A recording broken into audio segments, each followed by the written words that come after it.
Sup, my fellas, don't forget to leave feedback and enjoy the story.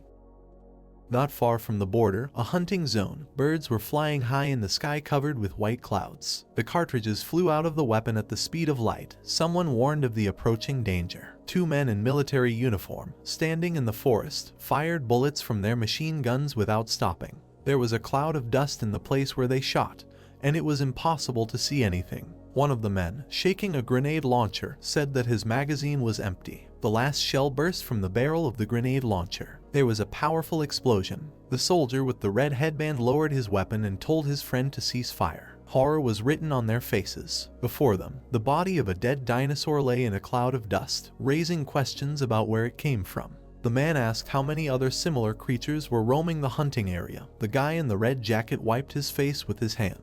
The man in the headband waved his hand and ordered the squad to regroup and replenish ammunition, because the target could appear at any moment. Concluding that it was now unknown when the enemy would appear since they had made a lot of noise, he turned around and his fighters went deep into the forest. Looking around, the commander shouted that he didn't have time to finish and called Sung-hoon. The guy in the red jacket announced his readiness. While one of the fighters was taking his weapon and his belongings, the man in the bandage hurried them, saying that the monster was very close. Judging by the sounds, another soldier sprayed a purple can of monster-attracting spray on the young man's back, to which the main character clarified that he had already used it. Sung-hoon was asked if he remembered the bait route and asked not to make a mistake. He, walking along the ground in his red sneakers, replied that there was no reason to worry. The guy stretched his shoulder. The commander looking after him wished him to be careful since they needed him alive. The squad of fighters disappeared into the forest. Sung-hoon stretched upward, stretching his hands. He put his hand to his head and exhaled, thinking that he did this work quite often, but could not get used to it. The guy closed his eyes. The clawed paws of another monster pounded on the ground. A huge scaly lizard appeared from behind the trees. The main character noticed this, opening his mouth. He bent his knees, waiting for the monster to approach. With its huge horn nose, the dinosaur took several successive breaths. Sung-hoon realized that the lizard had scented him and rushed to run in the opposite direction. The sun was shining brightly in the sky. The guy greedily swallowed air. He ran as fast as he could. Behind the trees in front of him was a cliff. Without thinking for a second, he jumped. Having landed, the guy slowed down. The lizard tried to ram him with his horn, but he dodged it in time. Out of breath, Sung-hoon looked in his direction. The huge monster waved its head. The hero sighed with relief. He then continued running towards the designated location. He only had to overcome a few trees standing next to each other. Suddenly, his foot caught on a tree root protruding above the ground. His body flew into the air. Sung-hoon rolled head over heels across the grass. Crying out in pain, the guy closed his eyes. The dinosaur was rapidly approaching him. Seeing this, the hero was dumbfounded with fear. Looking at the approaching monster, he resigned himself to the idea that he would die right now. A shot came from a grenade launcher. Hearing him, the guy clenched his teeth. The lizard, similar to a rhinoceros, flew into the air from a powerful blow. His body fell, raising huge clouds of smoke. Sung-hoon looked around displeased. Looking towards his squad, he thought that they could have helped him a little earlier, and that it was unlikely that the target would die from one shot. The monster opened its mouth, moving away from the dinosaur that had risen to its feet. The young man thought that this creature was terribly strong. Holding his sore shoulder, he was surprised that not a scratch remained on the enemy after being shot from a special gun against monsters. Soldiers with shields with a bird on them held back the roaring monster. The man with a beard thanked the guy for the work done and said that they would handle the rest themselves. The blonde man in the armored suit grinned displeasedly because the bait remained alive. A man with a huge two-handed sword said that Sung-hoon was just lucky. A man with a spear was following him. The bald man with a shield in his hand said that in their time it was difficult to find good bait, and asked the swordsman not to talk nonsense. Changsik, throwing his sword over his shoulder, said that he was just joking. Something made the detachment commander very tense. With his legs spread wide and his shield in front of him, the man used his tank skill, a demonic teasing gaze. The monster raised its head up and roared. Someone used a multiple maximum wizard skill, a great fireball. The flames rushed forward. There was a powerful explosion. A girl in a pink suit stood behind Sung-hoon, holding a fireball in her hands. Smoke from the explosion covered the entire area. The blonde smiled as he saw the attack hit its target. Having survived even after such a blow, the lizard rushed forward. The monster tried to break through the shield with its horn, but failed. The bearded man frowned as he tried his best to hold the shield. The monster bared its fangs and screamed. The ground cracked under their feet. The commander opened his mouth and shouted loudly that the dinosaur had become angry and that everyone should attack him except Chansik. The guy with the spear rushed into battle, declaring that it was his turn to show himself. Aiming his spear straight at the target, he used the spearman's skill, blazing triple lunge. The weapon pierced the monster's body. The lizard let out a loud roar from the piercing pain. The monster swung its thick tail. The laughing blonde repelled this attack with his shield. All the fighters poured their energies into fighting the dinosaur while Sung-hoon watched. A shell exploded on the monster's back. Turning around, the commander asked Chansik if he was ready to attack. The main character looked back. Chansik, raising his sword above his head, quipped that he thought he would die of old age while he waited for this moment. The next moment, he jumped up to strike. The sword glowed from the amount of energy put into it. The guy let out a battle cry. He noticed the weak point that the wizard had wounded. There was determination and confidence in his actions in his eyes. As he landed, he used his special sword skill, Lightning Slash, cutting through the ground beneath him. The powerful blow that caused a blast wave caught the monster by surprise. Sung-hoon watched with admiration as the fighters dealt with the strong monster in an instant. Blood gushed out from the back of the defeated lizard. Chansik watched with a serious expression as black blood poured into the monster's body. The main character was sitting under a tree at this time, still trying to catch his breath. He squeezed his eyes shut, glad they were finally done. The guy touched his shoulder, which was very painful after the fall. Chansik clapped his hands to attract attention. Fixing his gaze on the blonde, he praised him for his good defense. He smugly praised his comrade in response. Looking at his squad standing in front of the lizard's corpse, the commander praised everyone for their excellent work. Sung-hoon lowered the corners of his lips and felt upset that their gratitude was never addressed to him. Exhaling, he thought that, unlike the awakened ones, he was an ordinary person. The blonde pointed his finger at himself displeasedly and asked how long Sung-hoon was going to rest. Chansik asked his comrade to give the guy a rest. The girl, crossing her arms over her chest, confirmed this, saying that being a bait is not so easy. Yuchun turned around, declaring that he just needed to do his job. He was asked to stop talking nonsense, paying attention to other workers, people in aprons, dealing with the body of the monster. The blonde clenched his teeth in irritation.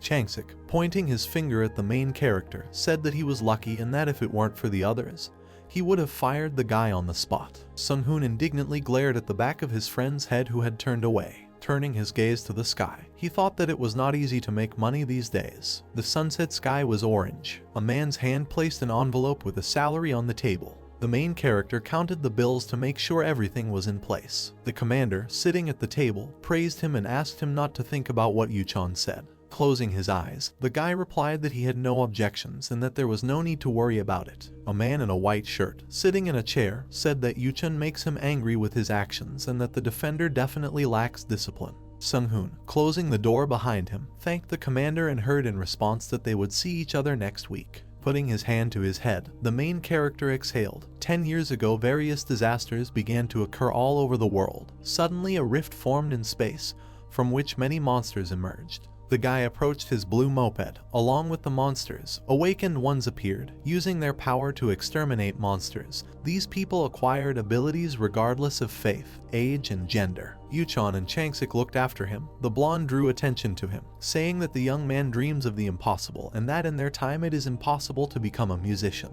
Ignoring the provocations, Sung-hoon picked up the protective helmet, thinking about how abilities could awaken in such people. Chansik quipped that the guy at least graduated from college. Yuchun, who was an ordinary bully before awakening, looked at his friend with a smile, saying that college does not provide any advantages, because in their world everything is determined by ability, with which Chansik agreed. The moped wheel began to move. One of the guys said that people do not have the right to a dream without funds or connections. The second objected to him. The moped noisily rushed past the building, near the wall of which the conversation was taking place. The taillights of the moped driving off into the distance were on. Sung-hoon dreamed of becoming a musician, studied and wrote music, learned to play the piano, graduated from a good college, and constantly performed in amateur indie bands to make a portfolio for the audience. He had safety glasses over his eyes. He looked ahead irritably, thinking about how he had come to this life at the age of 28, working as a hired hand 4 times a month for 1.5 million won a day. The road at night was empty.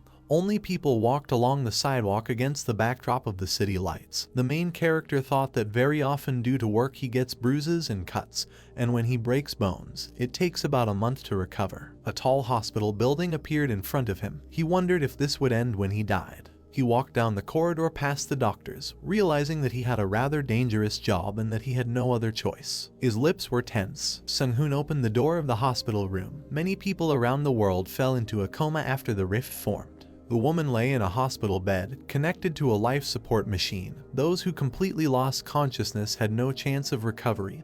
They lived off technology, unable to wake up. Smiling and closing his eyes, the guy greeted his mother. The woman's face was peaceful. The illness struck her a year ago, which is why he has to do such dangerous work, risking his life. He can't give up her life because of money. Someday she will wake up, necessarily, north of the southern military demarcation line.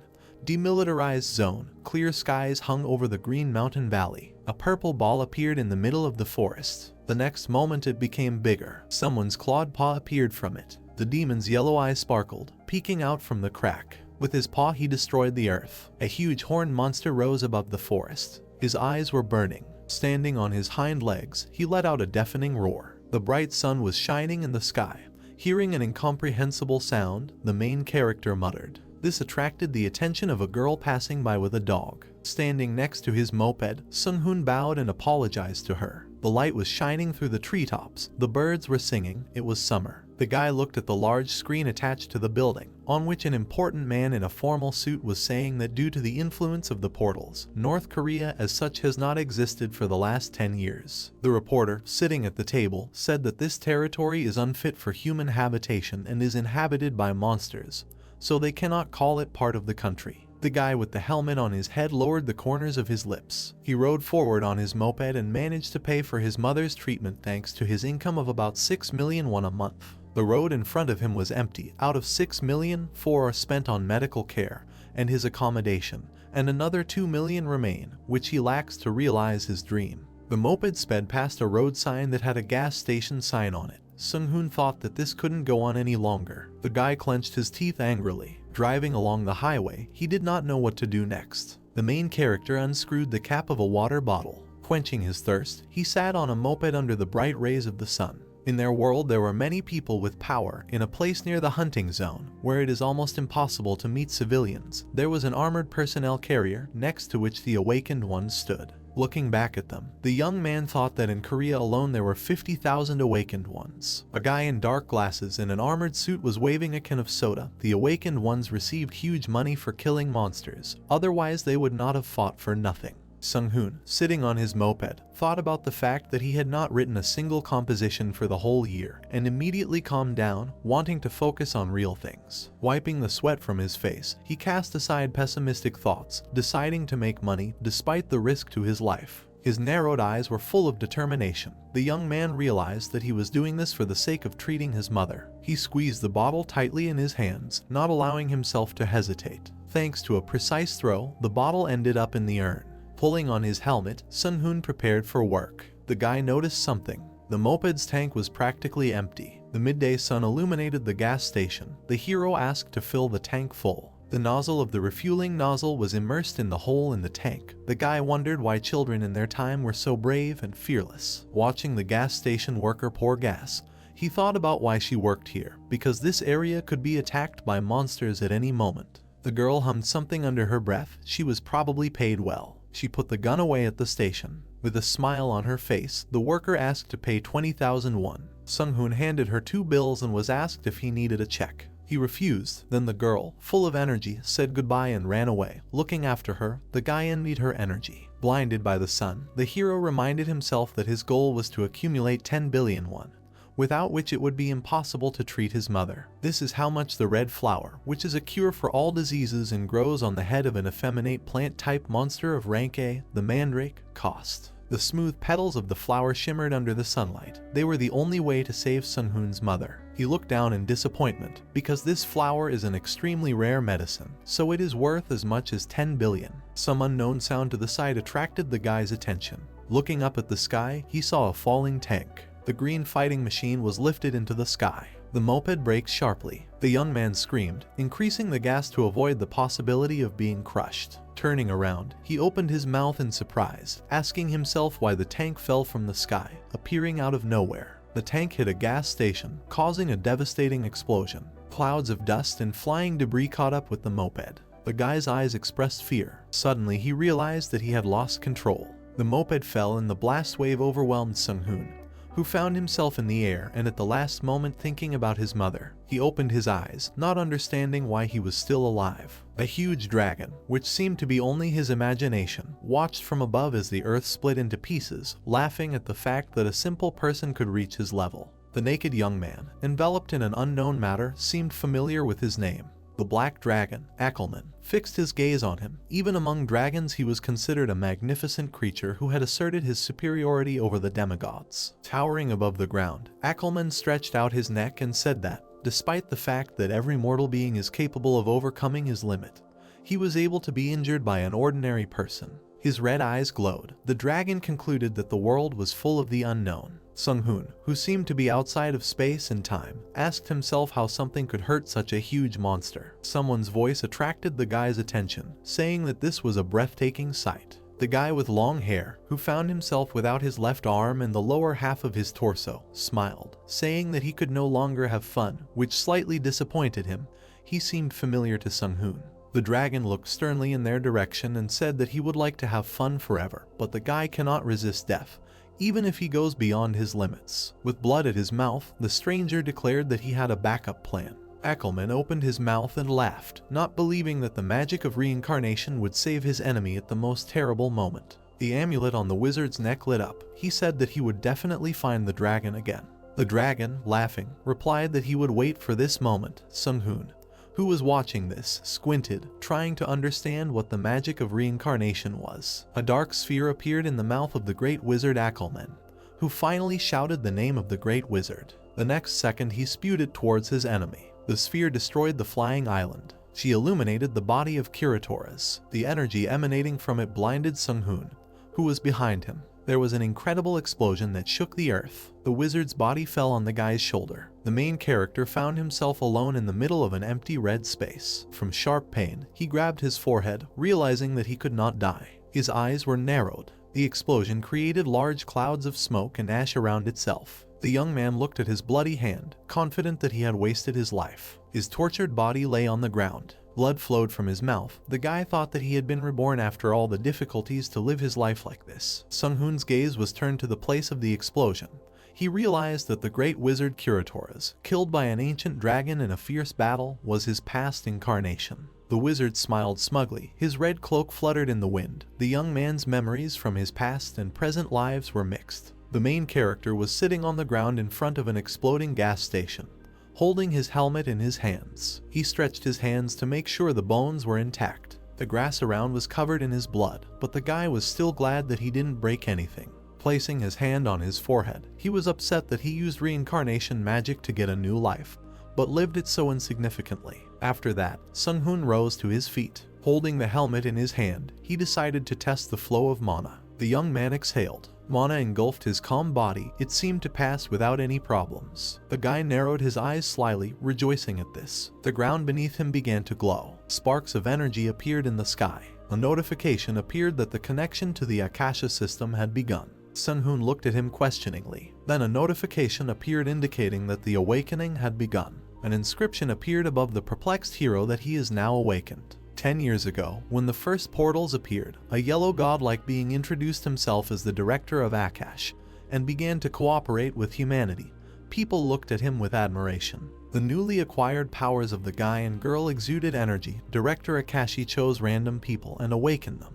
They had the opportunity to level up with the help of the experience they gained and use special skills. The simple abilities were reminiscent of a game system. Signs of his status, skills, and professions appeared in front of the awakened person, determining his level, indicators, and mana. The man thrust his sword into the crab-like monster, releasing his fiery energy. The awakened ones managed to subjugate the power given to them in order to use it to fight the monsters from the rift. Holding the helmet in his hands, Sung-hoon exhaled, guessing that the abilities were not compatible with him until now because his soul and body were not one. Putting on the helmet, he thought that someone who introduced himself as Director Akashi was clearly not from Earth. The guy brought up a status window in front of him, which showed all his indicators. He put his fingers to his chin thoughtfully, pointing his finger at the mana value, which was equal to 1. The young man assumed that it had increased due to what he had done. Brushing away the status window, the hero was disappointed that he did not have a profession. But for him, standing in front of his moped, it was not so important. He looked back at the fire and decided that he needed to concentrate some mana, because there was no telling what could happen.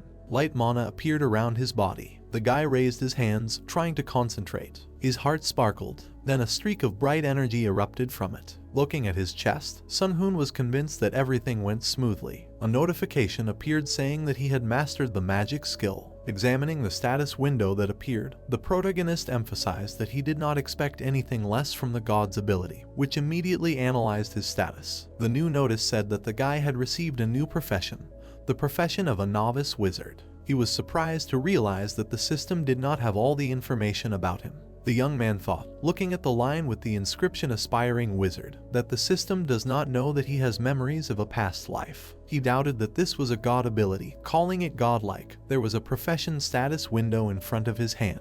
The guy looked around, thinking that he would deal with this later, although it would not be very difficult for him to control the system while driving. The new notification suggested that the mana indicator is constantly increasing by 1/100th. Looking forward, Sun-hoon was glad that he could see his results immediately. He looked thoughtfully at the fire. The fire engulfed the entire gas station. A car parked nearby also caught fire, and people were lying around. The guy thought it was all terrible. The fallen tank was standing on the ground. He opened his mouth in horror. His eyes expressed fear. The hero realized that the border was completely destroyed. This was the last line of defense. Barbed wire hung on the fence. A military border created after a ceasefire agreement was signed between North and South Korea in the past. The monster hung above the ground, blowing up residential buildings everywhere. After the monsters destroyed North Korea, it began to be called the last line of defense. The military fought using all their weapons and military equipment. At the moment, the combined forces of the Awakened and the military defended the line from the hordes of monsters advancing from the north. The last line of defense is filled with a large number of explosives and weapons to fight monsters that are resistant to physical damage. In the heat of the fire, Sun-hoon saw the bodies of soldiers falling from the sky after the tank. He approached the girl lying on the ground.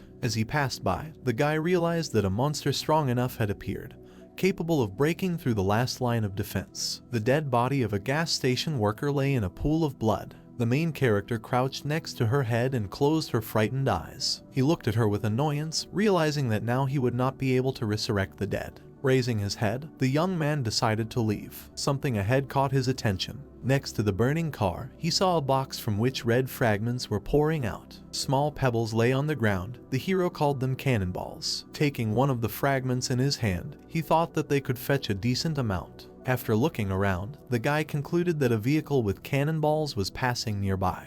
But due to the explosion, the car overturned. He raised the hand in which he held the stone. At the same moment, the core caught fire. Watching the shard glow, Sun-hoon remembered that in his past life they were called magic stones, which were a source of mana, useful for those who had little to no mana. Considering that they would not be superfluous, the young man put all 32 cannonballs, worth a total of about 10 million won, into his belt bag. He stood up, trying to find his moped with his eyes. Black smoke rose high into the air. The guy glanced in amazement. The broken moped lay on the ground. It was foolish to hope that it could survive such an explosion. Sun-hoon placed the core on the ground, deciding to waste his magic on repairing it. He placed the luminous nuclei around the moped, realizing that he had no other choice, since he really needed transport. Straightening up, the aspiring wizard finished his preparations. A magic circle formed around the moped. Sun-hoon understood that he should not waste the cores in vain, but he urgently needed to leave. The young man touched the magic circle with his hand.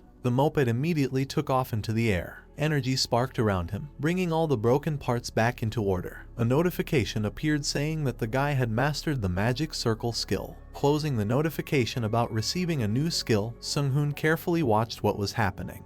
The broken parts of the moped began to be restored, and the torn-off wheel reappeared in the right place. A notification appeared in front of the main character indicating that he had successfully mastered the use of the restoration magic circle. Immediately after the first, a second appeared, notifying that the mana consumption skill had been mastered. After reading the message, Sung-hoon was very pleased with it. In front of him stood his restored moped. It was all shiny, as if it had just been bought. Walking up to him and touching his steering wheel, Sung-hoon said that he looked quite good. Suddenly his attention was attracted by a sound he did not understand. In the window that appeared, his latest achievements and successes were written. On top of this window was another one. It was called Skills. There was a magic directory in it, in which there was a magic circle subdirectory, and in it there was Restoration, and there was also Mana Expense. Looking at the system panel with skills in surprise, Sung-hoon said that he knew that the system made the world look like a game, but he didn't expect that it would register magic as skills. Having opened the status tab, in which the MP value was much less than HP, he said that the energy to activate it was given to him by Director Akashi. At the moment, his status was Novice Wizard. Thoughtful and placing his hand on the selection, Sung-hoon reasoned that he could use magic as much as he wanted without worrying about himself. Suddenly the ground beneath him shook and his legs trembled. Still keeping his hands on the panel, Sung-hoon tore his gaze away from it in surprise, not understanding what was happening. The source of the shaking turned out to be 3 guys who appeared with strong explosions. Seeing them, Sung-hoon became very tense, gritting his teeth and looking at them. Stones were flying towards him from the explosion. To prevent anything from getting into his face, Sung-hoon covered it with his hands and waited for the end. All the stones flew past, miraculously not hitting him. Turning around, Sung-hoon, exhaling with relief, said that he was very lucky that he was not hit. The stones around him stopped and flew motionless in the air. Sung-hoon didn't understand what was going on here. Suddenly, a pile of stone slabs slowly rose and a man crawled out, completely covered in armor. Seeing him, Sung-hoon looked and opened his eyes in surprise. He assumed that it was a tank and wondered if most of the awakened ones were alive. Looking in the other direction, he noticed a girl in a pink suit who was lifting a pile of stones with just the power of her thoughts. Approaching the survivor, she asked him if he was okay. The surviving guy, leaning one hand on his leg to maintain balance, held his head with the other hand, repeating that he appeared out of nowhere. Behind the two of them there was only destruction. Sung-hoon thought that while they were here, they should leave right now. Looking around, Sung-hoon said that if the monster was able to break through the last line of defense, then there was a high probability that they would not stop it. Having sat down the fully repaired moped, he started it up, saying that he had a bad feeling, which meant he needed to get away quickly. Hearing the sound, Sung-hoon looked up at the sky. With a bright flash, in a clear sky, he saw the silhouette of something terrifying flying at great speed to the ground. Sung-hoon was overcome with fear. His face lit up with a bright red light from the approaching object. A moment later there was a strong explosion and it landed. The shock wave from his landing destroyed everything in its path. As soon as the light faded, Sung-hoon noticed that a wave with a bunch of stones and fragments was approaching in his direction. Reacting quickly, the protagonist raised his hand, saying that as the master of mana, he ordered him to be protected. A blue glow enveloped his hand. At that very second, a huge barrier appeared in front of him, preventing everything that flew in his direction from harming him. While the shield was in effect, a window appeared in front of Sung-hoon, notifying him that he had mastered the shield skill. The shield was so invulnerable that nothing could penetrate it, and Sung-hoon on the moped behind him was safe. Having dispelled the shield and looked into the distance, the main character was dumbfounded. In front of him, the silhouette of a monster appeared from giant clouds of smoke. It had a large muscular body and a long tail. Coming out of the dust, the true essence of this monster became visible to everyone. His eyes were full of madness, covered in fur and spikes all over his body. The awakened were told to group and prepare for battle. But Sung-hoon, seeing him, asked in surprise if it was really a mutated ogre. Seeing that the awakened ones were gathering around him, the monster screamed furiously. From his strong cry, the ground shook, and the stones next to him scattered in different directions. Covering his face from the stones, Sung-hoon looked at him with surprise in his eyes. He considered him a giant. Continuing to stand aside, he watched as the monster smashed the awakened ones. They tried to surround him, but he was dozens of times taller than them and swept them all away with one blow. Turning around, the main character was about to leave when he suddenly heard a cry for help. He was at a loss. He didn't want to stay here, but he also couldn't leave the man in trouble. Searching for the source of the sound, he looked around, asking himself whether it was just his imagination. Suddenly, he saw a girl under the rubble. She was lying in a pool of blood and could not get out. Her hands, head, clothes, everything was covered in blood. She begged for help. Sung-hoon recognized her. It was the girl from the gas station. There was an explosion and a bright flash illuminated the rubble. The culprits of the explosion were the awakened. They used everything they could in the battle with the monster, But nothing helped, neither fireballs, nor explosions, nor swords, everything was in vain. Having taken off his helmet and scratched his head, after thinking a little, the main character nevertheless decided to help the wounded woman.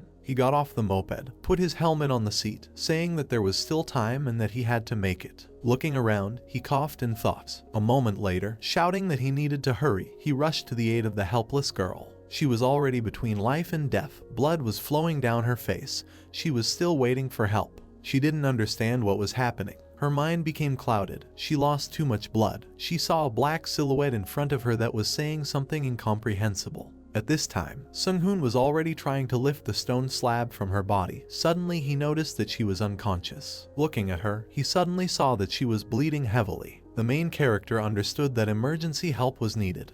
He thought that he needed to get under the slab.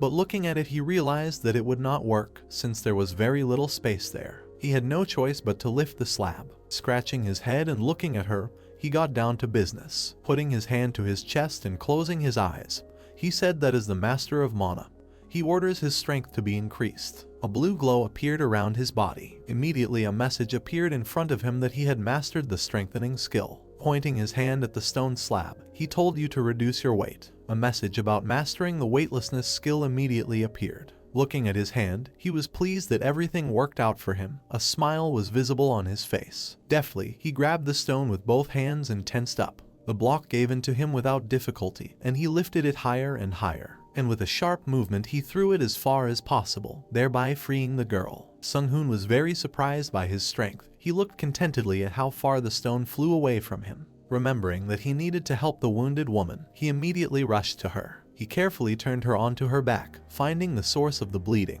Closing his eyes, Sung-hoon said that he, as the Lord of Mana, orders her to heal her wounds. His hand, shrouded in blue shimmer, was aimed at the wound, which immediately healed after casting the spell. A notification about mastering the healing skill appeared in front of the main character. The girl was still unconscious, but she could be heard breathing. After making sure that the bleeding had stopped, Sung-hoon took her in his arms and said that due to the low level of magic, he had not yet been able to heal her completely, but for now this was the best he could. Looking around, the main character decided to see how the awakened were fighting the monster there. Hearing a sound, Sung-hoon began to turn around, looking for the source of the sound. Looking up, he suddenly realized what was making that sound. His eyes filled with fear and surprise, and clenching his teeth, he bit his lower lip.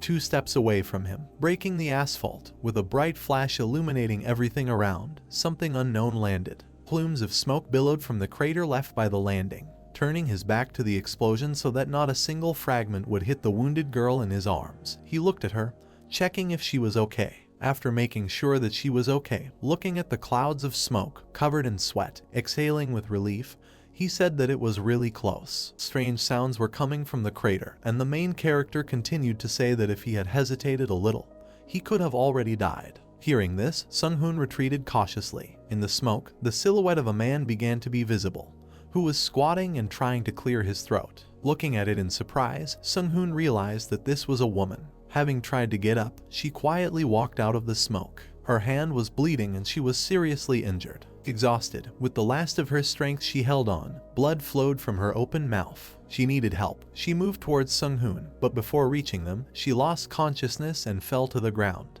Not only was her arm bleeding, she was hemorrhaging and had lost a lot of blood. He looked at her lifeless body in shock, realizing that she needed help. Looking closely at her face, he recognized Rome in her. She is one of the high-level awakened of their country, known for her 2 skills, physical enhancement and fire magic. A beautiful red-haired girl controlling flames. She is nicknamed the Lady of the Flame and is also a celebrity. Looking at the deep wound with it, from which blood continued to ooze, Sung-hoon wondered if this wound was too serious for an awakened one. Lost in thought, the main character understood that he had to make a decision. Raising his gaze, he decided to help her until she finally leaned back. There was devastation everywhere. Cars were burning. All the houses were destroyed. Looking at everything that the monster had done, Sung-hoon said that he had no idea how long the monster would rampage without Rim. Taking the magic stone and squeezing it in his hand, the main character turned Rome on her back, and finding her wound, he, as the Lord of Mana, ordered to heal her wounds. Using the healing skill, the wounds gradually began to heal. Looking questioningly in the direction of the sound, 3 notifications appeared to the right of him, in which it was written that he used the healing skill without system support. Skill proficiency has been improved. Healing skill level increased by 1. While trying to heal the newborn's wounds, Sung-hoon decided to try to heal the wound using the skill offered by the system rather than his magical powers. Looking at what was happening with his mouth open, he was very surprised. Green energy was released from his hand. Watching the wounds begin to heal, Sung-hoon was shocked. In magic, it takes time to concentrate mana, but system skills are activated as soon as you say a word. Kneeling in front of her, looking at his hands, Sung-hoon realized how comfortable it was. Here, noticing Rim's wounds, Sung-hoon was extremely surprised. Her wounds began to heal themselves little by little. Putting his hand on the wound again, the protagonist again used healing. He used it over and over again, and after several times, the result was amazing. The wound was completely healed. Putting his hand to his chin and thinking, Sung-hoon realized that such techniques were much more useful than he thought. Lowering his gaze to the wounded Rome, who was still unconscious, it seemed to him that she still had several self-healing skills. Leaning over her, he admired her. She seemed quite pretty to him. It's not every day you see a star so close. At that moment she regained consciousness, casting a sharp glance at her savior. She sat up abruptly, and it was clear from her face that she did not understand anything. Looking askance at Sung-hoon, she screamed for him to report the situation. She was wondering what happened to the ogre. Sung-hoon was a little scared and confused. He didn't expect her to wake up so quickly. Beads of sweat appeared on his face. He was wondering why she was expressing herself as a drill sergeant. Rome came to her senses and looked in surprise at the main character who was sitting next to her. She didn't understand what had happened. Embarrassed, she asked her savior who he was, to which he did not dare answer quickly, as he was a little surprised that she changed her communication style so quickly. Rim blushed. She embarrassedly turned away from Sung-hoon, who, looking at her, thought that she was very cute. Pointing back, Sung-hoon said that the ogre was having fun behind them, and he noticed that Rome was seriously injured and healed her. His ability is nothing special, but he awakened with the skill of healing. Rim looked at Sung-hoon a little surprised, remembering what was happening. Touching the wound, which had already been healed, she said that the attack had penetrated her defenses. Standing up, she wiped the blood from her mouth, and thanking the savior, said that she would definitely repay, so let him contact her later. After which, looking at Sung-hoon, she decided to ask him nicely. At this moment, the protagonist's eyes began to shine as he saw Rome look at him. She asked him if it was true that he was still of a low level. At that very second, turning away from him and walking away a few steps, with fire in her eyes, she said that in this case he needed to run since the enemy was very strong. Closing his eyes, Sung-hoon waved his hand, confirming that he would run away, while fire appeared in Rim's hand. Having accumulated enough energy, emitting fire and her hands, she soared into the air, and again went to the battlefield. Covering his face with his hand to prevent the dust from the takeoff from getting into his eyes, he could only watch as she flew away. He looked at her with admiration, saying that he was very impressed that she used flame in such a way. Reaching the battlefield, Riem continued to help her comrades while continuing to attack the ogre with fire. This power seemed like something to Sung-hoon. After watching the exciting battle a little more, the main character returned to the wounded girl, whom he had recently saved from under the rubble. Taking her in his arms, he thought that he still shouldn't worry about his rear, and looking hopefully over his shoulder at the fierce battle, he told them to make every effort until he regained his true strength. There was real horror on the battlefield. Then he awakened, attacked the ogre, shot at him from cannons, used strong magic. But he didn't care. The ogre was furious. Evening was coming. The sun was not visible behind many clouds. The girl whom the main character saved woke up in bed in the hospital and continuously thanked her savior. Standing in front of her bed, Sung-hoon denied and shook his head, saying that he just wanted to do the right thing so that she wouldn't worry about it. Hearing this, she was unhappy with his words, because he saved her life. With a barely discernible smile, he put his hand to the back of his head and said that he was glad that everything turned out okay. At the same moment, her mother and father ran into her daughter's room. The main character lazily turned his head to see who had come, and the girl herself apparently was not particularly happy that her parents interrupted their conversation. Her mother was all in tears, and not a single emotion was visible on her father's face. They immediately rushed to their daughter, hugging her and stroking her head. Her mother, sniffling, told her that that was precisely why she told her not to work in such a dangerous place. Sung-hoon was happy that the family was reunited, and he cried a lot, hugging her family, realizing that she could have lost everything. And at this time the main character, having opened the exit door, was about to leave. Having crossed the threshold, he walked out the door, and it slammed behind him. There was news on the TV in the hall, in which the reporter said that the reason why an ogre of approximately level 80 appeared was still unknown. And pointing his hand at the image of the ogre, he asked everyone to look at it. Looking at him, Patience wondered what the situation was now. The broadcast switched to the battlefield, where things weren't all that great. The enraged ogre swung its huge paws, demolishing everyone in its path. Above him was Rome, which tried to hit the enemy with flames, but all in vain. Passing by, Sung-hoon saw the news, which was broadcasting a bloody battle. After looking for a couple of moments, he turned away and walked away from the hospital. Walking down the street, passing by Patience, Sung-hoon understood that first of all he should take care of himself, and that after he cures his mother and regains his strength, he will start life with a clean slate. Boarding. Due to the many clouds, the sun is still not visible. Hospital. There are numerous life-sustaining devices at the patient's bedside. The main character's mother was lying unconscious on the bed. Sitting next to her, Sung-hoon was very upset and depressed. He looked at her, wondering what to do. Taking her hand, he said that he knew it. Immediately after that, he reached into his bag, trying to find something there. Suddenly, he took out a lot of red magic stones from his bag, adding that his mother had disordered mana syndrome. Looking at her, with sadness in his voice, he quietly said that this happens when her mana affects a person in large quantities at a time.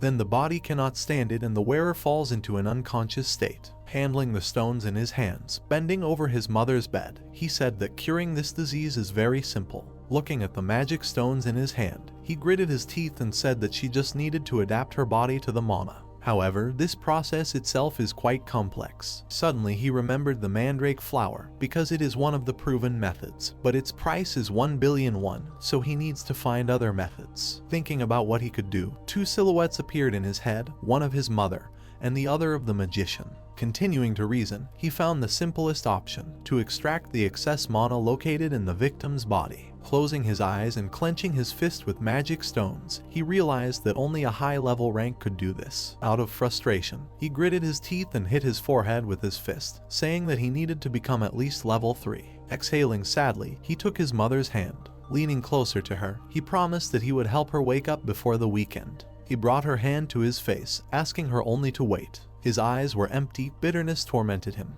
Residential building. In Sung-hoon's hand is a magical stone that glows and emits lightning. Looking contentedly at him, the main character sat in his apartment on his bed. He received 3 notifications. In each of them it was written that Sung-hoon's constant mana indicator increased by 0.1.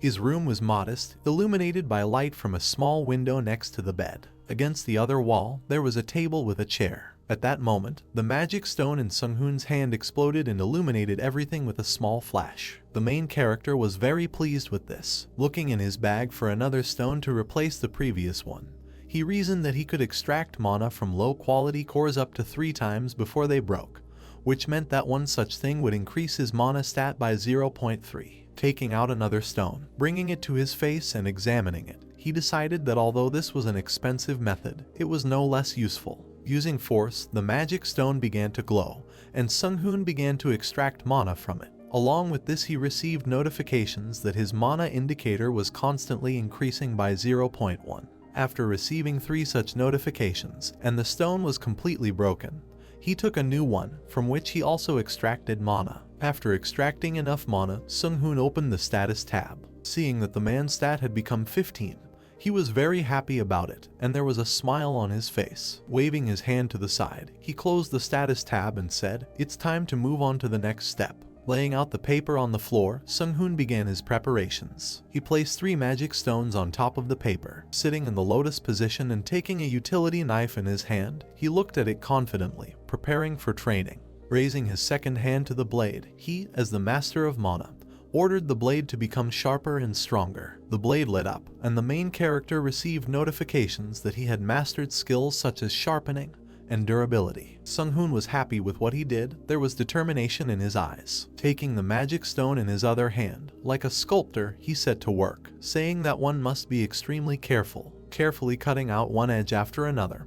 He knew that if he rushed and cut himself with the enchanted blade, he would lose a finger. Dust from carefully cut pieces of magic stones accumulated on the floor. Over time, it became more and more, and night had already fallen. The moon, not covered by clouds, illuminated everything around. Sung-hoon finally finished his work. On the floor lay 3 neatly carved magic stones, and next to them lay an enchanted blade. Falling to the floor from fatigue, Sung-hoon, with his eyes closed and his arms outstretched in different directions, said that such work was clearly not for him. Then he cast his work-weary glance at the clock on the wall. The time was about 10 in the evening, and the main character was surprised that time had passed so quickly. After resting a little, sitting down and looking at the 3 beautifully carved stones, Sung-hoon said that he needed to finish the job, and also needed to register as an awakened one. But that was not today. He set to work, trying to connect the stones together, and he succeeded. In his hands he held a small magic cube. By placing it on his hand and applying his power to it, the cube began to glow. Admiring his work, there was joy in Sung-hoon's eyes. He praised himself that he did a great job doing it. Taking the enchanted blade in his hand, he began to draw something on the sides of the cube. Leaning on the bed and scratching the back of his head, he looked at the cube and wondered if anything else needed to be added. The sides of the cube were painted with signs, codes, and various patterns. After looking closely at it, the main character decided that it looked good. Saying that there was only 1 stroke left, he placed the cube on the floor. Closing his eyes and extending both hands towards him, Sung-hoon said that as the Minister of Magic, he commands mana energy. A notification about mastering the mana energy skill immediately appeared in front of him. The cube began to glow in different colors, concentrating forces in itself. Taking the cube in his hands and looking at it with a malicious smile, Sung-hoon said that the mana cube was ready, the main type of weapon among magicians, as well as the most effective of all. The ceiling and a sign saying that the awakened are registered there. Sung-hoon asks if the job counts as bait to gain experience. They answer him yes. The main character is standing at the reception. A girl is sitting at the table and says that the support classes are treated well,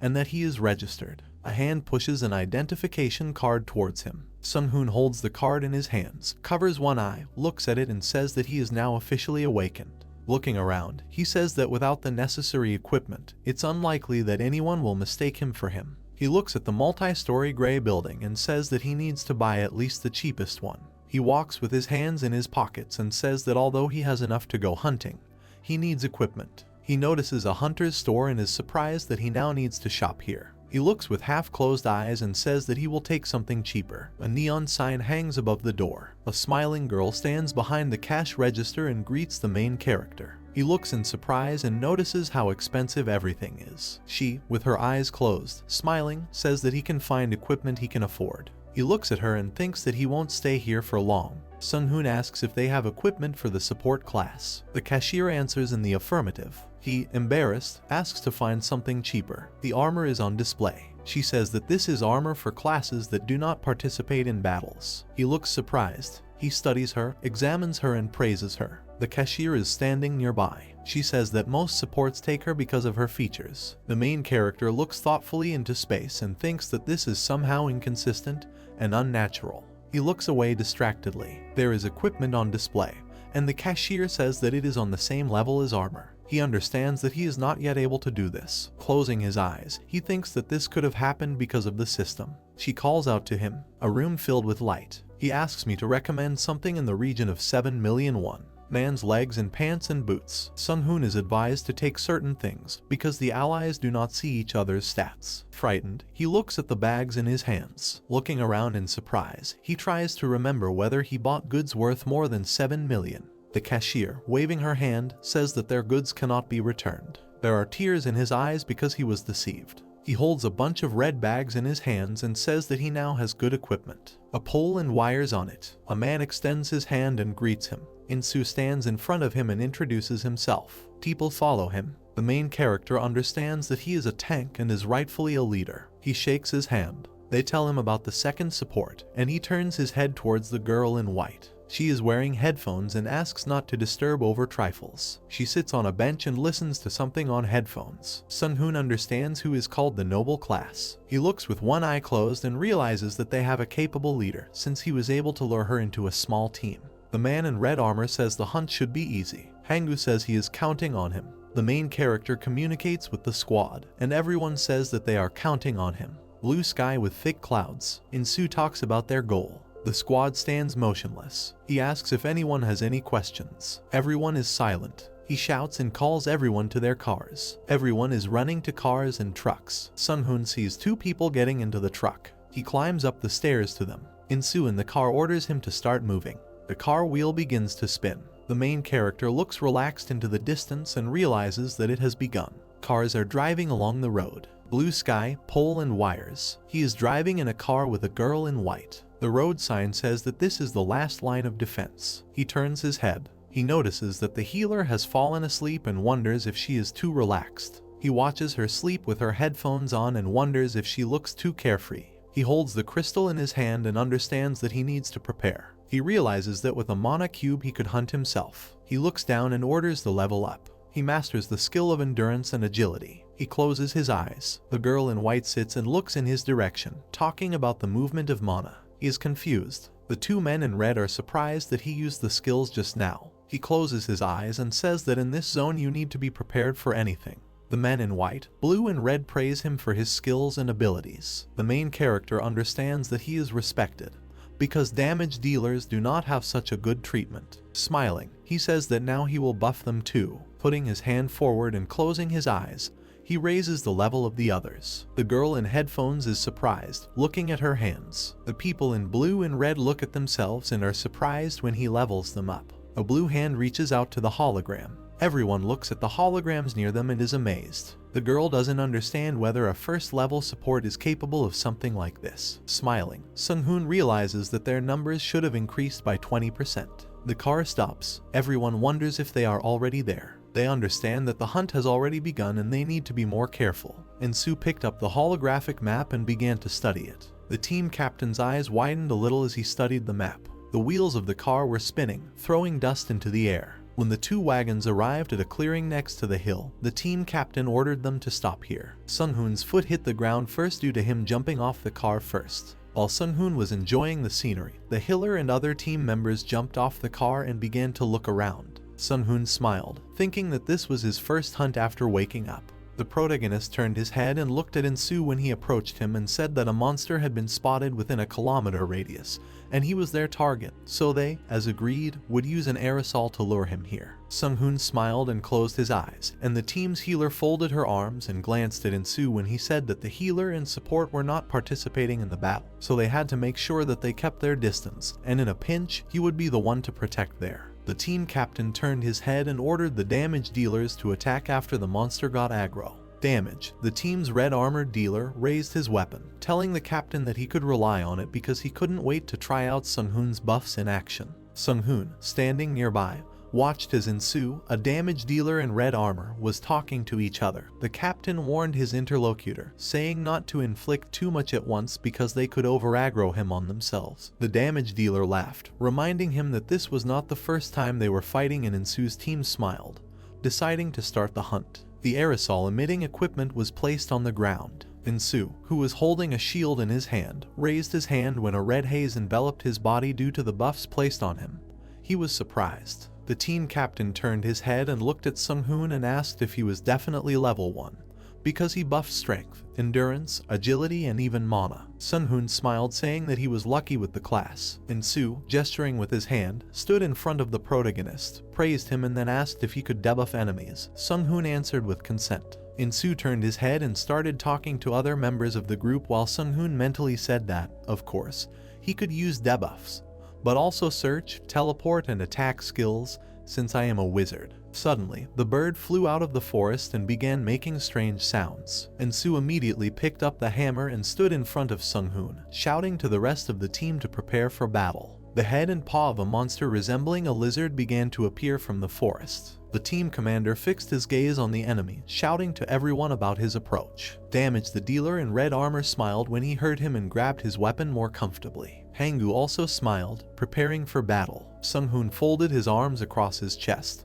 and the healer standing next to him did not take any action. A white lizard with red spots all over its body came out into the clearing and wagged its tail. The captain, along with the damage dealers, came forward, blocking the monster's path. The monster growled, showing its huge mouth with 3 rows of sharp fangs. The protagonist smiled nervously when he saw the monster. It even made him wonder who thought of calling the monster such a cute name as a salamander. When the healer flinched and stepped back a little, Sung-hoon looked at her and was puzzled. The protagonist turned his head, looking at the girl with her hand behind her back. He realized that she was scared. Continuing to smile, Sung-hoon said that it looked creepy. The healer, lost in her thoughts, didn't even turn her head, repeating her words over and over again. She really didn't like the slimy skin of the monster. Sung-hoon looked at the battlefield again, deciding to look at the team's skills. At that moment, Insu ran forward and put a shield in front of him, and Hanggu watched the monster from behind. The salamander began to approach Insu's body glowed brightly as he put his shield in front of him and used the skill while shouting.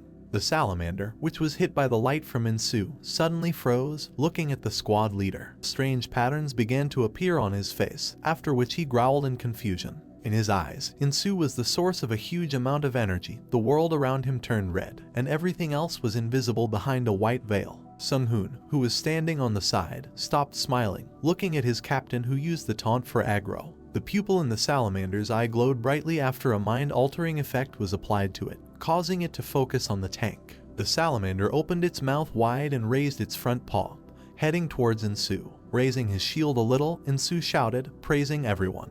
The team leader turned his leg slightly and bent his knees. With a smile on his face, the team leader easily parried the monster's blow. Next, Insu waved his shield, moving the monster's paw to the side. The salamander growled wildly and opened its mouth when a hammer hit its face and knocked its head back. Insu, standing with a hammer extended forward in his hand, notified everyone that the monster had become angry. The team captain shouted, ordering them to hit the monster's legs. Both damage dealers smiled and rushed forward. Sung-hoon opened one of his eyes, calling the teamwork of the three fighting quite good. While both damage dealers fired their weapons, the protagonist thought that Insu relied not only on skill, but also understood how to use the shield to his advantage. Then he looked at the blood spurting from the wound on the monster's leg. The protagonist realized that they didn't even need a healer, although you never know what could happen during a hunt, so a healer was needed. At this time, Insu parried another blow from the monster's paw while the damage dealers did not stop shooting. Sung-hoon stroked his chin, wondering if he should have joined the team as a support and healer. He opened his eye, realizing that he would have to face such unforeseen circumstances as a strong monster or scammers among the awakened.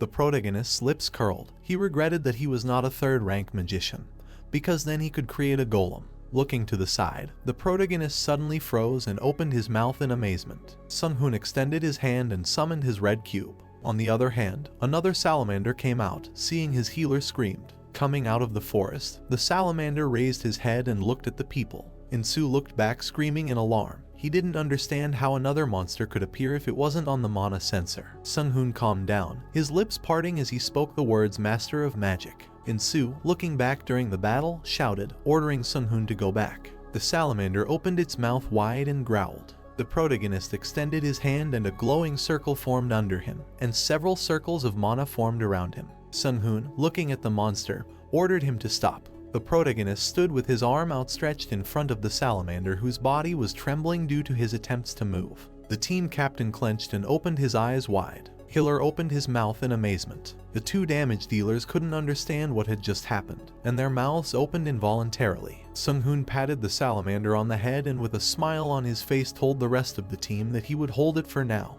after which he suggested that they hunt one at a time. Shortly after the battle, a team of workers used machinery to load the bodies of two salamanders into a van. Someone threw a bottle of water shouting Sung-hoon's name. Sung-hoon caught a bottle of water while listening to Insu praise him. Insu, gesturing with his hand, asked Sung-hoon how many skills he had, because supports like him were highly valued.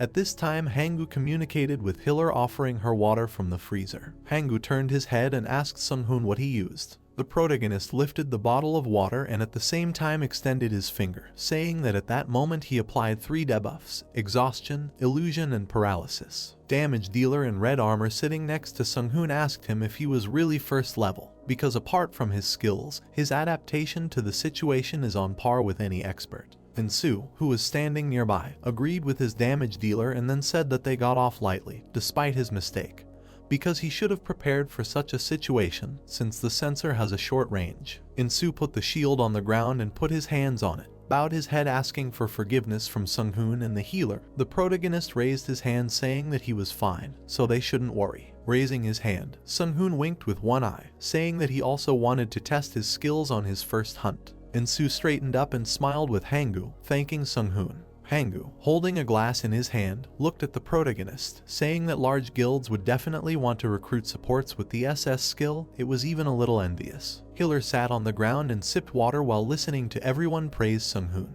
The protagonist smiled, saying that he used to work as a bait for quite a long time. Healer turned her head when she heard Sung-hoon standing next to Insu say that he was a decoy, after which Insu asked the protagonist if he had any plans for the future. In the forest, Hangu's voice was heard saying that it was not surprising that Sung-hoon was so calm when the monster caught them, since he had worked as bait before. The team captain clapped his hands and thanked Sung-hoon again. As the damage dealer in red armor stood up, the team started telling each other about the amount of mana remaining. Both damage dealers had over 70% of their mana left. Insu turned his head and asked Sung-hoon about his condition. The protagonist smiled and said that he had enough mana. As Sung-hoon awkwardly scratched the back of his head, Insu and Hangu looked at him in shock, surprised by the fact that even after Sung-hoon buffed all of them and used the CC skill on the monster, he still had mana left. Sung-hoon became nervous and stopped smiling when he felt the gaze of a girl sitting to the side, who was actually waiting for the opportunity to chat with the protagonist. The protagonist turned away from the girl, not understanding why she was staring like that. But in fact, raising a bottle of water to her mouth, the healer did not understand what to do, because before that she told Sung-hoon not to talk to her. The protagonist coughed, feeling awkward,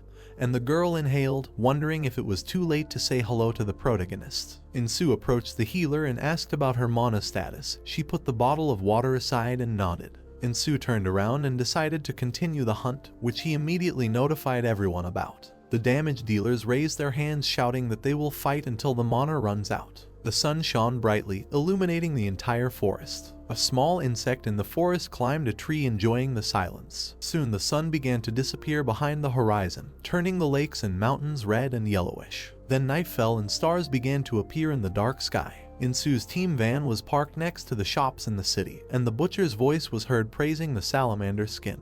After patting the salamander on the head, a man in a blue apron and red bandana said that it was intact and had a single wound on its head. The butcher turned his head and looked at Insu, who folded his arms across his chest, asking if they were all planning on practicing shooting and if they had some new way of hunting. Insu smiled, saying that it was quite difficult for them to kill them without causing too much damage, so it would be better for the butcher to give them more money. Taking a look at the monster's carcass, the butcher said he could increase the payment by 15%.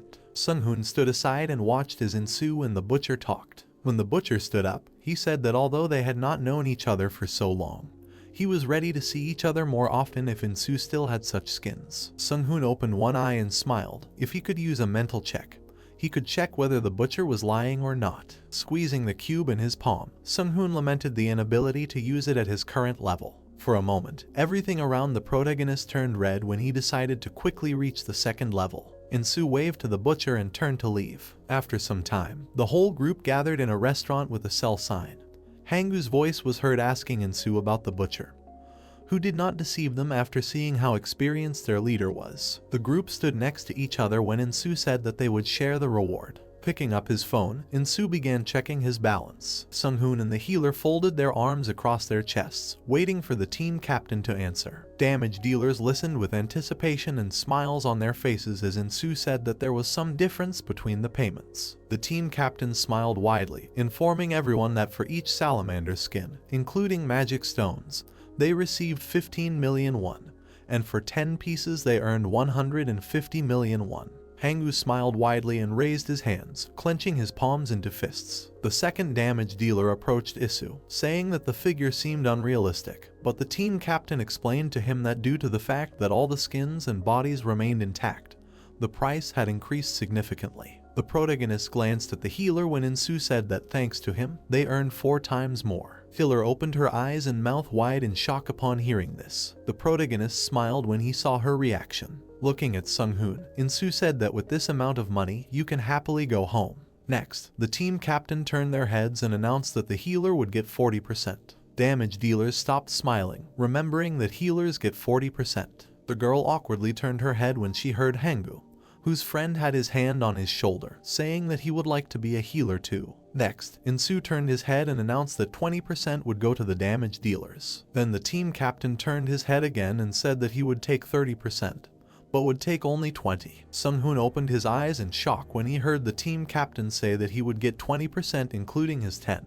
Hanggu and his comrade approached Sung-hoon, saying that he would take from them at 2% because no one was hurt thanks to him. Killer puffed out her cheeks and grabbed her headphones, watching as the guys joked among themselves. Putting on her headphones, the girl said that she would only take 10% because she had done nothing. The whole group looked at the healer in confusion after her words. Sung-hoon was the first to close his mouth and exclaim in his mind. Looking at the back of the girl's head, the protagonist realized that although he thought that the girl was a loner, since she belonged to the noble class, it turned out that she was just a shy girl. The protagonist's lips stretched into a smile. 15 days later, it was a clear day with white clouds swirling in the blue sky. The young man with green ice cream in his mouth said that he earned 500 million won in 2 weeks, and with this money he bought land and paid for a construction contract. He looked at his phone, where in the list there was no checkmark just opposite the sentence "to cure my mother," and the young man said that he just needed to wait until the construction of the house was completed. Sung-hoon imagined yellow and purple clots of energy and thought that electricity and mana were comparable to each other. Sung-hoon took the ice cream out of his mouth and smiled as he thought that he could quickly increase his mana reserves by converting it into electricity through magic, and that the electricity bill would be huge, but that problem would be solved by an autonomous house that could provide for itself. The main character looked at the dossier that contained information about him and said that he had no idea that his mana would be divided into 2 indicators, and assumed that this happened because he used both. Sung-hoon sat on the bed, saying that the number 16 represents his own mana, and purely 25 is given by the Akasha system, and it is wrong to rely only on the system. He looked out the window and thought that the house would be ready in 2 months, and it would take 20 days to become a 3rd rank wizard if he gave it his all, and in 3 months he would be able to cure his mother. Sung-hoon looked at the stack of business cards and thought that he might be able to do this even sooner. Then the young man looked at the wall clock, which showed 3 o'clock, and shouted that he was late. Under every window in the gray building there were vents coming from air conditioners. The cafe had 2 floors, and the second had wide windows. A brown drink was poured into a glass with a purple straw. The man in the suit smiled softly as he greeted the main character, and introduced himself as the deputy head of HD's combat department named Lee Ji-seok. Sung-hoon picked up a small piece of paper and narrowed his eyes, looking at it carefully. The young man looked at the green business card and thought that the scope of activity of this organization of hunters is similar to other agencies, because they support the awakened ones and provide all the amenities. The protagonist's brown eyes gazed intently at the business card. Ji-seok said with a friendly smile that the other day they checked the history of Sung-hoon's hunting and abilities as far as possible, and the young man thought that the hunter organization was different from others in that it was sponsored by the country's leading corporations. The man moved his fingers across the tablet screen, saying that not long ago Sung-hoon was working as a decoy, and then he woke up. Ji-seok asked if the main character's mother was in the hospital with a disease caused by fractures, and Sung-hoon closed his eyes and replied that, as expected, such a large company has an excellent information network. The man adjusted his glasses and said that they would have gone bankrupt by now if they didn't have enough eyes to spot the outstanding newcomers in this field, and that management was no easier than hunting. Sung-hoon looked at the sweet food stand as Ji-seok said that there was one thing that everyone he had hunted with recently had confirmed. The main character, putting the cake in his mouth, stared at his interlocutor in bewilderment. While Sung-hoon held the fork, Ji-seok said that their company was confident that his ability was of great value if used properly. The main character smiled contentedly. He took the glass in his hand, reached for the cake with a fork and said that with this skill you can hunt without any losses, and then suggested that with a team of trained hunters you can even catch monsters alive.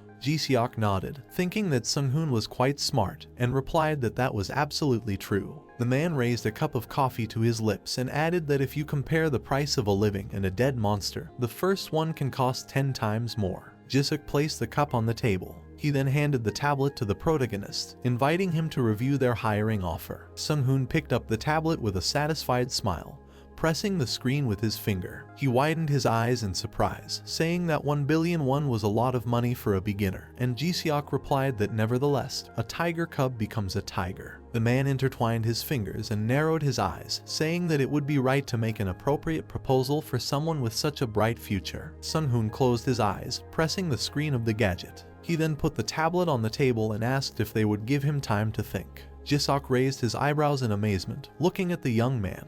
The man straightened his hair, saying that he thought the main character would like their proposal, and Sung-hoon replied that it was great. Then the young man with a smile showed a bunch of business cards, saying that the other offers were no worse, and Jisok asked in shock whether there were even foreign ones among them. The man smiled, lowered his head, and concluded that the main character was also interested in other organizations with a fairly good reputation. Sung-hoon smiled, looking at his interlocutor boldly. He picked up a glass of drink and thought that there were many companies that wanted to hire him. The young man took the tube with his lips and thought that, despite the fact that this was a state corporation, he had the advantage in negotiations. There were many black wires running between the lamps and the buildings. Someone talked about getting a mandrake using a contract, and that this was only part of the payment. Then someone expressed admiration that Sung-hoon had recently awakened and was in an amazing class. The main character smiled while the man in the white coat said that with such a rare ability, it would be difficult for him to find a better offer. Sung-hoon raised his head and hummed thoughtfully. A girl with dark hair called the doctor, but he looked to the side and said that someone was waking up. The man with light eyes opened his eyes slightly. The main character closed his eyes and called his mother. The woman looked at her son and asked if it was him. She extended her hand upward. The woman put her hand on Sung-hoon's head and said that she lost consciousness again, and then asked how much time had passed. Strands of blonde hair fell across her face. She apologized for this stupid illness and said that she was feeling better. Tears flowed down the protagonist's cheeks, but he smiled, holding his mother's hand. The woman, seeing this, widened her eyes in surprise and asked what was the matter. Sung-hoon lay on her arm and expressed relief that she had woken up. The doctor, raising his hand to his mouth, carefully asked the main character to step away, as he needed to check the patient. The woman looked at him in bewilderment. A nurse in a pink uniform recorded the doctor saying that pupils reacted to light, and then asking about blood pressure. Dr. Choi reported that the blood pressure was normal, and the man closed his eyes, saying that later they would do a more detailed examination to identify any abnormalities, but for now everything was fine. The girl smiled, saying that mandrake works wonders, and that this is the first time she has observed the effect after its use, because the health and physical condition of the patient is the same as in her youth. The main character's mother looked warily at the doctors. There were light clouds in the blue sky, and on the tall hospital building there was a green cross emblem. The branches of the trees swayed in the wind. The main character was slowly driving a wheelchair through the park, in which sat a woman with long blonde hair. She looked weak and asked if the doctor was telling the truth. Sung-hoon smiled and replied that she was indeed cured thanks to the mandrake. The woman turned around with a smile and asked if her son had done dirty deeds to get a very expensive mandrake. The main character walked slowly behind the wheels, saying that he is not like that. Then he handed his mother a business card and asked her to look. The woman picked up a hunter's license. Her bright eyes widened, and she realized that her son was awakened. Sung-hoon hugged his mother, saying that he only receives a fantastic salary, as he belongs to a rare class, and the initial payment of the contract alone was 200 million won, for which he not only paid for the treatment, but also built a house. The woman pressed her lips tightly together and a tear rolled down her cheek. Seeing this reaction, Sung-hoon raised his eyebrows in surprise. When the woman covered her eyes with her hands, the main character came closer to her, asking what happened, because now everything is fine. She closed her eyes, saying that her dear son gave up his dream of becoming a musician, and is working as a hunter because of her, so she feels guilty. Sung-hoon looked up and told his mother not to worry because he got a job at the state-owned HD group. He took the woman's hand. Sitting down next to her, the young man said with a warm smile that now they can live in abundance. The woman covered her wet face with a cloth, asking what if he was wounded, because he could die during the hunt. Sung-hoon put his hand on his knee and said that it was time to go back, and his mother would remain in the hospital for a more detailed examination. The woman turned around and looked at her son with concern in her eyes, asking where he was going. The main character touched his hair and replied that today was his first day at work, and he would run straight to the woman when he finished, so she could rest. The sun's rays filtered through the thick canopy of trees. There were skyscrapers in the city, the surfaces of which reflected everything around them, like mirrors. The motorcycle with fat tires made noise. Sung-hoon stood with his helmet in his hands and looked at the tall building. The man in sunglasses asked about the purpose of the visit, and the main character said that he was awake and had an appointment. The young man was wearing white sneakers and added that he had come to see the deputy head of the combat department named Jisok. On the gray building hung a small sign with the number 37 written on it. Sung-hoon walked with his hands in the pockets of his black pants. Jisok waved his hand with a smile and said that he was glad to see the young man. The main character winked and asked how long he had been waiting. Jisok handed the young man his pass and said that he was a busy man and that the guards said that Sung-hoon had arrived recently. The main character said that he was unlikely to be useful on the front line due to his low level, and the man with a friendly smile replied that this was not entirely true, because their company was preparing an interesting project. Gi-seok walked to the railing, attached his pass and said that they had assembled a team of newcomers, but they were not as unique as Sung-hoon. The main character approached the man, who added that these newcomers still showed promise, and they planned to develop them, pushing them to grow. The young man crossed his arms and looked to the side, saying that this was a good idea, but it was hardly possible, because for any awakened person, abilities are income. Sung-hoon looked the other way, thinking that this is why management is looking for high-level or rare skills, but such people are difficult to get, and some of them are even reckless. Gi-seok raised his hand and said with a smile that this was possible thanks to desperation. He walked up to the glass door and explained that, for example, after waking up, money was not the ultimate dream of the main character, and he confirmed this. The man pressed the button and asked what if money was needed to achieve the goal. Sung-hoon crossed his arms while Gi-seok said that family or personal problems are unpleasant things, and awakened ones, like the main character, are willing to be hired by companies at any price. The man presented two human silhouettes and said that if they created a team of such people, they could increase their authority as they developed, train them as much as possible, and then send them into battle as often as possible. The main character touched his chin with his hand, said that this was definitely a good idea, and then asked if he should be on such a team.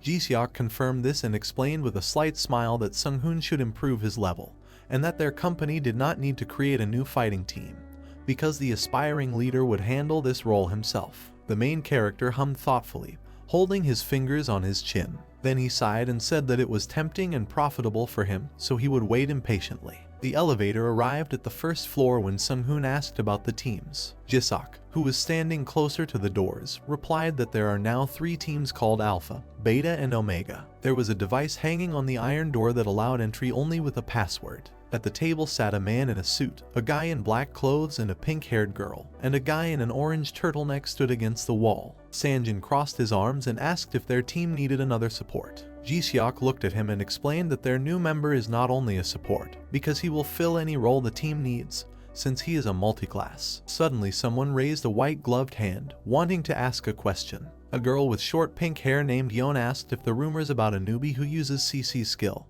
heal, buff, debuff, and more are true. Gi-seok handed her the tablet and told her that it had all the information she could consult. A displeased expression appeared on Sanjin's face as Yeon rolled her eyes in admiration. Kim Dudchin, a man with gray hair, smiled and said that the newcomer should be here by now. Suddenly the door to the room opened. The main character, dressed in a black and white suit, said with satisfaction that corporations are not deprived of good equipment, and introduced himself. There was an air conditioner built into the light ceiling. Sung-hoon closed his eyes and said with a smile that he was still a beginner, so he might make mistakes, but he hoped that his new comrades would point them out and help him correct them. Young, Sanjin and Dudjin turned around at the same time, looking at the young man.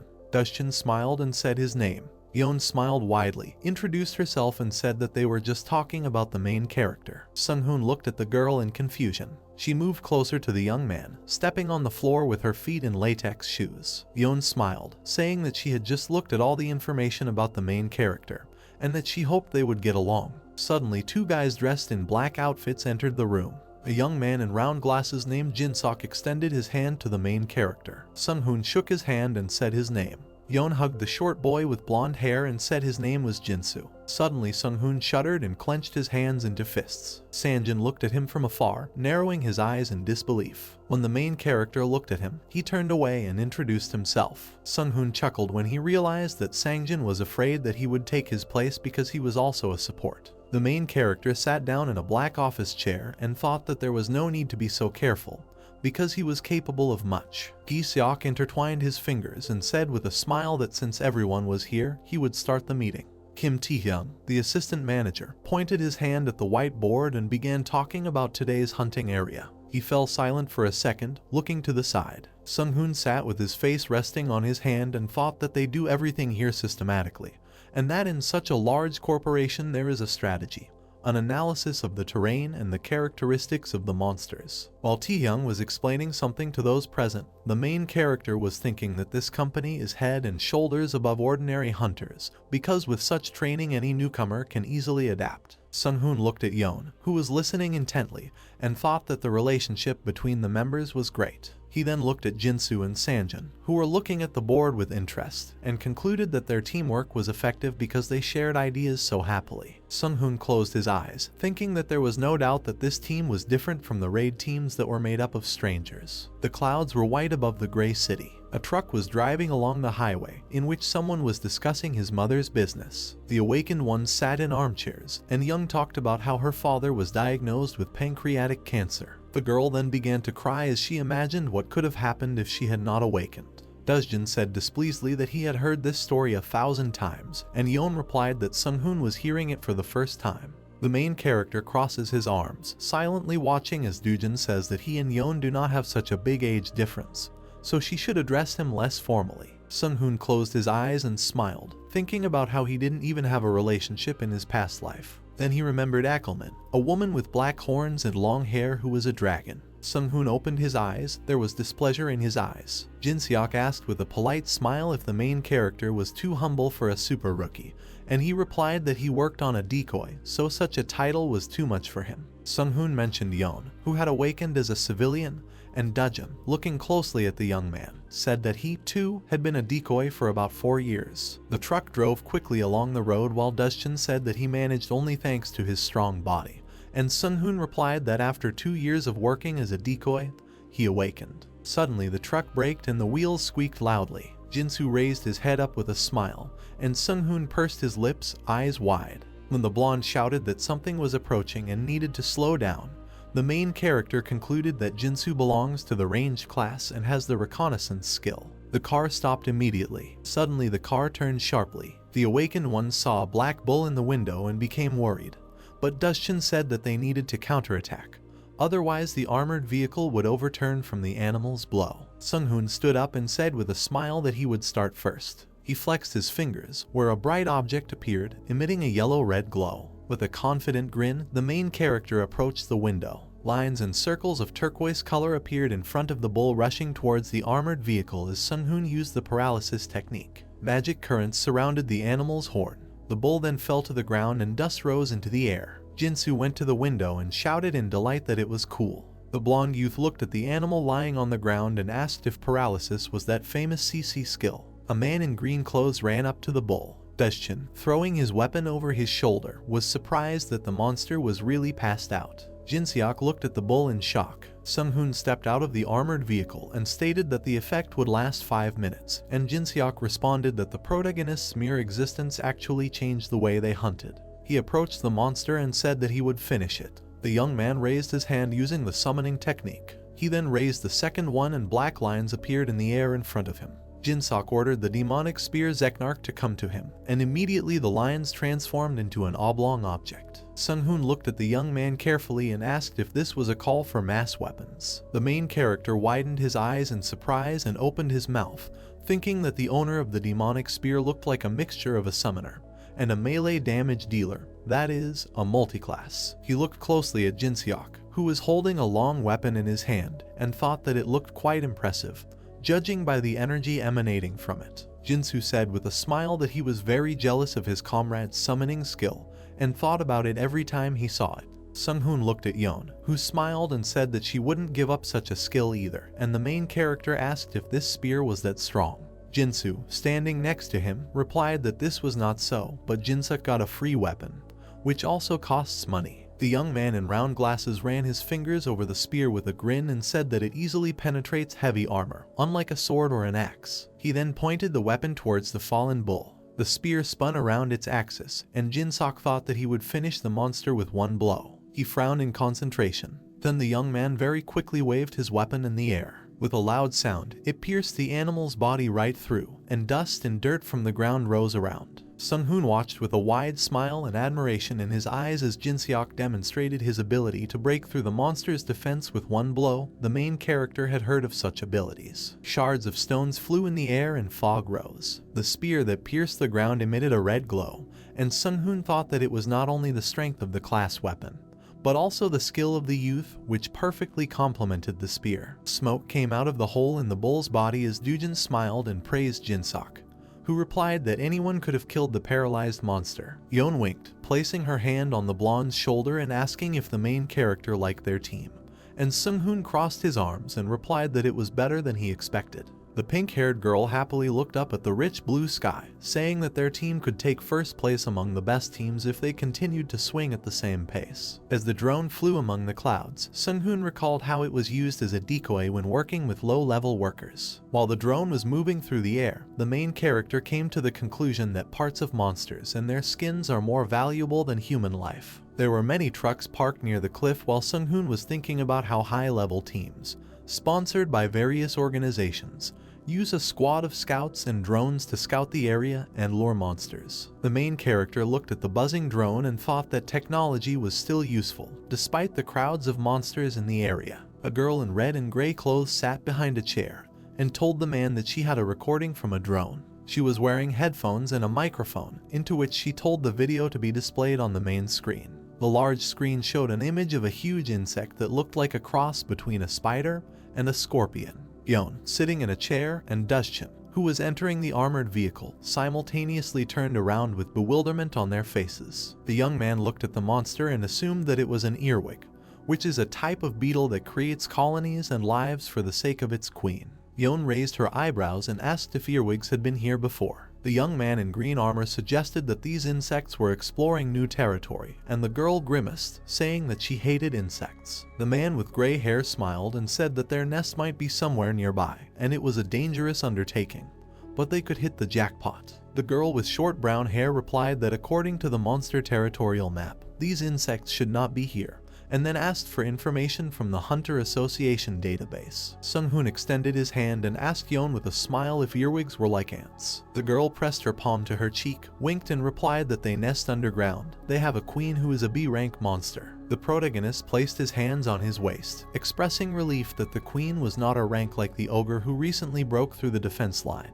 And Yeon replied that there were usually a lot of earwigs and they were good at hiding. Sung-hoon smiled and closed his eyes, saying that killing a rank monster would require the intervention of the state military. Dustin turned around and said with a grin that everyone should get ready, because these insects are quite annoying, but their team can make good money from this. Young and Sung-hoon agreed with these words as they looked at the bright blue sky. The huge black insect moved its limbs quickly. A small bag was tied to the drone hovering in the air, from which something spilled. The earwigs saw this and stretched their paws into the sky. Jinsu smiled contentedly and said that he had found their target, when Dujin told him to attack as soon as the monsters appeared, and the young man with a bow in his hands agreed. He and Yeon were on the roof of the truck while the others were standing on the ground, and they saw the monster. Jinsu furrowed his light eyebrows, staring intently at the insect. Then he pulled the arrow onto the bowstring and fired a triple shot. The arrows were spinning in the air, approaching the earwig. They hit the monster's face, leaving 3 large holes there. A powerful explosion thundered, huge columns of dust rose, and the monster's head flew to the side. Jinsu, clutching a bow in his hand, opened his mouth in shock and widened his eyes. Sanjin and Dujin also opened their mouths in shock. They looked at the earwig's head, which had become detached from the monster's body. Dustin, who was holding a shield and an axe, asked why the insect could not withstand Jinsu's shots. The young man turned away from the earwig and asked if the shooter had increased his level, because it was unlikely to be a matter of defense. Dustin screamed in fear as a piercing demonic spear flew in front of his face. Jinseok, who threw his weapon, immediately apologized to his comrade. He smiled slightly and said that it looked like he should be more careful with his power. He summoned his spear and looked at the protagonist, saying that it was simply incredible. Young leaned closer and asked why that was. Jinsu took aim with one eye closed and replied that they were using normal attack skills, but the damage had increased dramatically, and the only buffer on the team was Sung-hoon. Dustin turned sharply and asked if their damage had increased many times over. The main character closed his eyes, smiled, said that he was only doing his job, and thought that he was pleased to see the results of pumping. When Dujin asked if the hunt would be too easy with Sanjin's debuffs, the orange-armored youth turned around with his lips curled. Dustin suddenly tensed and opened his mouth slightly when he heard that 7 earwigs had been spotted approaching from 4 different directions. While a white drone was flying high in the sky, Dustin asked Jinsuk and Jinsu to take care of one of the directions. He then pointed his finger at Sanjin and said that he would take on the monsters in other directions to buy some time and the buffer would help him.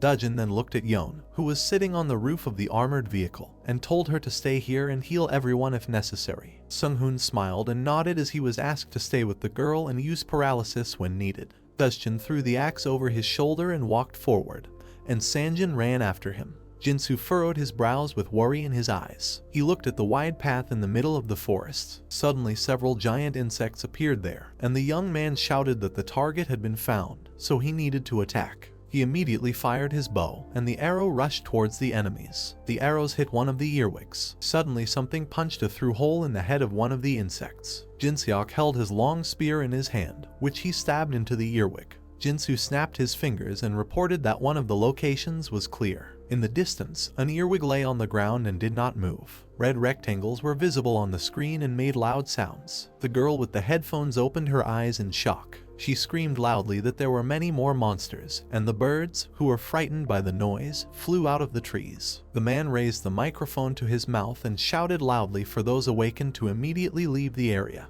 The system kept beeping, and the girl screamed that there were already 8 earwigs there, and their number was still growing.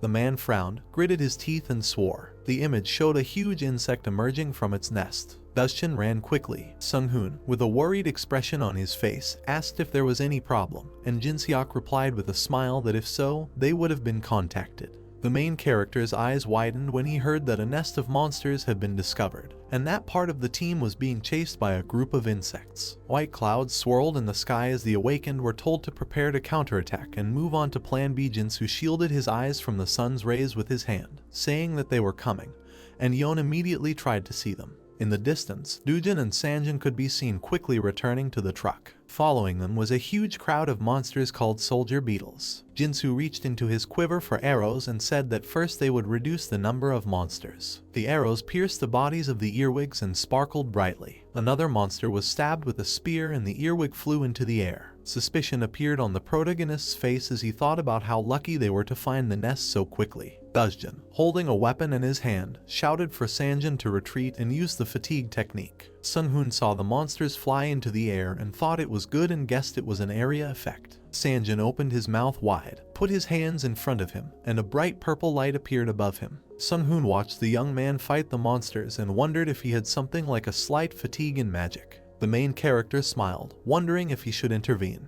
He clenched his hand into a fist, and a yellow-red glow appeared around him. Sung-hoon screamed deafeningly, using the paralysis technique. Dustin clenched his teeth and turned around, looking at the monsters. He then shouted loudly, calling for everyone to get rid of the paralyzed enemies. Jinsu and Young widened their eyes in shock, and the young man shouted that this was impossible. Sanjin looked in bewilderment at the main character, who repeated the same word with a smile. Dustin ran forward. Then he stopped. He turned around and asked with excitement in his eyes if Sung-hoon could immobilize several monsters at once. The main character stood with his hand clenched into a fist and asked if he was talking about this. Jinseok touched the gray hair and said that thanks to Sung-hoon, the day is full of surprises. Jinsu froze with his mouth open in shock, and Yon admired how much mana the main character had. The monsters fell to the ground, and Sung-hoon said that the skill lasts for 5 minutes, so they need to hurry up. Dustin, who was standing in front of a crowd of huge black spiders, turned around and said that at this rate the main character would do all the work for them. The main character smiled and replied that they help each other. The young man in green armor looked at the trembling monster and said that then he would also try to contribute. Dark blood gushed into the air. The night sky stretched over the city, lights were burning in the windows of tall buildings. Hot water flowed from the shower. Someone was washing and scratching one leg with the other, saying that today was a great day because they earned 10 times more. The young men washed themselves in the shower stalls, saying that they had also increased their levels. Sung-hoon, whose face was wet, thought that he had earned more than 1.5 million won. He looked at the holographic tables with information about himself and concluded that he had received the 7th level. The young man pressed the notification with a satisfied smile, thinking that his mana level had increased to 50, and even new skills had opened up.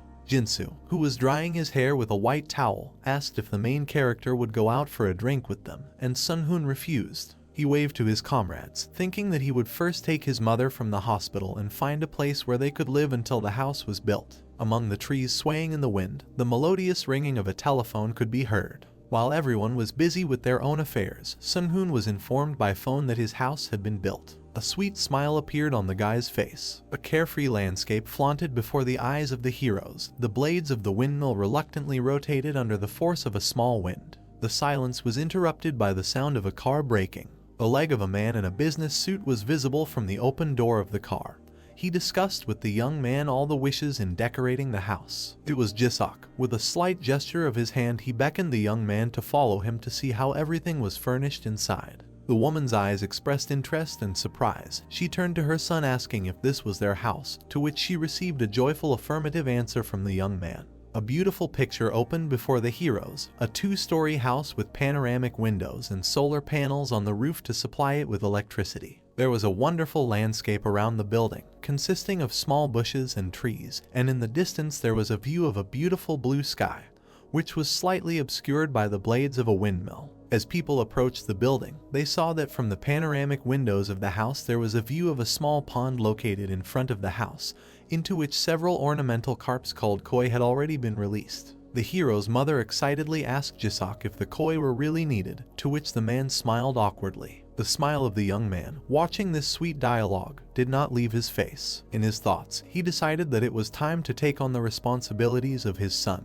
because in his previous life he could not afford it. The woman moved into the house with an excited step, clasping her hands on her chest. She watched with interest the situation inside. On the ground floor there was a living room, kitchen and guest area, and on the second and third floor there was a living area. The basement of the house also had 3 floors. The young man, thinking about this, wondered whether the equipment he asked for had been installed in the basement. Leading the woman and the young man into the house, the man politely said goodbye, assuring that if they had any problems, they could always contact him, to which he received a grateful smile from Sung-hoon, who thanked him for the work he had done. The woman excitedly turned to her son, leaning her hand on the cabinet, wondering if he spent too much on all this. Still in the same cheerful mood, the young man cheerfully announced the cost of 10 million won. The woman pressed her palms to her face, and her eyes widened in surprise.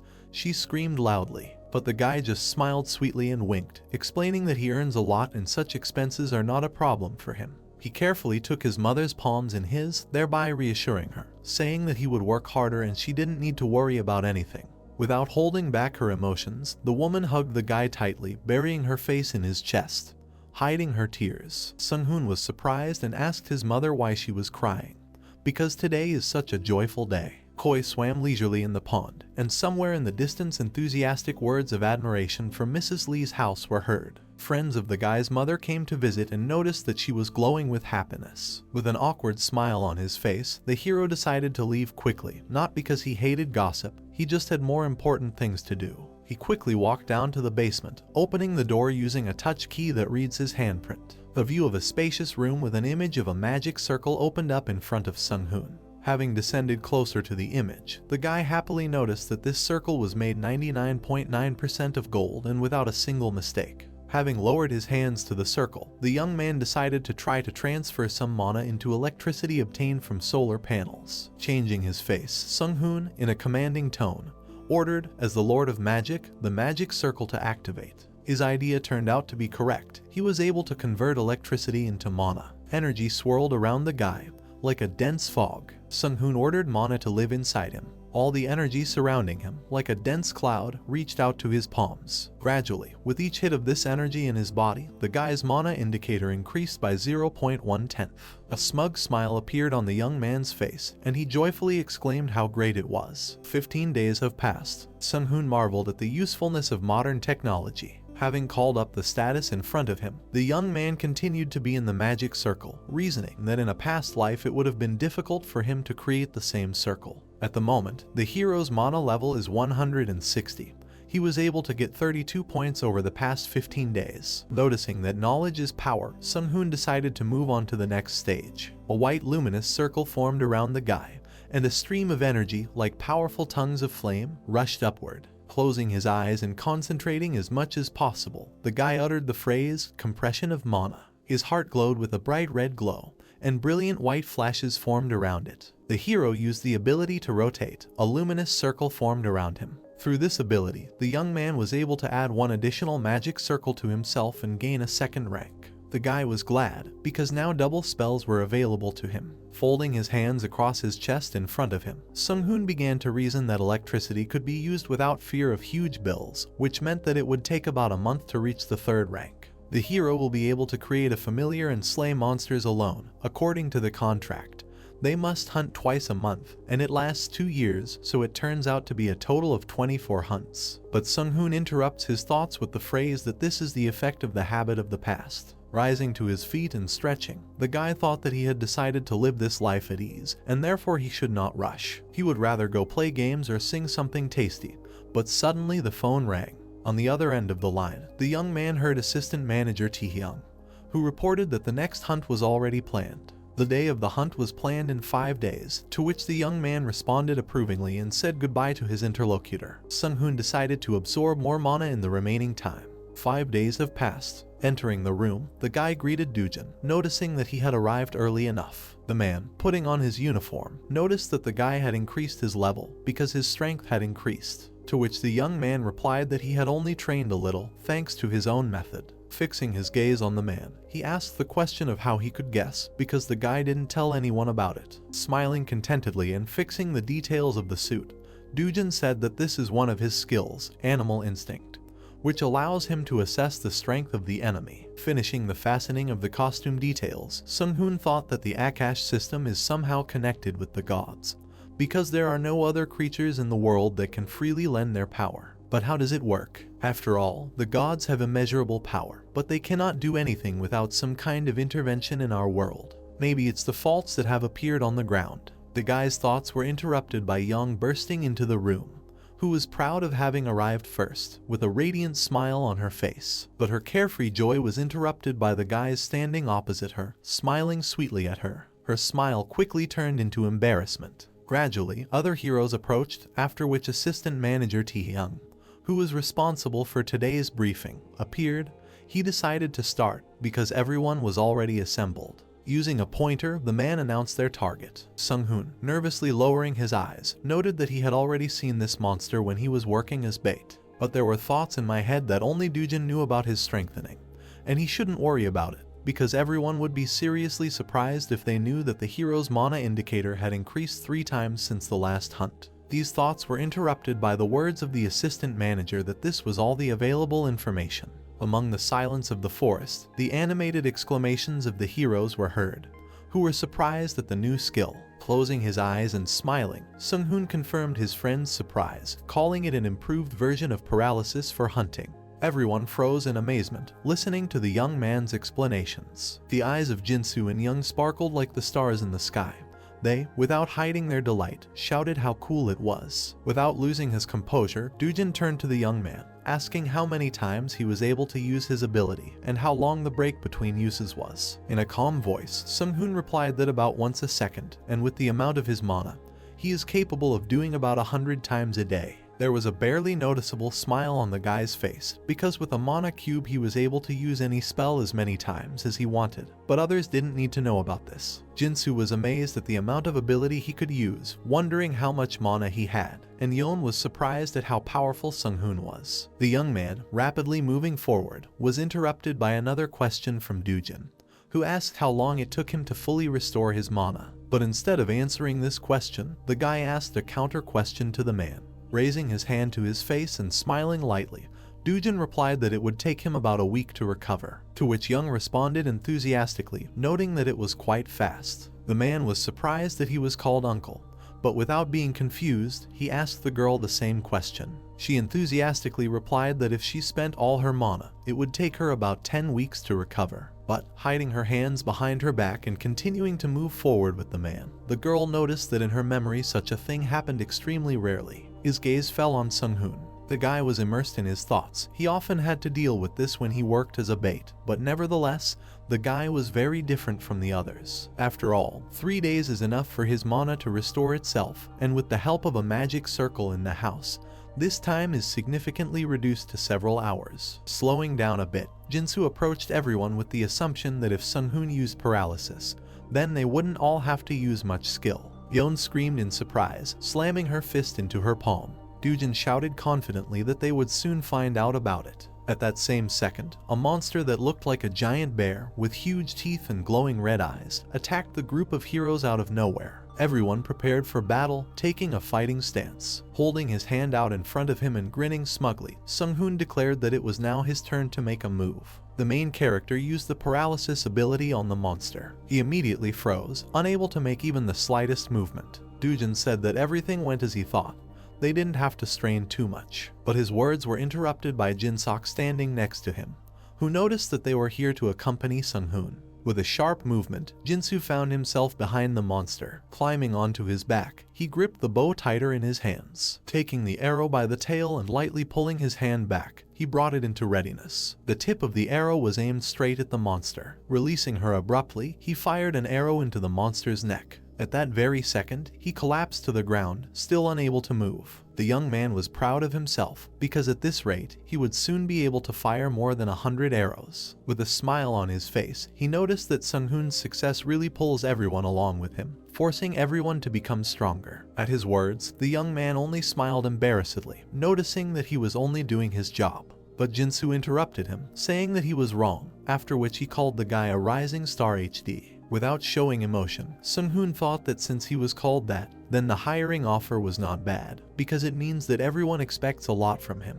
The heroes decided to first deal with the monster's carcass and then continue the hunt. Suddenly, Hyungam received information that their target had begun to move, to which he smiled and suggested that we speed up. After loading the monster's body into the car, Mr. Dujin was informed about this. Shielding his eyes from the scorching sun with his hand, the man noticed that they were able to manage before lunch. Young happily began waving her hand, attracting his attention and inviting him to hunt some more. The man enthusiastically suggested uniting with the main forces and returning to the city, and the hunt could continue after they dealt with the skins. The team solemnly raised their fists in the air, shouting joyfully. Closing his eyes, Sung-hoon thought that money received for hunting is good, but increasing the level is even better. Suddenly, the driver of the car reported that the connection had been lost. This happened for the first time ever. Everyone was on guard, trying to figure out what was happening. Sung-hoon's eyes widened in surprise and Dujin shouted to warn the others. They found themselves in an ambush. Fire was immediately opened on the heroes, and the hail of bullets did not stop. Hiding behind the car, Sung-hoon assumed that since bullets were involved, black hunters had appeared.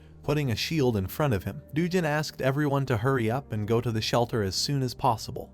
Jinsu helped the wounded men to safety. The main character reasoned that the man was acting as a tank, so he would hold out for some time. But this did not reduce the level of danger. Suddenly, 2 cars with machine guns appeared on the horizon, which immediately opened fire on them. Holding his gaze at Dujin, Sung-hoon noticed that they had a good leader who he would not allow to die. Forming a flaming cube in his palms, he addressed it like a lord of magic, commanding him to protect it. Reasoning in his head, the guy thought that with such a weapon they would not be able to break through the shield created from half of his mana, but he still had enough time to implement his plan. Observing the battlefield, Sung-hoon ordered, as the Lord of Magic, lightning to pierce. The main character has mastered the lightning skill as well as the magic arrow skill. By combining 2 skills, the hero was able to master a single one, called Lightning Arrow. Lightning flashed all around, it was impossible to count them. With his hand out in front of him, Sung-hoon set the direction, ordering the lightning arrow to move forward. The lightning that appeared immediately headed towards the cars with machine guns, crushing the enemy's weapons. The machine guns could not withstand the force of a lightning strike, so they exploded and disintegrated into tiny fragments,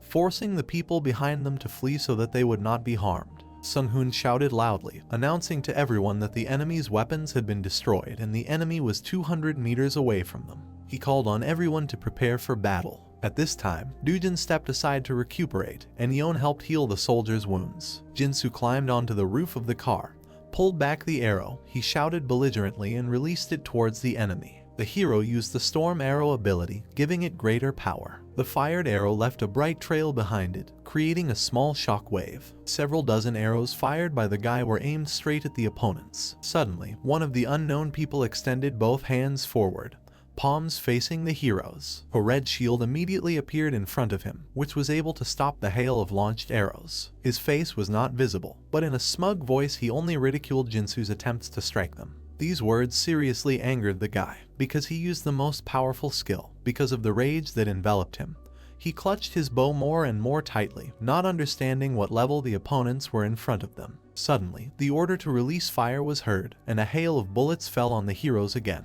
Several shields appeared in front of the people with weapons to protect them. The heroes were on the limit, their gaze was directed at their opponents. The thoughts in their heads were similar, because the heroes' attacks didn't even scratch the enemies, and if this continues, it won't end well. The emotions were filled with despair and a sense of defeat.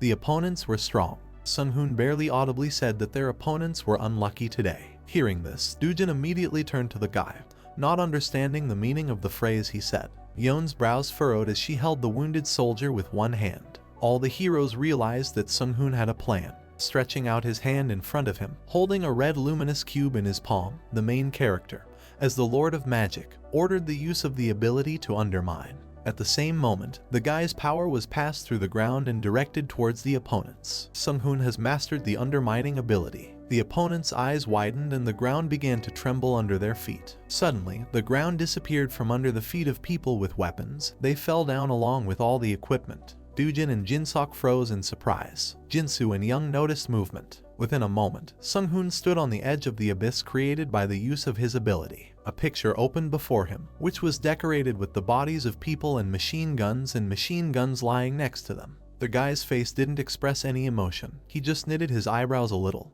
He knew that they were alive. Suddenly, one of the soldiers clenched his palm, clinging to the fragments of stones with his hands. He shouted in displeasure that it was a cheap trick, squeezing the earth and stones under his palm harder. Looking down on this, Sung-hoon only mockingly called his interlocutor stupid, because he would never understand the essence of his ability anyway, so they should all go to bed. Suddenly, the soldiers were overcome by extreme fatigue. Clouds of dust raised by the explosion came out of the cliff. Sung-hoon towered over him. Dujin carefully approached him, calling from behind. Turning to everyone, the guy noted with a smile that fortunately, today there were no casualties. With surprise in his eyes, the man asked the young man what this ability was. On the ground next to him, Jinseok lay motionless, affected by Sung-hoon's ability. Turning to the young man again, the man asked to tell him about the fatigue ability. Still with the same sweet smile, the guy began to explain that there was nothing special about the undermining. Just an ordinary earthquake that excavates part of the surface. This is an explosion that moves the soil to the side, creating a hole. Looking away, the hero continued to say that this ability is only effective against people in it, blocks vision, and can sometimes serve as a distraction. Looking at his partner sleeping on the ground, Sung-hoon continued to explain that the ability fatigue is similar to his paralysis. Young listened in fascination to the guy's stories, squeezing her other hand with her palm, and then, calling him Appa, wondered how many abilities he had. The girl's spellbound eyes crossed with the guy's calm gaze. But instead of answering, Sung-hoon smiled sweetly, raising his index finger to the tip of his nose, saying that it was a secret. Jinsu appeared behind Young, rubbing the back of his head, saying in a tired voice that the young man was full of secrets and riddles. Lost in his thoughts, the main character began to analyze everything that happened. In his opinion, the single pit spell looked much more advantageous than the double lightning arrow. But nevertheless, transformative and counterattack magic is always useful, and a little later Sung-hoon plans to use large area for attacking skill. Suddenly, the young man's attention was attracted by Yeon. The girl trembled a little, clutching her shoulders with her hands. The main character understood that this was happening to them for the first time. That's why they were so excited. He turned to the girl to find out if everything was okay. She looked up at him with a tired and slightly frightened look. Tears rolled down from her eyes, which she immediately hurried to wipe away. Thanking the young man for his attention, she said that she was really terribly scared. The trembling did not go away. Without answering, Sung-hoon straightened his hair and closed his eyes, smiling. Coming closer to the girl, he lowered his palm to her forehead. She looked up at him in surprise. A red cube formed between the girl's head and the young man's palm, turning to which he ordered, as the Lord of Magic, to look into her soul and increase her steadfastness. Let the two become one, the steadfastness of the soul. Sung-hoon has mastered two abilities, Soul and Unwavering. In surprise, Young screamed. Her trembling went away. Smiling, the guy said that he used a skill on her that helped her come to her senses and calm down. Tanks have aggro, but it works differently. With a slight movement of his hand, Sung-hoon called the guys to come closer to him. He was going to use soul steadfastness on all of them. A little embarrassed, Jinsu asked the guy if he had many secrets. Young immediately joined in, enthusiastically asking if there was anything he couldn't do.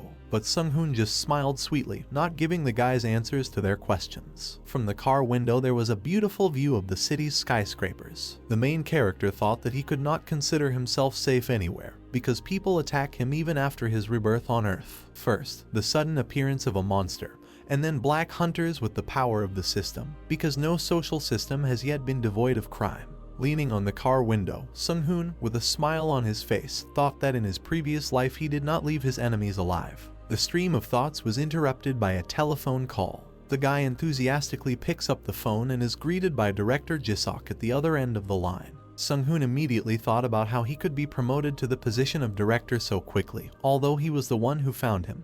Perhaps this shows that the organization has high hopes for the hero. The guy immediately congratulated the man on his promotion, to which he replied that it was all thanks to the young man, because it was he who signed the contract with him. But the purpose of the call was not to discuss the promotion, but today's incident. The guy immediately guessed that we were talking about black hunters. The director noted that this is a rather rare phenomenon. The young man asked who they were, because judging by their skills, they were hardly third-rate hunters. While clearing out the papers on his desk, the man replied that the organization was trying as carefully as possible to find out who they were. There is an assumption that these people were sent by one of the competitors, because this sometimes happens. Listening to all this, Sung-hoon thought about how crazy the people among them were. The smile from the guy's face was erased by the thought that the enemies exceeded them in number and level. If not for his transformative magic, they would all have died. The young man's thoughts were interrupted by words from the phone.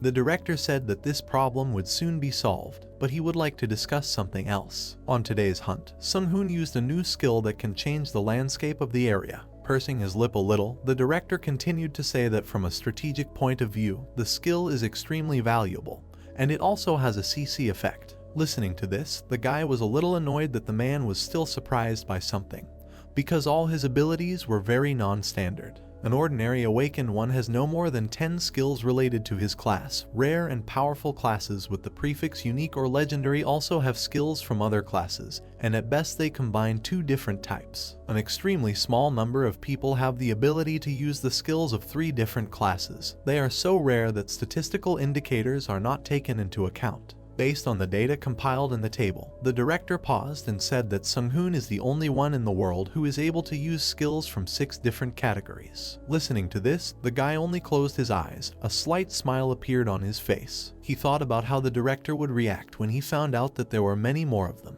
A question was heard from the receiver that the guy was hiding something else, but he only laughed it off, saying that he himself was not sure yet, but he would be able to understand this after raising the level. But the director interrupted him, saying that he was not going to cancel the contract in the near future. These words calmed the guy down, because everyone would understand what he was getting at. The man apologized for the inconvenience and promised to visit him to discuss the details, to which the guy responded approvingly. The guy hung up, thinking that a rather funny situation was developing. Sung-hoon arrived home after dark. The blades of the windmills were spinning gently under the influence of the evening breeze, and the singing of cicadas could be heard outside. Entering the house, the guy loudly announced that he had arrived. Walking inside, he was still thinking that once he regained his previous strength, he would need to study modern technology and expand his field of knowledge. Yes, semiconductor technology is amazing, but he would like to learn more about electrical engineering and its technology. But once inside, he found no one. The house was quiet and there seemed to be no one there. Taking off his clothes, Sung-hoon remembered that the batch of stones he ordered was supposed to arrive today. Entering the elevator, he went to the basement, because he heard that people from the company left them there. Once in place, the young man smiled. The stones were in place. They were in a sealed box, although the magic stones were of low quality and unprocessed. Their size was amazing, and the organization did an excellent job with his request. Having tossed the stone in his palms to estimate its weight, the young man was satisfied, because it turned out to be heavy as he needed. Sitting down next to the box placed in the magic circle, Sung-hoon decided to begin to carry out his plan. An energy comparable to the raging wind of the elements rose around him. The young man assumed the lotus position and concentrated on absorbing the protruding energy. He received the 3rd rank by adding 1 additional magic circle. In just a few seconds, the amount of available mana reached 360 units. Seeing this, the guy was surprised. It turned out to be faster compared to his previous life. After leaving the circle, the guy headed towards another box of stones, stretching along the way. The next thing he planned to do was create an object from rough stones. Having sharpened the stone a little, he began to order the following: as a master of magic, synthesis, communication and replacement. Synthesis, a glowing red cube formed in his hands, which gradually took its shape thanks to the smallest particles gathering together. Continuing, Sung-hoon said, "Let two become one, a synthesis of objects." At that moment, the guy mastered the skills communication and synthesis, and also mastered the new skill synthesis of items. Finally, the shape of a full-fledged cube was formed. It floated in the hands of the young man. The system recorded an improvement in skill proficiency because the create magic items skill was used without system support. The skill level has been increased by 4 units, and the item synthesis skill now relates to creating magic items. This made Sung-hoon turn around. He did not know that the synthesis of objects was part of another skill. There was an asterisk next to the skill in the system. Fascinated by his own actions, the guy decided to test his new skill by trying to combine the mana cube he was using with the new cube. The young man managed to create a completely new item, marked in the system as an artifact. The level of the create magic items skill has increased by another 3 units. Above him hovered a cube of bright amber color, which contained another cube, but of a smaller size. The next step was to try to synthesize the staff with the resulting cube. Sung-hoon used the create magic items skill. His eyes narrowed due to the stream of bright light. One of the tallest skyscrapers in the city is HD Holding.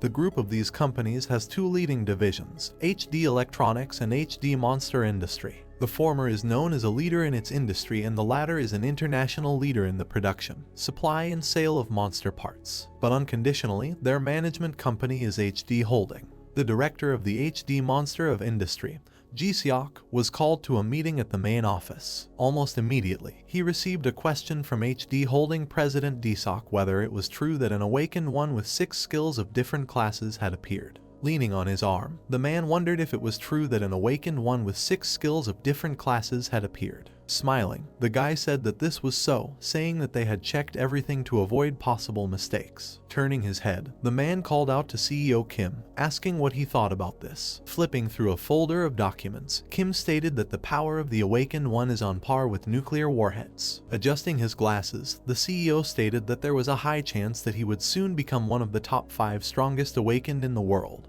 wondering if having rare skills meant he would become an outstanding awakened. After reporting that this was the case, Kim noted that hunting monsters puts a lot of strain on the human body, causing many to give up halfway through. Looking at the thoughtful man, the general director noted that the report contains only verified information, and the facts do not lie. The man, in turn, tried to find out if Kim wanted to say that he was worth investing in. Replying that this was so, the guy said that they would hit a big jackpot. With a serious look, turning to Kim, the man wondered what he thought about this. Lowering his hands, the guy said that he completely agreed with the general director. Putting his finger on the tablet, he noted that he had not added something to the report, since it was only his guess. Approaching the counter, he stated that there was a high probability that the awakened one had 7 skills. Wary, the general director was mired in his own thoughts. Putting his hand to his chin, the man wondered if there was evidence. Tilting his head, the guy said that this was so, noting that according to the investigation, the awakened one had an item that could not be purchased. At that moment, an object was shown on the screen that was shrouded in a red stream of energy. The guy said that the awakened one calls it a mana cube. Raising his hand, he noted that they did not yet know what the cube was, adding that for this reason they assumed that Sung-hoon was capable of creating objects. Leaning on his arm, the man tried to find out if there was any more information. Bowing his head, the guy told about the discovery of a suspicious thing, saying that the first was his unusual request for the supply of a large amount of jewelry, rare metals and magic stones, noting that the second was a room built in the basement of the house. After which, leaning his elbows on the table, the man froze in one position. Grinning, he noted that the guy had done a brilliant job, asking what the CEO thought about it. Agreeing, Kim said that he was a very capable employee. Looking at the guy standing behind the counter, the man tried to clarify whether his name was Ji-seok, saying that from that day on he was the general director. Hearing this, Ji-seok thanked him for it. Further, the man asked him to take care of the main character, adding that he gives him full powers, saying that they cannot allow him to leave for another company. Ji-seok raised his hand, taken aback, and tried to say something.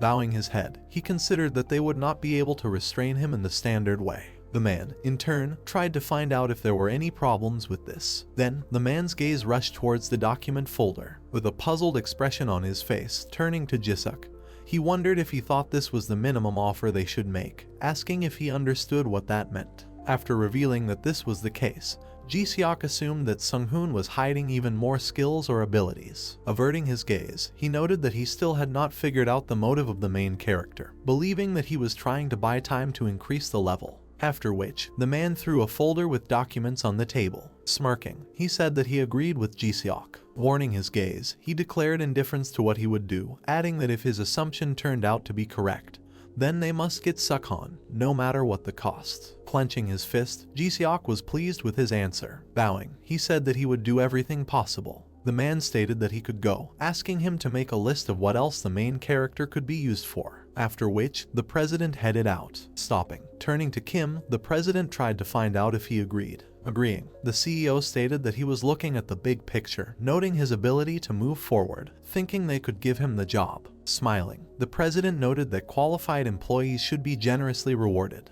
Leaning on the windowsill, he noted that his father's birthday was just around the corner. The daytime sky was shrouded in clouds. A car was passing on the road at an unimaginable speed, with dirt bouncing off its tires. Someone was in the driver's seat. Smiling, the main character noted that despite the maintenance of the car, it is still on the move. Sung-hoon's car continued to drive forward. The main character said that he bought it for a solo hunt, noting that it is quite difficult to hire a driver who keeps his mouth shut. Taking the wheel, in his thoughts, he noticed that it would be troublesome if everyone knew about his abilities. Averting his gaze, he wondered if he should start here. His car stopped next to the thick of the forest. As he got out of the car, he noted that it was a perfect open area. Taking the bucket in his hands, the main character became mired in his own thoughts. After which, he threw the bloody bucket on the ground. Smirking, he stated that there was nothing like the smell of blood to attract monsters, saying that everything was ready. Turning his attention to the daytime sky, Sung-hoon activated a scan of the area. Closing his eyes, concentrating, he froze in one position,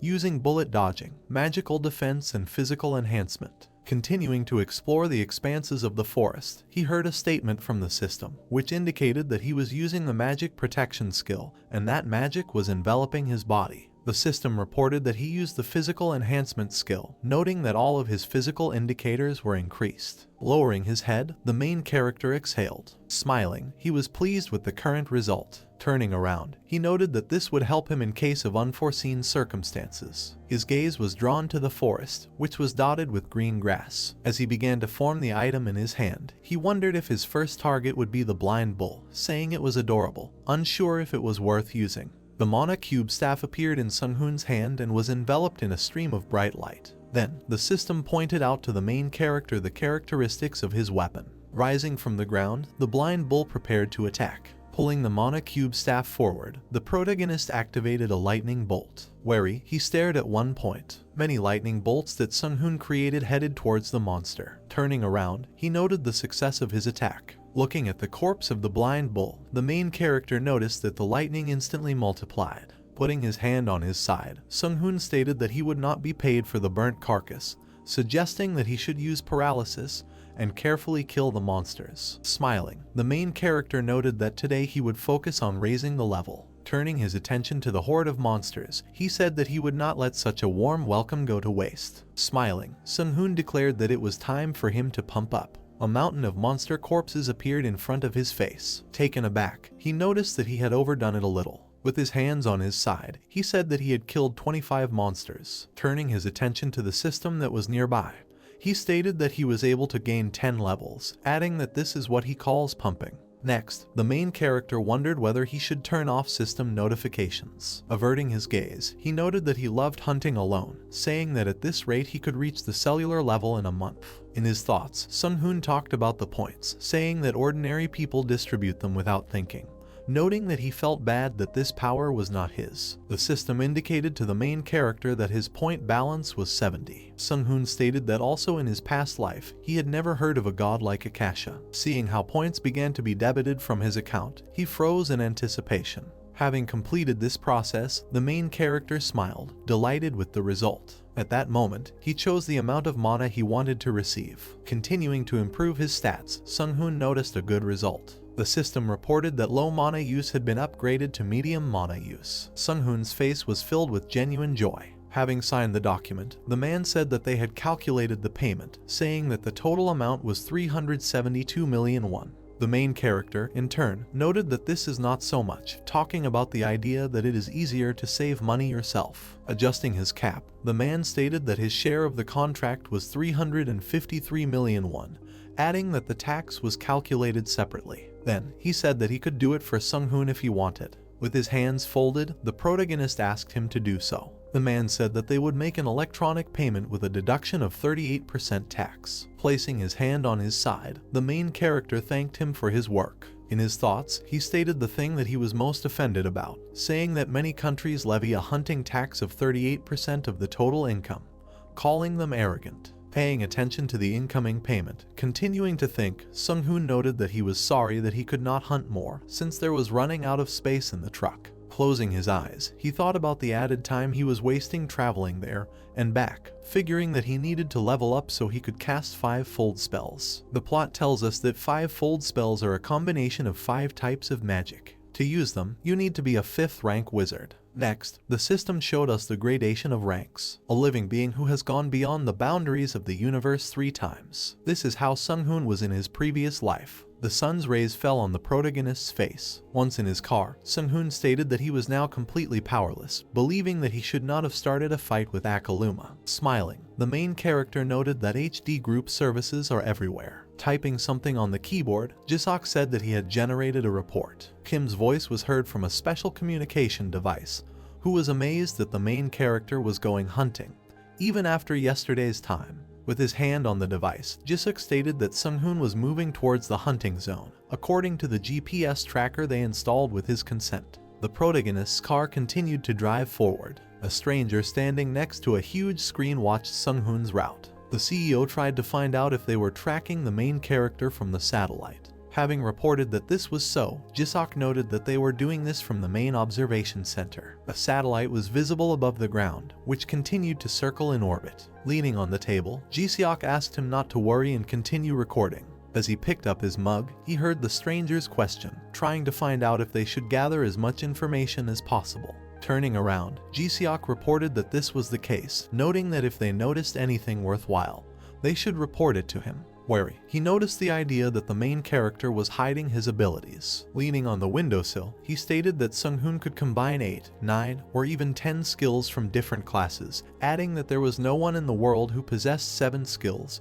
saying that they must hold him no matter what. Jisok said that the very existence of the main character is already beneficial for the company. Taking a piece of meat in her hands, Lee said that it was very tasty, inviting Sung-hoon to try it. Smiling, the main character noted that he was not a child, asking her to stop. Looking at Sung-hoon, who was taken aback, she wondered what that meant, noting that he hadn't even finished his lunch. Next, she spoke about the rumor that hunters must eat well to maintain their health, asking what the main character was thinking about. Raising the spoon to his mouth, Sung-hoon tried to find out how he should eat while hunting. Frowning, Lee asked him to take the food with him, asking why he was leaving it at home. Looking at the lunchbox next to him, the main character said that next time he would definitely take it. Putting the food in his mouth, in his thoughts, he said that thanks to magic, he did not need food at all, noting that no one would die by skipping one meal. A smile appeared on Sung-hoon's face. Leaning on her arm, Lee noticed that the main character was again making a face like an old man. After which, she tried to find out when he was going to get married. Because of her question, food fell out of the protagonist's mouth. Putting his hand to his face, Sung-hoon announced that he was awakened, noting that people were avoiding him. Indignant, Lee asked what he was talking about, stating that the awakened were very wealthy in marriage. Picking up a plate of rice, he said that he had not heard about it, asking Lee not to bring up the topic. She, in turn, said that he should take the initiative into his own hands. Chewing the food in his thoughts, Sung-hoon noted that he missed his mother's nagging, adding that this was already too much. Suddenly, a system appeared that reported that not enough monsters had been killed. Seeing this, the main character was shocked. His gaze was shrouded in bewilderment. A huge number of people were visible from the metro exit. The system declared that the world was moving to the next stage. Gradually, it became evening outside. Suddenly, a loud sound arose on the street, because of which the man grabbed his ears. A rift appeared above the city center, from which a bright stream of red aura could be seen. Frightened, the guy said that they needed to get out of here. The woman, in turn, tried to find out the reason. Frowning, he declared that monsters would crawl out of the rift. The rift that appeared above the city continued to grow. One of the people took a photo in front of him.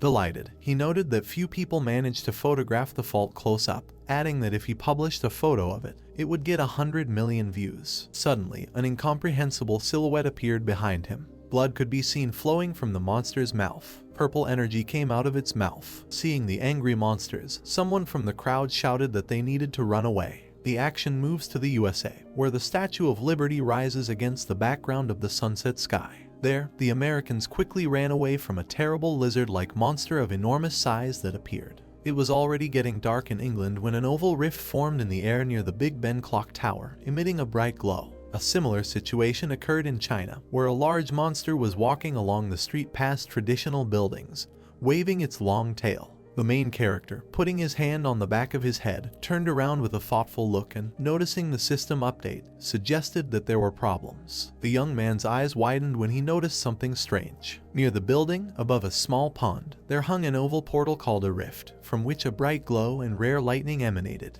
Listening to the buzzing of the interdimensional passage, Sung-hoon snapped his fingers in displeasure to make it quiet. He glanced at his mother, who was in a coma, deciding that the magic of sleep would not harm her. Leaving the house, Sung-hoon raised his hand on the street and, closing his eyes, activated a purple magical shield around the newly built house behind him to prevent the building from being destroyed. Now there were small bright squares hovering around the building in the night sky, emanating from the protective barrier. There was a portal above the pond, and when the main character approached it, a system notification popped up, informing him that a first-level dungeon had been opened and that you could only get into it up to the 50th level, which was surprising. A giant insect paw could be seen against the background of the rift. Sung-hoon raised his head and looked up, breaking into a satisfied smile. Towering over the young man was a giant-sized mantis monster that emerged from a portal near his house. The main character looked with curiosity at the arriving uninvited guests from the dungeon. The praying mantis, noticing the guy, began to fiercely sparkle its red eyes and prepare to attack. Moving his lips slightly, Sung-hoon calmly activated the lightning,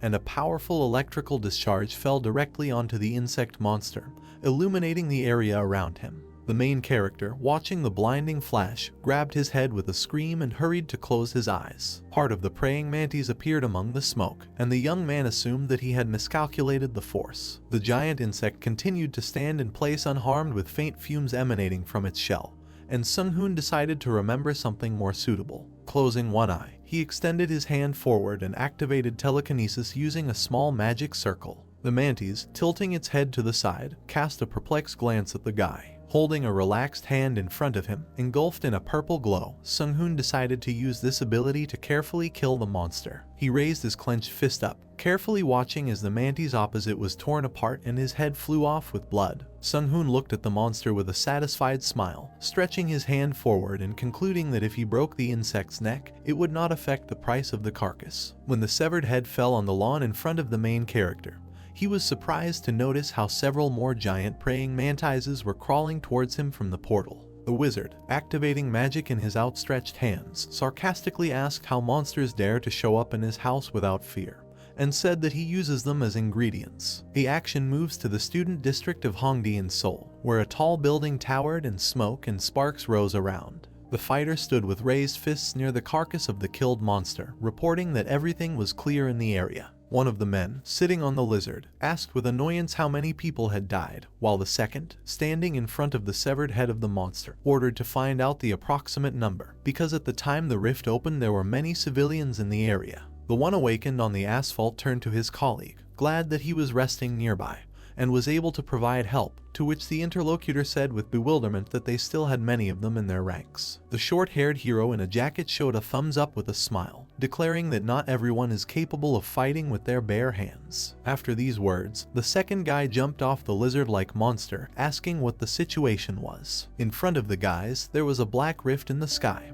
from which dark energy emanated, and one of them asked how long it took for monsters to appear from there. The short-haired monster fighter turned to his colleague, who was clutching his head, and replied that about 20 minutes, followed by clarification as to whether they were finished. A man with bruises on his face, raising his hand, clad in a fingerless glove, concluded with a carefree look that their work was done and their vacation was hopelessly ruined. Looking back, the face of the young man in the checkered shirt was covered with drops of sweat, and he agreed, twisting his mouth with dissatisfaction. Among the ruins lay a bloody, lifeless body, crushed by heavy concrete debris. While the guy in the shirt looked at the corpse with disgust, the fighter in the jacket folded his hands and wished the dead man to rest in peace. At this time, Song-hun, being in the area in front of the house, non-stop tore off the heads of the attacking mantises with telekinesis and finally killed the last one. The guy glanced thoughtfully to the side while a shadow fell on his face and concluded that the monsters stopped crawling out after an hour. Placing his foot on the paw of one of the dead mantises lying on the lawn, Sung-hoon looked at the rift and wondered whether it was worth closing it,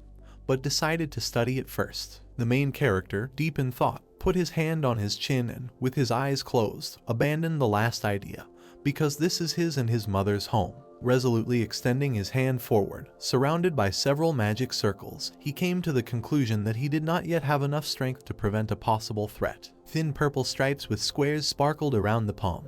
The portal in the air began to emit a dazzling glow, and several notifications came from the system, informing the hero that he had received 4 skills at once. Sung-hoon, covered in beads of sweat, said with a malicious smile that the rift would be closed in any case. Closing his eyes from the bright flash and twisting his mouth, the main character jokingly said that uninvited guests should knock next time. The guy, gritting his teeth from tension, stretched his hand forward, and a magic circle formed at the glowing portal. Now Sung-hoon stood in the rising dust as magical particles floated in the sky, and notifications announced the closure of the rift and the achievement of several achievements. A red emergency alert appeared, saying that because of this action the system was monitoring the young man. He, looking at the screen with a frown, began to reflect on the information received. Grinning, Sung-hoon spread his hands and blithely concluded that they had not been interested in him before. Releasing a purple stream of magic from his fingers, the young man concluded that the Akash system was not that significant, after which he decided to open the subspace skill. Looking at several error messages, the main character ran his hand through his hair and said indignantly that the system should not worry so much. With his hands on his hips, Sung-hoon looked at the screen in front of him with interest, reading the notification of the golden reward box he had received. While a huge magic circle sparkled in the sky, the guy raised his hand and, accepting the prize, decided to sort things out here for now. The windmill towering against the sky did not spin when the space was filled with purple light when using the purification ability. Through the fence, Sung-hoon could be seen standing by the pond, deciding that he would buy some new koi carp later. Opening his eyes wide in surprise, the young man felt as if he had found something unusual, and was perplexed by the warning that the system was monitoring him. Fanning himself with one hand and unzipping his jacket from the heat with the other, Sung-hoon turned back and concluded with a carefree look that if anyone was so interested in his life, then let them look. The guy, with his back turned, stood in the light smoke, menacingly concluding that one day his former strength would return to him and he would find the god Akash controlling the system anywhere. Watching the news, which broadcast footage of a glowing fault, the young man came to the obvious conclusion that the world was changing.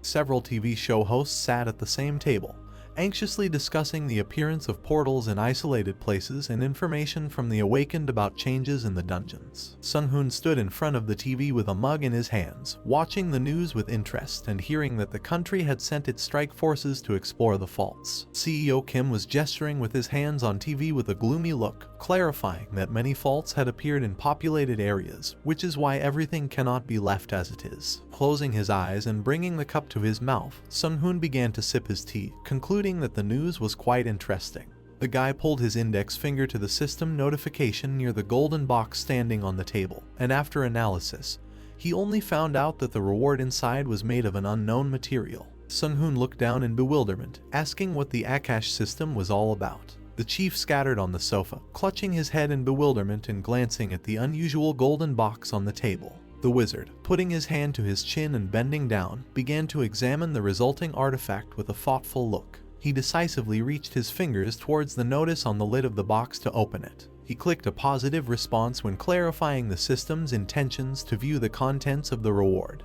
After that, the guy, sitting in a lotus position, closed his eyes from the bright glow in front of him.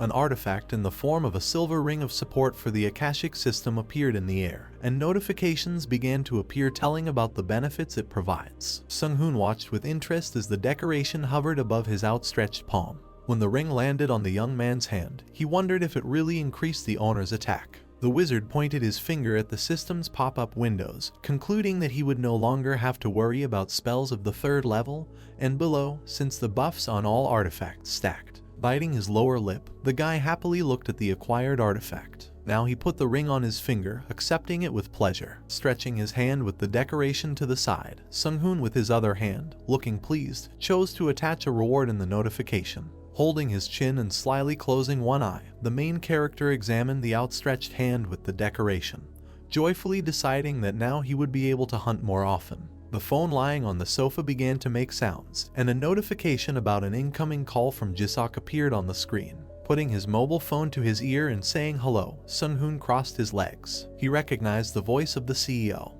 who had recently been promoted, as the manager had previously reported. The interlocutor had his computer screen on which he was scrolling through important news. Jisok, with a mouse in his hands, looked intently at the monitor with glasses and stated that he called on an important issue, after which he informed about the faults that appeared a few hours ago in the city center, which created many casualties. Sung-hoon, sitting with the phone to his ear and listening to the latest news, closed one eye and nonchalantly said that one of the portals had opened right next to his house. Jisok glanced to the side with concern and, opening his mouth in amazement, clarified what the guy did in this situation. Putting his feet in slippers on the soft carpet, the main character began to step forward, simultaneously announcing that he had closed the portal. Leaning on the table, the interlocutor at the computer stood up and asked with shock whether the wizard had really gone inside the rift alone. He, coming close to the window in which the reflection of a face appeared, looked at the dark street and calmly said that he did not go into the dungeon, because with his abilities there was no need for this. Closing his eyes and exhaling with relief, the CEO said that the young man would never cease to amaze him.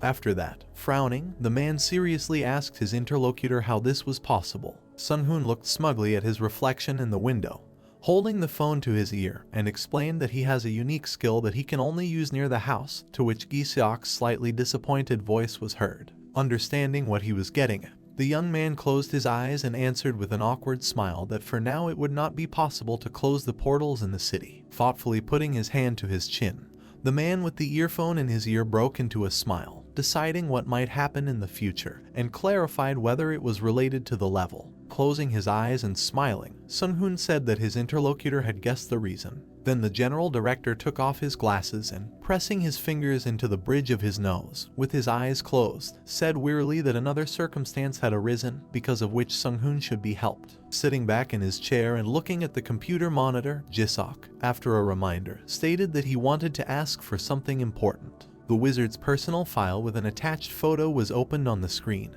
and the general director clarified what his current level was. After a conversation, a car was driving through the city at night, surrounded by a starry sky, the driver of which informed the passenger that they had already arrived at the place. Opening the door, Sung-hoon climbed out and with a satisfied smile thanked him for the ride. He stood in a square in the center of the city, where fallen trees lay among the high-rise buildings and everything was strewn with debris, creating chaos. In the ruins lay the corpse of a monster with fur and an open mouth similar to a monkey. Carefully examining this view, the guy walked by with wariness, while a man behind him reported another monster. Looking anxiously to the side at the lizard-like monsters, Sung-hoon wondered if there was really such a pogrom in other places. An open palm rose into the air and began to be vigorously waved to attract attention. Jisok, surrounded by a squad of anti-monster fighters, joyfully moved his hand, beckoning Sung-hoon, who had arrived, to them. Hearing his name, Young turned sharply with a satisfied smile, concluding that she had not seen Appa for a long time.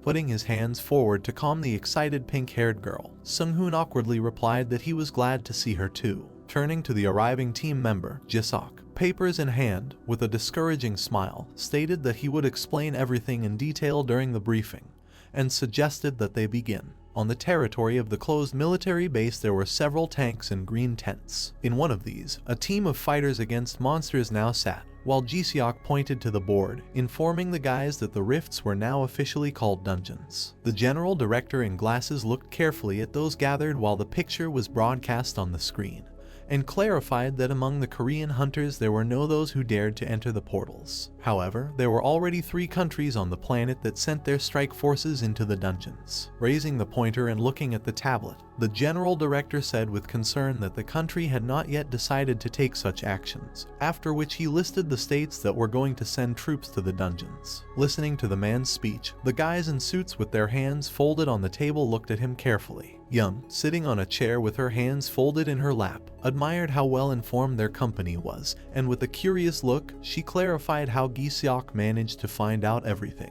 The general director, with a pointer and tablet in his hands, proudly declared that they were an international organization, which means it was impossible to keep something like this a secret from them. Taking his glasses and closing his eyes tiredly, the man admitted that there was another problem in the form of an order from the government. The man in the green suit cast a perplexed glance at the general director, asking whether it was mandatory. Closing one eye and leaning his elbow on the edge of the table, Sung-hoon suggested with a dissatisfied look that they were left with no choice. General Manager Ji-seok, standing behind the podium, frowned deeply and with a stern expression confirmed the words of the protagonist regarding the order. The bright light of the sun made its way through the clouds. Gi-seok began his story. The awakened team listened intently to the deputy chief of the combat department, who stood next to the wide screen and said that the awakened received orders from the government in case of emergencies such as monster invasions, and that this was exactly what was happening now. Leaning on the pulpit, Ji-seok seriously said that they could not use all their strength to the fullest, so only specific people would be involved in this matter. Sanjin, standing against the wall and crossing his arms, asked if it would be representatives from each class. Adjusting his glasses and closing his eyes, the deputy answered his question in the affirmative, clarifying that the HD group had to close 12 dungeons and that there was one significant problem.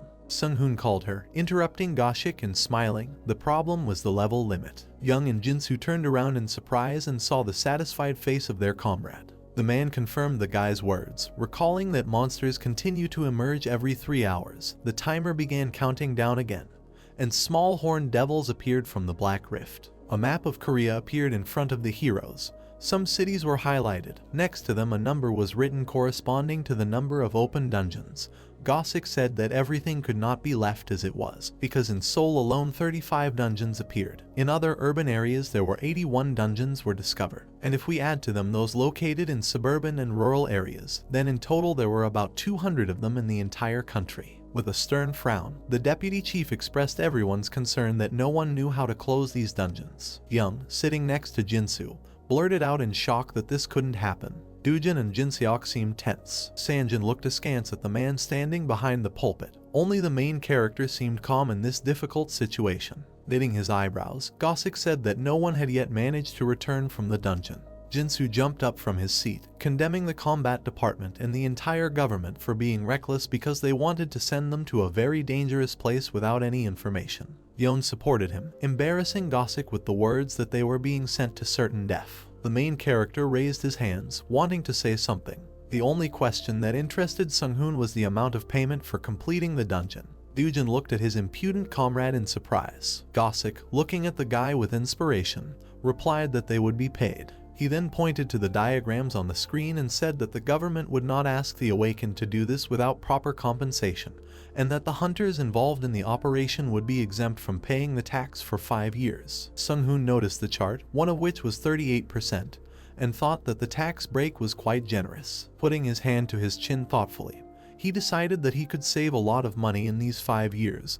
Then the guy asked what else the government could offer. The hero opened his mouth when he heard that they would be provided with special equipment. He furrowed his eyebrows decisively, thinking that something interesting was brewing. Smiling, Sung-hoon asked if they would still have it after the dungeon closed. Gi-seok nodded affirmatively. Yang looked away with displeasure, saying that this was too little payment for their lives. The deputy's next words, that the government would pay all their debts, shocked the girl and Jin-soo, who was sitting next to her. All team members jumped up from their seats in surprise. Only Sung-hoon did not react to this. Gi-seok noticed this by looking at the guy and immediately said that for him this offer might not seem so tempting. The main character winked, answering that this is not entirely true, although he never had debts. Without taking his eyes off the deputy, He asked if there were penalties for refusal. The man smiled and answered negatively, since the government does not benefit from experienced hunters leaving the country because of such actions. The guy, looking at his worried team, said that the deputy was right. He folded his hands in front of him and expressed his agreement. Crossing one leg over the other, Sung-hoon confidently stated that he would like to see the equipment first. Gossik led them to the car in which the boxes of weapons were stored, clarifying that due to the emergency situation, they were brought to them immediately. Workers unloaded the truck, dragging boxes from it. The deputy noted that the quality of this equipment was many times higher than that sold on store shelves. The man said that some weapons were obtained from reward boxes. Yeon admired the case with the ring. Dujin took out a red battle axe.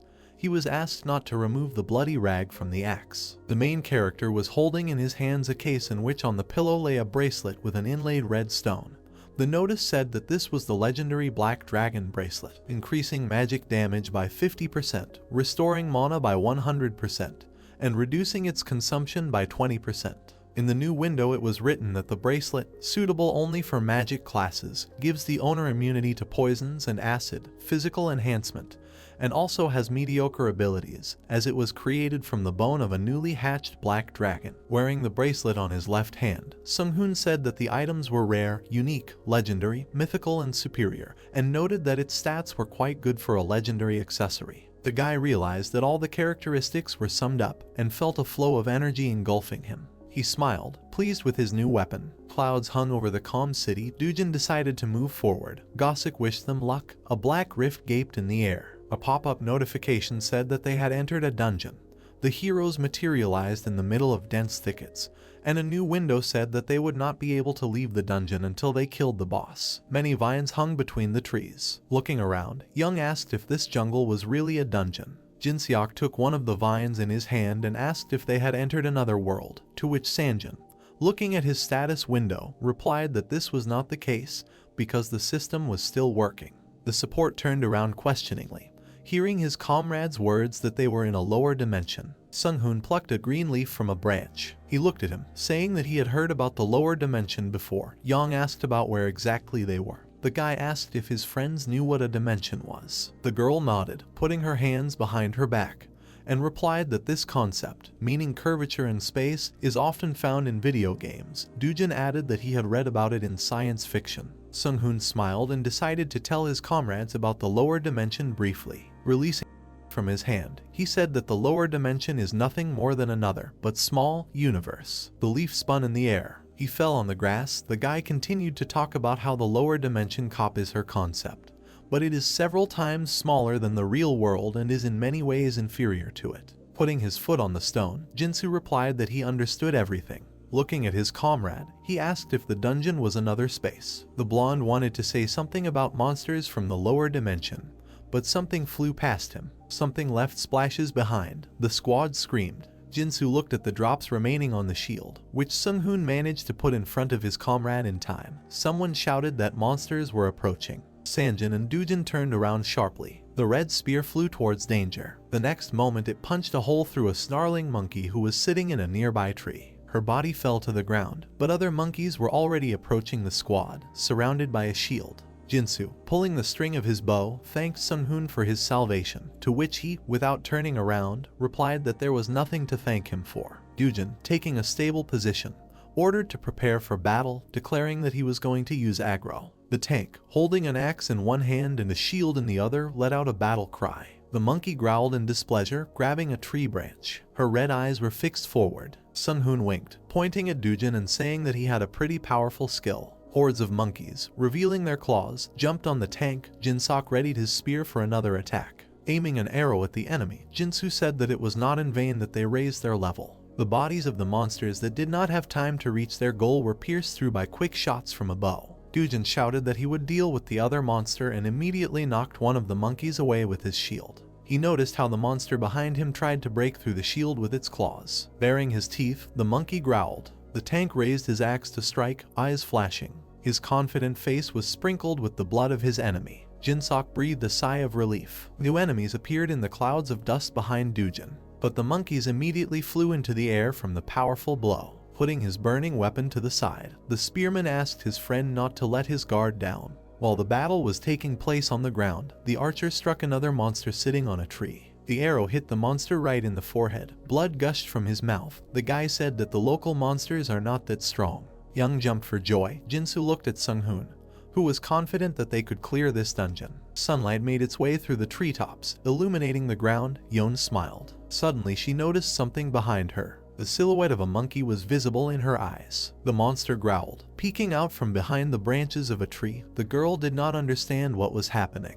She was ordered to run, the monster's red eyes glowing. A huge beast appeared from the thicket of the forest. Dujin rushed towards it to distract it, and ordered his team to retreat. Frowning, the tank screamed furiously. The monkey was dumbfounded by this turn of events. Jinsu, looking at his enemy, asked the team how such a big monster was able to get close to them, and thought that he could use a stealth skill. Sung-hoon, protecting Yeon with his hand, replied that a monster similar to a boss could use a skill affecting consciousness. The monkey raised his fist high above his head to strike. The tank's shield was able to hold back even such an attack. Dujin clenched his teeth, trying to resist. Under the pressure of the impact, his legs broke the ground. Blood flowed from his mouth and nose. Suddenly the bleeding stopped. Yeon directed her energy at him, using healing magic. Jinsok held his spear in front of him, approaching the enemy from behind. In front of him was a huge monster's leg. The spearman decided to hit it to slow down the enemy, but the tip of the weapon only touched the leg without breaking through the defense. Jinsok widened his eyes in surprise. Sanjin opened his mouth wide and shouted to his comrade to look back. The shaggy paw approached the spearman, who did not have time to react. Watching this, Sung-hoon used shield magic.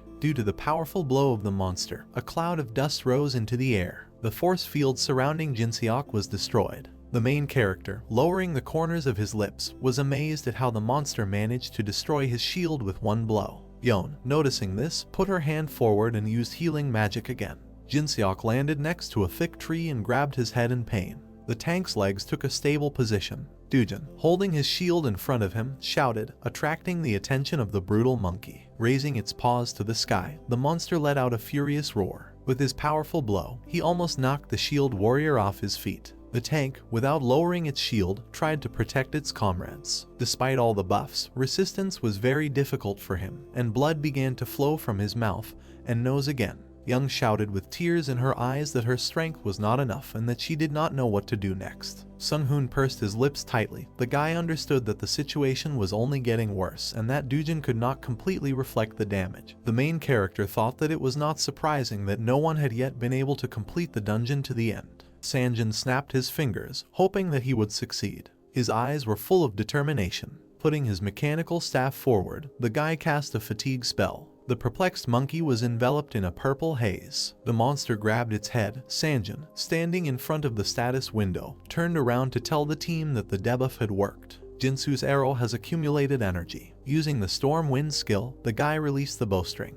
A huge wave of energy erupted from his bow. A strong explosion threw the monster back. The trees around were spattered with blood. Sanjin ordered the attacks to continue, but Jinsu was exhausted. Sung-hoon, looking at how the archer was trying to catch his breath, realized that with each skill he used it became more difficult for him, because they required a lot of mana. The monster raised its paw. It seemed that their skills did not cause any significant damage to the boss. Baring his fangs, the monkey let out a roar. The attacks of the squad only made her angrier. Grabbing a nearby tree, the monster tore it out of the ground. It was about to rain down on Dujin. Looking at the tree hanging above him, the tank, widening his eyes, asked the team not to worry. The monkey threw the tree, thereby raising clouds of dust. Tears flowed from Yeon's eyes. The girl shouted out the name of the tank. Sung-hoon exhaled. It turned out that the monster, not intending to attack Dujin, threw the tree forward. The pointed barrel flew towards the archer. He was too close, and Jinsu, frozen in place, realized that he would not have time to dodge. Young closed her eyes and covered her face with her hands so as not to see the inevitable.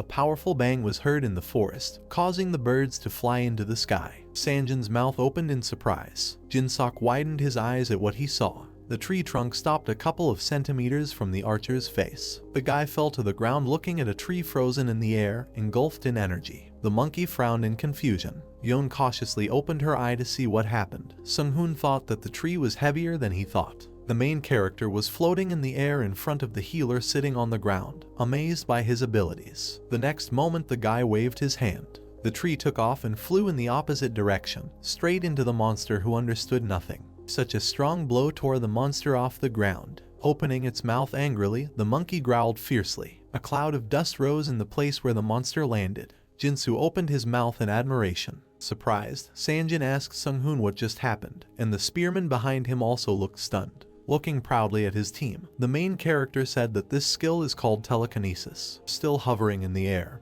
he added that this skill can be used by anyone if they train it. Then the guy reminded him to help Dujin. The bloody tank, lying waist deep in the ground, asked Yon to heal it as soon as possible. Hiller, her eyes wide open, took a deep breath. The girl ran towards the wounded man, intending to help him. Bleeding, he asked Young, who had arrived in time, if he had heard what she said. While the girl was using abilities that hurt him for some reason, Dujin said that in the heat of battle she addressed him as one would normally address a close older friend. Yon replied that she did so by accident because the man was on the verge of death. Sunghoon, smiling, closed his eyes and thought that he had put up the shield in time, because the situation was extremely dangerous. Holding his wand in his hands, the guy looked in the direction where the monster landed and thought about what they should do now about the fact that the monster looked strange after taking damage. The monkey rose to his feet, fixing his gaze on the team. Sunghoon noticed that her eyes were red and thought that she had become enraged. There was a powerful bang. The monkey jumped into the air, preparing to attack the squad. The young man saw it. Embraced by the energy of the telekinesis skill, the main character realized that his enemy was now much faster. Seeing how the eyes of the frowning monster were burning, he thought that the enemy's movements had become more predictable. The guy waved his hands, controlling the spell. Thanks to this, he managed to dodge, and the monster rolled forward head over heels. Looking at how the monkey, who had not calculated his strength, fell behind the trees, Sunghoon decided to use telekinesis to change the trajectory of its movements. The fact that he was in the air gave him a great advantage. The monster lay on the ground, its mouth wide open. The team members, without making a sound, watched what was happening in surprise. Young, knitting her eyebrows thoughtfully, asked what class Sunghoon was in. Dujin, looking at her, replied that he did not know and that he had never seen anything like this. Smiling slyly, the main character used the lightning skill. Many sparks struck the body of the monster, which roared angrily from the damage it received. The main character watched the monster, which he struck with lightning magic. Sunghoon, jumping away from the monster, wondered if the magic had affected him. The main character, looking at the monster that jumped out at him, was a little surprised. Sunghoon, dodging the monster's blow, stated in his thoughts that he had incredibly high resistance to magic. The main character, continuing to dodge the blows, said in his thoughts that the monster also had a strong body. Sunghoon grinned and continued to dodge the blows. The main character, jumping from the monster's attack, said in his thoughts that he was capable of killing him. Sunghoon further reported that the analysis was completed.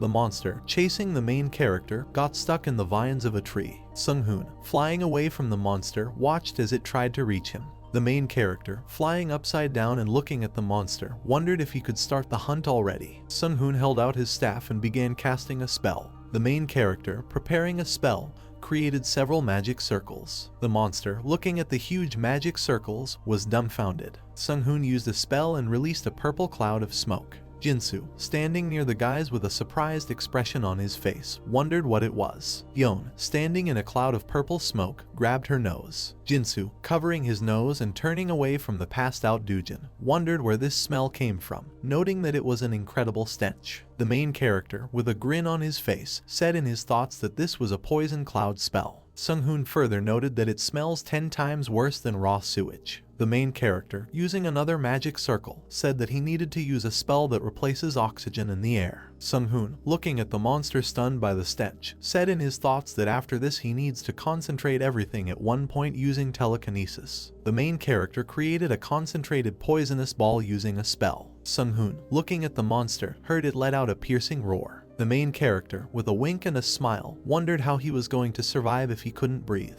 The monster, suffocating from lack of oxygen, fell to the ground dead, after which the system reported that Sunghoon's level had been increased by 1. The main character, looking at the lifeless body of the monster, began to go down. Sunghoon, looking at the system messages, noticed that his level had been increased by another 4 units, after which the main character wondered if this was all he got. Dujin, looking at the system window that popped up in the air, heard it say that the dungeon had been completed. Jinsu, looking at Sunghoon with surprise on his face, announced that he defeated the boss single-handedly, after which the system reported that they could now leave the dungeon. Jinseok, down on one knee, said that he was glad it was all over, after which the system announced that the dungeon was closing. The main character, wiping sweat from his face and looking out the system window, wondered whether he would be given a reward, to which the system reported that he received the achievement first to clear the dungeon. After which the system also noted that Sung-hoon received 2 to all characteristics and 2 additional slots in his inventory. The main character, looking at the box that the system provided him, heard from her that it was a copper box with a reward. Sung-hoon, taking the box and scratching his head, wondered why they only give a copper box for clearing a dungeon.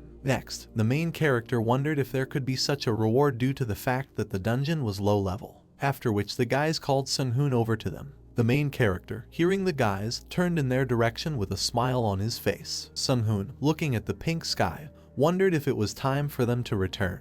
Yeon, rushing towards the main character, wondered how he did it. Yeon further stated that telekinesis is an incredibly rare rank skill. Yeon, having received a copper box from Sung-hoon, wondered what it was. The main character, looking at the rejoicing Yen, said that this was a box with a reward. Next, Yeon wondered if this was really a box with a reward, to which Yeon stated that this is the first time she has seen this. After which Yeon thanks Sung-hoon for everything. Yeon, bringing the box to Jinsu, heard him wonder if the box was copper, whether it was so valuable. Dujin, looking at the main character, said that he saved them again thanks to his new skill. Dujin further noted that he was very curious about Sung-hoon's class. The main character, scratching his cheek and turning away from Dujin, tried to avoid answering. Dujin, having received the blow, screamed in pain. Yeon, looking at Dujin, who was writhing in pain, said that she calls him uncle because he does not understand the general mood. Dujin turned to Yeon with tears in his eyes and wondered if she was curious about Sung-hoon's class, to which Yeon wondered if he hadn't noticed that the main character had changed the subject by talking about the reward box, after which Dujin wondered if Yeon had just told the truth. Sung-hoon, looking at the portal that appeared, announced that a way out had appeared, noting that they needed to take the monster's carcass with them. The main character, looking into the portal, said that they should return. One of the journalists, sitting near the portal, wondered if they could be here. Sung-hoon, coming out of the portal with the guys, breathed a sigh of relief, after which one of the journalists said that they had returned. Young, turning towards the journalists, was surprised that they were here. A journalist with a microphone, pointing his finger at the guys, said that they needed to film them faster, noting that this was a sensation. Next, the guy with the camera wondered how they could get so lucky. The man with the microphone, looking at the camera, announced that they had urgent news, noting that the hunters who entered the dungeon on Myeongdong Street had just returned.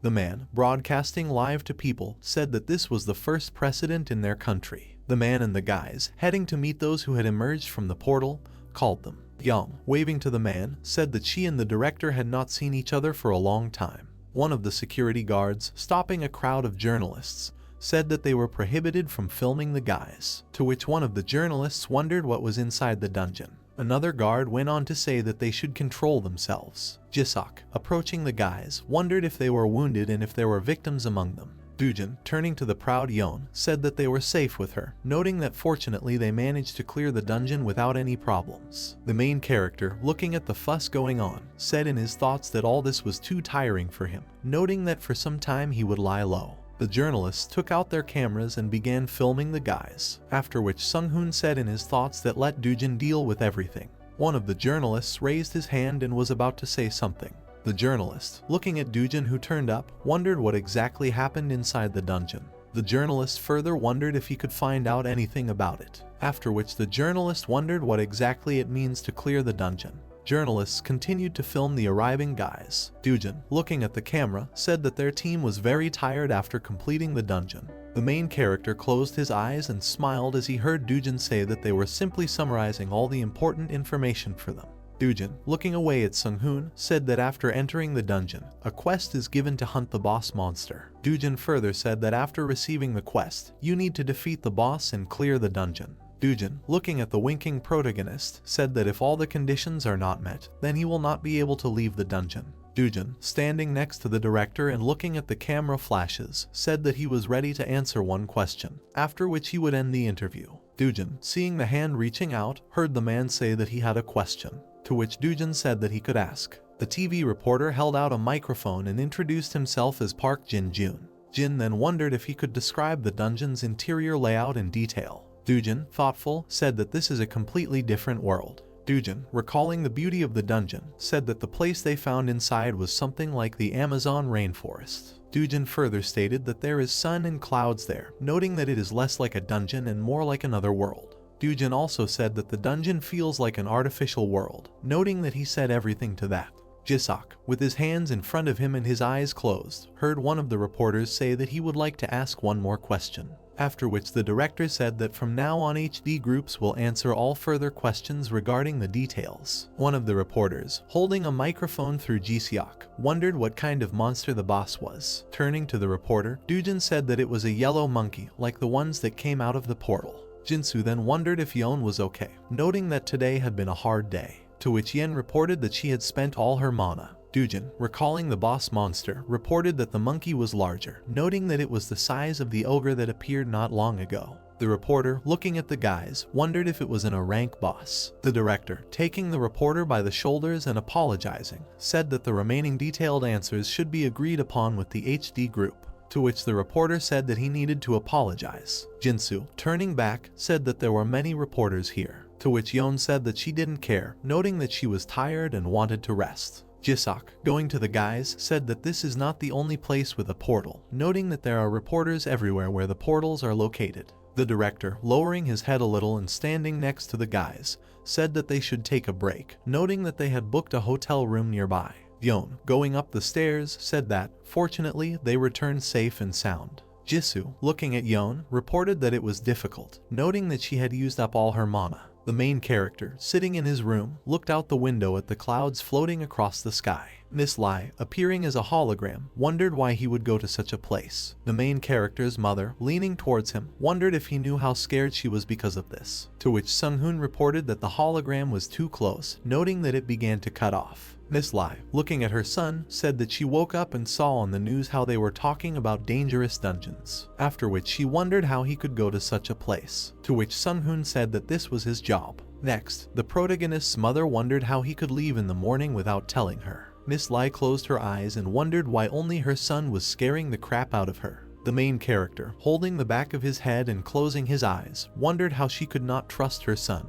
noting that boys and girls younger than him also do this. Miss Lee, raising her hands and clenching them into fists, said that it was not that she did not trust him. The main character, putting his hand to his cheek, continued to listen to his mother. Miss Lai, having finished, breathed a sigh of relief. Miss Lee, looking at her son, wondered if he understood how worried she was about him. Miss Lee, holding out her hands to her son, said that she was very worried that something might happen to him. The main character closed his eyes and smiled and said that he would be careful, noting that she shouldn't worry too much. Sunghoon, looking at the phone with his mother's number dialed, heard her say that he was making her nervous, to which the main character told her not to be nervous, after which Miss Lai wondered why he was talking like an old man who had just woken up. Sunghoon, looking at the picture in the hotel, announced that it was time for him to go, noting that they would see each other at home. The main character, opening the door, said that his mother was too worried about him. Sunghoon opened the door and was surprised by what he saw. The main character, looking at the lying guys, said in his thoughts that they all looked exhausted.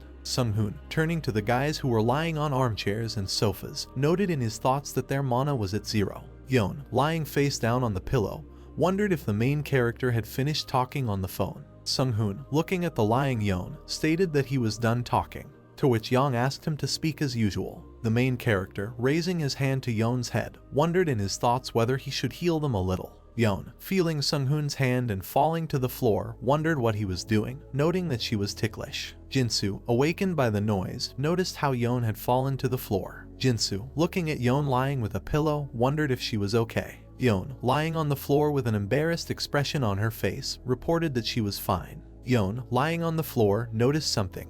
The main character, looking at Yen who had risen from the floor, wondered how she was feeling now. Yeon, looking at her fist, reported that her mana had returned, to which Jinsu wondered if she was telling the truth. Yeon, turning to Sunghoon, wondered if it was possible that the mana had been restored, noting that such a thing was impossible. The main character, winking at Yen, said that he had restored her mana. Yeon, standing with her back to the window overlooking the city, said that she thought so, noting that it was simply wonderful. Yeon, turning to the window, noted that she still considered this harassment. The main character, looking at the thoughtful Dujin, said that they had finished. Dujin, raising his hands and clenching them into fists, said that Sunghoon would no longer surprise him with anything after his ability to restore mana. Jinsok, looking at the TV, said that they were just lucky to have Sung-hoon on their team. The man on the TV, holding a microphone, announced that they were connecting with their reporter Park Jin-jun. After which the man said that recently they have been saying that this is the first completed dungeon in the world. The man further wondered what the real situation was. The man on the TV, pointing to the side, reported that the portal in Myeongdong through which the hunters returned had immediately disappeared, noting that the Association of Military and Awakened Ones considered that the Myeongdong dungeon no longer posed any threat.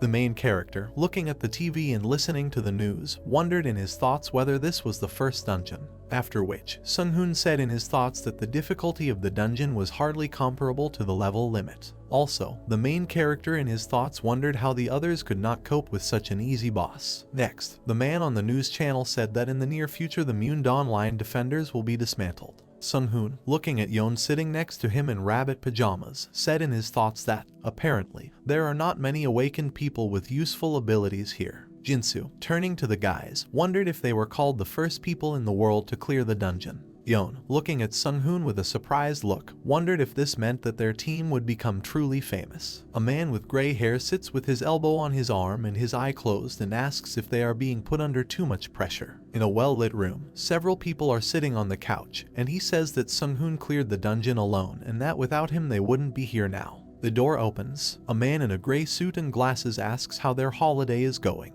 Everyone says that everything is fine and that thanks to the main character they have fully recovered. The man with glasses asks if everyone has read the report written by their acquaintance. The hooded man says that everyone has already become familiar with him. Sung-hoon sits and looks in surprise. He is invited to talk face to face. The girl in a black suit pushes back her chair. The main character and a man in a gray suit are sitting opposite each other at a long table. She says the cold Americano has been served as they requested. A man with glasses takes a sip from their glasses. Sung-hoon looks at this in surprise. The glass is abruptly placed on the table. He asks how many abilities he has. Holding a glass in his hands, the main character, smiling, says that there are quite a lot of them. A man sits with his eyes closed. He says that magic can do many things, distort space, time, life, etc. A man in a red cloak and gray hair sits among huge books and scrolls and reads a book. He understands that with her he can become almost a god.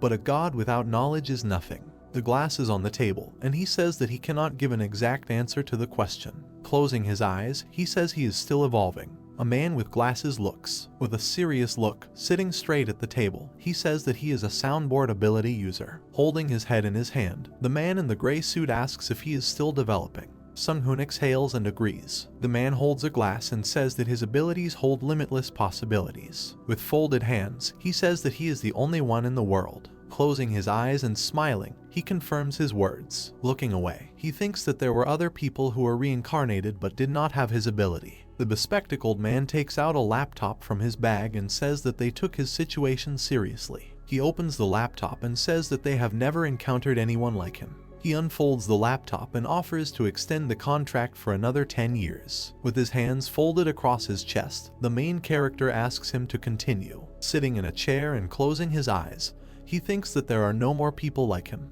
Looking away, he realizes that someone must have realized that he has memories from a past life. Holding the laptop with his hand, the man in gray says that they are offering 100 billion won. Sung-hoon looks at the laptop with interest. He touches the laptop's touchpad with his finger and checks to see if he's receiving everything. Tensely, leaning on his arm, he asks why such an offer was made to him. He looks down in surprise. He sees his photo on the laptop and is told that he is one of the most powerful awakened ones in the world. He looks at his dossier on his laptop and is told that only his existence is beneficial to the company. A man with glasses points to a laptop and says that this is the best offer in the world. They sit in the office on opposite sides of the table. He thinks hiring him will increase their stock price. A statue of a person. He understands that much is expected of him in the future. He folds his arms and says 5 years is too long. A man in a gray suit adjusts his glasses. The main character shows 5 fingers and offers 5 years. The man opposite him is tense. He, smiling, extends his hand and agrees to the condition. Sung-hoon smiles. They shake hands. Blue sky with a lot of clouds. A fan spins next to the solar panels. The girl says that now there will be an interview with the first team that managed to clear the dungeon. On TV, she hands Jinxie a microphone and asks him to talk about it. He talks about the yellow-skinned monkey. The main character takes off his shoes and puts on slippers. Walking around the corner, he calls out to his mother in surprise. He is running. He is surprised and asks his mother to wait. Mrs. Lee stands and a hand mark appears on his back. Sung-hoon cries and asks what will happen if he leaves without asking again. They tell him that then he won't be released at all. The camera lens was pointed at the news anchor. He talked about how from a dungeon with a level limit of 50, they finally showed the corpse of a boss monster whose size was comparable to an orc. An image of several guys appeared against the background of the corpse of a large monster. A news anchor dressed in a suit, with several hunters in the background, talked about how Alpha Team did it. Several hunters, in gray armor, made their way through the rubble of the building. The presenter talked about how the hunters had finally reached the Hongdae portal. A man with gray hair made a hand gesture and talked about a terrible situation. The news anchor said there were victims among the hunters. One of the hunters fought with dinosaurs near the purple portal. There was breaking news that the portal had not been closed. An image appeared of monsters emerging from the portal and tanks that attacked them. The host shouted that these monsters were able to exit the portal. He also announced with annoyance that again all the hunters were destroyed. A man with a purple tie and a dark jacket, holding a tablet with news recordings in his hands. He asked if everyone had seen these recordings. 4 men and a woman were sitting at a conference table. The man stated that if so, then they will begin this special debate session that the world is facing. A man with gray hair sitting to his left said that the main problem was level restrictions. He stated that the boss monster must be defeated, but the limitation prevents them from sending more suitable individuals. Looking at one of his interlocutors, he made a hand gesture and asked if only one team managed to clear the dungeon without casualties. Adjusting his glasses, the other guy told him that it was a group of Alpha HD groups. He also noted that he had heard that everyone there was awakened with unusually rare abilities. The man in the gray jacket, spreading his arms, said that large corporations have already deployed and created regular teams with such personalities, but it was just an Alpha team that was able to clear the dungeon without casualties. Folding his hands and closing his eyes, the man with the red tie noted that even the SH Group team, considered the best national team, could not do this without casualties. Many failed and allowed monsters to exit the portals. Looking at the 2 people, one of the men asked what they thought. Was it teamwork or was it a matter of ability?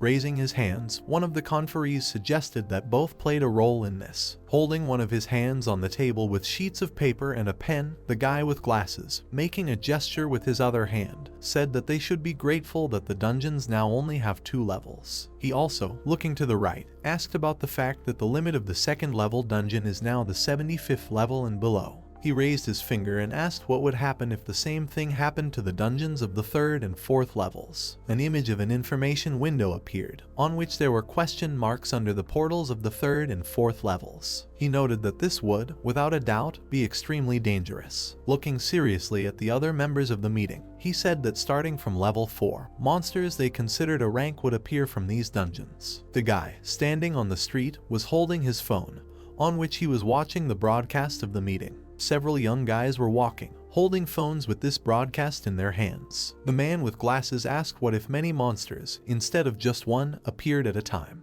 Without waiting for an answer, he stated that in this case, they would experience disaster firsthand. An image appeared of people crossing the road at a pedestrian crossing. His words were interrupted when he spoke about the danger of the 4th level human dungeon. Suddenly, the street lit up with a bright flash of light. The main character approached the man who was collecting things. He said he needed to ask him something. Raising his hand slightly, he asked if the man knew of any successful attempts to study the Akashic system. Closing one eye, the guy with the rectangular glasses replied that he didn't know any. Walking along the bright corridor, he said that thanks to the Akash system, they are able to use skills and mana. They also use them in various technologies. Raising his hand, he noted the fact that they had already received permission to research in this area. However, for some reason, after all the research, they had found absolutely nothing. Walking forward slightly, the man said with a smile that it was impossible to find out. It's like we don't know how the world was created. Turning towards the protagonist, he asked if anything bothered him. Sun-hoon closed his eyes and was lost in thought. He opened his eyes slightly. An image of the protagonist appeared, meditating in the center of a yellow aura. He said science surprised him with things he knew nothing about. He continued to meditate, holding his hands on his knees, looking down in concentration. The protagonist said that without any knowledge of magic, there is no meaningful exploration of space and time or spiritual entities. An image of a blue screen of the system appeared, reflecting the stats of the main character. He stated that the fact that how far civilization has been able to advance without the use of magic is amazing. During the process of meditation, his mana level constantly increased by 1/10 of a unit. Sung-hoon, looking ahead seriously, said that he needed to hurry because the message that the system sent last time was also a problem. He, continuing to keep his hand on his knee, stated that if the world is changing, then he must be a magician of at least the 5th level. He said that by achieving this, he could be sure of his and his mother's safety. He, with his head slightly lowered, meditated in the violet-white space. The protagonist reflected on the dangers of dungeons and rifts. He sat on the yellow floor emitting light. He asserted that if everything continues like this, the end of the world cannot be avoided. Presenting an image of the Earth from space, he said that this planet is already on the verge of extinction. Looking to his left, he asked himself if he was still lucky. He was looking at a cart with several boxes. The main character said he could get materials in one day here when it took months in his previous life. It may also reduce the time it takes to fully recover. He raised his head and inhaled the steam. The protagonist, closing his eyes, said that he would do it if it was so stressful for him. Complete restoration will take about 20 years. He inhaled the air, looking ahead with his violet eyes. He said that he needed to do this in a maximum of 5 years. Small hills covered with snow reflected the bright daylight.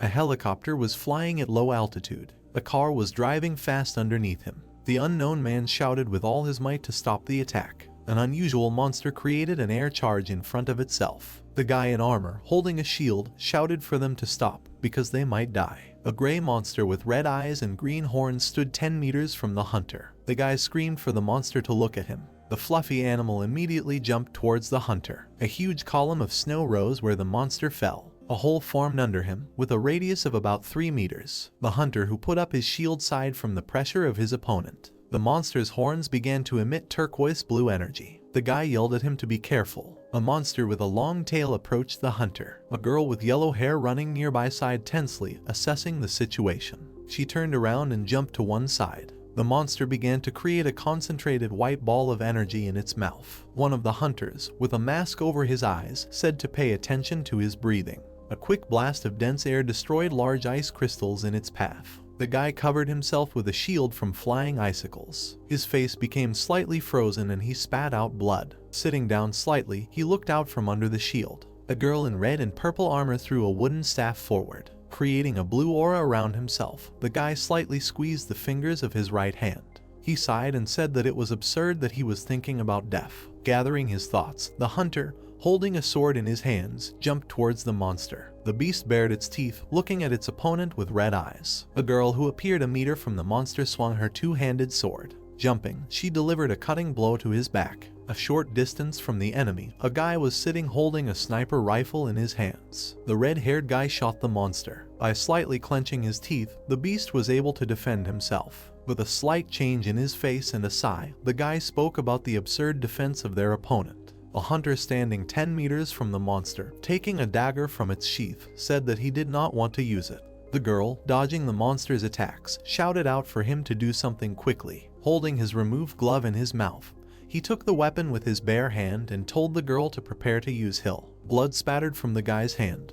He, putting his bloody, blue hand forward, said that the curse of hatred would strike him. The monster, with its mouth slightly open, looked at the hunter in surprise. A purple spot appeared on his body. In an instant it began to increase. Opening his mouth slightly, the hunter asserted that everything went well. A huge monster covered in purple liquid jumped at the guy with the shield. The blonde girl behind him smiled and began to swing his sword. Slashing into the air, her sword left a purple mark. The monster fell to the ground. He turned even bluer and screamed in pain. The sniper sitting on a hill used the accelerated shot ability. Yugo's weapon began to emit a powerful aura, from which purple lightning emanated. The bullet headed towards the monster, who did not have time to dodge. Huge purple spots began to form on the ground. The girl looked at the monster in surprise. A rising column of snow slightly threw back the girl who was trying to hold on with the sword. The hunter with the shield assessed the situation. Putting his hand to his ear, he asked if everything was normal. The red-haired guy replied that everything was fine. The girl treating the blonde boy's bloody hand said no one was seriously injured. The hunter she was treating said that he was in pain and that's why he didn't want to use this ability. Hugging herself, the blonde girl said that she was not okay as she was frozen to death. The hunter with the gray shield, looking at the corpse of the monster, said that he could not help and they should share it. Holding his sword, he stated that if they burned the fat, they might be able to stay warm. He told the two hunters standing in front of the monster to cut the carcass and take only the fat. Holding a knife in his mouth and putting on a glove, the blonde guy said he would do it. Turning to his partners, the hunter with the shield said that for now he would look for shelter, and they also needed to warm up. The lake reflected the purple sky and white moon. The starry sky illuminated the rocks. In its background, among the ice blocks, there was a column of smoke. A blonde girl sitting near the fire said that it was warm enough here. Closing her eyes, she asked if they could return back successfully. The man lying leaning on a stone, gritting his teeth, said that they should not have agreed to go there. Twirling her long hair, the girl, looking at the leader, asked what they should do. With his hands on the ground, he said he didn't know. He also noted that it was not even the boss and they are now in such a pathetic state after killing one pathetic fry. Looking around at the members of his squad, he asked how much mana everyone had left. The guys and girls sitting near the fire said that they had 70 or 50% mana. The blonde guy, turning to the other team members, said that he assumed that they would be able to get out. All members of the squad looked at the slightly embarrassed guy. An image of an igloo appeared in the middle of an icy desert. The guy stated that his spirit familiar told him that they needed to find the core of the monster they had just killed. Everyone looked at their inventories. They saw a small light crystal. The blonde boy and the leader of the squad looked at him. The system alert said that this purple-red stone was the stone of return. A question about the desire to return appeared in the information window. After asking whether everyone had received a notification from the system, the hunter, indicating his name, pressed the return button. Under the cry of return, a flash of light illuminated the location. Using some magical object, the guy passed it along the glass surrounding the red crystal. This guy with work glasses introduced himself as Yo, a magical blacksmith from nothingness. He continued to saw through the crystal's surroundings. He declared that he was doing what he wanted and finished it off. Looking at this item, he said that it was activated. He raised a gold chain with a scarlet crystal above his head. Raising his glasses, he said with a smile that current technology is undeniably the best and everything is getting better and better every day. He also said that since he has almost unlimited resources, he can do such things even though he is only a third-level magician. He, clenching both fists, joyfully exclaimed that this was very cool. Covering one eye and looking at the crystal, he expressed his interest in Akashi's assessment. An image of the system appeared, revealing that it was Sunghoon's magic cube pendant. There was also information about 3 abilities, creating a shield, illusion, and barrier when the owner is in danger. Also, looking at the crystal hanging on the chain, he read information indicating that this was a unique magical item created by the wizard Sunghoon. Since it was created from magic cores, the product itself generates the necessary mana to activate abilities. A special magical item was created using knowledge that is not available in this world. The guy clicking on the info box said that was a very good description. Grabbing the chain in his hand, he noted that the system even described the method of preparation. The protagonist, going out into the street, said with a smile that he had not seen sunlight for a long time. There were tangerines on the table a few meters away. He called his mother, who was eating her meal while sitting on the sofa. Sitting down on the sofa and holding out a gold chain with a crystal, he told her to put it on, stating that it was a gift. Taking the red crystal in her hands, she sincerely smiled and said that it was very beautiful, at the same time asking where he got it. Moving away from his mother, who was holding the jewelry, he said that he made it with help. Abilities. She said that she had never seen such decorations before. While putting on the gift, the guy's mother, closing her eyes, asked if this jewelry had some kind of power like the one they show on TV. Opening the refrigerator, Sunghoon said that it was. She looked at him in surprise and asked if this was really so. He took a drink from the refrigerator and said yes. Opening it,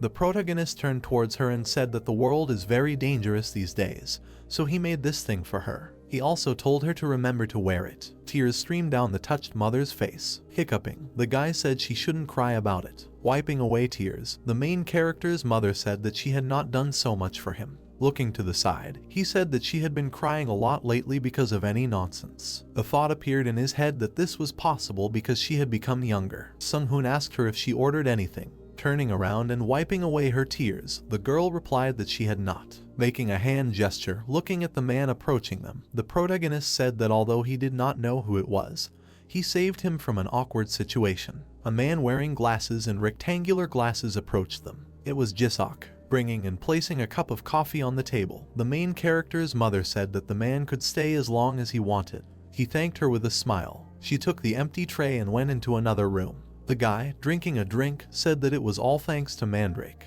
Holding a cup of drink in his hands, Ji-seok made a hand gesture and said that it was a deal that both of them wanted anyway. Putting the jar on the table, the guy said that as a son, he was very grateful to him. He also asked if anything happened during the last week he was in the dungeon. Putting the folder on the table, the man told the guy to look at it. Opening it, he read aloud about the task to close the first level dungeon. Smiling, Ji-seok said that they are confident that he will soon become level 50th. Turning the page, he stated that he was already able to reach level 36 after the last dungeon. Holding a cup in his hands and looking at the main character, the man asked if he was not much stronger than all the other people of his level. Looking at him seriously, he stated that the government wanted him to end these dungeons. Putting the cup down on his plate, Ji-seok said that it was true, and if he read the document in more detail, he would know that the danger that even the first level dungeons brought was not something that anyone could handle. Slightly closing his eyes, the man sitting on the sofa said that without the protagonist, even the Alpha team would have been destroyed. He finished the sentence already in his thoughts. Looking at the calm protagonist, he stated that they had experienced many things in their attempts to close the dungeon.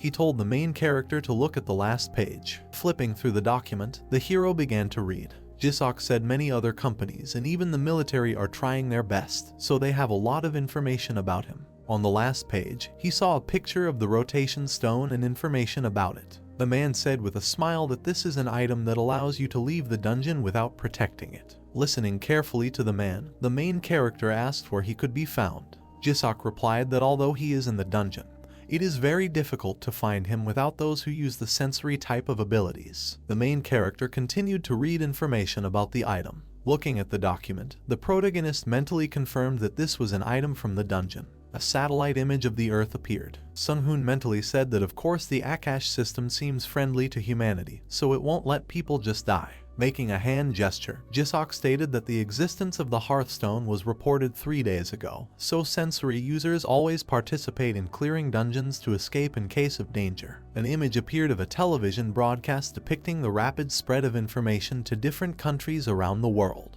Looking at the image of the symbol, the man stated that because of this situation with the dungeons, the World Summit was called for an emergency meeting. The main character listened to a man watching the broadcast. Ji-seok said that all presidents of the respective countries would be called for a meeting, although it would be a regular conference. Adjusting his glasses, he stated that, in any case, the point was that if the dungeons were left open, the destruction would be significant. Particularly problematic are those located in the center of important cities. An image of a destroyed city appeared, in the center of which there was a purple portal. The man said that not only would the economy of these areas be in chaos, it could affect the development of the entire nation. Closing the brown folder with documents, the protagonist noted with a smile that the puzzled government was looking for their team. The man confirmed and said that they were the only ones who cleared the dungeon without casualties. Continuing to sit on the sofa, Sung-hoon asked if HD Group would like him to accept this task. Looking at the guy with a smile, the man confirmed his words. Taking his hair, the protagonist thought that this was generally a good opportunity. He also mentally stated that he would set his own terms so that he could organize his team. He said out loud 500 billion. Looking at the guy slightly incomprehensibly, Ji-seok clarified what he meant. Making a hand gesture, the guy confidently stated that the man should bring magic cores worth 500 billion won from the government for him. Then he will clear 5 dungeons. An expensive dark car was driving along the road. She was driving in a stream of other cars. Ji-seok, sitting in the car, said that the crafting ability is definitely a rare skill. The man also sitting in the car said that he most likely already knows that the man uses different abilities, one of which is crafting.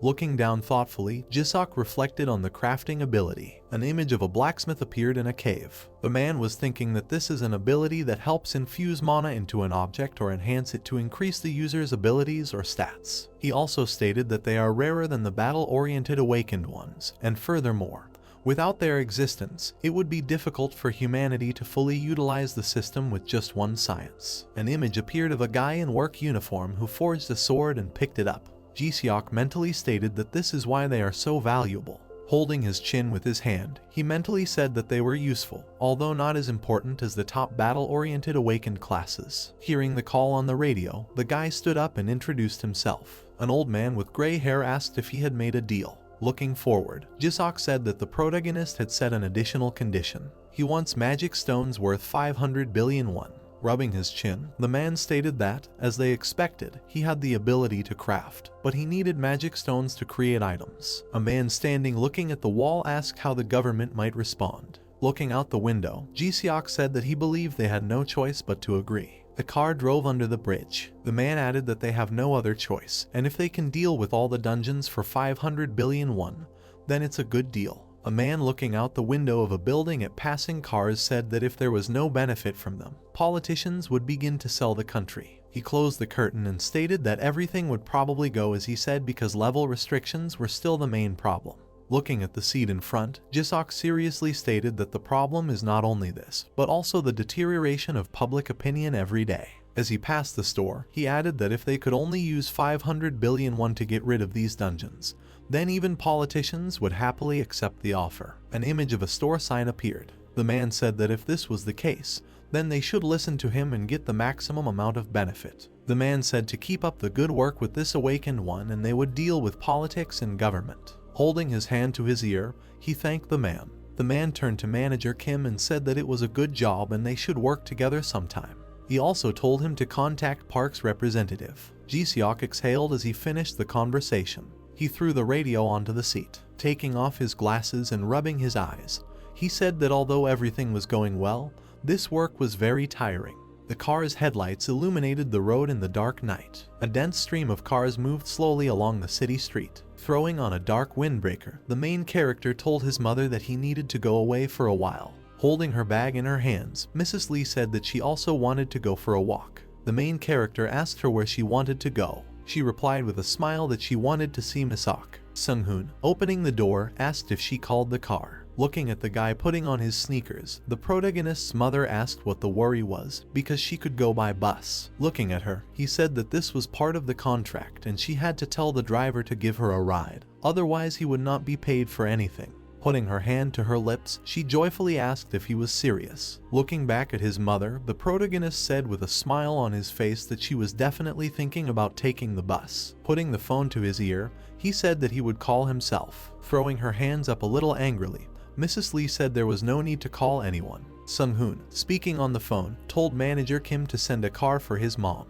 The protagonist got on a motorcycle. He put on his helmet. In an instant he took off. Looking ahead seriously, he mentally declared that he needed his own group. He recalled chatting with hunters. Looking at his phone, he asked if anyone had time to meet tomorrow. He said he hasn't contacted them since the last hunt, but if everything is normal, what do they think about meeting?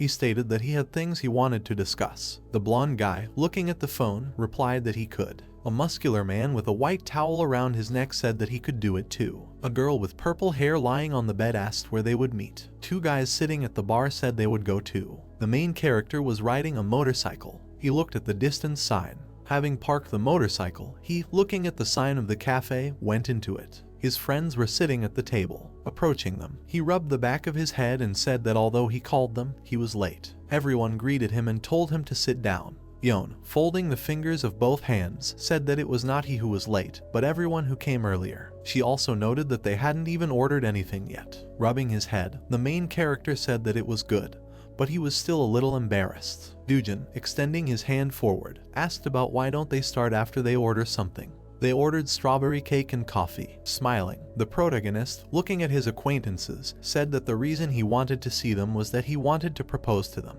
Popping a piece of cake into her mouth, Yeon asked what they meant. Sanjin, looking at him, said that he knew that he would not invite them here to spend time.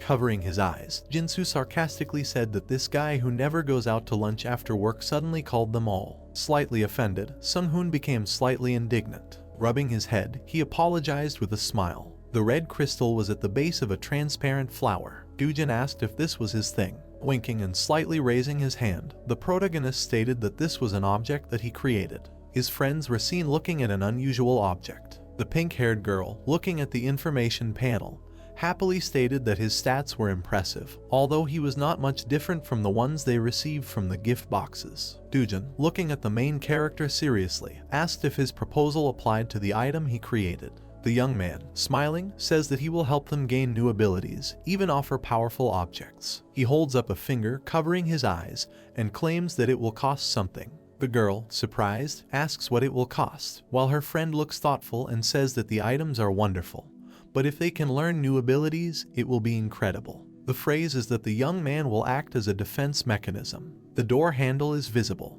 The door swings open. The idea is that a person has the ability to conclude a contract between two people. A person who violates the terms of this contract will lose his life. Young exhales. It is reported that the person will make a contract with everyone for abilities. The girl flops down on the bed. She rolls over onto her back, wondering what to do. She notices her phone vibrating. A message is shown asking for help because this time everything is serious. Yang is holding a phone in his hands. It turns out that mom is going to open a popsicle store. She looks at these messages questioningly when she is told that this is a trend and not a lie. The author of these messages claims that this time it will be a jackpot. The girl seems annoyed. She sighs. She gets out of bed, claiming that she was in a good mood. She frowns, declaring that mom ruined everything. She remembers Sung-hoon telling her to seriously think about it and contact him when she decides. Clenching her hand into a fist, she resolutely asserts that she will do it. Her house is shown as she screams about what she needs to tell her mom to stop being stupid.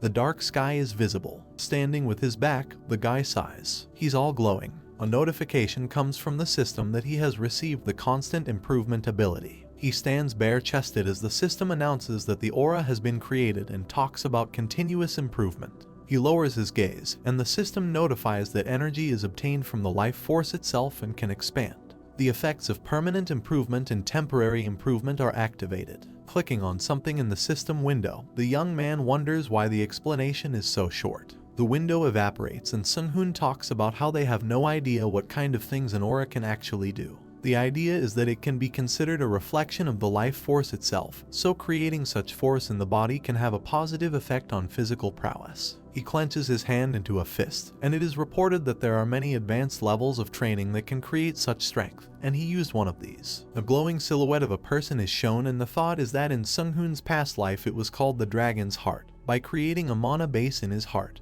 he caused the mana to circulate through his blood vessels to create an aura. A man with long blonde hair is shown, and the guy says that at the same time, during the process of creating an aura, his body went through changes. A glowing heart is seen and he reveals that the reason was to study permanent improvement. Wizards create a ring of mana around the heart. This is the source of their mana and power. Curator stands at the table, and the idea is heard that the problem of anyone who increases their rank is an increase in mana density. It is reported that this is why by the time they reach rank 8 or 9, such a person's heart can be shattered into pieces. Sung-hoon claims that he has done a lot of research to avoid this problem. A writing hand is visible, and he talks about how it is possible to enlarge the human body with magic and develop it, becoming an aura master. A lit candle is shown. The young man offers an option for which a person needs to become a spiritual being, betraying his physical body. Curator looks down and it turns out that he wanted to do a great thing before becoming a spiritual being. He's talking about rank 10. The youth's gaze is shown, and it is revealed that the reason why he trained to use permanent enhancement in his previous life was to reach rank 10 in order to train his body to withstand the increase in mana. It is revealed that he learned a lot about becoming an aura master and later became one after learning how to use aura effectively. His look is shown and he states that this is why he is doing it again. He sits at the table, admitting that he didn't think he'd have to learn everything all over again in this life, but there's still a lot of material to learn. He opens his mouth to say something. He winks, deciding that he needs to work on thinking about the future. He writes something in marker, saying that in the 21st century, a democratic society is supported by basic human rights and a plan to become a 10th rank. An inscription is depicted that says about obstacles. When the young man thinks about what obstacles he may encounter, he puts his hand to his chin in thought, realizing that there will be many obstacles. He circles the inscription about the state, listing nations, government, business, and even other awakened people. He looks at the board, deciding that the most important thing is how he can secure his benefit. At least he thinks, this world is better than the previous one. There are many writings on the board, and Sung-hoon talks about the best way to protect it. He believes that this is to create a group under his command. A crowd of people is shown. People are depicted, and the young man reports that this is why he decided to become the leader of the Alpha team. But this is not enough, because he will not always be able to use HD groups as a shield. His feet in slippers are visible, and he says that eventually he would like to organize a business himself and recruit awakened ones himself, whom he can trust. He thinks it's quite troublesome. Various monsters are shown as he reveals that this is why he created an army of humanoids without souls in a past life. He holds a marker in his hand, realizing what he should do here. He writes something, stating that he needs to install an electric generator, find workers and a manager for the company, create artifacts, an automatic production system, find a place to sell artifacts. He thinks that's a lot. Closing his eyes, he says that he only wants to gradually increase his mana. He opens one eye, realizing he can't keep doing this, and concludes that finding members for the group is the last thing, so he'll leave it for later. He has a serious expression on his face and is thinking about what he needs now. Sung-hoon writes something with a marker again, coming to the conclusion that he needs to strengthen his body and decides to install an electrical generator first. He writes this on the board and realizes that he needs more mana and people. He drops the marker, wondering what to do with the ground. His phone begins to vibrate and he notices that he is receiving a call. He puts the phone to his ear when the director tells him that he is calling him because he has something important to do. The young man realizes that this sounds like something urgent and asks what happened. He holds the phone in his hand as the man talks about the statement. Sung-hoon looks surprised when he reports that his demand for 500 billion won of magic stones has been approved. Leaning on the books, the young man sighs and claims that this is good news. He smiles, looks away and thanks the director for the call. Something with a propeller is seen, and the thought sounds that time has moved on again. A large building is visible. A man in glasses with a microphone reports that right now they are in front of the capital. Many high-level hunters have been notified and are now guarding the perimeter. He has his back turned and says that the press secretary said that HD groups will deal with the dungeon situation. He turns, noticing that the hunters have just arrived, and states that they will try to interview them. Someone's legs are visible. Sung-hoon looks down, wondering if they're serious, and the man standing next to him reports that he didn't hear him. Covering his eyes, the young man claims that he was just talking to himself. Something sparkling is depicted when the phrase is heard that a person has a desire to ask a few questions, and he asks if it is really possible to clear a dungeon alone. Sung-hoon sits with his mouth slightly open while they ask him if there is a reason why he is going into such a dangerous dungeon alone. Turning around, he asks the guy to take care of it for him. He jumps down. He finds himself near a glowing oval when the system announces that this is a dungeon for level 50th and below, asking if the young man agrees to enter. He reports that he has gone. He presses the button. He has his eyes closed and wonders what it is when he notices his skin and nose are irritated. He seemed to understand what it was. Opening his eyes, he declares that it is poison. He stands on the ground and understands why the first groups never return. A certain forest is visible, and the thought is heard that everything here is simply filled with poisonous gas and, rather, it looks like a poisonous zone, an area filled with poisonous and evil creatures. For the same reason even plants are poisonous. He covers his nose, thinking that this happens to groups from insects and reptiles. Even some mammals have dangerous poison or poison. Sung-hoon stands amidst the poisonous gas, and it is reported that the poison is also lingering in the air, possibly causing his skin and nose to be irritated. He remembers the people and realizes that everyone would have died if they had come here without preparation. He looks away, noting that it was a good idea for him to come here alone, because everyone else would be just ballast. The ring on his hand sparkles and he claims that he is different. Some symbols are visible, and the idea sounds that this ring, for which he used magic stones worth 250 million won, only has one simple function. A glow is noticeable, and the young man activates a spatial call, reporting that there are only 2 artifacts stored in this ring.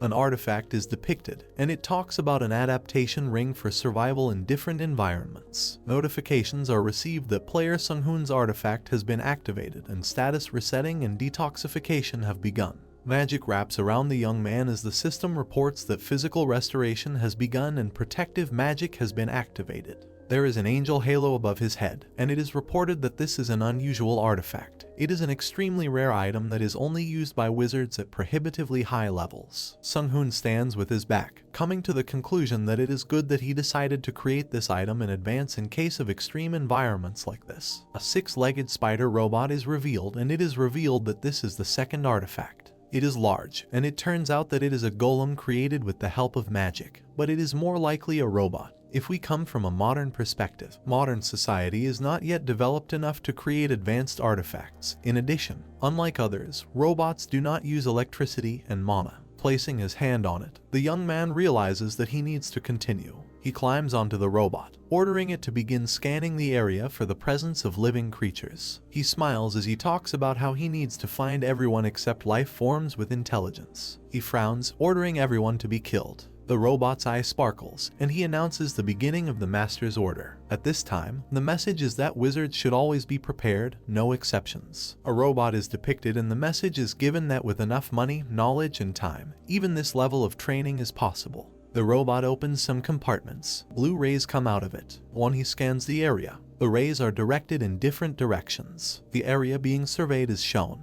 An orange beam is visible. Some smoke is visible, glowing orange. There is more of it. When the staff appears, Sung-hoon asks if he needs some help. He uses the staff, saying that he orders, as the Minister of Mana, to strengthen the mana. A luminous ball is visible. We are talking about coals combining into one. The ball becomes large and flies over the robot. Frowning, the young man reports the ability to spread fire. Something darted to the side. A light is visible on a tree. Everything starts to burn. Covering himself with his hand, Sung-hoon notices that everything is burning quite well. That's what he calls efficiency. He believes that if he burns everything, the monsters will die. Receive a notification from the system that your level has increased twice. Looking at him, the young man notices that burning monsters still brings him experience. He puts his hands behind his head, closing his eyes, and says that fighting only in an advantageous position is what magic is. It is similar to the art of war or 37 tricks. He looks at the sky, telling the robot to continue burning.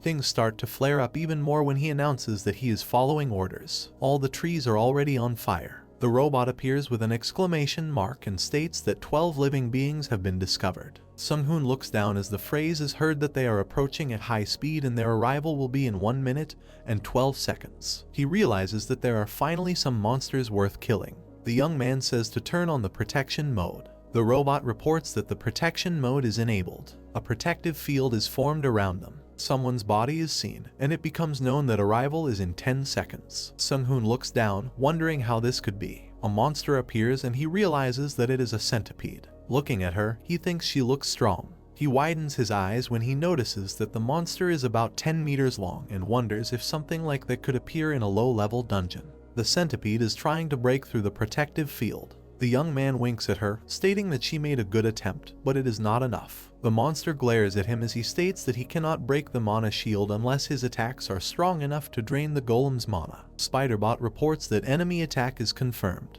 The spider chamber reaction is activated. His camera appears. A certain ray emanates from it. He ties the centipede. This beam compresses her. Smiling, Sung-hoon tells the robot to cut the monster into pieces. Immediately blood gushes out. The flying head of a centipede can be seen. Her body falls to the ground. The young man looks to the side and wonders what it is. Other monsters appear in the distance. They're getting closer. The robot's rope beam is visible again. He attacks monsters with her. He cuts off the head of one centipede. There is a lot of blood gushing out. The monsters keep coming. Smiling, the young man asks if that's all. The centipedes look at him as Sung-hoon wonders if they are weaker than they look. The robot is surrounded by monsters. It sounds like they shouldn't let the wizard change the distance either. Using the staff, the young man speaks to Mana about the chain and lightning connecting together. His hand is surrounded by lightning. He thrusts his hand forward, activating chain lightning. The centipedes are amazed. They are struck by flashing lightning. The light from them is dazzling, and the system reports that Sung-hoon's level has been increased several times. Smiling, he realizes that monsters are only capable of resisting fire. He looks down at the system window, noticing that he even leveled up 3 points thanks to this, and wonders if they should be strong since they are so weak.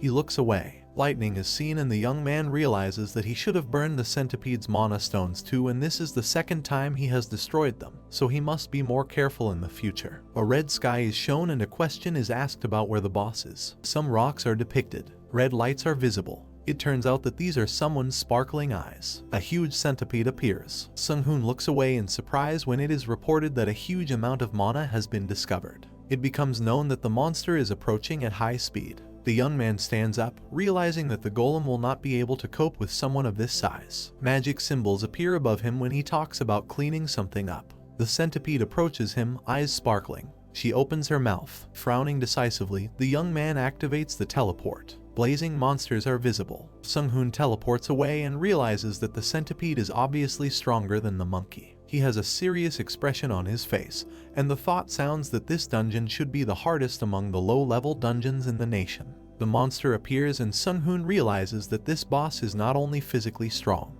It sounds like his physical strength, magic and spells or something. A purple glow is visible. The young man opens his eyes wide, having previously thought that he is not sure, but the monster is definitely stronger. A centipede appears in the light. The purple and red glows border each other. Everything is filled with purple. As he strikes a pose, Sung-hoon claims that it won't work on him. He activates flight and takes off. He rises into the sky. The centipede looks at him angrily, frowning. The young man notices that the destruction of these monsters creates even more problems. The centipede raises its head, and Sung-hoon suggests that his level after killing the boss may exceed the limit. He narrows his eyes, saying that he doesn't know what the Akasha system is waiting for, and wonders if the low-level dungeons are as difficult as other people are going to defend them. Violet rays are visible. They are getting wider. With his eyes wide open, the young man wonders what it is. It's heading his way. By putting his hand forward, he activates the air barrier. He is enveloped in air protection. He smiles, noticing how interesting the skill is. A mouth can be seen underneath it. He opens his mouth in surprise. The centipede begins to circle around the young man. She ends up behind him. Turning around, he claims that she surprised him. The monster's tail is seen as Sung-hoon realizes that it can not only attack from a long distance, but also fly. The centipede moves towards him when he notices that despite its size, it is very fast. He frowns as he activates the teleporter. The monster's red eyes are shown. He looks at the young man. Staring back, Sung-hoon reports that he has had enough of gathering information. He is attacking and the monster needs to get ready. Magic symbols are visible when he accesses mana. The centipede opens its mouth when the young man activates the curse of magical resistance. He flips in the air. Smiling, he notices that the debuff is working. Suddenly he looks away. He sees the centipede's body, claiming that resistance is futile. The monster's head is shown. The young man bends his legs and spreads his arms to the sides. He opens his eyes wide, surprised. Violet rays fly towards him again. Sung-hoon realizes that the monster predicted his location after teleporting. He looks in surprise and realizes that he has relaxed and needs a shield. The rays rush towards him. He realizes that it is already too late. He clenches his jaw. He covers himself with his hand, asking his armor to withstand this. Blood is visible on his face. Purple smoke appears. Everything seems to explode. The purple light is dazzling. A puff of smoke is visible. It turns out to be a young man. He opens his mouth slightly. Blood flows through his body, and he understands that this was dangerous and, if not for his protection,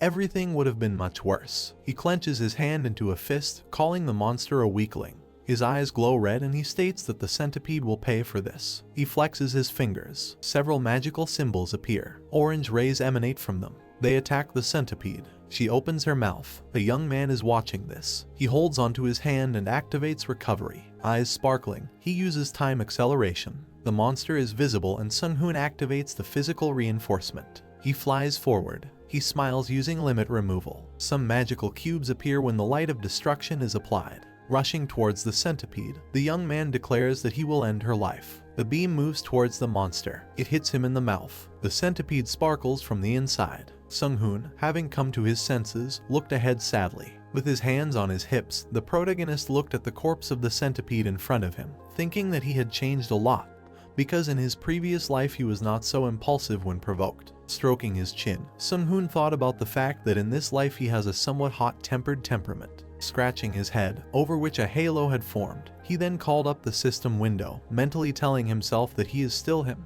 He is from his past life and he is real, still him. When the protagonist looked at the metal cube, the system notified him that he had received the achievement, clearing a dungeon for the first time alone. Then the system notified him of an increase in stats by 5 points and an inventory slot by 2. Sung-hoon smiled, realizing that the rewards were pretty good. Taking the cube in his hands and resting one hand on his side, the protagonist closed his one eye and looked at the bodies of the monsters in front. There were many bodies of huge insects scattered around him, which he was about to remove. Clouds moved slowly in the purple sky of the dungeon. Even up there, Sung-hoon could be heard complaining about all the work he had to do. At this time, the voice of a reporter was heard in the small van, saying that 4 hours had already passed since Sung-hoon entered the dungeon.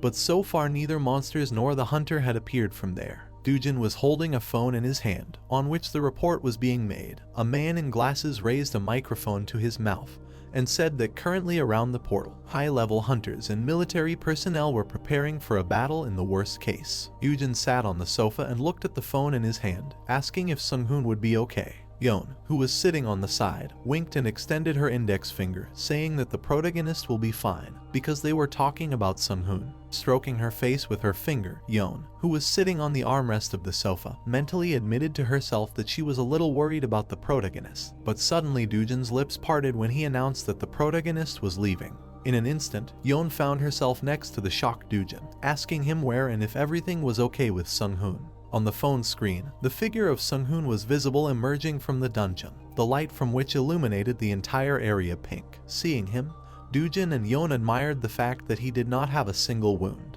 Yeon, seeing the protagonist shaking the dust off his shoulder, offered to call him. Sangjin abruptly jumped up from his seat, trying to convince Yeon, who had taken the phone in her hand, not to call Sung-hoon, because he and the director were most likely busy with journalists. Yeon opened her eyes wide and stopped without calling. Dujin looked at Yeon, telling her that Sung-hoon would no longer help their team if this continued, because to be honest, he was on a completely different level. The team captain put the phone on the table, saying that if they want to stay with him, they just need to become stronger. Reporters, journalists, and paparazzi were filming with their cameras as Sung-hoon began to emerge from the portal. The portal lit up brightly, illuminating everything in the area.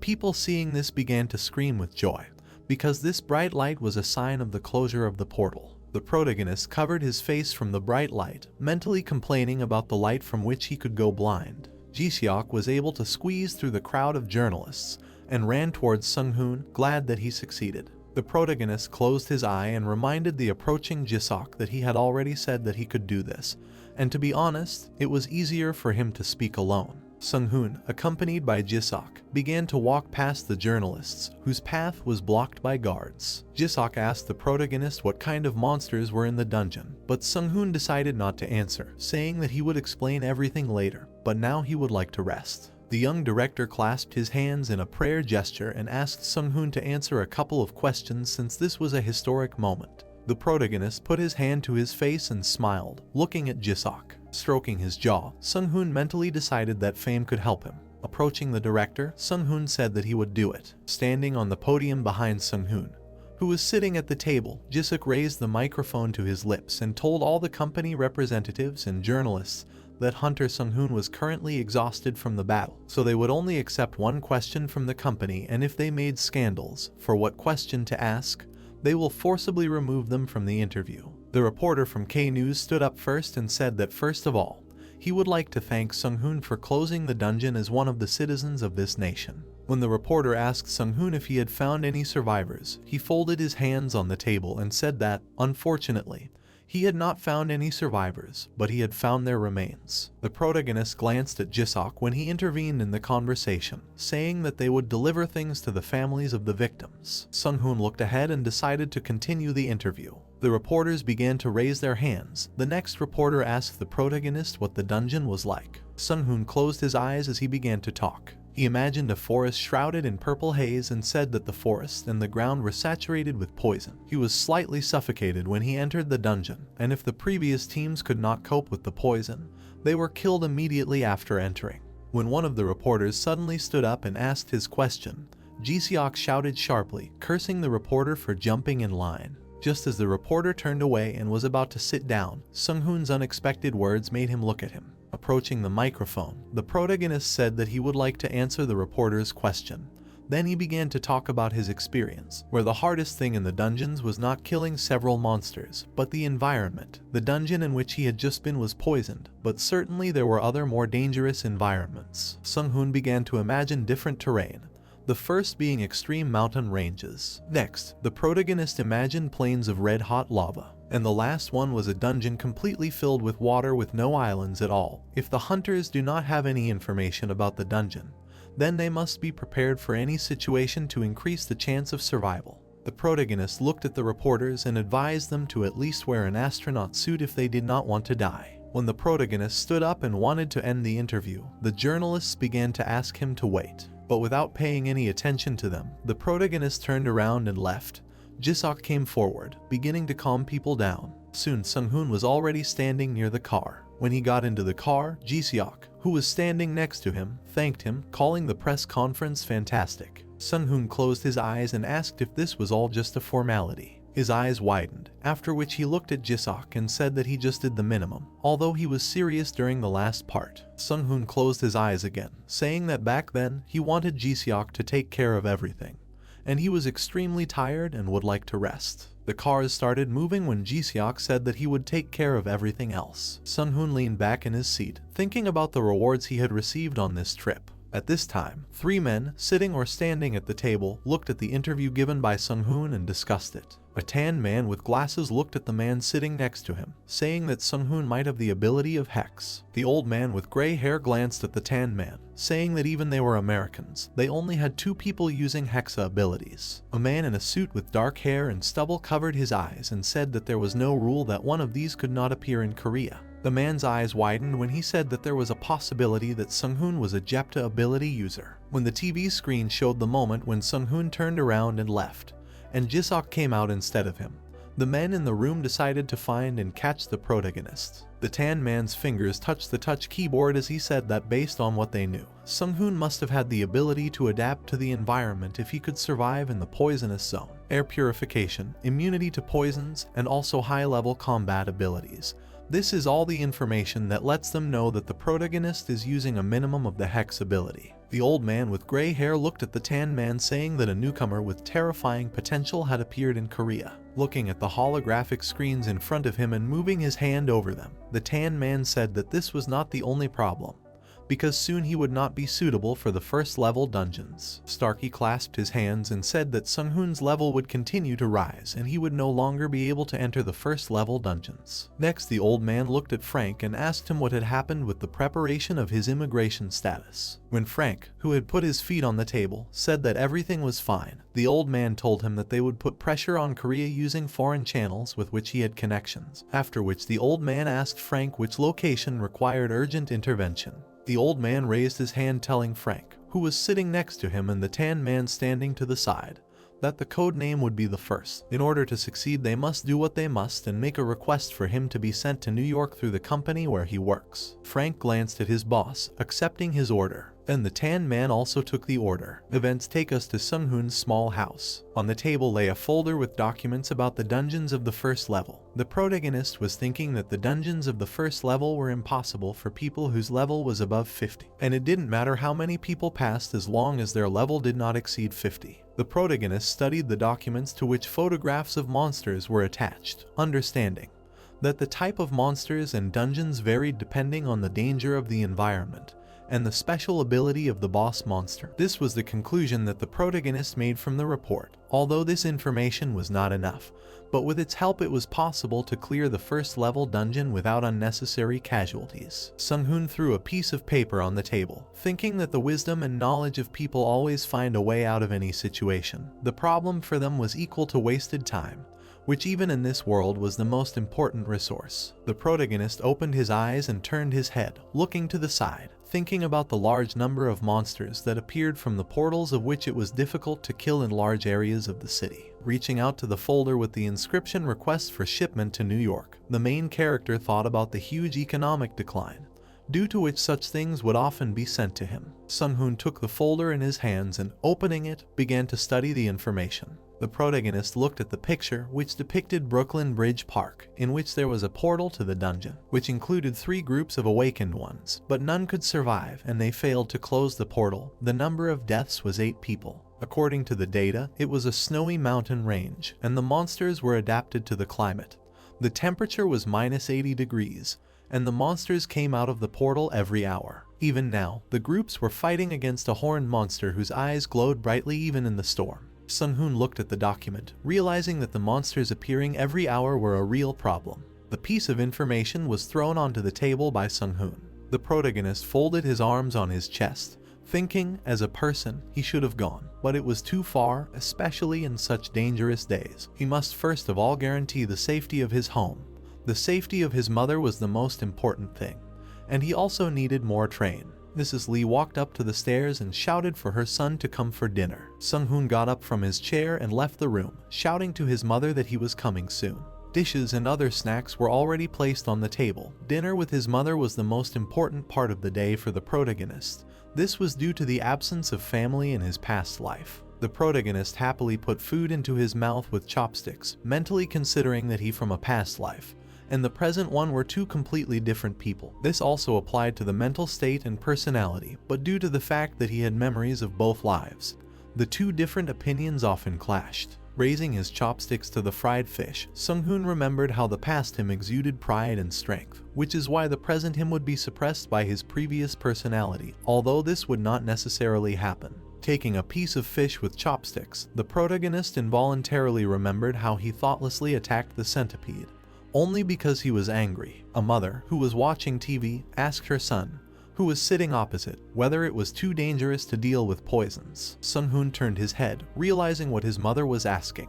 While Mrs. Lee was looking at the TV, Sung-hoon tried to convince her of his strength, but her mother was still worried, which she immediately reported. Mom smiled and extended her finger and said that in any case, Jong once talked about a young girl. Sung-hoon suddenly sneezed, and his mother immediately became concerned about his condition and handed him the water. The protagonist took the water in his hands and wiped his mouth with his hand, telling his mother that he would take care of it himself, so she didn't have to worry, especially since he would be dating first before getting married. Mrs. Lee frowned, looking at her son in disbelief. Sung-hoon abruptly spat out blood when he heard his mom tell him that he hasn't had a girlfriend for the past 8 years. Sung-hoon's body began to tremble while his mother told him that some people called people his age old men, and in general, what young girl would agree to an old man? Sung-hoon closed one of his eyes and looked at his mother, saying that he was still young. Sung-hoon stood up and leaned his hands on the table, saying that he would find a girl his age and not a young one.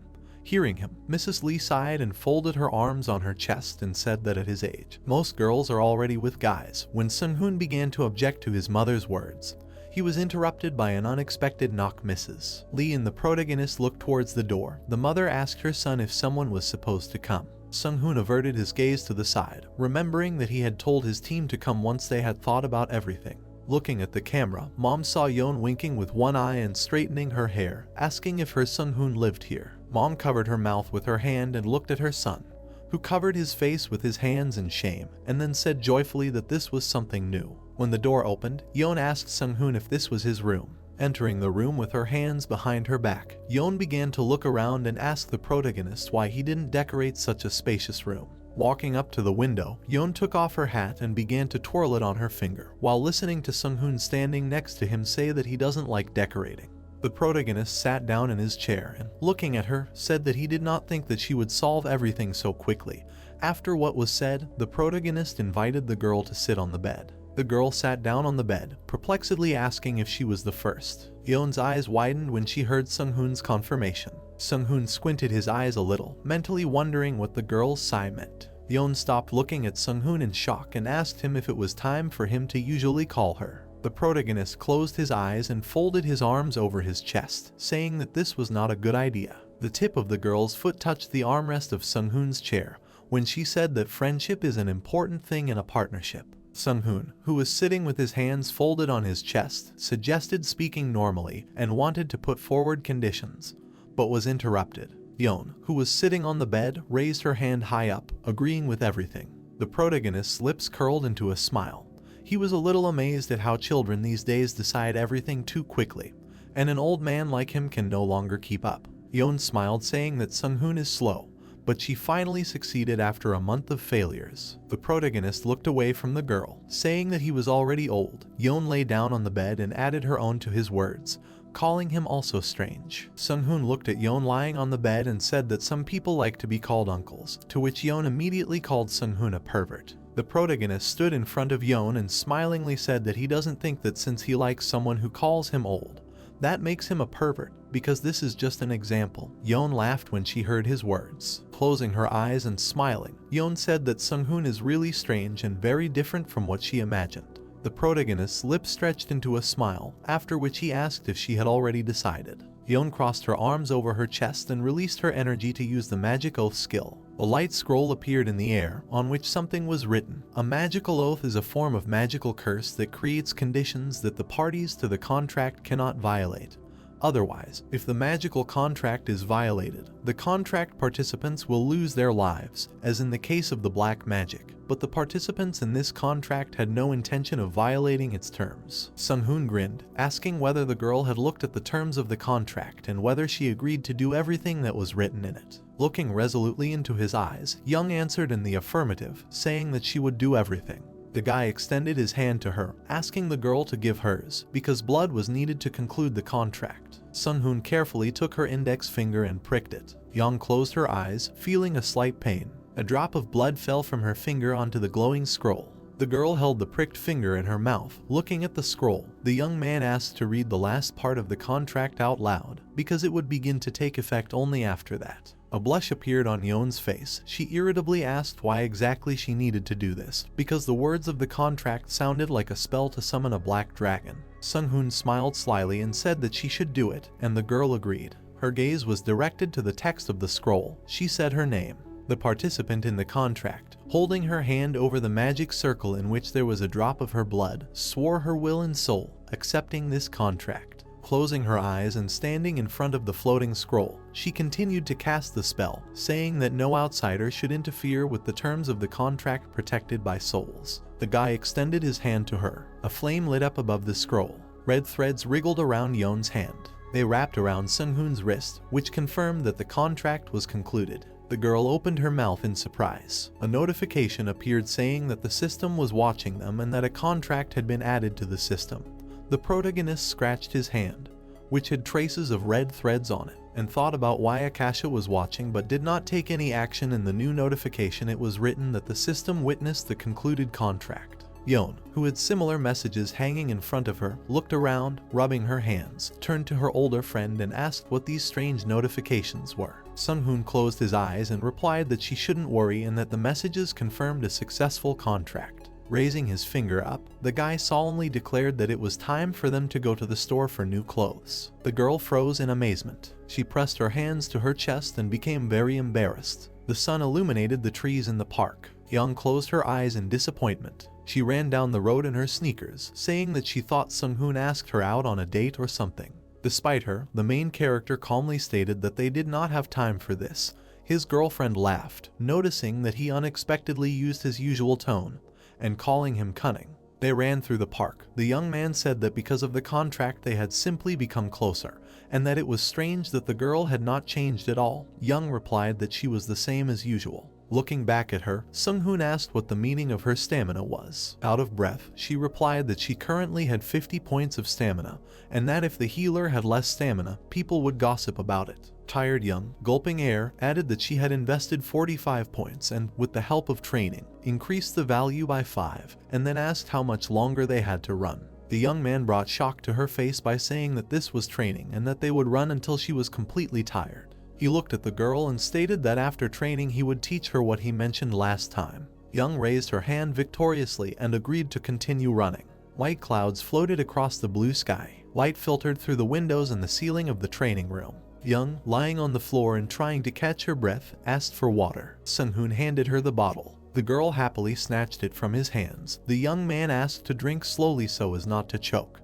and said that after a short break they would move on to learning a new skill. He watched his partner greedily drink water. With great joy she removed the bottle from her mouth. The guy gave her a towel and told her that the skill he would teach her was called continuous improvement. While Yeon wiped her hands, Sung-hoon continued to explain that awakened people use mana to activate the ability. But the moment all the mana is used up, an energy called life force comes in. He imagined his blood vessels glowing and said that life force is often called an aura that can strengthen the body depending on the awakened one's training. Thus the defense can become stronger than that of a tank and the attack stronger than that of a damage dealer. Yeon gave a puzzled look when the guy said that she could kill monsters herself by studying permanent improvement. Sung-hoon got up from the floor and dusted himself off, saying that after the battle she would be able to heal herself.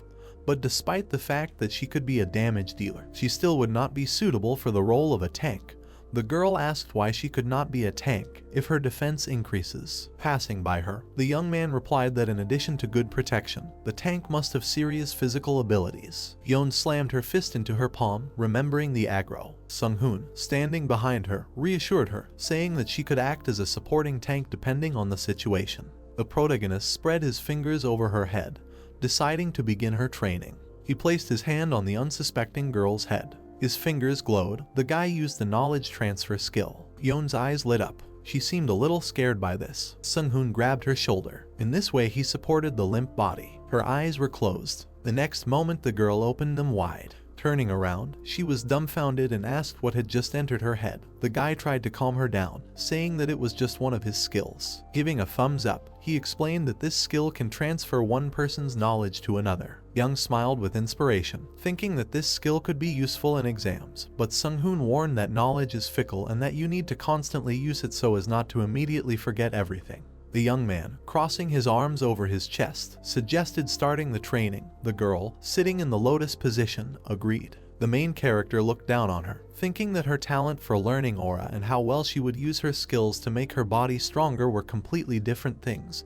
He was interested in how Yeon would use the skill she had learned. Since Yeon already knew what to do by using her aura training talent, the space around her changed. A notification window appeared in front of the student, surprised by what was happening, on which it was written that she had learned the constant improvement skill and that a new status window would open. Immediately below, another window popped up, in which it was written that a new aura point status had been created. Yeon was very pleased, clenching her fists with joy and with a smile all over her face. She happily said that everything was actually working. Watching Yeon's training as she rested on the floor, Sung-hoon stood behind her with a bottle of water. Approaching her, he asked her if she had time to check the system window, to which she replied that yes, asking the mentor a counter question. Was she now a user of several abilities? Sung-hoon immediately replied that everything was correct, but she needed to constantly train to see results. Taking a sip from the water bottle, with a smile on his face, he said that the results would be greater if she trained in this room, so she should do it much harder while she could. Looking at him displeasedly, still sitting in the lotus position and resting after the training, she became interested in what Sung-hoon was doing in the basement,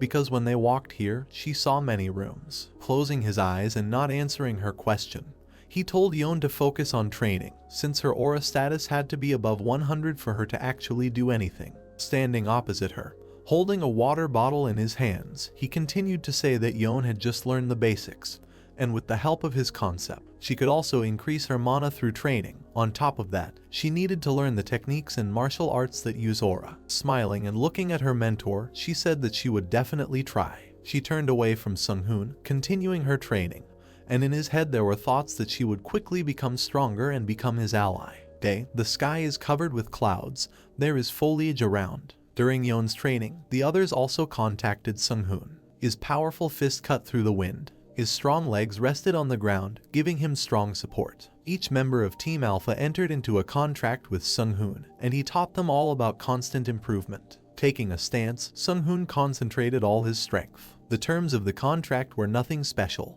Do not tell strangers what he taught them. Become his ally and maintain friendly relations with him.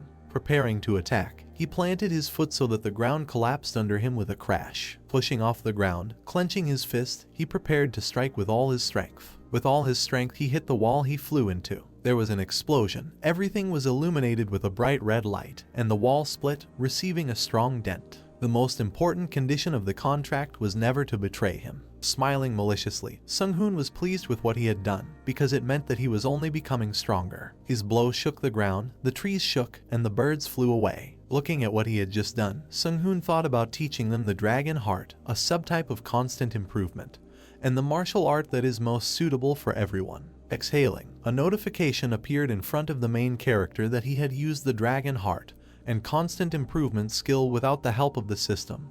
Therefore, his skill had increased significantly. Also, the Dragon Heart and constant improvement skills have increased by 1 level. Wiping the sweat from his face, Sung-hoon was unhappy that Akash's system was sniffing out everything without missing a beat. He became angry, his eyebrows furrowed. He said that he was annoyed that he was being followed. Exhaling heavily, he said that he still couldn't do anything about it. Turning around and leaving the training site, Sung-hoon said that he had to be rank 7 or higher to deceive the all-seeing eye of the system. Looking over his shoulder at the work done, he was pleased with it. From the system windows with his statuses that appeared next to him, it was clear that his level was already 43. His strength, endurance, and agility indicators were at least 100, and his title was owner of the knowledge of another world. Then they started calling on his phone, which was lying to the side. Going to the phone and seeing who was calling, he was a little surprised by Giseok's call. Wiping the sweat from his face with a towel, the main character picked up the phone. Giseok, who was in the car, asked how he was doing and whether he was resting well. To this, Sung-hoon replied that everything was fine and if Giseok needed anything. Sitting on the stump where his things had recently been laid, Sung-hoon listened to where the next dungeon was. It was located in the Ganam office area. Sung-hoon wanted to know if there was any more information about the dungeon.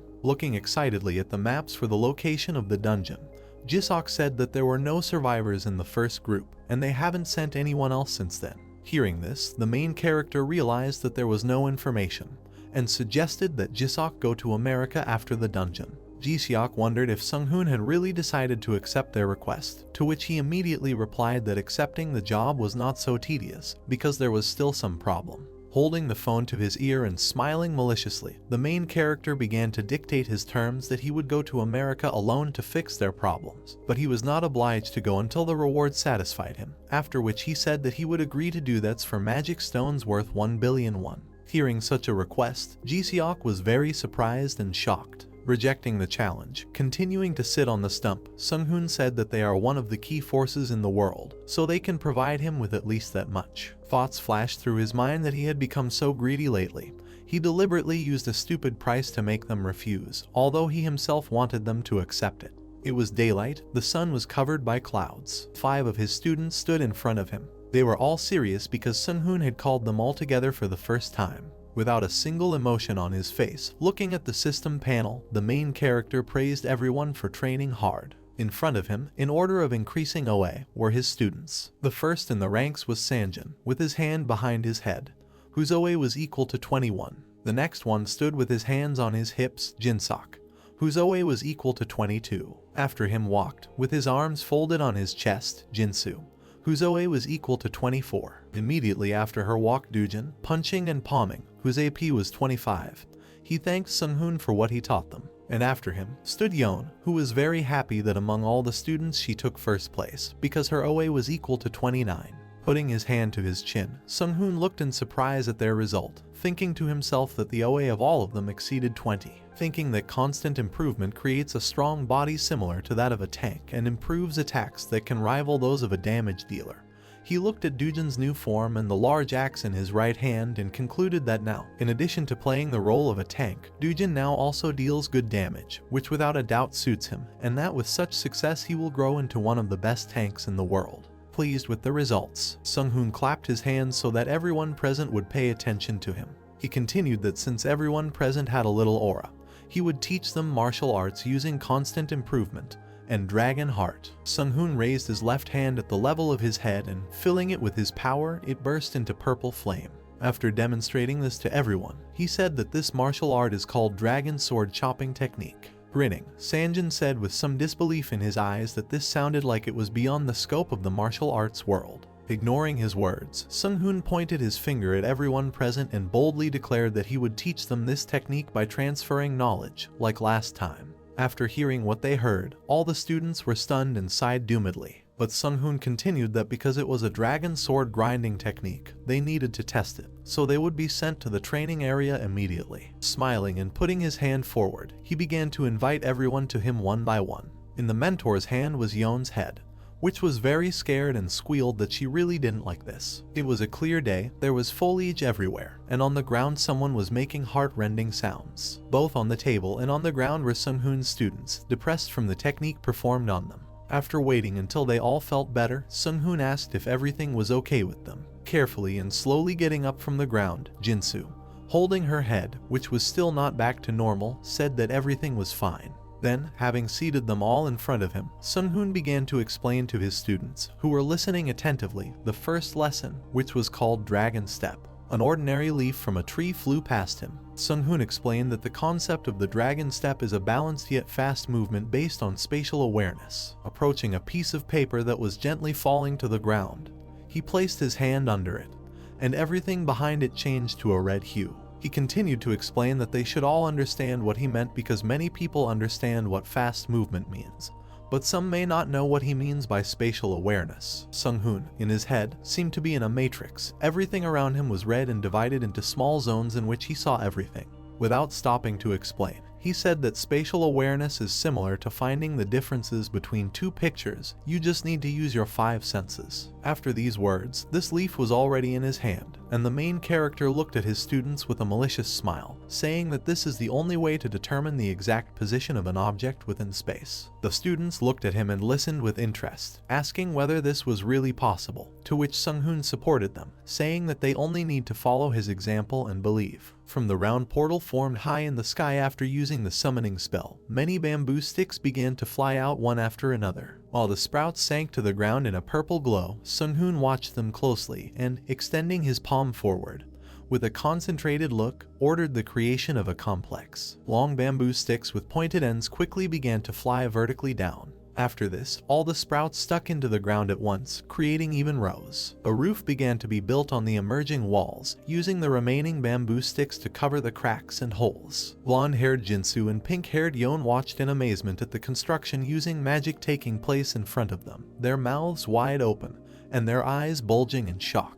In front of the guys stood a huge complex made of bamboo sticks, and they, looking at the structure, asked whether the main character borrowed techniques from films about martial arts. Sung-hoon, wearing a white kimono with a black belt, turned around and pointed at the building, enthusiastically explaining to the team of hunters that their training was to get through a bamboo field as quickly as possible. The group of guys in different colored kimonos approached the entrance, looking at all the devices inside the complex, while the wizard informed them that they were forbidden to touch the ground, regardless of the situation. When Jinsu looked at the guy with displeasure, Young, resting her chin on her palm, asked with a thoughtful look whether this was really possible. Sung-hoon, holding his shoulder, moved his hand to warm up, and with an inspired look decided to show the others an example of completing the training complex. Sharply turning around with his bare feet on the ground, the young man raised a circle of dust around himself, after which he announced that he had 223 OA now, but could restrain himself. The wizard, with a determined look, stepped on the ledge with his foot, promising the guys that he would use only 20 OA to pass the test. After being asked to pay close attention, he looked forward with concentration and announced with a smug smile that he was starting. Blonde Jinsu and pink-haired Young looked after the guy in surprise, widening their eyes. The main character rushed inside the complex at great speed, using all sorts of structures in the air, and sticks sticking out from below along the way, so as not to touch the ground. Jisok, with Sanjin and Insu standing in front of him, was in great shock as he watched the determination and high precision of the guy undergoing the test. Sung-hoon in a white kimono, jumping along the hills, was already approaching the exit from which daylight penetrated, finishing his training. Having sank to the ground in a steep position with his legs spread wide apart, the guy with his eyes wide open began to slow down, raising clouds of dust behind him. The trio of guys watched the main character in bewilderment, standing with slack jaws and big eyes. Closing his eyes, Sung-hoon showed a peace sign with a soft smile, and sweetly said that there was nothing difficult about the test. Pink-haired Young looked puzzled at the main character, asking her neighbor if the guy didn't talk like Bob Ross, with which the blonde Jinsu,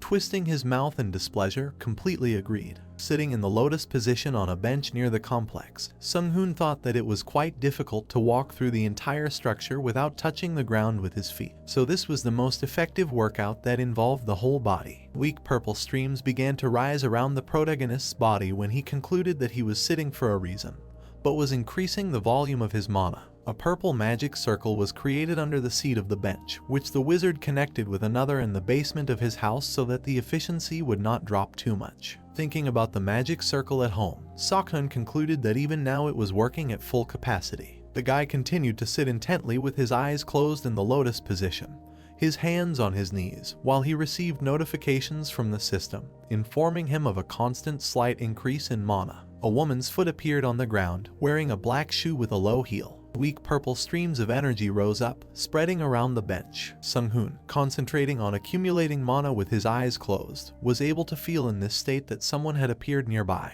He sharply directed his gaze into the forest space among the trees, activating a triple spell. The wizard opened his eyes wide with violet pupils, furrowing his brows and using his keen vision to track. Among the trees, a blonde female figure in a black business suit was seen trying to catch her breath, leaning on her bent knees, and the young man assumed that she was a foreigner. The girl, covered with drops of sweat from fatigue, looked up in disappointment, complaining that the road still did not end after an hour. Stopping and placing her hands at her sides, the foreigner began to examine the forest in front of her, concluding that she was walking in circles and wasting her energy uselessly, after which she decided to call the person she was looking for. Jisok and Young looked up at the magic squares formed in the air, asking in bewilderment what they were. Sung-hoon, standing with his palm outstretched, explained that this was one of his abilities to prevent outsiders from seeing the team's training, and then said that he would go meet the guest. Looking back, the main character concluded with a satisfied grin that it was worth greeting the foreigner. The blonde girl was sitting on a rock with a phone in her hands, taking off her shoe from one foot,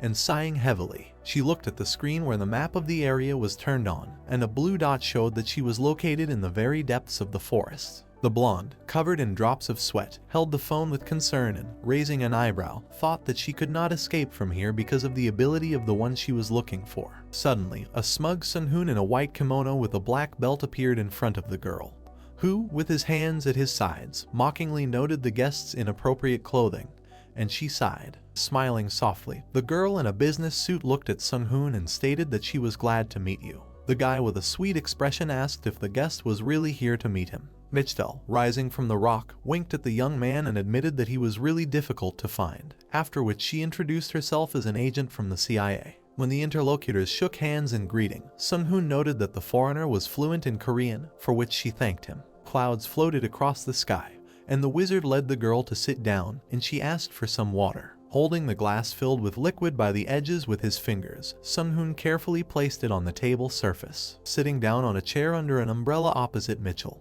who began to drink water in large sips, the main character asked why she wanted to meet with him. Having placed the empty glass with drops flowing down the glass on the table, the foreigner admitted that her superiors wanted to recruit the guy. Mitchell gave her interlocutor a serious look, saying that the CIA wants Sung-hoon to move to the United States of America. Lounging on a chair, the guy rested his cheek on his fist and listened with a gloomy look to the proposal to exempt him from taxes and double his salary. Mitchell gave her interlocutor a serious look with green eyes, declaring that in return the investigation department wants the wizard to deal with all the dungeons of the United States within a year. Crossing his legs and clasping his hands, Sung-hoon chuckled thoughtfully. He pursed his lips insolently, clarifying the question regarding the large international taxes on hunters' prey in the amount of 38%.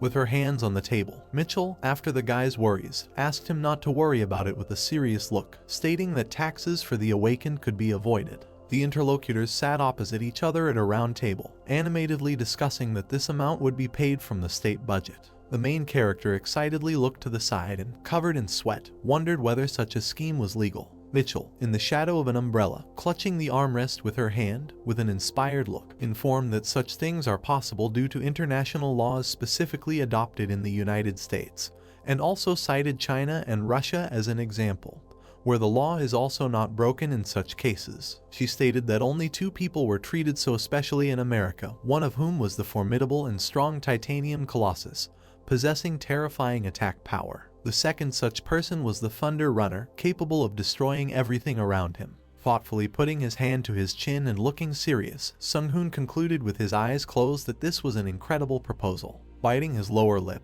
the main character thought that he could not agree to just this, and asked if he was really so valuable to the CIA that the organization was so skimpy on the conditions. Mitchell frowned her light eyebrows and, mentally understanding that the interlocutor was trying to bargain, asked with feigned bewilderment what he meant. Closing his eyes, the young man nonchalantly replied that, to put it briefly, he could not accept this offer. Tiredly placing her hand on her forehead and frowning, the girl said that, in her opinion, the organization made the best offer, and the guy was just making it difficult. There was an earpiece in her ear through which a voice commanded her to find out her original motivation. Spreading his arms with an impudent look, Sung-hoon thought that as a magician he was able to hear over long distances, so he also caught the sound in the device. Mitchell looked with bewilderment at the protagonist, who, raising his index finger, philosophically reported that the CIA had failed to establish his true value. Slyly winking and pointing at his interlocutor, Sung-hoon began to ask with a smile whether, in her opinion, he was clearing the dungeons alone.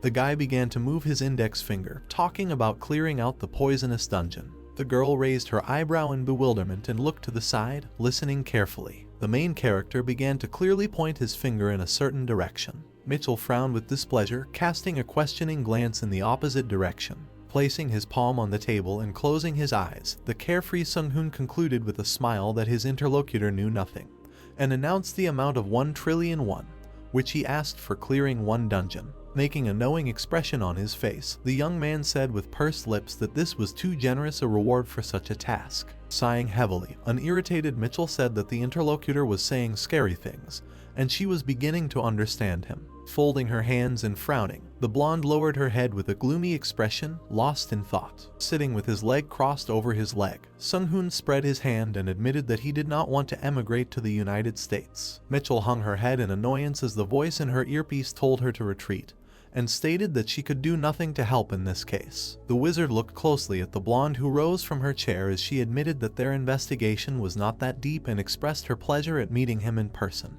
Respectfully bowing her head in farewell, Mitchell said she would visit him again later. Looking at the girl, frowning her light eyebrows and sweating from a feeling of defeat, the main character thought that he felt sorry for the CIA agent, because everything was in vain. He closed his eyes, laughing, and concluded that it was the organization's fault for not understanding his true importance. As Mitchell's silhouette grew smaller as she moved deeper into the forest, Sung-hoon thought that he wouldn't have agreed to move to America anyway. The reason for staying in Korea was the main character's mother, who had already woken up from a coma and was sitting at home with a mug of tea. While one sat poking Mrs. Lee on the cheek and was glad that she was back to normal, the other sat next to her on the sofa and scrolled through photos on her phone, complimenting the red-haired woman. Thinking fondly of his mother, Sung-hoon glanced at his mobile screen, where he was sent an SMS agreeing to the next dungeon. Holding the phone at arm's length and closing his eyes, the wizard concluded with a carefree smile that until his team was useful, he had to figure it out himself. Putting the device away in his kimono, the young man glanced towards the complex and smiled hopefully, thinking about the guy's hard training.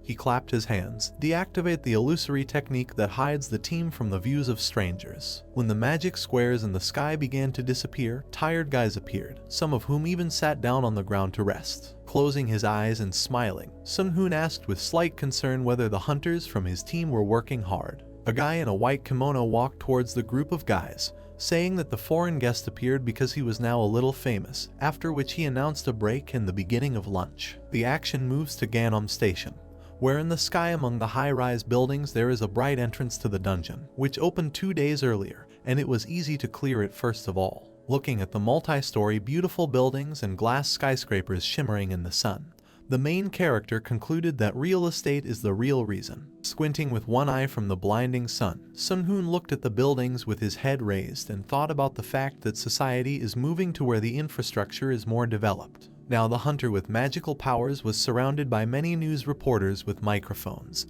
and he walked behind the yellow ribbon with a selfie man. The guy looked back with contempt while questions flew at him one after another. Restless, pestering journalists brazenly pulled microphones towards him, wanting to get an exclusive interview. The guy stood firmly in his boots on the ground, which shook slightly. Behind the yellow security tape, bright camera flashes flashed as Sung-hoon, raising his hand and promising to give a detailed interview after clearing the dungeon, tried to calm the crowd. He held up a finger to get their attention, deciding to say one last thing. Closing his eyes and smiling softly, the wizard stated that he planned to go to the rifts every day, listing where he would go later. He opened his eyes and confidently announced that in total he would close 5 dungeons. The news correspondents standing opposite froze in shock, widening their eyes in puzzlement. When the guy turned his back and began to walk away, waving goodbye, the roar in the crowd rose even stronger. Journalists jostled and shouted questions after him. The next moment, Sung-hoon was already standing at the bright entrance to the dungeon, raising his hand and examining the portal. He stretched his fingers toward the light in the rift, wondering what this place would be like. Closing his eyes and penetrating the dungeon, the wizard noticed that the air was changing. He opened one eye worriedly as he flew through the sky, the wind blowing his dark hair up. The guy spread his legs and arms in the air, looking at the bright sun opposite him. Quickly descending through the clouds from a great height, the guy began to scream in horror. Looking down with an open eye with concern, Sung-hoon realized that people die because they crash, and began to angrily shout at Akash. Flying quickly among the clouds and clutching his staff, the main character thought about how he couldn't even see the land and about water monsters. He brought forward his artifact, at the end of which a magic circle shone, and activated the square stone. The fall slowed down as soon as Sung-hoon used a 3rd level flying spell, and a circle of steam formed around him. Now the guy calmly sank down to the shining water surface, leaving traces in the air behind him. Flying up to the pond, the main character slightly raised his legs, and a circle formed under him, raising splashes to the sides. Sung-hoon hovered above the water surface in bewilderment, looking around and concluding that it would be difficult to find monsters here. Squinting to the side, the young man closed one eye and concluded with a satisfied look that something would be ideally used in this environment. A giant dark silhouette of a spider towered in the sky, blocking the bright sun, when the main character loudly shouted that he was choosing an arthropod. The main character, looking at the robot in the middle of the water, said that in the dungeon one must always be on guard, noting that for him this is still not a big problem.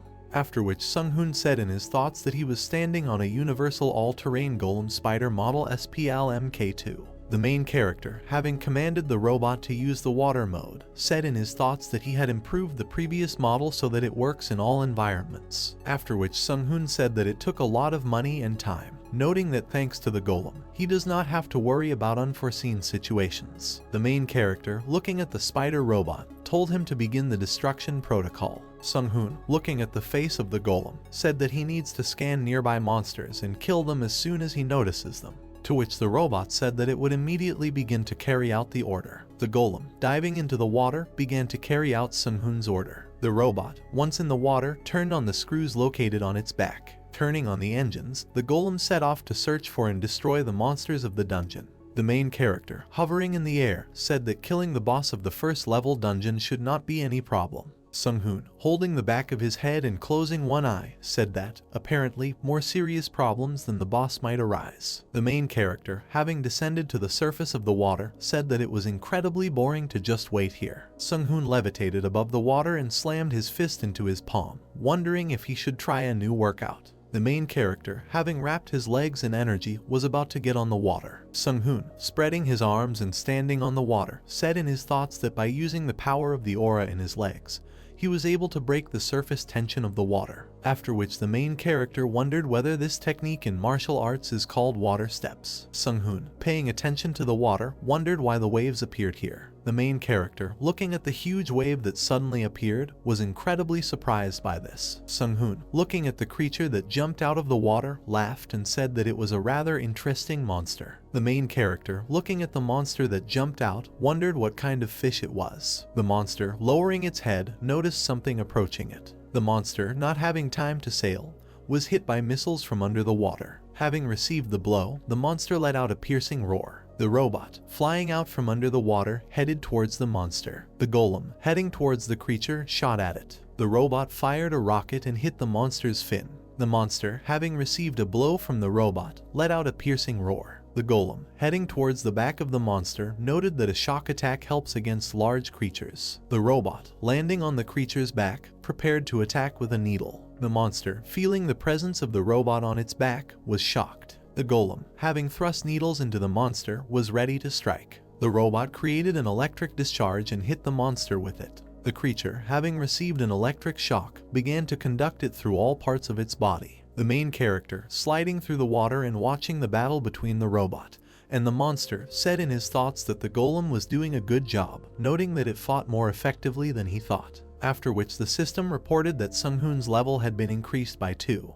The main character looked at the defeated monster with a smile on his face. Sung-hoon, hovering in the air and looking at the monster going to the bottom, reported that everything worked out. After which the system notified that Sung-hoon belongs to the human race, has the job of a wizard, and also increased his level to 45. The protagonist, after gliding onto the water, reported that his level had increased again, noting that it would be problematic if he continued to level up so quickly. Sung-hoon climbed onto the monster's carcass as he walked towards the robot, wondering if he should take a few people with him to share the experience. The main character, approaching the golem, said in his thoughts that he needed to come up with something else. Sung-hoon, looking at the robot, wondered in his thoughts whether he should lend the golem to someone else. The main character, stroking the work on the head, said in his thoughts that with him the others would not have problems clearing the dungeons. Sung-hoon, tapping the golem's head, wondered in his thoughts whether mass production of such machines would be popular. The main character, standing next to the robot and clenching his fist, said that he would think about it when he exceeded the 50th level.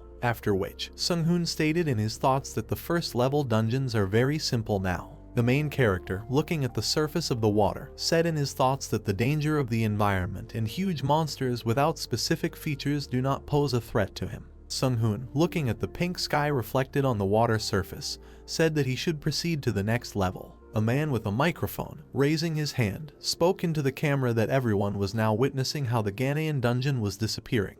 The man, holding a microphone to his mouth, reported that as soon as Hunter Sung-hoon began to leave, the portal began to slowly close. Jisok, turning back and looking at the man, said that it was also in Myeongdong. Jiseok, walking next to a pleased Sung-hoon, wondered in his thoughts if it could be true that he had already cleared 2 dungeons, after which the girl said that she would like to marry the main character. The director further noted that Sung-hoon is dangerous, to which one of the guys wondered how much ability he had, to which another guy said that he thinks the main character has at least 4 abilities, after which the guy said that he would also like to have several abilities. The guy, looking at the news articles about Sung-hoon, wondered if he was serious about going through the raid alone, after which another guy said that when he becomes high level, he will most likely consider everyone to be trash. People looking at social media posts about the main character commented that he must be pretty damn strong. One of the guys went on to say that he heard that he was paid 500 billion won for the cleanup. The man, looking at the post on social networks, said that Sung-hoon should check his account, noting that if he is wrong, he could be imprisoned for fraud, after which the main character said that everything was fine with his account. One of those present, looking at Sung-hoon, wondered if everyone agreed that he was incredible, to which the guys replied that they would like to be like him. The main character watched the lanterns that illuminated the road at night. Sung-hoon had his hand on his cheek as he drove the car. The main character, with a smile on his face, said in his thoughts that it would be problematic if the government became interested in him. The man, looking at the business papers, said that he would like HD groups to get rid of another dungeon. Sung-hoon, sitting on the armrest of the chair and looking at the director, said in his thoughts that a new request had come from the government, noting that they specifically asked for it. Chulsung, standing with his back to the guys, said that recently his leveling up had become a problem, so they would like to attract members of the Alpha team. Turning his head to the guys, Chulsung wondered if he could defend more dungeons if he shared his experience, to which Jisok said that this was quite likely, after which the main character said that it would be difficult. Sung-hoon further wondered what happened to the most persistent Deputy General Manager Kang and why he made such a face, to which Jisok said that for Sung-hoon, this is more than just 1 or 2 dungeons to eliminate. The main character, looking at the director, wondered in his thoughts if this could be more than just 1 or 2 dungeons, after which Sung-hoon wondered if it was possible that the other teams had failed in clearing the dungeon. Kim, holding his head and closing his eyes, said that this was a precautionary measure, noting that the possibility of successfully clearing the dungeon was less than 50%. Chulsung, looking at the guys who opened the list of hunters, said that this means that adapting to the dungeon environment is quite difficult, noting that many people below level 50th disappeared into the dungeon, to which the director said in his thoughts that that was why he constantly warned them. Kim, raising his hand and looking at the guys, said that the government no longer intends to lose awakened ones with great potential, noting that the best way to use one awakened one, Sung-hoon, with his best abilities. The main character, with his head down, wondered in his thoughts whether this meant that the government was ready to pay him trillions to clear the dungeon. Sung-hoon, looking away at Kim, said in his thoughts that, apparently, the government was in a hurry somewhere, after which the main character noted in his thoughts that with his level this does not pose any threat. Sung-hoon, folding his hands and closing his eyes while sitting in the car, said in his thoughts that now reaching his level from his past life will take some time, noting that for now there are some obstacles in his way. The main character, driving in a car along the bridge, said in his thoughts that he should be more careful. Further, Sung-hoon said in his thoughts that it would be a completely different story if someone noticed that he had knowledge that was inaccessible to this world. The main character, looking out the car window, said in his thoughts that his knowledge could change the paradigm of this world. Sung-hoon, tapping his finger on his hand, said in his thoughts that even the states are interested in his abilities. The main character, lowering his head a little and closing his eyes, said in his thoughts that he must create an 8th level spell without the help of the system, noting that then he would be able to cope with the consequences of his spells. Sung-hoon, looking out of the car window at the surface of the water in which the night city was reflected, said in his thoughts that he needed to hurry up as a magician. The narrative moves to the forest, where the main character reports that he is a little ashamed. Sung-hoon, scratching behind his ear with a pen, said that he would like his level to be a little lower. The main character, sitting in the middle of a camp in the forest on a wooden pallet near the guys, said in his thoughts that it was time for him to stop wasting time on low-level dungeons. Sung-hoon, putting a pen between his lips and nose while flipping through his notebook, said that his biggest problem now is how to improve his abilities. The main character, taking the pen in his hand, told the system to open the status. Sung-hoon, looking at the system window that opened, noticed that he already had 115 strength, 112 stamina, 110 agility, 534 mana, 72 luck, 223 aura points, and 115 points, and also that he holds the title of Master of a Spell from Another World. The main character, looking at the status, reported that, as he thought, his mana began to increase more slowly, noting that he still had 115 points to spend. Sung-hoon, looking at the system window, said that he did not want to spend points on mana. The main character, holding out his finger to the luck stat, said that he himself could pump up strength, agility, and endurance. Sung-hoon, spinning the pen on his finger, said that he wanted to invest points in luck, which he could not increase through training. The main character, looking towards the system, heard it say that it was watching him, noting that he had received the Good Start skill. Further, the system notified that the Lucky Start skill is passive and increases the possibility of item drops, and also helps in partially controlling unfavorable results. Sung-hoon, looking at the effects of the Good Start skill, reported that the skill is very useful, even considering that he is only able to partially control the abilities. The protagonist further said that, as he thought, it would not be an exaggeration to call the Akash system divine. After which the system reported that Sung-hoon received the achievement first to get a good start, noting that because of this he receives a reward in the form of an increase in luck by 5 units. The main character, putting his hand to his chin, said in his thoughts that, including the reward for the achievement, his luck level is 192 units. Further, Sung-hoon said in his thoughts that no one would invest points in luck, as he did, since it is not clear how it can help in hunting monsters. The main character, sitting on a wooden pallet in the middle of the forest, said in his thoughts that he swears that no one thought that luck would have such characteristics. Next, Sung-hoon smiled and said in his thoughts that it was just a great investment. The main character, having finished his thoughts, rose from the pallet. Sung-hoon, looking at the guys and putting his hands on his hips, said that all is well that ends well. The main character, watching the guys train, thought about something. Sung-hoon, watching as Jinsu passed the training ground, said in his thoughts that now everyone passes the complex relatively quickly. The main character, looking at Yen, who was approaching the blow from the trap, noted in his thoughts that so far they do not know how to dodge everything. Sung-hoon further said in his thoughts that it was good that they were able to come so far in a short period of time. The main character, clapping his hands, stated that they would now have a break, noting that they were stopping training. Yeon, holding her head with tears in her eyes, said that, apparently, Sung-hoon noticed how she made a mistake. The main character, smiling and closing his eyes, said that everyone was quite successful in using aura. Sung-hoon, lowering his head a little with his eyes closed, said that now they will go to the real deal. Dujin, walking up to the main character and wiping his sweat, wondered if Sung-hoon was talking about hunting, to which the main character said that this is what he meant. Sung-hoon, closing one eye, announced that they would go to the hunting zone, noting that the guys would have to use their skills not only in training, but also in real situations. The main character further stated that Dujin will be the leader as usual. Sung-hoon, looking at Dujin who was holding the towel, stated that he would only intervene when there was serious danger, noting that they were simply testing their aura abilities. To which Dujin said that if Sung-hoon is not participating, then they can hunt as usual. The main character, looking at Yeon holding her hand, told her not to let her guard down, noting that her diligence was still rather weak. After which, Sung-hoon said in his thoughts that first he needs to establish loyal relationships with his allies. The main character, looking at the guys and smiling, said in his thoughts that they would increase his strength, noting that now it was time to give them the gift he had prepared. Sung-hoon, remembering the satellite in Earth orbit, said that their gift was located at an altitude of 2,600 kilometers. The satellite, analyzing the guys on Earth, reported that the first movements had been detected, noting that it was starting to record.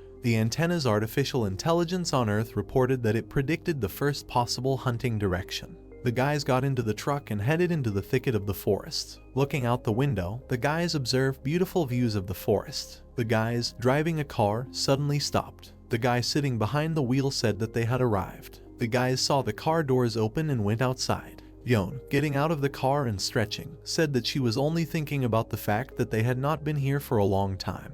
Jinsu closed his eyes and smiled and said that they were busy training. to which Yen wondered how he liked the new equipment. After which Jinsu said that it was simply magical, noting that he could not believe that it was so good. The main character, holding a staff and winking at the guys, said that this equipment was a gift prepared for them as a team that would become the best in the world. Dujin, looking at his new weapon, stated that the equipment was similar in every way to what they found while exploring the dungeon, noting that it was incredible that Sung-hoon was able to do all of this. The protagonist turned to Dujin and told them to keep this equipment a secret, noting that they would not gain any benefit if outsiders knew about his abilities. Dujin, looking at the truck they arrived in, wondered what to say to them if asked about the equipment they received, to which Sung-hoon said that they would have to come up with an excuse, like they got this equipment from the dungeon. The main character, looking at the drone, announced that they would begin reconnaissance, noting that everyone needed to be prepared. Sung-hoon, looking at the flying drone, said that today would be an unusual training, noting that Dujin is prohibited from using provocation. The main character also noted that he will protect the car, so they will all hunt separately. The girl, sitting in the car and looking at the screen, noticed something. The girl, looking at the monsters on the screen, reported that two-tailed wolves were approaching. Dujin, standing in front of the guys and opening a hologram of a wolf, wondered if there were two-tailed wolves here, to which Yen wondered how many there would be, after which Dujin said that there would be 6 wolves, noting that this was a small group. The main character, raising a finger and winking at the guys, said that this would be a good time to try to hunt them, noting that it was also a good opportunity to use their new skills. Sung-hoon, holding a weapon in his hands, told everyone to prepare for battle, and that he would protect the car while the others should try to use the best of their abilities. Dustin, throwing a red axe over his shoulders, made it clear that he agreed with the protagonist's plan. Yan looked at the young man as he created a magical shield, and his staff began to emit a bright glow. Small polygonal figures began to appear in the air, resembling a mosaic. A transparent shield surrounded the main character and his team. The manager furrowed his eyebrows and told the girl sitting next to him to determine their location and prepare. Sung-hoon looked in surprise at Jinsu, who deftly jumped onto the roof of the car, holding a bow in one hand. The blonde young man smiled and said that he would also stay here. He then looked to the side and said that now it was time to use a new skill. Jinsu reached for the arrows that were in his quiver. He pulled the burning arrow onto the string, activating his aura. His eyes reflected red flames. In the distance, among the mountains and trees, he saw a monster and said that he was hitting the target. A wolf with white fur and bright red eyes growled loudly, saliva spraying from his mouth. Jinsu released the arrow, relaxing his fingers at the end. The projectile rushed forward with incredible speed. The arrow hit the monster in the forehead, and he screamed loudly in severe pain. Jinsok widened his eyes in admiration and said that the shooter's attack easily pierced such a hard bone as a skull. Sung-hoon, standing on the roof of the car, looked down at Dujin and Jinseok, saying that he would see what they could do, and warned his comrades that wolves are faster than they seem, so they need to be careful. The monsters grinned furiously and ran quickly, looking at those who had awakened with anger in their eyes. Suddenly, someone from the team came closer to the wolf. It was Dustin, who swung his weapon at the wolf, who jumped up. The next moment there was a blow, accompanied by splashes of blood. Dustin swung his axe and cut off the head of one of the wolves. The young man grinned and wondered if it had always been so easy to hunt two-tailed wolves, which are known for their agility. Traces of the dark red blood of the killed monster were visible on the ground. Jinseok frowned and thought with a sparkle in his eyes that there was no reason to lag behind. With a loud cry, he threw his spear towards the two-tailed wolves. The beast jumped to the ground, looking at the young man with aggression. Then there was a powerful and deafening explosion, causing fragments of cracked soil to fly into the air. Jinseok opened his mouth in horror and frowned, thinking that he made a rookie mistake because he wanted to show off a little, and shouted that he couldn't see anything because of the smoke. The monster, meanwhile, continued to run, quickly rearranging its clawed paws. Jinseok shuddered in fear when he saw 2 wolves jumping at him from the thick smoke. The young man opened his eyes wide and squeaked in horror, coming to the conclusion that he had relaxed too much. Suddenly, he raised his eyebrows and his gaze became intense. He took a step forward, keeping his feet firmly on the ground. He then grabbed a demonic spear that was emitting a fiery aura. Jinseok spun his weapon in the air. The wolf with a bloody wound flew high into the air, and the young man loudly called Jinsu. When another monster ran up to him, he swung his weapon, his bent legs spread wide. Jinsu fired his bow and the arrow hit the monster, which was thrown into the air. Jinseok gritted his teeth and stabbed his spear into the wolf's body with a loud cry. When the monster, with a weapon protruding from its bloody wound, fell to the ground dead, Jinseok breathed a sigh of relief and said that he panicked. He then pulled the spear from the wolf's body and with a sweaty face said that he survived thanks to the dragon's stride. Young and Sanjin watched their comrades from afar, and the girl tried to decide whether to use at least a heal or a debuff. Yeon then looked at Jinsu, who waved at her and marveled that he killed 6 enemies alone. Sunghoon, holding the staff in his hands, jumped off the roof of the car and praised his teammates for their good work. The main character smiled and spread his arms to the sides, saying that there was a small problem. But this was destined to happen, since the tank did not use aggro, and the fighters are always on the first line, so they need to survive regardless of the conditions. Sanjin and Young looked downcast and upset, and the young man asked if they were even needed here. Sunghoon put his hand on his chin, winked and replied that they were all needed. He then snapped his fingers and said they needed more tanks. Sanjin and Yeon looked at him in shock and he gave an example of a situation where there would be an enemy that could ignore aggro. The main character imagined a warrior standing in front of a huge monster and asked his comrades what would happen in such a situation. Sunghoon imagined the monster killing several people and concluded that the group would have been defeated and destroyed. While Dujin and Jinseok listened intently, the main character added with a grin that he would prepare as many backup plans as possible because safety comes first, and reminded that during the hunt, his comrades put their own lives on the line. Dujin's face showed interest when Sunghoon said that they needed a tank in addition to him. The young man in massive armor smiled and asked if the main character was talking about an additional tank. Sunghoon closed his eyes, thinking about the position of an additional tank, in which he needed to use his body to protect the others, and answered with a smile that with the advent of dungeons, new monsters appeared here, and it's not a fact that there is no monster immune to aggro here. The main character then opened his eyes and with a serious look added that one of the reasons why he taught everyone to use aura was to prepare for the worst case scenario. Sunghoon called Jinseok, and he pursed his lips, looking at him carefully. Then the main character called out to Yeon, and the girl silently looked at him with big round eyes. Sunghoon said that now the two of them can also be tanks. A small smile appeared on Jinseok's face and he said that he was glad to hear it. Yeon stood with her hands behind her back, thinking that things must really be terrifying since they now had 3 tanks on their team, and now she didn't know what kind of healing skills she should use in this situation. The girl's eyes widened in surprise when Dustin said she didn't look worried and asked if she could do it. When the young man explained that he meant to become a tank, Yeon froze, and everyone looked at her in bewilderment. Taehyung heard the noise and looked up from his laptop, confusion appearing on his face. Yeon raised her eyebrows in shock and pointed a finger at herself, asking if she was seriously a tank now too. The girl shook her head, saying in panic that she was super weak and a healer, but Sunghoon stretched his palm forward and asked her to calm down. He then extended his index finger and replied with a smile that the team needed 3 tanks for safety. Yeon listened with her mouth open in shock as the main character said that they would have to find a new person if she couldn't handle it. The girl brought her hands to her chest as Sunghoon said that she wasn't really used to actively using her body because she was a healer, but she had the most aura out of everyone on the team. The main character looked at the girl seriously and said that he did not expect her to have so much aura and asked her to be more confident because she could handle it. Yeon closed her eyes, and her cheeks turned pink from such words. Suddenly someone raised their hand and asked what about Sanjin. Jinsu, actively gesturing, said that it doesn't matter whether the young man acts like a tank or not, but the more tanks, the safer. Sanjin frowned when Dujin said that 4 tanks must be too many, and the spare tanks were only for emergencies. Jinseok said that in that case, their roles were not entirely clear, and Sangjin scratched his head, his thoughts confused. Sunghoon placed the staff on his shoulder and with a confident smile told his comrades not to worry because he had another plan for Sangjin and he was going to teach him something completely different.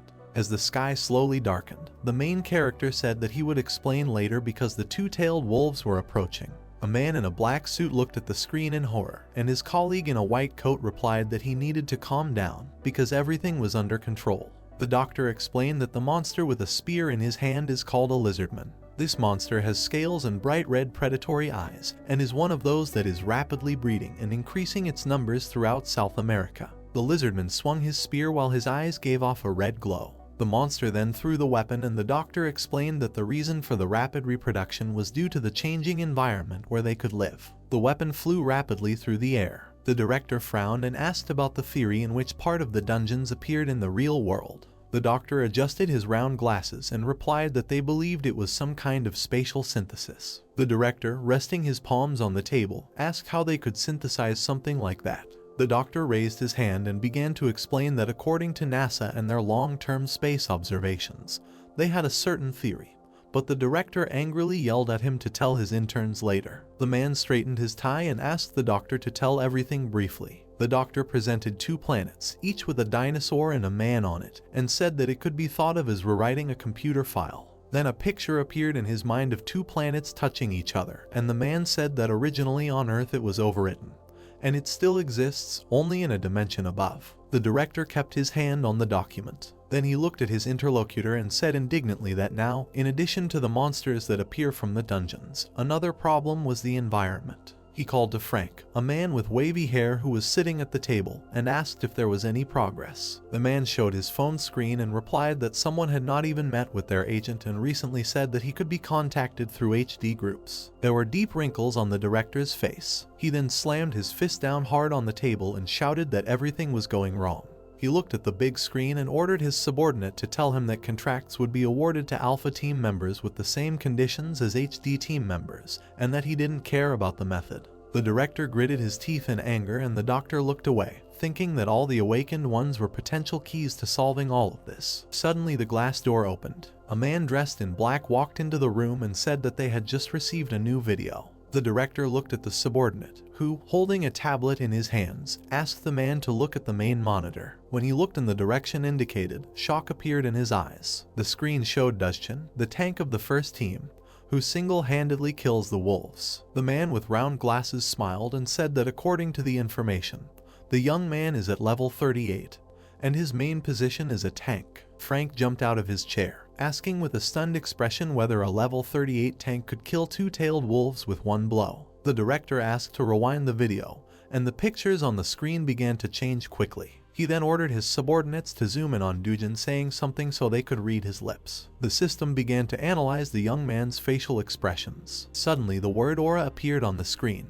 Frank widened his eyes in shock, trying to understand what it was. The doctor clenched his hand into a fist and shouted loudly that this was not a skill, but a technique. The director sighed heavily when the doctor shouted that in addition to having skills, the young man had knowledge from another world, and he could know about the existence of the system. When the doctor grabbed Bill by the jacket, begging him to allow him to meet the awakened one, the director clapped his hands loudly, calling for calm. He touched his gray hair with his hand and told Frank to use all the personnel to find out what the main character was hiding, and also find information about his surroundings and establish contact with the Alpha team. Frank turned away and waved goodbye to the director with a smile. While Frank was leaving, holding the phone to his ear, the director informed Bill that there had been no rehabilitation request from the Amazon zone, so it should be left. The man frowned and gritted his teeth, saying that they would let the Department of Defense handle this. The large monitor showed Sung-hoon smiling and winking. The woman was wearing black trousers and high-heeled shoes of the same color. Mitchell, who was a CIA agent and psychometrician capable of obtaining any information about an object within a radius of 150 meters,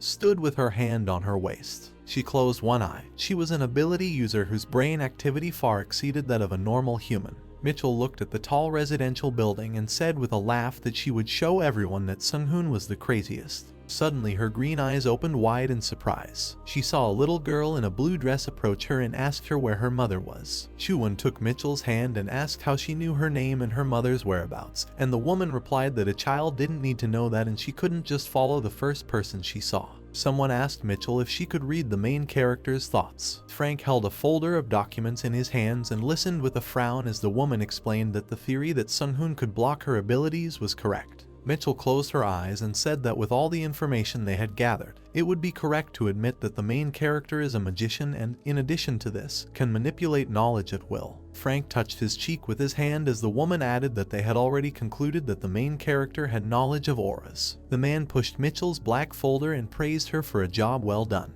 He then smiled and said that they would act according to Mitchell's assumptions, so he left her a report to headquarters as well as a request for classification of information. The woman brushed her blonde hair out of her face when she was informed that the target was in that house. She looked in the mirror and adjusted something in her ear while they told her to talk to him. Mitchell nodded, her gaze determined. There were chopsticks on the package of instant noodles. Dustin sat on the floor, holding the TV remote control in his hands, and said that he slept almost all of his weekend. He then brought the hot noodle to his mouth and said that now he can't argue with Yeon when she calls him an old man. Suddenly he heard the doorbell ring and widened his eyes in surprise, asking who it was. He opened the door and saw a man in a black suit. Mitchell greeted with a smile and said that she was from the CIA. Dustin, with chopsticks in his mouth, thought that she was hot and this might be a cover, to which Mitchell replied that the first thought was true, but the second was not. The young man tilted his head to the side and closed his eyes, thinking that he had just expressed his thoughts out loud.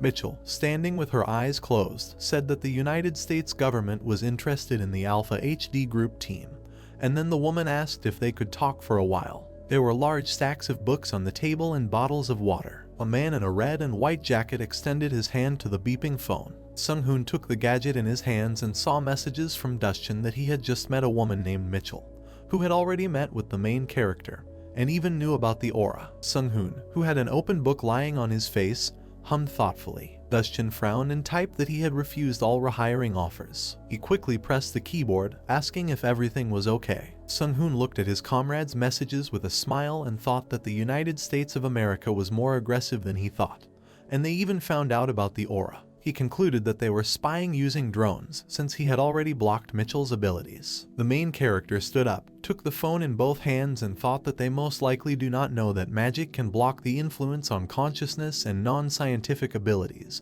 but their attempts are useless. Sung-hoon replied with a focused look that everything was fine and that Dustin should continue to refuse their offers and not tell them too much. Dustin wrote briefly that he understood. The main character stood up and, looking at the phone, thought that the states are a world power for a reason, and due to the fact that nothing could be done with him, they began to monitor the people around him. Sung-hoon put his phone in his pocket, took out his staff and thought that they were buying him time, and that he needed to get more magic stones to increase the production of artifacts. His look was filled with determination as he thought it was time to do it himself. There was a bright blue sky above the city, where tall buildings were built. The man in the black suit held a pen in his hand, saying that the sacrifices of the first hunters who entered the dungeons were a tragedy, but without them they would not have been able to obtain information regarding the dungeons and their structure. Sung-hoon held the phone in his hands. He closed one eye, thinking that currently this world without magic or superpowers is completely different from his previous life, and the society here is incredibly complex. The main character remembered that the past world perceived discrimination as the norm, in which peasants were at the bottom of society, and the nobility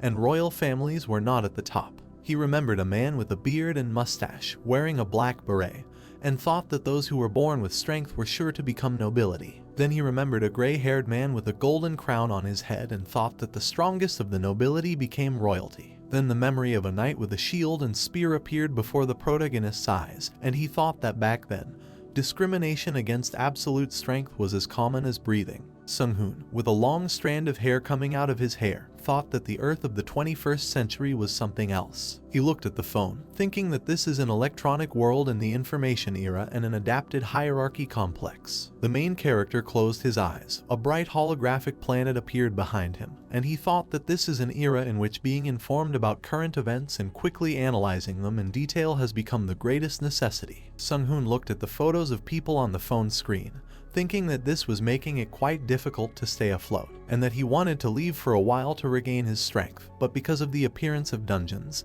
the others would notice it. He then grinned, thinking that there wasn't much left to do. He looked at the building with black stripes on a white background and concluded that even level 200 awakened ones would not be able to deal with him if he became even rank 5. The small bell hanging on the wall jerked and made a loud sound. Sung-hoon entered the room and looked at the message on the gadget screen. The woman bowed low to greet the protagonist, and he said that his company was in the third room.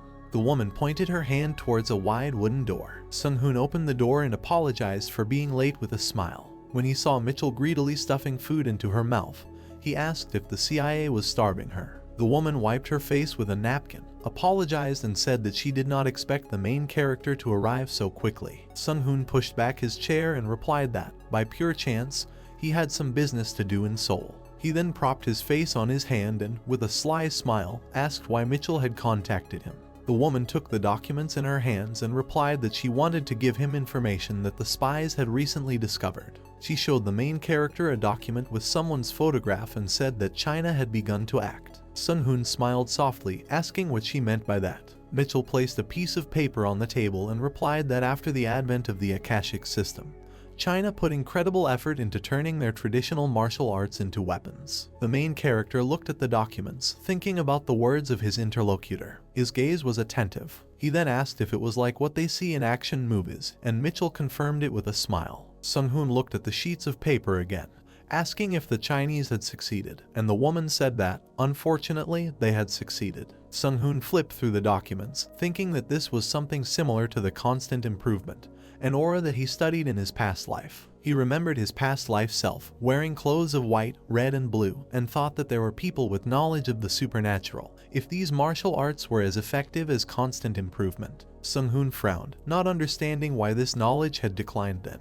The young man looked up when Mitchell said that there was a group in China called Yakshan. The woman looked at the screen of her phone and said that they use material arts along with abilities. Besides, they have become strong enough that the level does not matter to them. She then placed the gadget on the table, and the screen showed that she had turned on the video. A dazzling purple flash appeared on the screen. The purple-haired man closed his eyes and opened his mouth slightly. He was wearing red clothes and orange shoes. When Takoyan, whose eyes emitted a bright red glow, slammed her fist into her palm, Mitchell announced that this girl, nicknamed the Stone Fist, was looking for the main character right now. Sung-hoon scratched his ear and closed one eye, asking if there was any special reason for this. Mitchell smiled, closed her eyes, and replied that the reason was simple contact to establish friendships or even create an alliance. The woman smiled wider and added that they highly valued the main character's abilities, so she personally came to talk to him about their request again. She invited him to move to America, but Sung-hoon, holding a mug of hot drink in his hand, politely refused. Mitchell threw up her hands, asking if she could beat him again.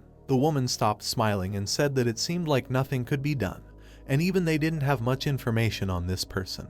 But Takoyan was strong enough to kill monsters around level 150. Sung-hoon, holding a green mug in his hand, closed his eyes and replied that this is very interesting information, and now he is indebted to Mitchell, and will thank her next time. Mitchell brushed her hair away from her face, winked and said with a smile that she would look forward to it. She stood up from her chair and added that her work here was finished and she did not want to waste time continuing negotiations. Mitchell raised her head proudly, closed her eyes and reminded her that she didn't even have time for lunch, and Sung-hoon pointed his finger at something, asking if something interesting would happen now. Mitchell placed her hand on the door and turned around, confusion appearing on her face. Sung-hoon touched his chin, and the woman heard that the enemy was already here. She frowned in confusion, not knowing if she had now read the main character's thoughts. Then she opened her eyes in shock when she heard someone's thoughts about the second room. Suddenly the door suddenly opened. A girl with dark purple hair stood in the aisle and asked with a smirk if they were waiting for her. Sung-hoon looked to the side, sending a mental message to Mitchell. The woman laughed awkwardly and came to the conclusion that the main character knew what her abilities were. Takoyan walked up to the table, put her hand on her waist and asked the main character if he was the awakened one from Korea. Sung-hoon looked at the girl with impudence in his eyes. The Takoyan stretched her hands and said that she was from the Chinese Republic, and that she would force the main character to talk to her. Mitchell was silent, carefully watching the girl. She looked at her long hair, short dress and thought that Takoyan had the power of air,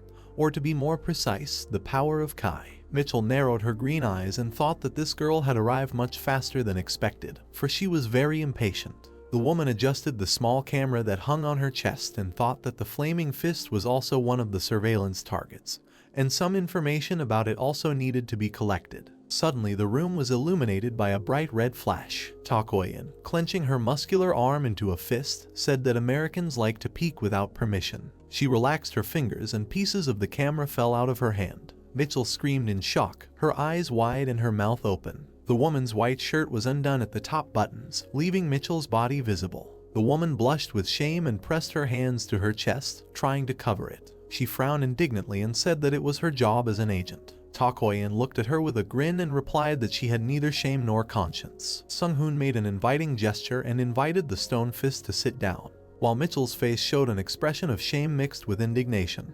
Takoyan looked at the protagonist indifferently. She then sat down on the wooden table and asked if he was surprised that she was looking for him. She placed one hand on her bent knee and said that Sung-hoon behaved so calmly after receiving her, although even some awakened ones are not able to bear it so easily. The main character raised his index finger to his lips, winked and said that it was a secret. He then looked at Mitchell and hinted that she should leave so he could talk to Takoyan alone. The woman attached an office clip to her blouse and said that in that case she would leave. She turned around and said that she couldn't bear such a rude personality as Flame Fist. Mitchell smiled and said that she was wondering how Sung-hoon would repay his debt to her. The main character folded his hands, put on a polite smile, and replied that it would be something small and not luxurious. The door closed. Sung-hoon then looked at Deokyeon with a sparkle in his eyes, winked and said that now he will listen to what she has to say. Surprise appeared on the girl's face. She then grinned and said that she was glad to see that the young man had fighting ability and was not a complete weakling.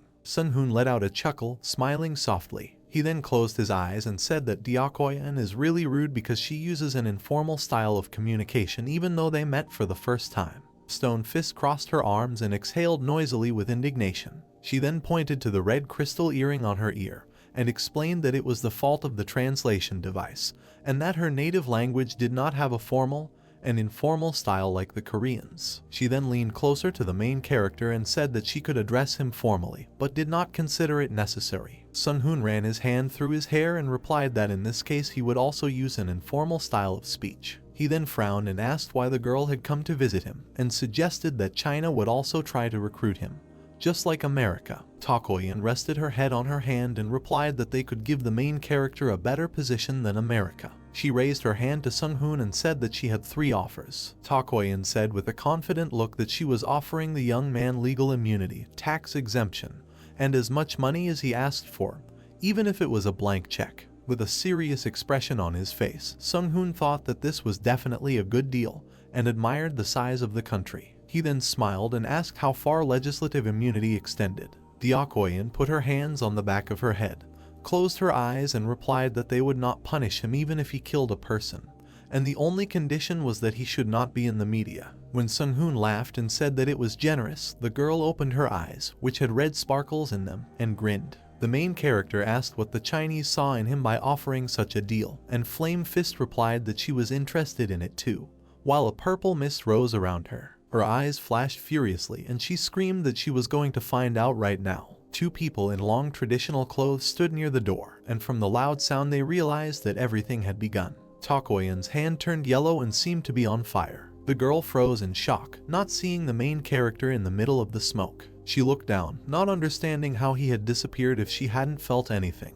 Deokyeon's eyes widened in shock when Sung-hoon appeared behind her and asked where she was looking. Violet light could be seen even outside the door. The girl with long braids frowned and said that they wouldn't actually be able to block a Flame Fist attack with a barrier if she used too much force. Deokyeon stood against the wall with her hand on it. The girl frowned in confusion, asking if it was an illusion, and Sung-hoon replied that she realized it herself. The main character put his hands in his pockets and asked with a grin how she was going to evaluate his abilities if she panicked just because of this. Deokyeon waved her long dark purple hair and said that if Sung-hoon was trying to provoke her, then he succeeded. There was a green mug on the wooden table. There was a wide red door in a tall gray building. Sung-hoon squinted his eyes as a bright purple flash appeared and thought it was incredible. He looked at the flaming fist with smoke rising around it, and thought even in his past life, there weren't many people who had trained their body to this level, and that martial arts were amazing. Deokyeon took a step and the floor cracked under her foot. Sung-hoon raised his hands and shouted with a smile for her to stop,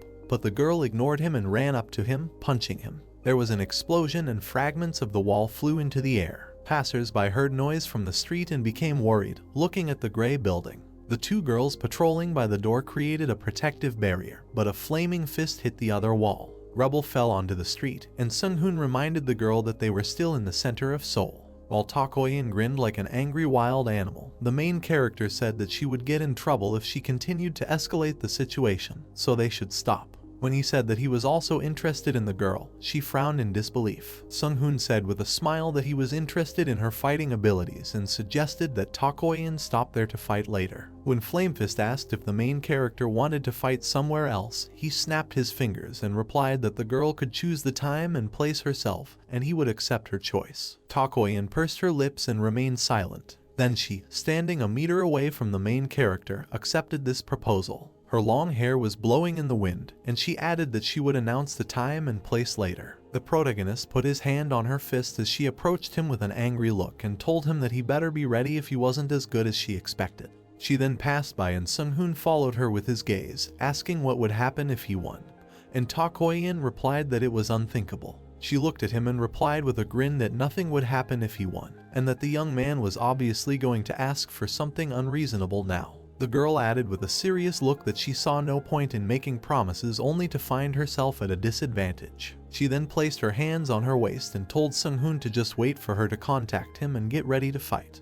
The main character closed his eyes and answered with a smile that he was cursed and funny things happened to him wherever he went. There was a huge hole in the wall, from which pieces of concrete broke off and fell down. Sung-hoon was talking to someone on the phone. He closed his eyes while telling someone about Takoyan. As the young man walked among the crowd, someone on the other end of the line said that he would take care of everything. The main character looked at his phone in bewilderment and asked if everything would be okay with the Korean government. Then he stopped, saying that he had arrived at the scene. Sung-hoon looked at the large sign of the HD Group equipment store. He looked at the white letters, thinking that there weren't many unique or superior items here. He put his hands in his jacket pockets and added with a smile that it was still better than nothing, and it was time for him to shop. Currently, Sung-hoon's equipment, not counting armor, only includes the Black Dragon Ring, Akashi System Operational Support Ring, and Subspace Ring. But the hero's things are in subspace, and the subspace ring does not help him in the battle. So the guy only has 3 things that can help in battle. Sung-hoon looked away. He thought his craft was much better than this, but it took too much time. The director of the holding greeted the young man. With a slight movement of his hand, he beckoned the guest to follow him, saying that everyone was waiting for him here. Specially prepared items were already in the VIP room. Sung-hoon opened one of the 3 boxes prepared for him and saw an unusual ring with green stones. Inspecting the decoration, the guy thought about the fact that he asked the organization for rings, necklaces, and bracelets. In a word, everything that would be most useful. But he noticed that he would have some financial problems after the purchase, because he spent all his money on development and creation of items. The box contained a Ring of the Thunder Giant with a unique rarity. With its help, the magic attack is increased by 30%. And the mana cost is reduced by 15%. Items are typically divided into 6 tiers of rarity: common, rare, unique, legendary, mythical, and divine. And this ring's rank is right in the middle of the ranking table. And yet, the price difference between the levels is appalling.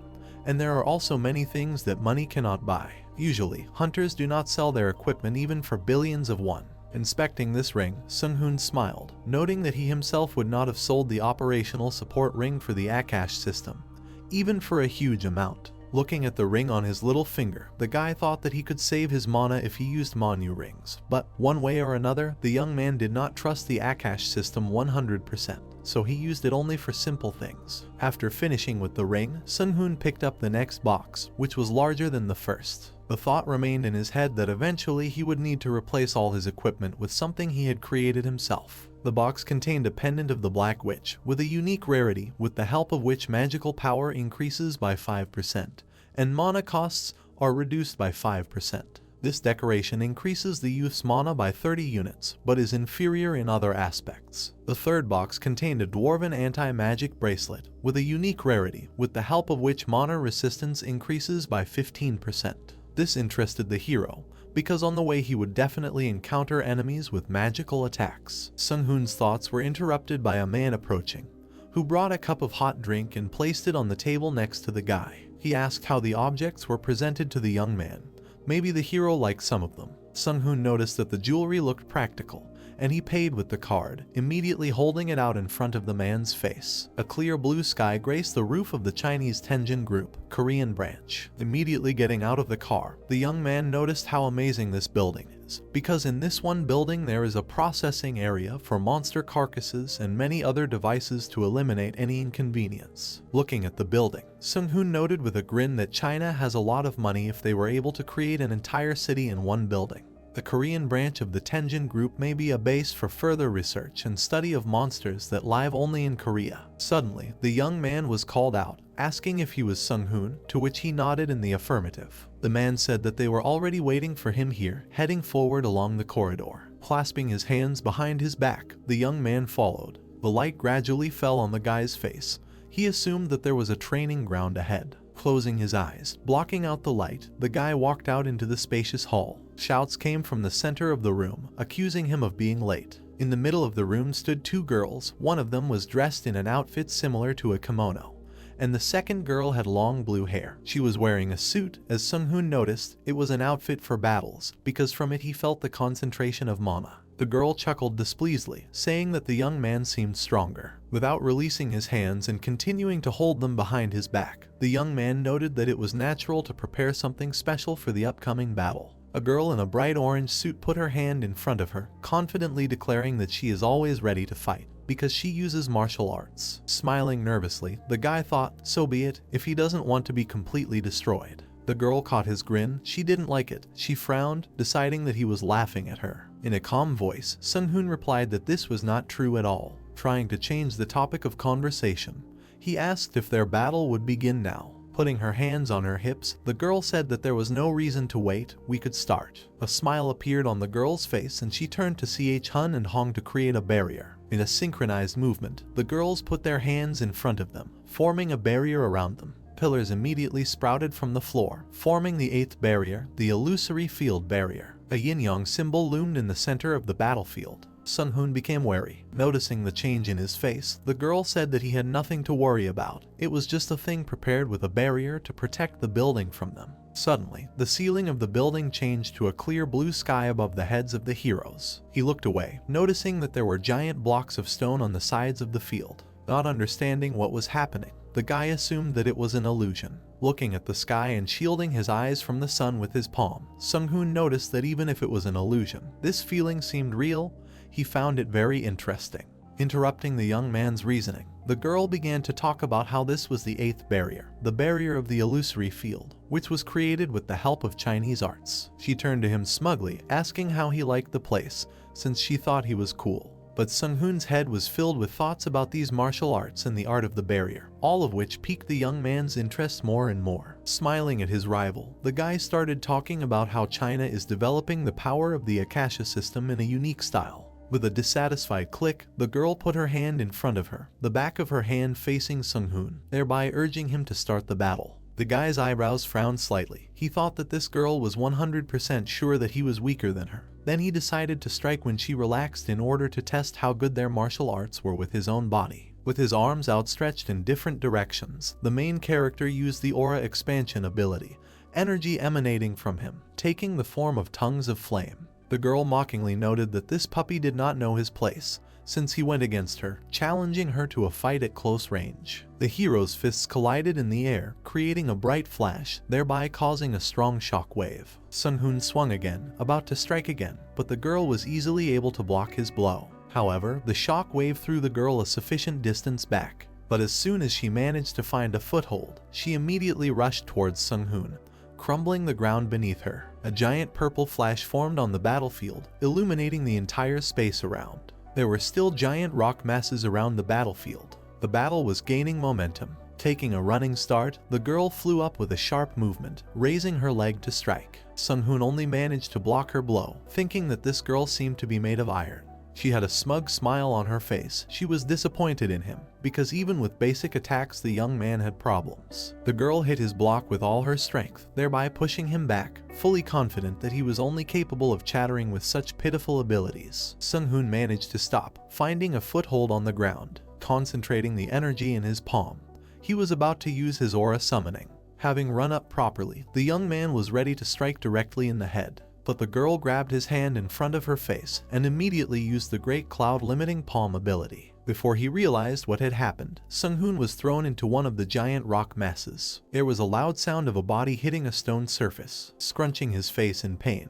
the young man grabbed the protruding sections of the stone harder so as not to fall down. He could hear how happy the girl below was, saying that close combat was too difficult for him. Suddenly, the girl was in the air, right in front of Sung-hoon. She raised her hand, intending to strike. Not hiding the joy of her own superiority, with a smile on her face, she sought to attack the guy who was in a vulnerable position as quickly as possible. She used the falling meteor strike skill, thereby breaking through the rock mass. The girls who created the barrier screamed nervously, asking them to stop her, because she was about to destroy everything. When the dust from the scattered fragments of stones began to settle, the girl realized that she could not harm him, because as soon as the blow reached him, he disappeared. Clicking in displeasure, the girl realized that she had struck a blow at an illusion. Her thoughts were interrupted by the words of Sung-hoon, who noticed how destructive her power was. Fixing her gaze on the young man, the girl grinned. She suggested that illusions were his specialty, which is why he managed to escape at the last moment.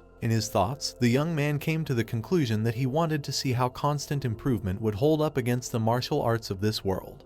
But apparently close combat was not for him, so he decided to try again. Using healing, Sung-hoon turned to the girl, urging her to start again, assuring her that this time he would be more serious. She took his words with hostility, deciding that he was just an ill-mannered boor. All this time the young man was scanning her during the battle, and she didn't even seem to notice. Now that the analysis of her mana flow was completed, he could refine the continuous improvement with this data. The girl's gaze was serious. She was ready to start another round, hoping that now he would not disappoint her. Stretching his hand out in front of him, Sung-hoon summoned his weapon, the MK3. The ground under the emerging structure began to crack. With a grin, the guy turned to the girl, asking if this would be a problem, because he himself created this weapon and endowed it with power. The MK3 system was turned on. The detected target was identified as a female body. The main task of the system was complete subordination to the goal. This machine did not thirst for the victim's blood, only studying the target's environment. The girl's eyebrows arched in misunderstanding. She considered this a mockery. But Sung-hoon said in a calm voice that if she is careless, because this machine looks like a toy, then she will soon lose, dying from this very machine. But her eyebrows furrowed even more. She didn't understand why she should be scared by this. But suddenly, a bright beam was directed from MK3 towards the girl, aimed at her head. At the last moment she managed to dodge, and the light beam passed a couple of centimeters from her. His strength was enough to destroy the rock mass behind the girl's back. Realizing the level of danger of this small machine, the girl immediately took a fighting stance, putting her hand forward. She used the ultra-fast Rip Fist skill to explode the area around the car. At that same second, the vehicle launched an evasive maneuver. Because of the explosion, the girl closed her eyes, but still managed to notice how the small and fast car managed to dodge her blow. After a few seconds, MK3 released a series of explosive attacks aimed directly at the girl. She barely had time to dodge them. Watching all this from the side, Sung-hoon realized that while fighting with the machine, the girl had completely forgotten about him. The guy pointed his staff towards the place of their battle, preparing to show her the magician's fighting abilities. Concentrated red energy began to emerge from the stone of the staff, but the girl was too keen on fighting the car, and raising her fist over it, she was ready to destroy the MK3.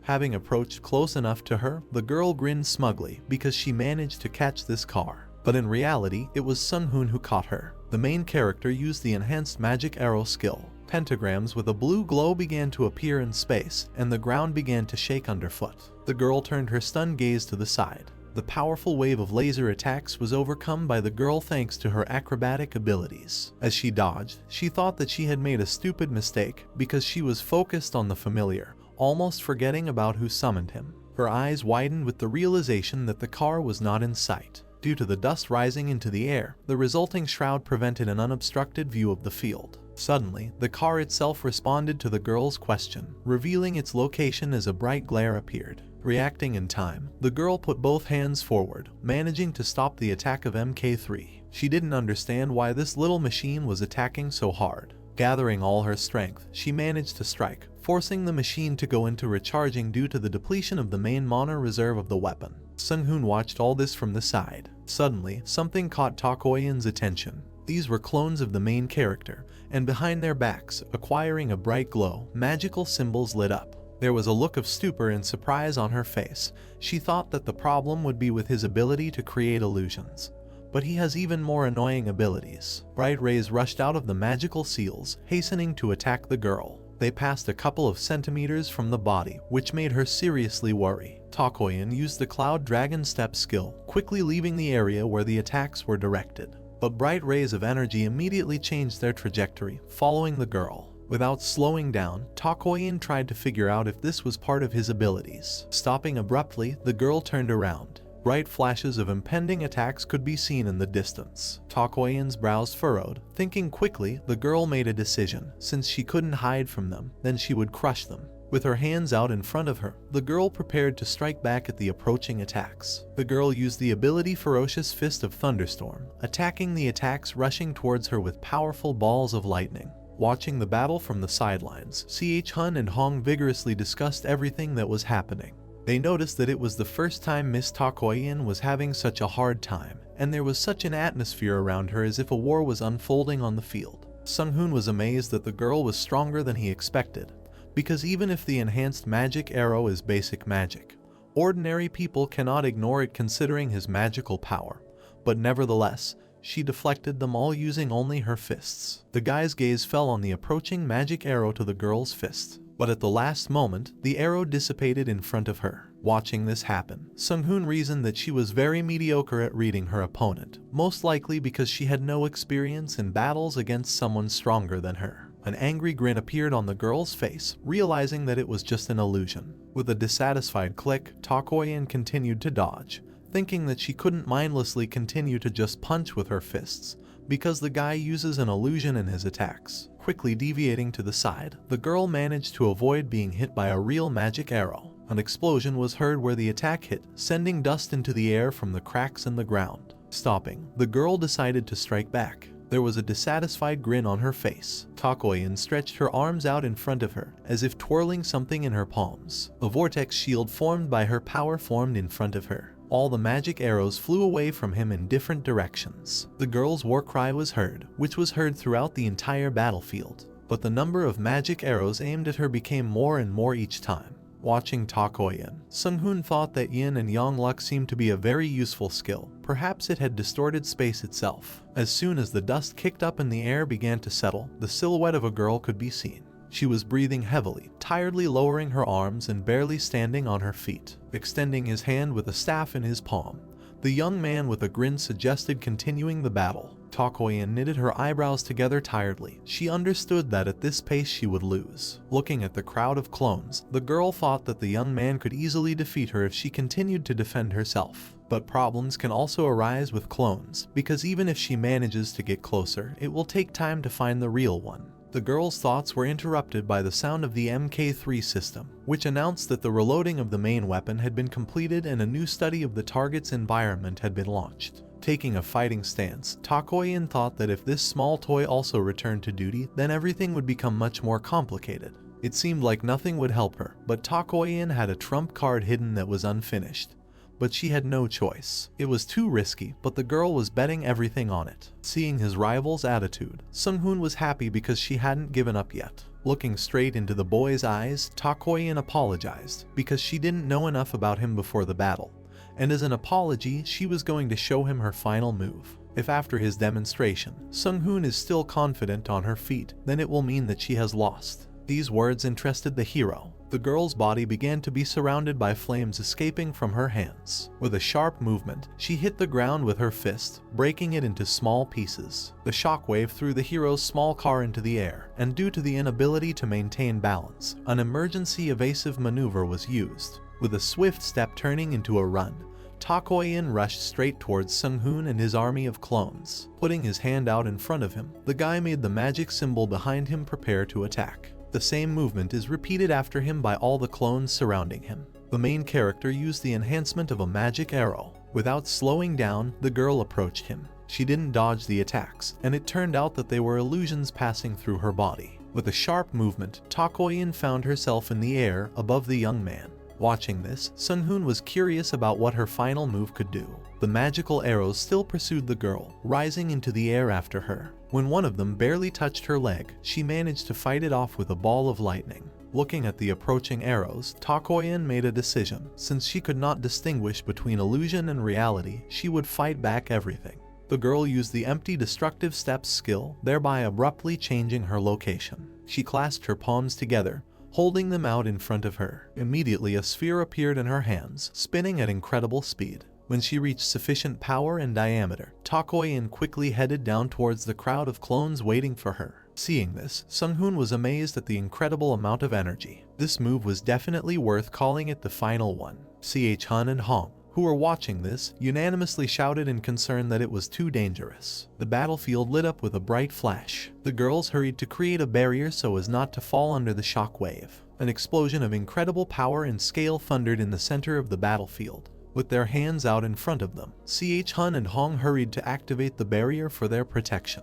The people watching the battle were amazed at how difficult it was to break the art of illusion, as even Fire Fist herself could not break it. Observers found this battle truly amazing, because Takoyan had to give her all in order to resist the arriving Korean guy. Suddenly, people lost sight of the girl. When the dust raised from the cracks in the floor began to settle, it became possible to see the silhouette of a girl. Fire Fist's survival was confirmed. Barely breathing, Takoyan sank to her knees, pressing her hand to her chest. She was confident of her victory as the great heaven-destroying palm of the yin-yang constantly clashing against each other maximized the power of destruction. But due to the recoil of her inner Kai, the Kai center was disrupted. Perhaps it was too much. Takoyan's eyebrows frowned, because now there was no doubt about her victory, since there was simply no room on the field for the guy to dodge. Her thoughts were interrupted by Sunhoon's voice, who said what a wonderful ending it was. Raising her head, the girl saw the young man floating in the air, saying that one force of destruction could be called the final move. Looking at him, Takoyan couldn't believe her eyes. He was safe and sound, still with the same smile on his face. The realization of her own defeat weighed on the girl. She did not understand how many abilities the hero had.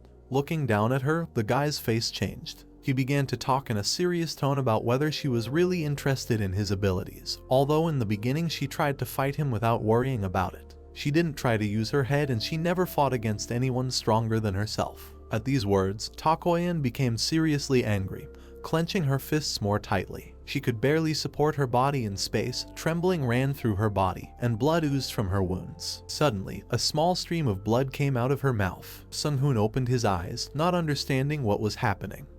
Hun and Hong screamed that Miss had fainted and immediately rushed to her aid. Along the way, the girls discussed that it was because of such outcomes that they asked her not to use such dangerous techniques, such as the great yin-yang heaven-destroying palm. Directing his gaze to the motionless girl, Sunhoon thought about what the girls were worried about due to the disruption of her internal Kai circulation. Stunned voices were heard behind them, saying that they could not believe that Fire Fist was defeated.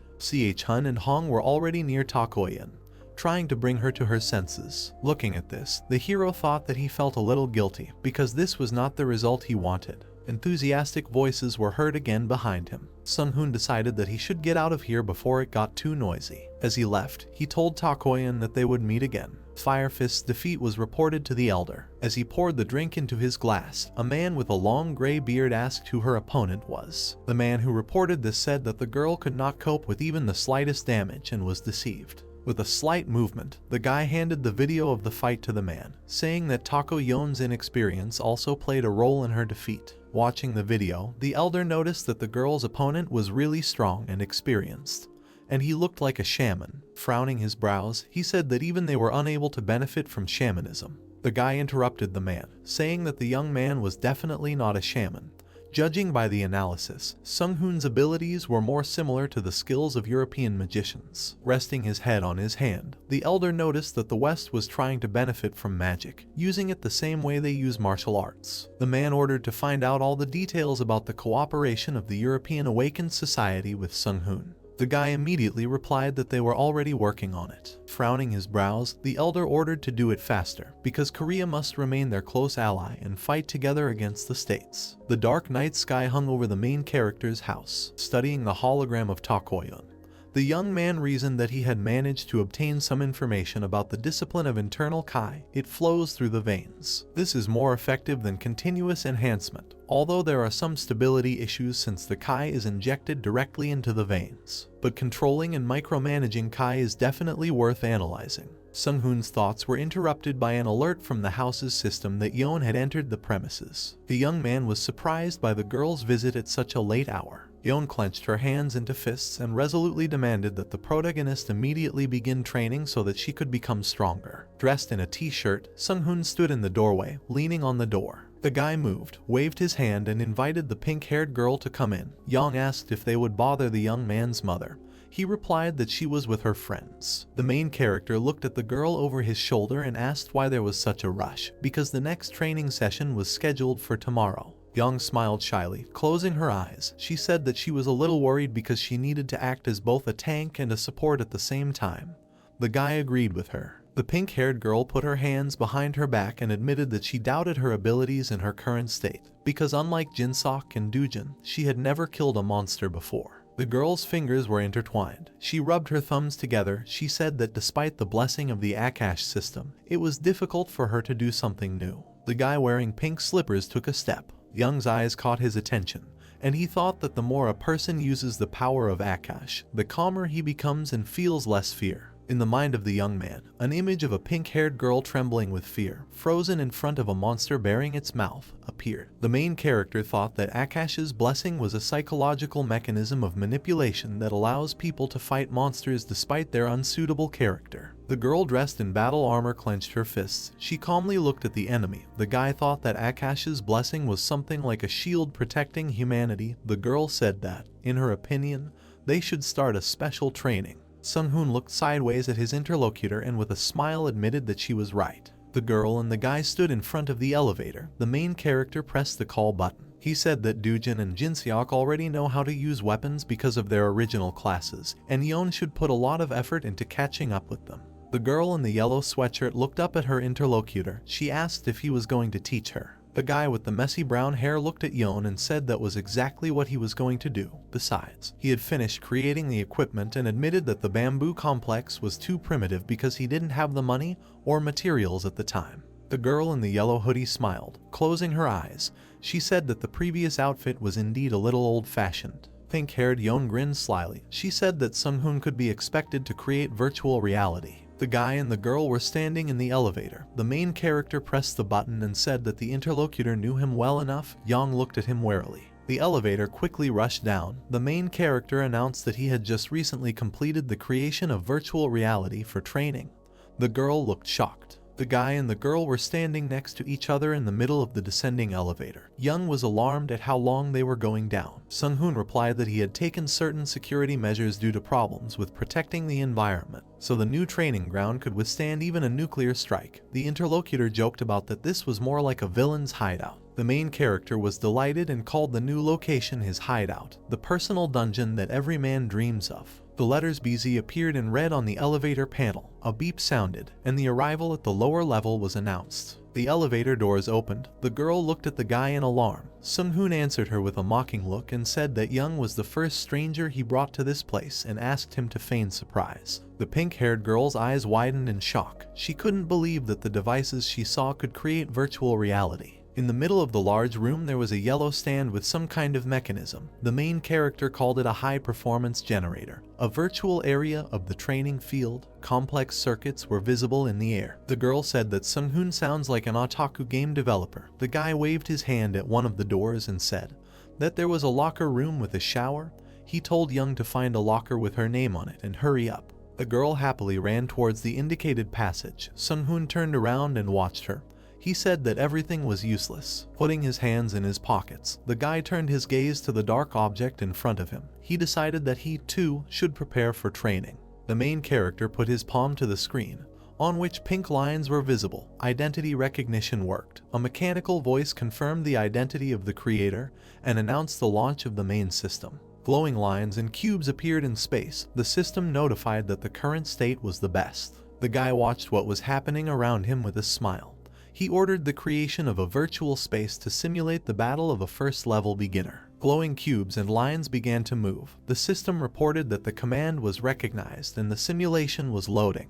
A metal hatch was visible in a square slab on the floor. A sound came from it and the air began to tremble. A blue stream burst out of the hatch. The guy stood with his hands in his pockets in front of the blue ball that emerged from the hatch. The system notified that the virtual reality cocoon generator was completed. Sung-hoon turned around when a girl dressed only in a t-shirt called out to him. Young said that there were only these clothes in the closet and clarified who this uniform was for. The guy smiled contentedly and said that the outfit fits his interlocutor perfectly. Yeon pressed her hand to her chest. She felt awkward because the new uniform consisted of a white t-shirt that reached mid-thigh and red panties. She said that this skimpy outfit from online games was more like a swimsuit. Sung-hoon, smiling, continued to watch the girl. He said that the new equipment was a swimsuit. The guy began to sweat when Young came close and, with a sly sparkle in her eyes, asked if the guy was thinking about something obscene.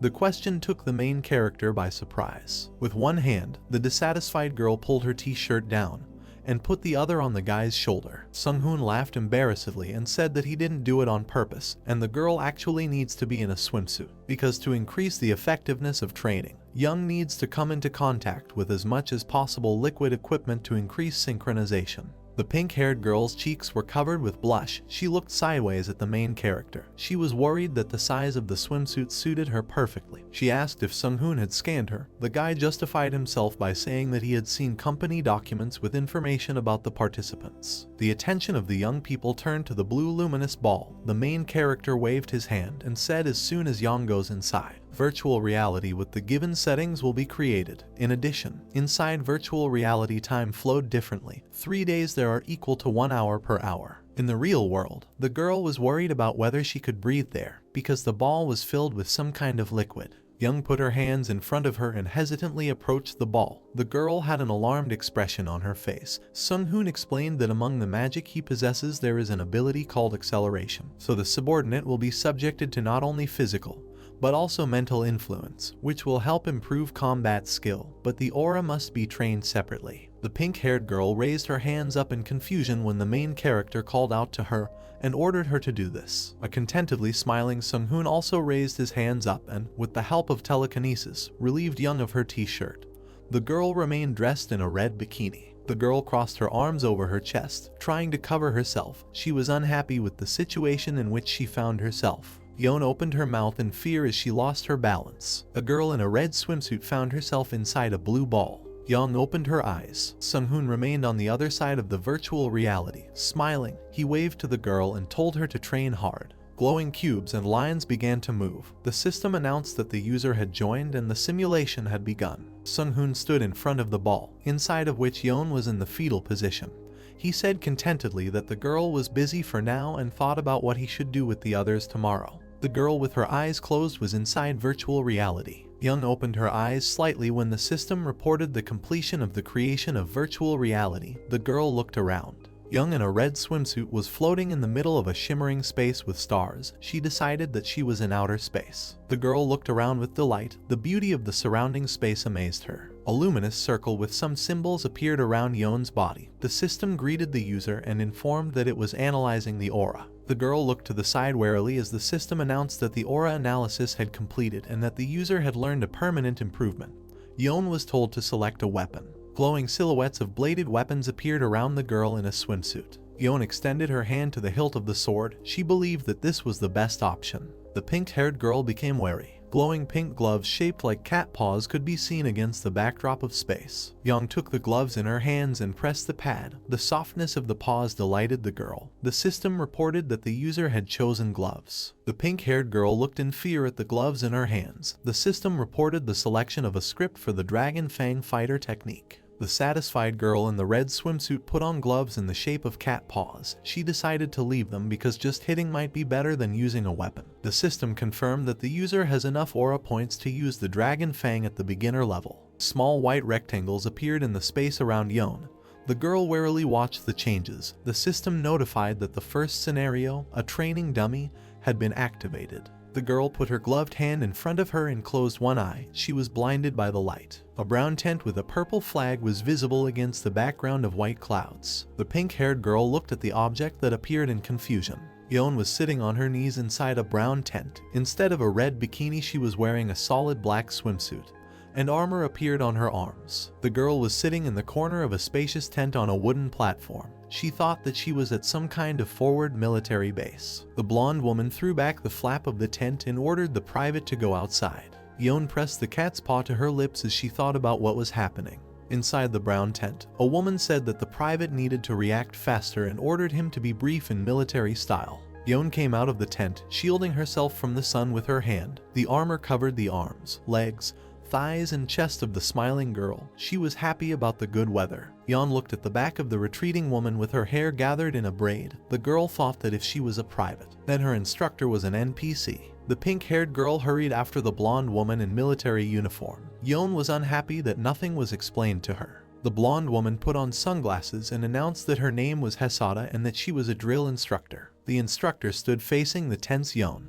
The woman called her a child whose aura points had barely reached 200. Hesada said that it was too early for a private to be on the battlefield and fight monsters because a little aura was not enough to survive. The instructor adjusted her glasses with a black gloved hand. She said that she was ashamed to call Yeon her soldier. Hesada put her hand on the fence. She announced the start of the training. Young thought that it was Sung-hoon who set such settings and was angry that the instructor acted as if she had read too many comics about wars with monsters. Young climbed over the fence and intensely peered into the space around her. The girl turned around and looked at the instructor with displeasure when Hasada said that monsters would be summoned here to train Dragon Fang.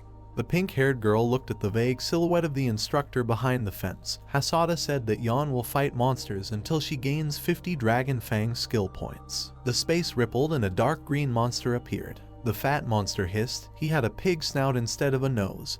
Fangs protruded from his mouth. Frightened, Yon realized that this was an orc in front of her. The girl froze in fear when the monster began to approach her with a hiss. She did not know what to do and doubted that the simulation was suitable for her entry-level level. Pink-haired Yang looked up in confusion. The orc's eyes glowed red. The monster raised a huge club to strike. Yang closed her eyes and screamed. The girl jumped back. Covering her head with her hands, the monster lost its balance. Yang opened her eyes. The girl watched the monster over her shoulder. She was relieved to think that she was able to dodge the orc's attack. The fanged monster growled. The pink-haired girl was happy when she remembered the dragon's steps. The dark green monster with a club in his hands froze in front of the jumping girl. Yeom looked at her feet. She realized that she had unknowingly used the dragon steps that Sung-hoon had talked about. The girl moved quickly, avoiding the blows of the orc, and chips from the monster's club flew into the air. Pink-haired Yeon smiled. Looking sideways at the enemy, she was glad that she was able to use the dragon steps skill.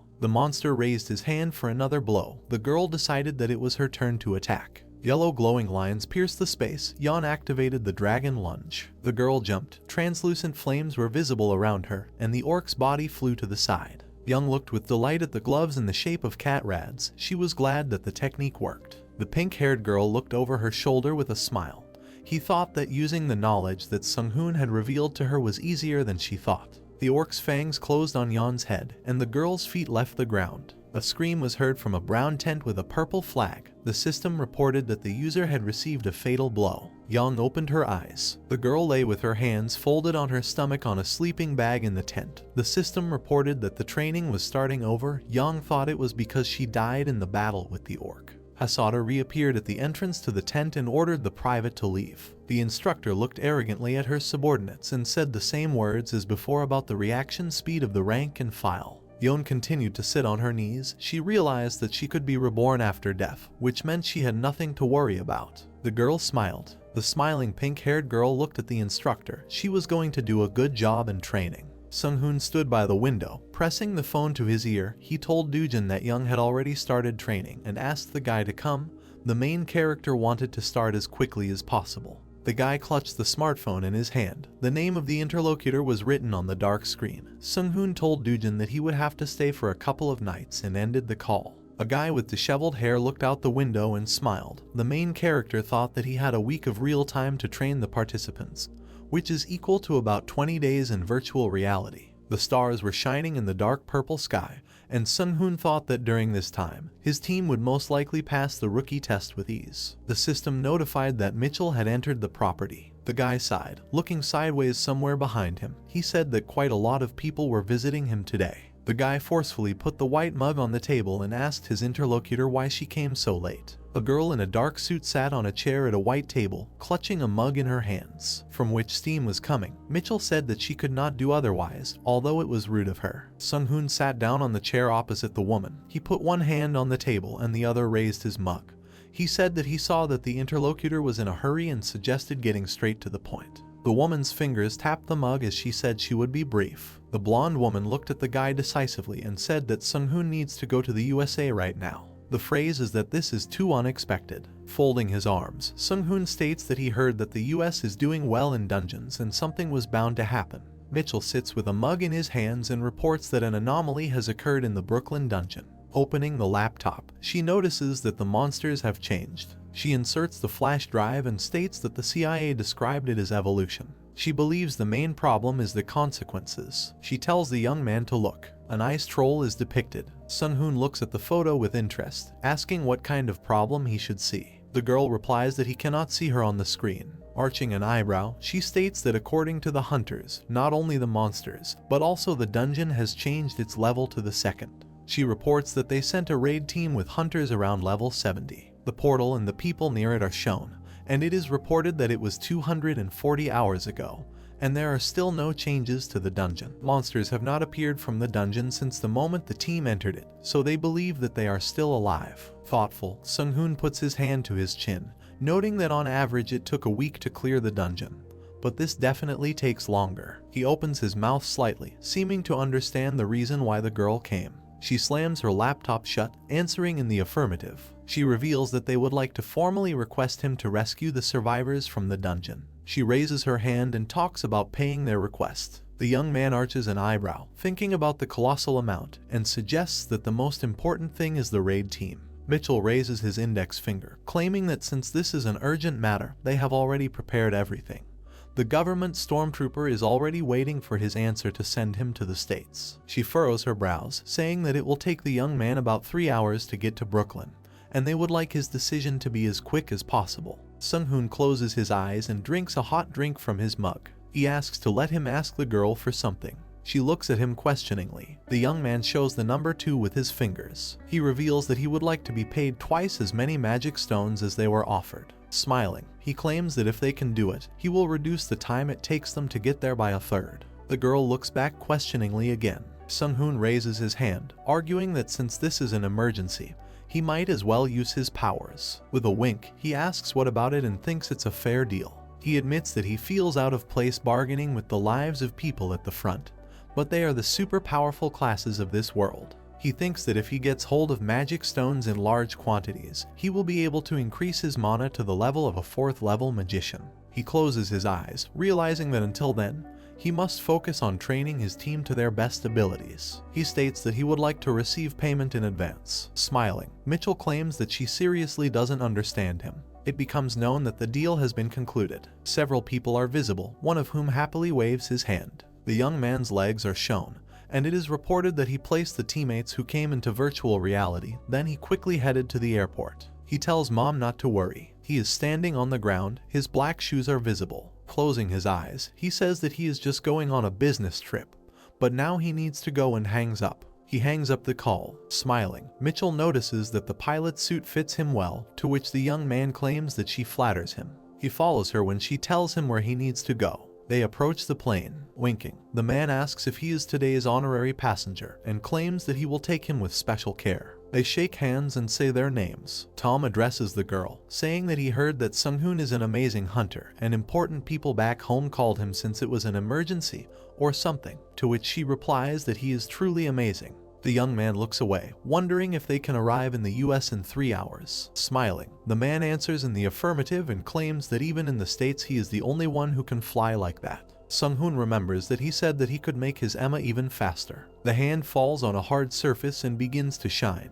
and the thought of mana sounds. Looking away, the young man smiles and realizes that Tom is also awakened. Without returning his gaze, he informs him that the man will see his abilities once they are in the air. He claims that they are in a hurry, so he asks to be allowed to leave. A dark sky is visible and the pressure is reported to be quite high after 4 swings. There is hope that everything will work out. The man says to leave it to him. A plane is seen and an offer is made to take off. Sitting in his helmet, Sung-hoon thinks about how he knows the F-22 can accelerate to Mach 2.6, but is surprised at Mach 4. He is sure that they increase the power of the plane with the help of abilities. The young man holds onto his helmet and realizes that he underestimated the creativity of this world. The plane begins to take off. He rises into the sky. Clouds are visible. Turning his head, the person reports that they are in an area without clouds and asks when he can fly faster. The person with the covered face asks if Tom's pilot can fly faster than Mach 12. The man looks away, wondering if this is a joke. Sitting in the back, Sung-hoon states that this is not a joke and he will strengthen the skin with his abilities so that the plane will not fall apart. The problem is whether the pilot can handle it. Looking ahead, Tom declares that he is an absolute pilot. He flies the plane and claims that there is nothing in this world that he cannot do. The young man reports that he believes him. He snaps his fingers, activating time acceleration. Some magic circles appear in the sky when reducing friction and increasing strength are applied. Tom looks ahead dumbfounded. The plane begins to rush forward. It is noticeable how fast its movement is, and the question arises as to what it is. A man with glasses notes a speed of about Mach 12, faster than a railgun, and another wonders if he's joking, before mentioning that he doesn't remember the last time he was home. They look at the plane, wondering if they should shoot it down, and the man reminds them that it's faster than all the military missiles in the world, so it's almost impossible. The United States, Brooklyn are depicted. The phrase is that this is a long-range radar. The bespectacled man hands Sung-hoon a case and tells him that since they don't know how big the dungeon is, he will help him find and rescue any survivors. He smiles, thanking the young man. Sung-hoon smiles back, telling him that he's going to get something out of this after all. He'll accept his thanks after finishing his job. He casts a spell, opening the inventory, and thinks that it's strange that there are no journalists. He looks at those present and notices that there are military, police, hunters, and some from the department. He wonders if there are hunter sponsors here like in China. He looks away, believing that it cannot be that the states do not have them. Magic symbols appear when he talks about equipment. Raising his hand, the man with glasses is surprised. Sung-hoon is enveloped in magic. His shoes also change. He looks at the admiring people. Smiling, he announces that he is leaving. The sky and the edge of the mountain are visible. He steps on the snow. There is a lot of snow here. The young man notices that he is cold. He looks away, thinking that ice trolls have appeared in their dungeons. No wonder the climate here is so cold. He puts on his hood, realizing that first he needs to find survivors, and orders him to summon the adaptation ring. The same ring appears above his head. The system reports the start of status updating, magic protection, and temperature regulation. He holds his thing in his hand. Raising the staff above his head, he activates the detection light. Ice cliffs are visible. Sung-hoon silently looks away. He scans the area, realizing that there is no one within a 2-kilometer radius, and he doesn't even know the size of this place. He's still looking away, concluding that since magic can't do it, there's nothing he can do. The case appears in front of him, and he remembers how one smart person said that highly advanced technologies are akin to magic. Opening the case, he states that he partially agrees with it. A small lever is visible, and the thought sounds that if he is working in a dungeon, he will be able to lock onto things far beyond the range of his magic. The screen is shown and the young man notices that this thing works. He's fiddling with something while the gadget makes sounds. He notices that he has found them. He presses a button and reports that he is on his way to them. People are displayed on the screen and Sung-hoon realizes that there are only 9 survivors and they are quite far away, claiming that they all survived. He looks carefully, noticing that there are not only survivors here. Ice trolls appear, and the young man notices that the radar has detected other individuals. Covering his eye, he assumes that these are also a type of ice troll. Monsters are visible, and there is talk of troll and orc types. Sung-hoon stands between the 2 creatures and notices that they grow a new horn every time they level up. A certain monster is depicted, and the idea is that after having 9 horns, they look like a crown, in which case they may assume that the monster has reached the level of a demigod. The young man looks questioningly when it is reported that these trolls are weak compared to the others, but ice trolls are very annoying monsters that are immune to cold and the ability to breathe fire. He notices that they sensed his presence. Looking at the screen, he realizes that they are coming straight towards him and wonders what to do. As he takes off, he notices that trolls can smell and recognize their prey 3 kilometers away. They have a pretty amazing sense of smell, and he needs to take care of them before he leaves. He rises to the sky, assuming that since they are right behind him, they will chase him if he ignores them. He notices the trolls approaching. One of them opens its mouth. Smiling, the young man claims that they are noisy. A pile of snow is visible. Something dark appears. The girl looks up wondering what these vibrations are, and the man believes that the rescue team and the monsters are fighting, although they will definitely lose. The young man frowns and tells him not to talk such nonsense. Their supplies are almost gone, and if this rescue team loses, they will all die, which worries the girl. Sitting on her knees, the blonde claims that they will be fine and she believes in this team. The young man looks back questioningly. The girl covers her mouth with her hand, thinking about the monster, and the man notices that there is something above them. The blonde looks at the case when the rescue team announces they're coming in, and she wonders if they're already here. Everyone looks up where the snow is falling from. The young man takes out his weapon, hoping that the rescue team did not bring monsters with them. While walking, Sung-hoon reveals that as a rescue team, he cannot do this. Smiling, he claims that he is here to get them out of here and introduces himself. Removing his hood, he says that based on the information he received, the tank named Mrs. Miller is here. Jessica, standing up, declares that she is the current leader. The young man looks at her with interest, realizing that she is the one on the list who does not have a last name. Jessica frowns as she reports that, including the leader, 5 people are currently unconscious. She wonders where the rest of the rescue team is. Covering one hand with the other, she answers in the affirmative when asked if she is a support in the group. She incredulously clarifies whether Sung-hoon really came alone. Smiling, he gives a positive answer and states that they have nothing to worry about because he is enough to handle this situation. Frowning, the girl declares that she knows about him. She introduces herself. Their legs are visible and she reveals that she heard something about him from the CIA.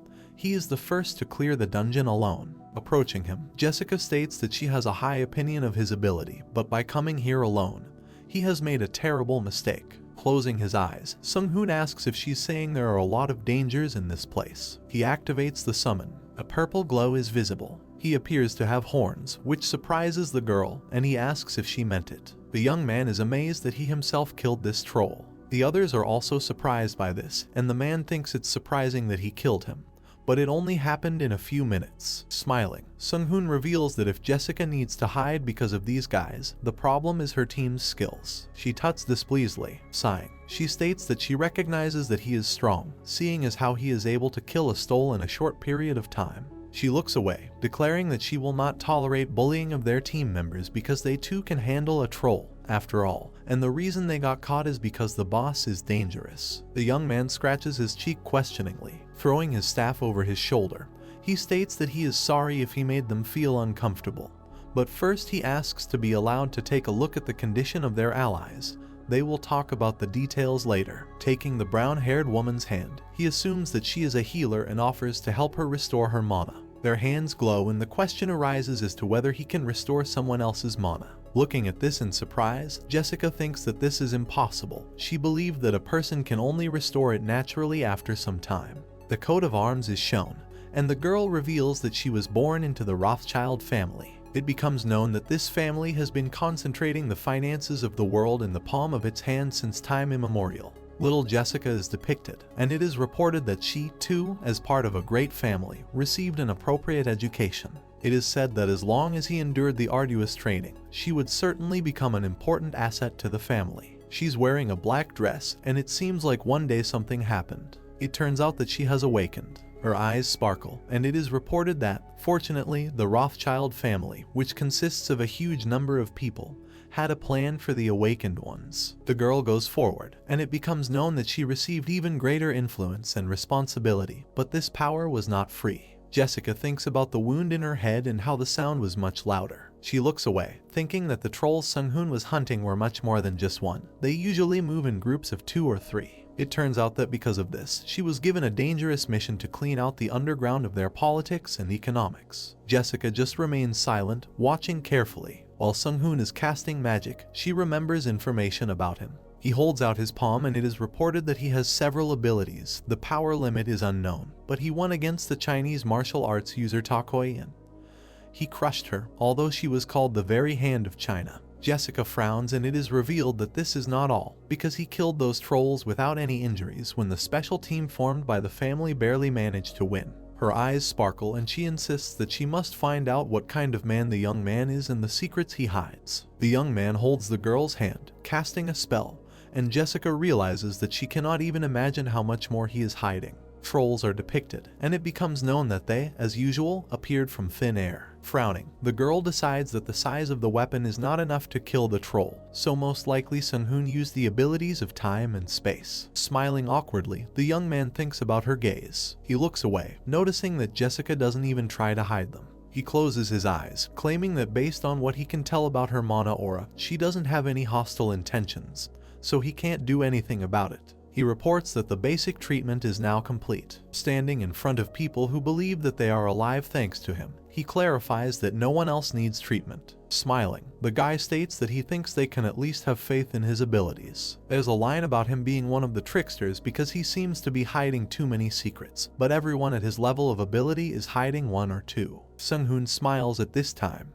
There is talk of a return. The finger and magical symbols are visible. The young man lowers the glowing staff. A magic ball appears when he assumes everyone is hungry. He puts his hand in there, offering to cook something for them. A small stove with 1 burner appears. The food is being prepared and Sung-hoon remembers that they mentioned the monster boss not too long ago, wondering how it was. Jessica frowns, and the phrase is heard that they had no choice but to hide because of the boss. The young man throws rice in the pan and asks what kind of monster this is. The question is whether he knows anything about the Naga. He looks questioningly. He looks away, wondering if this is the Naga he knows. A Naga is depicted and is said to be half snake, half human, a reptilian monster that grows stronger as it grows. It is learned that a monster with 4 or more arms is classified as a Nagalazu, which is superior to a Naga, and its strength is on a completely different level when compared to a regular Naga. While Sung-hoon is preparing the rice, he wonders if this Naga had 2 arms. Holding a plate in his hands, the guy reports that she has 2 arms, but her height was about 6 meters. The young man looks back thoughtfully when he is surprised by the mentioned fact, and clarifies whether she had any specific abilities. Frowning, Jessica says she'll talk about it when the guy goes out to eat. He claims that her screams create paralyzing waves. A screaming Naga appears and is revealed to be shooting out of her eyes. It becomes known that she can create a blizzard, and this is the most problematic ability. The girl holds a plate with a spoon in her hands and asks how to eat it. Sung-hoon thoughtfully puts his hand to his chin and thinks that the size of the Naga is different. But is it the monster he knows? Standing up, he claims that he has enough information and tells everyone to wait here and rest. Frowning, Jessica asks if he's going to go alone. She states that he only has 1 life and he shouldn't act so arrogantly. The young man smiles, thinking that when she worries and cares about his life, she is not so bad, and claims that he will show her if he is arrogant with his result. The dark sky is visible, and the phrase is heard that now is a great time for the weather to become clear. Sung-hoon reveals that he is leaving now and will leave food and water here, so everyone should just wait here. Climbing out, he warns that he is closing the entrance. A hand reaches out to him and he is told to stop. They pull him by the cloak, which surprises him. He sits down, and Jessica awkwardly apologizes and asks if everything is okay. Smiling at her, Sung-hoon wonders if she wanted anything. Raising her hand to her chest, the girl asks if she can come with him, since her abilities will definitely help during the battle. The young man looks interested, clarifying exactly how this will help. Climbing out of the shelter, the guy reports that she increases the statuses of her allies by 20%, and he guarantees that her abilities are very good. Sung-hoon thinks about it and thinks that 20% is amazing, because this is the level that he can reach if he adds different buffs together. Waving her arms, Jessica tries to convince him that she will not be ballast. She raises her finger and reveals that she can use magic that originates in ancient England. These are abilities that are separate from the system. The young man seems interested and thinks that English magic can be like Chinese martial arts. Smiling, he realizes that there are many things he must learn in this life. The girl is also curious about his abilities and agrees to the proposal. He holds a staff in his hand and asks Jessica to follow his instructions during the battle. He believes that after this mission, he will be able to advance to level 4 using the compensation he will receive. He comes to the conclusion that everything should be fine if he shows them a little of his abilities. A snowy area is visible. The robot's limbs are shown. Sung-hoon is sitting on it. Jessica is surprised by the mechanical summons. Smiling, the young man reveals that this is a golem that he created, although he is sure that she already knew about it. The girl frowns and claims that she watched a video of him fighting in the Fire Fist, but it wasn't that big, to which Sung-hoon replies that it was a reconnaissance model. He created it small and fast. Jessica chews her nail thoughtfully, analyzing his words. She sits next to the young man and wonders how he did it, because he is not sealed, but she does not even feel the cold. Winking at her, Sung-hoon states that she looks like she really wants to know about a lot of things. Looking away, the girl states that she is sure that there are only a few people who are not interested in him. He says that there are things that he is also interested in knowing and offers to exchange information. Turning her head and closing one eye, Jessica understands that he won't just tell her and clarifies what he would like to ask her. Looking at her, Sung-hoon wonders what kind of English magic she was talking about. Raising her hand, the girl claims that it would be more correct to call it ceremonial magic. A person in a robe casting spell is depicted, and it is said that when performing a certain ceremony, the caster can use specific magic, and they use it to expand its capabilities. It is learned that the power of magic becomes greater as the duration of the ceremony increases. The young man looks away and thinks that this sounds like shamanism performed by other humanoid species in his past life. Looking at him, Jessica says that it is her turn and they all already know that his power does not depend on the Akash system, and asks what the source of his power is. Smiling awkwardly, Sung-hoon realizes that she's gotten straight to the topic. Looking carefully at the girl, he decides that he can tell her a little, but he won't tell her everything. He claims that this is knowledge from another world. Jessica opens her mouth in interest. While on the robot, he reports that this is knowledge from another dimension, a place that does not exist in this world. The girl arches an eyebrow, believing that he is joking, because this is not fantasy. Sung-hoon laughs, saying that it must be hard for her to believe his words are true, but in that world there are no monsters or awakened ones with powers. He states that it is his turn now. He hits Jessica with a question about the abilities her people have. She nervously bites her nail as the young man states that if ceremonial magic originated in England, he can safely say that other countries have something similar, and he would like to know which country's abilities they were able to obtain.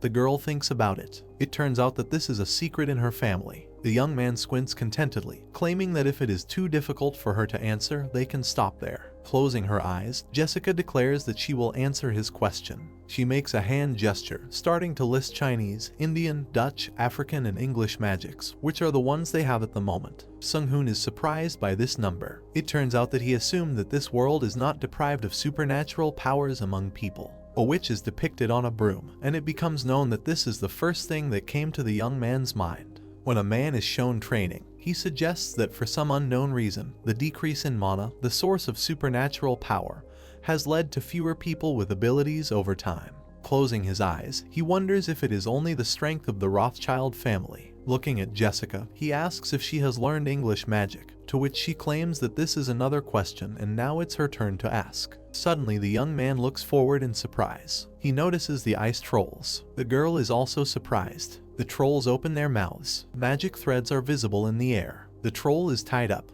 Jessica watches his destruction with her mouth open. The monster's blood gushes. The girl looks away, wondering what kind of weapon could cut trolls like that and how ordinary wire could do such things. Smiling, Sung-hoon asks if he should consider this a question. The idea is that their current weapons do not work on monsters, and the assumption that the young man knows how to create weapons that can withstand monsters. Jessica frowns, realizing that this will be the most secret information. Closing his eyes, Sung-hoon is about to say what it is. He raises his finger, informing her that she simply needs to tighten the rope until it can break through the monster's defenses in one go. To which the girl indignantly claims that she already knows about this and simply asks how it was even possible. Smiling, Sung-hoon believes that she was expecting something big, but that was part of his abilities when he awakened. It is reported that this is not a lie and he used some of the system's power. Jessica frowns, and the young man thinks that if he shared this knowledge, it would undoubtedly help humanity. There is an invitation to stop asking and answering questions, because they have arrived. Sung-hoon claims that he will be the one who decides when to do it. A snowy area is pictured and Sung-hoon reports that they are there.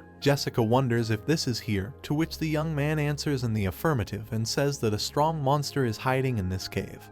He is sure that this is the boss's lair. Looking at the girl, Sung-hoon asks if they knew where the boss was, to which she reports that he himself came to them. During their first battle, this place was marked as unknown. The area is shown again, and it becomes known that the corpses of the first raid team are here. Then there is an offer to take them with you on the way back. Jessica frowns, arguing that in any case, given that there is no reaction from the boss, there is a chance that they may believe that he did not notice them, and asks what the young man will do. He, smiling, asks her to first tell her what kind of magic she can cast, because if they fight together, he would like to know about her abilities. The girl closes one eye. She agrees to tell. The robot floats in the sky, and Jessica reveals that, in addition to buffs, she can use 3 spells. The monster is depicted as being afraid of fire, and it becomes known that the first spell is Unquenchable Fire. A wound appears on the troll's back, and the second spell is reported to be a worsening wound. A screaming man is shown, and it is said that the last spell is nerve-wracking pain, and these spells are much more effective when directed at people. Looking to the side, the girl reveals that she can constantly use them until her mana runs out, and although there are not many of them, they are quite useful. Smiling awkwardly, Sung-hoon thinks that just by hearing this, he can tell that her magic is fundamentally different from his and from British magic. The robot flies in the sky, and the young man thinks that it would be useful for him to know more.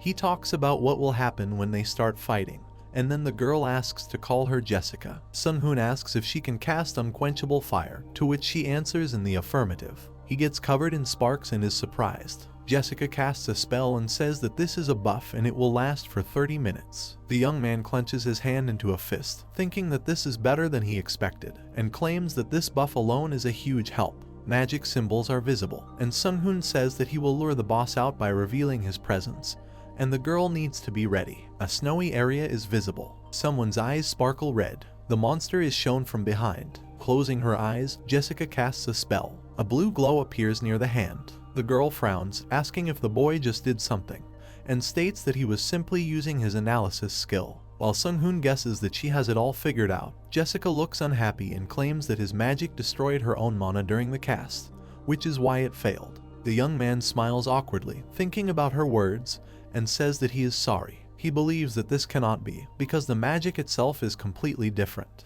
The girl sighs, asking him to be careful, because she doesn't take kindly to people invading her personal space. It seems as if someone is trying to bully her. Sung-hoon assumes that she deliberately miscast because she didn't want him to use analysis magic, and she takes revenge. The robot flies in the sky, and the monster looks questioningly. Jessica folds her hands and begins to cast a spell. She is extremely focused. Lightning is approaching the monster. He turns around as everything fills with purple light. He opens his eyes wide. He raises his hand. Watching this, Sung-hoon notices that the monster is screaming in pain, and it is much more effective than he expected. The creature opens its mouth, and the young man asks what it will do now, since the fire will continue to burn, and it will continue to take damage. His eyes sparkle, smiling. Sung-hoon realizes that it has found them, and he reveals that he will deal with it as planned, and that Jessica needs to continue maintaining her fire spell. The monster's body lifts off the ground. Looking at it from above, people understand that he can fly, albeit slowly,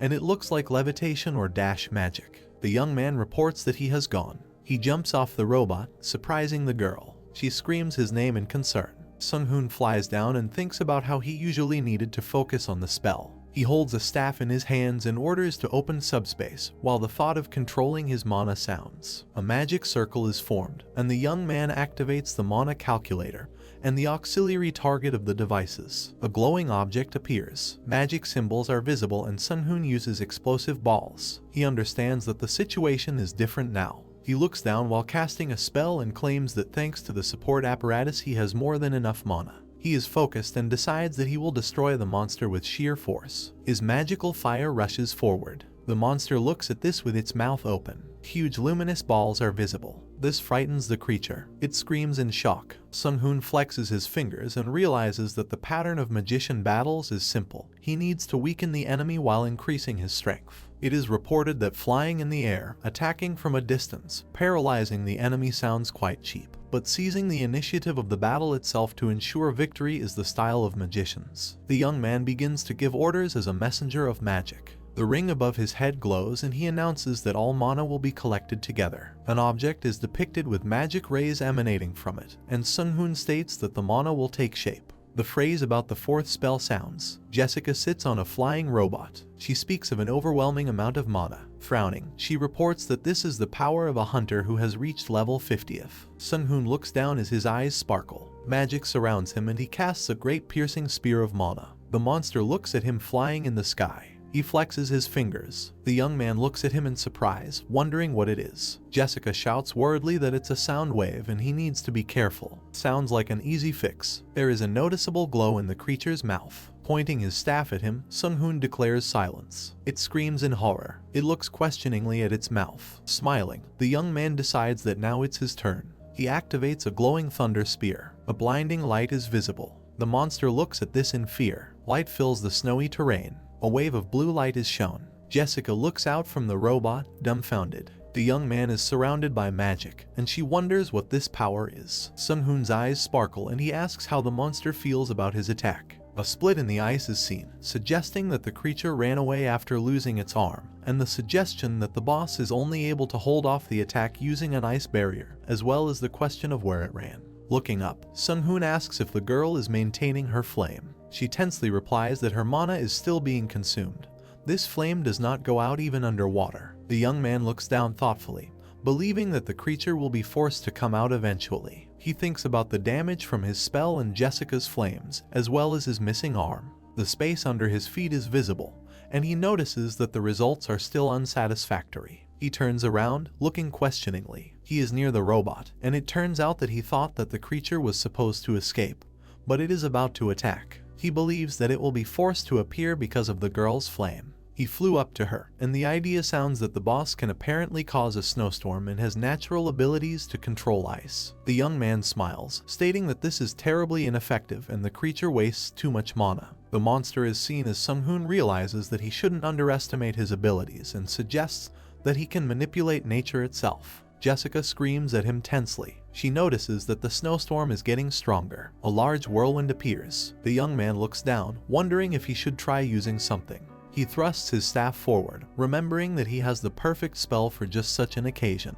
A miniature sun appears when he summons it. It shines above the whirlwind. It glows brighter, and the young man thinks that he does not know whether the creature can control water or ice, but if it evaporates, there will be nothing left. Jessica covers her face with her hands in shock, wondering if this is the power of another world. By putting his hand forward, Sung-hoon activates the extension. The vortex gradually dissipates. A monster is visible below. Smiling, the young man claims that now he cannot hide. The creature looks at him fearfully as he decides it's time to end this. He can deal with it with magic. Sung-hoon holds the staff in his hands, believing that this is enough. Jessica looks at him thoughtfully, wondering how advanced his abilities are. The creature screams with its mouth open. A rushing red beam is visible. He pierces the monster right through. His eyes sparkle. His limb falls. The young man looks at Jessica, thinking about his last effort. She frowns, realizing it was a spear. He threw away all his belongings, and his physical abilities are on par with other high-level force hunters. An explosion occurs, and the system reports that Sung-hoon's level has increased. He smiles, looking at the system window, and thinks that he is level 55 and can no longer enter level 1 dungeons. He places his hand on the system window and wonders if it's because there are a lot of people here. Frowning, Jessica asks how he can be so strong even if he has knowledge of another world. Smiling, the young man claims that this is a company secret. The staff disappears, and he invites the girl to go after her comrades. A portal is visible, and it is reported that the exit has opened. The phrase sounds that the time has come for them to get out of this abandoned place. A snowy area is depicted. It says that the work is finished and it is time for them to return home to rest. The Brooklyn Bridge is shown. There are people with a coffin standing by the car. They put their palms to their temples. Several coffins are depicted. Smiling, Mitchell thanks the young man for his work, because he really brought everyone back, even the dead, to which he replies that it was not difficult, just a little tiring, because when he saw how they treated the dead, it was the right decision to bring them back. The TV screen showed the moment when the protagonist, floating in the air, collected a large amount of mana around himself and sharpened the tip of this mana for an attack. The old man with gray hair opened his eyes wide in shock at the strength of the protagonist. The screen clearly showed how Sung-hoon pierced the monster's chest with one attack. Then the protagonist smiled when he saw the result. Mitchell turned her head and told the old man that that was all she could write down in the dungeon.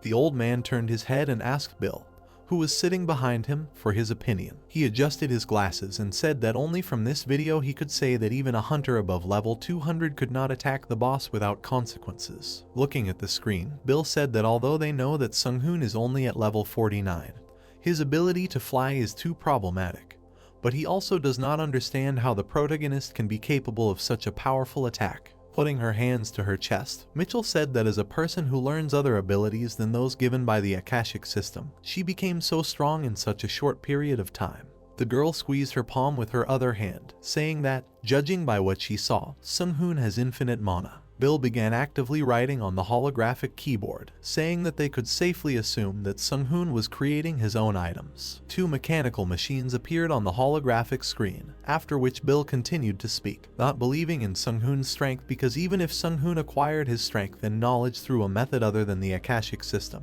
it was impossible to become so strong in such a short period.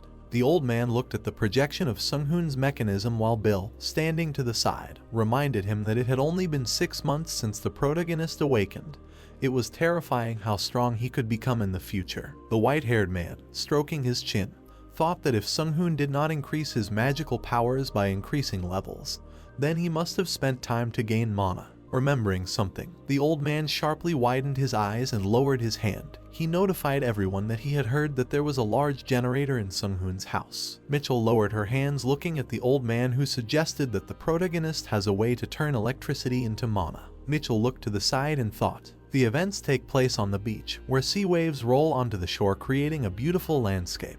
On the table there was a glass of pomegranate juice, which our protagonist enjoyed. The protagonist, lying on a chaise lounge, put his hand behind his head and put on glasses and enjoyed the sun's rays. Suddenly Jessica's voice was heard telling him that he looked like he had nothing to worry about. Sung-hoon raised his glasses a little and looked questioningly at the girl. The protagonist raised his glasses to his forehead and looked at the girl standing next to him, saying that he was surprised to see her here, because he had heard that this was a private island owned by the CIA. Jessica, who had a hat on her head, looked at Sung-hoon, saying that she also came here to relax, and in fact, her family owns this island, and they allowed the CIA to use the place according to their requests. The protagonist stood up and sat down on the lounge chair, telling Jessica that her arrival was not a coincidence. The girl sat down on the edge of the second sun lounger, saying that there are not many coincidences in the world. Sung-hoon closed his eyes and asked Jessica what the reason for his visit was. Sung-hoon exclaimed when the girl sitting opposite her mentioned the ability to turn electricity into mana as her purpose for the visit. Jessica took off her hat and smiled and asked Sung-hoon if he had such an ability. Opening his eyes and looking at the girl, the protagonist mentally noted her confidence and her good intuition. The edges of the protagonist's lips curved into a smile when he extended his fingers and a current passed between them, after which he said that he indeed had the ability to turn electricity into mana and vice versa. Jessica jumped up from her seat and asked in shock if it was possible to learn this ability. Sung-hoon, smiling nervously, put his palm out in front of him, stopping the girl approaching him and began to tell her to stop. When Jessica pulled away a little, Sung-hoon closed his eyes and asked with a smile on his face, was this what the US wanted, or was it a request from Jessica's family, the Rothschilds? Jessica sat down on her lounge chair, realizing that this was CIA territory and she was most likely bugged. Sung-hoon stood up from the lounger and looked to the side, saying that in any case, this was not the best place to talk, because many people were looking at them, so he ended his rest there. Jessica turned her head and looked in the direction where the protagonist was looking. Raising her hand and shielding her eyes from the sunlight, Mitchell, dressed in a strict black suit, approached her. When Sung-hoon approached and whispered something in the girl's ear, Jessica exclaimed in surprise. She then looked at Sung-hoon, not believing his words. Jessica looked at the back of the protagonist standing in front of her while he smiled and asked Mitchell if she was ready. The girl put her hat on her head and sighed. She had previously thought that Sung-hoon's terms would be difficult, but it was almost impossible. It made her wonder if Sung-hoon was even going to bargain. When Mitchell approached the protagonist, she asked him why not start living here, after which she notified him that they had prepared an individual pilot that would bring him back. Then Mitchell asked Jessica why she came here, to which she responded by saying that she was on vacation and they met by chance. Events take us to the protagonist's house. Sung-hoon came home and put his bags on the floor and called his mother. After that, having received no answer, he began to look around and assumed that his mother most likely went outside, and there were no problems with protective magic, so nothing special should have happened. The protagonist's eyes suddenly opened when he remembered Yeon. Scratching the back of his head with his hand, Sung-hoon walked around wondering how his team members were doing. Looking at a special space in which several cubes hung depicting a semblance of space and the solar system, Sung-hoon wondered how strong his comrades had become. He looked at the unconscious Yeon's body, realizing that since he had been gone for 3 days, then about 12 days had passed in virtual reality, and they should have gotten used to it by now. Stroking Yeon's closed eye, next to which air bubbles were rising, his daughter-in-law ordered the administrator to show him all the magazines and start with Yeon. Standing near the control panel, Sung-hoon looked at the sphere in the air, which contained the girl's body. The administrator began to play the video. A holographic screen appeared in the air, on which 2 figures of people were visible. One was plump and large, and the other was small and sophisticated. The screen was reflected in Sung-hoon's eye as he looked at the girl in surprise, not believing that she could come so far in 3 days. A man in knightly armor and a red cloak raised his sword high and ordered his soldiers to attack. The knights galloped and shouted forward. The goblins and ogres on which the knights ran frowned, seeing the approaching enemies. Only the goblin, whose intelligence was minimal, smiled and rejoiced at the enemies. Yeon's lips curved into a smile. The ogre's body flew into the air due to the impact, and he even dropped his weapon from his hands. It was Yen who kicked him with a roundhouse and sent him flying using 7 dragon click cuts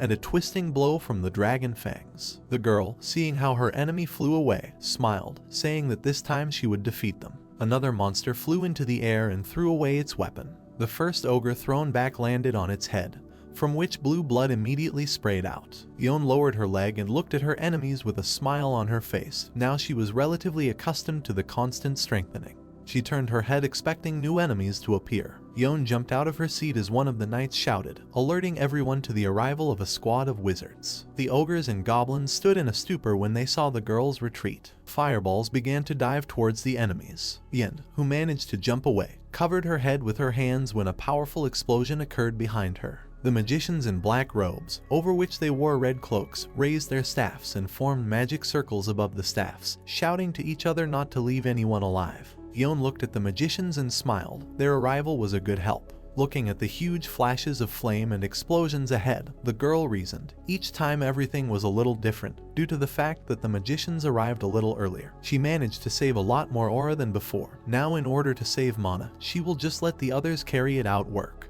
Yon looked at her hand, which had been turned into a cat's. The girl noticed the aura that was emanating from her palm. The aura was strong, but since she was able to get used to it so quickly, she should have been more careful and always needed to think about how to use it with the greatest effect. An unexpected explosion, stronger than all previous ones, deafened the entire area. Yon turned her head sharply, shouting that she would definitely defeat him this time. The red-cloaked knight standing in front saw a figure emerging from the flames and shouted, warning everyone of the boss's arrival. The knight commander clenched his teeth and frowned. A huge boulder thrown by the boss almost killed the magicians. They miraculously managed to jump away and dodge. Yon's mouth opened in surprise at the boss's abilities. The knight commander grabbed the sword with both hands and rushed at the boss, ordering him to protect the wizards, and he would take care of the boss. Yon, looking at the back of the knight running towards the huge ogre, mentally screamed, asking him not to go alone. In the eyes of the knight commander, his pupils blurred, turning into spirals. As if enchanted, he ran towards the monster with a wide smile on his face. Yen, watching how the ogre threw the knight aside with one wave of his hand, mentally said to herself that she already knew that this would happen, because the old man always did this. Yen suddenly ran up to the monster and concentrated mana on her cat-like palms. Her eyes sparkled. The boss opened thanks to the commander of the knights. She should take the chance, because this is already the 21st attempt. The girl put her hands together and extended her arms forward, delivering a dragon strike. Her palms glowed brightly due to the huge amount of mana. She clearly wanted to get to other levels. Yong's sparkling palms touched the knee of the huge monster. Thin lines of energy ran through the inside of my leg like a current. The ogre opened its mouth and roared in pain.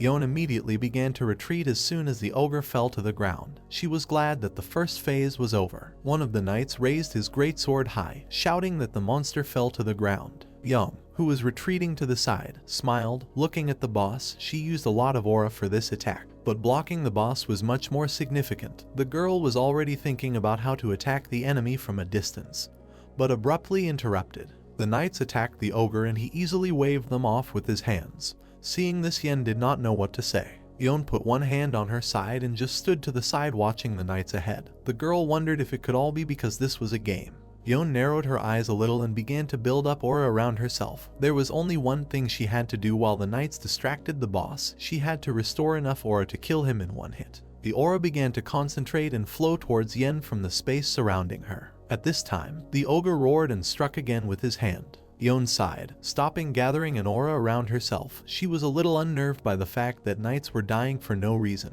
even if they were only part of the system. The girl looked at the ogre and raised her hand from which an aura was emanating from her palm. She thought that she should not lose this time, because she had the experience of the previous 20 times. Yang frowned a little, looking at the boss. She understood that his body was protected by muscles and it was useless to attack them, and the weakest places were the head and joints. One of the knights, before he was thrown away by the ogre, could wound him. Blood sprayed from the monster's chest. Looking at this, Yen wondered if she should hit the head to win. One of the knights opened his eyes and mouth wide in shock. Yon jumped into the air right onto the back of the huge boss. The ogre's small pupils looked towards Yon as he felt her land on his back. The ogre's pupil glowed brightly, after which he frowned. Yon, with a calm face, put her hands on the ogre's head. The girl's lips stretched into a smile, after which she said that victory was hers. A powerful aura was released from Yang's palms, passing right through the boss's head, and he roared in pain when this happened. Blood splashed on the ground and the monster's roar stopped. Streams of purple blood ran down the ogre's face. When the ogre suddenly lowered his head, everyone on the battlefield suddenly froze. The knights smiled widely, looking with wide eyes at the monster's corpse. They rejoiced at his death. Yon clenched her fists. Her body trembled with disbelief. Internally she exclaimed and rejoiced at the victory. A moment later, the girl raised her hand up and, closing her eyes, began to scream, rejoicing at the end of her torture. Yon looked to the side, puzzled. The system notified her that the server was down. The girl lowered her hands and saw how the world around her began to dissolve. She screamed, demanding an administrator, and a reward. Yeon screamed in horror and cried, asking her to stop, because she had just defeated the boss, and it took 21 attempts and did not receive any reward. The system notified the return to reality, after which Yeon's body turned into pixels. Having moved to reality, the girl fell to the floor and hit the floor while continuing to cry. Sung-hoon couldn't help but open his mouth in shock looking at Yeon.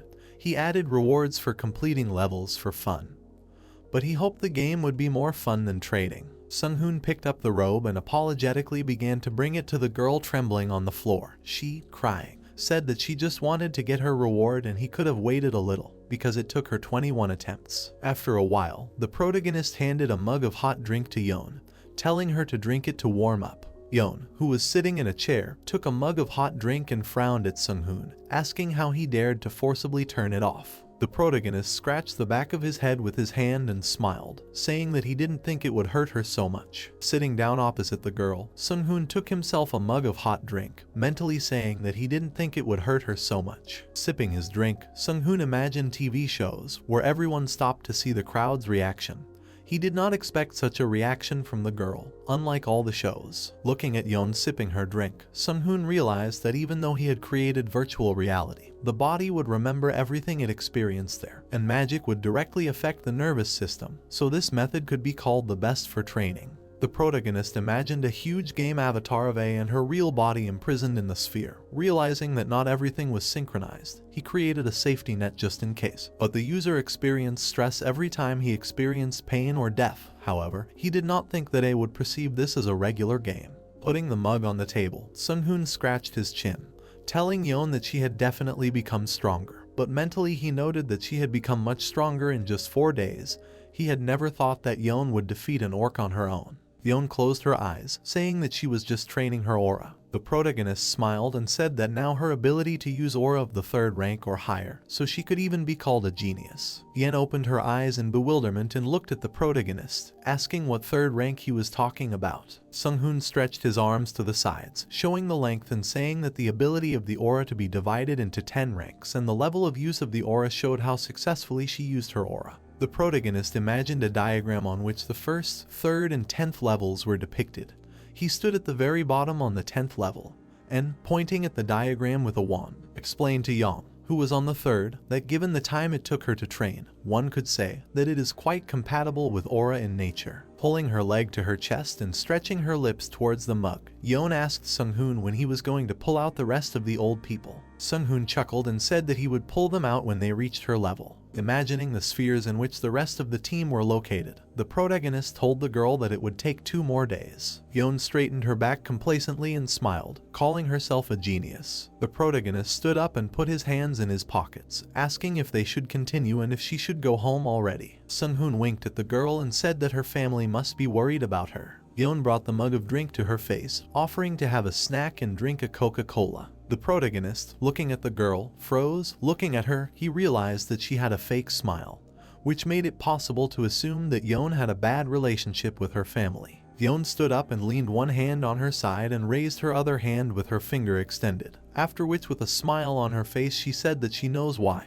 People love this drink, and it's much harder to eat there than to train. Yeon grabbed Sung-hoon's hand and raised her hand and skipped with him when he asked her what she wanted to eat. She answered by saying that she wanted to eat all that could be eaten with cola. Soon night fell. The stars and the moon shone brightly in the night sky, illuminating the protagonist's small house. Sitting in his room, which had a mesh-style ceiling, Sung-hoon said that magic is omnipotent. Sung-hoon sat on the floor in the lotus position and radiated a huge amount of mana from his body, mentally thinking that laying the foundations takes a huge amount of time, because knowledge and spells require an incredible amount of resources to maintain, and the protagonist opened his eyes, saying that everything was ready and he just needed to start. Sung-hoon plunged into his subconscious, where half was occupied by golden-colored mana and the other by purple-colored mana. A circle of mana formed under Sung-hoon, who was sitting. The mana had reached its maximum at his current rank and his body was unable to withstand more mana. The protagonist involuntarily opened his mouth in frustration, realizing that he had to upgrade his magic circle in order to increase the maximum mana that he could use at a time. With a sharp shout, the protagonist decided to begin. His heart was surrounded by golden mana and began to radiate in all directions. Magic formations began to form in the air. Soon, a dome consisting of magical shapes and formations surrounded Sung-hoon. The protagonist tilted his head slightly and clenched his teeth in pain. A moment later, he suddenly opened his eyes. A sharp surge of mana occurred in his body. Mana in the form of a flash began to spread from him. The mana around Sung-hoon's heart transformed into purple and formed several rings around it. Sung-hoon tilted his head back a little as the system notified him that he had an extra magic circle added, a bright light flashing on his chest. After that, the system notified Sung-hoon that she had reached the 4th circle. The protagonist opened his eyes and parted his lips, satisfied with the result. Sung-hoon imagined his heart shrouded in purple mana and with 4 rings spinning around it. Holding the edges of the black box, Sung-hoon mentally told himself that now he could make clones of a living body, the ability to clone which appears at the 7th rank.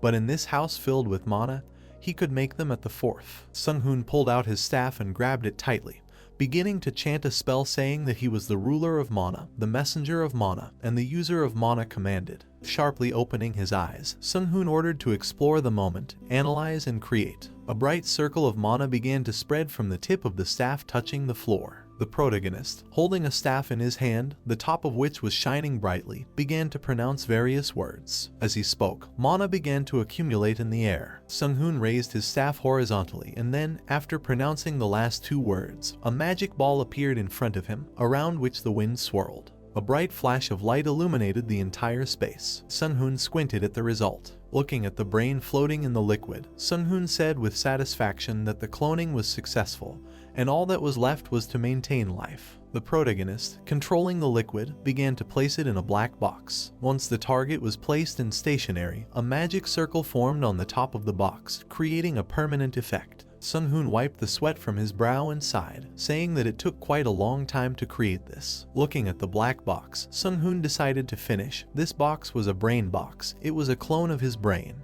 The space under the box lit up brightly when Sung-hoon, closing his eyes, ordered, like a messenger of magic, to collect and connect. The protagonist extended his hand and the box floated, being drawn to his palm. Sung-hoon picked up the box and closed one of his eyes, saying that finally, he had all the basics of a real magician. His thoughts were faster, he even felt his consciousness become clearer. This was the basic ability that only magicians from past life. Sung-hoon summoned his subspace in the air and threw his extra brain in the box at it. Sung-hoon imagined computers, data from which goes to the cloud. Subspace was something like a cloud for computers. By connecting many computers into one network, you increase the efficiency of the information process. The protagonist, scratching the top of his head, looked at the system panel. He understood that the more clones he created, the better, but they were difficult to create, and having too many was hard for the main brain. Because the human body is not a machine, you need to let it get used to it. The system notified Sung-hoon that the system was monitoring him. The protagonist glanced at the system window, confirming his assumption about this system. Sung-hoon turned his head and frowned. As he expected, the Akasha system controlled billions of people. It could be a strong god, or the strongest deity. Forest, field, river. Someone says that he has not been to the hunting ground for a long time. A man in armor and with a red mace at the ready asks when they last came here to hunt. A girl with pink hair stands next to a man in gray armor and declares that he speaks like an old grandfather. 2 men in armor are standing and one of them says that he does not feel any excitement at all. Sung-hoon looks at them all half-turned and understands that the lack of excitement is an obvious result of training. The girl says that a man with a mace should use the tank's abilities, because they can be forgotten. The man with yellow hair asks if they can be here. The truck is parked on a hilly area. He says that only level 100 hunters can hunt here, to which he has responded with the belief that everything is in order. A warning appears on the holographic map of the area that the region may not be suitable for their level. He says he heard there are trolls here. They answer him with confirmation. He looks at his card in surprise. The hologram shows several orcs. Someone says they set up an ambush to steal weapons. The man with gray hair says that the high intelligence of the orcs was one of the tests for obtaining a license. The main character smiles. A girl wearing headphones sits and warns that an orc will soon approach them. The man in silver armor says he has taken note of the data. The man in green on the phone says that drones have been sent to survey the area. Sung-hoon smiles and, with his eyes closed, asks the team not to split up. Everyone agrees and prepares for the hunt. A man with gray disheveled hair wonders where these youngsters heard such old-fashioned blows. The drone is carrying something bloody. The troll follows it. A man with a red axe notifies everyone of the approaching enemy and orders them to get ready. The stone troll is coming. The main character thinks that he has not seen anything like this in his past life, and that trolls are known for their ability to adapt. Men in armor stand in front of a huge stone troll. According to their data, he has enormous physical and magical strength. A man with a black headband talks to people about their positions. His foot is pressed forcefully into the ground.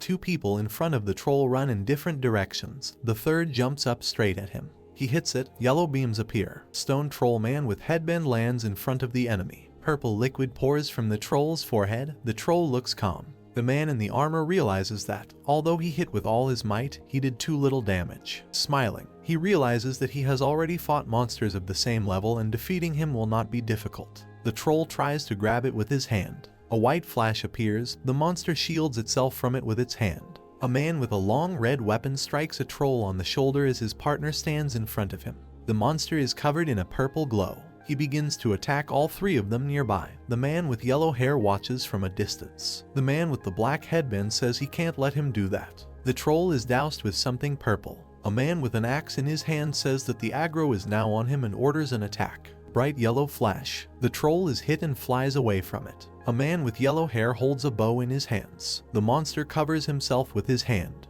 He grins, realizing that his arrow can penetrate even the hardest part of a troll's body. Sun-hoon looks on and thinks they're doing a good job on their first hunt for a high-level monster. A man with a bow stands on the platform next to the main character, shouts and promises not to miss this time. Ajasi, smiling, asks to do this. The man with glasses smiles. He shoots with a bow. The troll waves his arms in front of them. A bright flash flashes over the surface of his body. She speeds up. She achieves her goal. The troll stands motionless with his mouth open as everyone stands next to him. A man with glasses picks up a red sword. A bright yellow beam sweeps through space. The troll falls apart. The girl is running. She jumps from above. She prepares her foot to strike. She hits the monster. The hologram shows the time a little over a minute. Everyone stands on the troll and says that the hunt was a success. The girl with pink hair says that the last blow was hers. The action moves to the outskirts of Pyongyang, where the ruins of old buildings with signs lay on the grass, and the sun was shining in the sky. Someone rose from the ground with a staff in his hand, admiring the light. Against the backdrop of old high-rise buildings with overgrown walls and vines, towered a man dressed in a robe with a hood,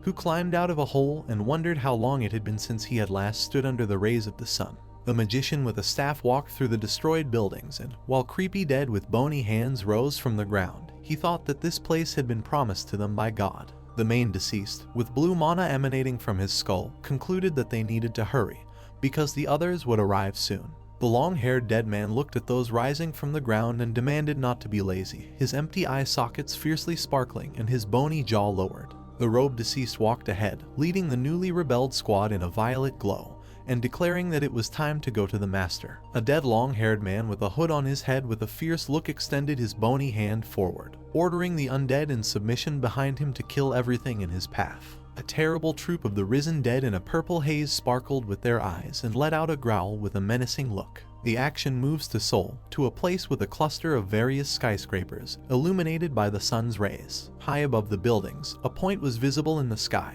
which was the silhouette of a man near whom a bang was heard. Feet and sneakers stood in the air above skyscrapers due to a magical turquoise barrier. In one hand, Sun-hoon held a long staff and moved the other to the side, and when bright circles began to appear around his body, he ordered to remember this location using the ability of an eternal marker. Carefully reading the notification from the system about the creation of a teleportation portal, the guy happily concluded that he had finally finished recording all the coordinates of South Korea. Thinking about the need to know important points when using spatial movement, the wizard looked at the map on his phone, where there were many notes to make sure that nothing was missed. Holding his cell phone, Sun-hoon realized with a slight smile that he could cover the entire nation with this and decided that he needed to go back. As soon as the young man thought about this, his eyes widened in shock. The main character turned around and raised his head in bewilderment, silently casting his gaze into the distance as the wind lifted his dark hair. The young man directed his gaze towards a cluster of low mountains, feeling a strong aura emanating from the north, and trying to understand what was there. In the distance, a dark and vile purple haze rose high into the sky above the mountain peaks, and Sun-hoon remembered experiencing something similar in his past life. lowering his head with his eyes closed and placing his hand on his chin. The wizard concluded with a thoughtful look that it was not just a monster. The sudden deep thoughts were abruptly interrupted as a loud cry of realization was heard from the protagonist's open mouth. Sung-hoon was able to sense the aura of the ferocious deceased strong type who appeared, who was wearing a hood and had his empty blue mana eye sockets glaring fiercely. Continuing to stand turned around and cast his gaze into the distance, the wizard with the staff in his hands decided that he needed to check, and realized that if he had been lazy with his training, he would have missed the undead at such a far distance. Extending his open palm forward with a confident grin, Sung-hoon thought that he hadn't written down the coordinates of North Korea, so it would be a little difficult. The guy floating in the air created a huge blue magic circle in front of him, in front of which an instant spatial portal opened. After the movement began, a white funnel formed in the shining circles, from which a long trail stretched into the distance. When the protagonist arrived in the outskirts of Pyongyang, shrouded in an ominous purple fog, he remembered that the local ruins were inhabited by humanoid hyena monsters. Through the gloomy forest, in an eerie aura among the trees, the dead who had risen from the earth slowly clumsily walked. The hyena monsters of the masterpieces grinned their fanged mouths, watching with concern what was happening and noticing that the deceased continued to arrive endlessly. A beast-like fighter with a wooden shield in his hand turned to the chief to his left, saying that they needed to retreat because they had received a lot of damage. But he did not agree to leave the headquarters. The dead in a huge crowd approached the humanoid hyena monsters, who stood on top of the black earth in small numbers and realized that they could die in battle. Animal-like fighters began to be horrified to discover among the undead their relatives with furiously burning blue eyes, who in this place become zombies after death. The leader of a squad of hyena monsters, surrounded by the dead, shouted loudly, ordering his squad to leave the black earth as soon as possible. The beast-like creature was trembling violently, casting a restless glance into the distance and clenching his jaw from tension. After this, the chief of the hyena squad glanced sideways in horror, his eyes widening. The monster grinned viciously, revealing fangs in its mouth, as undead with sparkling eyes and outstretched arms approached it from all sides. The former relative, who had turned into a zombie, approached the commander with a creepy look and bit him on the paw, causing him to let out a piercing scream. The leader of the hyenas began to get lost among the numerous, and only his clawed paw, raised up, was visible. Blood began to spread across the ground, covered with a purple aura. Sung-hoon, being on a hill, watched in horror what was happening below. He squatted on a tree branch and, monitoring the situation, realized that in that place the shadow of death had covered the empty area, creating the land of the dead. If someone dies in this space, covered with an eerie purple aura, then they become undead, and if the number of deceased increases, then the black earth grows. A bony leg walked across the plain in a purple glow while Sung-hoon continued to think about the increase in territory, after which the dead would evolve and become stronger. Undead, emitting blue mana in the darkness, evolve by consuming living creatures, but in this case they only need half the norm, because they receive a double buff. The problem with the undead party was that the black earth does not appear out of nowhere. It requires shadow magic and a strong user of it. The leader of the detachment was a bloodthirsty lich, dressed in a robe with a hood, because of which the land of the dead would grow at a rapid pace. After thinking, Sung-hoon, who was on the tree, closed his eyes and activated his detection skill, after which green sparks appeared around him. A magical blue dimensional grid covered the entire area with plains and mountains, and a signal began to emanate in waves. The wizard opened his eyes, frowning with displeasure, because the space that had grown into the dead man was much larger than he had expected. Holding the tree trunk with one hand and placing the other on his hip, the main character closed one eye and, sighing, concluded that it would not be so easy. The young man looked ahead with a gloomy look and thought that after the fall of North Korea, everyone who died here would rise as the dead, and wondered what to do in such a situation. He continued to lean on the tree, looking around the area from above, and began to think that the strong dead would be difficult to defeat, because they were initially strong magicians. Sung-hoon put his hand to his chin, concluding with a thoughtful look that in his past life he would have found high-level divine priests to undermine the evil spirits. Cumulus clouds were floating in the blue sky when the young man decided that nothing could be done. After that, he took out his phone and, holding it horizontally in his hands, took a photo of what was happening. He began to look at the photo, where it was clear that one of the mountains was covered with a purple glow, and a crowd of undead was descending onto the plain along it. When the guy zoomed in on the photo, among the squad of the risen dead, the leader of the lich with a staff, dressed in a robe, was clearly visible. Sung-hoon sat on his staff, floating in the sky, and carefully looked at the phone screen, rejoicing at the resulting photo. The guy closed his eyes and broke into a smile, realizing that in the 21st century there is no point in doing everything on his own, so he decided to involve the government in sorting this out. The screen displayed photos taken by Sung-hoon, which clearly showed the extensive pollution on the Korean peninsula, causing horror. The secretary of the holding chairman stood with papers in her hands and, closing her eyes, worriedly informed the boss that high-level hunters had confirmed what was happening. D-Sok, sitting in a chair, tiredly leaned his head on his hand, and with a drooping look, asked if there was any action from the White House,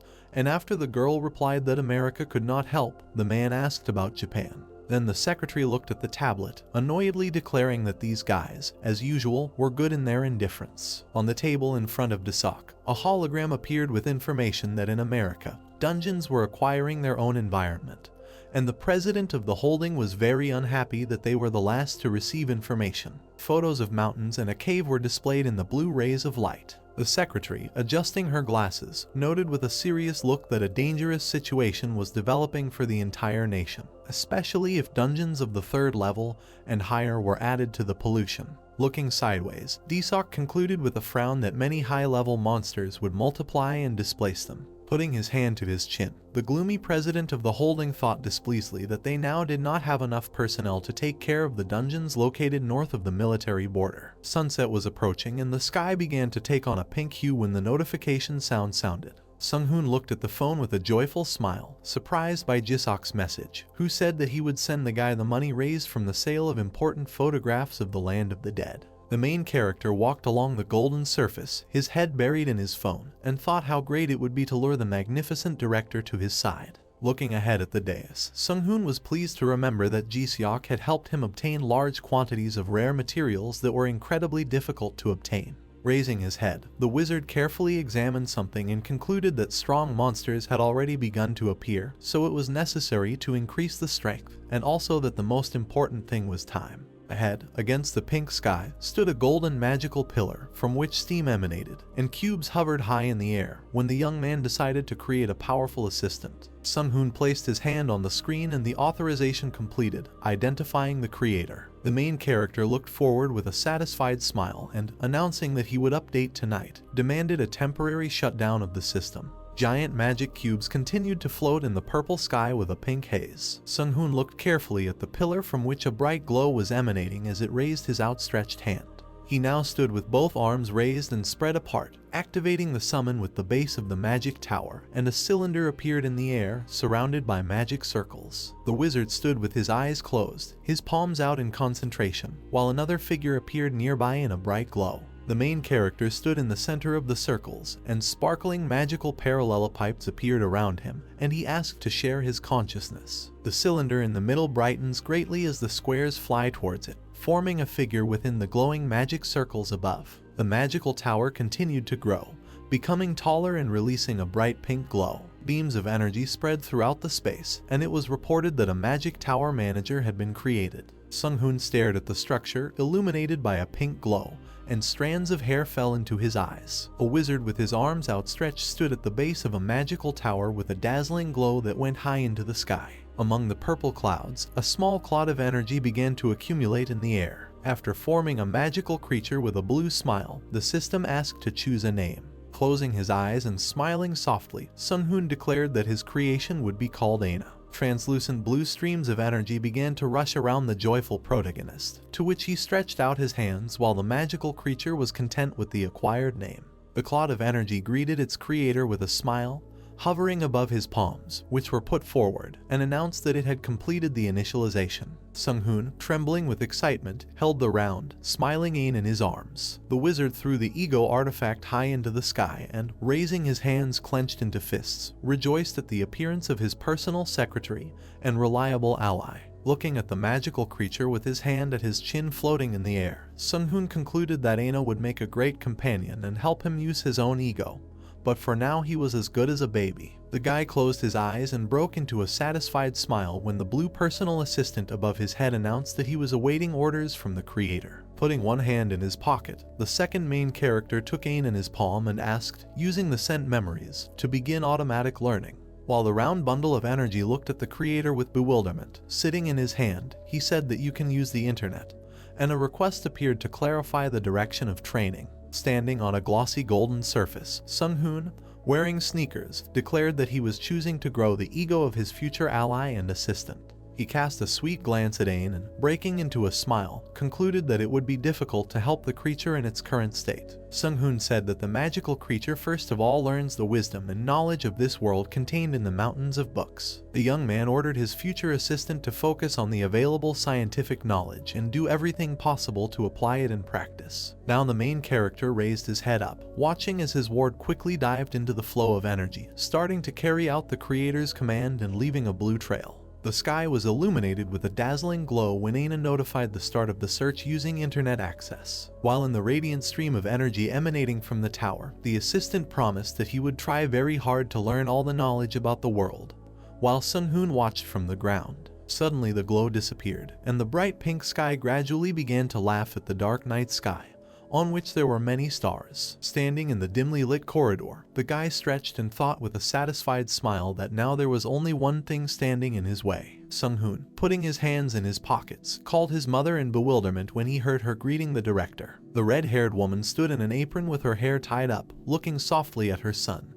and guest Jisok stood nearby with a briefcase in his hand. The wizard opened his mouth and widened his eyes in amazement, because it was unexpected that the director would drop by his house without warning. Grinning, Jisok cast a sly glance at the young man through his glasses and admitted that he had received information that he would definitely like. There were 2 white mugs of hot drinks on the table, and Mrs. Lee gently suggested that they drink them before they got cold. Jisok, sitting opposite the main character, took the cup and enthusiastically began to tell that the National Hunters Association recognized Sung-hoon as a hunter with origin abilities. Listening to the director's speech about equalizing people with unique abilities, the wizard broke into a smile. Jisok handed his interlocutor a tablet on the table, which contained information about the original users. Leafing through the papers, the main character read them with amazement and asked questions. The director watched the guy with a concentrated look, talking about a follower of Zoroastrianism who becomes stronger thanks to his faith. Smiling slightly, the attentively listening Sung-hoon chuckled thoughtfully. He looked at the personal file of a blonde girl from India named Clerk, wanting to win her over to his side. A dark spruce forest towered over the rocky gorge. Thanks to her magical glove, Yeon left a gaping hole on the body of a huge bird, thereby defeating the monster. Holding her fist in front of her, the girl smiled and triumphantly declared that this was the last monster on the way. Sanjin and Jinsu watched her with calm expressions, discussing how her attacks were becoming increasingly frightening, and that with such power she was superior to any damage dealer of her level. While Jinsuk was swinging his spear, Dujin put his hand to his ear to contact the director and notify him that they had finished the task and that it was time for them to go. The director replied that they had done a good job. After dusting off her hands, Yeon turned to the team and said that this hunting zone wasn't that bad.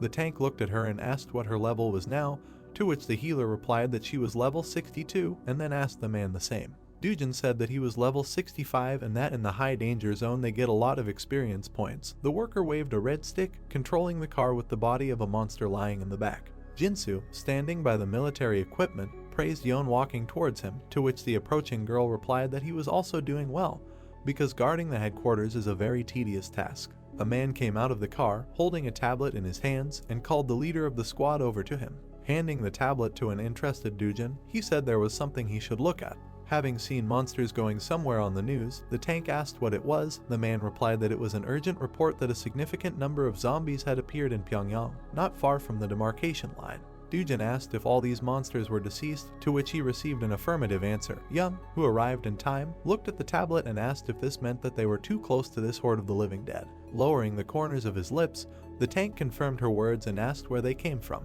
The man raised his hand and replied that the zombies had come out of the dungeon near Pyongyang. He continued his speech by saying that the headquarters was waiting for the immediate return of the team, because if the monsters move further south, the headquarters may announce a mandatory gathering of all hunters to fight them. Jinsu, looking at the tablet screen in surprise, said that the zombies looked disgusting. Yeon, without taking her eyes off the news, asked if they had finished their work here. The damage dealer was about to leave, but looked back at the serious Dujin and called him with him. The girl, contentedly closing her eyes and putting her hands behind her head, concluded that they had quickly managed it and it was time for them to rest. Tank continued to watch the news, frowning, thinking that dealing with so many zombies would be difficult even for Sung-hoon.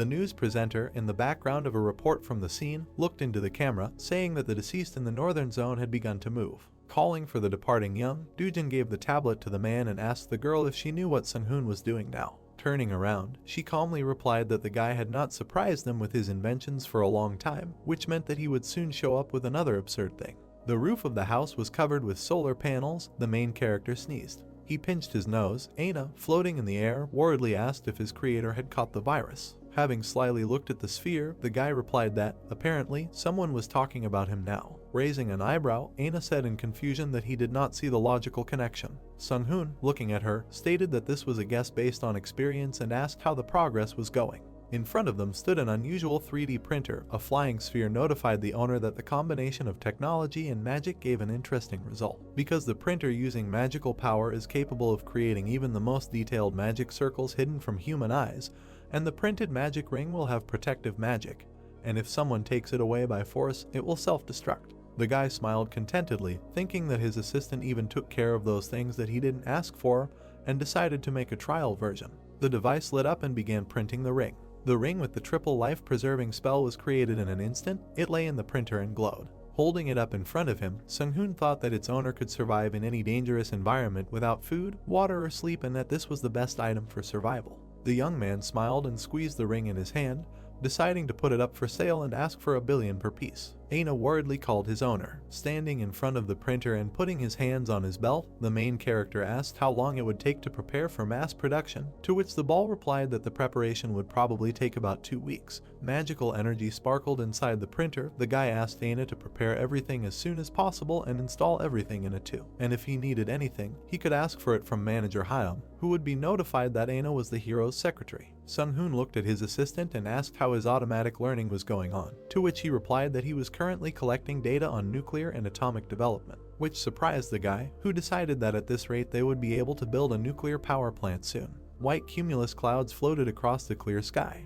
The tower of the base on the Yellow Sea rose above the city. The ceiling of one of the buildings was completely destroyed. Someone was casting an ominous spell. Someone stood in a hood, arms outstretched, and asked those who wandered in eternity to come into this world. A dark purple funnel opened in the sky. An unknown person was calling on those who harbored a great grudge. The eyes of the dead glowed with a blue flame. The hooded skeleton opened its jaw, revealing a rift. The mountain of rubble in front of him began to glow. The necromancer declared that death transcends everything and that this is why the passage of death should open where he stands. A pillar of energy pierced the skies above the city. He rushed far beyond the crater. Standing in front of a bright rift, the skeleton conjured the invincible immortal general to rise by the will of his master. A horse's hooves appeared out of thin air. The rider sitting on it and holding the reins was wearing knight's armor. He greeted Pelton with sparkling eyes. The necromancer, looking up at him, greeted Calypso. Blue sparks flew out from under the knight's helmet. The general clarified whether this was the place their master was talking about. They stood next to the rift, surrounded by zombies. Calypso asked if the army was ready, to which Pelton replied that 20,000 wanderers, 2,000 foot soldiers, 200 knights and 20 magicians were already at his disposal. Looking back, the rider praised his comrade for a good job. Without removing his hood and looking away, the skeleton hurried the general because he sensed another god trying to interfere with their plans. Calypso, sitting on his horse in front of his new army, said that they had nothing to worry about and that everything would go as their master wished. He took his sword out of its sheath. The general raised his weapon high, shouting that they would go north and that it would be a real march. Holding his sword forward, he directed his warriors, wanting to make a demonstration alive. Flashing his eyes, the knight shouted that the dead would come for their souls. Under the shade of the trees, Sung-hoon was talking with Jessica, whom he met in America. The girl had a request for him. They shook hands. Jessica asked to teach the use of aura to hunters from all countries, especially those under the jurisdiction of the Rothschild family, and offered a large reward for this. A month later, the first group of students was finally ready to graduate. The main character was going up the elevator, black sneakers on his feet. He went out into the hall full of glowing capsules and asked Aina to turn it off and wake everyone up. The guy thought that Aina was developing very quickly and she had finally decided on her appearance. A little fairy in a green skirt, crossing her arms over her chest, told the owner that some of the students could not achieve their goals, to which he replied that it did not matter. Sung-hoon, closing his eyes and smiling contentedly, added that the contract stated that training in aura control lasts exactly 30 days. The fairy replied that she understood everything and flew towards the capsules. She raised her hands and lit up. The system's voice said that the disconnection from virtual reality had begun and that users should prepare to exit the simulation. The capsules burst and people in black tights fell out. They found themselves on the floor, surrounded by the liquid that made up the capsules. The blonde asked what had just happened. The man looked at his hands in bewilderment, saying that he had just defended the fortress wall. Sun-hoon clapped his hands. The guy smiled and asked for a minute of attention, saying that 30 days had passed since the students got into virtual reality. The girls looked at him in shock, not believing that a whole month had passed. People did not understand anything. It seemed to them that more than a year had passed. The main character, looking at them, said that they had all achieved different results, but everyone had to understand how to control the aura, and, since the contract lasts 30 days of real time, the first wave of training has ended. His face looked pleased. He reminded that the terms of the apprentice's contract were forbidden from teaching others what they had learned, and that if the terms of the contract were violated, the culprits would feel the full consequences and quickly regret it. People looked at their mentor in shock. He said that there would be no graduation. The young man snapped his fingers, saying goodbye to everyone. The people sitting on the floor began to evaporate. Sung-hoon looked at one of the students in amazement. Jessica clenched her teeth, trying to resist his magic. The guy put his hand to his chin, thinking that she had good abilities. He asked why the girl stayed here and what she was thinking about. Jessica, clutching her shoulder, replied that she wanted to propose. Sung-hoon extended his hand to her, asking her what kind of proposal she was talking about. The girl accepted the help and stood up, saying that her family wanted to sign a contract with him. These words surprised the hero. Knitting her eyebrows, she confidently expressed her desire for the protagonist to become their exclusive hunter and partner of the United States. Closing his eyes and smiling, he asked what his reward would be, thinking to himself that he would have to decline the offer. Jessica brought her index finger closer to his face. Placing her other hand on her belt, she decisively stated that the reward would be a share of her family's income, namely 10%, in return for which the guy would have to provide them with all his knowledge. Sung-hoon looked at the puzzled Aina, thinking that this was quite a risky proposal, and asked if Jessica had the right to make it. The girl grinned and replied that she had received approval from the elders even before the training began. The young man narrowed his eyes and asked what prompted her to do this, thinking that it was surprising that the Rothschild family, which has power throughout the world, remaining in the shadows, made him such an offer. Jessica, keeping a determined look in her eyes, replied that during her training, she became convinced that his aura learning ability was incredible and that it paled with this place. She imagined herself standing by a tree against a background of clouds and added that the guy was able to deceive the passage of time so that 1 month seemed like a whole year. Sticking her index finger forward, the girl smiled and declared that a wizard capable of doing such a thing must be recruited. Aina, clenching her fists in admiration, confirmed that her master was an amazing magician. Jessica squinted, looking at her, and said that it was a little unnoticed. Pointing her hand at the assistant, she asked if Aina was a fairy and, having heard an affirmative answer, clarified whether she was real, but the next moment she decided not to go away from the topic. The girl said that the young man was not omnipotent, despite his abilities, but when she wanted to talk about the conditions of working for her family, Sung-hoon, holding Aina in his hand, interrupted her and rejected the offer. Jessica frowned when asked about the reasons for this decision. The main character, standing in the water, told about a saying that a wizard prepares in advance for what is going to happen. The fairy sat on his head. The guy turned away, declaring that he adheres to this saying. The girl angrily closed her eyes and said that her family's motto is if you are not with us, then you are against us. Looking after Sung-hoon as he left, Jessica added that she didn't know what he was preparing for, but she was from the Rothschild family. Clenching her fist behind her back, she said her family and the rest of the world, including the United States, could not accept such an excuse. The guy looked around, smiling arrogantly. He looked into her eyes, realizing that the girl was trying to subdue her by force, but it was too late. Her gaze expressed extreme dissatisfaction with what was happening. Jessica exhaled and turned away, concluding that the negotiations had failed. Sung-hoon, next to whom Aina was flying, looked at the American and asked if she would now consider him an enemy. She brushed her hair and replied that the time had not yet come. The young man turned to her and smugly asked her to convey her best wishes to the elders of the Rothschild family. Jessica chuckled with her hand over her mouth and replied that she hoped her family wouldn't take it as a threat and order it destroyed. She gave Sung-hoon a menacing look and threatened that if they had to fight, everything he had would be destroyed. The guy laughed and continued to smile. He snapped his fingers. Jessica, who was standing in front of them a moment ago, disappeared. Looking forward, the main character asked the fairy hovering nearby what she thought. Aina smiled, flashed her eyes and began analyzing the data obtained after the hack. Jessica's assistant threw a cloak over her. The fairy stated the fact that the owner would not be able to defeat the Rothschild family in a short war. Sitting on the guy's arm, she clarified that he would not lose completely, but if the war was long, they would certainly win. Aina took off. Sung-hoon headed towards the exit, saying that after he created her, the fact of their victory is an irrefutable truth.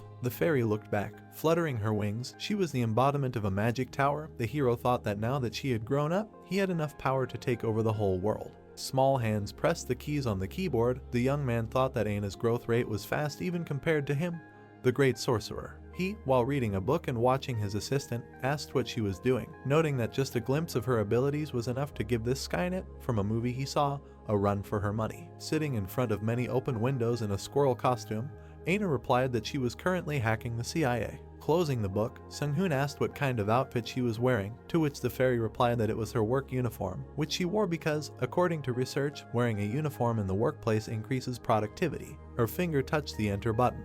Aina smiled, satisfied with the work done. The main character, with curiosity in his eyes, asked why she uses such a primitive input tool, the keyboard, because her thought alone should be enough to gain access to the networks of this world. Placing her hands contentedly on her belt, the fairy replied that, according to her research, people believe what they see despite the results, and that this was the best way to show how hard she worked, because if she just sat, it would look everything would be as if she was doing nothing. The guy narrowed his eyes silently. Smiling, Aina called him. There were many printers in a separate room. Sung-hoon asked how many 3D printers were already ready for the development of magical items.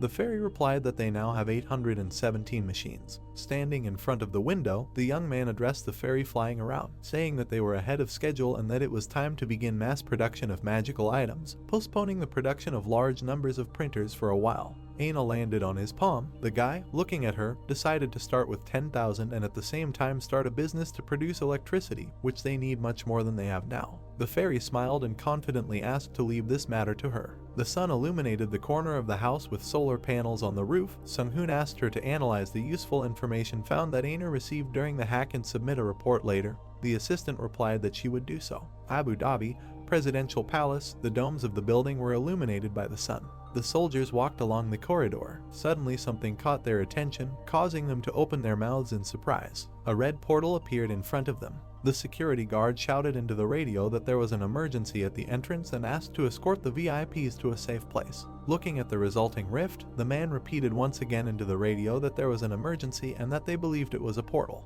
The second soldier, holding a pistol, asked the chief to pay attention to what was happening. Long female legs appeared from the rift. The fighter said that something was coming out of the portal. A horned girl with wings growing from her lower back fully appeared before them. Her eyes were burning. Grabbing the man with the walkie-talkie by the face, she was glad for such an energetic catch. The monster asked the guard to look at him. The man said in fear that something was happening to his body. His eyes lit up. The horned girl pressed his face to her chest, promising to show him heaven before she died. The chief's skin began to wrinkle and he screamed. A bullet flew out of the gun. Without reaching their goal, they stopped right in front of the monster's face. The devil, holding the withered body of a soldier in her hands, thought that this was too primitive a weapon. The second soldier was trembling with fear, not letting go of the pistol. Two more girls crept up to him from behind, anticipating the pleasure of eating. They touched his face, causing his skin to wrinkle. All that was left of the soldier's body was a skeleton covered in skin. The monsters headed towards the exit, wanting to eat plenty and show the males of this world the best hellish pleasure. In the palace, located on the seashore, noise began. People shouted, asked where the hunters were disappearing. The guards began to shoot to kill. The news anchor turned to viewers to comment on the live broadcast from the presidential palace. The monster, standing among the corpses of the soldiers, waved the hand of one of the withered men into the camera. The presenter said that the portal that appeared very unexpectedly and continues to open near the government buildings of the country is rated as a third-level dungeon with a level limit of 150, and that in Arab there were not many casualties among government officials in the Emirates.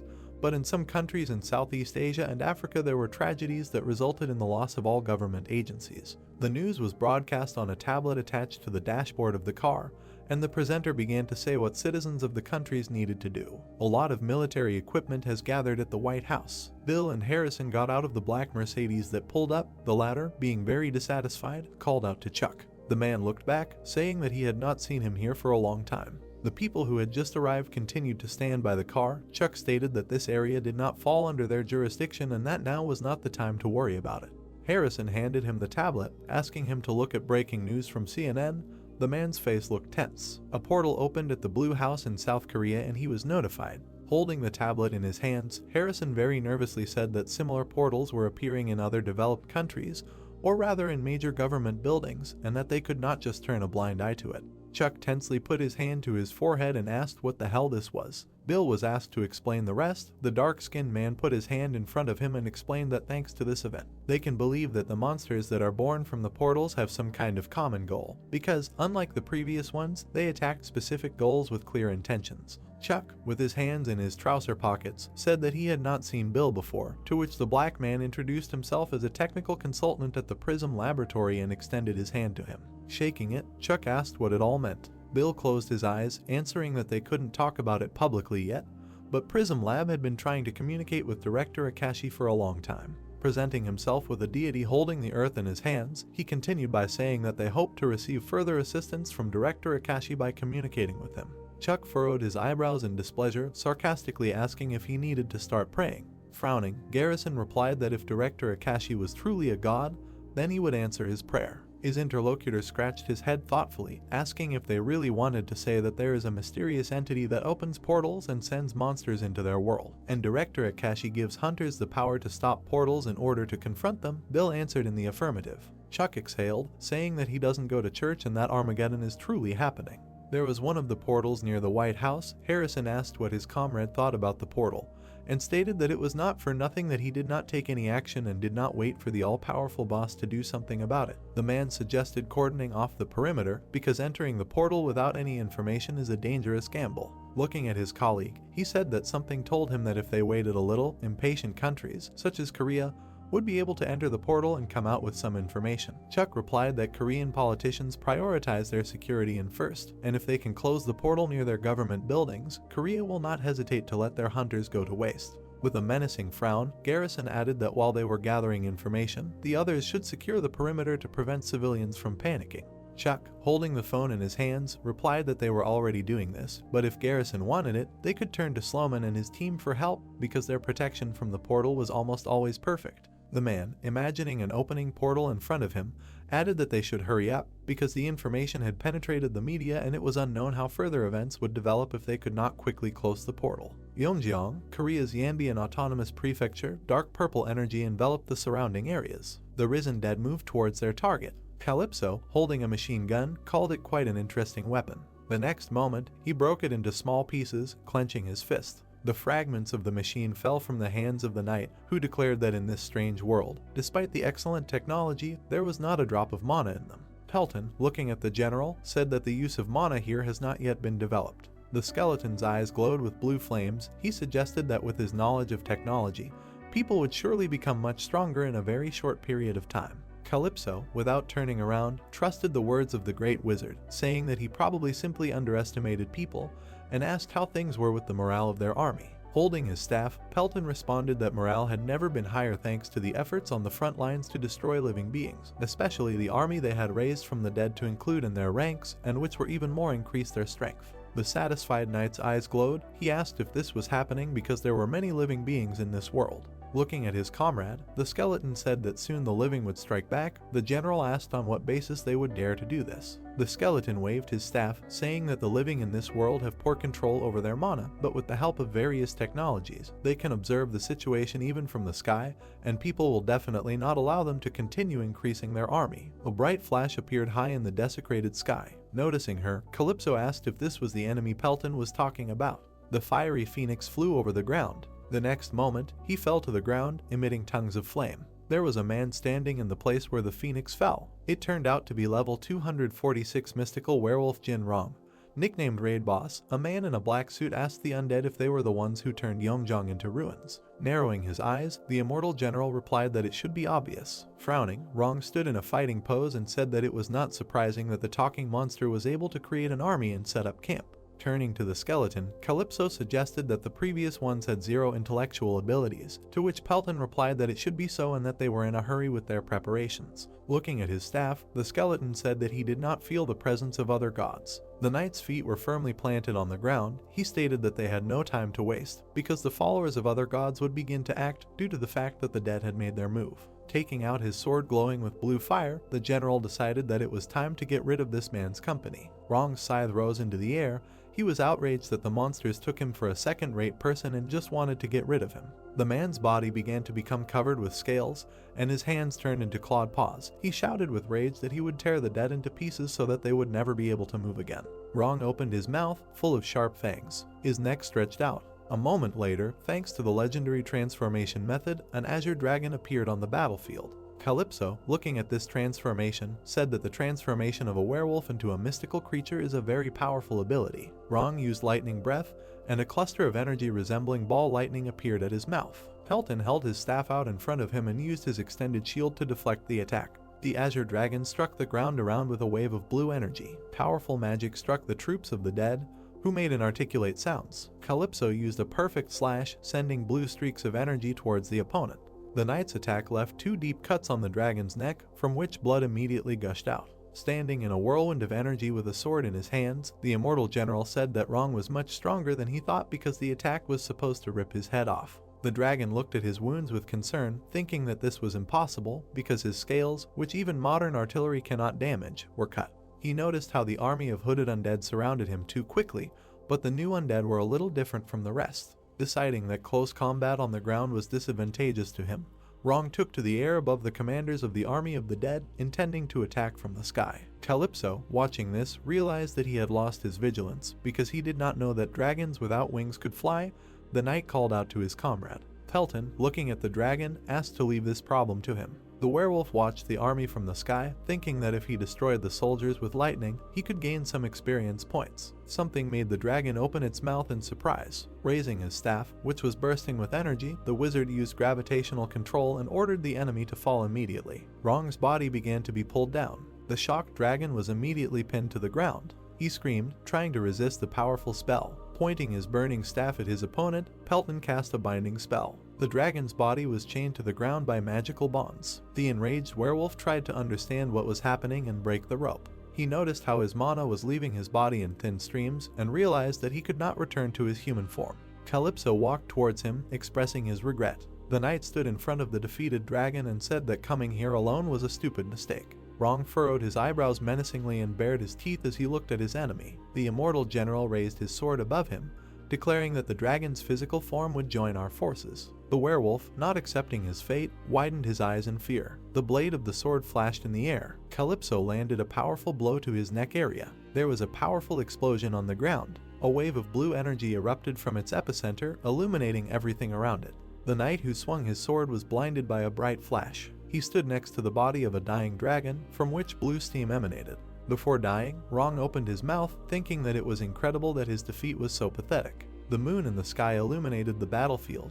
The immortal general concluded that the remains of the dragon were an excellent material for improving the walking dead they had lost, and that after processing the remains they would resume the procession. A cliff rose above the mountain valley. On it stood a man in a green cloak, looking into the distance. A young man ran up to the elder. Bowing, he reported that they had received a message from the chairman. The old man, without looking back, asked what the chairman said. The words that the forces protecting the southeastern sector had been destroyed made his body tremble. The elder turned around, asking how the forces were destroyed and what happened to Rong. The guy, squinting his eyes due to the blinding sun, reported that Rong had been killed in battle and that the chairman had called for an urgent conference. He said that if Rong could not stop them, they could not be careless about it, because his ability to turn into a dragon gave him tangible advantages over the enemy. The elder passed by the guy, ordering him to go to the conference now, to which his subordinate agreed. An orange multi-story building stood out in the city. There was an advertisement on TV. A girl in a black dress was holding a case with a ring in her hands, saying that the owners of this ring will forget what it is like to worry about their own weight, because it will help them always stay in great shape, no matter what, since this magical the item is able to satisfy hunger while maintaining an ideal body shape.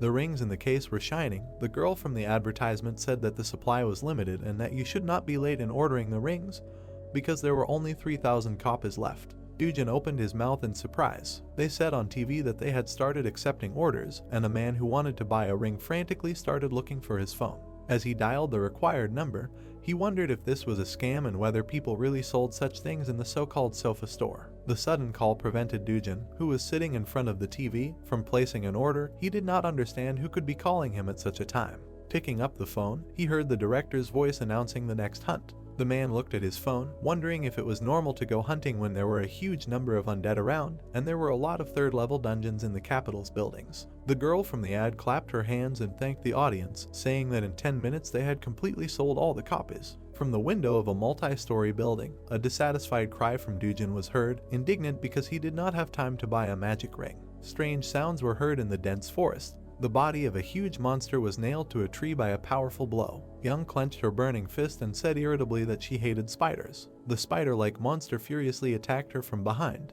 The girl's new attack raised a large cloud of dust. She kicked the monster away from her, screaming at him to go away. The girl began to strike with her fists one after another, wishing the monster death. The monster could not hold back such an active attack. After another kick, the spider flew into the air. Sanjin asked the team if it was surprising that Yon was able to take care of the spider's nest herself. Jinsu turned to the tank and asked if he was capable of something like that, to which Dujin laughed and answered in the affirmative. He smugly pointed his finger at himself and declared that he was the only tank in their party and that he was also a damage dealer, capable of destroying all enemies with one blow of an axe. Jinsu, doubting his words, lowered his eyebrows and said that Dujin was too slow and therefore would not be able to strike so quickly. Jinsok, peeking out from behind the guy, winked and added that Young had more aura points. Watching the battle with the spiders, Sanjin said that the girl has very good perception, and she ignores most of the damage, healing herself right during the battle, which makes her somewhat like a zombie. The guy noticed that Young understands very quickly with spiders, and her attack power is pumped up so much that perhaps she is the strongest in their party. The girl rushed into battle again with rage in her eyes. Dujin closed his eyes in embarrassment and said that he might be in danger of losing his title as party leader because Young was working too hard.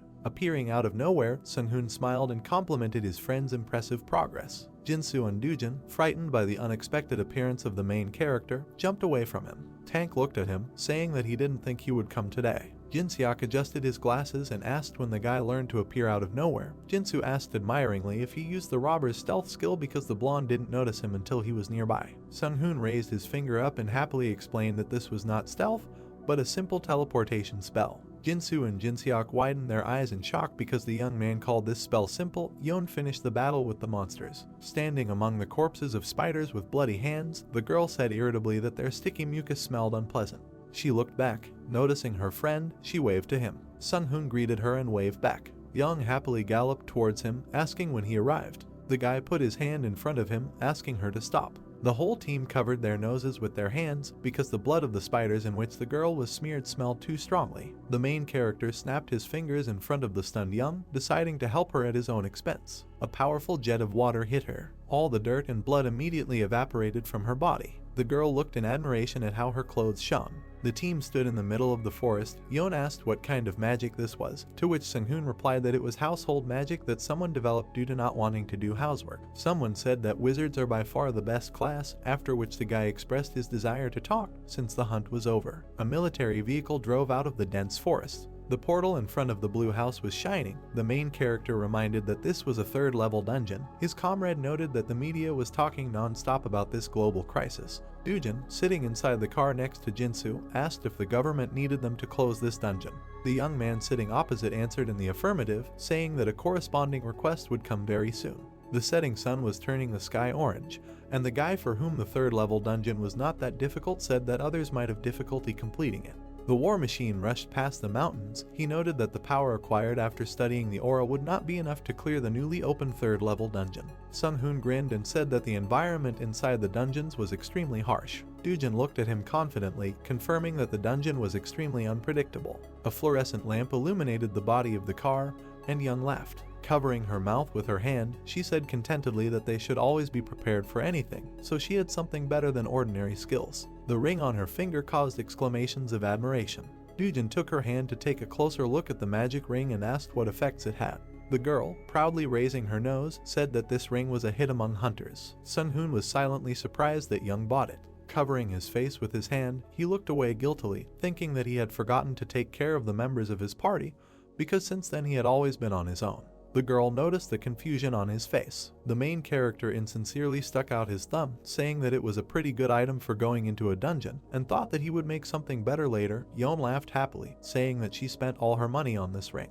The guy put his hand to his mouth, cleared his throat to get attention, and said they were getting off topic. Looking at his team, he continued his speech, saying that the decisive factor in the dungeon, in addition to magical items, remains their skill. So it is necessary to conduct special training, for which the young man completed the modernization of training in the virtual world. His team members were taken aback, their mouths wide open in surprise. Sung-hoon added that he updated the virtual world so that they could increase their aura during training.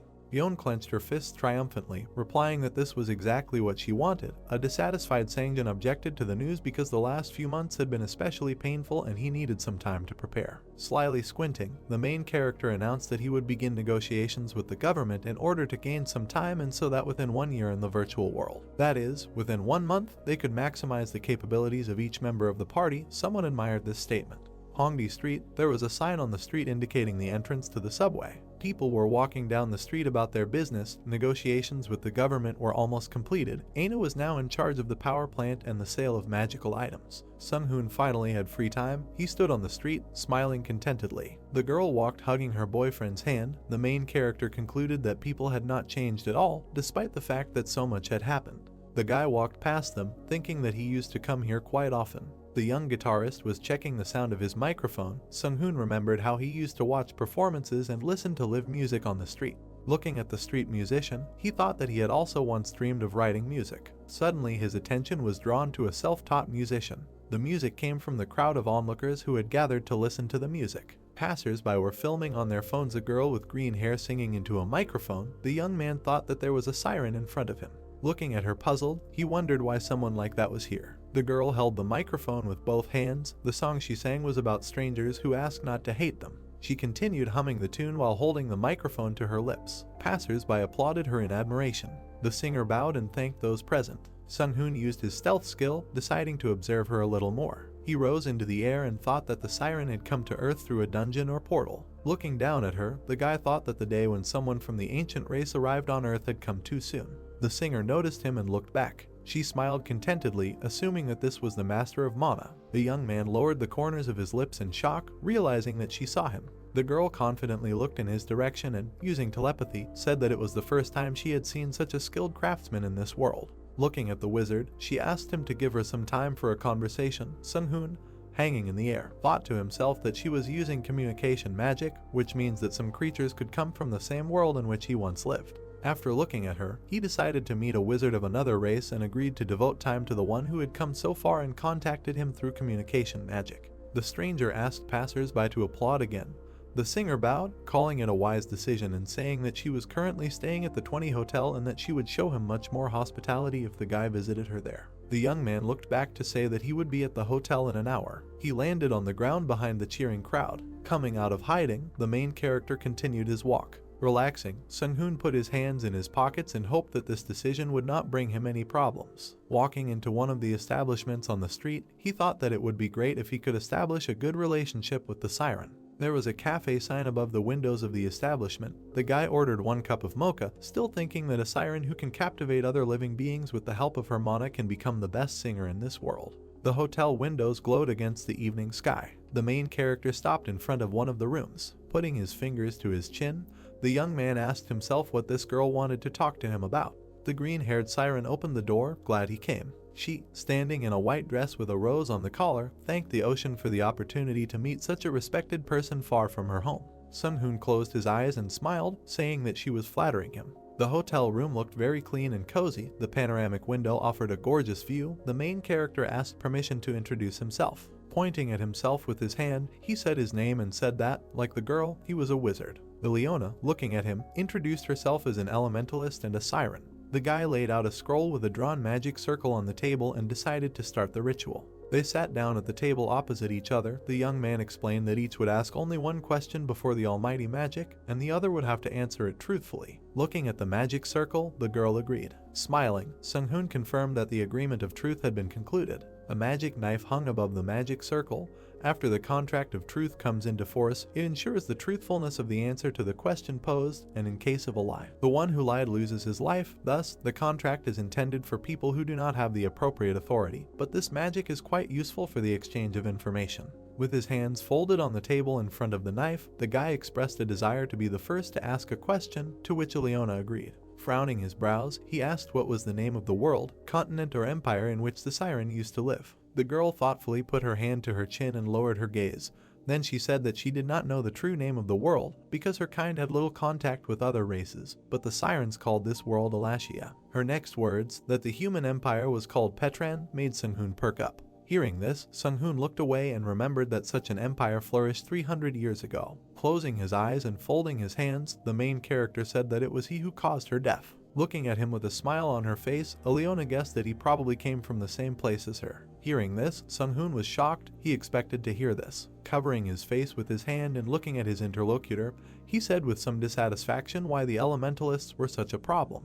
Understanding his displeasure, she closed her eyes and smiled innocently and said that their race was notorious for its ability to detect the slightest changes in people. This was a unique ability of the forest elves and sea sirens. After looking at Sung-hoon and thinking for a moment, she asked if she could ask him a question. Leaning back in his chair, arms outstretched, he gave the go-ahead. Aleona, without hesitation, folded her arms on her feet and asked how long the main character had been living in the new world. Sung-hoon replied that it has been 28 years already. Smiling a little, raising his eyebrows, and with malice in his eyes, he said that this was quite trivial and why ask such questions at all. Thinking about what she heard, without removing the innocent smile from her face, Aleona said that apparently this was both a short and a long period of time. Leaning closer to her, Sung-hoon said that it was his turn to ask questions. Becoming more serious and leaning his elbows on the table, he folded his hands and asked how she could get into this world. Aleona lowered her head sadly, not daring to answer. Sung-hoon looked at her questioningly, waiting for an answer. Gathering your courage, Aleona,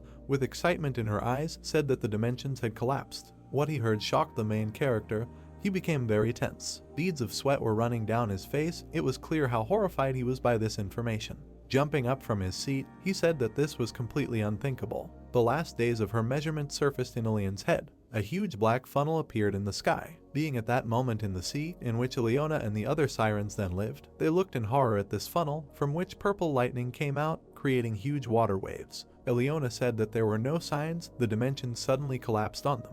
The god they worshipped never saw them as a threat. After listening to what Aleona said, Sung-hoon still remained agitated. Putting his hand to his chin, he wondered if the reason for this was the quarrel between him and Akaluman. Closing his eyes, he thought that even if God is not involved, there is a cosmic force that is always at play. All this time, looking at Sung-hoon, Aleona wanted to ask a question and finally decided to ask if she could do this, which Sung-hoon immediately allowed her to do. Her face changed. She became much more serious than before. She looked at the main character and asked what his role was in this world. Expecting such a question, he was not at a loss, folded his hands to his chest and replied that he could not say for sure yet, but he believed that he could go against the nation. Hearing the answer, Aleona put her hand to her face and, looking down, quietly and uncertainly said that she understood. Smiling, Sung-hoon raised his hand and said that it was best to end the questions here, that he had nothing more to ask her, and that he was very pleased to meet a creature from his home world. A white glow appeared in Sung-hoon's raised hand and grew larger. Seeing this, Aleona, with a dissatisfied face, did not dare to speak. Rising from his chair, Sung-hoon was about to go when suddenly Aleona stopped him, saying that she had a proposal for him.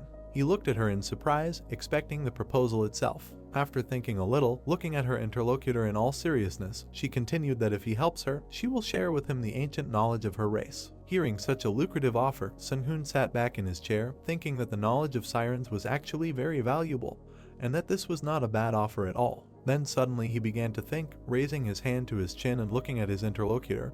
He suddenly realized that perhaps this proposal was bad, because it all depended on what she asked. Seeing that Sung-hoon was interested in her proposal, Aleona was very happy. With a smile on her face, she said that it was time to start negotiations. Deciding to listen to what she had to offer him, he folded his hands and asked with interest how he could help her. Her face changed. Not a trace of her recent joy remained. She was as serious as she could be. She looked at Sung-hoon and asked him to save her race and provide them with a place to live in this world. Hearing this request, Sung-hoon was a little confused. He said with doubt in his voice that it would take forever. But having ignored this, the excited Aleona did not stop. She continued to dictate her terms. She asked to find her race within a reasonable time, and when found, to begin rescuing without much loss. Hearing such conditions, Sung-hoon smiled sarcastically, because he understood that she was not putting much pressure on him yet, but it was still quite blurry. The only thing he asked was what region they needed. Satisfied, Aleona, looking into Sung-hoon's eyes, said since he has power equal to the nation, she thinks that he can provide them with a region and independence. They looked at each other in silence until neither of them dared to speak. After a while, after thinking about her demands, Sung-hoon raised his head and said that he was providing them with all the necessary means, and upon detecting the sirens, he would immediately begin a rescue operation. Rising from his chair and looking at his interlocutor, he invited her to talk in another place, to which she agreed in confusion. It was already night outside, their silhouettes were visible in the window, preparing to leave. Thoughts flashed through Sung-hoon's mind that although he originally wanted to start searching with more time, it wouldn't be so bad if he started searching now. Inside the building, in a room, there were huge hourglass-shaped clots of mana called the Tower of Magic. While waiting for the door to open, Ileona stood behind Sung-hoon and decided to look around.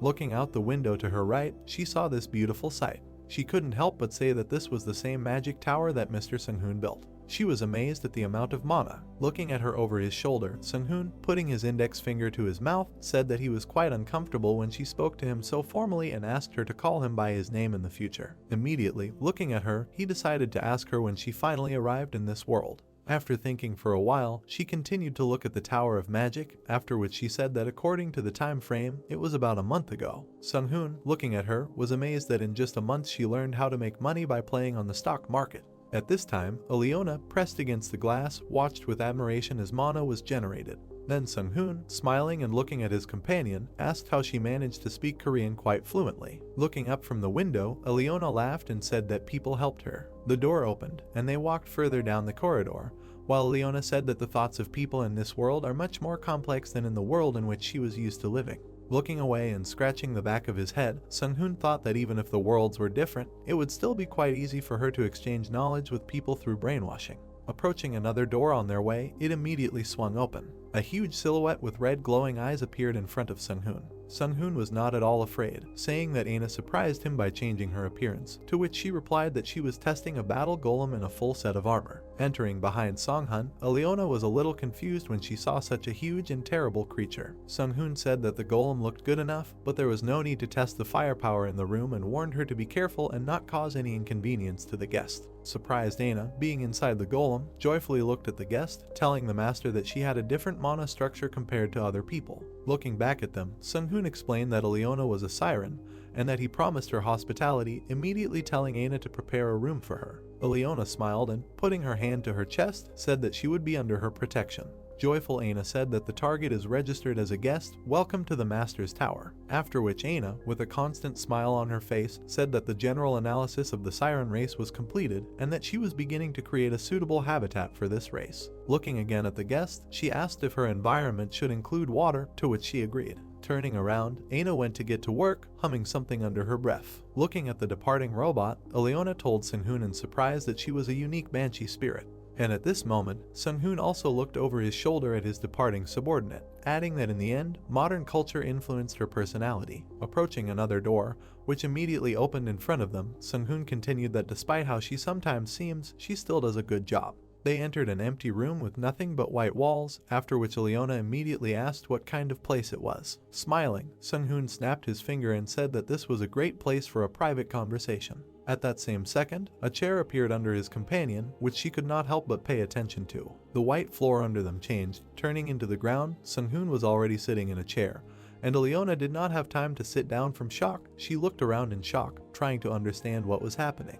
The main character, pointing to a chair behind the guest, asked her to sit down, thereby bringing her out of shock. Folding his hands and leaning back in his chair, Sung-hoon suggested they talk a little about their collaboration. He immediately said that he wanted to immediately gain knowledge of the sirens. Looking at him with an innocent smile, she agreed to this. With her hands folded palms up, energy flowed from her hands. Concentrating to support her, Ileona said that she did not know how strong this energy was, but she could clearly sense a powerful magical force. Sung-hoon, putting his hand to his chin, watched what Ileona was doing. Turning force into energy, it glowed in her hands, becoming much larger than it was at first. The light was getting stronger, causing Sung-hoon to close his eyes, trying to find out what it was. After a while, a drop appeared. Exhaling with relief and wiping sweat from her forehead, Ileona sat with nothing in her hand. The drop was heading towards Sung-hoon. With his arms outstretched, a surprised Sung-hoon watched as the drop stopped in front of him. Then Ileona said that if he drinks a drop, he will be able to get all the knowledge he wants, after which Sung-hoon immediately asked if he could really drink it, to which Ileona said that it was just a copy. Raising his hand to the drop, Sung-hoon used his psychokinesis ability. The drop was not very large and glowed purple. Exhaling with relief, he winked at the guest and thanked her for the drink, after which he brought the drop closer. Immediately after speaking the words, he instantly threw a drop into his mouth. A moment later he had already swallowed it. Suddenly, a bright light flashed in his head and Sunhoon screamed furiously. His eyes were completely white with no pupils in them. The light was no longer emanating from his head, a purple glowing spiral now appeared above his head. Sunhoon lowered his head and grabbed the arms of the chair with his hands. At one point, the entire luminous spiral hit the main character's head. Grabbing the impact site, Sunhoon closed his eyes and clenched his teeth. Arrested, Ileona looked at him with a smile on her face, saying that he absorbed this knowledge faster than she expected, adding that it was not so easy, considering how much knowledge was in this drop. Still holding his head, opening one eye to look at his guest, he smiled. There were thoughts in his head that she was right, but in any case he would be able to process it all, but it really was somehow a lot. He realized that only her abilities were higher than his, and she was also an elementalist herself. Then Ileona's words were heard that now it was his turn to fulfill part of the promise. With her hands folded on her legs, she looked at Sunhoon hopefully, asking him to tell her his next plan of action. The main character agreed. After thinking a little, he closed his eyes and added that he would like something else. Surprised, Ileona waited to see what else Sunhoon wanted. And then the main character said that he would like to discuss something else, to which Ileona asked if this was related to their agreement. Having already fully recovered, Sunhoon extended his hand and said that he was quite capable of finding the sirens and providing them with a habitat suitable for life, but providing security for the aforementioned shelter was not part of their agreement.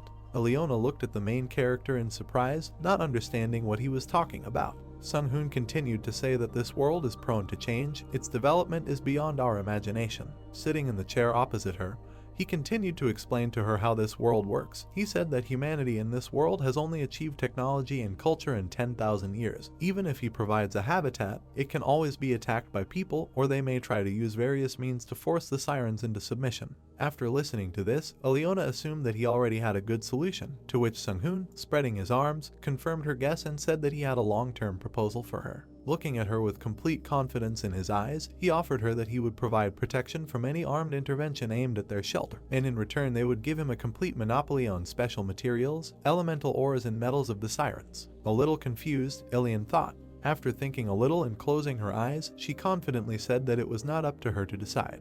Looking at Sunhoon again, without fear or worry in her eyes, she continued that as he said, she knows nothing about the strength of the people of this world, and since this proposal concerns the pride and culture of her race, she believes that first she needs discuss this thoroughly with others. Expecting such an answer, with a calm face, Sunhoon replied that he understood that she would like to hold off on this because it is completely normal. Smiling a little, without taking her eyes off Sunhoon, she asked him when he would start fulfilling his promise. Lowering his head a little and closing his eyes, he answered that he would start right now and immediately called in. Immediately her image appeared in the sky, after which Sunhoon looked up, ordered her to start the Great Cosmos Project. Aina said that this would delay all other projects and whether he really wanted to continue, to which Sunhoon agreed. Aina imagined how she would control other banshees and fairies and was pleased, after which she said that she was starting to carry out the master's instructions, and as for the area for guests, it was already ready. Rising from his chair, Sunhoon invited the guest to come with him, pointing his hand at the white door, saying that he was sure that she would like it. And he also prepared it so that she could learn more about this world, adding that she can take her time and do it at her own pace. Bowing, Ileona thanked him for his work.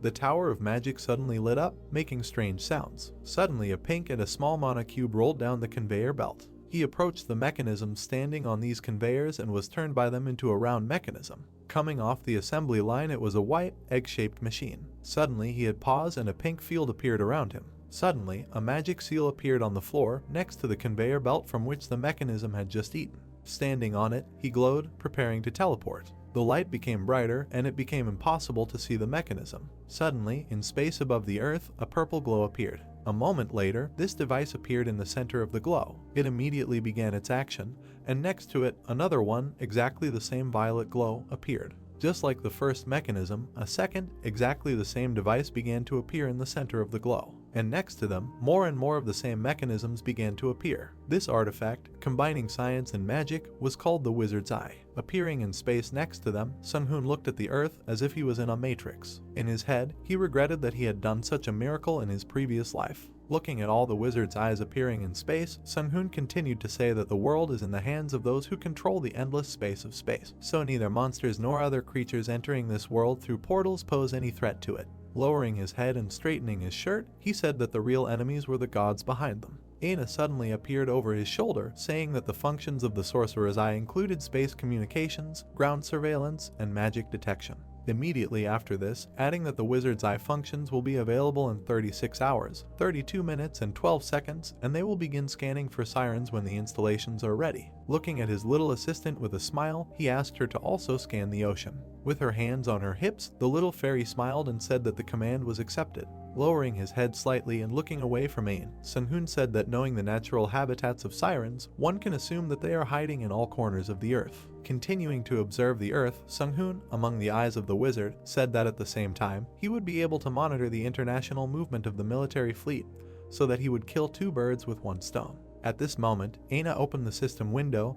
Although it looked very small, she was very serious. She informed Sung-hoon that a huge amount of resources were involved, and that the purchase of Chinese steel was ongoing, as well as African magic stones.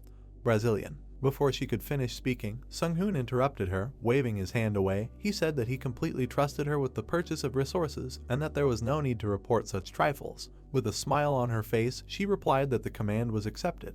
Returning back, Sung-hoon, in a very calm voice, reasoned that the Akashi system must still be monitoring him, and immediately after that he told her to answer what she wanted. Without having time to wait for an answer, Aina appeared next to him, saying that the master must see this. Surprised, Sung-hoon turned to her, asking what happened. Opening the system window, she spoke about the situation in China. Enlarging the window and positioning it in front of an interested Sung-hoon, she told him to take a look. Then the expression on his face changed, and his eyes filled with horror. Looking at the screen, confused and stunned, Sung-hoon did not understand how this was possible. The screen showed China, which was swarming with the dead. At this time, it was light in the mountains of China, but the sun was hidden behind the clouds. On one of these mountains, a girl stood in armor, and her hair was blowing in the wind. She saw hordes of zombies going somewhere. All of them, without exception, were dead. There were no emotions on their faces. Some did not even have some parts of their bodies. The girl just looked at it, not making a sound and not daring to move. All of a sudden, raising her head and looking at the sky, she saw a hawk approaching.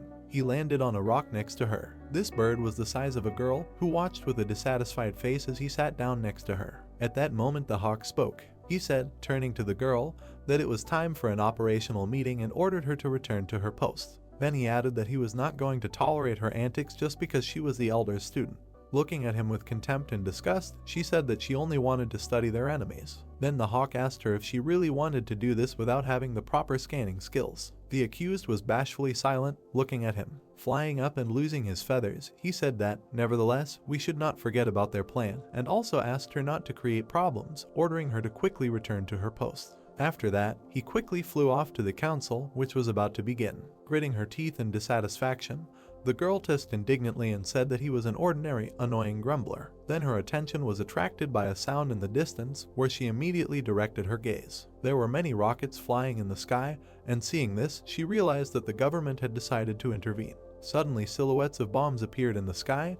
They were flying straight towards a gathering of the dead. One of these bombs exploded, releasing burning white phosphorus. One bomb after another began to explode, attacking the dead with burning white phosphorus. Looking at all this, the girl knew that most monsters are immune to physical attacks, but heat is especially effective on them. All the zombies were enveloped in white phosphorus. They were all burning, making sounds like groans. The girl reasoned that in fact, no one would want to resort to such weapons, but in war all means are good. All the zombies continued to burn non-stop. Some even had all their flesh burned off, but the bones remained burning and the monster remained alive. The girl said it would be great if they just burned. In the center of the fire, under the cover of smoke, not a single zombie was visible anymore, only a raging fire. Looking at this in surprise, she asked herself if it really worked. But as soon as the smoke cleared, several silhouettes similar to knights became visible in the fire. These silhouettes turned out to be dead men in the form of knights. Their eyes, mouth, and nose burned with frosty blue fire, and their armor did not burn in this fire. Row after row, the girl noticed that there were much more of them than she thought. She immediately realized that they were not like the rest of the undead. She was shocked by what she saw. She asked herself questions whether these creatures were immune to fire. Suddenly she noticed that the zombies, who a second ago were writhing in pain, were now beginning to resist. Looking at all this from above, she did not understand how this was possible. Had something really helped them, using some kind of spell, she thought. Of course, she answered herself, because if it weren't for the spell, the undead would have already disappeared. She was terrified, her eyes were filled with fear, and in her head there were thoughts whether they could cope on their own, whether they should call for help. Shaking her head negatively, she gave up the idea of calling for help and decided that only the elder would deal with this. And at this time, another salvo of white phosphorus rockets appeared in the sky, heading towards the dead. Turning away from the explosion, the girl closed her eyes and decided that she would simply report what she saw. After these words, she jumped off the cliff. She deftly jumped from one rock to another, heading to her post. All this time Sakanan was watching this. He was terrified, drops of sweat were running down his face.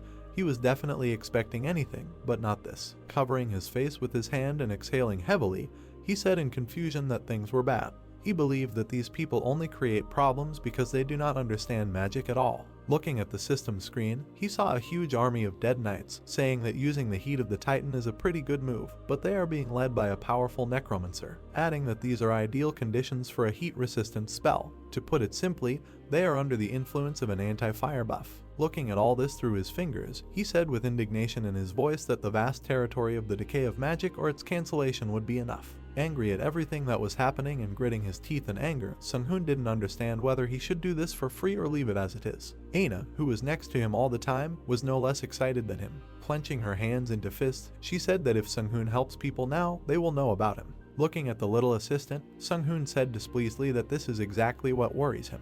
Thoughtfully putting her hand to her chin, Aina asked the gentleman if he was really worried about the civilian population. He looked up from the system window and looked over his shoulder at her, asking if she really thought he was that kind-hearted. Together with Ain, he looked at the system screen, explaining to her that the population of China was a tasty morsel for the leader of the undead army. That's what worried him, and the appearance of a powerful Lick would further aggravate their situation. On the screen was a Lick, the leader of the dead. Looking at him, Sung-hoon said that if nothing is done, they will form a necropolis. Through the clouds, colorful silhouettes of warriors armed with spears could be seen. Sung-hoon ordered Aina to look more carefully and said that before there was no need to worry about the number of undead, but now everything has changed. The guy with disheveled hair looked ahead intently. He said that due to the fact that the government was busy controlling the dead, he stopped monitoring, but their number reached 10,000, and judging by the routes, they were developing quickly. The air was sucked into a dark funnel of magical energy. It was a soulless pit.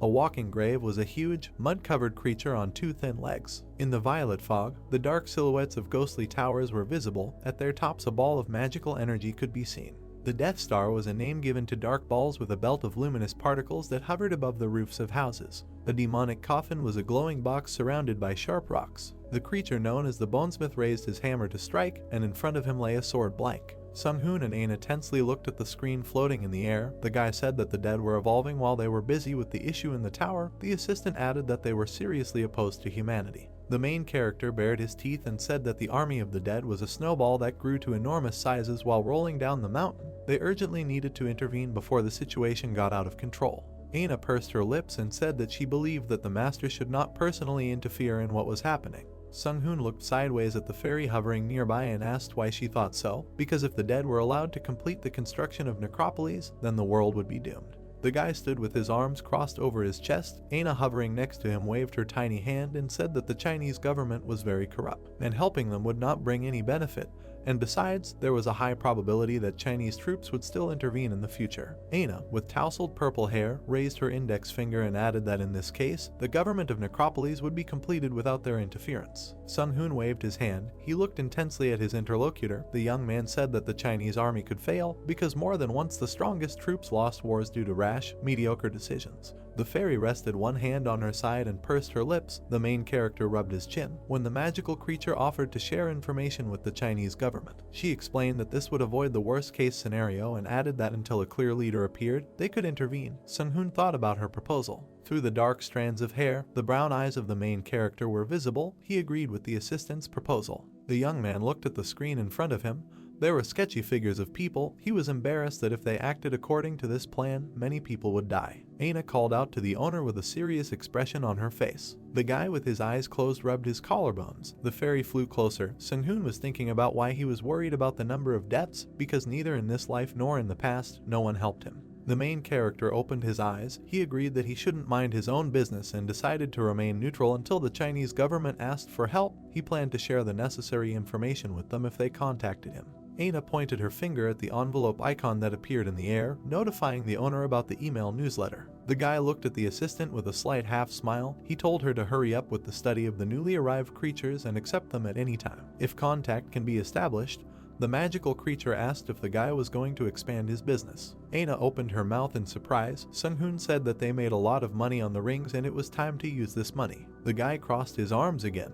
but looked relaxed. He asked his assistant to select some islands for the sirens within their budget and prepare for construction. Aina pressed the glowing buttons. In front of her was a translucent image of a map. She warned that such actions could provoke conflicts with neighboring states. Sung-hoon watched the little assistant who was pressing something on the screen in front of her. He reminded her about exceptions like the Principality of Hutta and Sealand. She replied that, according to the data, they had never been officially identified. The guy with his arms crossed on his chest looked at the screen in front of him. The main character said that no sanctions were imposed against these principalities. Sung-hoon and Aina looked at the screen floating in the air. The guy said that he could afford to use the islands, and unlike the governments of other countries, he could help people meet a new day.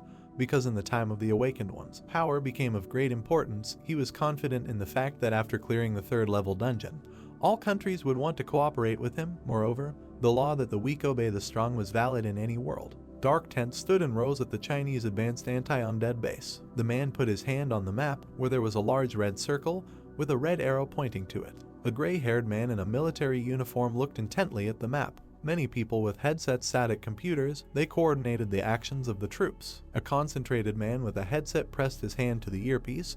The general behind him demanded a report on the situation. The man took off his headphones and said they confirmed a direct hit. The man behind the computer turned to the general, who was rubbing his face wearily with his hand, and said that their firepower should be enough to reduce the dead to ashes. Another man with headphones turned around and said that they had been sent video from a surveillance point. The general looked intensely at the monitor. He asked what happened. The subordinate said that it is better for him to see everything for himself. The general's eyes widened in shock. The angry man grabbed the computer monitor. He muttered something about damage. An army of the dead walked through the mountains. The bodies of some of the dead were burning after the phosphorus attack. There was a blue light visible on the faces of the other dead people. The war machine roared into the army of the dead.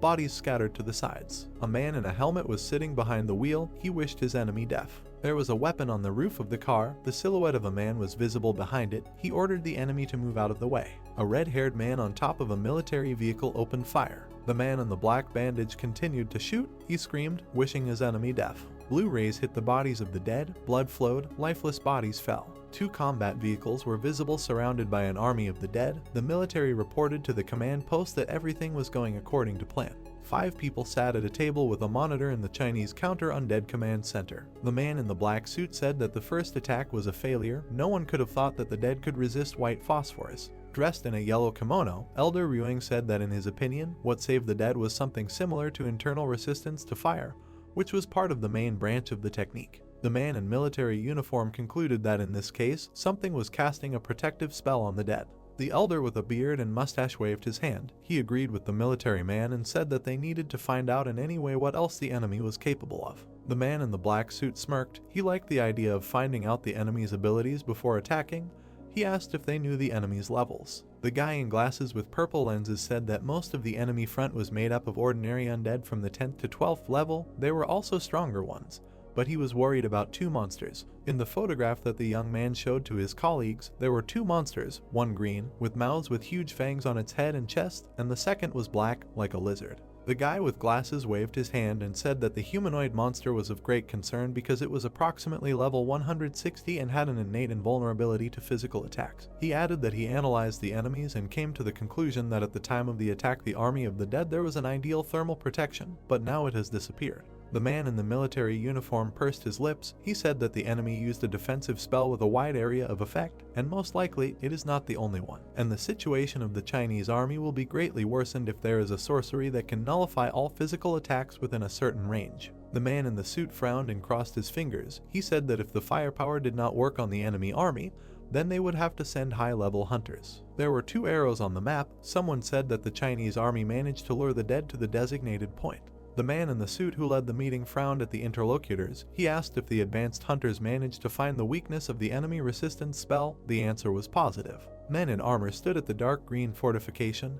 It was said that melee hunters would take place in the possible ambush zone. The man in military uniform closed his eyes and said that when the time comes, the hunters will launch a massive attack on the enemy from all fronts. The military vehicle was racing off-road, and people were shooting from its roof. The undead rushed towards the military equipment, dodging bullets. The monster jumped up, intending to attack the blue-haired shooter. The man's eyes widened in fear. Blood sprayed and the monster tore off the shooter's head. The monster on the roof was rocking the car. The driver did not understand what was happening. The gunner driving in front said that the machine gunner had been killed and ordered to shake off the monster. The red-haired gunman fired a series of shots at the monster on the roof of another car. The monster's limbs flew to the side. The cars continued to drive off-road. Someone said that they were almost there. The car drove through the gate. The radio transmitted that the bait team had passed the entrance to the castle, and an order was given to close the gate. Two people stood on the wall of the tower. They watched the approaching cars. The dark silhouettes of undead warriors and other monsters were visible through binoculars. Behind the detachment of the dead was a bone smith. The military man removed the binoculars from his face and said that everything was going according to plan.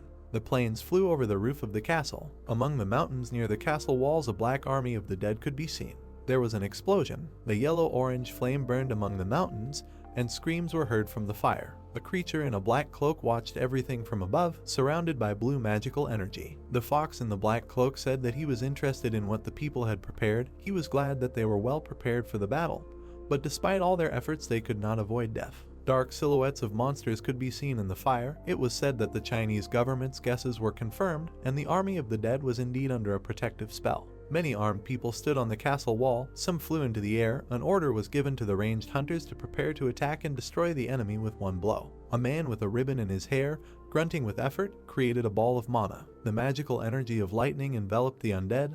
They shook from the current, falling apart. Ice magic bound part of the enemy army. Magic flames devoured the bodies of the dead. The Lick held a staff in one hand. With the other he drew magical patterns. He said that trying to kill something that is dead is pointless. Shrouded in the necromancer's magic, the dead were restored. A huge monster with 3 arms and a ripped open stomach screamed. People in traditional yellow clothes waved leaves with red symbols. The Chinese government realized that the undead had been resurrected and summoned the seal casters of the Moshan clan to the front lines. A man in a black headdress enchanted the seal. His face distorted from the effort. He wished for the dead to find peace. The seal soared into the air. It gradually melted. The caster wished that the bodies of the spirits would return to the earth. The yellow-robed spellcasters began to ring small bells. A magic circle with a yin-yang symbol in the center appeared above the castle walls. The dead turned to ashes upon contact with the magic of the casters. The Lick with a staff watched what was happening. He was surprised that in this world there was a place for especially spiritual individuals. A ball of mana appeared around the leader of the undead, and he activated the reduction of the spell's area.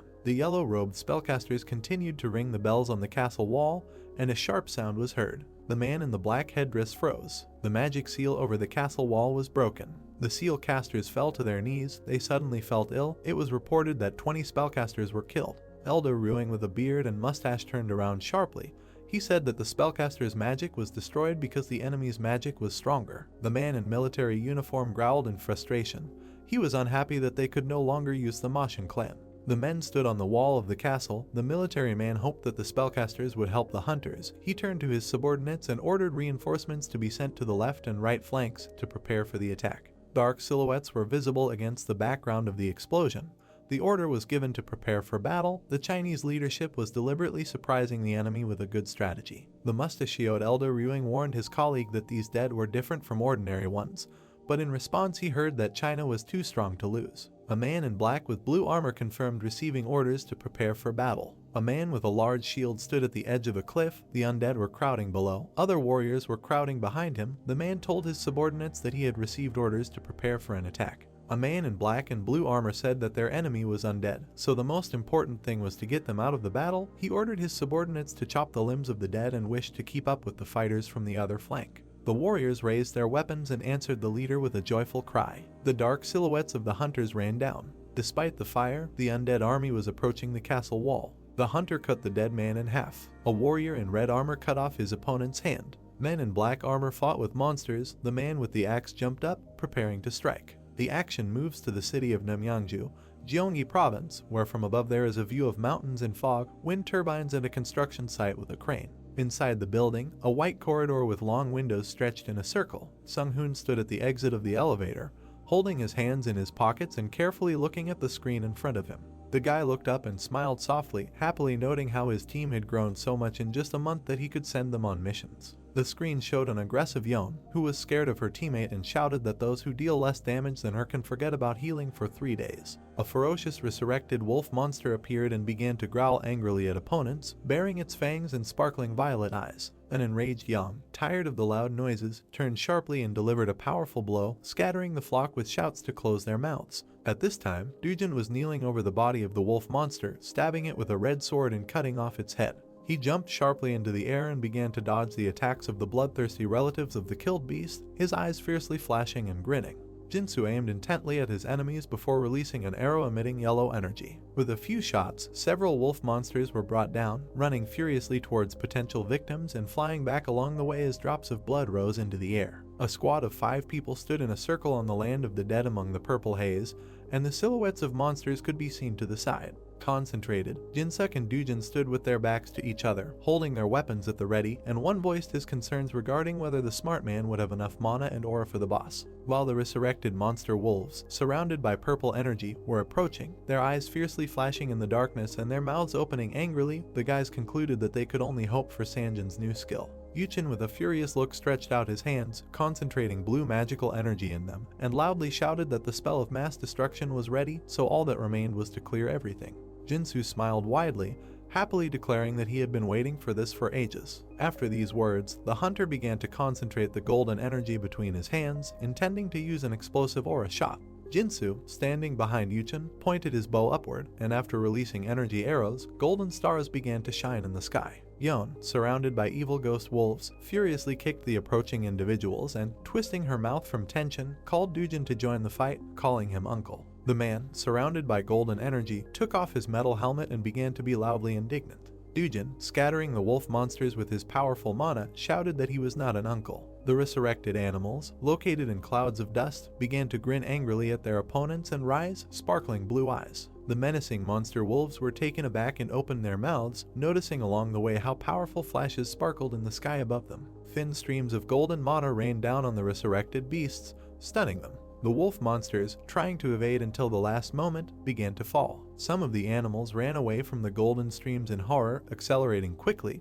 but they still caught up and caused damage. Yon, putting her hand to her forehead, joyfully looked into the distance, concluding with a smile that Jinsu was the best at dealing with small mobs, and clouds of dust rose around her. On the black ground in the vicinity of the tall building, many carcasses of dead animals lay scattered, covering the area where the dead come to life. The defeated wolf monsters lay with open mouths and fading blue eyes, sparkling with golden energy. Wiping beads of sweat from his face with his hand, the gloomy Jinsu said displeasedly that his mana was only enough for one run. Sanjin, with a satisfied look, asked the team member not to worry about it, offering to look at his new skill called Blood Outflow. Jinsu, squatting in the purple mist, opened his mouth in confusion as streams of energy began to rush past. He watched the traces of the healing cloud stretch across the land of the dead, wondering if this really did not upset the balance. Dujin stood in pleasant shock, surrounded by golden stripes, feeling his health being restored, and behind him stood a stunned Jinseok. Yon looked with surprise and a smile at her palm, which was touched by the flow of energy, and said that her mana supply had been replenished. Turning to the pink-haired girl, Dujin pathetically suggested that perhaps they would be able to reach the end this time. Yon sighed, frowned, and threateningly asked the uncles to try to distract the monsters normally without dying. The pink-haired huntress grinned in irritation when Dujin began to ask in bewilderment when she managed to become so rude, after which she received the answer that it was all because of his ridiculous deaths during the battle. Jinsu looked puzzled at the back of the man's head, who pouted his lips and, looking to the side, said that when causing damage, everyone would make mistakes. Suddenly, a blood-red portal opened, with black streams streaming out of it, which inspired the team. They got into position, shouting that the boss was coming, and Dujin called out to Yon, who was the closest. The girl stood firmly on her feet in black boots, declaring that she knew. Young, with a concentrated look, raised her hand up, activating a new skill, and a bright glow began to emanate from her body. The entire squad was now covered in blinding light, which was a massive defense against the enemy. The boys screamed in unison when a dark energy attack descended on the protective barrier from above, creating a powerful explosion. A blinding glow illuminated the space, shielding the team from the attack and preventing them from taking damage. A huge monster with fiery breath and demonic wings was flying above the protective barrier, and pieces of magical energy were floating in the air. Yon, gritting her teeth from tension, held her hand out forward and concluded that when analyzing the last battle, it was found out that they died from the explosion.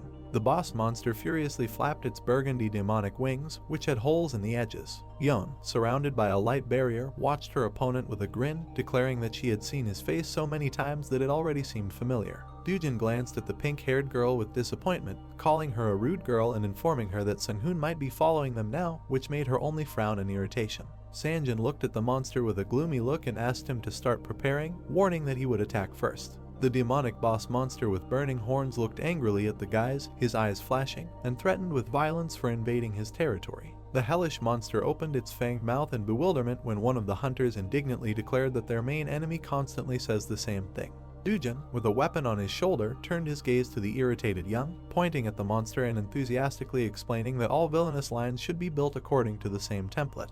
A horned skull with glowing eyes rose into the air, with streams of dark energy hovering around it. Sanjin, looking at the sky, began to activate the ability and asked the cursed spirit to denigrate his enemies. A stream of dark magical energy began to break through the blinding light barrier, rushing towards the boss monster. Mana stopped not far from the hellish monster, who mockingly noted that the enemies were naively trying to cast a curse on the devil himself, and at that time flames were coming out of his mouth. The horned boss monster threw back its head and raised its glowing eyes to the sky, filtering through clenched fangs how insignificant the spell made by people was. After this, the enraged devil looked at the squad, shouting threateningly that he would burn the guys to the ground. While the boss monster with red horns was screaming fiercely, destructive flames began to come out of its open mouth. Suddenly, a long beam of golden energy appeared in the air and quickly shot out from the light barrier. The magical flow reached the devil's body, who lowered his head in shock and watched as the bright attack spread through his body. Jinsu, his yellow eyes sparkling, focused his mana on his too predictable opponent, not wanting him to break Sanjin's curse. Gloomy Yon was preparing to run forward when Dujin, holding his red weapon forward, furiously declared that he would distract the demonic boss monster with taunts. The devil was very angry, releasing flames from his mouth when attacks flew at him, and, with sparkling eyes, indignantly asked how pathetic people dare. Suddenly, the goat's legs were enveloped in a purple haze, continuing to move up and cover the body, which puzzled the boss monster. The devil looked with bewilderment and anxiety at the lower part of his body, from where the light was breaking through, and, gritting his teeth, concluded in horror that the curse was affecting him.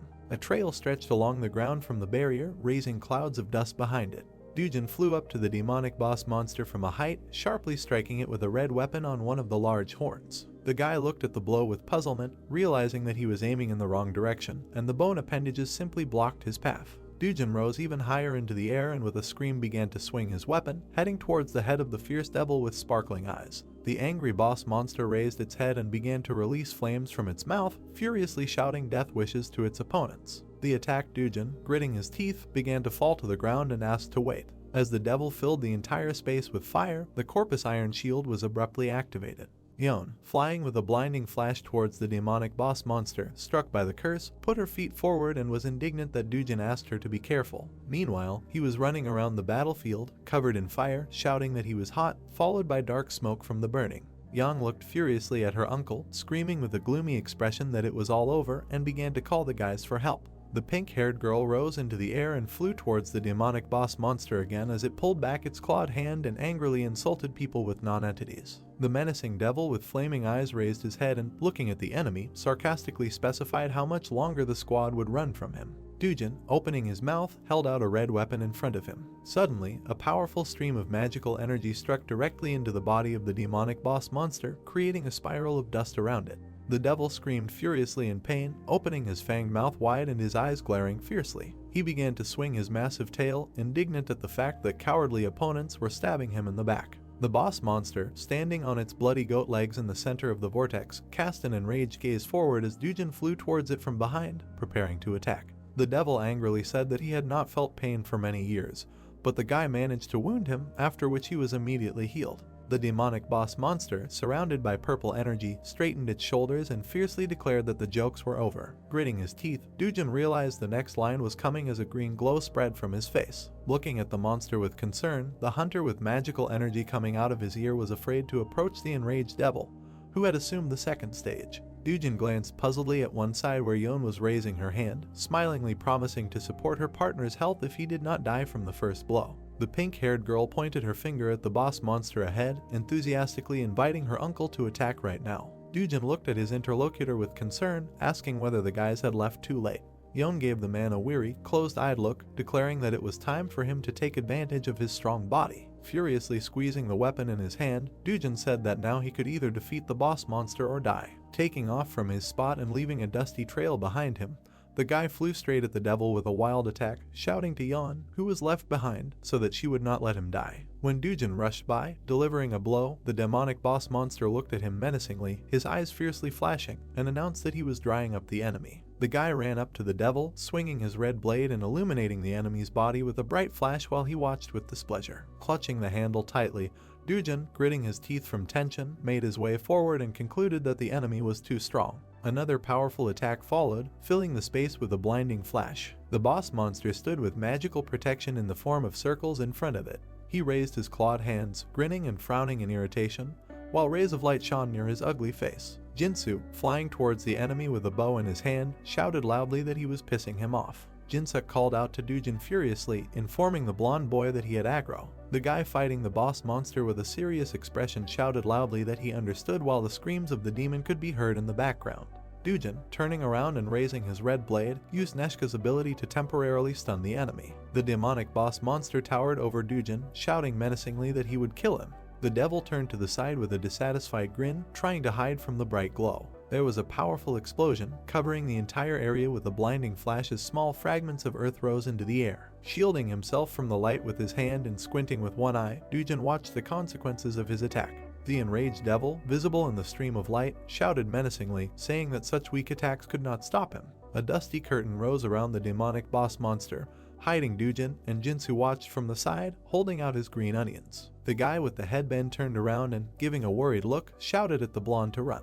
Jinsu, aiming magical energy from his bow at the boss monster rising above the ground in a purple haze, shouted at him to get out. When an explosion sounded in the sky, hiding the devil's body in flames, Dujin watched the enemy and sadly thought that he should not have allowed him to fly up. At this time, Yang, surrounded by clouds of dust, screamed furiously, announcing that the water attack was ready and calling the guys for cover. Jinsu, with his head raised, stood motionless and watched as an angry demonic enemy swiftly descended from the air towards him. He suddenly ran and screamed, shielding his head from the attacks of the boss monster and holding his bow tightly. Jumping over a notch in the rock, he began to run for cover as dust rose behind him. The menacing devil towered high in the sky on demonic wings, scanning the ground and lifting debris into the air. With his eyes blazing fiercely, the demonic boss monster noted with a grin that none of his opponents could fly. The terrible devil began to pick up speed, heading towards Jinsu and declaring that as long as he flies, no one can hide from him. Trying to escape from the pursuit of the enemy, the blonde turned around with a worried look and clenched his teeth from tension.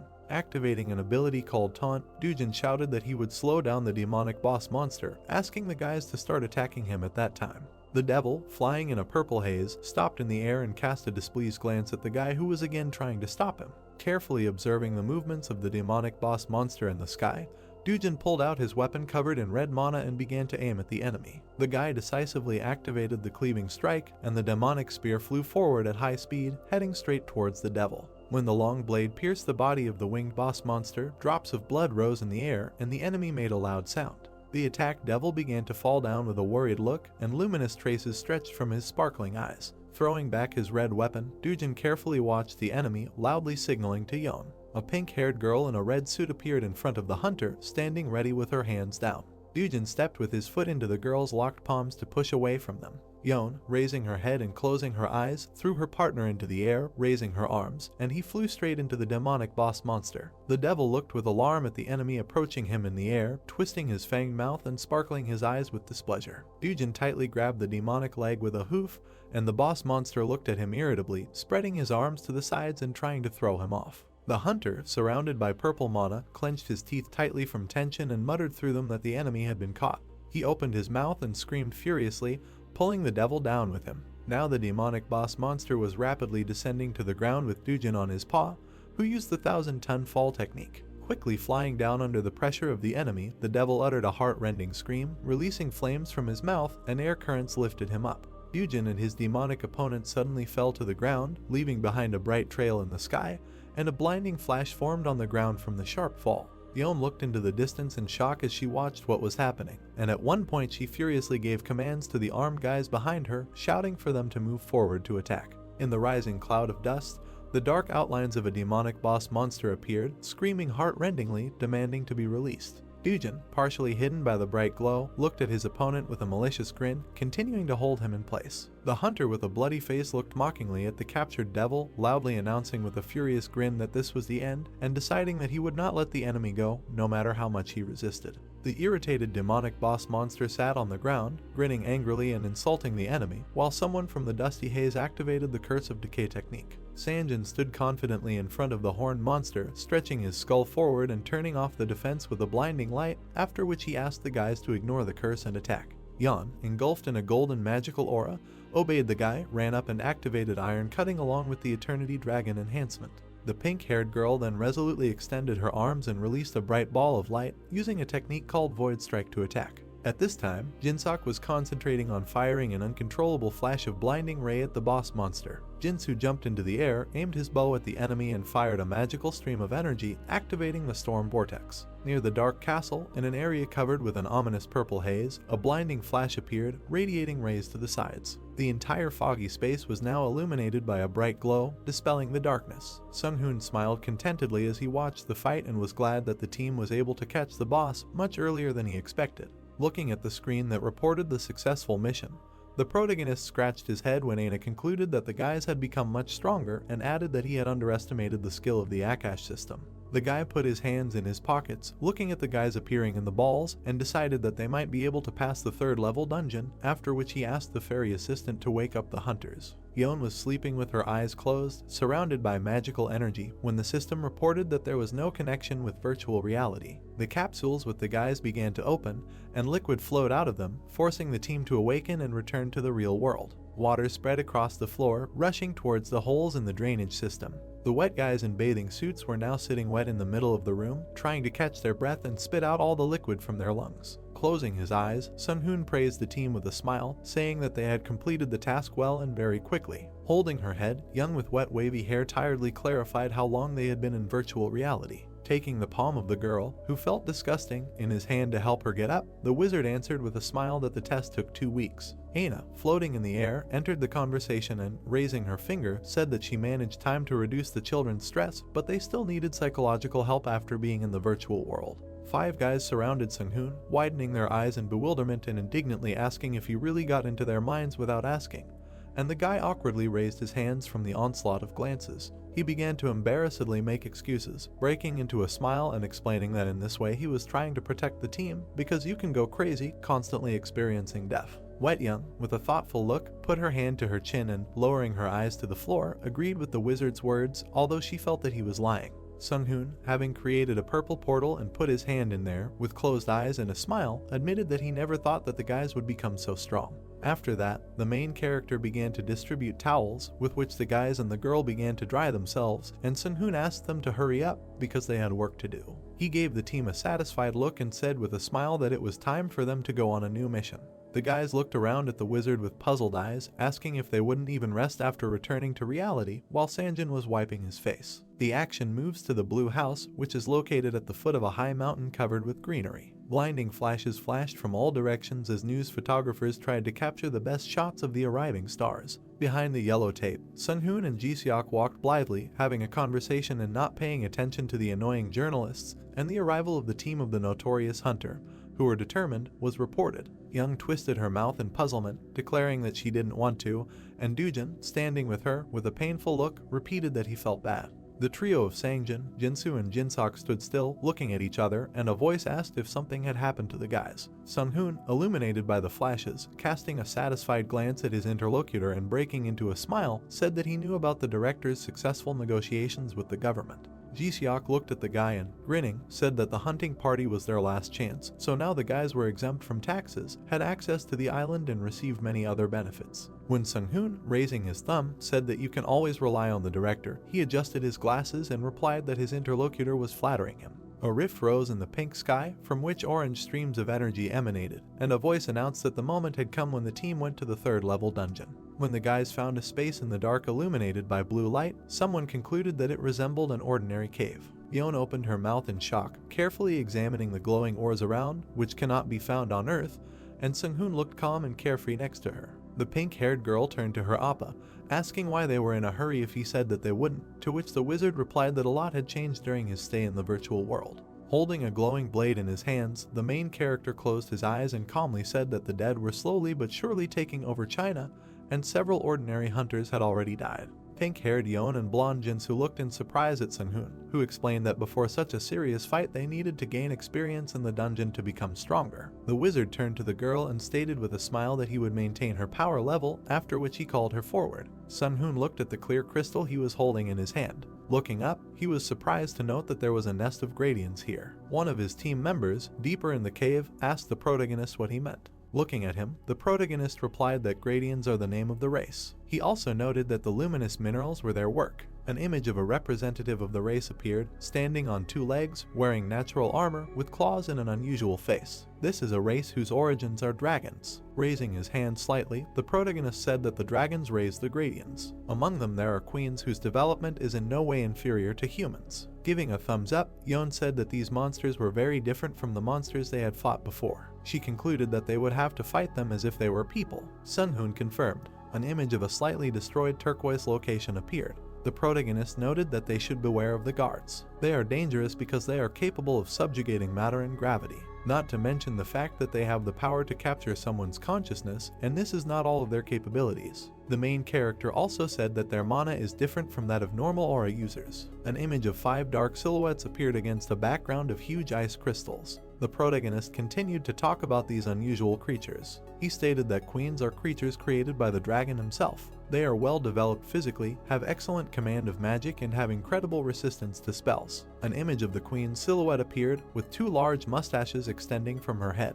Rubbing his chin, the protagonist mentally noted that they were very strong opponents, and now it seemed to him that hunters below level 150 would not be able to clean out this dungeon. He said that hunting a Gradian Queen at level 150 would mean certain death. Dujin, approaching the main character, asked if he really needed help. He replied that everything was fine and under control. He also told them to get on board. The main character used the call. Several magic circles emanated from the column of concentrated energy. Steam was leaving him. A moment later, a 20-meter white capsule appeared in front of Sun-hoon's team. The entire squad stared at her in surprise. The main character told them to calm down because it was Sang-hoon Appa. Inspecting the entrance to the unusual object, the protagonist stated that it was a special magical support device. He also suggested calling it simply a mana tank. He also stated that now only Tetra spells are available to him, meaning he is now level 4. An image appeared of a dark, empty location with only occasional crystals visible. With this device, the main character can use Hepta spells more than 100 times and still save the remaining mana.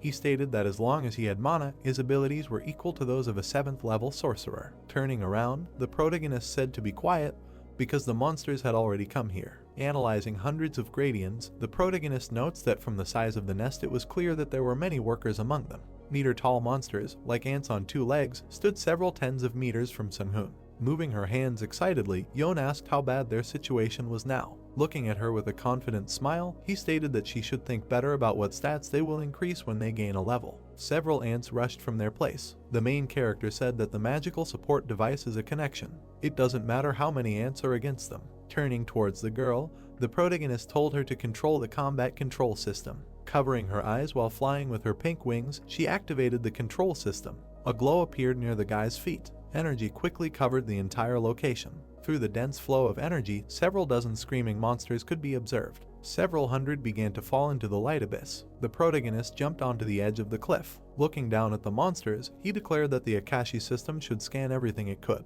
He also said that the power of the sorcerer is collected using modern technology. Several dark blue ants stood with their mouths open. The protagonist said that there are no more worthy opponents here than the dragons created for the initial battle. Lowering his weapon down, he created several magic circles around himself and began to form a concentrated charge. Declaring that he would be first, he used the Flame of Death. A light projectile flew up to the standing monsters. A huge explosion covered the icy location.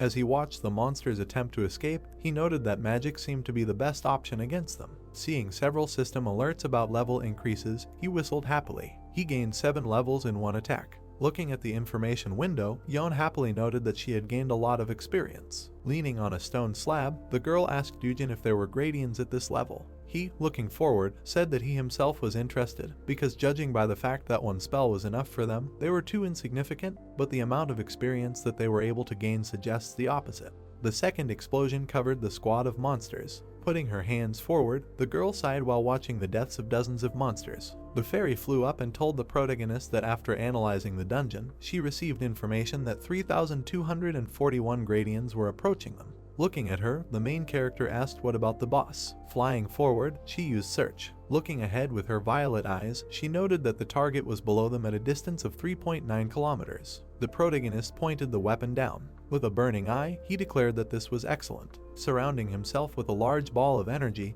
he flew up and said that he would end everything here. Suddenly, the entire team felt someone's presence. The members of the protagonist's squad looked in surprise at the creature that appeared near them. Behind the main character was a 100-meter creature wrapped in a dark robe and holding a black scythe. Turning towards the enemy, the main character told Aina to cover him and set the distribution parameters. Subject's health is above 1,500. Racial type, insects. The magic limit has been set. Start marking. Spreading her hands, Aina activated the magical support device. Red energy sources appeared on the monsters' foreheads. Light illuminated the line of ants, and the scythe of the summoned creature began to emit dark energy. Jumping, the main character swung his weapon. Pointing it at the enemy, the spear of the summoned creature made an attack. A concentrated stream of blue energy headed towards them. They, not having time to dodge, watched the approach of the ability. Without moving from their place, they turned white. Yon looked in surprise at the system notification about the level increase. The ants, writhing in pain, fell to the ground dead. The corpses of dozens of monsters who did not have time to react fell to the ground.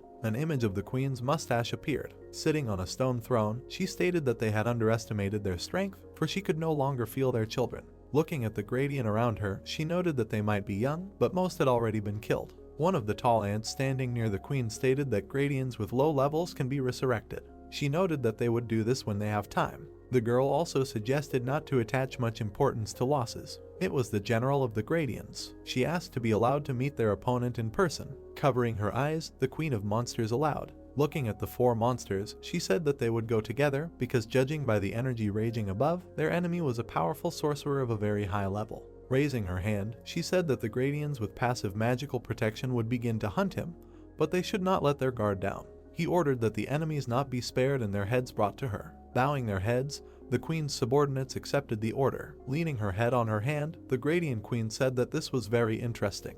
A guy from the protagonist's squad, walking through the corpses of monsters, asked if all their opponents were really dead. Looking at him, the main character replied that yes, there were only lifeless bodies around them. Dujin, smiling slightly, said that the spell that killed everyone in such a vast territory was amazing. He thought that magic was only terrible with fire and lightning. Looking confidently towards the guy, Sunhoon said that changing existing laws is what magic is for. Fire, ice, lightning, and other natural elements, they can be recreated even without magic. While looking around the area, Yon asked about what they would do next and asked if he had caught the boss. Turning around, the protagonist said that the boss was still alive, also stating that this spell was surprisingly powerful. He said that he was now going to move towards the finish line, avoiding the queen and the high-level gradients. Summoning several large wooden cups, the protagonist said that it was time to give them a task. He, holding a sword in his hands, looking at his surprised teammates, said that they needed to collect magic stones from the corpses of the gradients. There should be 3,241. Smilingly stating that they should get more money, he wished his team members good luck. Raising his finger up, he said not to forget about the gradients, they might still come in handy. Inspecting the night location, he noted that it was safe here and they didn't have to worry. Creating a magic circle under himself, the protagonist said that he would go and look around. Under the gaze of his teammates, he disappeared using teleportation. Dujin said with annoyance on his face that he regretted signing a contract with Sanghoon. Looking at the thousands of corpses scattered around the location, he said that there was a feeling that they were cheap labor for him and were now taking the rap for giving us a ride on that thing. Examining the path of the bodies in detail, he asked how they could get around all these bodies. The protagonist appeared in the middle of a rocky location. Aina stated that in these places the flow of magic is interrupted and this is all that was able to be squeezed out of the teleport. Looking around, he stated that the queen was an ancient sorceress, so such precautions were justified. He also asked the fairy to guide him. He walked along the icy road after Aina. In an instant he saw a silhouette. The guy standing 100 meters away smiled. An image of the starry sky appeared, which was visible from the cave. The main character asked the unknown person if he was waiting for him. The guy standing on non-human legs said that he was finally able to find them. Approaching the unknown, the protagonist said that he didn't even notice them, and now he's not particularly happy to see them. Baring his teeth, one of the strongest warriors said that the queen needed his head. He also noted that they do not know why he destroyed the small gradients, but his end has come. Slightly closing his eyes, the protagonist coldly looked at his enemies, mentally analyzing them. He mentally said that they had armored limbs and a humanoid body. He also mentally noted that since Gradient is talking, it is at the peak of its evolution. Creating a lightsaber in his hand that emitted lightning, the general ordered it to be taken. Holding his staff on the ground, looking at the approaching enemies, the protagonist mentally stated that he had not fought with the higher Gradons for a long time. Smiling confidently, he looked murderously at his opponents, thinking that thanks to their magical protection, they are considered the best hunters of magicians. But with his level, the conversation will go differently. A wall of dark energy appeared in front of one of the gradients. Gritting her teeth, the girl declared that it was useless. She delivered several cutting blows in an instant. The wall was instantly destroyed. She, flying behind her, could not see anything. Noticing the light from an unusual object a few meters away from her, she thinks that she does not understand what is happening. A strong blow to the back makes her scream. The monster opens its mouth and screams. The main character carries out a strike with a confident look. Gradient, who did not have time to react, continues to scream. The protagonist, lifting the monster by the neck, uses the ability to attract binding, instantly destroying the enemy. Another monster runs up to Sang-hoon and screams for him to die. The sword strike slightly grazes the protagonist's hand. The main character, smiling confidently, begins to cover himself with a pink aura. Covered with unusual parallelepipes, it begins to partially disappear. Looking at this, the monster general assumes that this is a hallucination. In an instant, one of the monsters is killed by the main character's staff, located in his chest. Looking around, she shouts for him to show himself. Appearing behind her, he confidently declares that dealing with smart people like her is as easy as shelling pears. Her movements are predictable because she is driven by fear and anger. The main character kept his hand on the head of the defeated opponent. He continued to look at him with a victorious smile. Standing up slightly, he stated that he was able to win easily thanks to their tendency to underestimate wizards. Steam was rising near the monster lying nearby. Located in the hole in the mountain made by her body, she said with a trembling voice that he was a monster because a person could not gain such strength. She confirmed that he was not a simple magician. Rubbing his chin, the protagonist said that she could think what she wanted. Dark blood flowed from her blue eyes. She said with annoyance that she could not yet send him to the queen. She, slowly dying, worried about her queen. Moving a little further, Sang-hoon mentally declared that his devotion was stronger than even his sense of self-preservation. Continuing to look at her, he mentally said that this was proof that the queen had great authority. Most likely, she observed the progress of the battle using detection magic. He noted that the next battle will be more difficult. Looking into the eyes of the defeated monster, the main character smiled maliciously. Observing the protagonist's actions through the ability, the queen said that she sent them together to scout out what skills he possessed, but they were destroyed in an instant. Slightly closing her eyes and stroking her hair, the queen spoke of how amazing it was that he was able to achieve such skill in battle with only 4 rings. Looking at the huge blue doors, she stated that she would soon be able to find out. She finally noted that she had spotted a powerful life form. Holding his staff in his hands and looking at the ceiling, the protagonist thought. Closing his eyes, he thought about the Queen of Gradient. An image of a warrior and a magician appeared, behind whom were several dozen warriors. They all stood in front of the monster queen. The protagonist stated that he knows how to defeat her, but it is quite difficult to organize the necessary conditions for this. The main character, raising his staff up, created a magic circle. He said that firstly, the great magician must destroy her magical barrier. If you don't do this, the quantity won't matter. An image of a warrior with a sword appeared, surrounded by a fiery aura. Secondly, you need a strong warrior who can easily use his aura, because due to her passive resistance to magic, attacks embedded in the aura are the only ones that can harm her. An image of a dozen warriors wearing purple clothes appeared. The protagonist said that finally, a buffer zone is needed. The bigger the better, to cover the warrior fighting the queen. He noted that without this simple and traditional strategy, victory is not possible. Closing his eyes, he said that most likely he would have lost 2 without careful preparation. The protagonist drew attention to the blue scratch door. He said that he was a powerful wizard and a strong warrior at the same time. Incredible resistance to magic. If she's the boss of a dungeon with a level cap of 150, that means you're as good as dead if you try to complete that dungeon. Sang-hoon looked ahead in surprise. A voice was heard from the dark entrance. The unknown person asked why the protagonist was not inside yet. The main character analyzed what was happening in surprise. Against a backdrop of 10-meter-tall ice crystals, the queen sat on her throne. Leaning her head on her hand, she looked forward and asked why he was hesitating. The main character entered the throne room. She, looking at him, noted that he was unusually careful for a man who destroyed her children, barely having time to enter her nest. closing his eyes, he said with incomprehension that she was just crazy. The Queen of Monsters raised her hand and said that it had been a long time since she last spoke to a member of another species. She asked the guy if humans are the dominant species in their world. Holding a weapon in his hands, he noted that he was also interested in the portal. Looking at the girl, he confirmed her statement and said that behind these gates there is a world ruled by people. With a confident smile, continuing to look at the monster, the protagonist asked what she wanted to achieve by creating a gateway to their world. Squinting her eyes slightly, she noted with a grin that this was a challenging question to start a conversation. She also suggested that he may not be the one who destroyed her children. Being at a distance of several tens of meters, he stated that they attacked first. Looking at the guy, she affirmed that they should not have attacked. They simply approached out of curiosity. She also asked him if he thought they were cute. Waving her legs dangling from the throne, the Queen of Monsters declared that this was a thing of the past. She also said that, be that as it may, she doesn't know anything about this dimension. She tries to remember the reason why she is being kept here, but her memory is becoming fuzzier by the moment.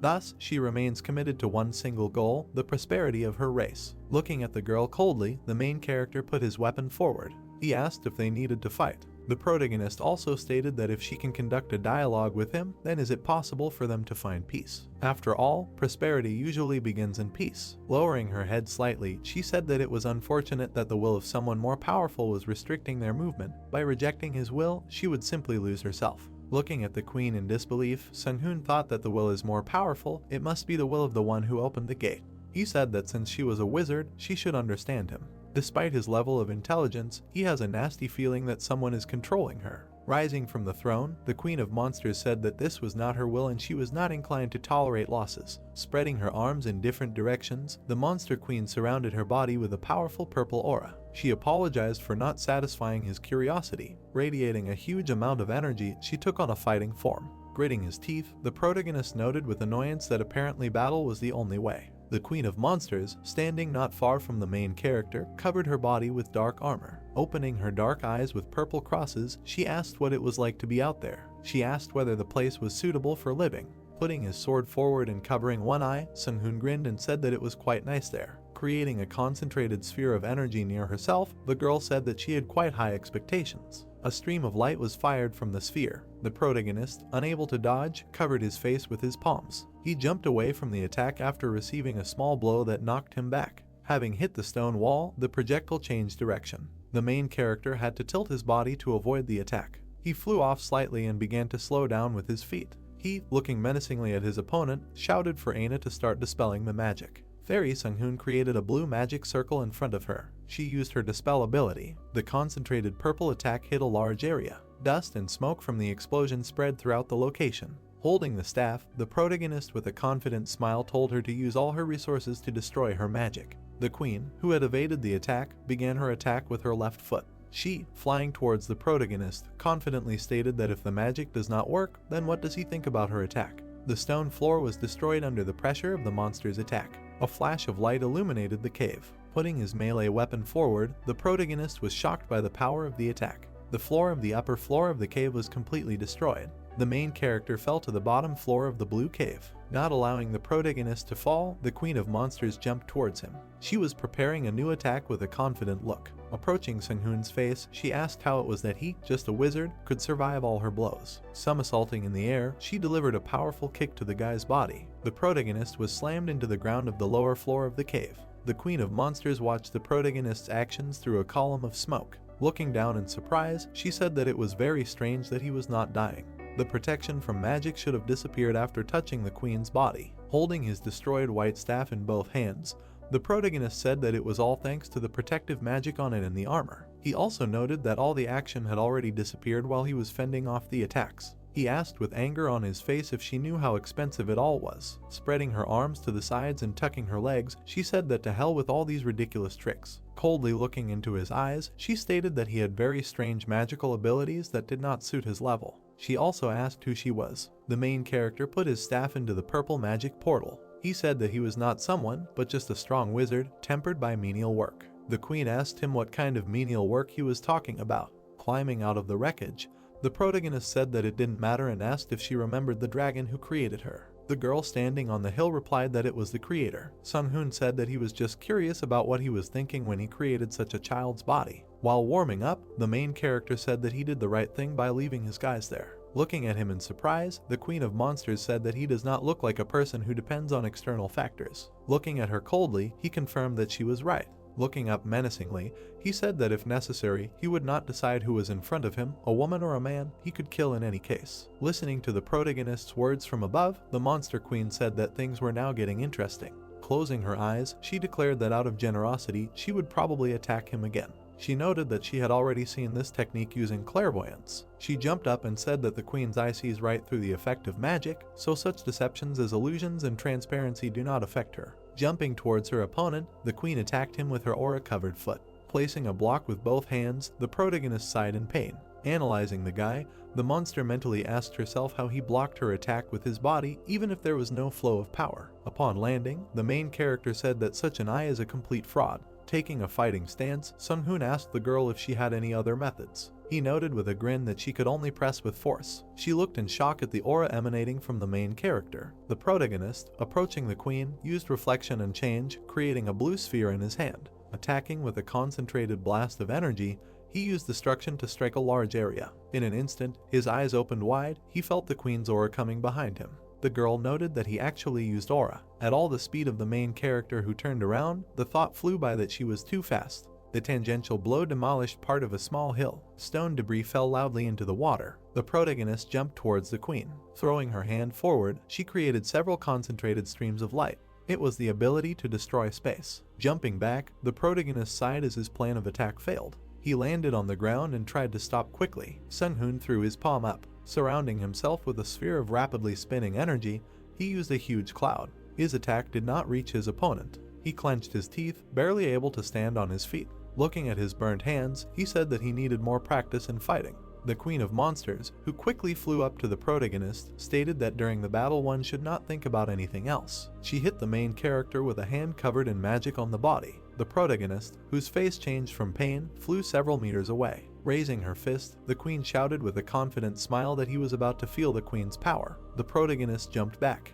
The queen jumped towards the guy falling down the cliff. A column of smoke rose from the fall of the main character. Taking a swing, the girl laughed and said that it was a lot of fun to fight with a good opponent. After defending himself from the attack with one hand, Sung-hoon began to swing with his other hand. Their auras met as they approached and created powerful shock waves. Their fists covered in energy came closer to each other. The protagonist struck with his fist from below. Then he released some light energy from his hand. The Queen of Monsters noted in surprise that she had the feeling that her powers were dissipating. He continued to create an aura near his red hand. A yellow glow covered the protagonist's surroundings. Spinning on the spot, the main character used the huge cloud 100%.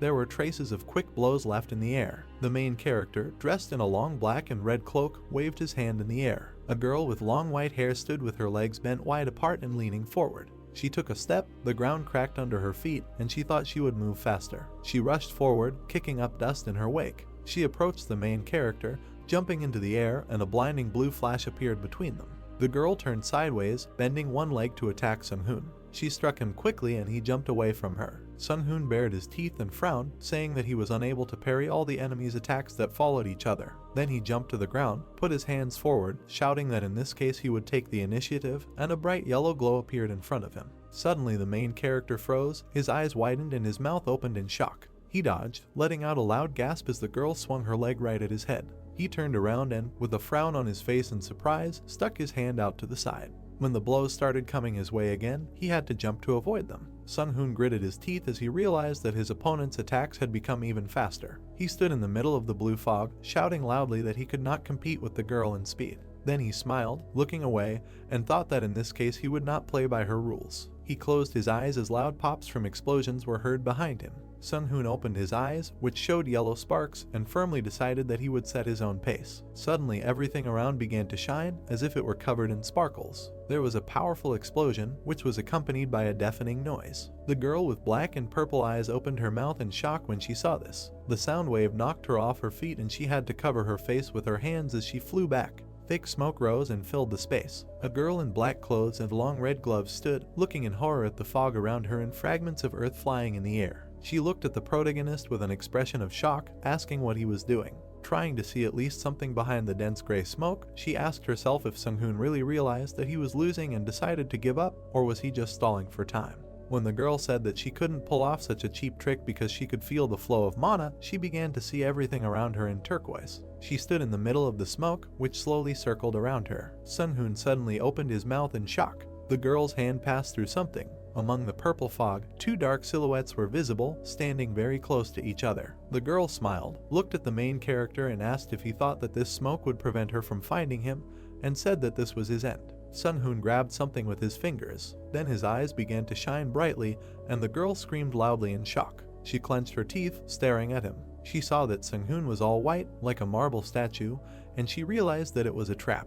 While the girl was screaming loudly in outrage that Sung-hoon had deceived her, bright golden rings appeared in space because the main character was using the yin-yang heavenly hand. He then used the eradication technique, and the space was filled with white smoke. The girl let out a frightened sigh, clenching her teeth tightly and opening her round eyes with violet pupils wide. Sung-hoon approached from above, creating bright golden projectiles in the form of large rings. The magic missiles fell down, creating a large sphere. Someone's white skull with empty eye sockets was visible. Young sat on the floor, holding 2 ears of corn in her hands, and looked in fear at the skeleton lying in front of her. It was light in the cave, and something white lay on its surface. Yeon raised her head, pointing at the noise, and hoped that Sung-hoon was okay. Daeschin, who threw a small red crystal up, turned around and replied that the girl was worrying in vain, because the main character would not have entered into battle if he was not sure of victory. The young man looked around the cave and told Yeon to better worry about herself because they still had a long way to go, and then Daeschin sighed heavily, disappointed that Sung-hoon would assign them a loader job. A thick, dark purple liquid was leaking from the mouth of a man with long black hair. There were trenches and depressions in the ground, struck by explosions, when the girl said that she was not destined to see another world. She lay there with her eyes closed, saying that the protagonist had amazing magical abilities, and she had never seen such power for someone to use mana to try to fool her. Sung-hoon closed his eyes and replied with a smile that after parrying, he created a golem and filled it with his mana. The wounded girl, whose long strands of black hair fell on her pale face, came to the conclusion that she had underestimated the strength of the enemy, and that if she allowed herself to be consumed by pride, this would be the last thing a person would have time to do in his life. Sung-hoon stood silently and looked at the enemy, who said goodbye that it was a good battle. The main character saw many messages from the system about leveling up. Then the system reported that the dungeon had been cleared. Yeon, looking at the small purple table in front of her eyes, widened her large eyes in surprise. She then loudly called Daeschin, informing him that they had cleared the dungeon, and the youth put his hand on his waist, saying that this was not a problem for the main character. Sung-hoon, surrounded by a light blue aura, flew out of the dark space. He turned around in surprise when he heard the joyful Yeon calling him loudly. The main character approached his comrades, asking if they liked the training. There was fog near a high mountain. There was a crowd of people behind the fence, some were screaming loudly in fear. People stood close to each other, looking in horror at the bright pink flash in the sky, emitting lightning. A man with short dark hair shouted loudly that this was the Alpha team and that they were returning. When Sung-hoon, Young, and Daeschin were on the ground, there were cheers all around that the awakened ones had returned, were safe and were the best since they had cleared the dungeon. There was a large and luxurious hotel in Seoul called Silton. Sung-hoon walked with a smile as camera flashes flashed around him. The main character, Yeon, and Daeschin stood together, looking at the blinding flashes, when they were informed that the president had arrived to meet the team. There was a black coat hanging on the wall, and music was coming from the next room. The girl was lying in the bathtub, smiling joyfully and humming. Daeschin, dressed only in leopard print underwear, slept lying on his stomach with his stomach exposed. Jinsu sat in a chair, playing something on his phone with a smile. Jinskok and Sanjin sat on the floor, holding green tin cans in their hands. The main character held the phone to his ear, telling his mother that she didn't need to worry and that she was watching the news. Sung-hoon looked at the city at night, saying that he had to do this for the safety of people, but Mrs. Lee still couldn't help but worry about her son. The main character closed his eyes and asked with a smile if his mother would always worry, despite his powers. He then turned around and apologized to the woman with long blonde hair for the length of the phone call. Mitchell winked and replied that parents always worry about their children, no matter where they are. Sung-hoon walked past the woman, smilingly suggesting that she wasn't just there to visit him, and Mitchell replied that she had no choice because her boss was making her work day and night. The main character sat down on a soft surface. He then made an inviting gesture, telling Mitchell to sit down too and for him to listen to her. A woman in a black suit sat on a white leather sofa. Sung-hoon poured alcohol into a glass, offering Mitchell a drink. She closed her eyes and smiled, asking if the main character was going to hit on her. Sung-hoon put his palms out in front of him and with widened eyes replied that he didn't mean anything like that,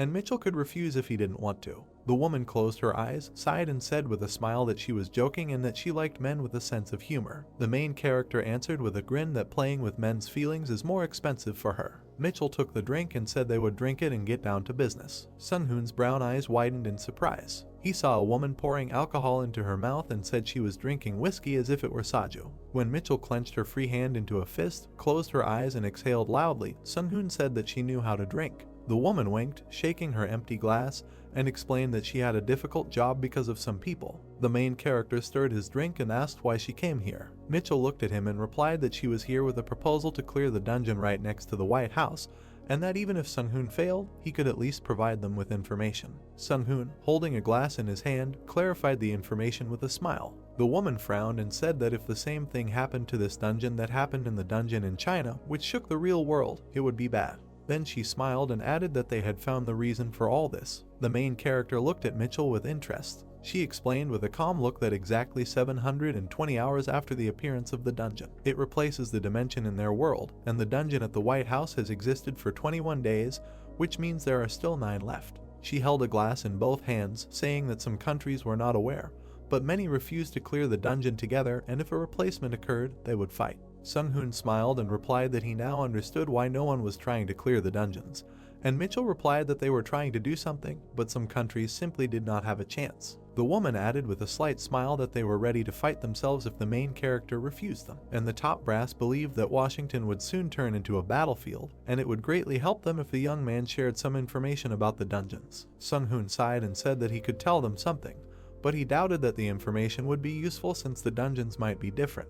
Mitchell closed her eyes, touched her forehead and replied that they wanted to roughly estimate the complexity of this dungeon because the Alpha team was the only one who could clear it. Sung-hoon took a sip from his glass, thinking about the complexity. Then he put the empty glass on the table and spoke about 10,000 people. Mitchell raised her eyebrows in surprise, and the main character added that they should all be above level 150. He said with a smile that this is if they want to stage a fight right in front of the White House without precautions. The woman jumped up from the sofa and shouted indignantly that this was nonsense. Then she sat down with her face buried in her knees and trembling, and Sung-hoon crossed his arms and said that they would see for themselves when the replacement took place. Mitchell raised her face, tears forming in her eyes. The main character, raising the corner of his mouth, replied that his team also had a hard time, and even if they won, the destruction would be catastrophic. The woman was silent, looking at the young man with green eyes. Sung-hoon looked back at her with bewilderment. Mitchell furrowed her blonde eyebrows and said that the main character is too calm for a person who understands that the whole world is in danger. He sat down, poured himself some alcohol and replied with a smile that there was nothing to do without a plan.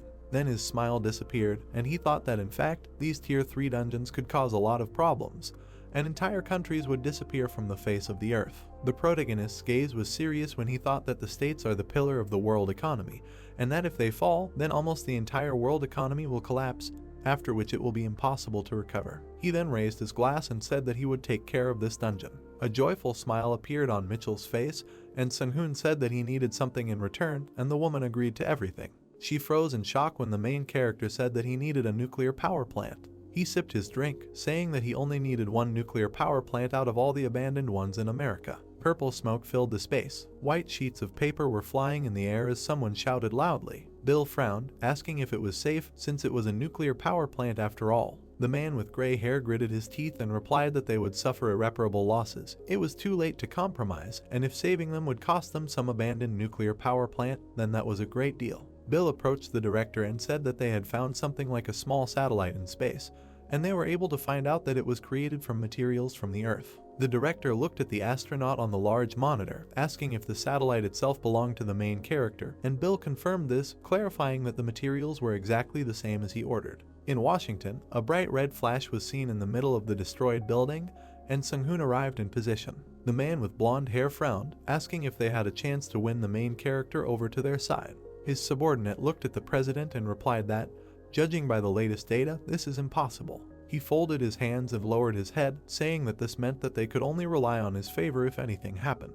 The president then looked at the man in military uniform and asked if the main character could be trusted. The military man frowned and replied that they quickly resolved the issue with the nuclear power plant, so now the young man had no reason to refuse them. The men then looked at the big screen and said that Sung-hoon had entered the dungeon, and that he was the only one who had managed to clear the 3rd level dungeon, so all that was left was to wait. A man with gray hair raised his hand and said that we should not relax. Trump looked at the Secretary of Defense with anger in his eyes and asked if he had a backup plan.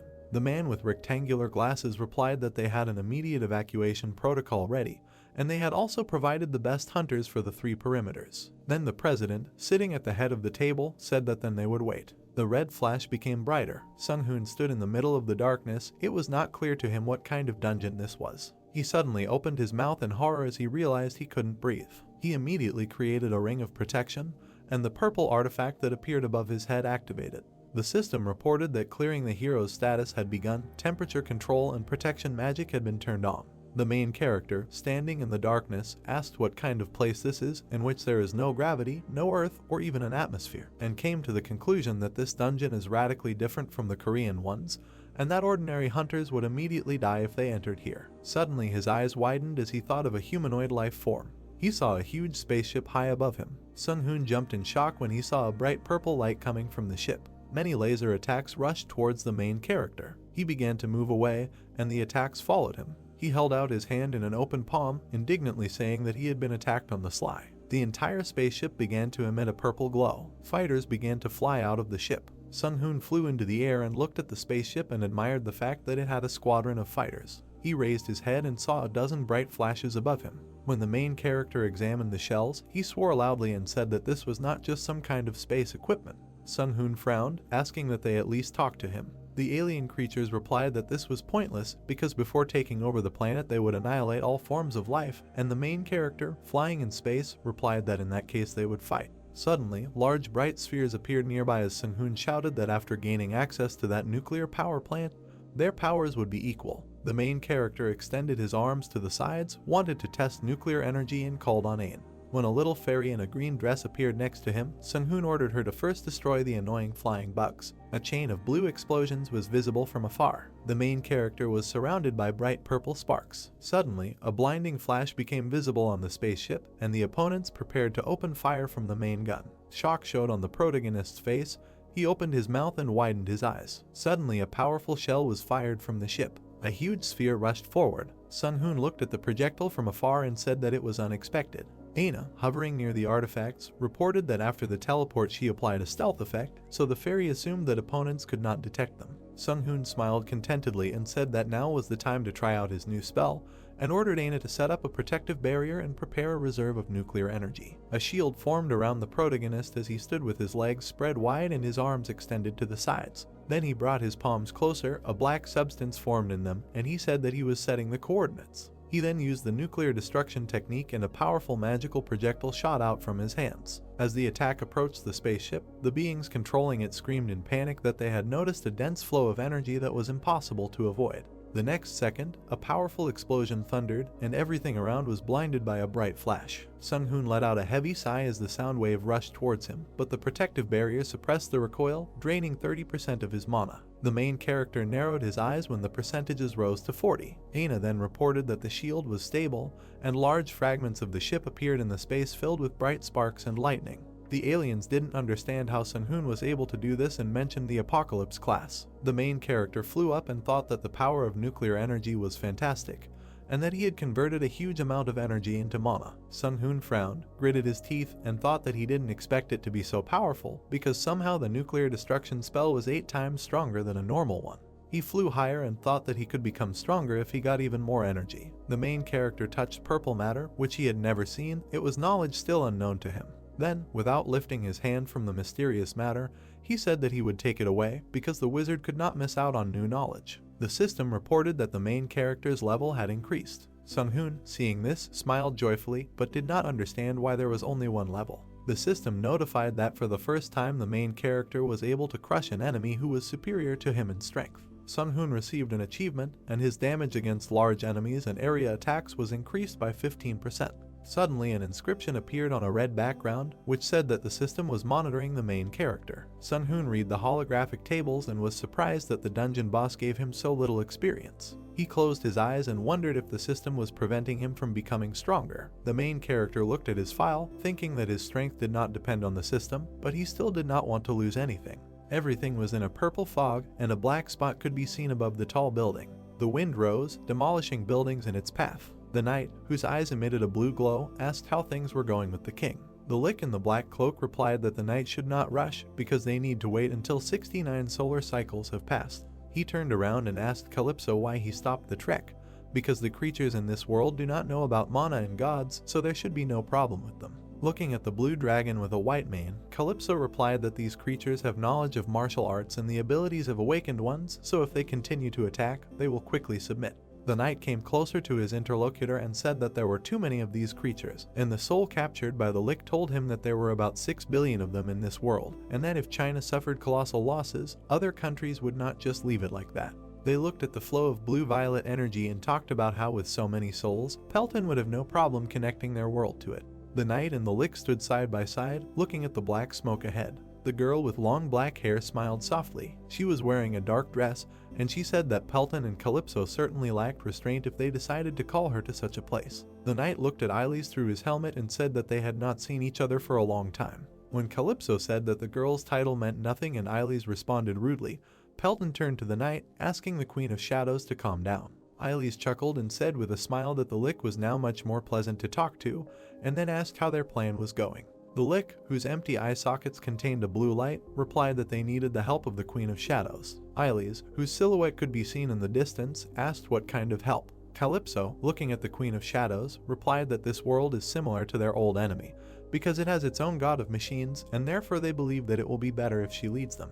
Eilis frowned, saying that she did not remember those battles and the absolute chaos on the battlefields. The Lick, whose hood shaded his skull, said that he and Calypso were now focused on building the necropolis and creating a path to their world, and that he hoped the Queen of Shadows would take care of the humanoids. Eilis, her hair flowing, looked up and said that she might play with the world a little. She asked with a grin what their most powerful nation was, and Pelton replied that they called themselves the United States of America. The Queen of Shadows, with black smoke trailing behind her, said that in that case she would visit there. The Lick watched silently as Eilis flew up and disappeared. He then turned to Calypso and asked what he would do next. The knight turned around and replied that he would distract them. He jumped, adding that controlling the battlefield was his specialty after all. When Pelton wished him luck, Calypso, sitting on a black horse, replied that the Lick needed to focus on his task. Then he began to move away, and Pelton was left standing alone. The Lick, looking after his comrade, laughed and said that this world would soon end. The flag of England hung on a majestic building in London.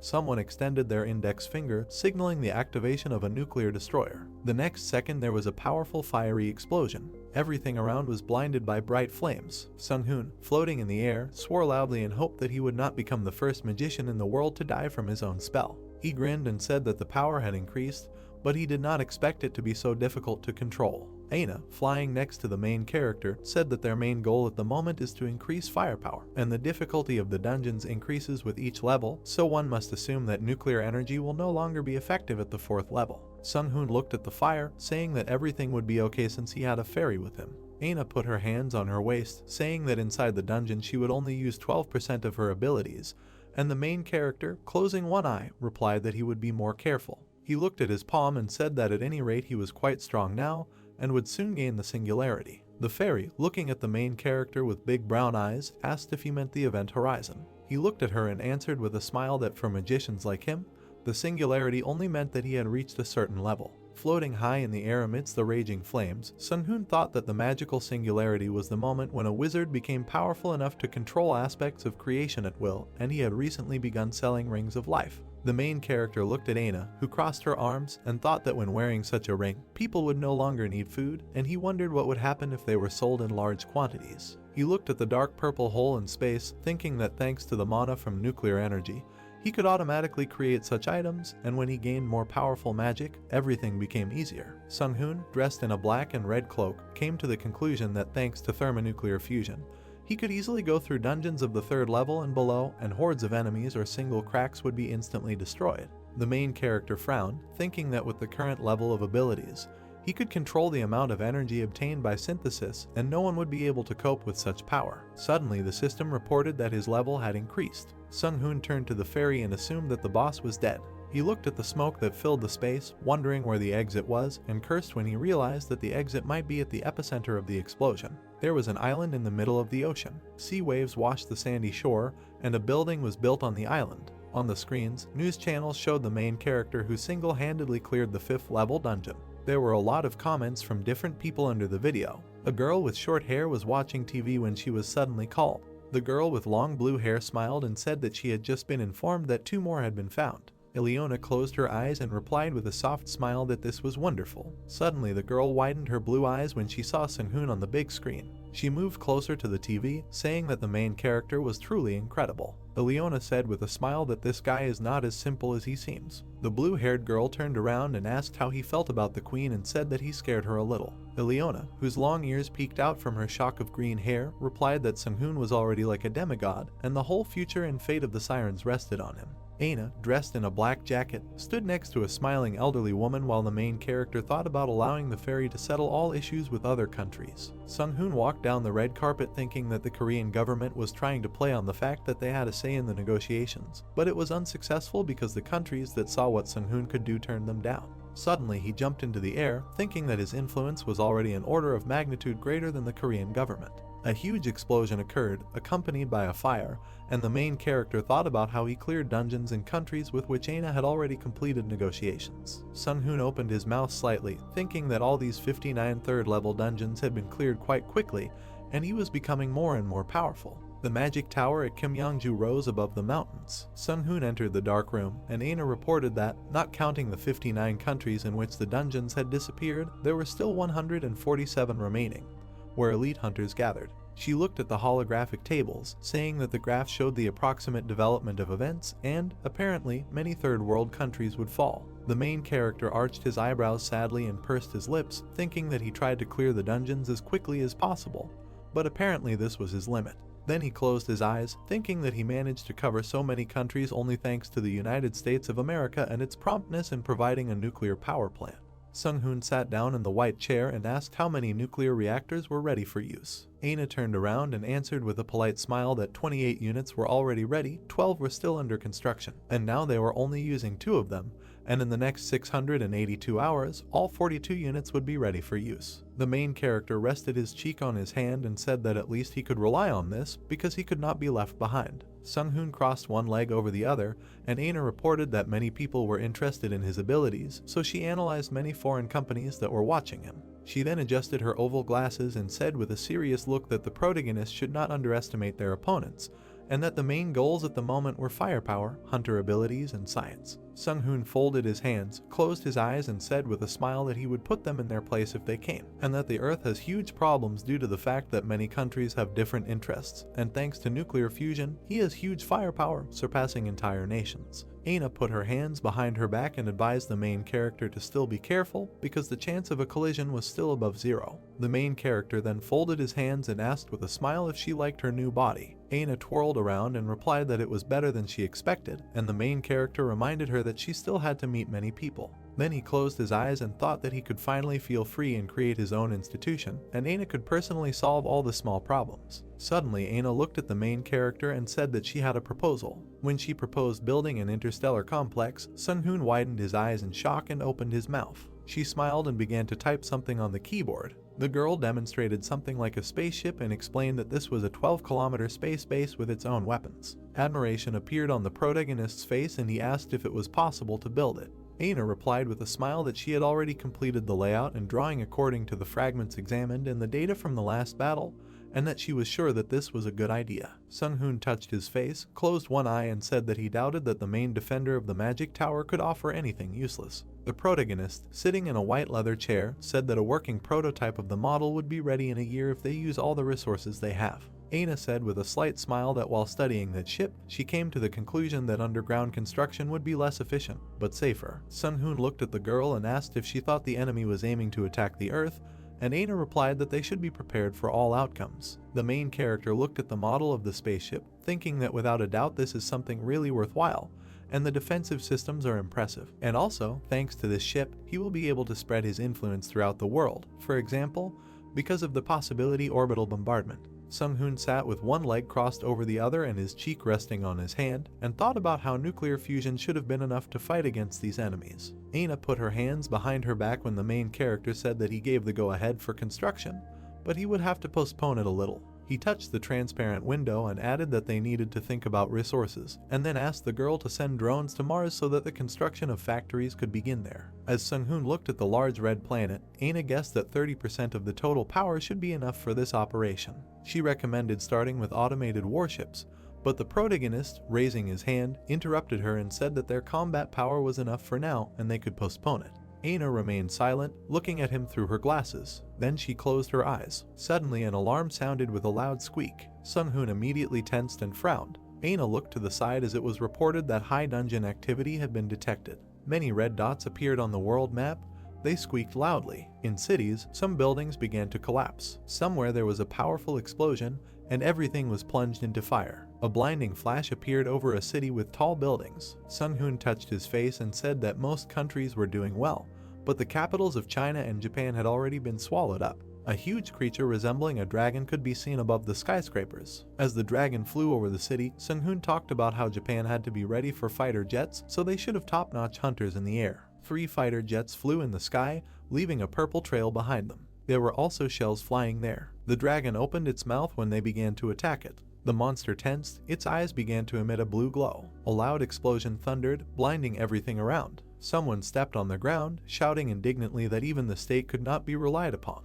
Ayanami looked at the dragon, saying that they allowed this huge thing to fly right over the capital. The girl then used the sound amplification technique and with an angry expression on her face began to scream for the dragon to fight her. The monster hovered in the air, flapping its wings. Ayanami jumped from one to the other. While the city was collapsing, the dragon flew after the girl. She chuckled, looked at the monster and concluded that he was smart. Suddenly she stopped abruptly. Ayanami raised her head, looking at the sky, and summoned the ghosts of the past and future. She smiled with her index finger extended. On the battlefield one could see 2 giant-sized ghosts with frightening faces. These were the ghost of the past, who had the 262nd level, and the ghost of the future, who had the 251st level. The summoned monsters were orders of magnitude stronger than their summoner. A dragon flew towards the standing ghosts, ready to inflict damage. Oriheim, with her palms facing forward, used her ghost palm ability. At that same second, the hands of the erasing ghosts reached out to the dragon, enveloping it and not allowing it to move further. The girl's right hand took on the same color as the ghost's hands, and it was with her help that she controlled them. Swinging sharply and lowering her palm down, she set the direction for the ghostly hands surrounding the creature. At that same second, the dragon's body quickly began to fall. The dragon falling to the ground caused a loud explosion,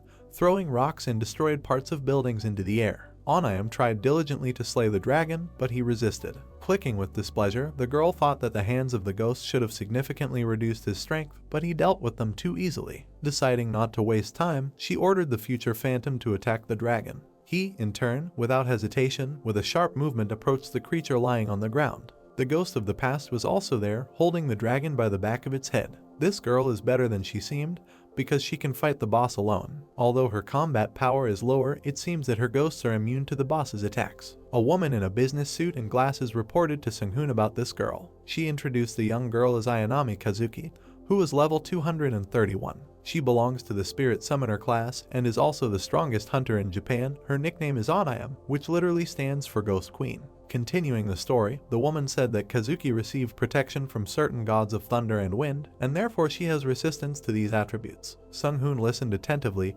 keeping a good-natured smile on his face. Turning her gaze to the young man, she said that due to the failed attempt to close the portal, the damage caused to the city already exceeds all expectations. And the flying boss made all the perimeter defense useless, and the small monsters, in turn, had already fled. That is why now only Kazuki is opposing them. Raising his hand to his face, the guy asked how bad it was. Having unfolded graphical data in front of his eyes, the woman began to talk about how all government buildings, including the Prime Minister's office, had been razed to the ground. The transmission of road traffic is impossible, and the number of monsters is growing exponentially every second. Noticing sadly, she announced the approximate cost of the damage, which is about 85 trillion. Leaning his head on his hand, Sung-hoon mockingly remarked that this was stupid, because if they asked for his help, it would have cost much less.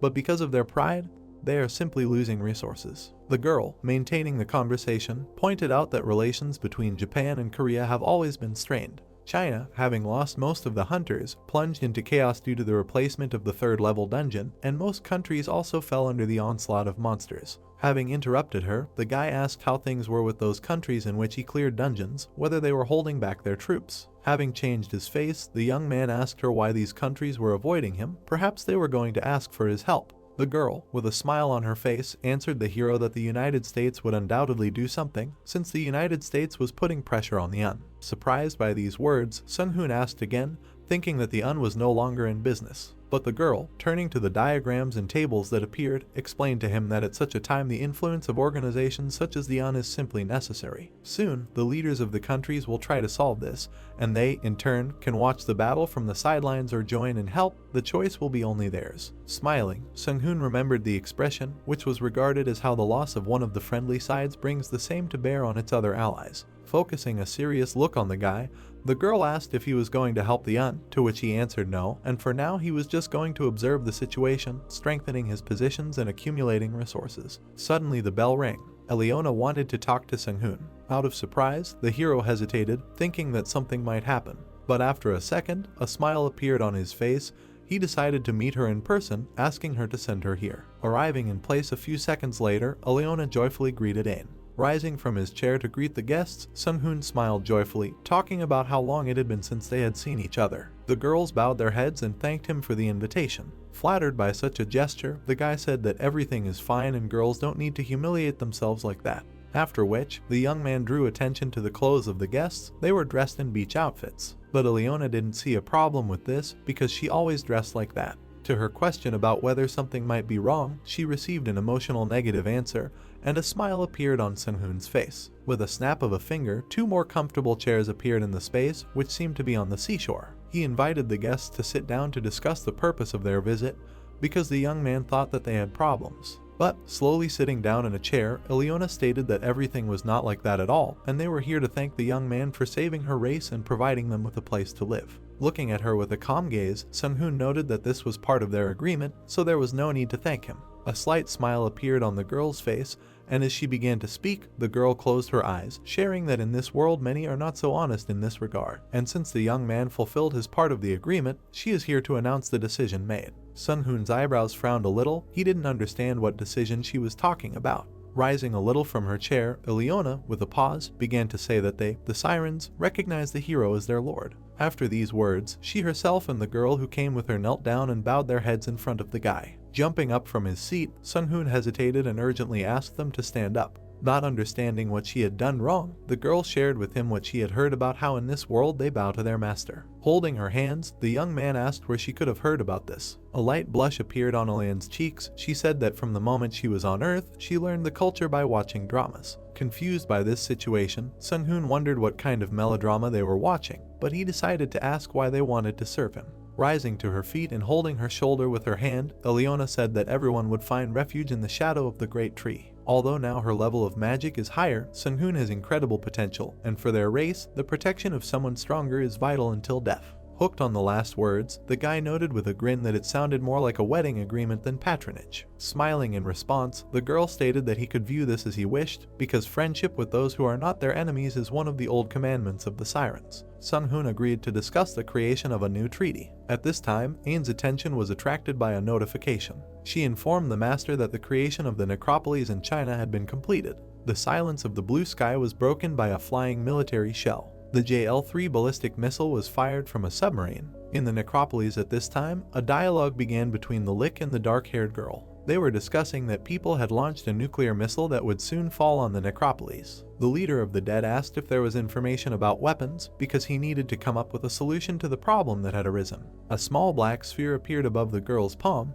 which contained all the available information about the Earth's strongest weapon, atomic energy. The Lick thanked her for the information provided and began to absorb the sphere to obtain data. As he learned more about the weapon, he commented that it would be better to call it Apocalypse Glow. But the girl interrupted his reasoning, saying that now there is no time for this and he must protect them. For the leader of the dead, this was no problem because he understood the nature of this force. The science of the Earth was indeed amazing, but in order to resist it, new resistance must be added to the barrier. The rocket, which was about to overcome the barrier and deliver a devastating blow, having reached its borders, crashed to the ground, turning into stone. The girl noticed this and wondered why the decision was this way. The Lick replied that, as she could already notice, here on Earth, everything rests on science. They simply cannot withstand magic, and with such a simple spell they can easily nullify all, even the strongest, of their attacks. Grinning, the girl shared that she would like to see their faces after their only hope turned to stone. At the headquarters, a system notification thundered loudly that communication with the nuclear warhead had been lost.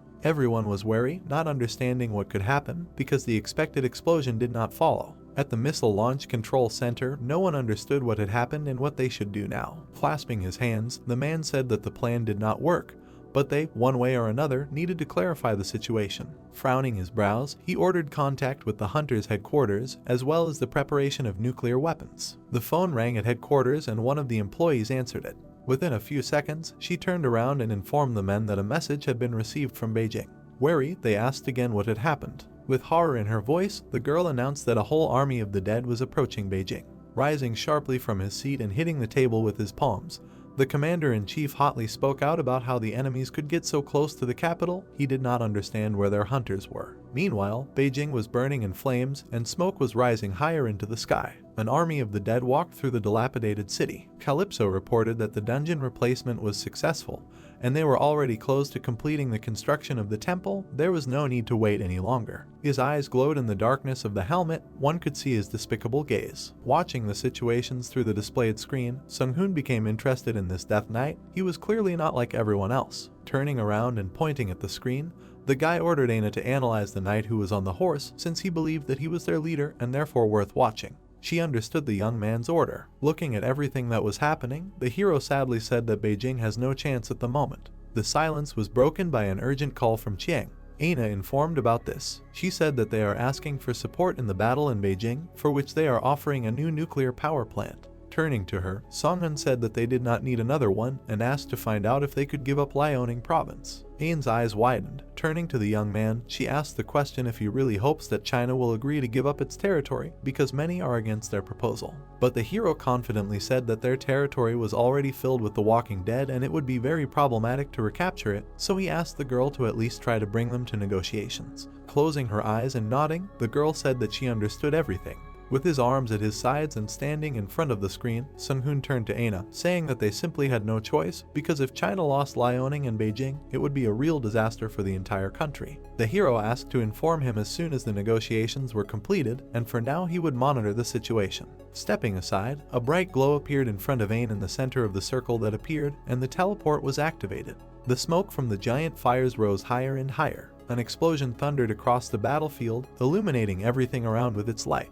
The commander of the Dragon Assault Force, Shuang, who observed this, said that each of their warriors was not inferior in strength to the boss. Standing majestically with his head held high, Calypso addressed those who had inherited the power from the machine gods. He asked if they really called themselves awakened. The warrior lying in front of him did not move, bleeding. He noticed that they were doing well, but one way or another, this was the end for them, because there were only 2 of them left on the battlefield. On the battlefield, the commander of the non-destructive defensive forces, Jinwei, who had a level of 231, was visible. He had a conversation with the demon, calling him the culprit of all this chaos. And even when he was about to burn himself to the ground, the man was determined to turn him into dust, taking him with him. The hero used the indestructible body skill, thereby strengthening and enlarging his body many times over. The demon in armor, with a slight gesture of his hand, called on the men to attack, intending to fulfill his request. Moving sharply, Jinwei rushed to run towards the demon. Not expecting such abruptness, the armored demon raised his hand up, drawing his sword. Once the man was close enough to him, the demon swung its weapon at his shoulder, but the man was able to hold his own.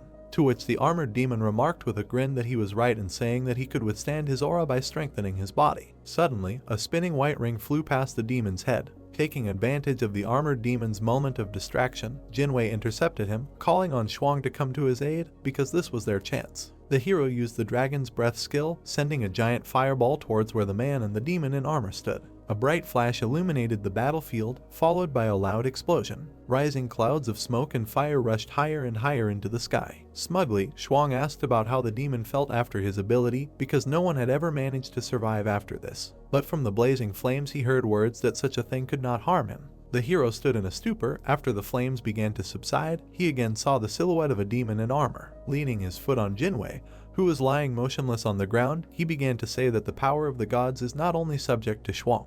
Those like him have the abilities of Akash, but they are protected by the god of death. Having barely found the strength to say a word, the man barely audibly told Shuang to run. Hearing this, the demon said that he could indeed escape if he wished. whether the hero dies here or not. In any case, this world will soon become the domain of the god of death. A trembling ran through Shuang's body.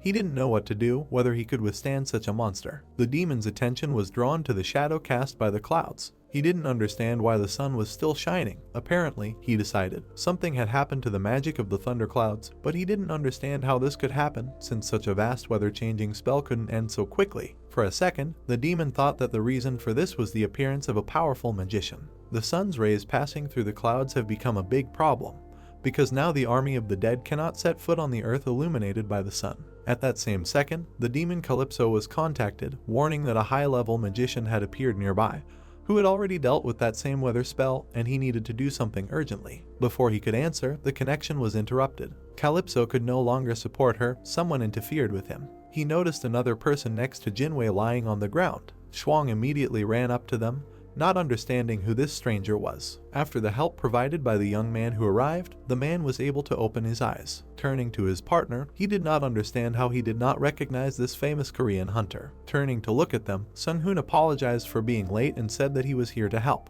Shuang helped the man up to move to a safer place, while the young man stood directly in front of the armored demon. Calypso turned to him with a question about whether he was responsible for resolving the weather barrier. With a smile on his face, the young man answered in the affirmative and informed him that he was now his opponent. The demon noted with a grin that it was too arrogant for a magician to engage him in battle at such a distance. Raising the sword right in front of the guy's face, the demon hoped that everything would end with one blow, but Sung-hoon managed to dodge. This greatly surprised the demon, because some sorcerer was able to avoid his close attack. Extending his index and middle fingers from his clenched fist, the guy cast the spell Eternal Enhancement 5th form, piercing the path. A bright glowing sphere appeared near his fingers. With one movement of his hand, he threw Calypso back, punching the walls of buildings in his path. With a smile on his face, Sung-hoon noticed that he was no ordinary wizard. Jinwei and Shuang were amazed, because they had never been taught to engage an enemy at short range. The scan reported to the young man that there were 200,000 dead within a radius of 5 kilometers, with no survivors. Although the hero does not care about the survivors, he finds this too significant losses in such a short period of time.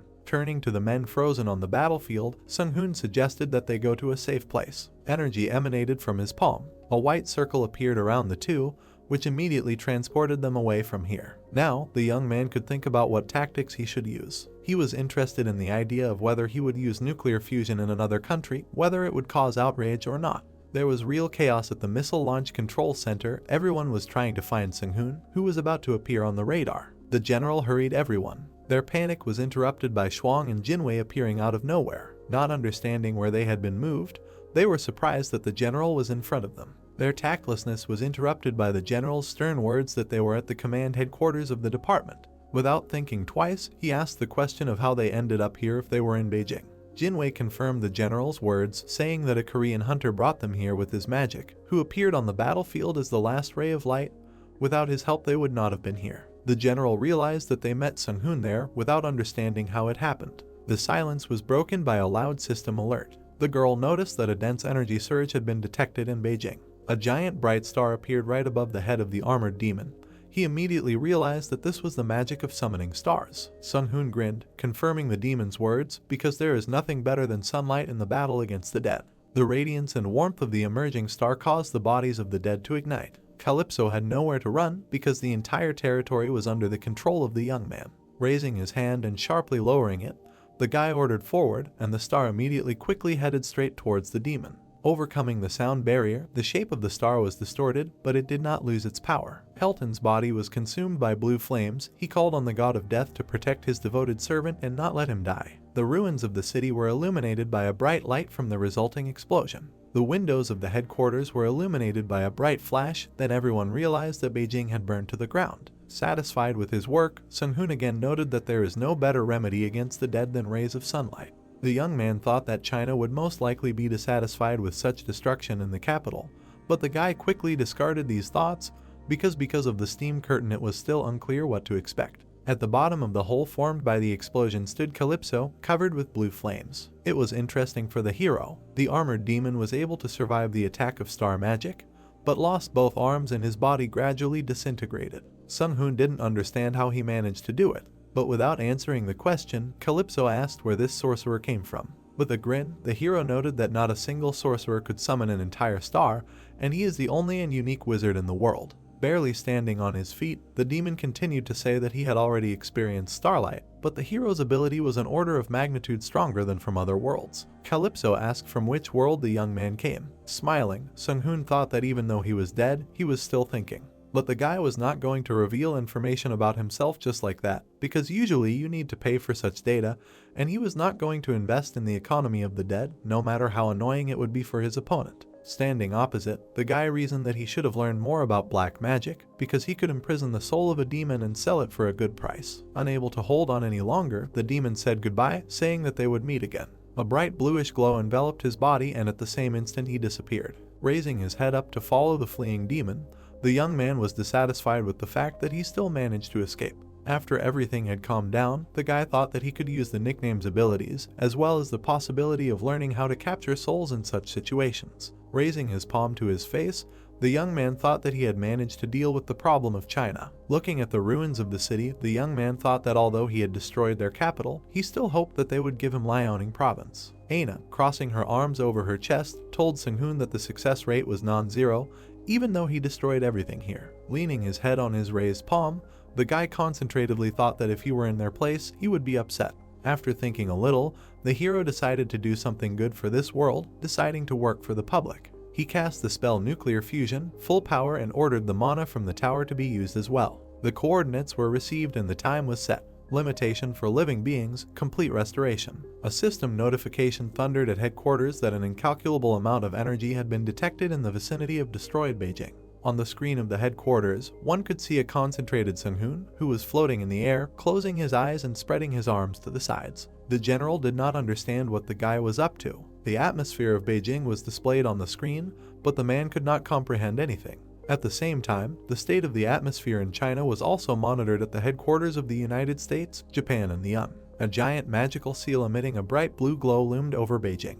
Under the light falling on the resulting pit, silhouettes of people could be seen emerging. Those who observed this process were amazed. All the dead people in Beijing were resurrected. People who appeared out of nowhere could not understand for a long time what had happened to them. The woman's hand was squeezed by a little girl who called her mother. She didn't realize that something had happened. The woman had a vivid picture in her memory of how she covered her daughter with her body, which is why she believed that they were already dead. Hugging the baby tightly, the woman burst into tears without holding back her tears. Hugging the girl tighter, she turned her gaze upward. A man dressed in a black robe was floating in a stream of blue light. Sung-hoon smiled as he saw people coming back to life. The man who watched all this from the headquarters could not believe what was happening. After all, this guy resurrected not one, not two, but several thousand people at once. Adjusting his glasses, Bill noted with satisfaction that they had just seen what magic was really capable of. But the man, leaning back in his chair, called it not magic, but a miracle. Bill started talking about how their agents are already reporting that China made an agreement with this guy. They gave up Liaoning province in exchange for protecting the country. Apparently things were really bad for them. Raising his head from his chair, the man asked what he thought about what the team of analysts reported about the possibility of establishing an independent Songhun state and whether they should help him with this. Rubbing his face, Bill said that it would be good for them, because if this video gets online, then his reputation will skyrocket. Perhaps some will even begin to praise him as a deity, and such an ally would be very useful. Sung-hoon reveals that a month later, the Unhunter Peace Organization was created. A semicircular room with a screen on the wall, a man standing at the counter. There are a lot of people in the hall. He says that troops from different countries arrive to protect people from monsters. Many warships are sailing on the water. Team Alpha is standing in full force. He reports that this team has also been called. Young runs forward, smiling. He says their aura training is the key to success. She kicks something. He says she is the strongest candidate. The hologram notifies that the fifth magic circle has been created. The main character looks at a hologram on which it is written that he has turned from a magician into a wizard. He looks amazed and sees that he is already level 146. He presses a button with his finger to increase his luck. Purple says. Someone calls out to him. He turns back and sees a girl in a suit with purple hair. She says China has requested a meeting with him. She suggests it is related to Liaoning province. Sung-hoon gets up and remembers that this is actually the case and that a necropolis was built there. The girl says that now this is their territory and talks about the problems associated with this. Holding his neck, the main character says that this is his territory and these are his problems. They are standing under the purple net and they want to see who they sent this time. A mustachioed man in a military uniform greets Sung-hoon. He greets each other and they shake hands. They and several other people are standing in the room and are about to sit down. A man in a military uniform sits with his hands folded under his chin and says that they need to deal with the dead and that their scouts reported that they are building a certain building. Smiling, the main character says that they have already tried to do this without success. The frightened man with a mustache does not understand how he could know about this. He starts looking suspiciously. With his hands folded to his chest, he says he doesn't know how the dead managed to survive their bomb. Sung-hoon sits in front of the window.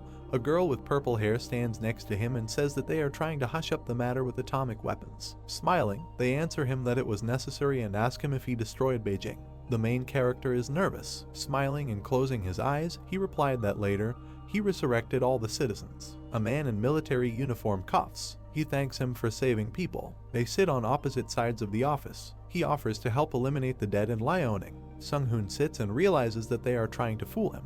He taps his finger and thinks why he needs this. The girl with glasses looks at him. He refuses. The man with the mustache responds with misunderstanding. The main character stands up and says that since this is his land, then the problems are his responsibility. Irritated, the man in uniform asks if he can really solve everything on his own. Smiling, they answer him that he is well prepared. They both stand in front of the table on opposite sides. Sung-hoon says China just needs to watch the borders. An angry mustachioed man asks when he plans to start. They answer him with a request not to bother himself, and he gives the order to start. Bombs over the province fly 300 to 50 kilometers above the ground. The bombs accelerate and become hot. A man in uniform is told something in a whisper. He says he was informed that bombs were falling. The main character responds with a smile. Standing half-turned, he says goodbye and says that he needs to deal with those dead people. He and his assistant teleport. Above the ground where the bombs fall, everything turns purple. Lots of spider-like robots fall from the sky. They fly down against the backdrop of mountains and hills. A large number of dead people are standing.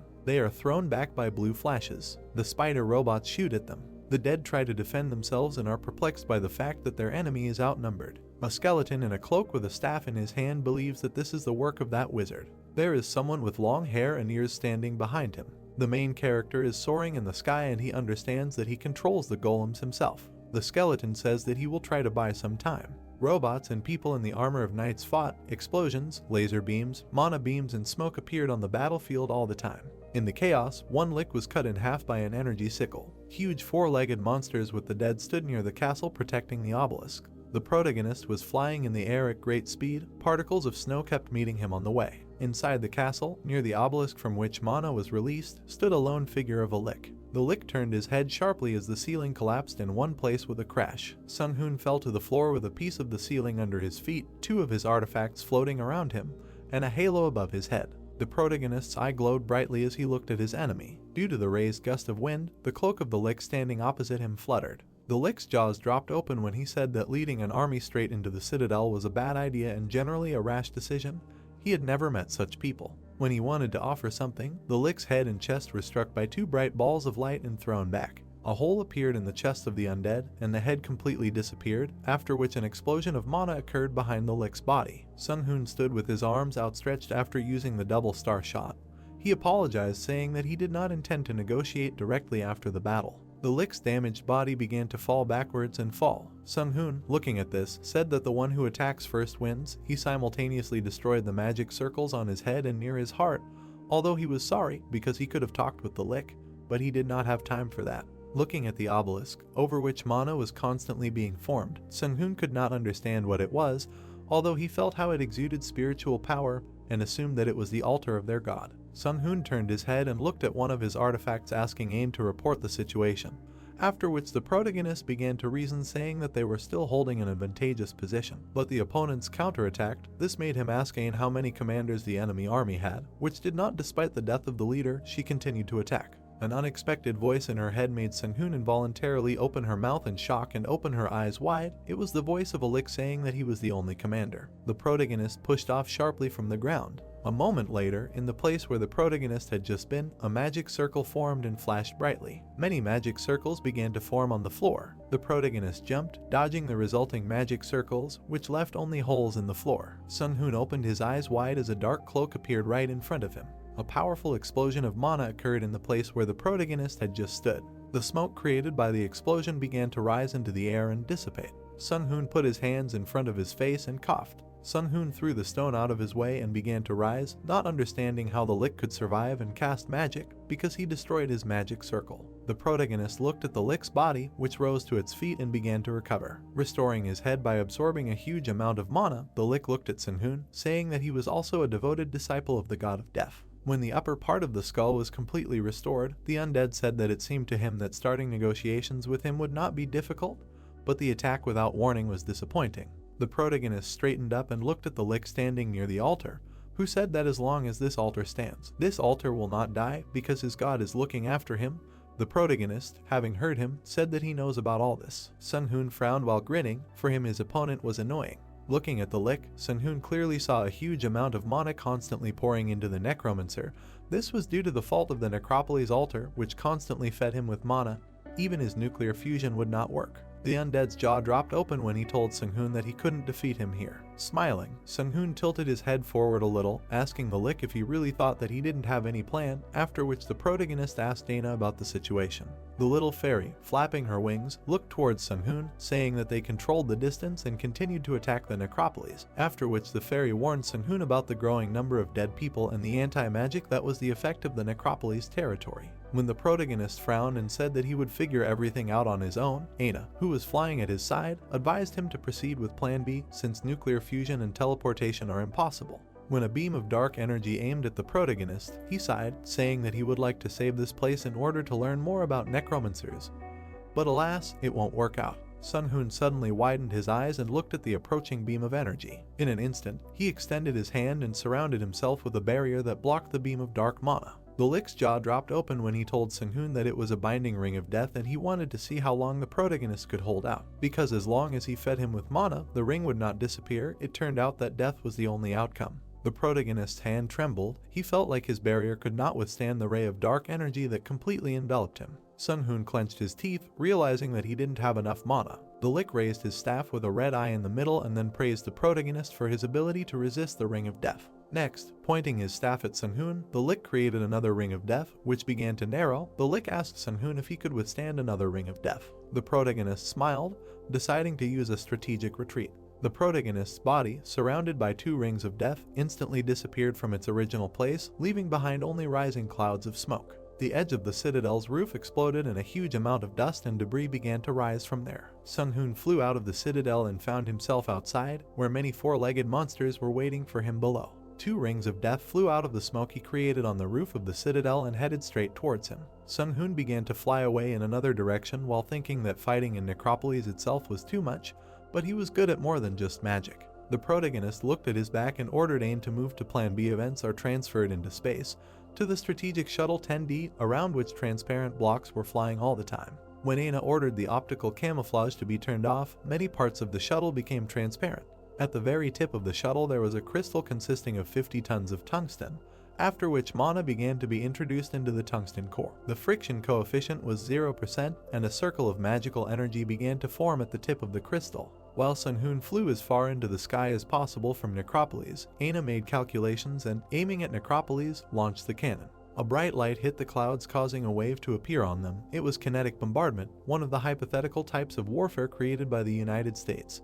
They could not use it, since tungsten needed to be accelerated to half the speed of light, but with the help of gravity alone this was impossible, but the protagonist used magic, thanks to which he was able to do this. Sun-hoon stopped and turned around to look at the golden beam descending down onto the Necropolis. The two rings of death continued to haunt Sun-hoon, but when they almost reached it, they simply dissolved and turned into dust. The protagonist smiled and said that, as expected, necromancy has no chance against sunlight. Aina raised her hand and, looking into the distance, said that the shell would soon be nearby and there were only 5 seconds left before hitting the target. The protagonist raised his head when he saw the bright light of an approaching shell. The Lick standing on the roof of the citadel looked at the sky in bewilderment. He could not believe that Sun-hoon used the light of the sun to destroy his magic. The Lick's jaws dropped open as he expressed the strangeness of the situation, because Sun-hoon didn't seem like the type to back down, and flying through the clouds for a ray of sunshine was nothing short of an escape. The protagonist at this time raised his hand and looked at the bright light in the distance. The logistics and design of the kinetic bombardment was completed by the US, but for some reason the prototype was never completed. But Sun-hoon solved all the problems of physics with the help of magic. Sun-hoon sharply extended his two hands towards the distant beam and used acceleration magic on it.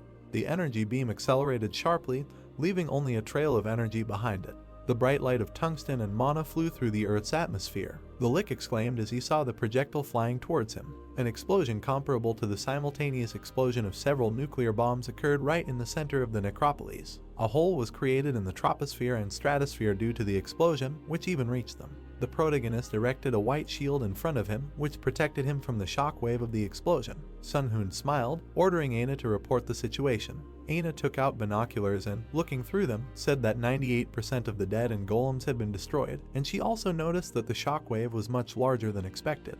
The protagonist's lips stretched into a smile when he said that a destructive wave was spreading throughout China and the country could suffer from strong earthquakes. Looking at the huge pillar of flame in front of him, Songhun said that all restoration work needs to be carried out, the seismic wave must be stopped, and all the dust that has risen must be collected. The flames and dust in the sky began to swirl as Aina said that atmospheric stabilization had begun. At this time, the Lick, whose half of his body was destroyed, was looking at Songhun.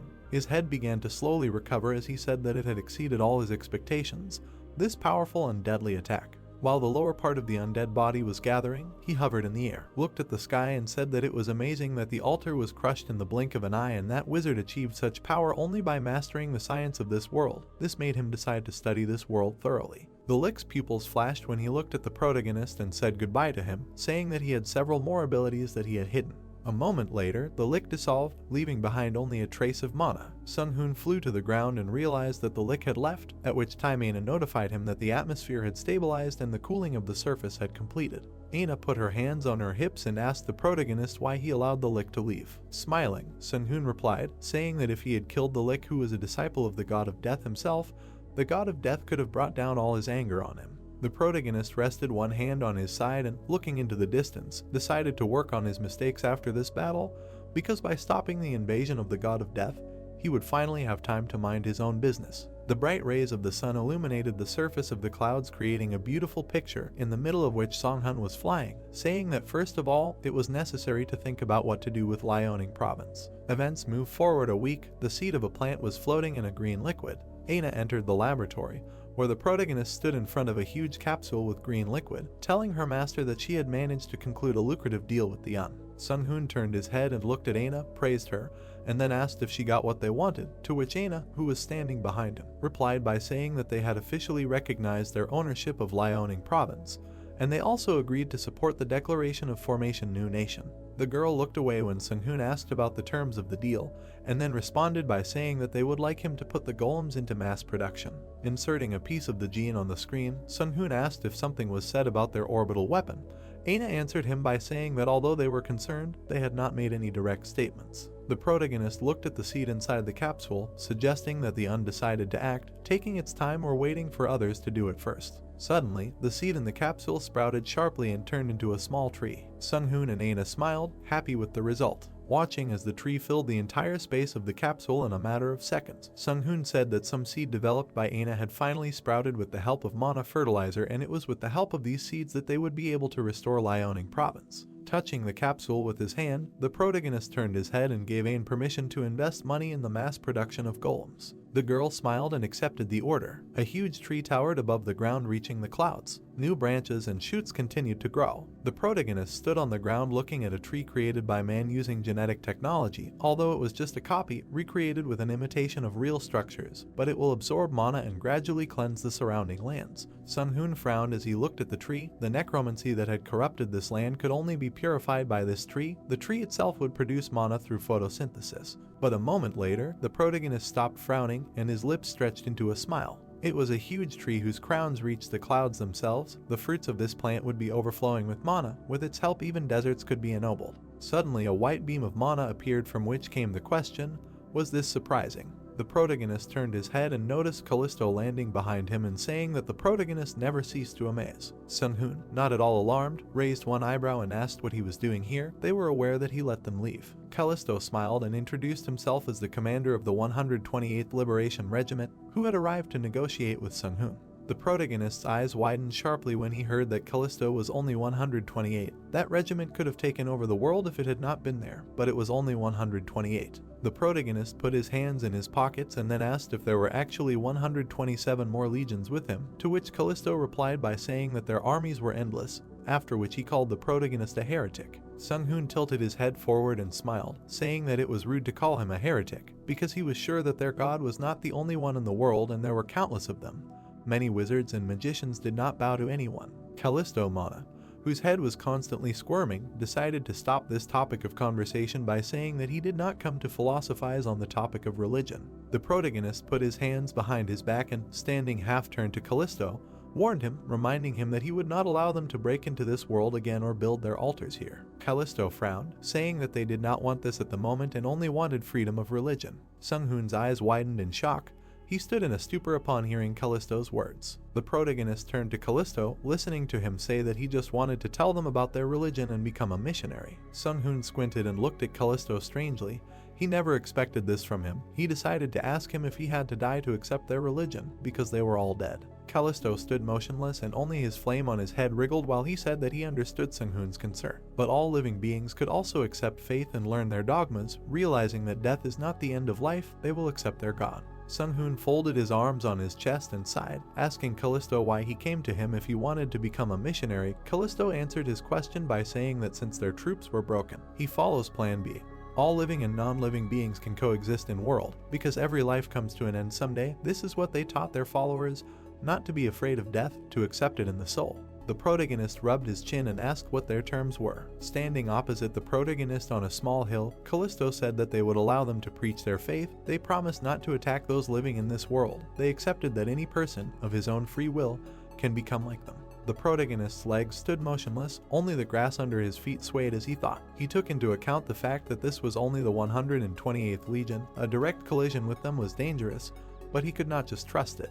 The leader of the 128th Legion raised his hand, in the palm of which a dark ball of energy appeared, and said that he sees doubt in Sung-hoon, so he should share with him knowledge that will help him make the right decision. When the ball began to fly towards him, Sung-hoon asked what it was, to which Callisto replied by saying that it was general information about their planet, called Earth, everything that is happening to it at the moment. The protagonist looked at the ball in his hand with surprise and wariness. Aina suddenly appeared in front of the ball as Sung-hoon ordered her to appear and check it. The light in the eye sockets of the leader of the 128th Legion lit up, after which he called Sung-hoon quite careful. The ball of dark light glowed with a bright light. Sung-hoon looked at the sphere, after which Aina told him that it was a pure collection of knowledge should he direct it to him. As if struck by an electric current, the world in the eyes of the protagonist momentarily turned black and white. The protagonist sharply widened his eyes. Sung-hoon's mouth involuntarily dropped open as he realized what this information was. It was information regarding the dungeons and the system. The light in Callisto's eye sockets widened, and then he reminded Sung-hoon of the death that would hang over his world. Sung-hoon closed his eyes and scratched his head, saying that their dimension was coming to the end of its life cycle. Now he knew who this mentor Akashi was, an extraterrestrial being who was responsible for any gaps in their dimension. Those dungeons and awakened people were just a side effect of him interventions. The protagonist and Aina glanced at Callisto when he asked if he was ready to negotiate. Sung-hoon understood that he didn't have much time and still decided to agree. The protagonist's mouth dropped open as he gave his consent, as long as everything went peacefully. A wormhole formed above the raised hand of the leader of the 128th Legion, from which a red crystal began to emerge. Callisto said that the agreement signed in the name of God could not be broken. The protagonist's eyes widened in shock. That crystal in Callisto's hand was the heart of a dragon. Sung-hoon involuntarily opened his mouth in amazement, looking at the dragon's heart hovering above Callisto's palm. Callisto's jaw dropped when he said that he would give this dragon heart as compensation for their deal. Sung-hoon grabbed the dragon's heart and, looking at it, thought about ways to use an energy source that would be enough to power 3 nuclear reactors at once. Looking at the flames inside the crystal, the protagonist understood that with this he could achieve much more. When Sung-hoon threw the dragon's heart into his subspace, Callisto said that the negotiations were over and he was not allowed to interfere in their affairs on this planet. But their mission would also take place in peace with the creatures living here. The protagonist said nothing after Callisto disappeared, finally saying that he hoped to talk as friends next time. Aina noticed how Sung-hoon opened his mouth and thought. The protagonist looked at his fairy, who began to encourage and root for him. The huge tree began to glow due to the release of a huge amount of mana. According to Callisto's information, the dimension did not have long left. The very space around the planet was cracking like glass. Akashi's mentor was the one who tried all the time to stabilize gaps in dimensions. He used fragments of long extinct dimensions to patch up holes in their dimension. Akashi himself was a terrifying creature of gigantic proportions. Those fragments were dungeons. Awakened people, by clearing them, received karma. a source of power Akash, and dungeons that are not cleared in time will absorb the world in which they appeared. They and their land could appear right in the middle of the ocean, although regardless of clearing the dungeons, their dimension will be restored. But the problem was in the monsters of the dungeon. At the moment the Earth had a chance to withstand the dungeons of the 3rd level, but then the monsters in the 4th and 5th dungeons are much more difficult and humanity can be wiped off the face of the Earth. Sun Hoon stroked his chin. Thinking about this, he remembered that monsters at the 6th level would be like gods. Events moved to the laboratory, where Sun Hoon pointed to the capsule, speaking to Elian standing next to her. But even at that time he was thinking about the monsters of the 6th level dungeon that he could not resist. This forced him to find a different approach to solve the problem. Sun Hoon waved his hand at the smiling Elian, saying that he would leave it to her. After that, Sun Hoon looked at Aina and asked how things were going with the design of infrastructure on Mars. Aina told him that everything was going well. After hearing her answer, the protagonist said that most likely the battles here would become more difficult every time and they need to think about future. Pointing her hand at the screen, Aina suggested paying attention to the hunters. Walking next to the flying Aina, Sun Hoon asked her to provide him with a list of top hunters around the world. After receiving consent, the protagonist asked the fairy why she was here and not in her main body. She simply answered her by saying that the main body was in the training room. Drops of sweat fell onto the floor in the training room. Yeon tried to catch her breath while her whole body was sweating profusely. Aina, standing opposite Yen, summoned a towel from her subspace, asking Yen if she had been overworked lately. Yeon took the towel in her hands and raised her head, talking about how she heard that Sun Hoon only takes as partners those who have reached the master level. At this time, the news of today could be seen on the TV, a man behind whom was a screen with a huge tree saying that Liaoning province, which was previously attacked by unearthly creatures, is now restoring its original appearance and helping into this 2-kilometer tree, thanks to which the battlefield will be completely cleared. While Yeon was wiping her sweat with a towel, she and Aina looked at the TV on which they were showing the news. Yeon, surprised by this, asked Aina if it was done by Sun Hoon. Aina, who was standing next to her, confirmed this. Smirking, the fair-haired girl asked if she would ever reach his level. Aina glanced at the girl sitting next to her, saying that she could do it. Yeon's lips curved. She tried to hold back her tears while the girl standing next to her said that with her talent and perseverance it was possible. Aina smiled and adjusted her glasses, saying that she did not need to rush. Suddenly, Yen suddenly jumped up and screamed while raising her hands high. Yeon looked at her friend with a smile and thanked her for her support. Yeon raised her hand and clenched her palm into a fist. Looking at the screen where they showed Sun Hoon soaring in the sky, she said that she would do everything possible to be on par with him. The girl extended her hand to the screen and said with a smile on her face that she could reach Sun Hoon. Suddenly, the TV screen cracked and a handprint appeared on its surface. Aina looked at the numb Yen in shock. The blonde-haired girl's eyes were wide open. She couldn't believe what her hand had reached. A moment later, Yeon's body levitated and began to emit a bright light that illuminated the entire training room. Aina adjusted her glasses, recalling how she said that she could, because enlightenment comes when they least expected it. It was as if Sun Hoon was struck by an electric shock.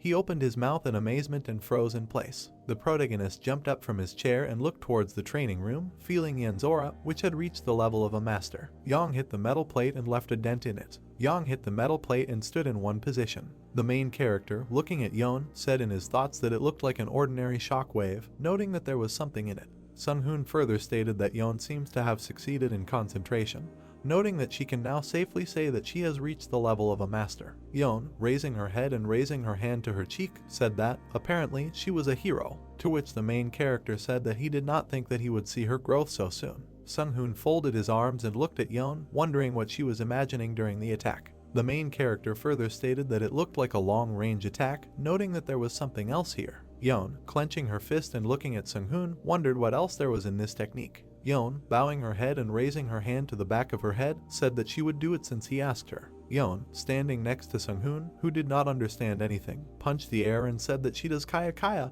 and then it goes boom. The main character, watching how Yeon hit the target with a long-range attack, wondered in his thoughts whether she was really a master. Aina, closing her eyes and smiling, said that, according to her calculations, Yen attacks the target, ignoring the distance. Sun Hoon, raising his hand to his chin and standing next to Aina, said that the concept depends on the personality. Further, the main character noted in his thoughts that even in his past life he had not seen anything like this. After which Aina said that perhaps this is influenced by modern trends in education and culture. Sun Hoon reached out and used his technique, wondering why they didn't do a little test. The main character, using his technique, surrounded the target with a barrier. Sun Hoon, turning to the smiling Yeon, said that she needs to attack again, noting that the barrier has anti-teleportation properties, physical resistance, and also magical protection. To which Yeon wondered if she should just attack. after which the main character said that she needed to do so. Yon, standing in a stance, told him to hold onto the target. Yon used her technique to punch the air. Yen, striking with her technique, broke through the barrier and the target standing in it. Sung-hoon and Aina, looking at what happened, were in shock. The main character, looking at the broken hole in the barrier, wondered how this could happen. Sung-hoon further reported that she hit the target, completely ignoring his defensive abilities. The main character, looking at the guys with a smile on his face, said that it was simply amazing. Next, Sung-hoon wondered in his thoughts how this technique worked in her mind. Further, the main character in his thoughts said that in order to achieve her goal, she did not take into account the necessary techniques. Yon, turning to Sung-hoon, wondered how he liked her technique. The main character, raising his finger up, said that it was simply wonderful and incredible. Further, Sung-hoon said in his thoughts that with the help of inexhaustible willpower, the hunter controls the aura, which is beyond earthly laws. The main character, pointing his finger at the laughing Yon, said that she still needs to train, noting that otherwise the aura will not develop. Further, Sung-hoon said in his thoughts that beings who do not obey the rules of the world, but create their own rules, are called masters. Also, the main character said in his thoughts that now they can say that Yon is at a level that allows her to deal with dragons without problems. The story moves to the planet Mars. Sung-hoon, looking at the industrial golem production plant on Mars, wondered how far they had come. To which Aina reported that by increasing production tenfold, they were able to reach the mark of 1,000 golems. The main character, looking at Aina, said that they would expand production to 10,000, noting that after reaching the required mark, they would work on the main project of the mothership.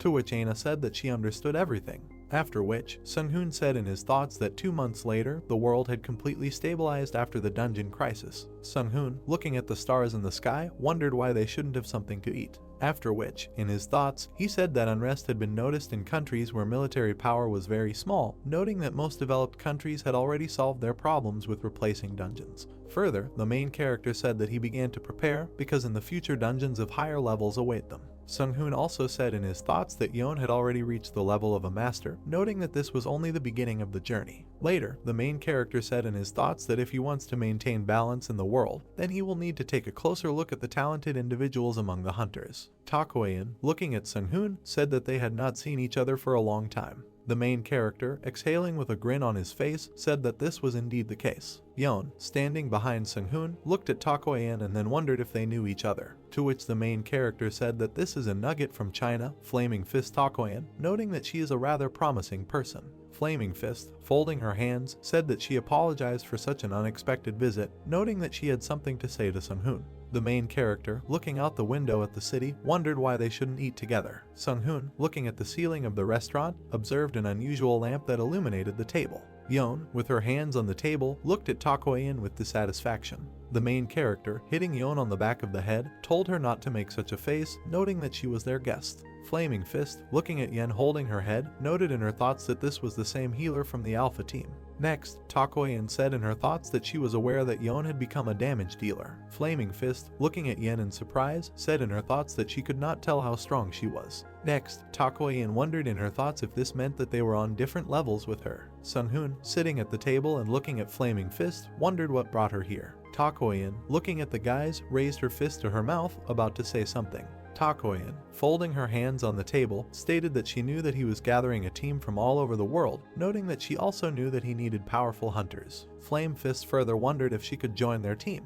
The main character, with a puzzled look on his face, wondered if she really wanted this. Yon, standing up from the table and raising her hand, announced that she was protesting, noting that she was against it. Yon, standing up from the table, raising her fists in the air, said that she was quite sufficient as a melee fighter. The main character, putting his hand to his cheek, wondered if Takoyan would tell him why she should join his team. Flame Fist, looking at Sung-hoon, said that her goal is to become the best she can be. Takoyan, raising her finger and looking at the guys, said that if she fought side by side with such a powerful leader, it would help her become stronger. Flaming Fist further stated that all her actions are carried out independently of the Chinese government. Takoyan also stated that hunters most often have mutually beneficial relationships with the government, noting that this does not concern her. The main character, looking at the Flaming Fist with a small smile on his face, stated in his thoughts that her independence in this matter only benefits him, noting that such beauties are never superfluous. Sung-hoon further said in his thoughts that with her talents, she is simply an ideal candidate.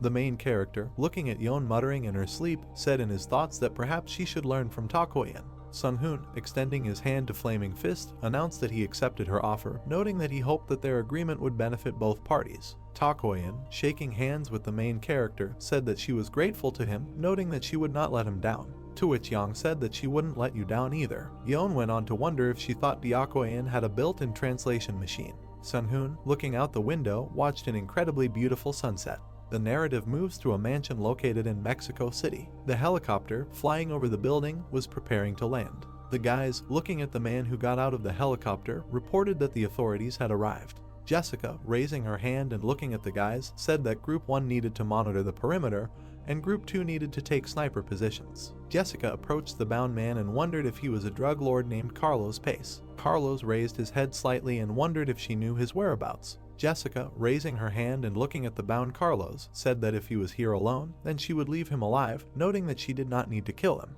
Pace, watching as Jessica extended her finger to his forehead, wondered what she was doing. After which the system reported that Jessica used soul subjugation magic. The system also notified that Carlos has no resistance to the magic of submission. The system further reported that the target now reported to Jessica Rothschild. Pace, looking at Jessica with a shocked expression, wondered if she had used submission magic on him. Jessica, looking at Carlos with contempt, said that these were the rules of the system, noting that he was a hunter and should have known about them.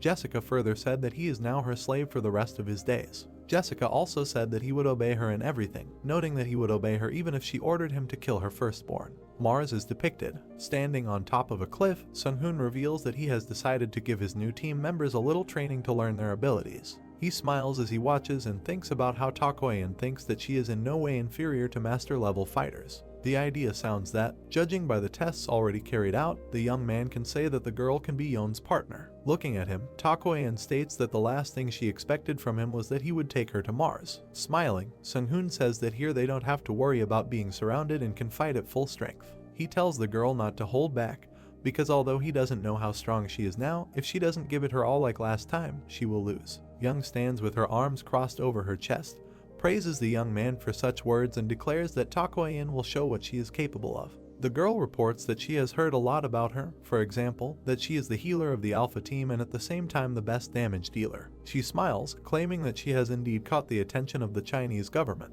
Smiling shyly back, Young thanks her. Sunhoon looks pleased as the girl reveals that since it's Takoyan's first time, she won't go all out and he thinks she's weak on compliments. The Chinese woman has a determined expression on her face and states that if a girl considers herself senior in status, she should always keep her eyes open. Young is not inferior to her in confidence. They are standing opposite each other. Young thinks that her opponent is from China and she heard that she is quite strong in close combat. She looks away. Takoyan rushes into battle. She attacks the thoughtful girl. She looks away. Young screams, holding his head. The blue-haired girl looks worried. Looking away, Young tells her to stop. A magic ball forms in Takoyan's hands as she applies the commandments of earth and heaven.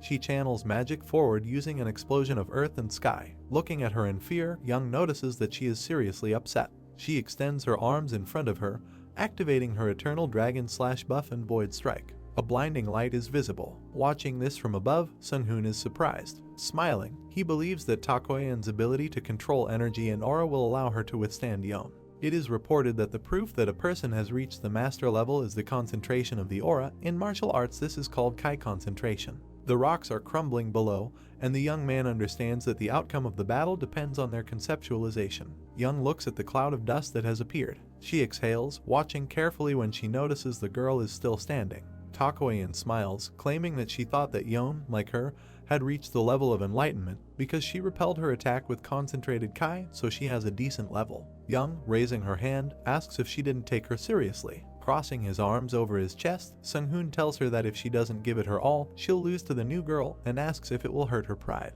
The girl is embarrassed, noting that he should have said that she was so strong because she almost got hit and was not ready. Her mouth is slightly open. Closing her eyes, she now decides to play seriously. She flexes her fingers as she turns to Takoyan. She clenches her hand into a fist, and her opponent looks at her questioningly. She extends her fist forward and it glows. Takoyan looks at this in surprise. She understands that danger is close. She immediately jumps to the side, wondering what it is and if it's Kai focusing. Suddenly she spits blood. She is thrown into the distance. You can see the place where she fell. She decisively destroys the stones to get out of there. She clenches her jaw, claiming that she was sure she dodged the blow. Looking at Young, she realizes that they are going to attack her again. Takoyan covers her face with her hands, realizing that she needs to protect herself. Yeon strikes her, causing her to throw her head back. She flies off to the side again. Blood shows on her face. She wonders what's wrong with this attack. The girl rests her foot on the ground, noticing that she can't dodge it or deflect it. Young pulls his fist back, thinking she's cheating a little,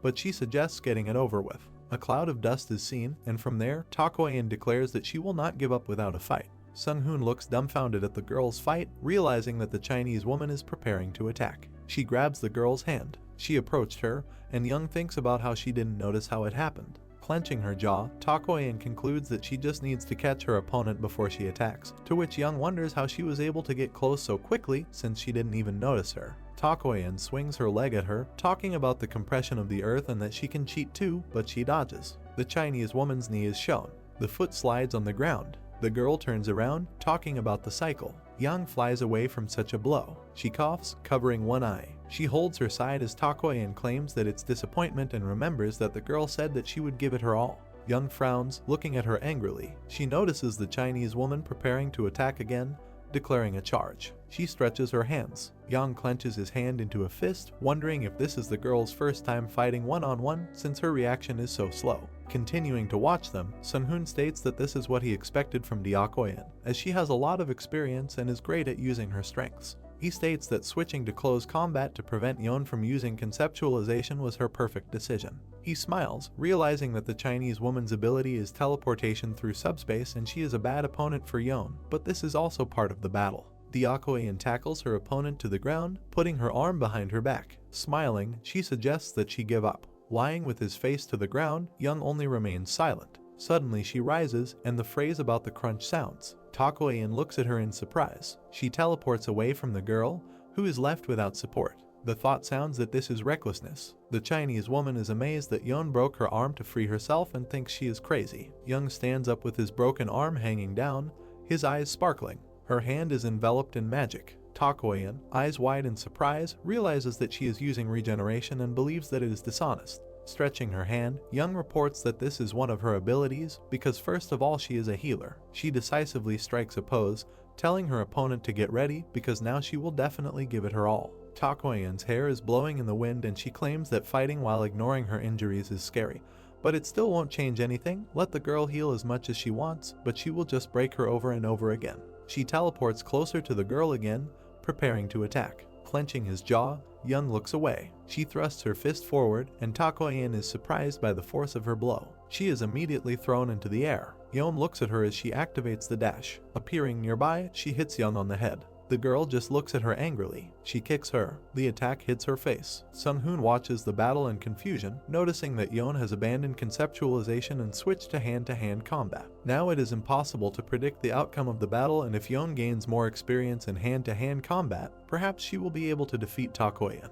The pink-haired girl punches the Chinese girl when she notices that she is strong and even with the block her blows are painful. It is suggested that the girl became stronger because she concentrated the entire aura around her body, increasing the limits. It is reported that her body takes serious damage and she can heal. This close combat style highlights the fact that she is a healer. Sung-hoon looks at the battle with interest, realizing that Takoyan's situation has noticeably worsened. He notices that she cannot break the distance due to Yon's conceptualization, and in close combat she is outmatched by brute force. The only problem is how long Yon can hold out. The sky is visible, where the moon is already visible. It is already becoming completely dark and with stars. The girls simultaneously strike each other. Exhaling, Sung-hoon realizes that it's over. He thinks that considering her lack of experience in close combat, Yon did a good job. Takoyan falls face first into the ground. The same thing happens to Yon. Descending towards them, the young man admits that he did not think that they would fight for so long, and even as an aura user, he would have bet on Takoyan to win.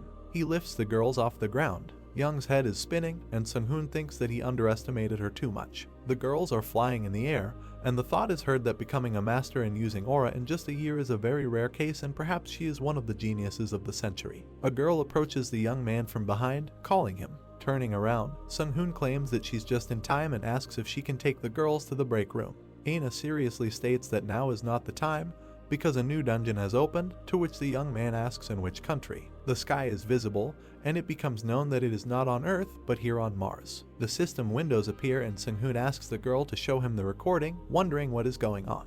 Raising the corners of her eyebrows, Aina reveals that they didn't set up surveillance on Mars because they didn't think surveillance would be necessary, so they couldn't detect the dungeon, but it at least appeared near the factory, so they were able to find it in time. The blue stones are shown, and it is reported that the dungeon is 30 kilometers from the factory, and they are gathering information as quickly as possible. Arching an eyebrow, Sun-hoon states that given how it works on Earth, they can assume that all dungeons are formed the same way, and he asks if there are any signals about the movement of monsters, to which the girl reports that the monsters have gathered in about 20 kilometers from the dungeon. Sun-hoon assumes that they have discovered a factory and asks Aina to see if there are sentient beings there. A certain creature appears, and it becomes known that this is an elementary form of life, Agram. The young man looks thoughtfully at the screen, claiming that he is familiar with this species, and although their hierarchy is tied to brute force, they are able to negotiate. He believes that these Agrams have a cold element and wonders if the environment of Mars had this effect. Looking at him, Aina asks if he will deal with them right now. Placing his hand on his head, Sun-hoon informs him that first the girl needs to set up a protective barrier around the factory, take the golems used for production, and once they create a line of defense, he will try to talk to him. Looking away, the young man asks Aina to increase the production of the Sorcerer's eyes because it seems that they need to monitor the entire solar system to prevent this from happening.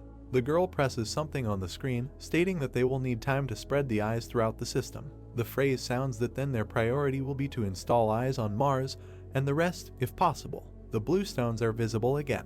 It becomes known that the Agrams are a race that can coexist with humans, and, according to the young man, the monsters from the dungeons that appear do not receive power from the Akash system. Sun-hoon flies in the sky, and it is reported that, unlike the Ant Queen, he may be able to resolve the issue peacefully, but first he needs to see if he can even count on such a thing. He claims that if this succeeds, there is a possibility that an entire race will be under his command. A blinding light is visible. Several creatures fly away. Sun-hoon flies above the blazing fire. Looking at the Agrams, he claims that this is a warning for them. Their eyes sparkle, and the young man tells them not to dare to approach because this is his territory and he will not allow them to rule here. He casts a spell in the dark sky, declaring that he is the ruler of these places. He, with a serious expression on his face, asks who their leader is and tells him to show himself. The Agrams are confused and ask him to wait. One of them, worried, turns away. Aina, crossing her arms over her chest, notes that there are only 1,781 Agrams, among them one of the Viscount class, presumably he is the leader. Glowing stones are depicted, and the phrase is heard that there are also 23 individuals of the noble class who are scouting the surrounding area. It is assumed that this Agram intelligence group was sent to search for information about the factory. Scattering others, a large Agram comes, telling everyone to get out of his way. Looking at Aina, the young man concludes that this is the Viscount. Stopping, the leader wonders if the human magician called him and why he is interfering with their movement. Sun-hoon firmly states that this is his territory and they are the ones who invaded him without permission, and he clarifies whether he is the leader of the Agrams. Looking down, the Viscount answers in the affirmative. He apologizes for trespassing on the human mage's territory, but they didn't come here by choice. Squinting, the young man offers to talk, since this is how the circumstances have developed, and asks what the leader thinks about it. Standing near him, the Agram agrees. The dark sky is visible. While talking with the Agram, Sun-hoon realizes that they came here driven by something from outside. He pointedly states that this does not change the fact that they are invading someone else's territory, asking what they will do about it. Squinting, the Agram wonders what the human master wants. Floating in the air, the young man claims that he wants everything that belongs to their race. He looks at his interlocutor seriously, saying that after entering his land they become his property. A bright glow is visible. The Agram seems furious and he informs that he will not pretend that he did not hear his words, because the Agrams do not obey humans. Smiling, Sun-hoon states that he expected this and asks if they just agreed, then what is the point of wars? A large Agram strikes him. He clenches his fingers, claiming that this is a duel and the winner will take all. The Great King begins the battle. Frowning, he reveals that he is the king of the Agrams. Activating the protective field, the young man says that it's funny that he is a Viscount and already calls himself a king.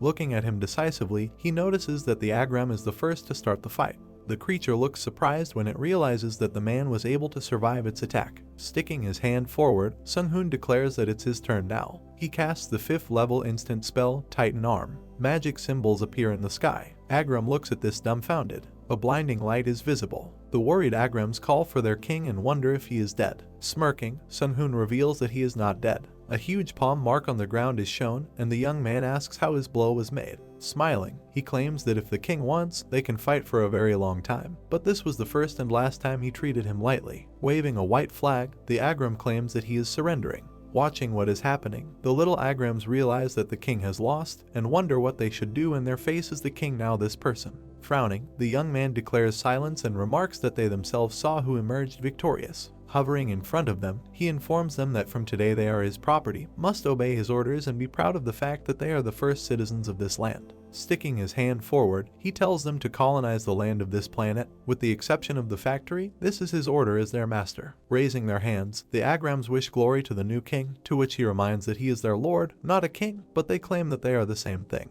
Turning to him, Aina asks if he is sure that he does not want to bind them to a contract, to which he replies that everything is fine, these guys are simpler than she thinks. With his back turned, he admits that he had no idea that the Agrams would be the first colonizers of Mars, and the fairy reports that this is just Mars and she thinks they will be a wonderful local species, given their strength and vitality. A planet is visible, and the young man asks if she is telling the truth. She answers in the affirmative. The Sunhoon object located on Mars is depicted, which surprises everyone with its incredible scale. Sitting at the table, the man claims that he is much more impressive than in the girl's previous report, and from the report that he sees now, the young man is not only building some buildings, but also subjugating unknown monsters. With a straight face, he states that, no matter what, a power that the Rothschilds cannot control should not exist, and Jessica will do everything she can to find the source of his power. Raising the corners of her eyebrows, the girl reports that this man is very sensitive to the dissemination of his personal information, and she could hardly find out from him about the presence of foreign knowledge.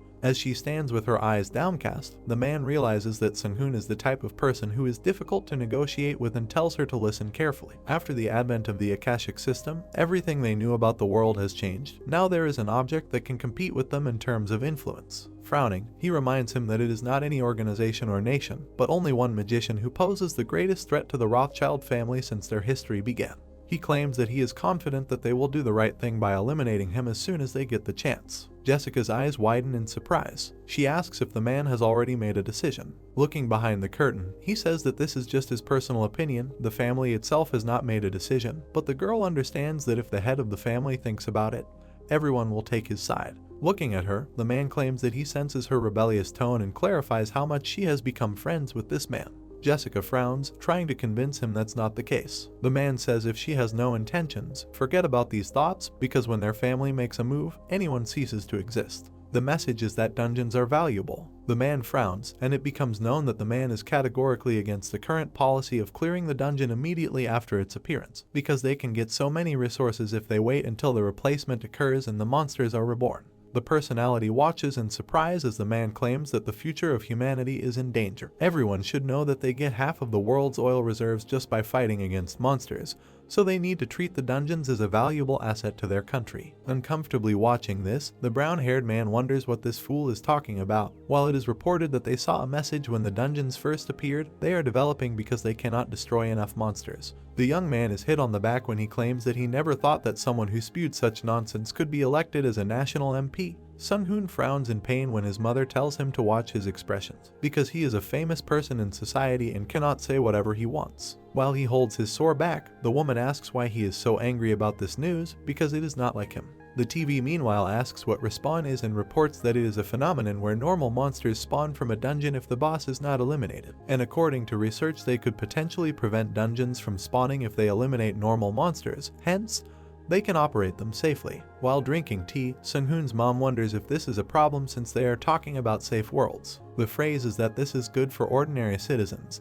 The safety of people, the cores of monsters, they have found a way to effectively provide these resources, the cost of goods will decrease, real estate will stabilize. Smiling, Sunhoon reveals that this worries him a little. While watching TV, he thinks about who came up with this, are they going to create a dungeon protection law so soon, and if talk about such things continues, someone powerful is definitely behind it. Looking intently, he asks Aina to find something about it.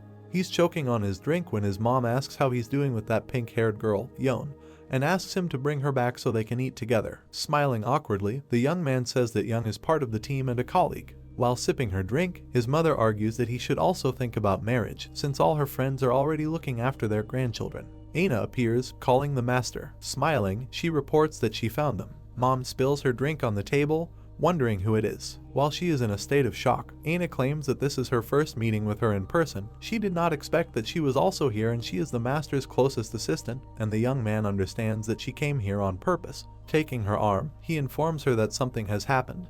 They need to go, and if she appears like this again, there may be a misunderstanding, and her mother wonders why she is so impatient.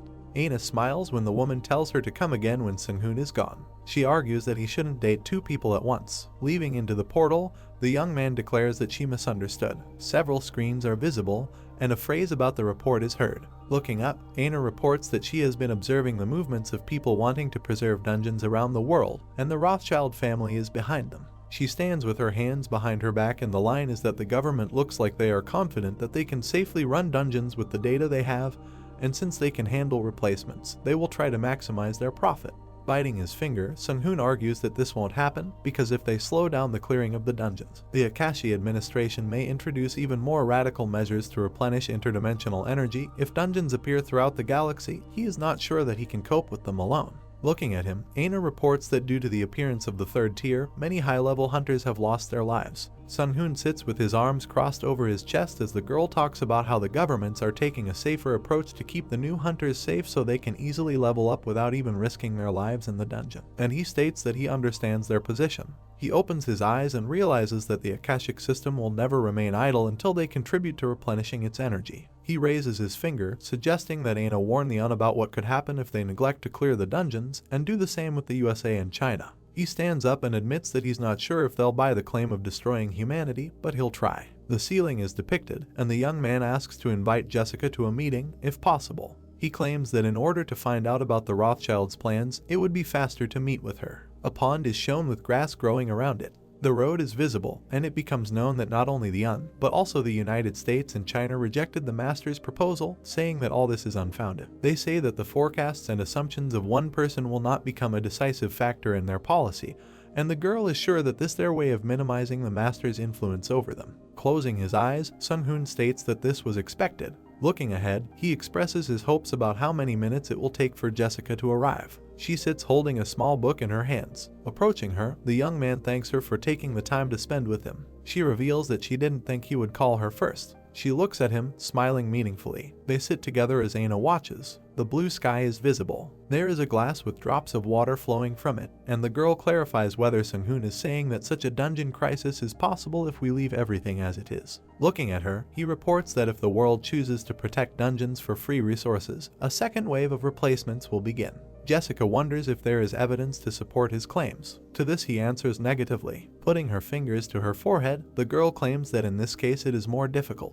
Jessica reports that, as a fellow magician, she believes him. With her back turned, she argues that people cannot simply ignore the words of a powerful wizard. The young man turns his gaze to her. The girl stands up, declaring that it is difficult to influence the whole world with just words, because, despite his influence, it is still a matter of politics. Sung-hoon asks what if their family agrees with him. Smiling, Jessica reveals that with her family's strength, it is possible to change their minds, but she wonders what reasons they have for doing so. She points out that even if they assume he's not lying, it's still his guess. Sung-hoon smiles, saying that politics will cause the apocalypse to begin.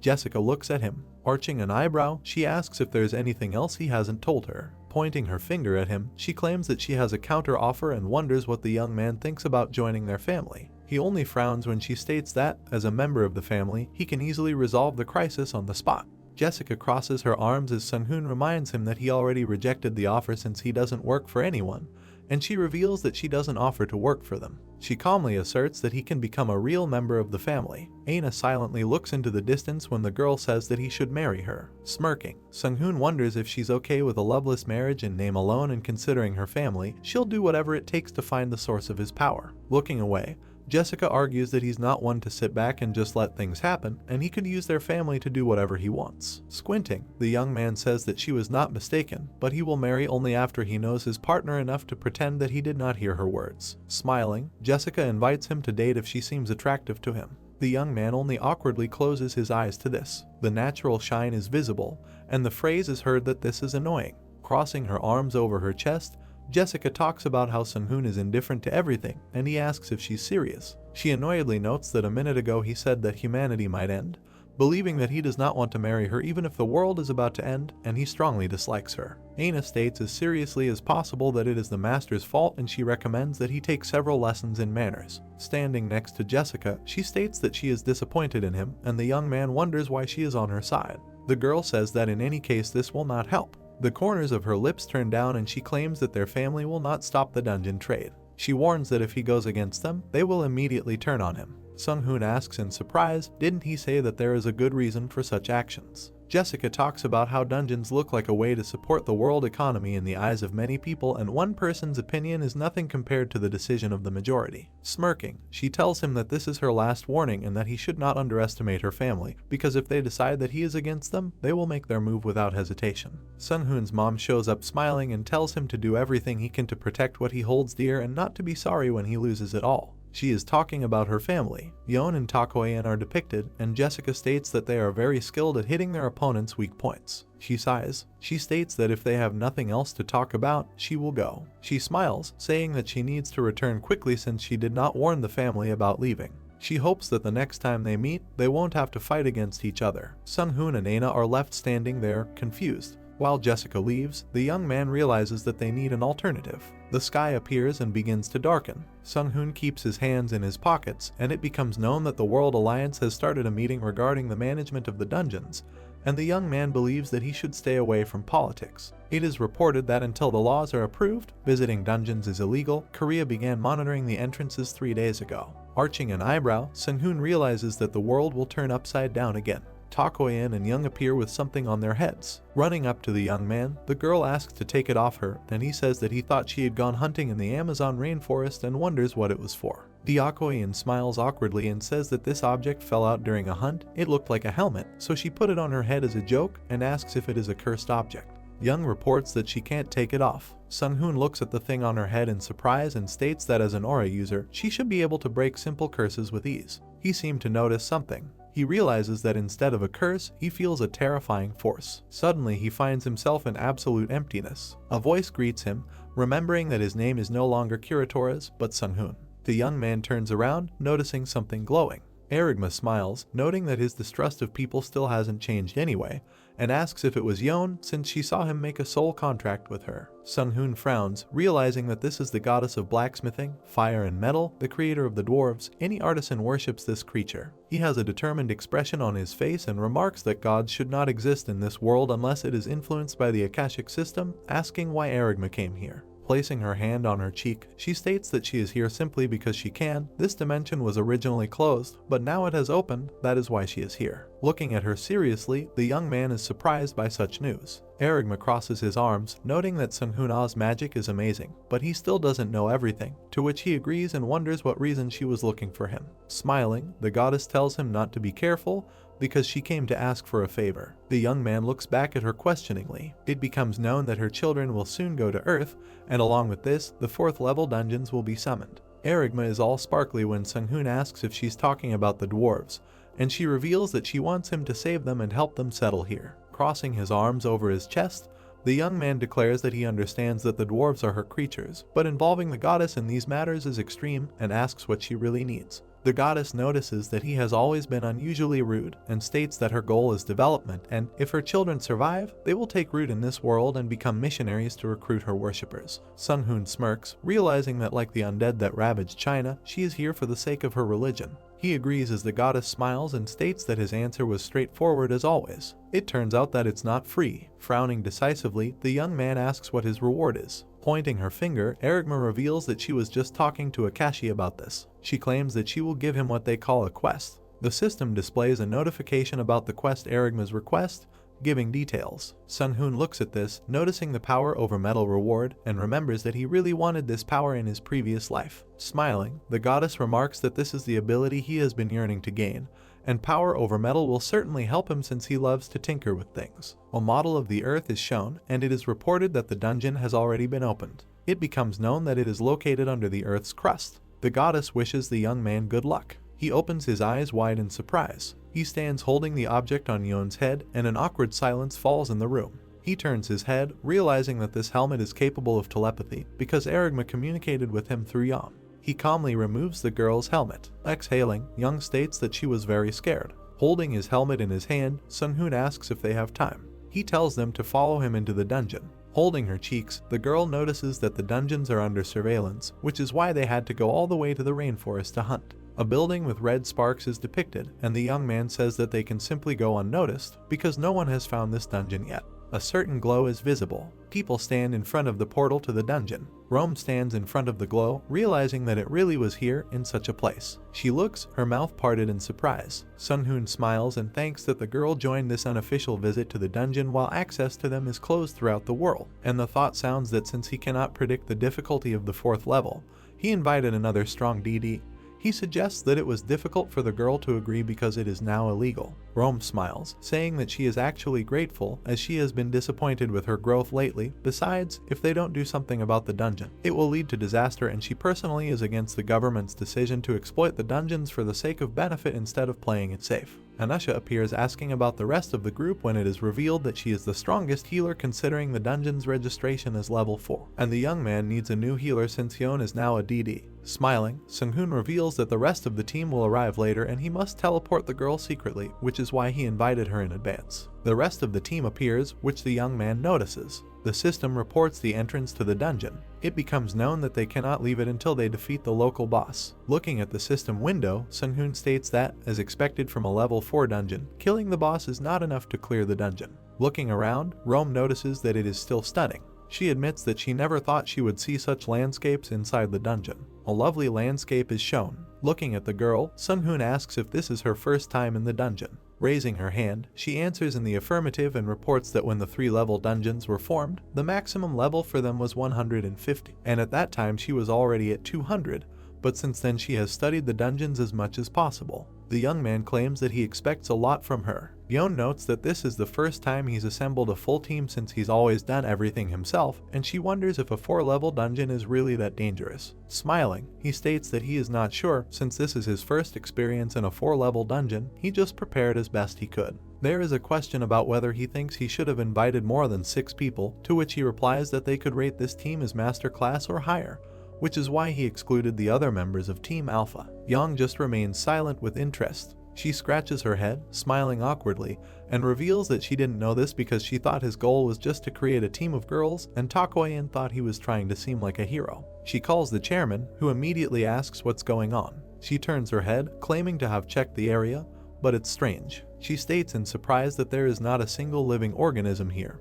Her scout skills are valid within a radius of 5 kilometers, but she did not feel any animals or insects. Turning around, the young man clarifies whether there is any life in the environment. He looks away, remembering that the fire goddess wanted him to save the dwarves and wondering what is going on here, and concludes that they need more information. You can see a lot of flying sorcerer's gas, and the question is asked about what it is. Everyone looks up and it becomes known that these are called the eyes of the sorcerer. There is an option to think of them as drones. They move around and collect information. Turning to Aina, the young man asks her to inform her immediately when she discovers a living organism. Smiling, Rome thinks about how she thought he was just a magician, but he has some interesting tools. The only problem is that she doesn't know if he is trustworthy or not, and decides that she will find out depending on how will he solve everything here. She thoughtfully puts a finger to her face, remembering that she seems to have already seen him somewhere, but cannot understand where exactly. Some kind of explosion is visible. Everyone is extremely surprised by this. Aina immediately looked and reported that at a distance of 23 kilometers there were no signs of mana. It was a chemical reaction. The phrase about dwarf explosives sounds. Flames and smoke are shown. It sounds like there might be something there. Smiling, Sunghoon tells everyone to go there. He immediately jumps, flying into the air. Young does the same, asking him to wait, and the others follow him as well. While flying, the girl notices that it is not so easy to control. Holding Anusha, Aliona reveals that the arcade ring will control levitation and movement, and Yeon just needs to think about it to do it. Turning around, the young man realizes that he should have let them practice flying first. Frowning decisively, he warns that he will go ahead and asks the girl to accompany the others. He immediately takes off, rushing forward. Yeon looks at this in surprise, wondering what is going on and how he can be so fast. Someone is also flying quickly under her. She looks ahead, asking who it is and guessing it is Rome. There is a request to go with the young man. He seems startled by the sudden phrase. Smiling, Rome remarks that he doesn't know what will happen, so it's better than going alone, which he agrees with. They rush forward and Sunghoon states that the girl is pretty good and he didn't think she would master the arcade ring so quickly, to which she replies that dogfighting is her specialty. A huge amount of smoke can be seen. The phrase sounds like they are here again. The dwarves panic, wondering what's wrong with the dragon bomb, when it turns out they just used the last one, and they decide it's time to get their hands dirty. A building is depicted with many creatures climbing around it. They are pushed when such an order comes. An announcement is made that they cannot retreat. Sun-hoon and Rim are watching from above. The young man realizes that these are dwarves. He smiles as he notices them fighting a tide of monsters. The attackers show up and he wonders what they are. Are they metal robots? Because he doesn't remember them in past lives. They don't look strong, but their numbers are causing problems. The girl looks at what is happening in surprise, asking if those who fight against the monsters are people. Turning his gaze to her, the young man replies that these are not exactly people, but they look like them, and wonders whether she should tell her that they are dwarves. Rome, frowning, asks what they should do. Sun-hoon looks at her with interest. The girl looks down, and it is reported that many outstanding rankers often do what they want, but Riem is a little different as she is quite famous for her good character. He tells her to go. Rome turns to him when he reveals that the creatures should be a clue to the solution to the dungeon's problem. Smoke is visible, and the question is asked whether the girl can reduce the number of monsters, because then Sun-hoon will be able to take care of those near the castle wall. Looking at Rome, he tells her to only focus on reducing their numbers as much as possible. She immediately rushed off into the distance, telling him to leave it to her. Looking at the spark left from her, the young man realizes that she is the same as when they first met. Once she starts, there is no trace of doubt left. He looks serious and decides it's time for him to start. While blood flows, one of the dwarves tells the others to hold the lines at the cost of their lives, because if they break through, everyone will die. He suddenly notices static electricity on his fur. Yon actively tries to fly faster, wondering why she is so slow. The dwarf notices something. In the distance, Sun-hoon can be seen forming lightning bolts. He smiles while holding a small lightning bolt between his fingers. Bringing his hands forward, he casts a ring of lightning. A strong strike from a huge lightning throws off the climbing monsters. They are burned by lightning. Looking in surprise, the dwarf realizes that this is a human magician and there are still surviving people. He shouts to everyone that no one should die, because they have reinforcements. A dwarf can be seen with his mouth open. The entrance to the building and the remains of the monsters are shown. This pile is white except for the red eyes. Something breaks through the ground. A large creature appears. Turning around, the young man realizes that the monsters have united. The dwarf shouts that they are heading straight for the gate and they need to stop it. Stones fly when the order comes to throw them, because if the gate collapses, they are finished. Rocks fall right in front of the monster. Sun-hoon puts his staff forward, casting a spell. He attacks a monster trying to break into the building. The creatures again look like robots, and the question arises about what they are because they change shape and regenerate so quickly. The seated dwarves talk about the gate. The monsters move forward together. Clenching his jaw, the young man realizes that an attack over a large area will not work because it will also affect the dwarves. Taking the spear, Takoyan says that she will borrow it, and the dwarf asks in surprise who she is. A crowd of monsters is visible. The girl stands with sparkling eyes. The startled dwarves believe she is also part of the reinforcements. The Chinese woman laughs, smiling. She moves her spear aside, noticing the narrow bridge between her and the horde of enemies, and claims that she has always dreamed of such a scene. She stands at the very entrance, looking at the monsters. She resolutely declares that they cannot cross this bridge, hers. A semblance of white steam forms behind it. Smiling, Sun-hoon praises her and tells her that she arrived just in time. She, smiling awkwardly, thinks that this magician does not know how to read the atmosphere. He simply stole all the attention. She looks at the young man, declaring that if he were weaker, she would give him a good thrashing. While lightning flashes in front of her, the girl claims that, looking at the number of enemies, she does not think that she can stand here and do nothing. The order to burn to the ground sounds. It turns out that Rome is doing magic in the air. She sets the area on fire. As she exhales, she notices that there is no end to the monsters, no matter how many times she attacks. She understands that at this rate all her mana will run out. The girl flies in the sky while the monsters move forward. She looks questioningly at something. Watching carefully, she wonders what it is. Everything shines with a blinding light, and the phrase about mass resurrection sounds. A dwarf is seen lying face down in the ground. He and the others rise from the ground, and it is reported that the fallen warriors have risen again. The phrase sounds that this is the power of the gods. Looking at Anusha, the dwarves wonder if they think that this is a surviving servant of the gods. What god does she serve? The girl looks at them, and it becomes known that she and Takoyan arrived at the right time. Turning around, Sun-hoon remarks that this quest would be much more difficult if he went alone, and Aina reveals that she is here too. Eliona floats around the notes, and the suggestion is made that the song is her magic. Looking back, the young man realizes that this is the ancient magic of the sirens, the spirit of the wind, and he too must help. Monsters can be seen walking through the smoke. A tornado of sorts forms in the sky. Lightning continues to strike, illuminating everything with a blinding light. The dwarf, clenching his jaw, tells the others to be on guard against the attacks of their allies, and is glad that they are alive. A message is heard from Riem that she has encountered an unknown creature. The answer is a clarification question. She claims that it is an enemy with an extremely high concentration of mana. The fairy and the boy look surprised when he asks if there is a replacement boss or something. Rome notices that the creature is trying to talk to her using telepathy. Yon continues to fly, wondering where everyone went, leaving her alone, because everyone used teleport or movement spells, but she has nothing. The red-haired girl peered intensely into the surrounding darkness. She could not understand where she was. Rome, in a dark suit, shook her head. Looking around, she had just been in the 4th level dungeon with the team, but she found something strange. The Fiend tried to talk to the girl, but then something happened. The girl looked around when she heard a voice. Someone said that he thought she was another treat, but she turned out to be not from this dimension. She was asked about the possession of the Akasha weapon. Rome could not understand where the sound was coming from. The player used magic. Flames burst out of her palms. The girl demanded that the interlocutor show himself, but the voice said that he felt her doubts and discomfort, all her feelings. She realized that the speaker could read her thoughts. Rome looked at her hands in confusion. The magical flame went out. There was an eye behind the girl. She raised her hands and said that her abilities were not working. Rome turned around when a voice called her weak. Behind the girl there was a huge shark. The creature said that it could not take away Akasha's gift, but could seal it. The girl was confused. Air bubbles came out of her mouth. She could not believe that the giant monster was a shark. Rome extended her hand to the spot of light. She realized that she was underwater, but did not know when she got there. She felt that she could not breathe. The girl with the red cloak was above the underwater rocks. The monster said that he felt her fear, confusion, and a sense of helplessness. He called Rome weak and suggested that she must taste delicious. The girl clenched her teeth from tension. Rome was determined to get out. The girl in a black suit with red sleeves continued to reach for the spot of light on the surface. Riem's eyes widened in fear as she realized the futility of her attempts. The red-gloved hand continued to reach. Rome in a suit with a red cloak was drowning. Someone's hand grabbed the girl's hand. The red-haired player covered her eyes and screamed when someone pulled her up. Sun-hoon held the trembling girl to his chest, stroking her hair soothingly.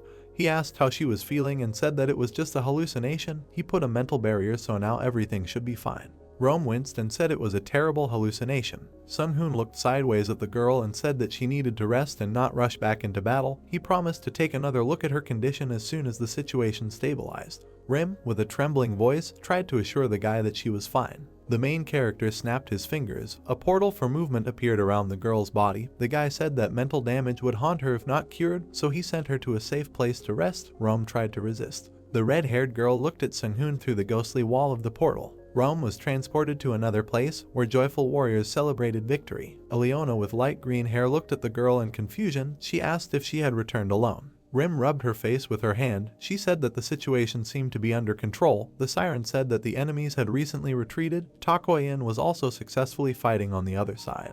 Dust rose above the battlefield. The girl asked what kind of monsters they were. They were different from everyone she had fought with before. Eliona said that she hoped that Sun-hoon would be able to take care of Rim. The girl answered sarcastically that we were talking about the president and she won't be surprised if he has a spare body. Dark smoke rose from a deep hole. Sun-hoon looked at the symbol from which a purple glow emanated. The main character was annoyed that he could not eat the Akash shard. The red cloth fluttered behind the guy's shoulders. He asked the creature what he was, because it was neither an organism nor a spirit. The guy stood next to a ball glowing with red light. The creature replied that it was the Eater of Dimension number 47. Many thin lines surrounded the glowing ball. The creature said that it was collecting the essence of life and that all Eaters of Dimensions are one. The main character looked sternly at his interlocutor and said that he did not ask to tell all this. He turned to Aina with a request to find out what they were dealing with. The purple-haired fairy rubbed her chin thoughtfully. She said that she lacked data, because even in a past life, the owner did not know about this monster. She could not even confidently call it an organism. The ball glowed more intensely. The frightened assistant screamed that a surge of energy had been detected. These were high-frequency waves and activated the creation of a barrier. The flow of power knocked Sun-hoon off her feet and threw her back. The dark-haired guy frowned. He was amazed that the power of the creature in front of him was comparable to the power of an ancient dragon. Surrounded by a red glow, the ball continued to emit energy. The devourer praised the magician's mental barrier and said that he had fought with people like him in the past. Sun-hoon grinned and said that although he had not fought with Dimension Eaters before, he did not see any problem in this. But inside he knew that things were bad, because the enemy knew who he was, and the young man did not know what the enemy was. The clawed paw reached towards the guy. The devourer said that he felt the smell of Akash emanating from the enemy. Aina reported that the state of the enemy's energy was changing. Sun-hoon crouched down, putting his hand forward in defense, the creature in front of him changing shape. The main character curled his lips. He was outraged that the enemy was transforming before his eyes.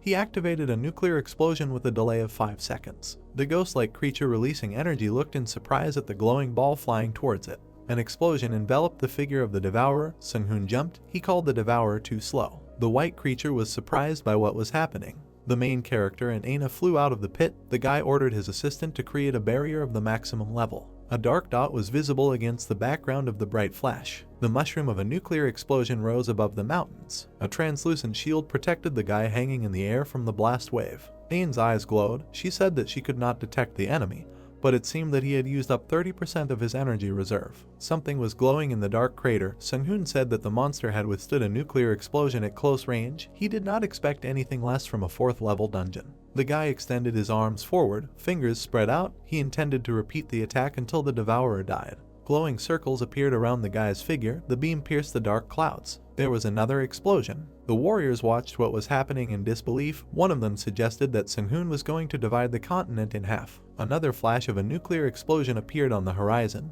The warriors asked what kind of person the leader was. 4 girls stood nearby. Elian said that Sung-hoon is the type who hides a lot, and Takoyan added that they are not very friendly because she met him for the first time today. Surrounded by a protective barrier, Sung-hoon floated in the air and watched the explosions. The guy smiled. He assumed that the enemy was using a barrier because he caused 2 nuclear explosions, but nothing changed. A creature shrouded in a protective barrier rose above the explosion. It said that the target had been identified as a great magician. The transformation into a natural predator of magicians had been launched and announced the start of the hunt. A bright flash appeared. The dark-haired guy became wary. A ghostly enemy appeared behind the main character. Sung-hoon was scared. There was an order to fall to the ground. The young man flew down screaming. A cloud of dust rose at the place where the main character fell. Surrounded by a protective barrier, the guy lay at the bottom of a deep hole. He was surprised that the creature was able to use telekinesis. He ordered Aina to classify the enemy as a medium and help the owner. The fairy extended her palm forward and said that she was taking control of 12 nuclear reactors and creating a barrier. The monster landed on the protagonist's shield. Baring his mouth, the monster growled that the great magician could not escape. Sung-hoon clenched his teeth in irritation. He thought about that the first nuclear attack hit the Devourer of Universes, but the monster managed to defend itself from subsequent ones. The barrier under the monster's clawed paw became covered with cracks. Aina warned that the shield was being destroyed, and the main character realized that he could not use nuclear attacks. The dark-haired guy looked at his enemy angrily and activated anti-gravity. Glowing circles appeared above the sorcerer's shield, and the monster flew upward. Something sparkled at the bottom of the pit. The monster's body trembled from tension due to resistance to the force of anti-gravity. The pink beam hit the Devourer in the shoulder. A charred hole remained in the monster's body.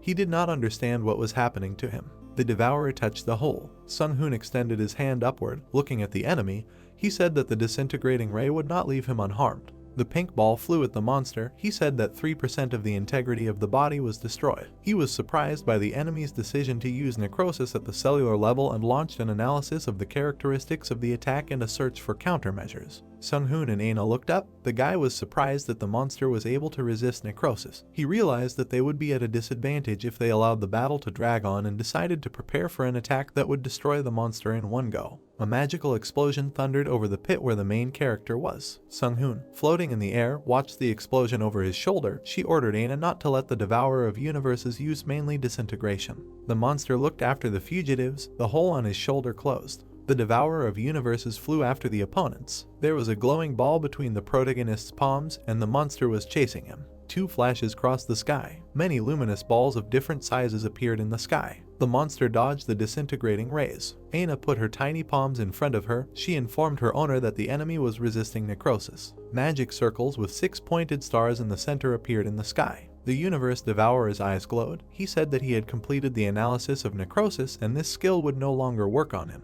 Magic circles began to crumble. Aina looked intensely at the enemy. She told Sung-hoon that they could no longer use this technique because the Soul Eater had completely understood this technique and created an anti-magic formula to prevent the summoning of mana. The dark-haired guy hovering next to him grinned. He told the assistant that everything was fine and told her to focus on defense. Between the guy's palms there was a translucent pink magic ball that had the utmost power. The main character completed its creation.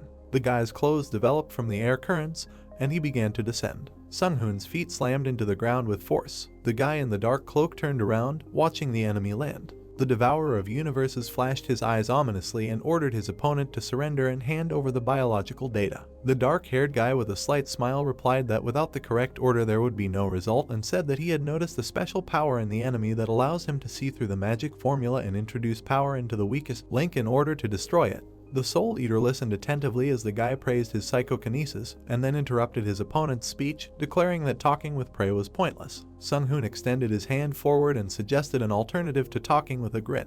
The Universe Devourer's eyes widened in surprise. A cube appeared, surrounded by glowing circles. The monster looked in amazement at the dark ball with a glowing cube inside. Sun Hoon smugly explained that this was a formula with a 3-level protection spell, so it would be difficult for the Devourer of Universes to come up with a countermeasure. The monster's eyes flashed. He said that the spell could not be analyzed. A dark ball appeared. Sun Hoon activated the stellar collapse. A dark ball hung in front of the monster. It was surrounded by a black ring. The main character used the black hole technique. Aina, with a tense face, put her palms forward. She warned the owner that she was preventing the use of the enemy's psychokinetic power. Sun Hoon stood next to the pit where the enemy knelt down exhausted. The Devourer of Universes said that this was his end, but this body was only one of many. The dark-haired guy clarified what the enemy meant, whether his words meant that there were other structures that shared the memory of the Devourer of Universes. A dark ball hovered at the level of the monster's face. His body was enveloped in a dark glow. He promised Sun Hoon that they would meet again. The black hole swallowed the monster with a pop. The dark-haired guy covered his face with his hand, protecting himself from the air currents. The guy's dark eyes were intensely peering at something. The main character was floating next to the pit. Smoke was coming out of it. Magic rays were sparkling in the air. He could not believe that it was all over and invited Aina to return to the team. 3 little warriors looked at the guy with a smile. They thanked the main character for saving him. A guy in a dark cloak stood opposite the short creatures. He introduced himself and said that he had come to help at the request of Eraim. The dwarves were surprised that God had sent a human magician to help them. People stood next to the castle wall, looking at the fragments of stones on the ground. One of them suggested going to a more suitable place and continuing the conversation.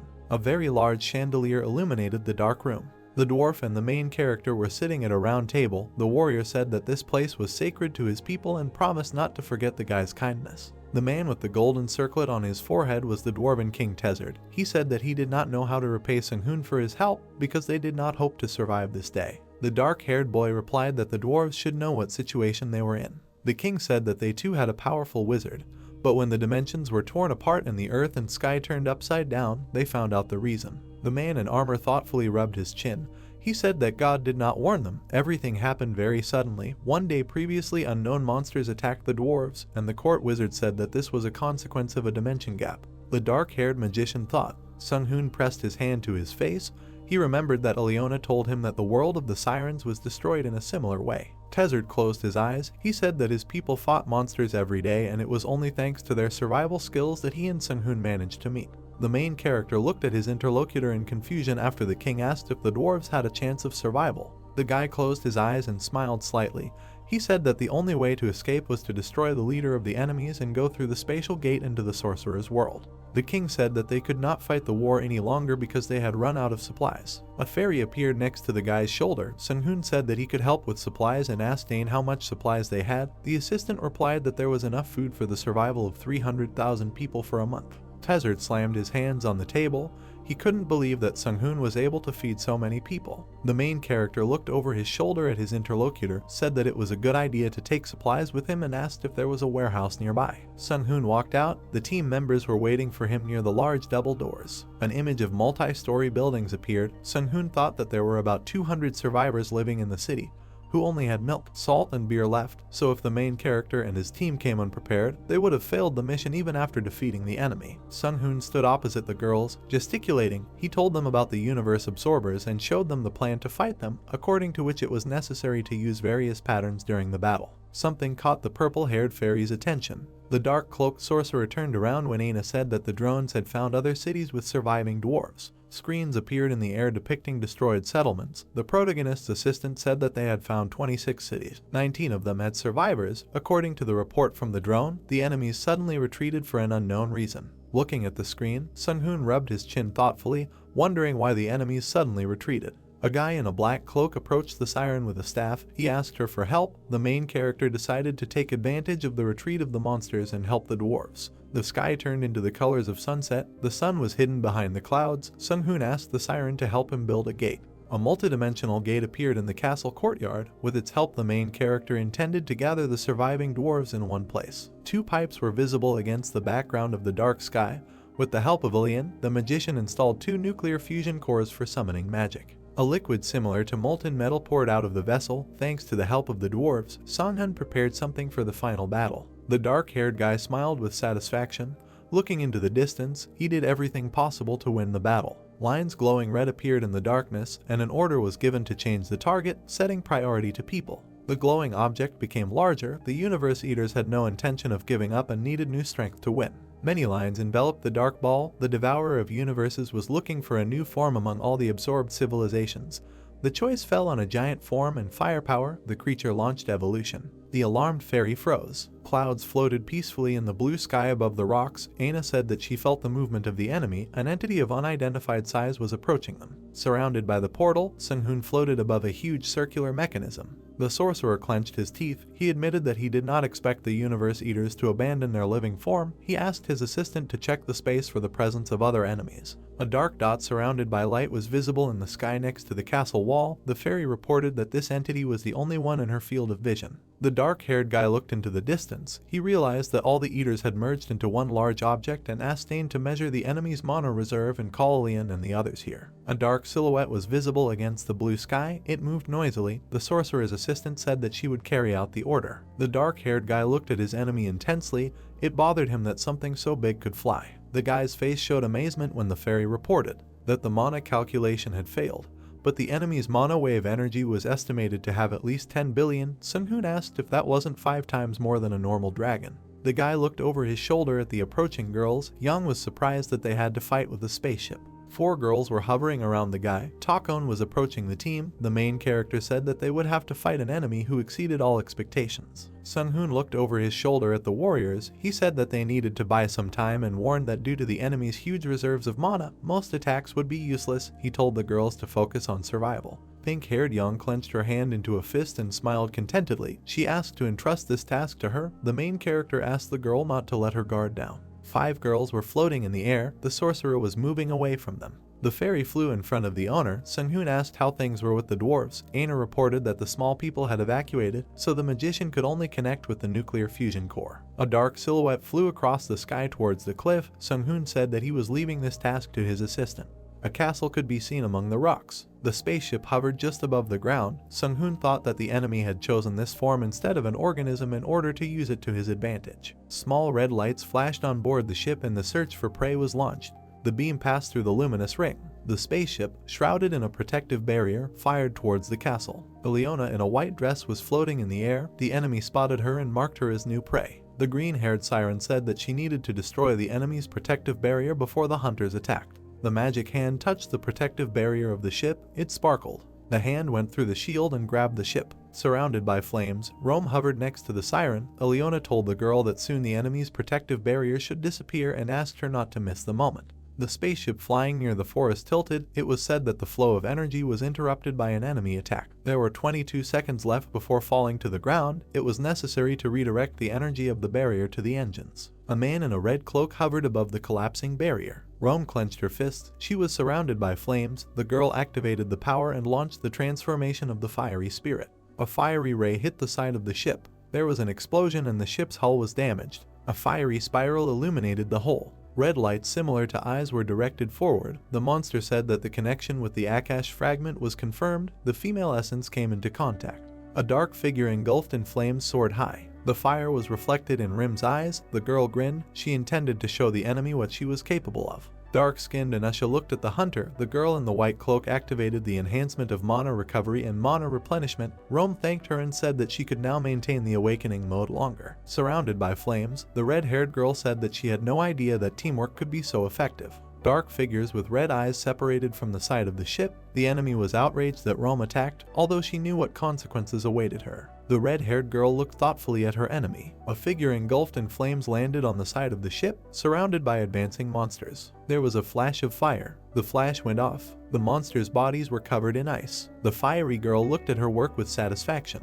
The ice-bound monster with a red eye croaked something about the temperature. Red-haired Rome smiled and said that she had absorbed all the heat nearby. Fire surrounded by monsters could be seen on board the ship. The hunter said that she was able to use 100% of her power, which had previously been impossible due to lack of mana. The enemy launched a search for a cold-resistant genotype. The ice cracked when the enemy void devourers announced the end of their search and adaptation. A dark tentacle with a 5-pointed star at the end reached out to Rome. The monster said that the prey, which had previously trembled with fear, now seemed even more delicious to him. The fiery girl looked at the enemy with alarm. The tentacle covered the girl's body. Yang screamed. The pink-haired girl looked at her colleagues and said that the monster ate Yerim. She asked the other hunters if this was part of the plan.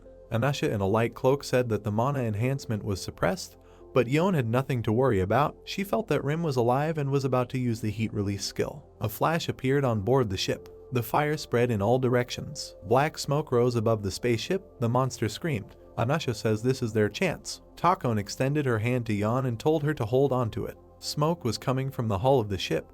The enemy said that 6% of the integrity of the main body was lost. He suggested that the goddess of fire intervened in the battle. A hand of earth made of dirt and stones reached up. Many arms wrapped around the spaceship. The earthly spiritual King Gangram crossed his arms over his chest. He said that he did not expect to meet a Dimension Eater here and warned the siren that even he could not contain this monster for long. The sad girl with green hair replied that she knew that. Gangram's eyes glowed. He told Elaine that it was a real feat for the Child of Water to summon him and admired her level of elementalism. 2 glowing pipes were visible against the sky. Someone said that these objects were overflowing with energy and suggested that Rome borrowed energy from them. The silhouette of a hunched girl could be seen in the flames of the fire. The enemy said that it was not easy to use such a large amount of energy with such a fragile body. Sweat was running down the red-haired girl's pale face and she was breathing heavily. Rome looked at the trembling hand and thought that she had enough mana, but not enough stamina. She felt that her body could not stand it anymore. Through the protective barrier, silhouettes of monsters with bodies covered with red eyes could be seen. The girl thought that she had already passed the plasma phase and had almost reached nuclear fission, which was too much. The man in dark shoes took a step. He called out to the huntress and asked if she was okay. The girl in the red outfit turned around and said that she was going to retreat because her body was not able to hold out much longer. Young smiled and asked to let her deal with the monsters. The red-haired huntress looked at the girl in confusion. Yon squeezed Rim in her arms. She froze in surprise. The red-haired girl froze. Looking at the top of the girl's head, she felt her stamina return. Rim looked at her palms. Surrounded by a faint glow, she realized that Yon must be a healer. The red-haired girl looked slyly at the huntress and offered to work together. The pink-haired huntress smiled shyly. She said that she had signed some kind of dubious contract with Sun-hoon. As the wind ruffled the 2 girls' hair, Yon awkwardly invited Rim to join their team. Takoyan in orange armor, who was observing the enemy, called to the girls and said that the enemy was about to break out. Rome with red hair said they will return to this conversation later. The red-haired huntress put her palm forward, a sly smile on her lips. Yellow balls appeared next to the side of the ship. The enemy was outraged by the insolence of the pathetic organisms. Someone watched the explosion on the hill. Black ribbons fell to the ground. We see many pipes generating energy. Magic circles surrounded a long tall object. A large extinction cannon created to fight the Dimension Eaters will be ready to fire in 3 minutes. Mana flowed through the wires connected to the extinction cannon, gradually charging it. With her hands on the system window, Aina reported that all generators were configured and working properly and the mana reactor was stable. Opening a small screen in front of her eyes, Aina announced that the latest security protocol had been disabled and that she was beginning to target the target. Taking aim at the Dimension Eater, Aina turned to Sun-hoon and said that the Great Cannon of Destruction was ready to fire. Being near the mana generators, Sun-hoon heard this and said that the antimatter was stable and ordered to pull the trigger. The cannon began to charge, preparing to fire. At this time, Sun-hoon explained that it was an antimatter launch device that used the magical and nuclear energy of 28 reactors. When matter and antimatter come into contact, all living things are simply destroyed, so he called this gun the Great Destroyer. Yon was looking at Takon as an explosion occurred next to her, causing her to cover her face with her hands. Sun-hoon continued to explain that it was an unstable weapon that would become useless after the first shot. It can only fire when the antimatter is stabilized with magic. After Sun-hoon said that the time had come and it was time for everyone to get ready, the whole team tensed up a little, waiting for the shot. Turning to Takoyan, Sun-hoon said that it was her task to evacuate the team. Hearing this, Takon smiled a little and realized her task. A bright blue light illuminated the Dimension Eater. He frantically screamed for these damn people to disappear. A shot rang out and the cannon emitted a huge blue beam. He hit the target as accurately as possible. The beam stopped a little, penetrating the armor of the Dimension Eater, and within a moment it passed right through it, cutting through space. The beam was so strong that it simply incinerated the Dimension Eater. Part of the planet Earth was torn away from the entire body and was enveloped in strong mana energy. A rapidly growing black hole appeared in the sky. Seeing her, Yeon was scared, and Sung-hoon, standing right in front of the hole, just looked at her. The entire team stood behind them, watching the black hole. Takon, looking at what happened, said that if she had been even a little late, they would have been torn to shreds. Looking at her with a smile on his face, Sung-hoon said without any emotion that that was why he entrusted this matter to her. And even if he wanted to teleport everyone out of the area, this thing creates a huge anti-magic field, so Takon was the only way out for everyone. The destruction cannon was discharged and could no longer fire. Sung-hoon continued that besides, they only had one shot to win, and the only way to hit the target was to choose the right moment. As soon as the smoke cleared, the dwarves' castle was visible, and although it was destroyed, the simulation was calculated correctly and the dwarves' refuge remained safe, Aina reported. Looking at Sung-hoon, pleased with what had happened, Rim asked him if that was all. Continuing to stand in front of the black hole, Sung-hoon, looking over his shoulder at his accomplice, thanked everyone with a smile on his face for buying him time. Suddenly, a system window appeared in front of the main character, in which it was reported that his level had increased by 1.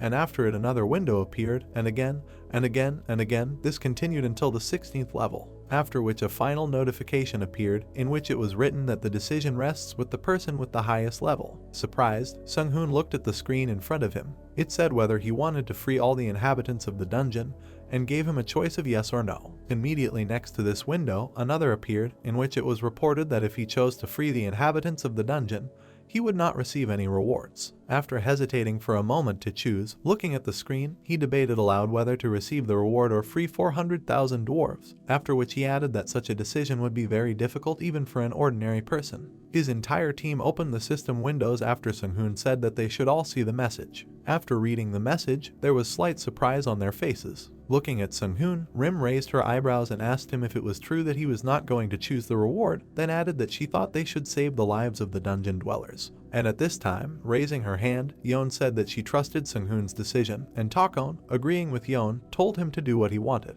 Sung-hoon was surprised by these answers. The Leona, standing behind him, said that she would allow him to make a choice for himself, and Anusha, standing behind Leona, said nothing. Smiling, a joyful Sung-hoon asked everyone if everyone made the decision too easily, because, of course, he would choose to free the residents. Walking closer, with complete seriousness on her face and in her voice, Leona asked if they should all leave this quickly, adding that she felt like the dimension was exhausted due to that attack, and she felt like it could collapse at any moment. Anusha stood next to her, saying nothing. At this moment, Yeon approached them, holding the core of a 4th level dungeon in her hand, saying that it was completely different from the dungeons of the level below. Taking one last look at the black hole, which had become much larger since its appearance, Sung-hoon made his choice. Opening the selection window in front of him, he clicked on releasing the residents. A notification immediately appeared in front of him that all dungeon residents would be free, and team members would be sent to an accessible location. At that moment, the entire team was enveloped in a blue glow, and Young said in surprise that they were teleporting.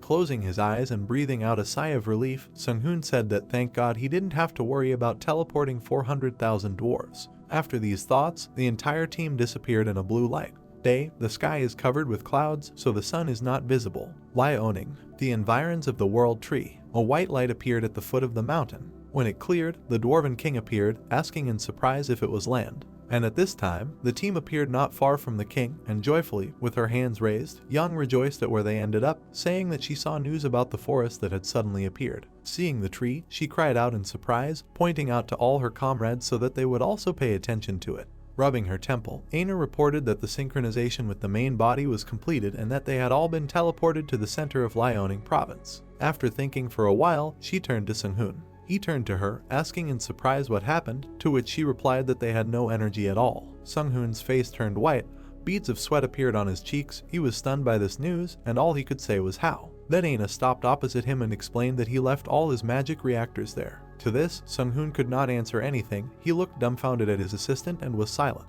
This went on for several minutes. Suddenly the main character, sadly lowering his head, began to try to calculate the money that would be required to recreate these 28 units. Approaching him from behind, Rome saw the state he was in and didn't really understand what had happened. Suddenly, she looked at all the dwarves that stood behind her and asked Sung-hoon what he would do with them, adding that she thought it would be problematic if he allowed them to do whatever they wanted. Having already moved away from the situation with the reactors, Sung-hoon, scratching his head and with a malicious smile, turned to Rim and said that if possible, he was going to let them settle here, adding that the dwarves are one of the best races of warriors, masters of their crafts. They will be very helpful. Moreover, staying with him will be beneficial for both parties, and even if they want to go to another country, obviously they will want to use them. And at this time, En, approaching two dwarves, asked them if dwarves should have a beard, to which they answered her, "Isn't it obvious that it can get scorched due to fire during forging?" also adding that beards are not very hygienic. Hearing Sung-hoon's answer, Rim smiled contentedly and said that if he says so, then she agrees with it, and that she completely trusts all these matters to him. Stealthily approaching Sung-hoon, Anusha agreed with Rim's words, asking if they were free now. Looking at her with a smile and kindness in his eyes, Sung-hoon thanked her for coming with them and that he would take care of the rest by allowing her to return.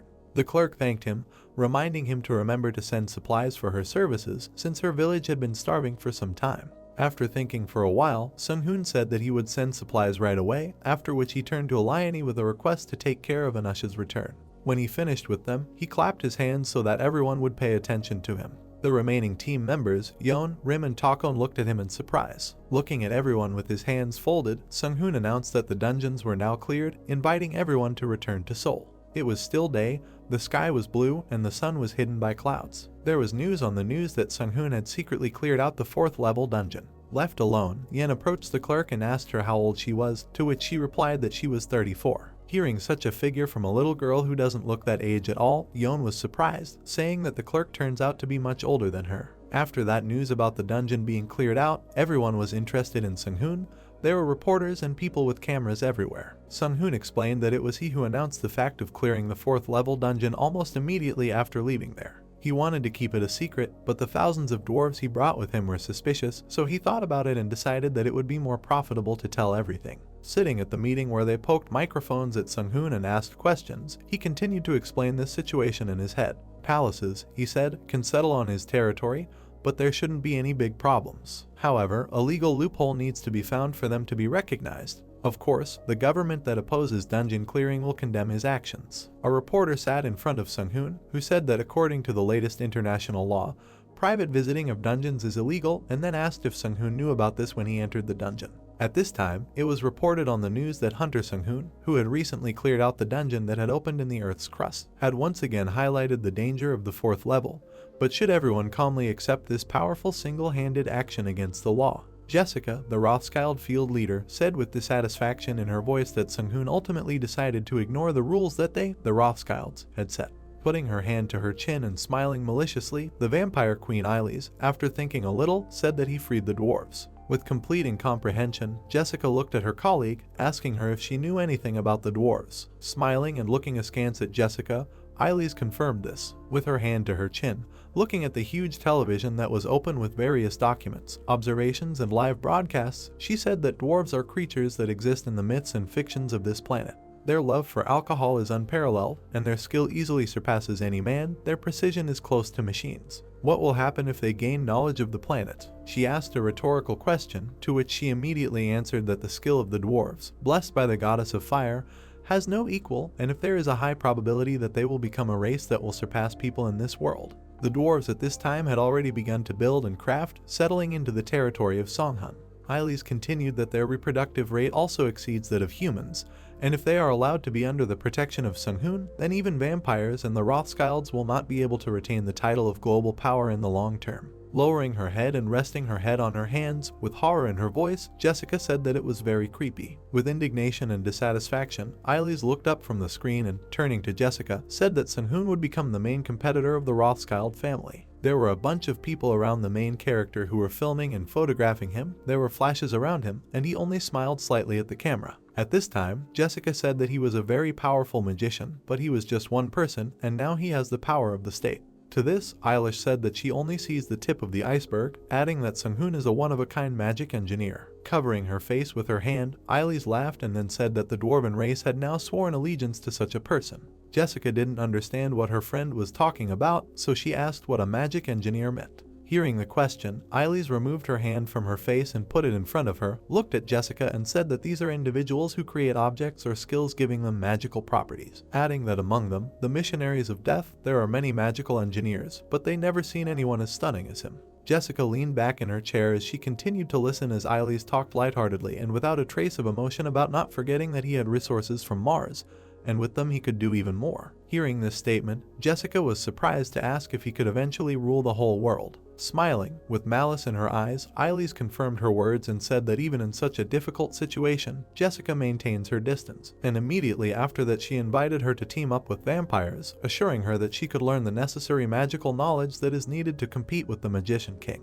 Jessica, looking at her interlocutor from under her brows, smiled and said that, after all, vampires are just as dangerous. For her and her family, vampires and Sung-hoon are the same because many political figures have already become servants of death. Grinning and holding her head up proudly, Eilis said that they were not interested in exerting any political influence over the small planet. And one day, even Jessica would realize that death was not the end of their lives, but, on the contrary, only part of a cycle. Continuing to look at Eilis, Jessica's eyes showed some contempt for her colleague, after which she said that she often says that faith and hope do not come on simple days, after which she abruptly said that she was fired. Looking at her, without any reaction or emotion on her face, Eilis thought that if she could bring Jessica Rothschild to her lord, then they could establish influence over the planet much faster. Suddenly there was a knock on the door. Both girls glanced there and Jessica told whoever was knocking to come in. Before anyone could enter the office, Eilis said she would leave. These words surprised Jessica. She looked at Eilis in surprise. Eilis, turning around and waving her hand,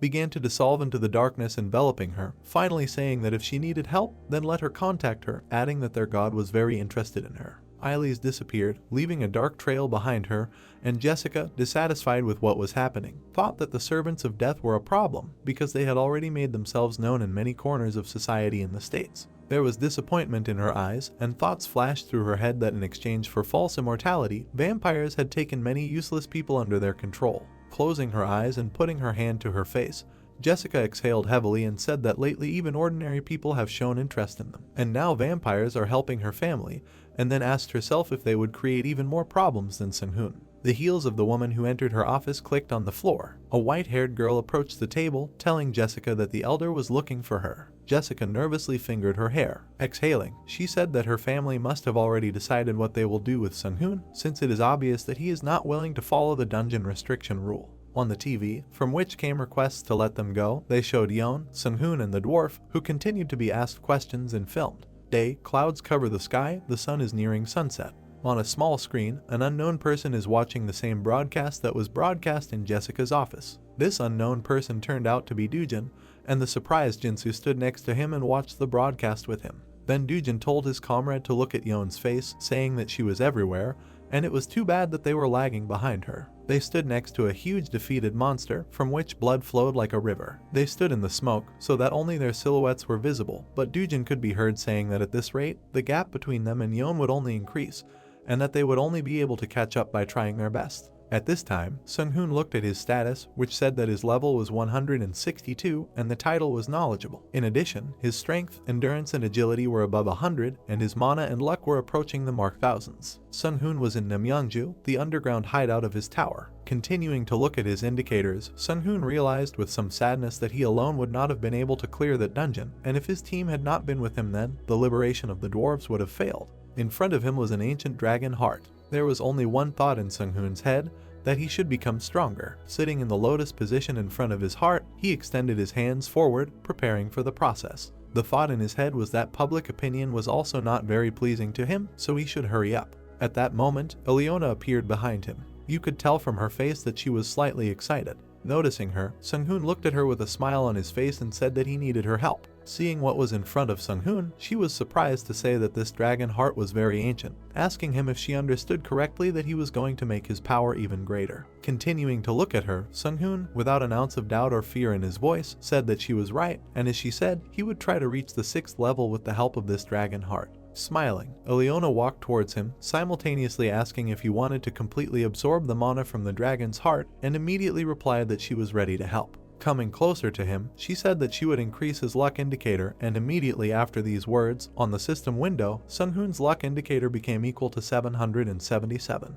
Closing his eyes, before starting, Sung-hoon asked her to take care of him, preventing his mana from dissipating if necessary. The hieroglyphs underneath him caught fire. Ileona stood opposite Sung-hoon, holding the staff in both hands, and the dragon's heart flared with purple flame. Meanwhile, Sung-hoon's heart began to glow with a yellow light, emitting energy with 5 magic rings spinning around it. Gradually absorbing this power into himself, Sung-hoon said in his head that this is amazing power, in principle, as expected from the ancient heart of a dragon. Suddenly his heart began to glow brighter and a 6th magic ring appeared around him. In his head, Sung-hoon said that he created the 6th ring quite easily. But within a moment, a strong glow emanated from his chest, and in his head, Sung-hoon was faced with the problem that he could not stabilize the ring around his heart. He opened his eyes in horror, sweat was running down his face, he did not understand what to do, but he understood that all this was not good. Mana rushed through his blood, and Sung-hoon realized that it was getting out of control. His consciousness began to become cloudy and his eyes began to close, after which Sung-hoon lost consciousness. Opening his eyes, the first thing he saw was Aina, who was flying in horror in front of his face, randomly waving her arms and calling out to him loudly. Ileona stood in front of him, putting her power on him and keeping him alive. After sitting down, Sung-hoon, enveloped in the purple light from Ileona's magic, exhaled and asked if he had lost consciousness, to which the frightened Ileona answered him that when he was unconscious, Aina did her best to take control of the mana,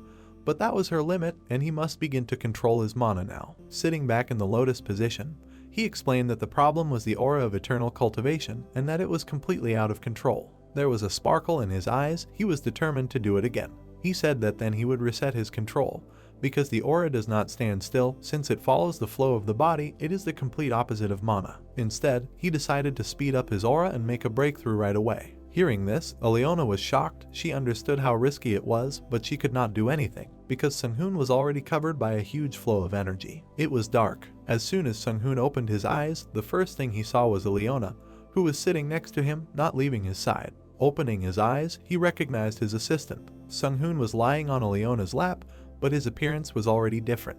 His hair had grown long and was white. With joy and excitement, Ileon accepted the fact that Sung-hoon had finally come to his senses. Jumping up, the shocked Sung-hoon exhaled with relief. Grinning and turning to the siren, Sung-hoon asked her how long he had been gone, to which she, still happy that the president was back, replied that he had been gone for about 3 hours, but since his body had stabilized, she assumed that he will come to his senses again. Suddenly, Sung-hoon noticed something was wrong when he looked at his new hair. Taking a lock of hair in his hand and twisting it a little, he was surprised to say that his hair became longer and changed color on its own. Without having time to understand the situation, an excited Aina jumped on his face. She screamed that she was worried, that she thought everything would turn out badly. Putting his hand to his chest, Sung-hoon innocently asked her what happened. Then, scared to death, Aina reported that according to the data, his body went through something like a metamorphosis that happens to people who have reached a certain physical threshold. But thanks to skill, technique, or the influence of objects, his aura suddenly increased and his body independently tried to adapt to such a sudden increase in energy. Standing up and placing his hand on his heart, Sung-hoon said in his head that this was definitely a risky plan,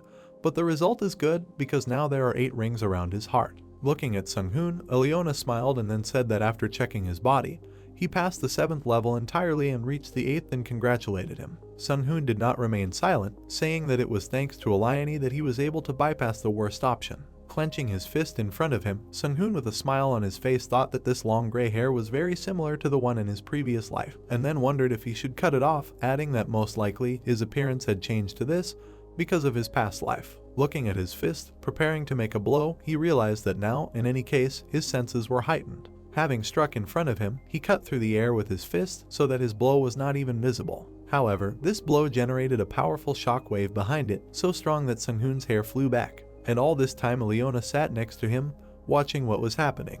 The blast wave, reaching the wall of the tower, left a giant dent in it. Seeing this, Sung-hoon himself was surprised by his strength. With a little shock he looked at what he had done, thinking in his head that the inner wall, protected by the mana of the tower, was really just destroyed with one blow. In shock, he asked himself what happened to his body. Behind him, Ileona was amazed, and with great joy on her face, she clapped her hands and praised Sung-hoon for her excellent shot. And behind Ileona, she was flying, shocked, just like Sung-hoon, by what she saw. Lowering his eyes, Sung-hoon said with some apprehension that now, for some time, he must learn to control this power. Then he finally decided to fulfill the request and find out how his body had changed. Placing his hand on his chest, several pulses came out of it to help scan his body. At the end of the scan, there was surprise in Sung-hoon's eyes. His heart was no longer human, it had turned into a dragon's. Immediately he revealed his status. His race changed to ascended human, draconian, and his class became Ascended Wizard. His level did not change, but indicators such as strength, endurance, and agility became close to 200, and his titles became 3, possessing knowledge, possessing a dragon heart, and close to dragons. Looking at his numbers in admiration, Sung-hoon chuckled and said that it looked like he would no longer be able to call himself a human. But not to speak out loud, in his head he said that he had heard rumors about how a person's physical form becomes closer to that of a dragon once their aura skill surpasses a certain threshold. He was distracted from his thoughts by Aina, who received a call from the dwarves. Flying up to the owner, she told him that the plant was already working. Surprised, Sung-hoon, looking into the distance and thinking a little, said that this was good and ordered Aina to increase the amount of resources they promised to deliver, adding that now they will begin to change the world on their own. A month has passed since that news. Huge building holding HD. The president of HD Holding Desuk sat in one of the offices of this building. He was reported that the Factory of Infinite Magic of the Dwarven Alliance began to massively buy shares of Korean corporations, and that it can be safely assumed that the only one behind all this is Sung-hoon. Sitting in his chair, looking at something on his phone, Desuk said that he was sure that Sung-hoon would do something great in his life, but he didn't think that he would grow up so quickly. General Manager Kim, an elderly man wearing glasses and holding a tablet, said that several trillion won have been constantly moving in the market, and they are mostly targeting technology corporations in the top 100. Hearing this, Desuk, with a smile on his face, invited Kim to take a look at the product called the Magic Phone, which was created by the Infinite Magic Factory. Looking at her, Kim said that the whole world had turned upside down because of this thing. Pressing a button on his Magic Phone, Desuk decided to demonstrate its capabilities. An ice shard appeared in front of them, which Desuk looked at with a smile on his face, and Kim adjusted his glasses on his face in surprise. At the same time, Desuk said that the knowledge of the great wizard Sung-hoon, the skill of the dwarves, and the technology of the earth gave birth to this product. Now even he can use magic by downloading it as an application. Pointing to the ice block in the air, he noticed that this is the magic spell Ice Spear. And now, even citizens are able to use magic to earn money, and Sung-hoon has opened the way to a new world. After that, Desuk became more serious. There was disbelief in his eyes. He ordered the manager that they need to check the shares they are buying and also do everything to find out their plans. With his hands on the arms of the chair, he pressed the button to turn on the TV, adding that if they couldn't control Sung-hoon, they should at least follow him. A screen opened in front of him with news streaming on it. Desuk immediately started watching them, adding that because of such a new opportunity, there would be a resonance in society, namely among people who believed that the division between awakened and unawakened was unfair, and that now the citizens would side with Sung-hoon. According to the news, the man conveyed that the Factory of Boundless Magic, namely Magic Phones, not only contains useful practical skills, but also various skills against monsters in the form of ordinary applications. But on the other hand, the Hunters Association expresses concern about the danger of allowing ordinary citizens such powerful abilities without any restrictions. The main house of the Rothschilds. Jessica was sitting in a chair at the table, also watching the news, which said that the FBM, having transferred the plans for the Battle Golem, had established itself as the world's largest company for the production of weapons against monsters. After listening to the end, Jessica said displeasedly that only a month has passed since the release of the Magic Phone, and they already have influence all over the world. With dissatisfaction on her face, she told herself that in just a month their capitalization had exceeded all possible indicators, after which she came to the conclusion that no matter what happened, the Rothschilds must enter into an alliance with Sung-hoon. Arriving at her father's office, she said displeasedly but restrainedly that she had heard that it had been decided to eliminate Sung-hoon. Looking at his daughter, the father calmly said that their family council had decided that this was the best development, adding that he knew she was against it, but all the elders had voted to remove him. Hearing this, Jessica bit her lip and closed her eyes, sadly saying that they would fail. Her father said nothing about this, he just glared at her. It was only a little later, while Jessica was still in his office, her head hanging in shame, that he said that she had become weak. These words greatly shocked Jessica. She clenched her fists and remained silent. Her father, seeing her reaction, added that she was prohibited from participating in the operation. Hearing these words about the ban, Jessica could not restrain herself and shouted, demanding a review, that if they made a move, the existence of their family would be in jeopardy. The father, with folded hands, said that she should not agree, adding that he respected her opinion on this matter, but she would have another task. It was light outside the window and the sun was shining directly into my father's office. After some thought, he said that if they failed, he would leave her to deal with the consequences. Jessica was very upset, and her eyes were filled with pain. Looking at the ring of the head of the family, she remembered how her father handed it to her. Alaska, a 4th level dungeon that has passed the 720-hour mark. Clear day, almost no clouds. Sung-hoon watched the dungeon, suddenly noticing something was wrong. 3 giants stood in the snow, cornering a small animal. In his head, Sung-hoon said that more than 720 hours had already passed since this dungeon was formed, but the merger had not yet occurred, although predicting the behavior of 4th level dungeons is, of course, difficult.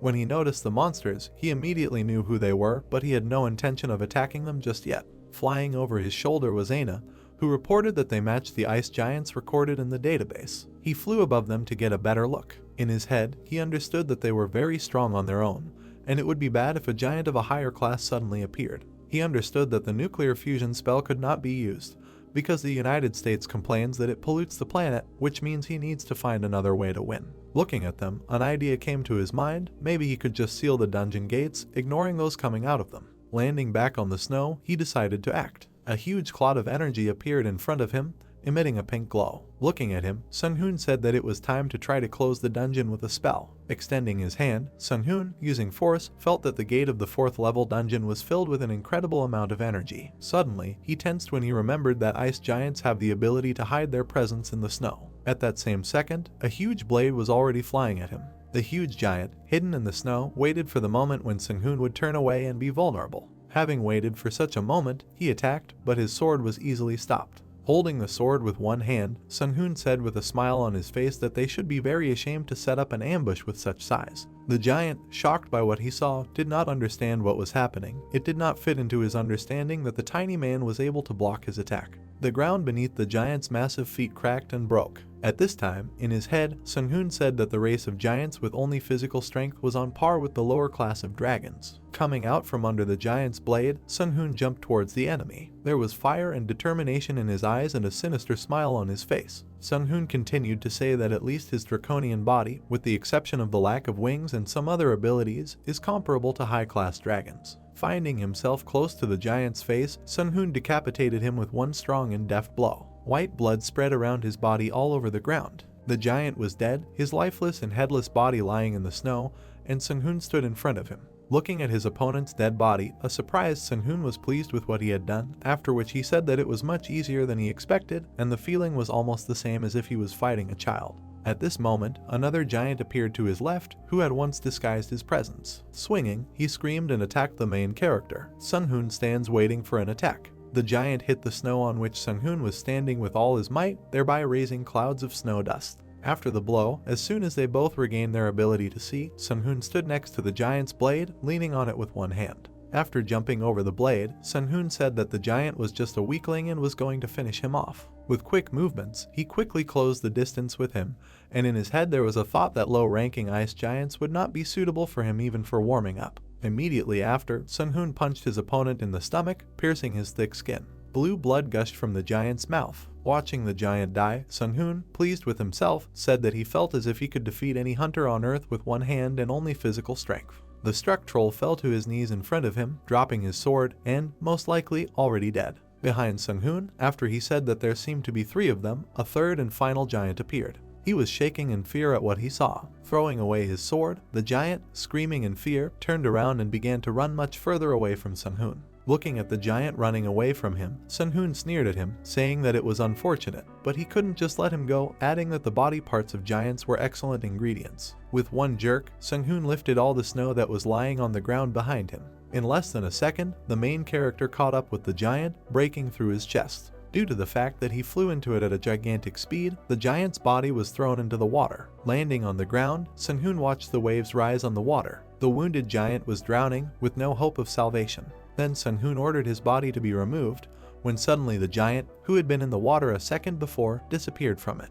Holding his hand in front of him, with a smile on his face, Sung-hoon said that he could probably make several billion just by selling their body parts. After finishing with the giants, Sung-hoon headed towards the large ball of energy again, intending to pick up where he left off. Remembering 2 more dead giants, Sung-hoon extended his hand in their direction, saying the command extract. Now definitely finished with his business, with a downward smile on his face and complete confidence in his eyes, he said that now was the time to seal the gate. More and more energy began to accumulate in the center of the pink cloth. Sung-hoon used 2 techniques at once, such as the Tear of Space and Time, and the second the magic sealing circle. The glow from the epicenter of the dungeon gate was getting larger, there was very little left. And suddenly it was all over. A notification appeared in front of the protagonist's face stating that he had forcibly closed the portal. Immediately after it, another notification appeared that Sung-hoon had received the achievement The One Who Forcibly Closes Doors, and after that another notification appeared with the message that 10 inventory slots had been added. Looking at the system screen, Sung-hoon asked Takashi how she would react to this. After that, he turned to Aina, saying that if suddenly something was wrong, he should let him know. Aina immediately appeared next to Sung-hoon, who looked at her trustingly and listened attentively, saying that the entire Earth was currently being scanned and that there were no abnormalities yet. Standing in the snow, there was nothing around Sung-hoon.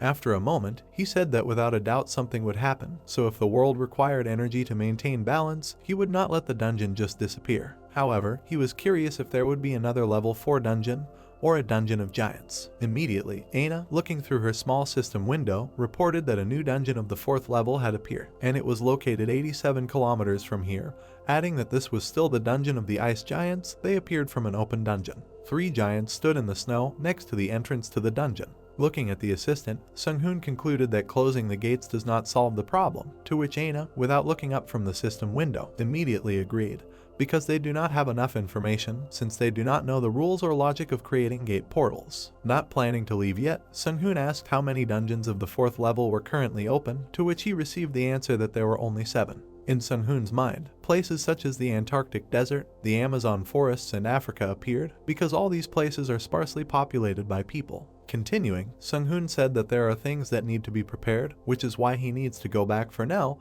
because in order to fight as much as he wants, he needs to be prepared because he won't be able to just destroy cities or the environment every time fighting monsters. The Myeongju Magic Tower. Sung-hoon stood in front of a huge mana tree.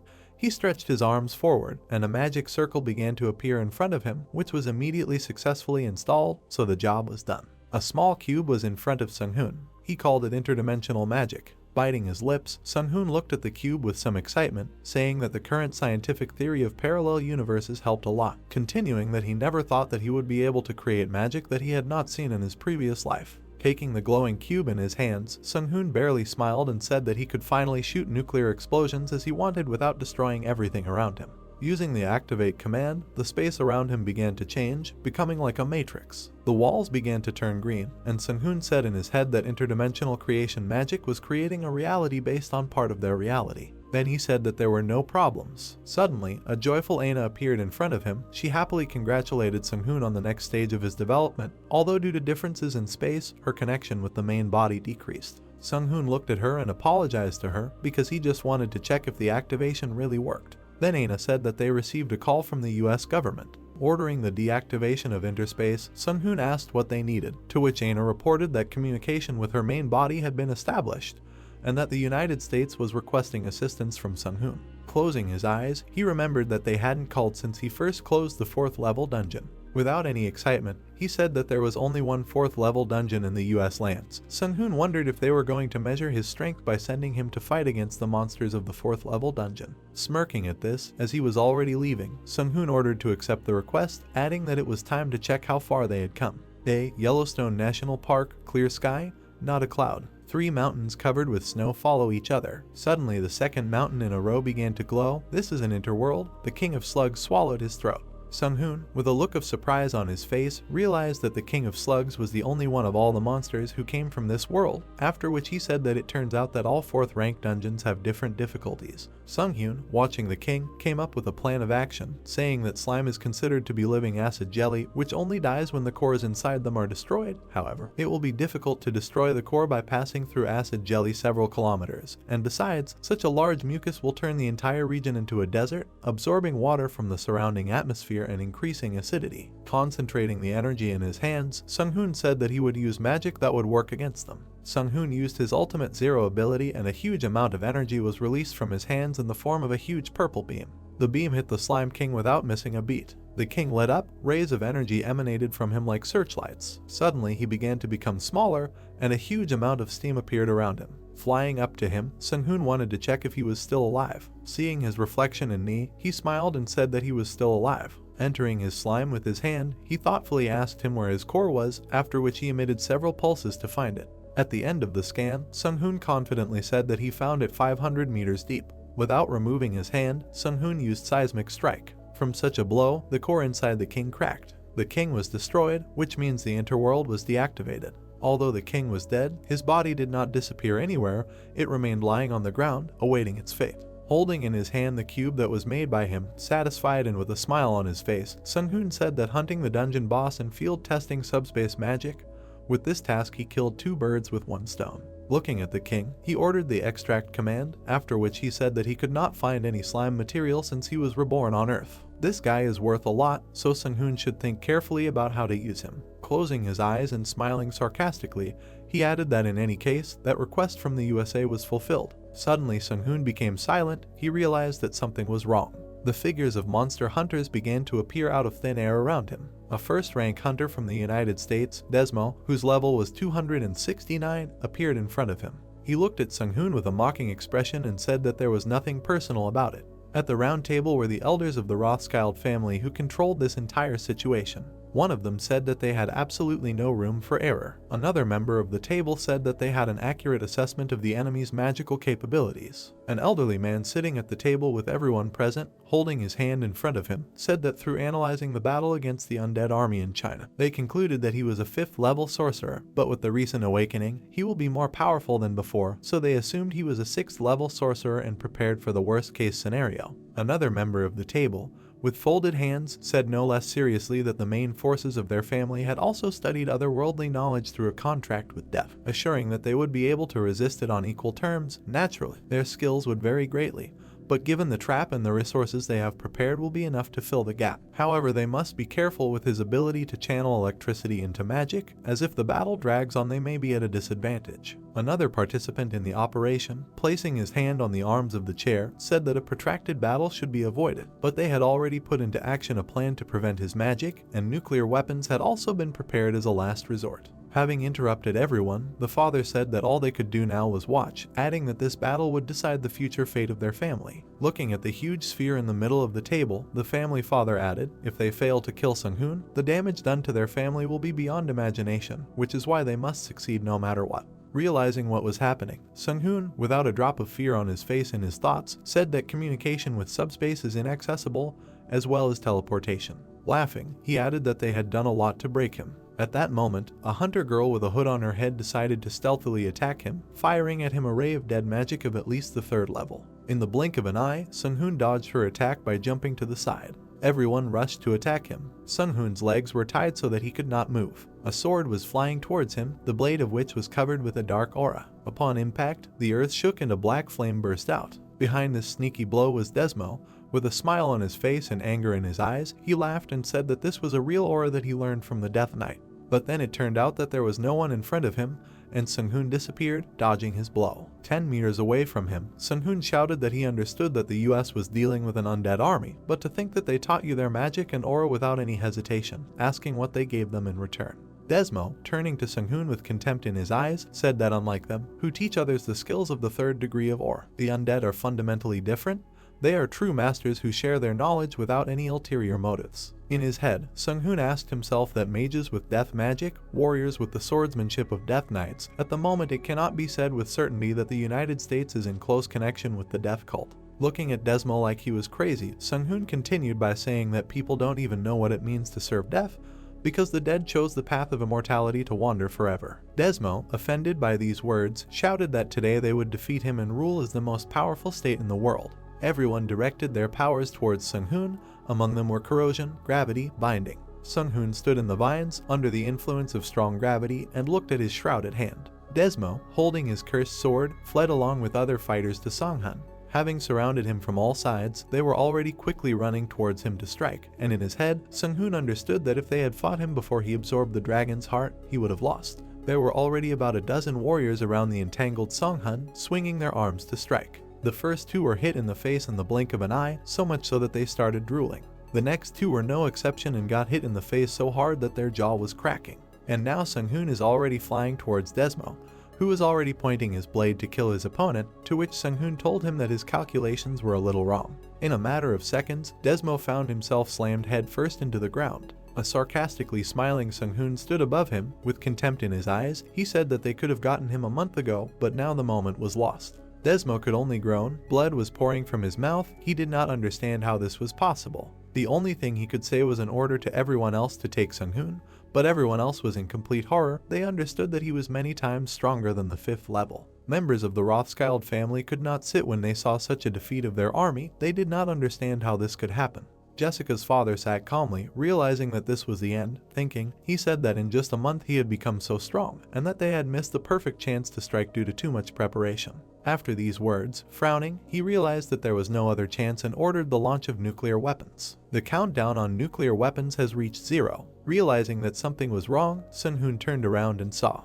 that a huge wave from a nuclear explosion is heading straight towards him. Turning his face completely towards the explosion, he had no choice but to stare at it. At the same time, in Seoul, night lamps and lights in buildings glowed brightly. Boxes of things were placed on the floor, after which Jin-seok's voice was heard in the room asking if this was their new home, and after her father confirmed this, the girl screamed joyfully. While Jin-seok was bringing boxes of things into the room, his daughter was happily running around the room. The father smiled, asking his daughter to be more careful. Jin-seok's wife brought the box into the room, asking him what was in these boxes and whether they were from his work. Jin-seok asked his wife to open the box, assuming that it was a housewarming gift. The building the Jin-seok family moved into was a multi-story skyscraper. Suddenly, an explosion occurred in his room. Flames burst out through the window, indicating the power of the explosion. Thick black smoke was coming out of the apartment in the skyscraper. Sanjin, who received the same box as Jin-seok, went into his room, surprised by the parcel. The team support shook the box in his hands and raised it to his ear, wondering what was inside.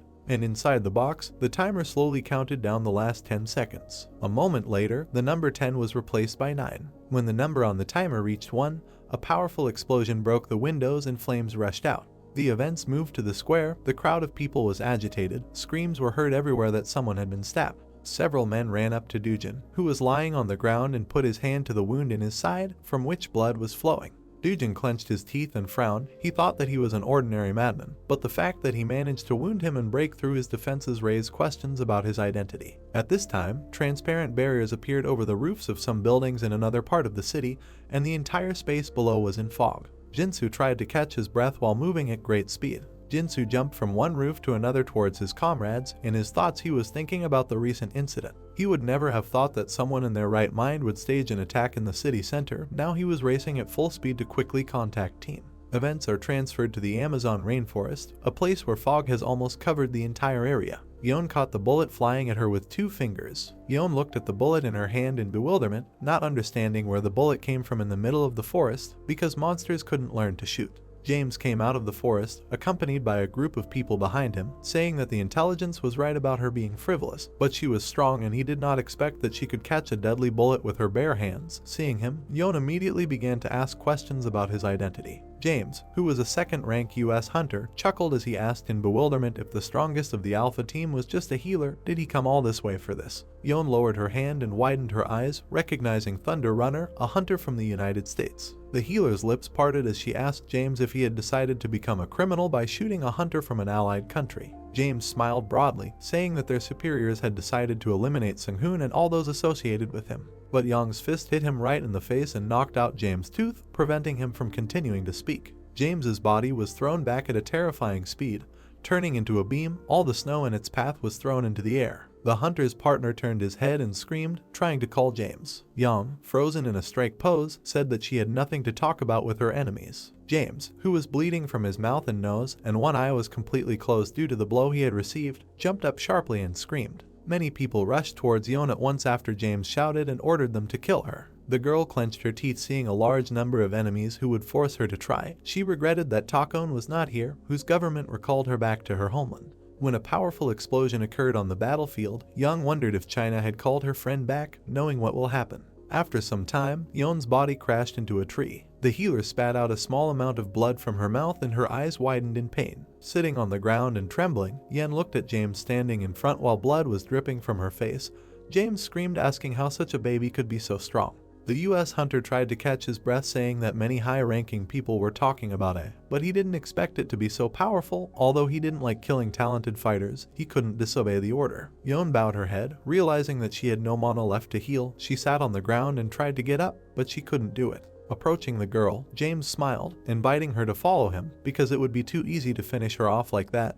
And on his team there was a wizard who mastered the magic of submission. The hunter raised Yeon's head, grabbing her jaw, telling her that if she agreed, he would save her life. After that, he ordered her to serve him, and her life could be saved because they had done a lot, so nothing would happen if there will be one survivor. When James lifted the edge of her lip, Yon frowned, asking what exactly he had done enough. Smiling widely, James said that it was all over with Team Alpha and Sang-hoon. A fellow hunter standing on the side called out to him, reminding him that they didn't have time because if the girl regained her strength, their team would be finished. Their team had no mana left, so they were not ready for the second round. Hearing him, James asked for losses. The coffee-colored man parted his lips, saying that 4 snipers, 2 healers and 9 damage dealers were wounded, but no one died. Baring his teeth, James said that although Yang was strong, she was weak in spirit. She must have never killed. Yang, who was sitting on the ground, smiled, looking at the hunter in front of her, and said that if she had known, she would have practiced killing in advance. Upon hearing her, the hunter objected, saying that girls should maintain their charm. Smiling, Yon called James's words uncultured and then advised him to give up because she would choose her own man. The healer closed her eyes, and James, standing opposite her, expressed his understanding.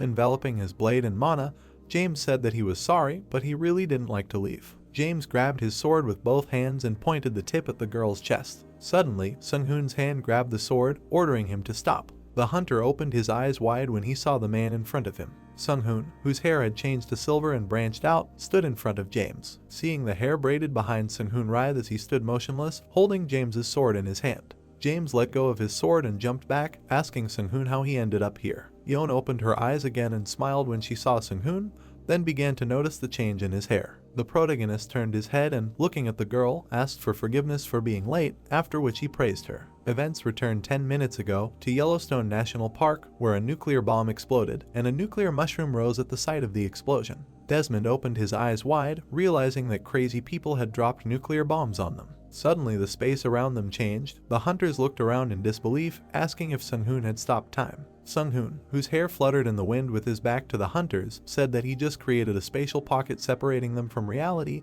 after which Sang-hoon noted how disgustingly Boss Desmond acted. Sang-hoon turned his head and looked at the hunters, saying that the government used their best hunter as bait. Aina, who appeared next to his head, raised her hands behind her back, saying that having united with death, they decided that everything was allowed to them. The protagonist raised his hand, inviting Aina to show everyone their place. Suddenly, a mana collar appeared around the neck of one of the hunters. When the collars pressed tightly to his throat, some hunters tried to remove him, and some simply clenched their teeth while looking at him. The protagonist, looking condescendingly at his enemies, said that this is an enslavement spell and the weaker the victim, the easier it is to use it. Sang-hoon and Desmond simultaneously turned their heads and looked towards the screaming man.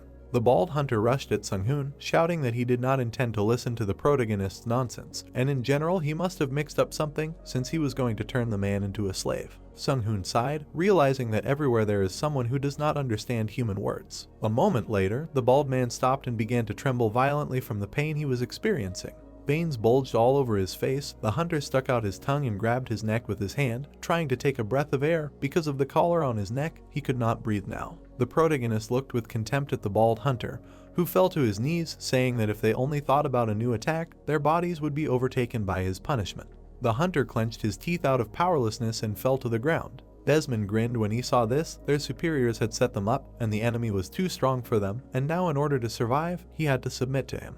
The protagonist smiled when he saw Desmond's reaction. Sang-hoon stood in front of Desmond, who was sitting on the ground, offering to talk while threatening him, saying that it would be better if he had the knowledge he needed. The protagonist stopped smiling, saying that if they cooperate, he will leave him alive, although he himself could find all the information in his head, but then after that he will no longer be the same. Rubbing his neck, Desmond asked for forgiveness because he didn't know everything, because they were just following directions and were told that he was a threat to the whole world. Desmond introduced all the people who were listed to him in a huge clearing, telling Sang-hoon that he was not the only one ordered to eliminate.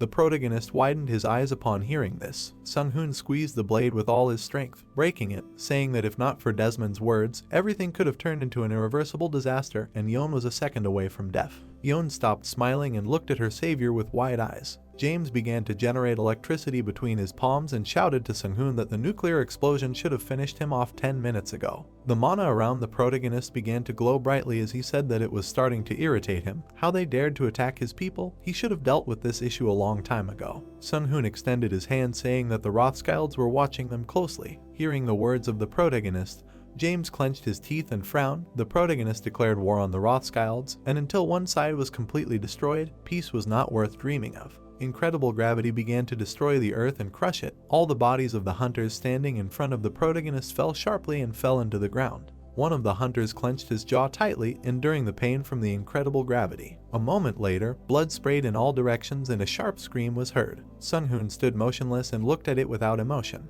Then he turned his gaze to the survivor. He saw arcs of lightning that streamed in the air. Sung-hoon praised the survivor, saying that he very much justified his rank, but he still failed to dodge. James, gritting his teeth, crawled away from Sung-hoon, trying to escape. James, whose leg fell under the spell of the protagonist, fell into the ground, blood gushed from his leg, and James himself, around whom lightning sparkled, screamed in pain. Sung-hoon walked over and stood in front of the hunter who was lying on the ground. James raised his head and began to beg for mercy because he was only following orders. Sung-hoon's lips curved into a faint smile when he heard James' words. Imagining his mother lying in her bed, Sung-hoon said that if they had asked before attacking his men, he would have had mercy, but he did not like to leave things unfinished. The protagonist imagined a necklace with a red ruby which saved his mother. Sung-hoon brought his mana-coated finger to James's forehead and applied Mind Scar, ignoring the hunter's pleas. Sung-hoon's finger penetrated the enemy's forehead, after which he told him not to bother because he was able to find out everything on his own. Sung-hoon's eye glowed bright red as his finger began to emit a blinding white light.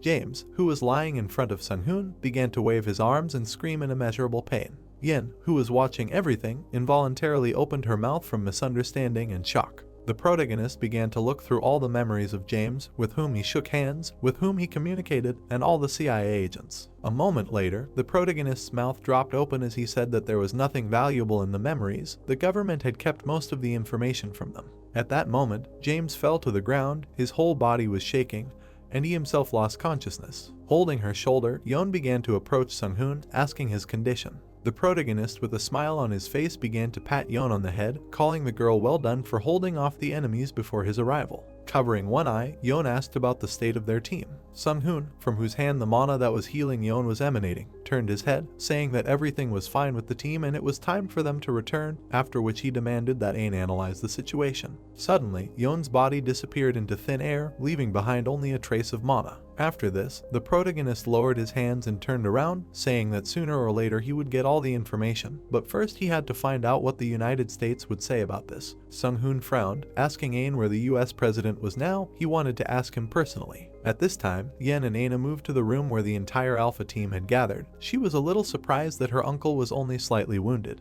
Aina scratched her head, saying that they were all on the verge of death. As soon as the attack began, she moved everyone here. It was good that she could teleport anyone to the tower if they were within Korea, and Yeon was abroad, so Sung-hoon went in person. At this time, in Washington, on the territory of the White House, the president's screams were heard. He was embittered by the use of a nuclear bomb without permission. He wanted to call the Rothschilds accountable because this was not the first time they had rioted.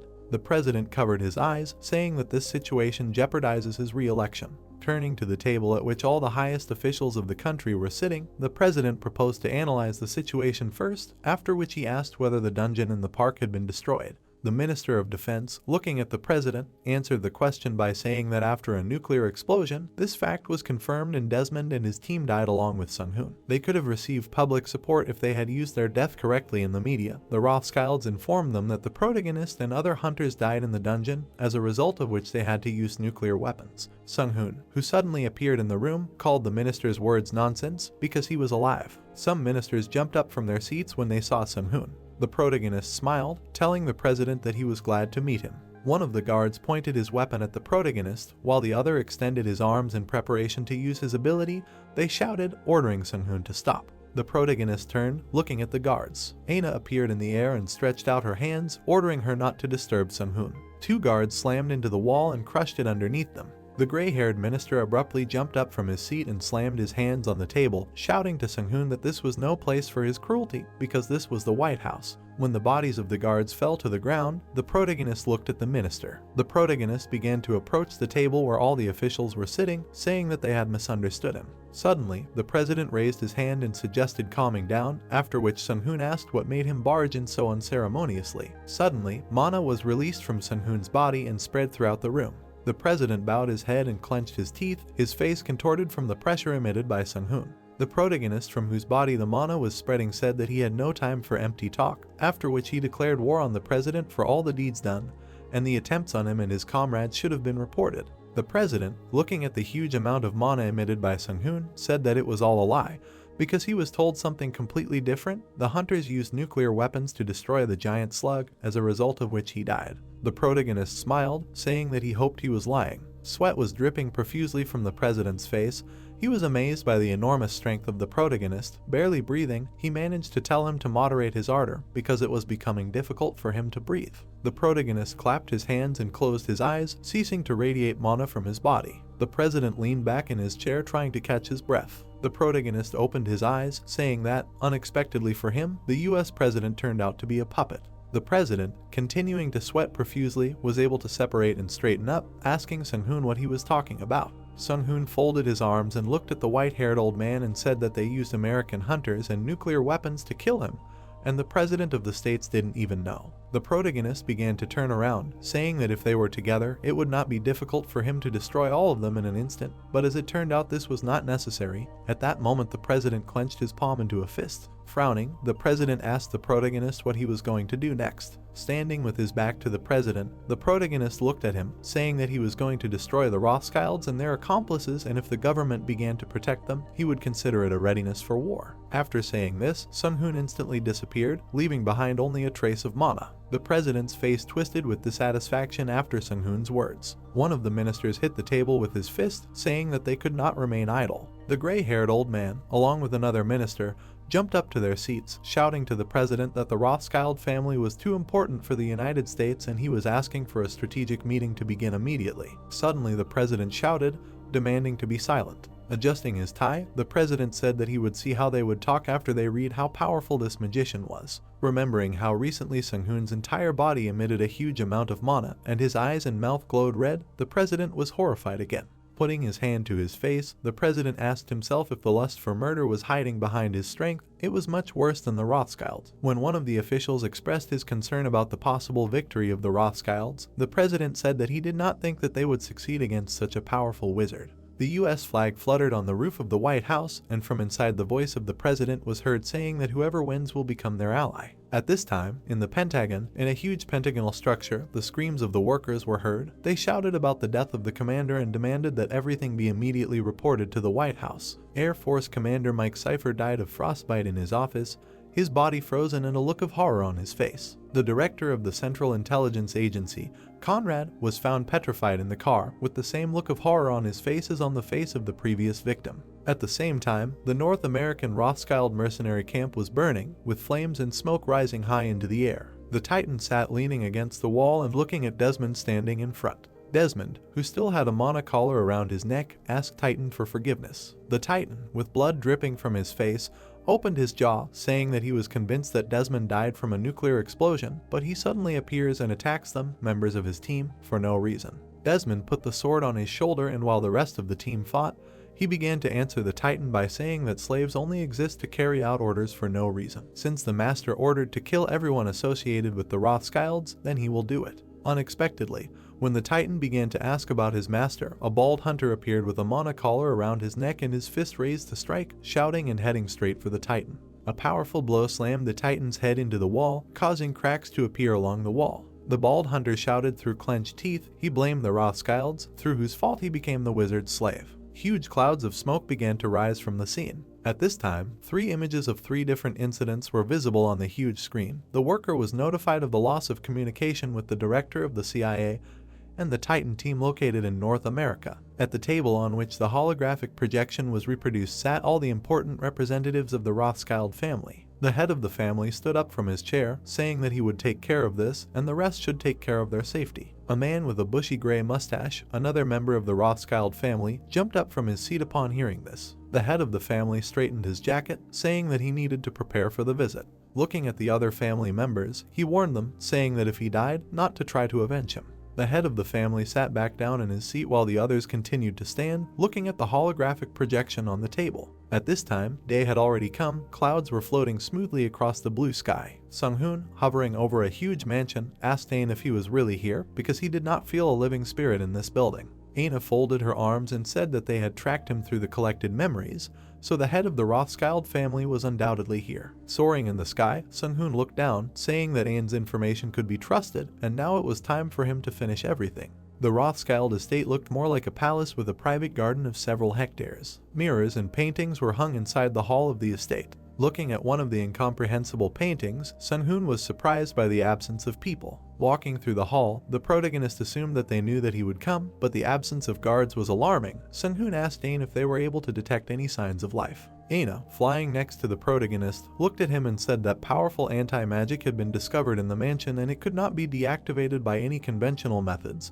so they must find and destroy the magic circle that feeds it. The protagonist, accompanied by Aina, walked through the hall. He asked her to open the criteria and report. She immediately began to carry out the processes. Aina's eyes opened wide as she discovered something. Aina stopped and, looking at Sung-hoon, notified that she had found a unique magical structure that did not meet earthly standards, or, more precisely, about the discovery of powerful dark magic. Sung-hoon, looking down, thought about the strangeness of finding dark magic underground. With one burst of mana, the protagonist destroyed the entire floor beneath him and began to fall down. Falling down, the protagonist said that now they will find out everything. The protagonist's lips curved into a smile. He was interested in the trump card that the head of the family had hidden for him. At this time, the corpses of many people lay underground. Some parts of their bodies glowed brightly while they were enveloped in a red haze. The head of the Rothschild family sat in a chair, asking the butler standing next to him at what cost it cost them to summon the demon, to which he replied that it took exactly 1,000 lives. Upon hearing this, the head of the family became depressed and said that it was not enough to summon the demon.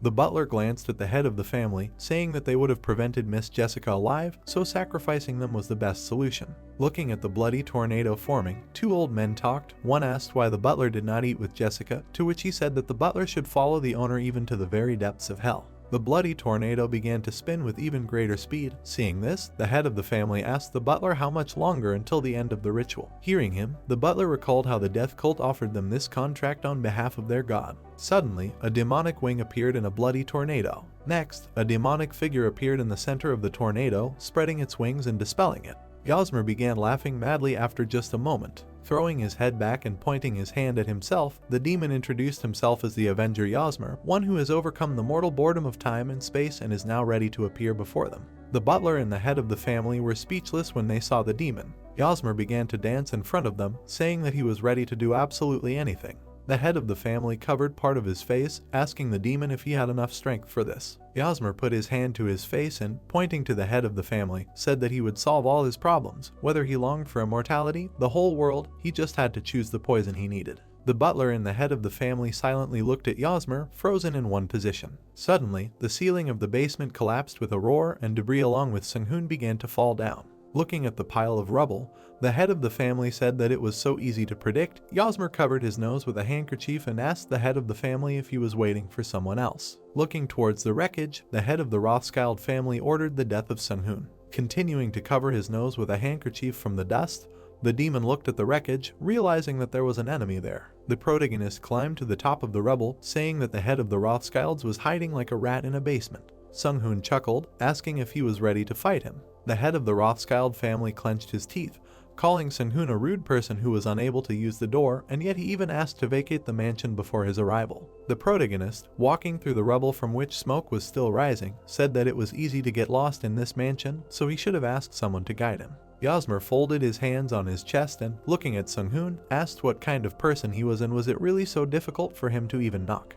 Yasmer smiled, saying that although he did not know who he was, if he really broke into someone else's territory, he would have to punish him. The protagonist sharply widened his eyes when he saw the demon. Sung-hoon said the demon's name, placing his hands on his hips, surprising him. Looking at Sung-hoon, Yasmer asked who he was talking to, because in all the worlds there are not many people who can recognize him.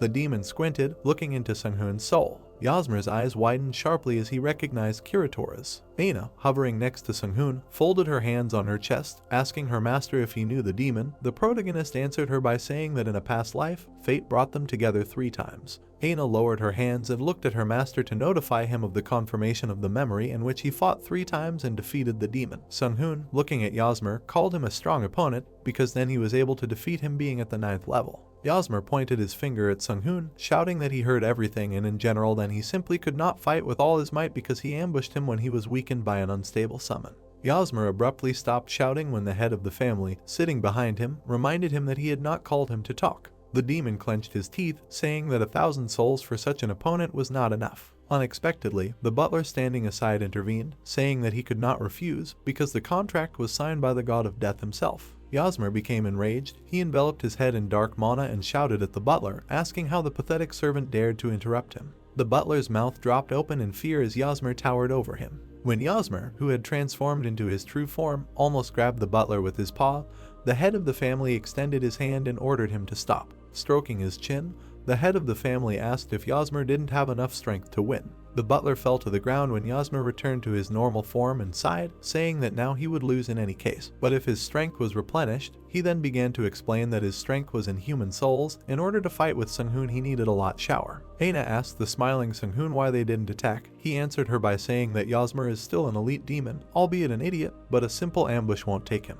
The protagonist glanced at Yasmer, remembering what the head of the family said. The contract of demons offered by the death cult, they made everything difficult for him, although they talked about neutrality during the negotiations. Looking at Yasmer standing in front of the head of the family, the protagonist was glad that out of all the demons he was caught because he was familiar to him and, if used correctly, he could win an easy victory. At this time, the fire of souls passed to Yasmer. This was a contract with a large number of souls. The demon's eyes lit up. He began to smile madly, saying that they had collected many souls for a mere mortal. The emaciated head of the family, whose skin sunk deep inside from exhaustion, said that he had to spend a fair amount of dollars, after which he demanded that the demon fulfill his part of the contract. The serene silence and beauty of the garden surrounding the building was disrupted by a loud explosion caused by a magical blow. Watching this with laughter, Yasmer laughed evilly because nothing could compare with human souls. He was filled with mana and considered himself unattainable. Using an explosion of demonic power, he destroyed the building more and more. Having escaped from the epicenter of the attacks, Sunghoon displeasedly remarked that scoundrels like this will always be able to find a loophole. Suddenly, a cloud of dark power appeared above his head. Putting his hand forward, the hero used the absolute defense skill, but this did not save the hero. Coming out of the smoke generated by the explosion, the hero called on Ain for healing. Fighting with demonic scoundrels is always more painful, because even if you manage to defend against the attack, it will, one way or another, be followed by many incurable effects. Using the healing skill, Aina managed to reduce the indicators of bleeding, disease, curse, and decay. The hero removed the remaining blood from the wound on his face, thinking that it would be difficult to fight such an enemy without sacred power, because he would simply die if the curse was not lifted. Having finished the work, she reported that thanks to the cleansing, the curse was completely cancelled. Appearing in the hero's field of vision, Yasmer smugly turned to the guy, awaiting an assessment of his greatest strength. With a frightening smile appearing on his face, he said that this was just a warm-up, because if he used all his strength, then there wouldn't be a wet spot left of the young man. Mocking the guy, he noticed that he had become weaker, only level 8. Knitting his eyebrows, Sunghoon displeasedly advised him to save these words so that he could say it after he defeated him. Raising his hand in front of him, the hero summoned the Infinity Wand, intending to show his opponent that it was not only strength that determined the winner. Dissatisfied with the fact that his pathetic speech was interrupted, Yasmer waved his arms indignantly. But suddenly, his eyes widened in surprise because he did not understand what kind of object the hero had summoned. It was an infinity wand that drew energy from nuclear reactors using a ball that had access to subspace. Sunghoon said that on Earth there is a more efficient type of energy called electricity. The demon noted in fear that he had not felt such a huge amount of magic even in the world of demons. Gathering all his strength, the hero was going to show him real strength. He used the Sword of Purification skill. At that same second, a giant sword tip appeared above the demon's head. His face lit up with a bright light. To protect himself, he used demonic power, which almost stopped the hero's attack, causing a bright explosion in the sky. Deflecting, Yasmer thought that he had miscalculated, because he did not count on the hero having so much mana. However, he was calmed by the thought that the young man would not be able to use it effectively at the 8th level. The demon's thoughts were interrupted by the sudden damage caused by Sunghoon, who cut off his arm. Yasmer's eyes widened in surprise. Smiling, the hero noticed that the level of mana solves the issue of his low level. He wanted to see if the demon could survive the attack of hundreds of purification swords. More and more swords immediately began to appear above Yasmer's head. Screaming, he called such a disdainful use of such magic simply blasphemy, but at that same second they were all aimed straight at him. Defending himself, the demon created a protective barrier around him, upon reaching which the attacks changed their direction and flew away with an explosion. Yasmer's eyes lit up, and a frightening grin appeared on his face. He understood that a constant flow of mana feeds a common man, and at this rate he could lose, but for the sake of today's entertainment, he was ready to make sacrifices. The demon used the Dark Mist ability. At that very moment, he overcame his true form. But Sung-hoon expected such an outcome and was ready for it.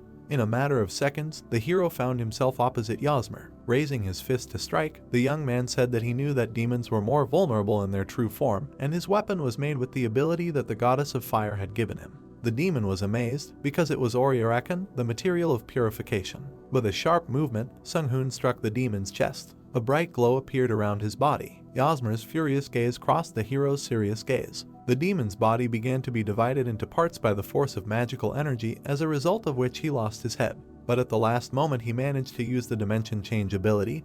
He was absorbed by a dark sphere that formed around him, emitting a glow. Enlightened by it, the hero realized that the demon had managed to recover a little. The heroes were transported to the demon realm. Yasmer, who had already managed to restore his body, voluntarily noted that here all the hero's actions would be useless and here he would meet his end. With a smile on his face, the hero said that the demon is not too different from the god of war in his violence. He asked to be forgiven for his arrogance, but he created and tested a weapon capable of destroying an entire dimension. A shining magical portal formed around the hero's outstretched hand holding a wand. The demon's eyes widened in surprise, because right in front of his face, from the portal created by the hero, a giant extinction cannon appeared. Then the demon realized that it was created in order to use the same infinite amount of mana stored by the hero. Frowning his brows, Sung-hoon said that Yasmer would only need to survive to win.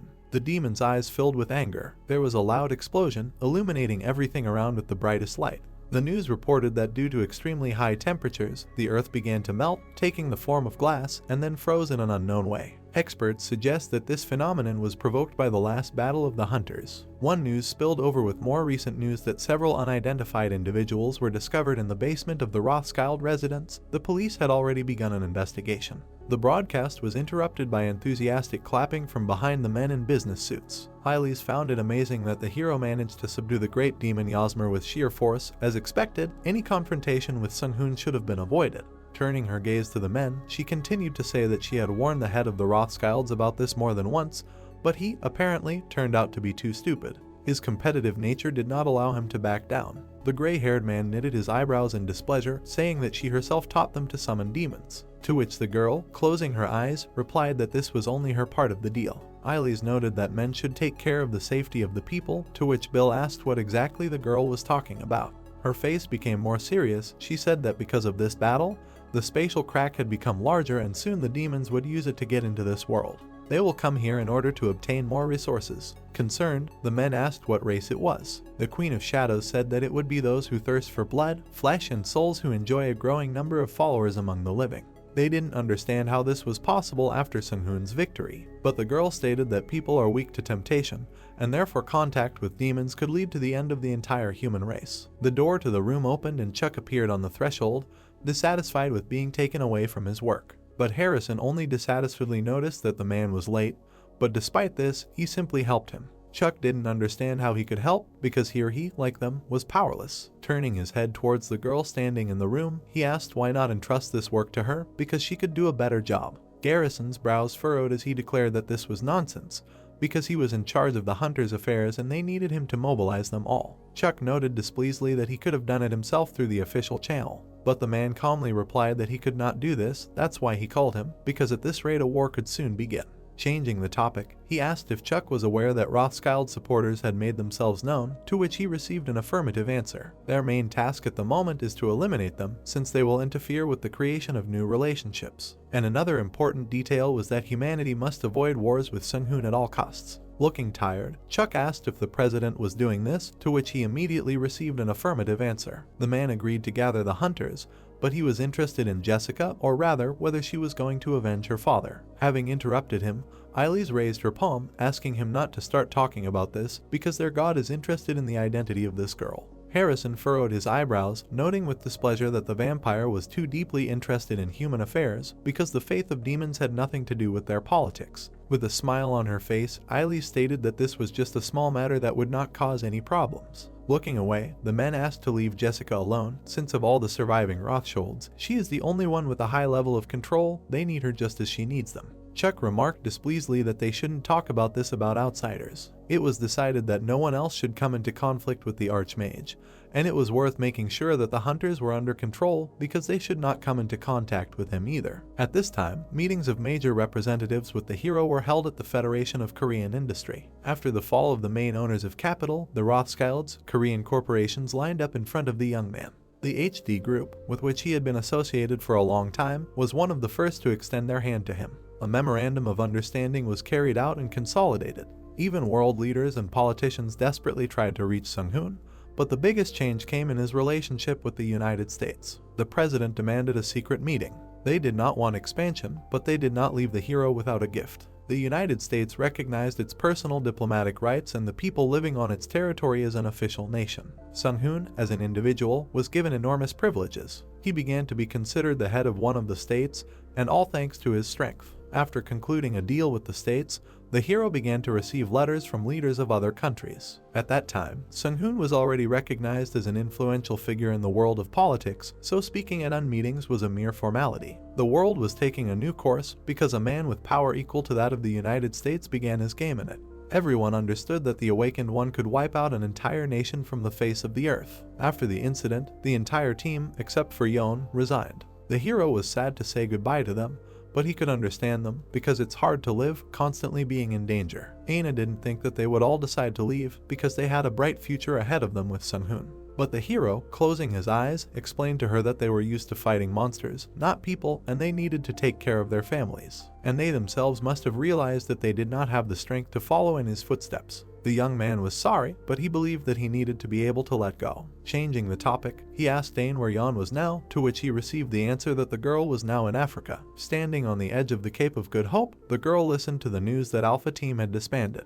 But she didn't worry about it, because it doesn't mean that she won't be able to see them, and now she has more important things to do because she needs to gain strength as quickly as possible, defeat all the enemies, and stay alive. Noticing this, Aina said that for this she should become a level higher than a master, which is possible. But Young interrupted her, saying that this was impossible because the Chosen One is born once every few centuries. Belina told her that by becoming higher than the level of a master, you will get closer to God himself, but only a Chosen One is capable of this. But Aina reassured the girl, saying that her talent would help her ascend. Aura is beyond the reach of many talented people, but she managed to comprehend it in 1 year, so according to Ain, she had every chance of ascending, but she had to try hard. That's why Yeon came here, because this is where the boss field monster known as Abaddon was located. A giant SS rank monster immediately rose from the depths of the sea with a terrifying smile. Aina reported that he felt streams of mana, so he headed towards them. Yeon's gaze became more serious and she moved forward. The girl seemed so small compared to the deep monster, but this did not frighten her. A bright stream of light appeared, causing the monster to roar. Sung-hoon, who was watching this through the screen, thought how amazing it was, because every day the girl was becoming stronger. Aina noticed that he had never seen such talent even in his previous life.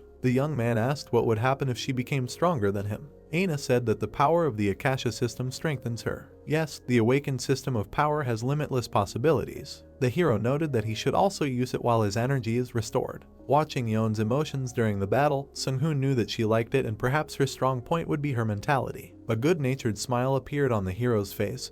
He said that he was afraid that, being on the verge of death, she would fall into a state of depression, but in reality he had nothing to worry about. At this time, fierce military operations were unfolding in Liverpool and England. The military could not cope, they needed reinforcements, but they could not retreat, because then it would mean that with their defeat everything would end. Sea monsters continued to attack them. There was a loud explosion that threw the military back with the force of the blast wave. Barely holding on, one of them said displeasedly that if they were not going to send reinforcements, then they should at least be allowed to retreat. But right in front of him appeared that same sea monster, with huge eyes and sharp teeth. He immediately attacked this man, leaving him no chance of survival. Trembling and hiding behind a piece of the wall, the girls covered their mouths so that the sea monsters, who were cruelly dealing with other people, would not hear her. Holding her breath, she prayed that they wouldn't come closer or hear her. But having been torn away from the meal by one of the military men, the shark monster immediately moved straight towards the girl. Not allowing her to run far, the monster immediately began to attack, biting off the girl's hand.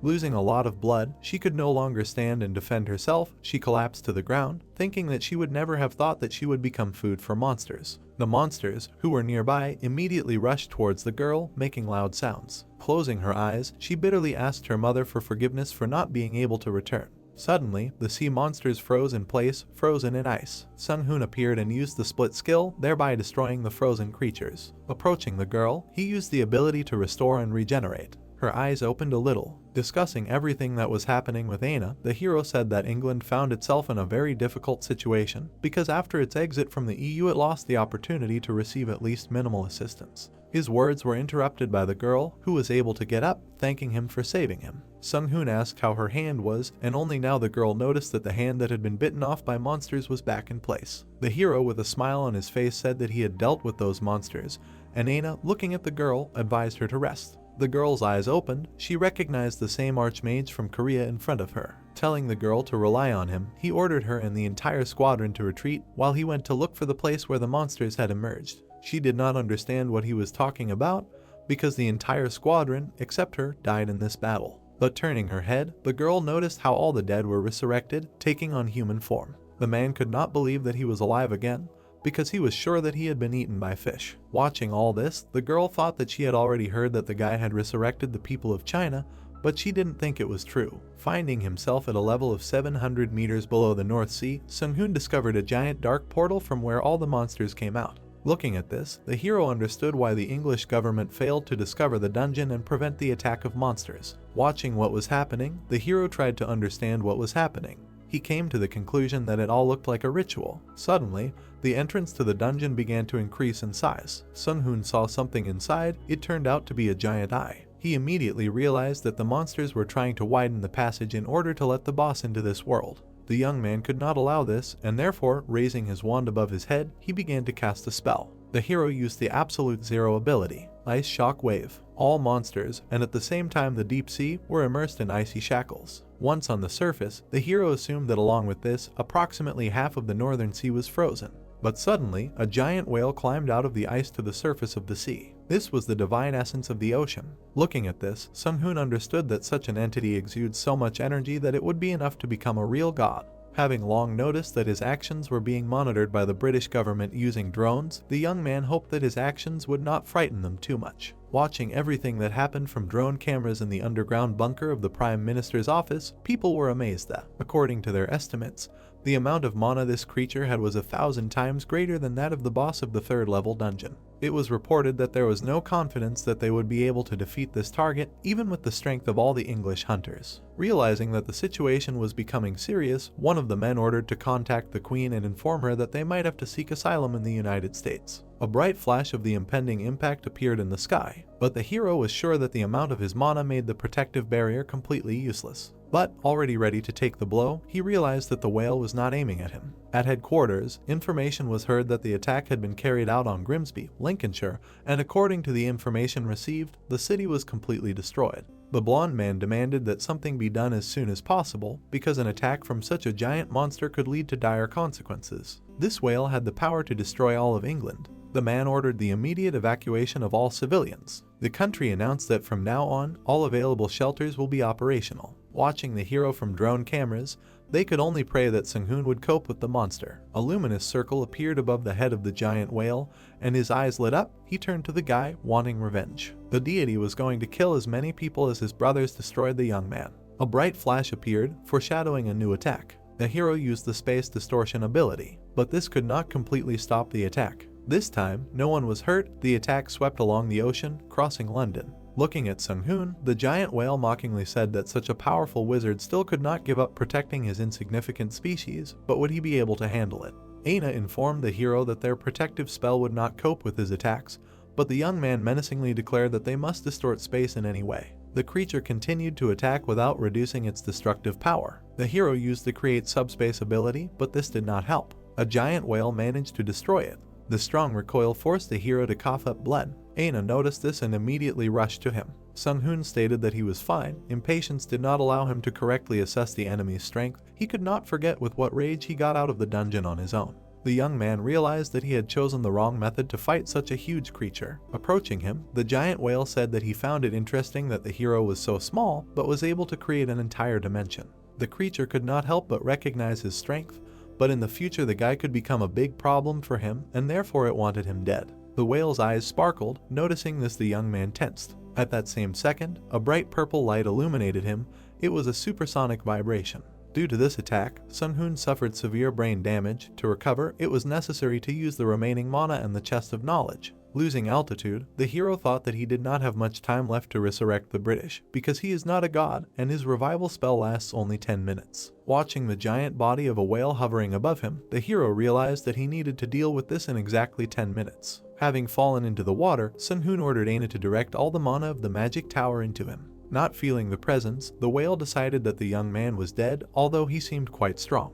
But the creature realized that now nothing would stop him from achieving what he wanted. Using a disintegration spell, Aina hid the true concentration of the hero's mana, which is why the whale was unable to notice his presence. A giant translucent sphere appeared around the hero, a summoning obelisk. From the depths of the sea, right in front of the giant whale, a stream of magical energy rushed upward, forming tall structures. 4 more such magical structures appeared around the creation. The hero sought to create a pentagram of despair. Concentrated magical energy erupted above the top of the obelisk, sending an attack straight towards the giant whale. But the creature was not afraid, because all efforts were useless against it. But suddenly, the giant whale realized that its power was dissipating. Appearing from the depths of the sea, Sun-hoon reported that these obelisks are made of adamantite, which drains all the energy from creatures, and he only strengthened its effect with his spell. Looking at the hero, the whale spoke with rage that it was impossible to defeat him with a human spell, and if he thought that he could do it, then he was simply a fool. The bright outline of a pentagram star shone above the creature. Sun-hoon said with a smile that he had no doubt about it,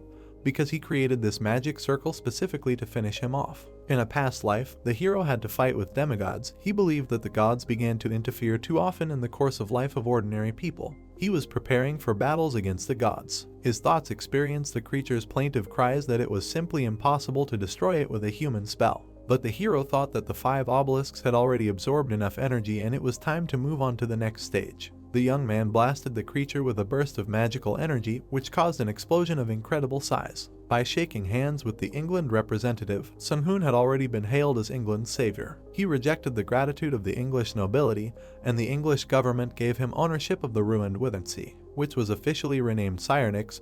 The city was now considered home to a new race, the Sirens. The world recognized the rights of the gnomes and sirens, and Sun-hoon was elected their representative. The endless campaign of the Great Wizard does not intend to stop anytime soon. 3 days had already passed, and Young was still fighting the monster near the Cape of Good Hope. She was winning and everything was about to end. Looking at his status, Sun-hoon sadly said that he received so little experience for killing a demigod. Many high-ranking hunters had already reached level 300, but he was still at level 187. He believed that Director Akashi was discriminating against him, but nevertheless, after the hero received the 9th rank, he immediately planned to return all the experience he had taken away. The action takes place in Alaska in a snowy desert with icy mountains. The man in the suit, clenching his hand into a fist and putting it to his chest, shouted furiously that the team members should not be afraid of the size of their huge enemy, because giants also bleed. On the battlefield, large, blue, menacing creatures armed with clubs fought against the hunters. Creepy Joe, an assistant from the 2nd Enslaved Detachment of the command, grinned displeasantly, frowned and was indignant at the wizard, asking if they really couldn't rest. One of the wounded blue giants with medium mustaches began to scream heart-rendingly as blood flowed out of his body. He collapsed dead on the ground, throwing his head back as he fell, and dark liquid continued to flow like a fountain from his neck.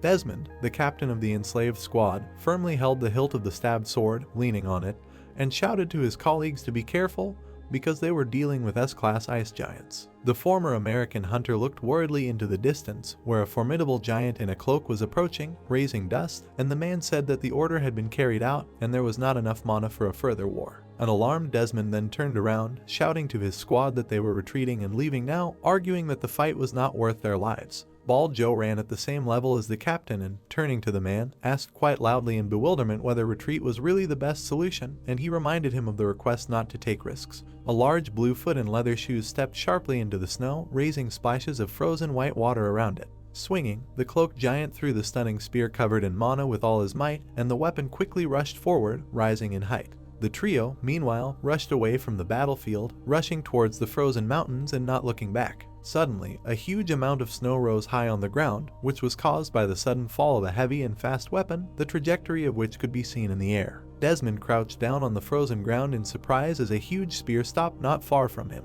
After that, it turned with concern to Creepy Joe, lying in a small crater formed in the snow, and asked how he was. The bald man, gritting his teeth and examining himself, shook and thought that he was alive, but the shockwave was very powerful. An ice giant in a cloak towered over the men, lowering his club to the ground and maliciously declaring that the insignificant dwarfs would not leave him. Creepy Joe scratched his bald head in puzzlement, while Desmond in front of him, realizing that the monster was not like his other relatives, with a frown, asked the guys to save their lives at any cost. On one side, the king of the ice giants towered over the guys, and on the other, his subordinate with a club, who was given the order to catch the dwarfs alive. Desmond grinned maliciously and, looking at the main giant, asked whether it was lucky that they wanted to be captured. Then the king of the ice giants cast a piercing glance at the enemy, listing what kind of torment the guys would endure in captivity, and then clarifying whether this could really be called luck. Desmond looked darkly at the giant, noting in his appearance the traits of human cruel behavior that could become a threat to civilians. Suddenly a strong whirlwind arose and dust began to swirl in the air. The ice giant king raised his head in confusion as he watched something move quickly as a purple light illuminated his face. The giant screamed in indignation when a bright magical beam hit his shoulder, cutting off his arm from his body. The crippled king of the ice giants began to fall back, and a strong explosion thundered near the team of hunters, filling the space with fire. Desmond, covering himself with his hand and squinting from the blindingly bright light, twisted his mouth in shock. The trio looked up in shock from where the heat beam descended and questioned how the arriving reinforcements managed to kill the giant with one blow. A purple figure of a girl in a cloak hovered in the sky, who was advised from the ground to leave this place with a shout, after which it was assumed that this was the Korean huntress Yerim. Turning to the side, Desmond expressed his delight that, after studying the aura of the death cult, he had met someone stronger than himself. The squad leader, sword in hand, ran sharply forward, furiously calling his two other partners behind him as fire from the explosion spread in the distance. Yerim, floating in the air, watched the boys running away in bewilderment, dismayed by the fact that Team Ace from the USA was working for Sung-hoon, just like her. The red-haired girl, being the strongest hunter in Korea, carefully looked at the red-gloved hand, thinking that with the wizard her strength was only growing, and he also helped her increase the efficiency of mana. Yerim looked around the snowy surroundings with towering ice mountains, wondering if she should stay here alone, after which the idea arose to capture and interrogate one giant. On top of one of the tall ice blocks stood a dark human figure, frantically waving his arms. When approaching, it turned out that the silhouette belonged to a ferocious monster with burning eyes, standing in the shadows, from which powerful energy began to emanate. Yerim stood in a stupor, her eyes wide, and did not move while her consciousness was confused, and the system reported that the girl was scared, after which the passive ability Ring Arc was activated. The monster cast a bloodthirsty glance at his opponent, his eyes sparkling, and, breaking into a malicious smile, he concluded that the Earthlings were not so bad if they did not succumb to him. The monster continued to stand in the shadows in a strange position, and when Yerim began to quickly move away through the air, he decided that he would let her go because of more important matters. The girl quickly rushed across the sky with her fist outstretched forward, dispersing air currents, and her cloak fluttered in the wind. From the high speed of flight, the hunter was breathing heavily, covered in drops of sweat, and in a panic she concluded that the enemy was very strong, asking why she came across such monsters. The action moves to the African continent, to the Cape of Hope, above which hung a blue sky with small clouds and white flight tracks in the form of stripes. Yeon held the phone in her hand, clad in a black fingerless glove, and took a photo of herself with the front camera. Sung-hoon watched from an elevated position as her ward chose an angle for the photo, remembering that the huntress single-handedly finished off SS rank Abaddon, and the floating Aina explained that this was thanks to her new ability. The protagonist took on a puzzled look, wondering in shock why Yeon always exceeded his expectations, and began questioning the fairy about the new attack. The winged assistant sat down on the creator's shoulder with a satisfied look, folded her hands, and declared that a strong monster can withstand blows and a weaker enemy will be killed with one blow. Long-haired Sung-hoon leaned on the cabinet, noting Anne's high spirits, and she replied that while teaching, Young felt like he was playing a game. The fairy turned her large eyes to the side, where there was a sign warning of danger, which informed about the opening of a new dungeon of the 4th level. At that moment, a powerful explosion was heard on the North American continent, visible from space, and the light from it rose upward. Young looked at the system screen in shock, distracted from her phone, and tried to understand what it was. Yerim, who was in flight, froze in the air and looked back in shock, realizing from the bright light that a dungeon was opening. The girl soared above the snow and ice-covered mountains, which after the explosion had changed beyond recognition. Desmond watched from the porthole with a smile, concluding that if they were late, the Allies would have to collect their bones. The plane began to move away from its usual terrain until the commander decided that they needed to find the highest mountain.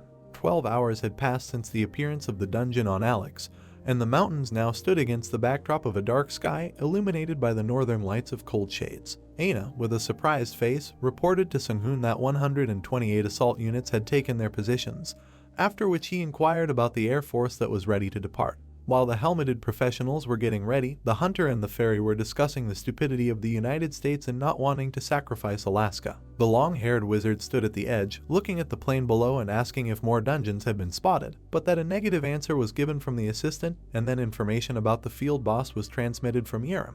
At that moment, the strongest hunter from Korea flew up to Sung-hoon at high speed, hastily talking about the strong monster she had encountered from the ice giant subspecies. Yeon sat on the ground, listening to the information in puzzlement as the wizard continued to talk to Yerim about the dungeon-consuming boss. Sung-hoon, with permission, looked into the hunter's memory, revealing an ascended entity on the screen, while the red-haired girl looked at the main character's other ward with puzzlement.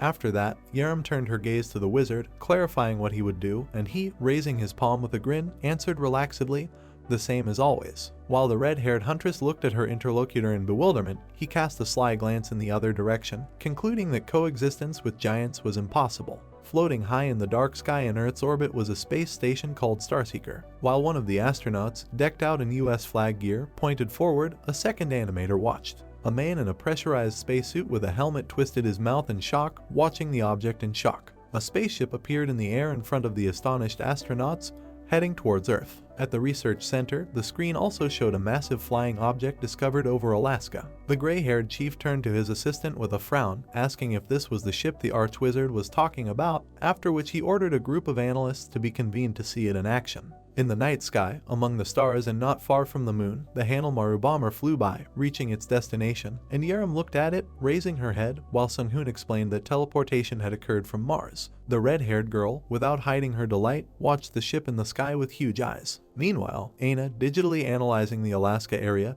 reported that due to interference, it was impossible to determine the exact location of the boss, which Sung-hoon watched from the back. The wizard extended his hands in front of the screen and made a frame out of them, deciding that if there are no people in Alaska, then they can easily destroy the entire territory of the dungeon with fire. The fairy, creating a remote control, with a concentrated look, announced that the Askalan heavy mass destruction cannon was ready to attack. Aina screamed furiously to start fire as the weapon began firing projectiles from above. A powerful stream of blue color flew down, heading straight into snowy Alaska, where a dungeon was being formed. The beam has already overcome the atmosphere, descending from the sky onto the cold earth covered with mountain peaks. Moments later, the attack was swallowed up by a glowing haze that spread over the surface throughout Alaska. Watching what was happening, Sung-hoon concluded with a serious look that the magic-piercing weapon did not work, which means the boss is not so simple. The fairy assistant, putting her palms to her face, looked into the distance with sparkling eyes, reporting an acute lack of information and the identification of one phenomenal phenomenon.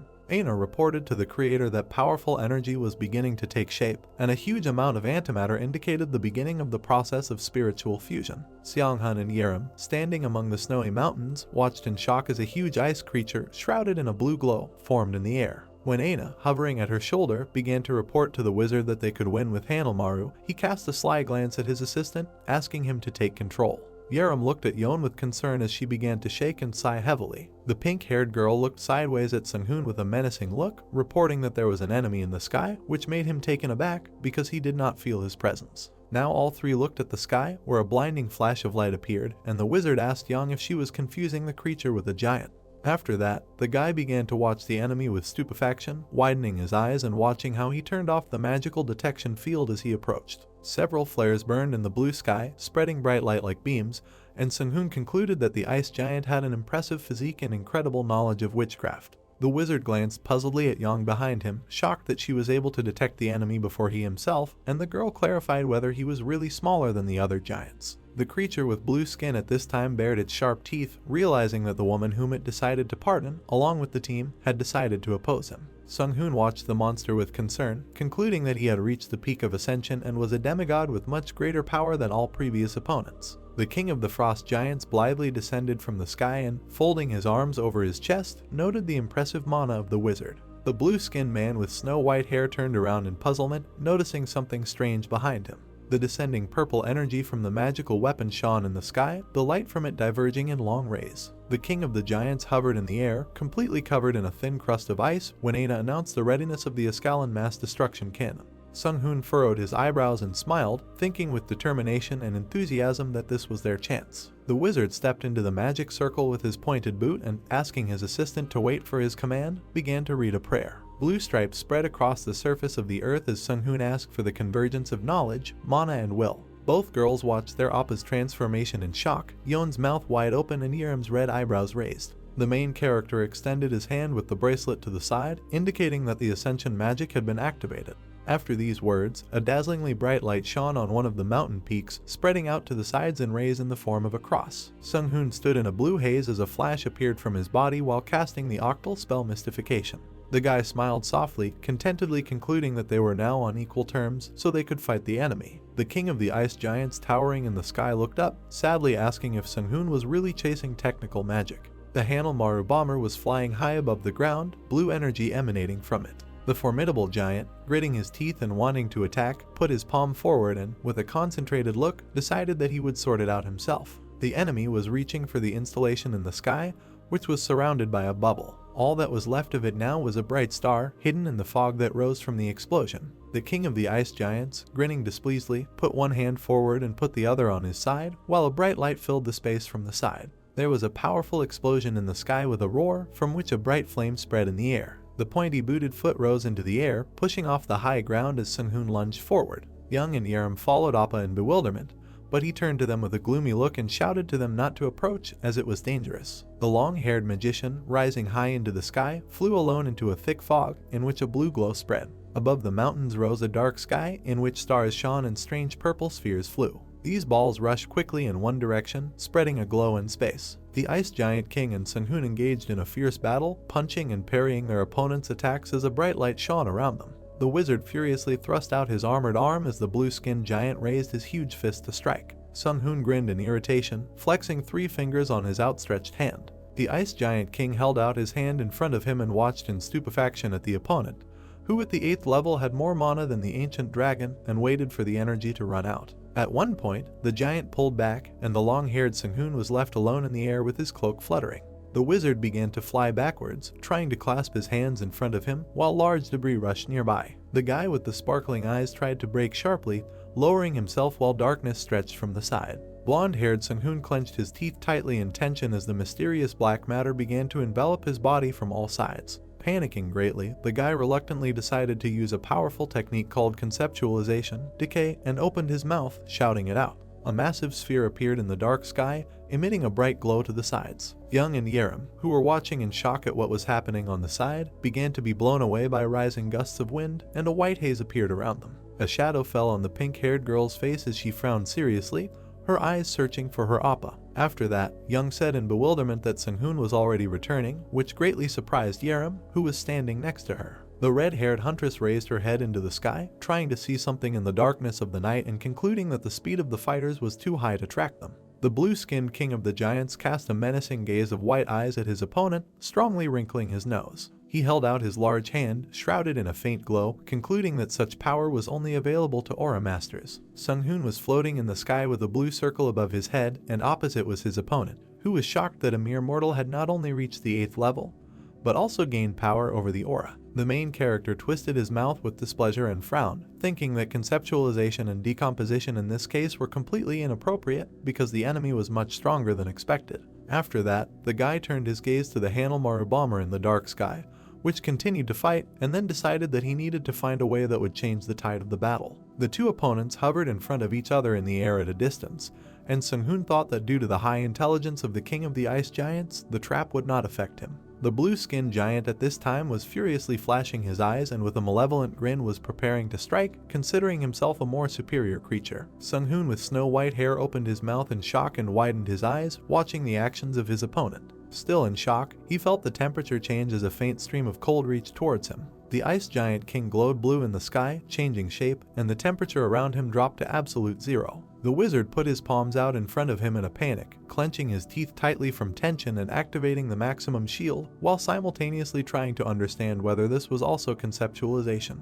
The snow avalanche created by the giant was now rushing towards the main character, carrying him back. Sung-hoon, greatly anxious, opened his mouth furiously and shouted, activating the 6 stars attack. A series of explosions now flashed across the sky, filling the entire area with flames. In the bright stream of fire quickly spreading through the air, the outlines of a figure in a cloak were visible. The main character, breathing cold steam, cast a look full of madness at the enemy and grinned angrily, realizing that the giant was ignoring the star spell, and if not for the hoax, he would have died. With his arms outstretched and his eyes bulging, Sung-hoon was greatly taken aback when the enraged king of the ice giants appeared behind him, raising his clasped hands above his head with a malicious grin.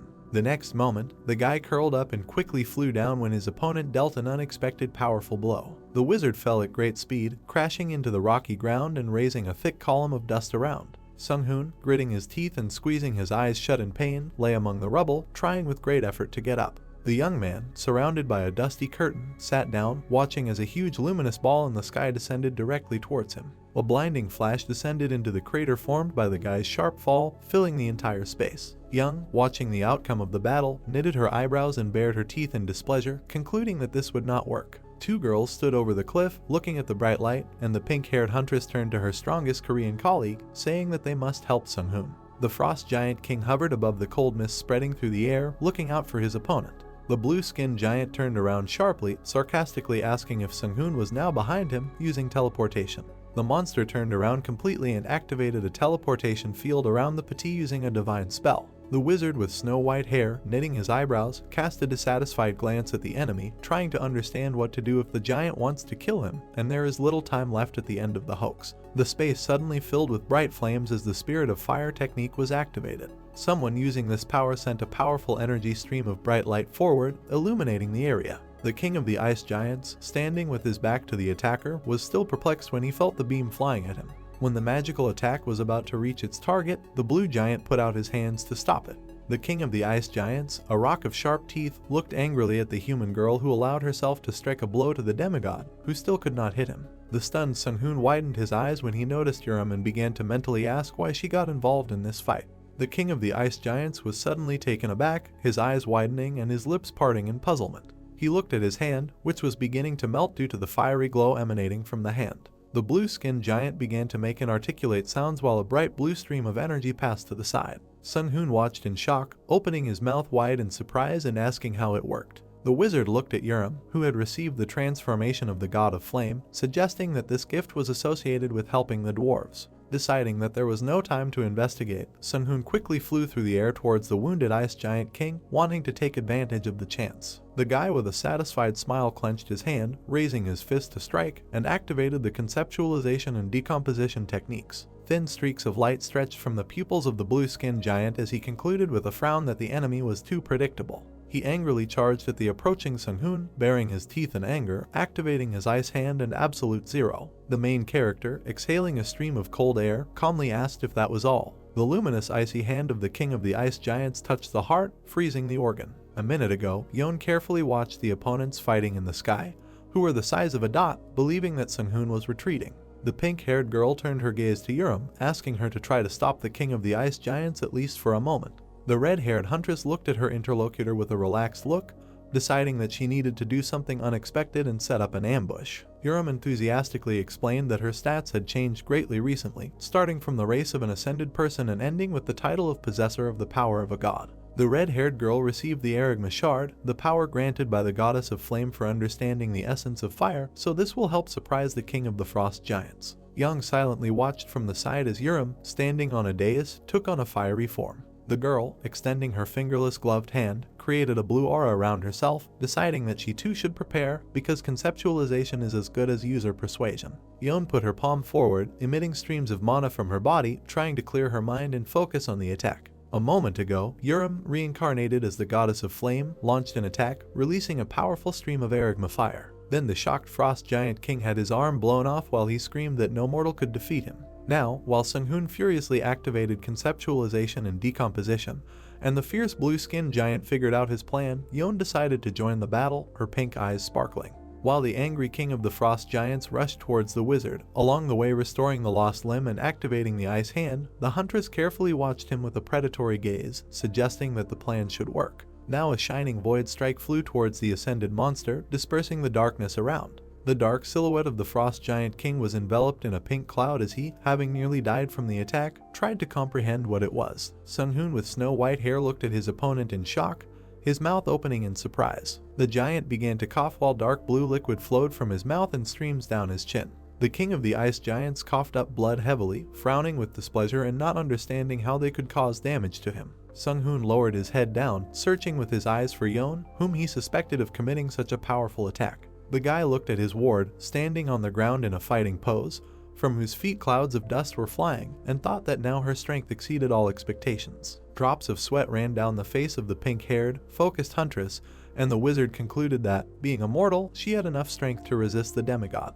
After these thoughts, Sung-hoon turned his stunned gaze to the king of the ice giants, who was nearby and emitting a blue glow. The giant's body regenerated, gathering together in ice fragments, and the wizard watching this concluded that it was impossible to allow the enemy to be reborn. Sung-hoon raised his hand in concentration and, activating the mass dimension cube, decided to first tear the ascended monster into pieces and then seal it. Yeon, sitting on the ground, noticed many magical blue squares in the sky created by Appa, and exhaled with relief, realizing that it was all over. Blood flowed from the pink-haired girl's mouth without stopping, until she thought that such attacks did not pass without a trace. The mountains were shrouded in the darkness of night when an alarmed voice loudly asked Yeon to wake up, and she realized that she had almost died. The action moves to Los Angeles, a city in the sunny state of California, where a whole chain of glass skyscrapers rises in the center. One of these tall buildings housed the headquarters of the undead army. Inside there was an elevator that went deep underground, where the catacombs were located.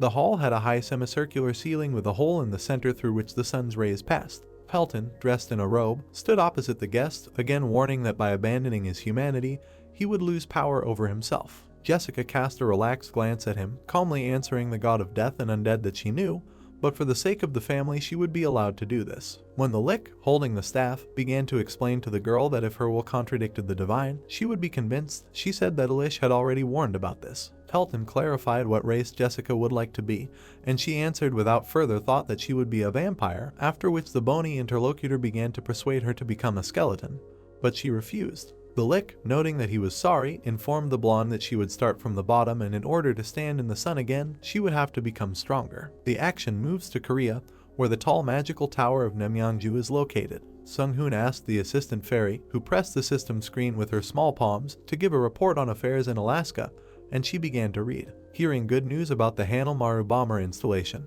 he concluded with a sly smile that there was no better way to get rich than the arms trade. The long-haired wizard, along with Aina, stood in front of the large screen, looking at it carefully and counting only 3 4th-level dungeons, one of which was dominated by plants, and the other 2 by dragonoids and the kraken. At the mention of a giant octopus sinking ships, the fairy informed the creator that supply chains across the Atlantic Ocean had been stopped, and Sun-hoon suggested that the sirens investigate there. After that, Aina worriedly reported on Yang, who was currently talking on the phone, and the wizard worriedly clarified what was wrong with her. Sung-hoon, deep in thought, put his hand on his chin and noted that it was not good to eavesdrop on people's conversations, and she displeasedly stated that she was not a person, so these laws applied to her. Aina began broadcasting to the creator a picture of Young leaving the house while a police officer reported a mother under investigation for assault.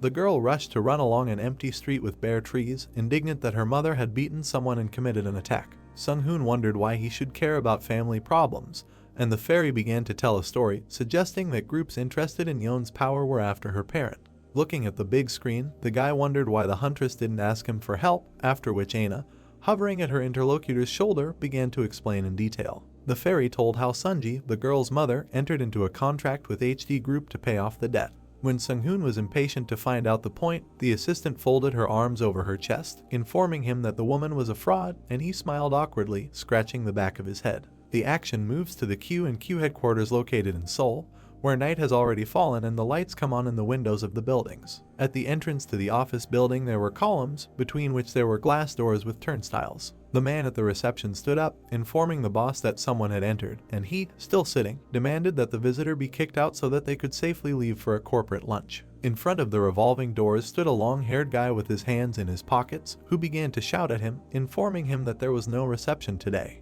The office worker, waving his hand displeasedly, noted that now everyone is growing long hair like Sun-hoon's. The guy looked sideways at the angry weak man, who, however, was bound by a contract with the god Akesha. The wizard opened his eyes wide, glancing upward. Noticing the camera, Sun-hoon concluded that every corner of the office was covered with CCTV, so his disguise was a plus. The guy grabbed the top of his head as he ran past a man in a suit who was indignant at the stubborn visitor. The office worker looked at Sun-hoon behind him with disgust as he calmly stated that he had important business to attend to. Snapping his fingers, the wizard said that he was also glad to see the man he knew. Inside, a bright orange glow began to emanate from the office through the glass doors, and particles of magic glittered. The boss and subordinate, looking around in panic, decided that they had been attacked. The CEO's representative Kwon-sung sat in his chair with a gloomy look and, after listening to the men, said that every successful business has its enemies, after which he asked to point the camera at the enemy. Several office workers gathered around a long table, and one of them, who was standing, pointed his finger at the screen.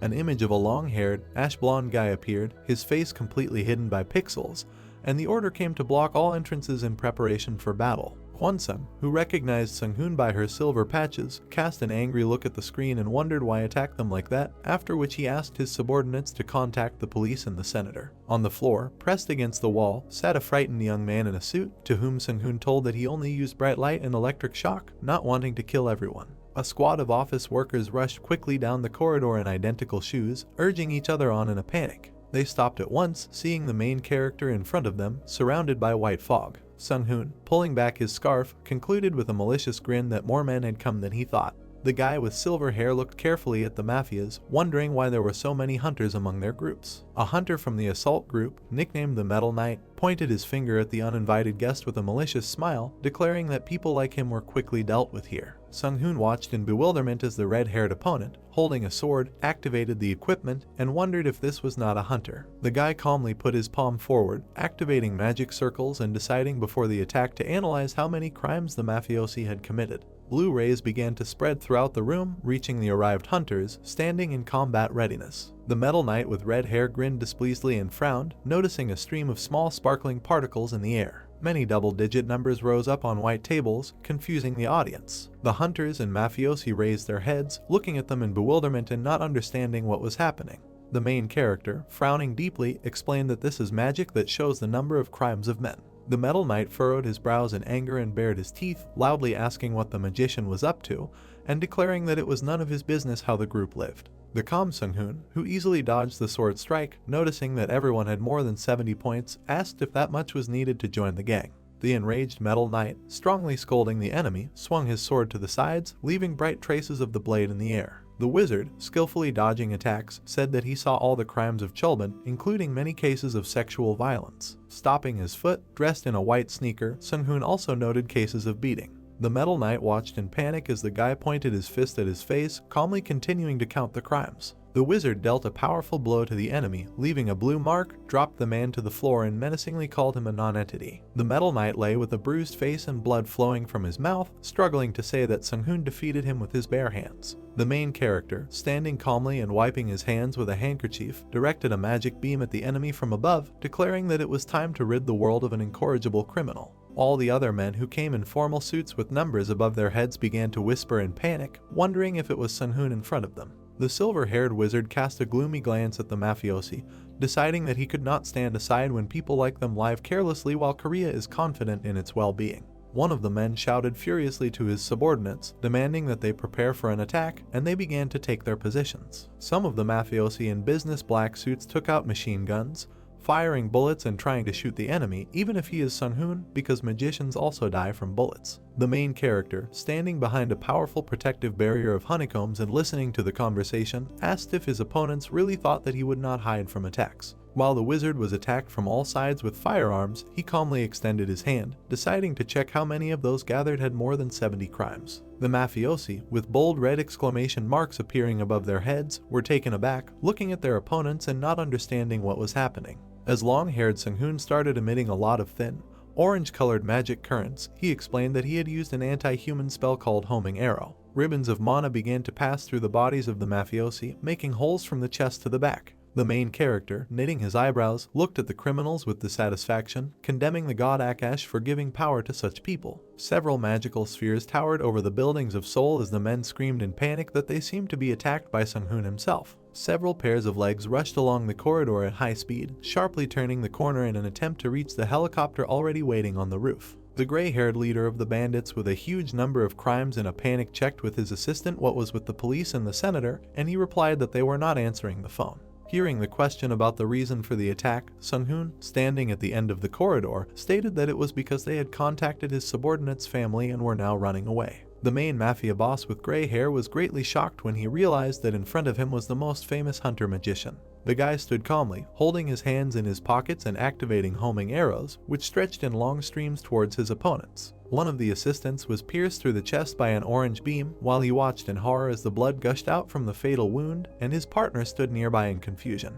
A subordinate with 55 crimes, seeing a corpse collapsed in a red puddle, began to scream heart-rendingly, backing away. Sung-hoon looked with disgust at the main mafia boss who tasted human flesh and asked who he was after that. Hunter Kwon-sung transformed into a huge man-eating tiger, emitting a menacing growl. The wizard with long hair calmly stood opposite while the enemy furiously activated the space-cutting technique and screamed for the guy to die. All attacks were broken at once by a strong protective barrier, from which a blue glow emanated from Clara. The man-eating tiger Kwon-sung bared his fangs angrily, indignantly asking what kind of protection was used if it could stop his ability used directly. Sung-hoon got very close to the mafia man in the form of a beast, and clusters of energy began to form behind him, which made the man nervous. Suddenly, several homing arrows burst out, which stretched towards Kwon-sung in long orange stripes, piercing his body right through, bringing his light eyebrows together. The main character with a gloomy look promised that he would destroy everyone associated with Q&Q. A burning building is seen and the journalist reports that they are near the Q&Q headquarters and most of the building is damaged and on fire. They are currently unable to contact those remaining inside.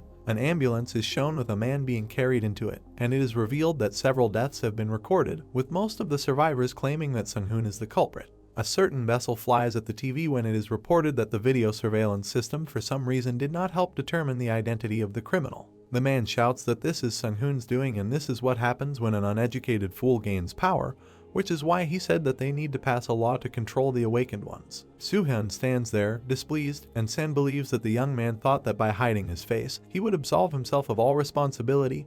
He made the Korean government look like fools, and he asks what the man will do. Sitting with a serious face, Sung-kun states that they will do anything to arrest him. The phrase is that prosecutors will support him. Gumsa holds a glass of alcoholic drink in his hands. Frowning, Soo-hyun claims that the young man crossed the line, because he killed a man so easily, and they should pay attention to his company, a factory of boundless magic, a Korean citizen who does not pay taxes. This is nonsense. San, raising his hand, says that hunters are already exempt from taxes regarding dungeons and hunting, but using these loopholes to create a company is too much, and he believes that it is high time for them to take care of the young men and need to start working in this direction. More alcohol is poured into the glass, and gratitude is heard for taking part in this and the affirmation that now everything will work out. There is a proposal to squeeze all the juice out of Sung-hoon, because, hunter or not, he is just a killer who knows no mercy. Frowning, Soo-hyun asks if it's true that the young man is making an insane amount of income from his company, since they made $200 billion this year alone. Reclining on the sofa, the man declares that the young man does not know how society works, because, having earned a large sum, a person must return part of it. His fellow congressman asked him for donations, but he was only deceived. San calms him down, believing that all the congressmen were taken aback by Sung-hoon's rudeness. Soo-hyun tells the president of the national newspaper to instruct his reporters to aggressively attack the boy's mother so that everyone knows her as the mother of the killer, because the woman cannot cope with the information attack alone, and in the end he will come to them for negotiations. Frowning, the man thinks that if he can subdue this arrogant hunter, he can think about the presidential elections, no threats, just business, and the question arises of how he can ensure the prosperity of business without having the support of politicians. Sung-hoon claims that he doesn't think he'll let him go after what he said about his mother. The silhouette of a young man appears in the doorway, and people ask who is there. Showing himself, he notices that all the parasites have gathered in one place and it will be difficult to find them in Korea. In the paradise of video surveillance, and if not for the movement of their secretary, it would have been much more difficult for him. Everyone is stunned and his name is called. The question is how he got here, because there were guards behind the doors. Placing his hand on his head, the young man clarifies whether the man means those beautiful ladies, but the men continue to talk about security. Smirking, Sung-hoon remembers that there were overly aggressive old men behind the doors, and reports that he took care of them and they have sinned enough in their entire lives. Pointing his finger at him, Soo-hyun asks who he is to barge in here. Squeezing his fingers on his hand, the young man asks if he seriously does not understand anything. The man is in a state of fear. He flies up as Sung-hoon raises his hand and states that by going against him, he should have at least been prepared to die. Gumsa, frowning, tells him to stop because the man is one of the representatives of the Korean citizens. He cannot just do what he wants, and he asks if the young man is going to go against the Korean government. Sung-hoon stares at him. He suddenly exhales, talking about his moral rating of 98. He frowns, claiming that he can't remember if he ever saw such a thing, and wonders how many people the man sent to hell. While Soo-hyun is shaking in fear, he asks to be allowed to look into his memories. Foam comes out of his mouth, and he assures that he will sort everything out and they will not persecute the young man. Smirking, Sung-hoon wonders where his pomposity went, and he reveals that he has seen hundreds of people commit suicide after contacting him. He tells the man to at least behave like a villain. Soo-hyun's eyes and mouth are wide open from suffocation. The young man's eye sparkles and he crushes the man's head, then blood gushes out. The frightened man realizes that he is dead. Sticking his finger forward, the young man wonders if they will also beg for mercy. Gumsa clenches his jaw, declaring that Sung-hoon thinks he is a judge when he himself is just an ignorant hunter and killer. The young man looks at him in surprise. Squinting, he agrees with his thought and claims that he did indeed break the law. Lights are visible, and Sung-hoon reports that their crimes cannot be judged by the laws they themselves invented. A city in Africa is depicted. The broadcaster reports that last night Congressman Soo-hyun, as well as the police chief, the district attorney, the president of the Korean national newspaper, and many other high-ranking officials were found dead, all of whom were associated with Q&Q. The youth's face is censored and it is reported that many are cautiously speculating that he had something to do with it. Young watches this news broadcast in surprise. Sitting on the bed, she hopes it's not because of her. Crossing her arms over her chest, Aina claims that she is right. The girl asks if she is serious. While watching TV, Young thanks the young man, but thinks it is too noisy. It becomes known that at present they have not been able to establish a connection with anyone from Q&Q, and the girl states that Sung-hoon is an extremely strange person, and she can do something similar. There is a phrase that this incident became the impetus for the adoption of a law limiting the power of the awakened.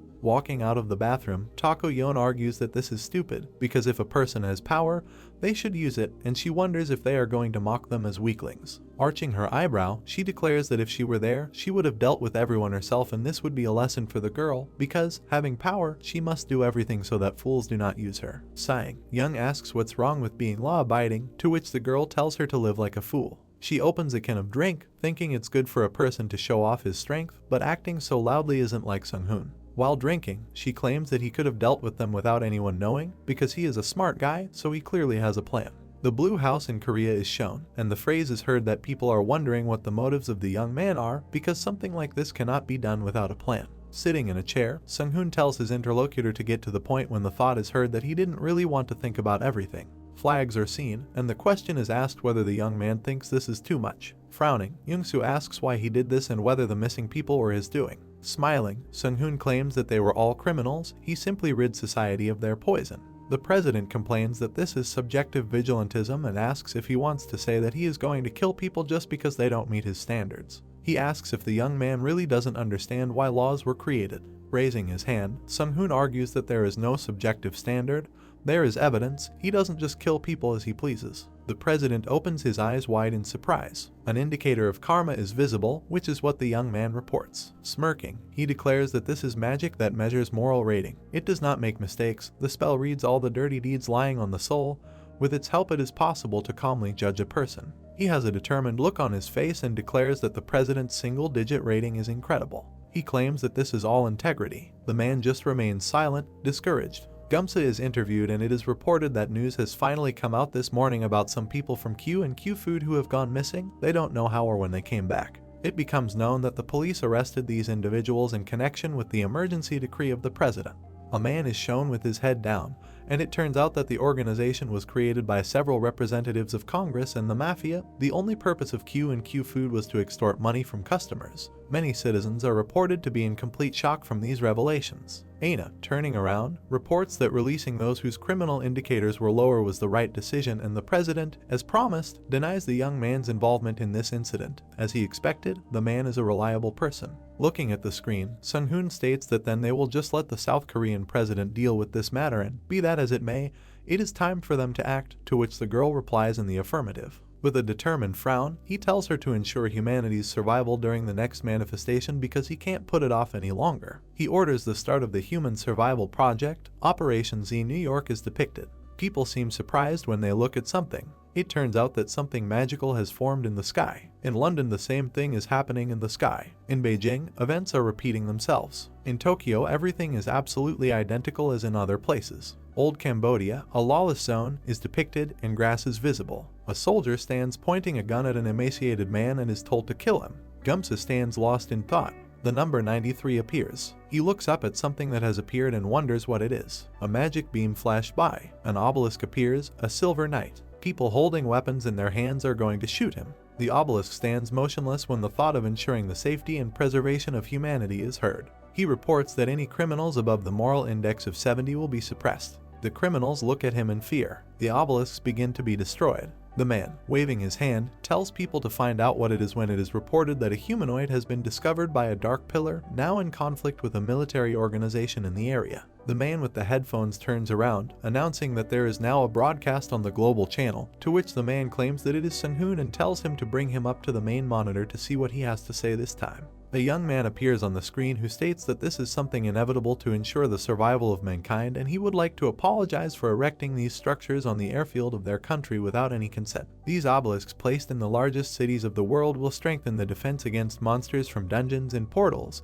and will also focus on restoring lawless zones around the world. The area with the structure is shown, and the young man states that he has absolutely no intention of coming into conflict with the existing governing bodies of the nation, and he recommends that they take a step back if they plan to do so. And in order to speed up the restoration of areas where there is no functioning government, they will now be under its jurisdiction. Frowning, the man notices that he has taken them out again. Several screens are shown, and it is reported that Cambodia, Bangladesh, Myanmar, much of Africa and Southwest Asia have already shown their support. The phrase is that a man also has eyes, but isn't the survival of humanity a roundabout way of saying that now he will rule the entire earth only with the help of his strength? Bill, adjusting his glasses, reports that the young man's support in areas without a government is enormous, to which the man states that the peoples in these areas were destroyed as soon as the dungeons appeared, and became lawless zones where only hyenas can thrive, but they must find out the reasons, according to which he created such a structure even in those countries that have their own armed forces like them. He tells Bill to hurry and contact the president. The Earth is depicted, and Aina reports that the obelisks in all regions are stable. The area in the immediate vicinity is currently being monitored, to which Sung-hoon replies that they barely made it in time. Looking to the side, the girl claims that through unofficial channels, many countries, including the United States and Great Britain, sent their protest about the obelisks. The young man calmly states that this is a small price to pay and they need to back off a little and try to buy as much time as possible. While they can't do anything about it, they will thank them soon. He asks how much time they have. Standing next to the timer, Aina reports that there are 9 seconds left until the prophecy. This is the time predicted by the flame goddess Erigma through the dwarves. Crossing his arms over his chest, Sung-hoon states that Erigma's prophecy is never wrong, and fortunately the gods are on his side for having the dwarves under his leadership. The girl is counting down. The message comes that the world will now move on to the next stage. A magical something appears, and Aina notices a rapid increase in mana in the Earth's atmosphere. The speed of manifestation of the portal has increased by 1,000%. The speed of manifestation of dungeons has increased by 50%. The youth smiles and says a line about purifying a lot of monsters and states that even though he allowed these undead to run amok, the total number of monsters was quite low, wondering if it was the numbers issue this time. Aina turns around, saying that now they do not know the reason and they lack information. Many danger notifications appear. The girl notices a continuous increase in the density of mana. The speed of manifestation of portals on Earth is growing. Currently there are more than 3,218 of them. Looking at the screen, the young man notices a wave of monsters, and the girl reports that this is the same situation that they encountered on Mars. Squinting his eyes, Sung-hoon wonders if they come out quite strong and decides that they simply have to protect the factory on Mars. He tells Aina to pull back the associated races in the area and focus on defense. He turns around, ordering Earth to be marked as a 55th threat rating, sending Yon and Takoi in, and reveals that Aina is in charge of strategy. He claims that he will go too and asks where the closest place is. Smiling, the girl notifies that it is in Japan, to which the young man replies that he will quickly take care of it and will soon know where to go next. Africa is depicted. You can see the blue sky and monsters in the distance. Creatures are shown with their mouths open. Crossing her arms, Young remarks that she's never seen so many at once. Looking at Aina, she clarifies whether she should destroy everyone with a rank of 55 in this horde, to which the girl answers in the affirmative, informing that once she kills the boss, the wave will naturally dissipate. Something with sparkling eyes is depicted, and Aina claims that it is a giant orc. Putting his hands forward, Young begins to cast a spell and suggests first seeing how hot the water is. A huge magic ball is seen and people notice that there is an incredible amount of mana and wonder who it is. The magical something turns orange and everyone realizes that it is Yon, a healer from Korea who is notorious for being crazy. The girl frowns with displeasure, looking to the side. A stream of magic pours out of her as she asks who the madman is. A magical wave passes over the ground. Everything is illuminated with a dazzling light. Yon raises his hand to his head, watching from the sky. She steps onto the ground and states that this is what she should have expected from a rank 55, wondering if it wasn't enough. The monster's eyes sparkle, and the girl declares that he doesn't even have a scratch left and is quite strong. She raises her eyebrows, calmly remembering that she has encountered orcs many times in virtual reality. A black pillar hangs in the sky. At its bottom there is something glowing blue. Several people in armor stand and watch something fly from the sky. One of them speculates whether it could be a drone, but immediately dismisses the idea. Something lands on the Earth's surface and an explosion occurs. The people in armor look towards the explosion and wonder what happened to that crazy healer. The wounded Yon lies in the hole and says that the orcs who use conceptualization are deceiving and this is very strong. She sits down and a sword is stuck into the ground next to her. Holding her head in her hand, she sits in front of an orc with a sword and a hole in his chest. The orc looks angrily, his eyes turn red, black liquid flows from his mouth. He says that he was born to lead his people and was defeated by a human woman. She looks, barely smiling, and says that he was stronger. They stand in front of each other and he says he lost. An explosion occurs in front of Yon. Above the explosion, several white people fire rune beams. Someone says that this is Appa's golem squad. Black liquid flows from many orcs, and explosions occur behind them. A fairy-like creature says it's time to move on to the next area. It throws some mana potions and says that their next target is Egypt. Young drinks potions and says that this is a lot of stress. In the pit lies a dead orc in armor. It calls to hurry up. She asks for a little time to rest. A black cylinder with a blue light underneath hangs above the White House in Washington. A lot of people are standing in front of the monitor. Someone talks about massive attacks on densely populated cities and the fact that their inhabitants were evacuated. The President of the United States stands, squinting, and understands that Sung-hoon was able to predict this and the time has come to show what they are capable of. Several golden golems shoot at the monsters. Blue Ocean. Sung-hoon looks to the side and is surprised at the effectiveness of their golems. He turns around and behind him stands a bony blue demon who says he can't move. The demon with wings does not understand what kind of person the main character is, what can stop him. He clenches his fist and talks about the seal. A bright light appears in front of the demon. He screams and doesn't understand how this man. There is a bright blue dot in front of Sung-hoon's hand. He smiles and says that learning such magic is quite difficult.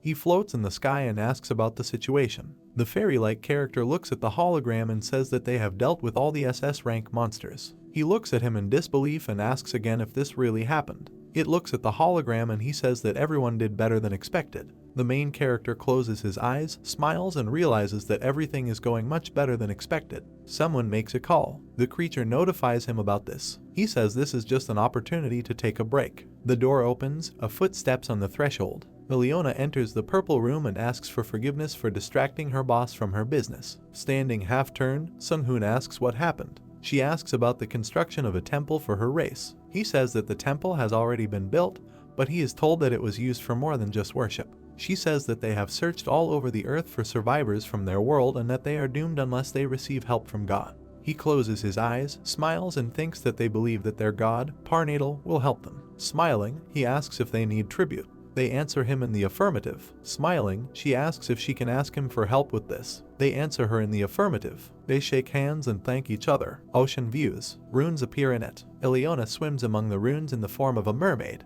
She waves her arms and sings. She sings loudly. The main character looks at this and remembers the sirens. Smiling, he realizes that even he cannot learn this magic. Whales swim behind him and he thinks that he could change his physique. A huge blue beam appears above the ocean and everyone realizes that the tribute was more than necessary and that God himself came down to them. A giant female figure appears behind her, telling her that this world is not for her. She addresses the deity. She hopes that her request will be heeded. The North Sea, a cloud of blue energy illuminated the surface of the water. The siren goddess narrowed her eyes in disbelief and expressed her dissatisfaction with the terms of the contract. Without ceasing to look into Sung-hoon's eyes, she asked if he would agree to give Leona freedom in exchange for a generous reward. The main character scratched the back of his head in confusion, thinking about why they were talking about him. Parnatal asked what his decision was, to which the guy replied that he didn't care because he respected the siren's free will. The guy thoughtfully put his hand to his mouth, deciding that nothing could be done. The loss of Leona's power was nothing in comparison with God's wrath, although she was the main researcher in the magic tower. The deity, holding her child in her hands, said that it was free. Siren silently looked at her upset comrade, who did not want her to leave. Smiling, she thought that a wizard of such a high level was too stupid. The goddess towering over the sea noticed the doubt on her daughter's face. Turning to her, Leona resolutely stated that she did not want to break the contract. Looking at her arrogantly, Parnatal accepted her choice and promised to increase the number of her due as she wanted. Sung-hoon clenched his fists happily, deciding to give his friend everything she needed for her research. The goddess spread her arms. Huge waves rose. The main character covered his eyes with his hands, realizing that her strength had increased. The International Space Station, watching from space, began broadcasting over the North Sea, notifying listeners that a giant woman was rising among the clouds. When the goddess's eyes were level with the ISS, the reporter said that he found it hard to believe even after seeing it with his own eyes. A bright flash lit up above the goddess's head. Pelton turned around. Something alarmed him. Standing in front of the Queen of Shadows, the necromancer felt a wave of divine power. Ailes looked around and said that the magical power of the earth had increased with the arrival of the goddess, hoping that this would not be a problem for them. Standing in front of the violet energy, Pelton stated that there was no reason to worry because the end was near and they had no time to spread their faith. He recalled the advice that Death gave and said that soon the fate of the earth would be decided and countless victims would be reborn as their death-worshipping followers, and they must not miss a great opportunity to increase their power. A huge blue flash appeared in the sky. Sung-hoon looked at her in admiration. The woman's feet touched the waves of the sea. Leona appeared before him. Looking at her, the guy asked if this whole story had come to an end. Throwing her glance at the sea, the girl answered in the affirmative and said that thanks to him, her race would be able to settle and grow in this place. The young man noticed an oceanic coral, which he had read about in old books. A wave of pink energy enveloped the sky. Just as elves worship the world tree, sirens pray to the oceanic coral on which their young grow. Like fruits on a tree, Leona thanked the young man for the impressive offering. He expressed his joy that everything worked out. Grinning, the main character asked why the siren did not move to another, safer world. The girl widened her eyes and trembled. She turned away, saying that it was a secret, and disappeared into thin air in front of the perplexed guy. Sung-hoon, lowering his eyelids in dissatisfaction, decided that he had no right to ask her about this. Left alone in the middle of the raging ocean, the guy thought that the earth had definitely changed. Although this change did not affect the dimension, the concentration of mana in the air, which was previously equal to 0, reached the A+ rank. He listed the names of the god of death, the goddess of fire and metal, the goddess of water and life, and the god of earth, having become interested in the holy power possessed by the god Angramaniu, who knows how to heal. India, the fire temple towered above the ground. The priestess said that another god had come to their world. Anusha stood before the holy fire, wanting her to increase the number of believers and lead those in darkness to the light. Looking at the flames with concern, the girl asked if she could fulfill this wish. The deity, blinding the priestess with its heat, replied that there was no reason to doubt, because Anusha had enough magical abilities to lead the believers. The clouds floated one after another across the clear sky. The novice decided to go out into the world and help people as the deity wished. A week later, a news anchor with a teleport on the screen behind him announced that thanks to America, which had created a teleport that had previously only been dreamed of, humanity had entered a new era. Sung-hoon watched as the news anchor stepped into the teleporter in Los Angeles and ended up in New York, worried about the idea of America collaborating with the Order of the Dead and creating something like this. His mother held a mug of hot drink in her hands, saying that after she woke up, the world was changing too quickly, like in a movie. She frowned as she called out to her son. Looking around, the woman asked in a whisper which of the girls present was his girlfriend, saying that she needed to get ready if he suddenly decided to get married. Sung-hoon looked away with displeasure, thinking that the weekend was ruined by the arrival of his girlfriends, making his life difficult. Takoyan stirred the contents of the frying pan. Smiling widely, she stated that cooking depends on the strength of the fire. On the table there was a plate with a prepared dish and several buns. Takoyan said that it was Chinese-style roast pork and zaya longbao, after which she asked Yeon not to even try to compete with her in cooking. Placing the plate of fried rice on the table, she smugly exclaimed that everything was ready. Yeon pouted, saying that when cooking it is very important to think about who the person is cooking for, and Sung-hoon is Korean, so he will like Korean food the most. She placed the 3-course kimchi set on the table: spicy kimchi jjigae, stew, and tofu kimchi. The guy looked away, thinking that he didn't like spicy food. His mother happily attacked the food, praising the Chinese dishes, to which Young irritably asked her to try what she had prepared. The main character, watching this, thought about how they all ended up here. But he was glad that his mother, who was laughing at something with Takoyan, was happy. A set of sushi appeared in front of the guy. He saw Leona holding a tray in her hands, who stated that she learned how to make sushi because she was good at fish. A notification appeared saying that the world had quickly stabilized, and another message said that level 5 dungeons had begun to appear. Brazil, Amazon. A black man asked his captain, looking at the pop-up, if he could see it. Desmond replied that he was already upset. He looked at his notice in shock, saying that only recently they had cleared all the 4-level dungeons, and now new 5 level ones began to appear. Japan, Mount Fuji. A huge snake created a huge cloud of dust underneath it. Ayanami, in front of 2 Oni demons fighting a snake, looked at the notice with a puzzled expression, not wanting to fight the dungeon monsters again. England, city lights illuminated the night sky. Jessica put her hand to the window, looking forward. Seeing the notification, the girl grinned, thinking that the changes were happening faster and faster. But this shouldn't be a problem for Sung-hoon. CIA office, Langley, Virginia. The base was in a deep forest. Harrison gave the order to find out the location of the dungeons, mobilize all reconnaissance satellites, and, if necessary, request cooperation with Russia. Harrison gritted his teeth from tension, saying that events were developing too quickly and they did not have time to stabilize the situation. Because they had just stopped the invasion of monsters, the man did not understand what the Akasha system wanted from them. Namyangju, the magic tower directed its spire high into the sky. Aina reported that she was able to determine the location of the dungeons. While the girls watched what was happening, Sung-hoon crossed his arms over his chest and asked his assistant to display the coordinates on the screen. Aina presented a model of the earth in front of them and informed them that 2 dungeons had been discovered at each of the poles and that she was trying to identify the race of monsters located in them. The North Pole, a huge crater appeared above the ground, raising questions from the main character. Young and Takoyan looked at the screen in fascination. They noticed how armored angels with white wings and spears in their hands began to emerge from the crater. Frowning, the main character asked which god these holy creatures belonged to which Aina, standing nearby, replied that she could not yet answer this question, because too many gods use the symbol of wings and armor. Scratching the back of her head, Young asked in bewilderment why they were so worried if the angels had always been on the side of humanity. Looking back at her, the guy said that not all angels are on their side. Putting his hand to his chin thoughtfully, he continued to look at the screen, saying that angels are just fighting machines without their own will, who behave like ants, doing everything for the good of their queen, and if their god is opposed to people, then to people the angels will be merciless. Indifferently popping a bun into her mouth, Takoyan said that she was not a Christian and that she didn't care what her opponents looked like. Yeon displeasedly suggested trying to talk to the angels before starting the battle. Scratching his head, Sung-hoon, who had no desire to fight the gods, said that first they need to find out which god these angels serve. There was a huge screen in front of him. The guy asked about what was happening at the South Pole.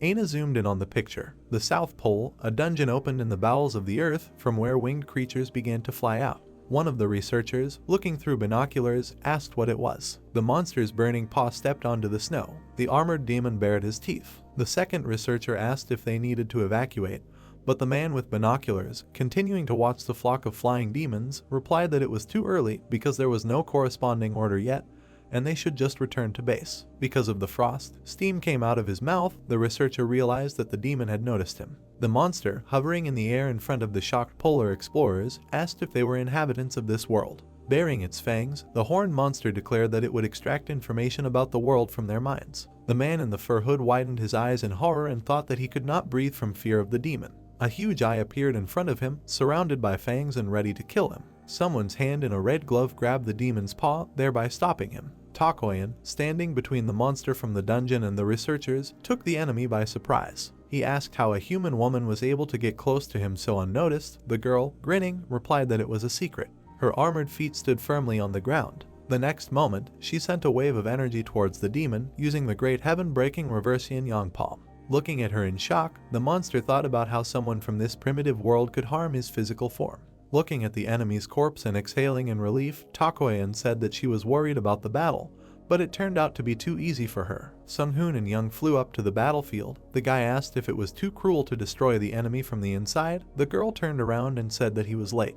The researcher, watching his saviors, recognized the main character. The young man, upon landing, said that the demons did a good job because they did not immediately manage to find out the exact coordinates. Holding a ball of energy in his hands, he praised Takoyan for defeating the demon with one blow, despite it being of a low level, and asked in surprise how she was able to reverse the yin-yang rotation. Yang looked at her admiringly. The girl lowered the corners of her lips in disappointment, saying that she had spent a lot of time on this technique not so that its essence would be revealed so quickly. The young man placed a seal on the dead body of the demon, and a blue shield appeared around the corpse. Sung-hoon decided that the monster would be useful to them in order to find out information about the dungeon and get rid of the rest of the monsters. He waved his hands, forcing the researchers to teleport to the farthest base. Space weapons hung in Earth's orbit above the pole. Aina notified that Hanamaru was ready to destroy the demons. The main character, looking at the huge accumulation of demons above the dungeon, ordered the weapon to be launched. The assistant began the countdown. Hanamaru began to accumulate energy for the strike. Aina declared that the supply of mana from subspace was completed. She said that the aiming point was fixed and that the weapon would remove the protection. A huge magic circle appeared in front of the space cannon. As the countdown ended, a huge wave of blue energy hit the earth, breaking through the dungeon's defenses. Trying to stay on his feet, Sung-hoon tensely lowered the corners of his lips, noticing that Hanamaru was only able to break through 2 of the 3 layers of protection. The young man put the shield in front of himself and his comrades, trying to understand how the weapon, which was in stealth mode, could be detected even before launch. The fairy looked back and assumed that the enemies might be conducting reconnaissance, because the formation of a protective barrier was confirmed a second before the shot was fired. Grinning with determination, the protagonist ordered the others to add their mana to help Hanamaru destroy the barrier. The flash from the shot from space grew even larger. The energy at the entrance to the dungeon began to dissipate. The powerful blow from the cannon left behind a wide crater, in the center of which there was a portal. The demon leader, surrounding herself with a magical shield, watched as the bodies of her subordinates fell from the sky. She could not believe that all of her personal bodyguards were destroyed in one blow, and could not understand where this attack came from. The demon princess Curiel bared her fangs, vowing to find and kill the attacker as soon as the demons emerged from the gate. Eyes sparkling, she flew out of the crater using her far vision. The she-devil noticed Hanamaru, calling it a huge piece of metal in the sky, and wondered if it was the device that attacked them. Her eyes lit up with the desire to destroy the cannon. At that same second, Curiel flew high into the sky towards the satellite. She raised her clawed paw to strike, wanting to deal with Hanamaru. The monster released a wave of energy from its hand, but before the attack, something hit it. The wave flew past the spaceship. The Demon King's daughter opened her mouth, startled by the sudden attack. She was thrown back several meters, but was able to maintain her balance thanks to her wings. Baring her fangs, Curiel cast her gaze to the ground, realizing that an ambush awaited her. She noticed hunters standing in the snow. Young, smiling, waved her hand. The demon could not believe that this was an ordinary person in front of him. While the demon princess was distracted, Takoyan approached her from behind. The monster turned around, not understanding how the girl appeared without a sound. The next second, a powerful attack to his back caused him to lose his balance. From the impact, his body fell down, raising a huge cloud of dust. A crater formed in the ground. Takoyan watched him, still in the air. Curiel, standing in the center of the crater, raised her hands furiously. The girl, looking at the rather strong opponent with a smile, thought that the leader of the demons must be in front of her. The devil opened her mouth, in front of which a ball of dark energy appeared, and wished Takoyan death. When she was about to cast a shadow destruction spell, someone hit her in the face. The demon flew several meters to the side. The monster looked at the pillar of pink energy in front of him. Curiel furrowed her brows, not understanding where the attacks were coming from or who was hitting her. She saw Yon smiling in front of her and thought that she had been hit by an ordinary person again. Having created a magical sphere in front of her, she directed her energy directly at the girl, intending to finish off her first. The silhouette of Takoyan flashed in Yon's pink eyes. The devil's blow hit the target, but the girl in orange armor used a shield in the form of the yin-yang symbol in time, protecting herself and her friend. Yon looked at her confidently, thinking that she could always rely on someone who invested all her stats in agility and defense. Charging her fist, she decided to exchange a few blows to irritate her opponent.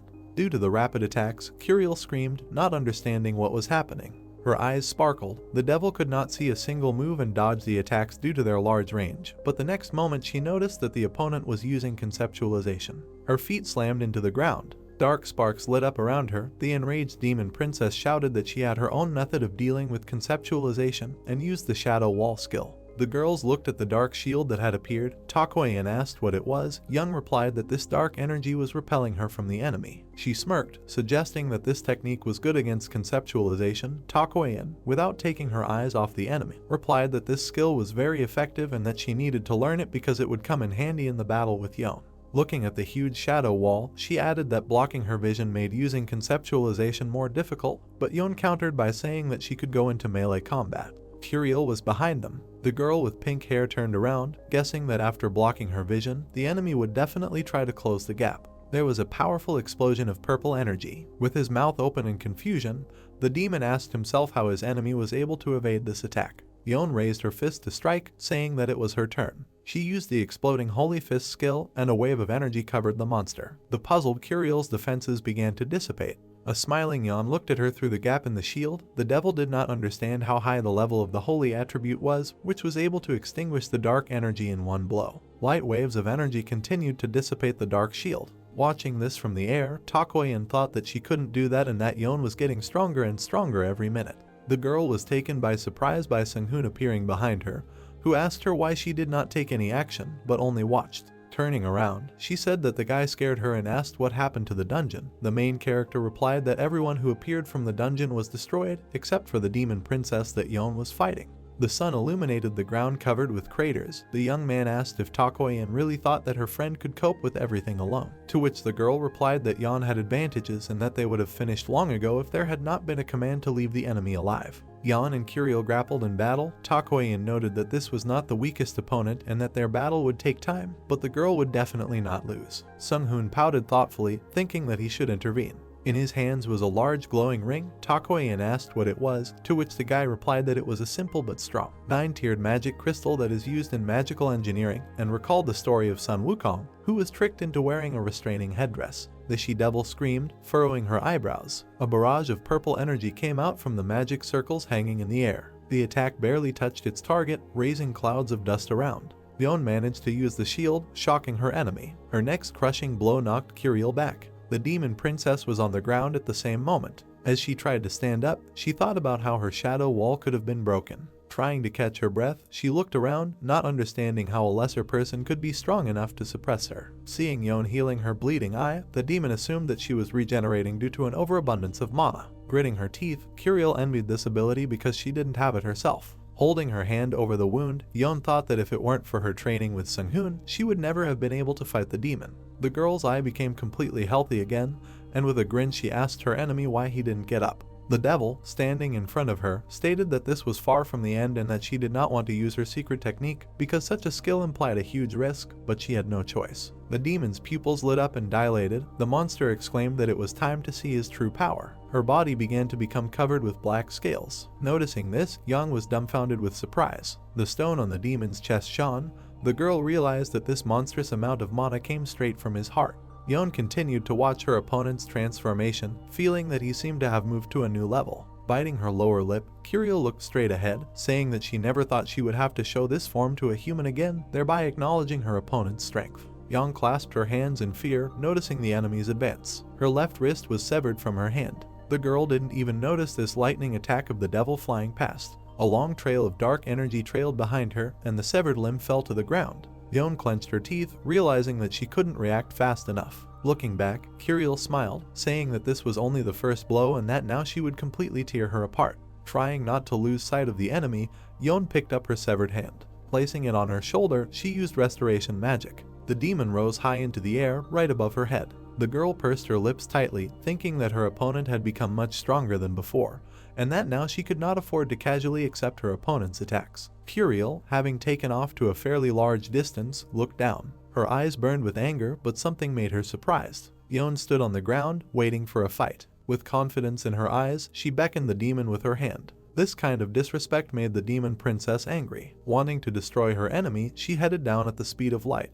Young saw a dark flash above her head. Sun-hoon tossed the ring into the air, realizing that this was his chance to activate the golden band. Before she could react, Curiel only looked back, noticing the ring, but not understanding what it was. A flash illuminated the earth. Its light was dazzling. Covering her eyes with her hand, Yeon thought that Sun-hoon could have helped from the very beginning, and not joined the battle at the end. Something small fell behind her. The ring ended up on the horn of the demon, who thanks to this turned into a child. Young, looking at her, asked if she was the monster with whom the girl fought. Flying up to Curiel, the main character said that she looked very cute, but much younger than he thought. The guy explained that when activated, the golden band reveals the true form of its owner. The devil opened her mouth, screaming from not understanding what was happening. The ring sparkled. The demon princess fell to the ground in pain. Touching the ring, she ordered it to be removed, smiling contentedly. Sun-hoon said that this was a ring of complete submission, and if the monster did not obey it, it would cause her incredible pain. Continuing to smile, the main character asked the demon what his name was. He, along with Takoyan, thought it was cute when Curiel wanted to say that nothing would force her to speak, but the ring forced her to say her name, after which the demon covered his mouth with his hand in shock, not understanding why she just said that. Yeon, looking at her comrade, asked why he decided to help. Watching from the back and appearing out of nowhere, he grinned, expressing his assumption that someone would have died during the fight, which is why he decided to intervene. The demon, to whom no one paid attention, continued to wave his paws, promising to kill everyone. Yang didn't watch as the ring once again shocked Curiel, who was screaming in pain. Sun-hoon's gaze became more serious. He said that he would treat her well during cooperation, and asked what kind of demon she belonged to. The devil tried to cover her mouth with both hands, but the ring prevented her from lying, and she said that she was only half a demon. Takoyan couldn't help but laugh as the main character smiled and asked who Curiel's parents were. Falling to the ground, the demon princess asked him to stop,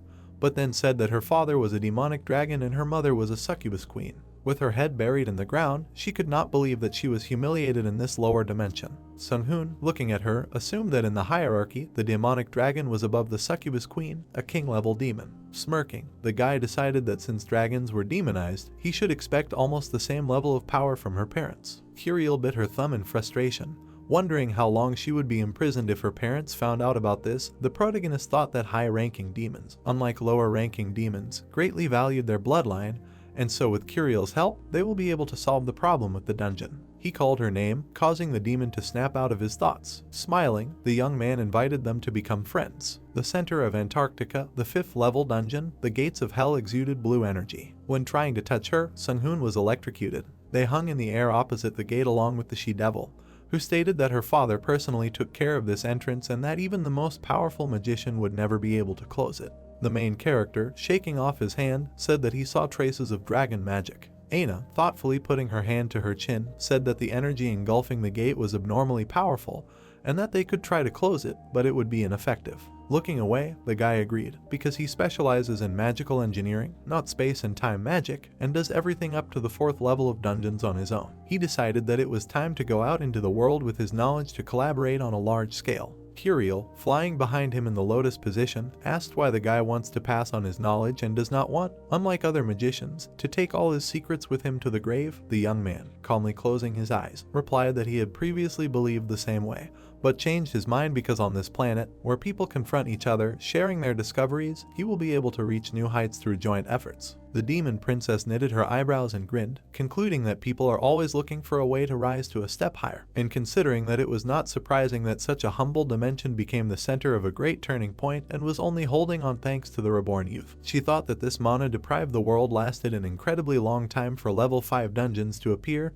even with the help of director Akashi. Sun-hoon was frightened by Yeon appearing behind him, who accidentally overheard the conversation and asked what rebirth had to do with it. Curiel turned to her, asking if she really didn't know this. The girl widened her eyes in confusion. The demon tried to say that the main character was reborn in this world, but the guy immediately interrupted her by covering her mouth with both hands. Yeon watched this in puzzlement. Takoyan crossed her arms and walked up to them and asked why they left the monster alive and if it would cause more problems. Curiel narrowed her eyes with contempt as she recognized her and was surprised that a girl who wouldn't last even a few seconds in a one-on-one fight wanted her dead. Sun-hoon tried to calm down the demon princess, who was shouting insults towards the Akoyan, and said that there would be no problems because demon races always obey contracts despite having a terrible personality and killing for pleasure. The ring on the horn shocked her again, causing her to scream in pain. The protagonist exhaled and turned away from the sobbing demon, thinking that this contract was still considered valid, despite the fact that it was not made by her will, and then said out loud that the pain would disappear if the monster calmed down and stopped thinking about killing. Yeon furrowed her eyebrows and asked the smiling Takoyan if Sunghoon was the scariest creature they had ever seen, to which she received an affirmative answer. At the same time, the sun illuminated the skyscrapers of Seoul. An angel hovered in the sky, calling out to people. Residents of the city looked at the angel in bewilderment, pointing their fingers at him. Someone filmed this spectacle on their phone. Magic Tower, Aina stood in front of the burning screens in the command room. Seeing the angels arrive, she opened her mouth in surprise. Sunghoon, while in the air in front of his team, asked Curiel, who was hovering nearby, to learn to get along with the others, to which the demon crossed his arms over his chest, saying that she had no right to refuse him, after which the guy added that he wanted the she-devil to work with the team, didn't destroy anything or kill anyone, and then he would let her do whatever she wanted. Aina reported to the main character that the angels had begun to move. The young man looked away tensely. Looking at the screen in front of her, the fairy said that she had confirmed the observations that this was happening in many densely populated areas around the world, and that she had a corresponding video in the Magic Tower. An angel floating in the sky above the city glowed and said that their Lord had promised salvation and that those who worshipped their world would enjoy his glory even after mortal life ended. A video of an angel calling the god of war and eternity Thrakas as his savior was broadcast in front of Sunghoon and Curiel, who was surprised that angels had also arrived on Earth. The main character realized that holy beings use astral sound, because of which ordinary people will be positively impressed by their words. The demon princess playfully poked her finger at Aina fluttering nearby, who searched but found nothing in the database. The fairy notified that the level of holiness had reached 1 billion and continued to grow. The guy looked confused. He thought that missionary work through angels, rather than a forceful invasion, would be a problem for them, and that the word war in the name of God did not bode well. Sunghoon turned to the she-devil and asked if she knew anything about Thrakas, to which the demon replied that it was the first time he had heard that name. Putting his hand to his chin thoughtfully, the young man realized that if they didn't know his name, then it must be an insignificant god, but he still lacked information. He looked at the demon again, asking if the demons came to this world because their home dimension was destroyed. Curiel, crossing her arms over her chest, answered in the affirmative, stating that her parents used all their power to connect with the most stable measurement. The young man looked at the screen broadcasting the angels and assumed that the angels' home dimension was also destroyed, so they did the same as the demons and came to Earth in search of salvation. Sighing irritably, he thought that the only people he hated more than demons were angels. Curiel's eyes lit up and she clenched her fists in anticipation of fighting the angels, whose flesh, blood, and soul were a real delicacy for her. Opening her mouth in shock, Yeon asked if demons eat angels and called them rude. Takoyan, crossing her arms over her chest, offered to kill the monster. Sunghoon stopped the demon princess from attacking the girl. Aina opened a map of Mars in front of her, stating that the Agrams from the production base were requesting emergency reinforcements due to the 4th level dungeon. Sunghoon looked around, frowning tensely, asked why this happened right now, and said that this was his main base. The gates of hell continued to emit light. The guy added that he would immediately go to Mars, and asked his friends to warn the governments of all countries about the angels. Mars, the red planet, was moving in orbit. Mars base number 1, front line, many Agrams are trying to repel enemy attacks. Their energy could not damage the stone armor of the monsters. Several golems ended up in the air due to the enemy's strike.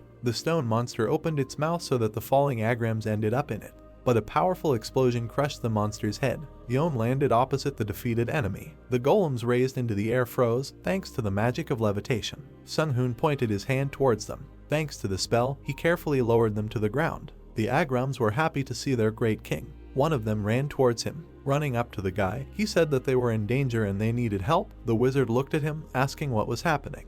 The frightened Agram's eyes shone. He said that there were too many opponents and that most of his relatives were eaten. Sunghoon furrowed his brows, surprised that the enemy was capable of eating Agrams, which were made of pure element. Some Agrams had red eyes glowing inside them.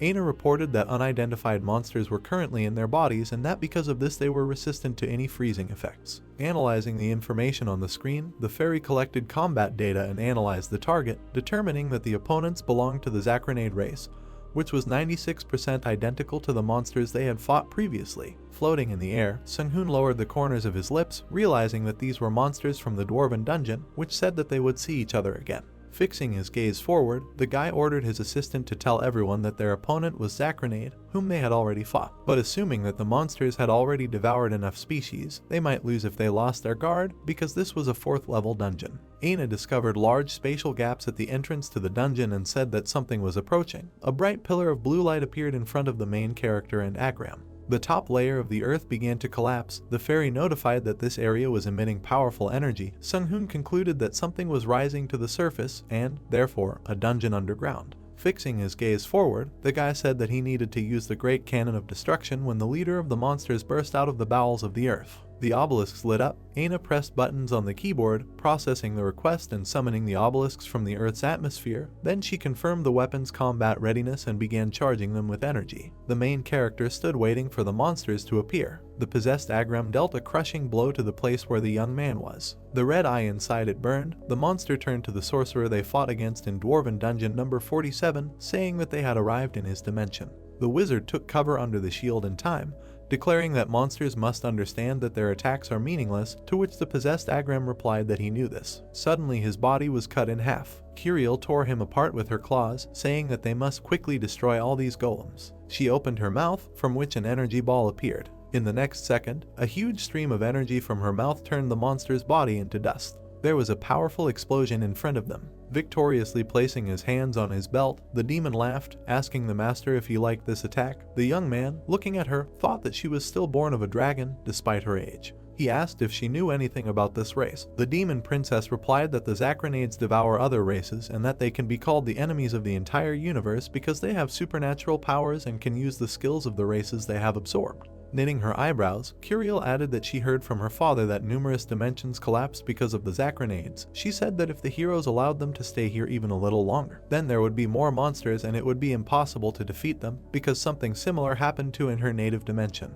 Sung-hoon grinned, amazed at the racial abilities of the Zachranids. He remembered how in the Dwarven dimension these monsters used various strange abilities. Seeing the army of possessed Agrams, the guy realized that there was an infinite number of monsters in front of him. Aina, continuing to use the computer in the magic tower, said that the dungeon had several entrances and that at this rate, if the heroes did not reduce the number of Zachranids in time, the enemies would win. The obelisk sparkled, preparing to strike. The main character raised his hand, shrouded in energy, and declared that attacking a large area was his specialty. Flying to a great height, he ordered the gates to open. Kiriel looked around in surprise. Yang watched in shock as energy gathered around the guy. Takoyan grinned, thinking that the young man always did something unexpected. A portal opened above the planet, from which the sun was visible. Fixing his gaze on him, Sun-hoon used the skill of calling a star. A magic circle appeared in front of the sun, concentrating its energy inside. The guy explained that this fire was not created by magic. A powerful wave of flame hit the Zachranaid army. The main character used the impulse to open the gate, which moved part of the star's core to them.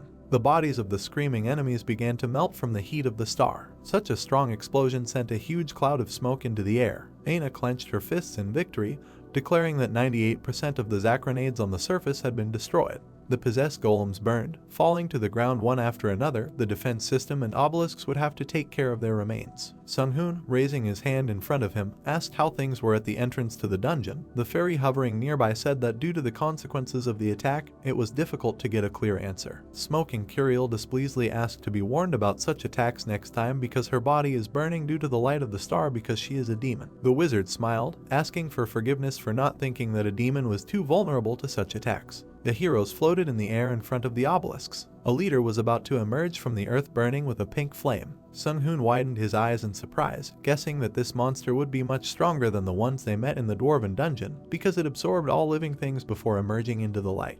The ground at the entrance to the dungeon opened up, emitting waves of energy. With her hand out in front of her, Aina decisively ordered the Great Destruction Cannon and the obelisks to open fire. Waves of fire burst out from the stone columns hovering above the ground. They headed straight to the entrance to the dungeon. The six-eyed creature noticed this. A huge dragon, emerging from the dungeon, installed a shield in front of itself, thereby repelling the attack of the obelisks. The protection did not allow the energy to even touch the monster's body. Sung-hoon furrowed his brows in disapproval, thinking that his enemy had found a solution to the attack he had been hit with before. Bright flashes appeared in the air. The obelisks were cut in half by a powerful blow. Deafening explosions rang out in the sky. Aina, clutching her head, was ready to burst into tears over the destruction of the obelisks and the lost budget for the defense of Mars. Looking displeasedly at his assistant, the young man thought that the fairy should not be worried about the obelisks, but about the attack, which would endanger their defenses, which were in a weak position after firing from the great cannon of destruction. Curiel opened her mouth in surprise, asking what he was going to do next, because the Zacronade, who took control of the dragon, is very strong in spatial control. The guy did not pay attention to her, thinking that trying to kill the enemy with brute force is pointless. Watching the glowing dragon prepare for another attack, Sung-hoon thought about how they should act against a monster that had enough power to destroy the obelisks. Yeon called out to her comrade and ran up to him.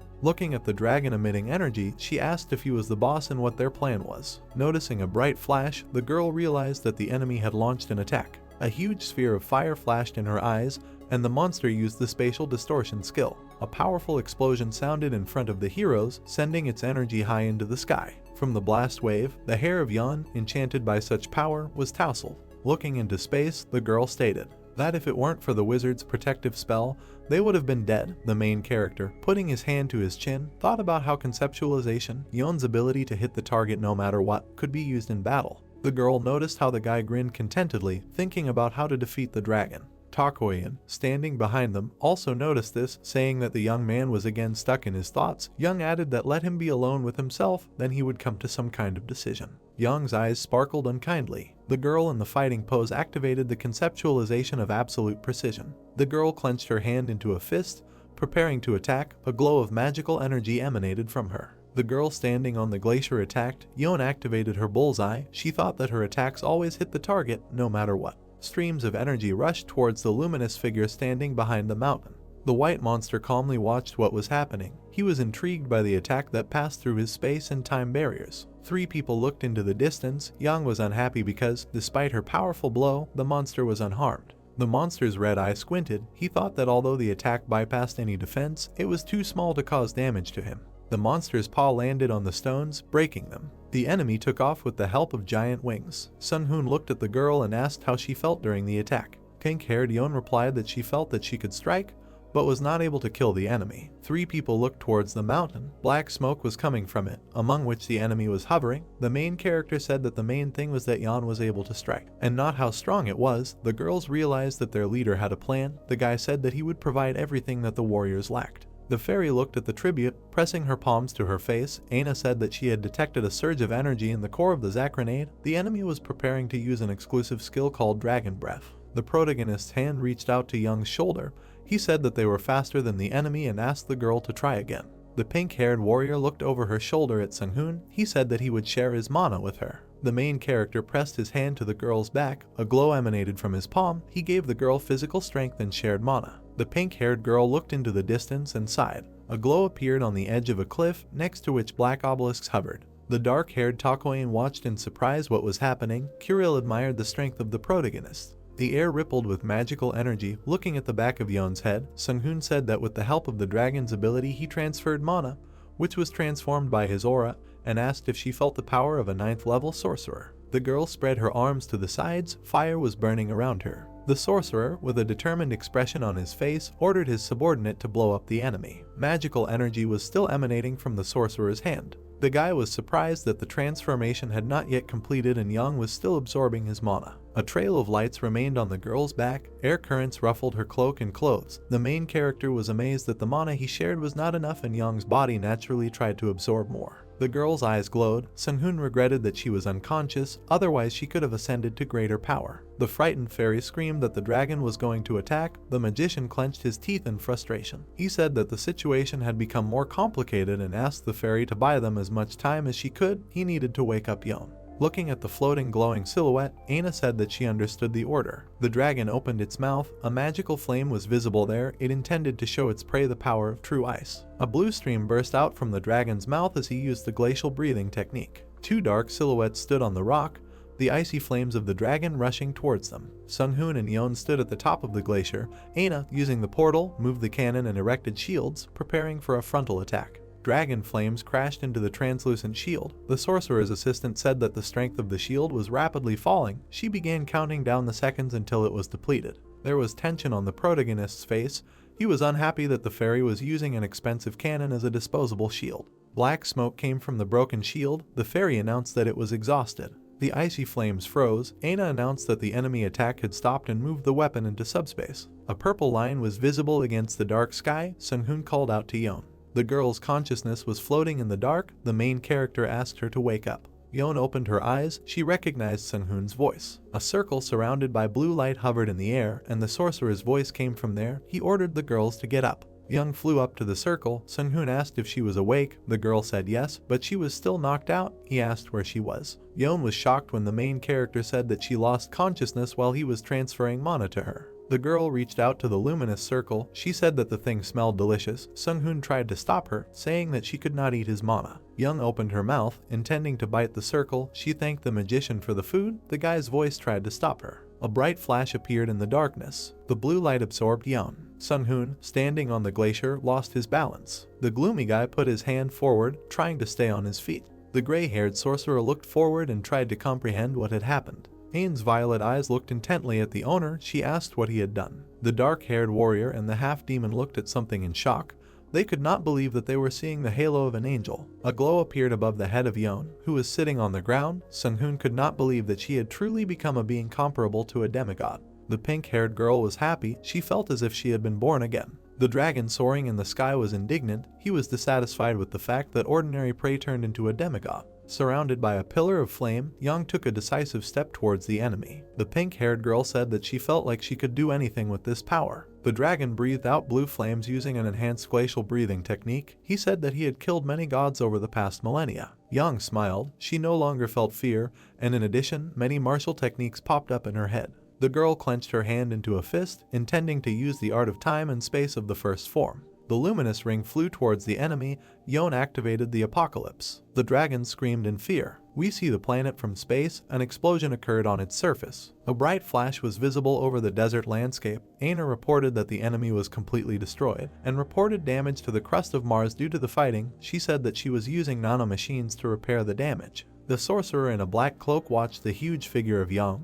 He asked his assistant to monitor the girl and her growth. The blonde boy looked confused. Sung-hoon knew that Yeon was talented, but her height bothered him. The pink-haired girl stood with her hand raised. She said that she felt weak. The main character was worried. With such speed, she could achieve the power of a goddess. He remembered the shining ball of mana that he gave to the girl. The guy was worried because he gave her an ordinary consumable, and she turned into a demigod. Small figures of people could be seen on the glacier behind Yeon's shoulder. In a trembling voice, the girl asked to give her a little time to collect herself. The pink-haired warrior shrunk and flew down screaming. The blonde guy raised his hands. He realized that she was very weak. Magic energy picked up the body. Sung-hoon used the levitation technique. Yeon in a pink cocoon hung in the air. She didn't remember anything and had a headache. The main character reassured the girl, saying that she used too much energy and strength at once, so she needed to rest. The action moves to another place. We see a blue planet. Surrounded by a dimension crack, it was reported that the incorporation of the dimension was 98% complete. After the final dungeon, the destroyed areas of the dimension were being glued together. 2% remained until the final phase. A request was received for the final part of the dimension to begin the last phase. A search was launched. People watched the process. An image of a girl surrounded by fire and floating in the air appeared on the screen. The red-haired girl was carefully watching something. It was reported that Rome was chosen by the goddess of fire. The next image to appear was a pink-haired girl who was looking thoughtfully at her palm. It was reported that this was Min Young, a young talent that even the arrogant martial arts god had noticed. An image appeared of a woman in a black dress surrounded by bats standing against the backdrop of a full moon. It was reported that this was Jessica Rothschild, who attracted the attention of the god of death despite the fact that she was born a human. The screen showed the profile of a brooding Aina, revealing that she was an object created by a dimension distortion that should not exist. The fair-haired guy smiled, looking at the fairy. It was known about him that he was the king of wizards. A large luminous object hovered in space. The windows of the system were visible near the galaxy. It was reported that the final test was near. 6 months have passed. We see the Earth in space. After the battle on Mars, the strength of its dynamics has changed. A man in ethnic attire stood with his arms spread to the sides next to the fire. It was reported that Zoroastrianism spread with great speed throughout the world, and the god who calls himself the god of light and wisdom, Ahura Mazda, began to give power to believers through messages. Many women with covered heads folded their hands in prayer. It was said that because of the actions of Ahura Mazda, Iran became more influential than the United States, and the angels of Trackhouse from the 5th level dungeon stopped spreading their power. We see angels hovering near a glowing object in the sky and learn that 2 religions continue to struggle for power, but the angels are also busy building a temple at the North Pole. Among the snow there was a black hole. It was said that the demons of the Arctic gate to hell, on the contrary, show little activity. The demons are immortal and therefore use long and very complex methods to achieve their goals. We see a dark yellow planet. This is Mars, where after craning level 4 dungeons appear every day, which is terribly tiring for the main character. Several luminous points flew in the night sky towards the city. The main character was annoyed that the monsters dared to covet his property. The image zooms in and we find out that Sung-hoon is flying surrounded by glowing balls. Trolls armed with spears froze in the middle of the hall with a throne. One of them criticized the actions of his subordinates. The green monster bared its teeth and ordered his subordinates to use the sacrifice to increase the power of the magic nullification shield, which could not be affected by magic. The animals in the cage howled. The blonde guy looked forward with displeasure. Sung-hoon thought that the trolls had made a sacrifice that strengthened the magical field, but such techniques could not stop him. The rays pierced the bodies of the opponents. The main character used the piercing light technique instead of using magic. One of the trolls froze in amazement, looking at the bodies of his subordinates. Sung-hoon jumped using his void step, strong currents of air ruffling his hair and clothes. The guy landed opposite the troll leader. The monster asked how he was able to use the power despite the nullification field. He assumed that in front of him was a demigod or someone equal to him in strength and offered to make a sacrifice to him. The young man suddenly appeared next to the troll. He said that he did not want to waste his time on such a primitive race. Sung-hoon clenched his hand into a fist, preparing to strike a devastating blow to his opponent. The troll flew away screaming. Blue blood splashed onto the floor tiles. The system reported that the main character had cleared the dungeon. The blonde guy looked thoughtfully to the side. Sung-hoon said that it would be nice for him to learn martial arts in case he finds himself in battle again without the ability to use magic. Aina, hovering nearby, replied that the trolls are quite strong opponents, but this time they were unlucky. Magical energy surrounded the figures of the guy and his assistant. Something attracted the fairy's attention. Aina clenched her tiny hands into fists and said that she had discovered a massive shift in the dimensions of space, which meant they were being kicked out of the dungeon. The fair-haired guy looked sideways at his interlocutor. He could not understand why everything did not end with the death of the boss. The system notified him of his return. Something black flew over the desert. The blonde sorcerer was floating in the sky. Aina, with purple hair, clenched her fists and said that this was a manifestation of the dungeon. She didn't understand what was happening. Sung-hoon crossed his arms over his chest. He was wondering what Akasha had in store this time. The magician hovered over the mountains against the backdrop of the sunset sky. He suggested thinking more positively and said that in this case, terraforming Mars could be done earlier and suggested returning to Earth. The action moves to a magical tower located in Namyangju, Gyeonggi-do. A guy with blonde hair was sitting in a chair in loose white clothes.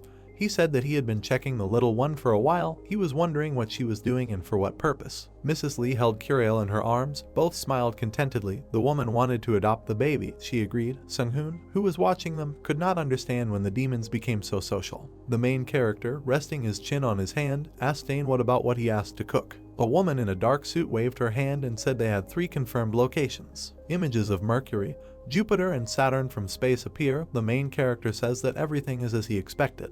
The gloomy main character thought that dungeons appeared several times on Mars, which means the chance of their appearance on other planets is very high. He asked Dane if she had discovered creatures of the Zacronade level. The assistant's answer was negative. A woman in a dark suit stood facing the screens hanging in the air. Sung-hoon asked about the 5th level dungeons, but they were also not discovered, and of the intelligent life forms, the magician's assistant confirmed only 1 on 5 planets. An image of Mercury appeared. It depicted humanoid figures made of light. The main character was surprised. The woman with glasses said that she was able to establish telepathic contact with these creatures. They call themselves oscillators. They are aware that their dimension has collapsed and have a very high level of magical knowledge, different from that of the main character, but do not pose a threat. The woman moved to Jupiter. Some kind of flash was visible on the surface of the planet depicted on the screen. Sung-hoon was surprised that some race could survive on this gas giant. Aina said that an extremely large plant with an incredible amount of mana was terraforming the planet. Something dark, similar to tree bark, appeared on the screen. The main character assumed that it was the shape of a world tree. Against the background of the red sky, a piece of earth was floating. A tree was growing on it. A magical light was coming from its crown. The sorcerer's assistant said that according to the analysis, the giant plant that appeared on Jupiter is a type of world tree. The plant is terraforming the planet, collecting energy from the manifestations of the underground and using gas cloud to form the relief. According to available data, after 12 hours the planet will become suitable for human life. Blonde people in open outfits walked along the surface of Jupiter. Aina said that it seemed that the elves who had emerged from the dungeon controlled the world tree. Sung-hoon continued to look thoughtfully at the screen in front of him. He thought that if the elven race appeared on Jupiter, then the planet is under the control of some god. These creatures themselves are deities of nature, more powerful than the self-proclaimed god of eternity Thrakhaus. However, usually the people are quite peaceful, so if you leave them alone there shouldn't be any problems. The woman adjusted her glasses and said that there is a high probability that in 12 hours, when the world tree finishes terraforming the planet, they will go to other planets. The man sitting in the chair waved his hand and said that everything is in order, and if the elves start bothering them, he will simply send Yang. Because taking into account the fact that not a single magical barrier has an effect on her, she will become the main nightmare of the elves. An image of Saturn appeared on the screen, where a snake-like creature was watching how animal-like creatures were moving large stones. Aina said that Dragonborn had appeared on the planet. Sung-hoon sighed. He was unhappy with the appearance of another enemy, and given the fact that this race is quite aggressive and has technological advancement, they can become a problem. A guy and a woman in a dark suit sitting in a chair with their hands folded behind their backs were looking at the screen. Aina said that the Dragonborn civilization was developing quite slowly. Sung-hoon noticed that this race had the ability to travel interstellarly and asked the assistant to continue monitoring them. The Dragonborn on the screen raised his head up and opened his mouth, preparing to attack. The woman said that he noticed their drone. The main character replied that he did not expect anything else from this race. They have good instincts and are able to see through the invisible mode. Noise appeared on the screen. The image disappeared. Sung-hoon once again asked his assistant to monitor the situation on Jupiter and said that despite the aggressiveness of the Dragonborn, they have a habit of submitting to the strong. A woman with glasses stood next to a guy sitting in a chair. Aina said that subordinate Dragonborns can become a strong military asset and reprimanded the owner for sitting in a position that was harmful to the back. A blue-haired girl from the Siren lab appeared on the screen, asking Sung-hoon to come immediately. At the request of the Sorcerer, the girl moved away from the camera and now there were two sirens on the screen. The caller said that they had finally finished. The Sorcerer clarified what exactly. The blonde guy looking at the screen asked the siren to calm down and explain everything calmly, because he was curious to see what they had finished. The other girls grabbed the blue-haired siren by the arms and tried to take her away. She shouted that her invention would change the world. Ileona apologized with an embarrassed smile and explained that her colleague was a little worried, but this is understandable because they received something that Sung-hoon had long ago waited. The Sorcerer looked at his interlocutor in surprise. The siren said that the nuclear fusion reactor was ready. We see white glowing lines on a pink background. Inside the large machine was an atomic nucleus. A long-haired guy dressed in white stood next to a glowing object. Sung-hoon praised Elian for doing a good job. The siren replied that it was the least she could do in gratitude for him finding all her children. The blonde guy looked at his interlocutor and said that the reactor was built at the perfect time, because recently he felt the need for an immediate increase in power. Sung-hoon, placing his hand on his side, said that the news made him happy. The siren noted with a smile that the sorcerer's feelings corresponded to the prophecy. In front of the main character was a dark object, on the surface of which there was a complex pattern of lines. The guy thought that with his ability to convert electricity into mana and with a new reactor that produces an infinite amount of electrical energy, he is theoretically capable of mastering an infinite amount of power. A smiley face appeared among the glowing lines. The central Aina of the magic tower was establishing a connection with the fusion reactor. She asked the owner for permission to synchronize. The blonde sorcerer said that the reactor was at the disposal of the assistant. Sung-hoon lowered his palm onto the glowing panel with a complex pattern of lines. Aina announced that she had received permission from the owner and that his mana heart would be connected to the nuclear connection reactor. Currents of air disheveled the sorcerer's hair. Something sparkled on the guy's chest. The assistant reported that endless electrical energy was now synchronized with the dragon's heart and asked him to prepare for the release. The atomic core flared up, filling everything with pink-violet light. The main character was under it, surrounded by luminous circles. Ileona covered her eyes with her hand, trying to protect herself from the light. Aina announced that the 9 magic circles of the heart were changing their shape. 2 circles appeared in the air. At the place where they touched there was a flash. The sorcerer's assistant announced the creation of the 10th circle, Infinity. Sung-hoon's eyes were white. He hoped that the 9th magic circle would not send him straight to heaven. A column of light rose above the magic tower. The main character thought that if he maintained his concentration, nothing bad will happen. Sung-hoon saw different galaxies. His consciousness expanded, and he was able to see the integrity of the universe. We see a luminous ball among the cracked space of space. The sorcerer thought that everything was as he expected. The universe was completely torn apart, but he was worried that the fragment of the universe was closer than he thought. The guy's astral body hovered above the galaxy, cracks were visible around. Sung-hoon thought that if everything continued in the same vein, their dimension would collapse and they would all disappear together. The system announced a hidden quest and that the main character met the selection requirements. The alert said that the Akash system was calling players directly. The translucent sorcerer looked in surprise at the window of the system, where he was required to give his approval. The guy's outline glowed more intensely, and he began to think about the hidden quest. Sung-hoon pressed his finger to the window of the system where he had to enter his name. He thought that all this was quite suspicious. But he could not miss the chance to see Akash with his own eyes. He decided to find out what the deity wanted. A white funnel appeared around the sorcerer's astral body. We see how the beam pierces 2 circles against the background of the starry sky. The sorcerer's feet sank to the surface. The blonde guy looked around, trying to figure out where he was. The naked guy stood on a glowing surface that was neither earth nor water. He wondered what absurd dimension he found himself in. Multicolored ribbons flew out of the firecracker. The system congratulated the sorcerer on meeting the hidden requirements. Surrounded by ribbons, Sung-hoon turned around and a figure could be seen behind him. The system window said that she had been waiting a long time for a personal meeting with the awakened Lee Sung-hoon. The blonde boy looked worriedly at the creature in front of him. A smiling Mrs. Lee stood with a cracker in her hands and happily waved to her son. The system reported that thanks to the sorcerer's hard work, the necessary energy to repair the dimension had been collected. The blonde boy couldn't believe what he did. The system reported that he was nominated for an award for first place in the reconstruction of 138 dimensions. Sung-hoon, dressed in white clothes, couldn't believe that it was really Akasha in front of him. The blonde sorcerer was angry that Akasha had taken the form of his mother. In the system window it was written that the guy's reaction was very strange. Because Akasha took the form of the person he trusted most, it suggested that he had made a mistake when choosing his appearance. Pink-haired young in a black cloak appeared in front of the main character. The system offered this option. Evil Sung-hoon waved his hand and told her to forget about it. He demanded an explanation for what was happening. The pink-haired girl opened her mouth in surprise. Akasha introduced himself and said that he believed that the main character knew this, given the amount of data collected during the events that took place. The system window said that from the very beginning, his only task was to continue the mission received from the original source. The main character looked at his interlocutor in confusion and pondered his words.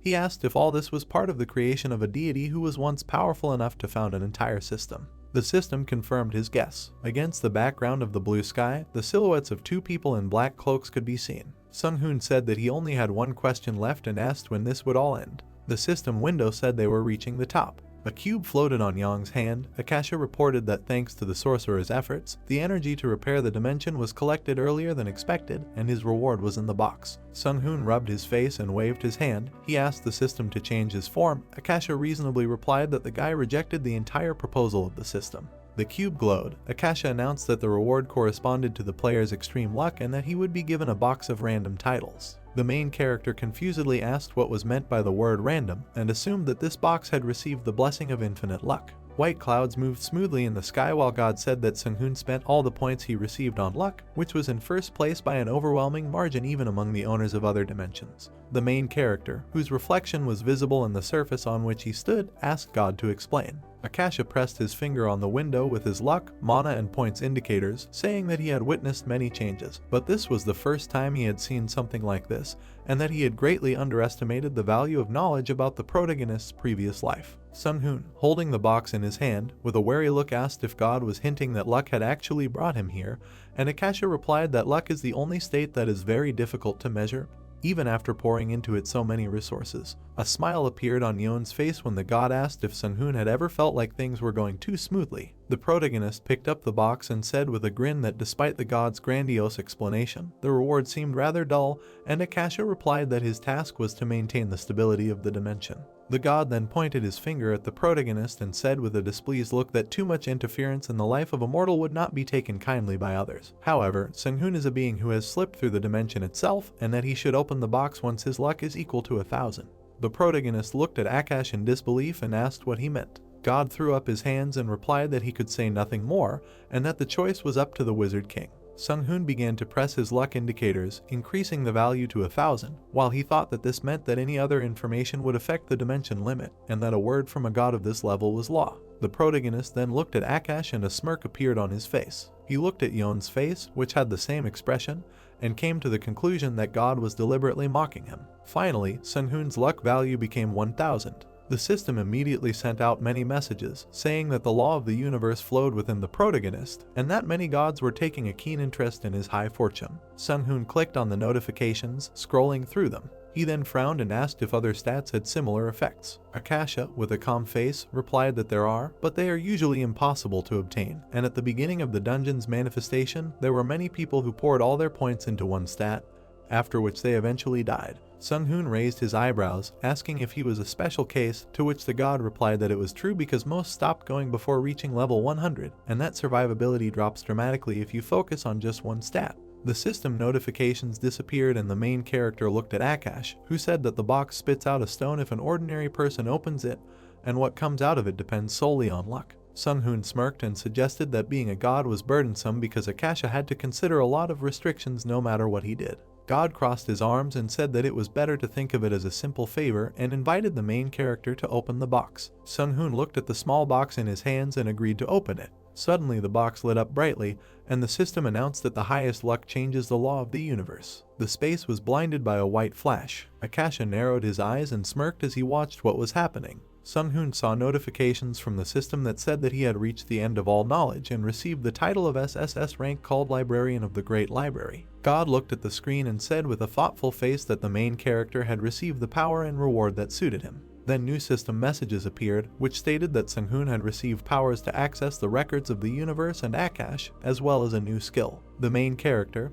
with a sly grin, asked if God was sure that he wanted to give his notes to the Sorcerer. Akasha replied with a confident smile that it was simply a result of the Wizard King's luck, and that such a privilege was important when a person was able to survive what happened and still survive. Sung-hoon, whose long hair and cloak fluttered in the wind, asked if God was referring to the final phase, and he replied that for the sake of restoring the dimension, he collected several fragments of different sizes. The main character widened his eyes in shock when Akasha said that all these problems were created by something called Zekranade. God, in the guise of Yon, explained with a straight face that if he restored one dimension, these creatures would bypass the boundaries of the dimensions to find prey, and they would become increasingly powerful so that they would not easily submit to the new power. Akasha smiled, saying that numerous dimensions and demigods were absorbed by them in the final phase, and he wondered what would happen to this dimension in 1200 hours. Pink hair hid her face, and God announced that they would be here in 50 days. Sung-hoon stared at his interlocutor with a puzzled face, who said that this was the limit of the time he could spend with the main character, and Akasha hoped that the Wizard King would live to see the privilege he received come into effect. Suddenly, Sung-hoon widened his eyes and clenched his teeth as if he realized something.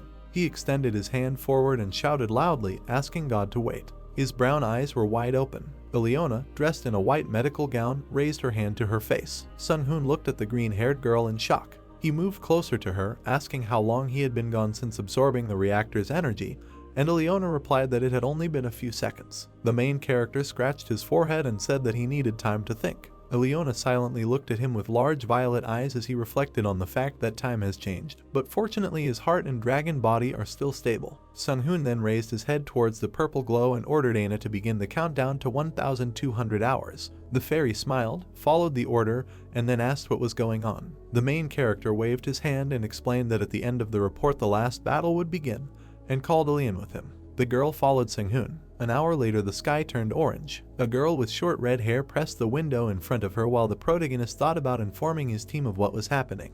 Aina furrowed her eyebrows in concentration as she read the message in which Sung-hoon announced a personal meeting with Akasha, and that they had 50 days until the final stage. Yon stood in the middle of a dark space, behind which a thick fog could be seen. She could soon enter the sphere of a demigod. The main character handed over Elian's tablet, asking her to take care of it and saying that he had already contacted the dwarves. The girl with long ears smiled, saying that the dwarves got a lot of stress preparing something like this for 50 days. Sung-hoon closed his eyes and smiled, saying that the Mars production factories are working at a rate of 1 in 1,000 and they have 5,000 days to work on it. That is enough time. The dark sky stretched above the tall building. The main character stood next to Aina, telling her that he also needed to get ready. He looked at the girl with a smile and said that he had released Curiel to the gates of hell, so she should return soon with an answer, and by that time he would test his power. A dazzling blue flash appeared in front of him. The clock on the timer showed that there were only a few seconds left. There was a dense dark purple fog. The system reported that the pieces of the dimension were now completely united and the transition between dimensions was possible, and the final phase was beginning. The system asked to prepare for the final battle. Buildings were built near the high mountains. The man in the black suit put his hands behind his back and said that hunters all over the world had received the same system message regarding the final battle. The man with gray hair and a wrinkled face frowned, thinking that he had just received a message that the evacuation of citizens to the shelter had been completed. He looked at the politician's speech, saying that they were unable to contact Sang-hoon at all because the connection was severed after receiving the last message. There have been many asteroids flying in space. The moon was in front of the sun, causing an eclipse. A loud squeak was heard and danger messages were visible. The planets circled the sun, and an extremely dense gravitational spot appeared around the exoplanet Serum. A huge monster appeared in space, opening its mouth wide. An ultra-high amount of Zacronade fusion was discovered, and their number was increasing. The girl with purple hair and eyes said that, starting from this moment, Aina takes control of the battle. A man in a black and red cloak looked at large monitors that broadcast what was happening in space, and the system reported that the Cranades were approaching Earth. Projectiles and meteorites flew quickly. Yeon furrowed her eyebrows as she asked about the whereabouts of the protagonist. Aina, wearing a jacket, crossed her arms and replied that he would arrive on the scene in 24 hours and their goal was to survive until he returned. Deokoyan, whose face was visible on the screen, said with a smile that it would be ridiculous to delay them for 24 hours and suggested that they attack him themselves to save time. The girl with short red hair frowned, saying that they shouldn't take such risks because the Earth would be destroyed if they lost. The girl with purple hair and yellow clothes smirked. Aina smiled politely and said that this was their last battle, so they needed to concentrate. She looked at the projectiles flying in space and reported that they had prepared a bombardment from the dwarves, sirens, and other races to fight these creatures. Riem closed her eyes, saying that it was a good idea, and that if they just sent mid-level people there, the Zacronades would just eat them and increase their strength. Aina crossed her arms and replied that, fortunately, they had 4 ascended people on their side. Jessica, whose eyes were emitting a red glow, smiled and thanked Ain for accepting the alliance. The girl furrowed her light eyebrows, saying that it was not easy for her to get up without her master's help, but unlike Sang-hoon, she did it so as not to participate in this fight. Aina extended her hand to the translucent screen, asking everyone not to worry. She spread her arms out to the sides, saying that everything was going according to plan and that they were starting the operation. Many ships have appeared in space. They then jumped, leaving behind blue rings. The shells rushed towards the monster and a fiery glow appeared around. The ships flew quickly through outer space, illuminating it. A blue and red glow could be seen in space. Aina stood with her legs spread wide and said that all the cannons pointed towards the Zacronades were ready to be launched. She saw the worried man's face on many small screens and said the bombardment would begin once the monsters entered a radius of 50,000 kilometers. The girl bowed her head and with a serious look told the Ascended that they could act as they saw fit, but must remember that they needed to last the whole day. Yeon looked at Ain and said that it was not a problem, after which the commander smiled. On the large monitor she saw a blue and purple glow. Aina then furrowed her eyebrows and screamed loudly, ordering her to open fire. Outer space was cut by shells. There were a lot of them. They flew one after another. Then loud explosions began to occur. Aina saw that the space was illuminated by fire. There was a glass recess on the iron structure, which began to emit a blue glow. The robot flew from the ship into space. Many robots rushed into battle. A chain of explosions occurred around one of the cars. Bright flashes and lines were visible in space. Yeon lowered her head, widening her eyes and opening her mouth wide.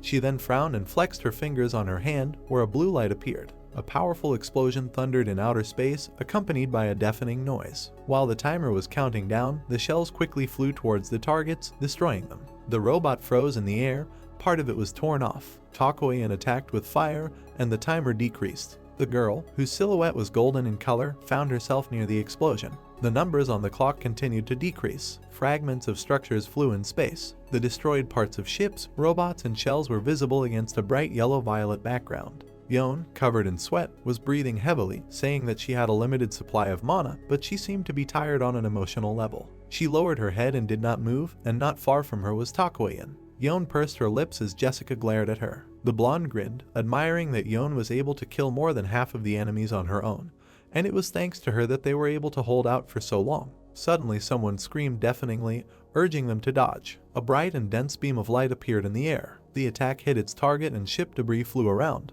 A chain of small explosions was visible from afar. Outer space turned red and blue. Yeon, Jessica, and Takoyan froze, looking around in surprise. The pink-haired girl frowned in shock and asked about the barrier. She turned around when she heard someone laughing loudly. Curiel stood with her hands on her waist and said with a grin that she had brought her father. Yeon saw a huge dark dragon. Curiel, sitting on the monster, said that as long as he was here, the enemies had no chance. The dragon saw a huge monster with scales and said that he felt the intent to kill from his enemies, and he could not do anything now even with his strength because it was too late. Yang frowned, asking not to aggravate the situation, and Aina, who had taken the form of a fairy, reported that 56 minutes had passed. Diakoyan gritted her teeth and widened her eyes in shock. The dragon opened its mouth with a bright blue glow coming out of it and said that eating everyone seemed so tempting, and he found it funny that ascended humans and dragons were fighting together. The moon slowly circled around the earth. Yang tensed, her brows furrowed and her mouth parted. The dragon, whose skin was black and blue, said that he sensed a planet that was home to billions of organisms that had something akin to power. Suddenly a bright spark flashed in space. Yon opened her eyes wide, thinking that something big had instantly disappeared. Takoyan frowned and screamed deafeningly that it had teleported.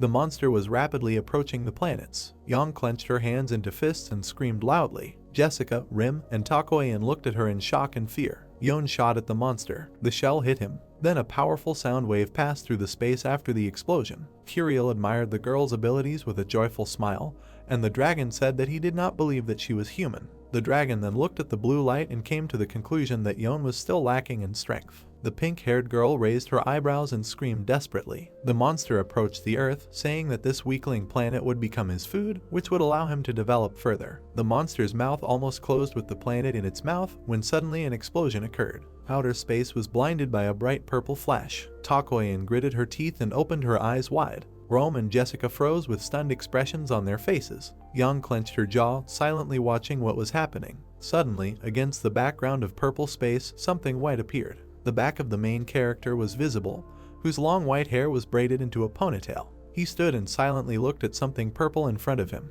Purple smoke began to fill everything around, and someone asked what this place was. Sung-hoon said with narrowed eyes that this is the consciousness of the Zacronade. A purple mist rose, and the main character explained that this is a parallel universe created from their consciousnesses, and they are on the border of dimensions. Sung-hoon grinned and said that he created a rift in the dimension around the earth, where the monster fell into a trap. A purple magical current flowed smoothly through the space, and the monster laughed, saying that the ant dared to imprison him. The main character, with a sly expression on his face, said that even the gods do not know everything that happens in the universe, but he has access to all the knowledge that has happened since the beginning of the universe. The monster opened its fanged mouth when it realized that Sung-hoon was the administrator of the universe's library and Akasha's records. The monster took on a humanoid form, telling the protagonist to moderate his ardor. Sung-hoon said with an arrogant look that his enemy had finally shown his true form, and that his physical form would not be able to manifest here. The monster stood with his legs wide apart while the protagonist said that he could not use any of his abilities that he had devoured in the real world.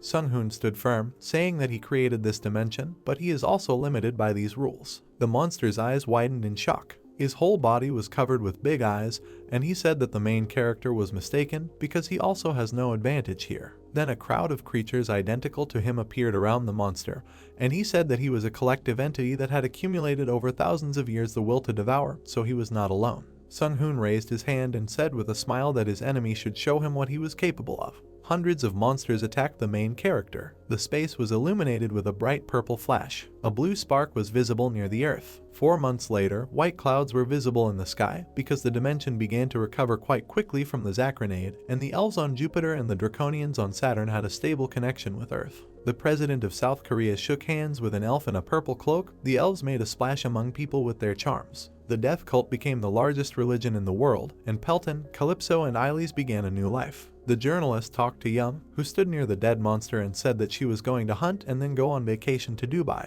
The cameraman filmed the journalist asking Yon if she was dating Sung-hoon. The pink-haired girl closed her eyes, smiled, and replied that she would not confirm or deny this. An indignant sigh was heard from a building covered with solar panels. The main character, with streams of drink flowing out of his mouth, said that Young was spreading rumors again.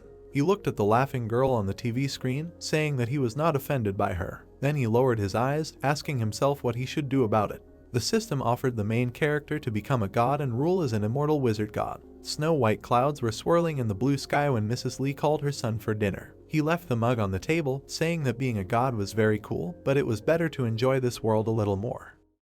That's how this video ends. If you have sat through to the end, please don't forget to press the subscribe button and leave feedback. See you in the next video.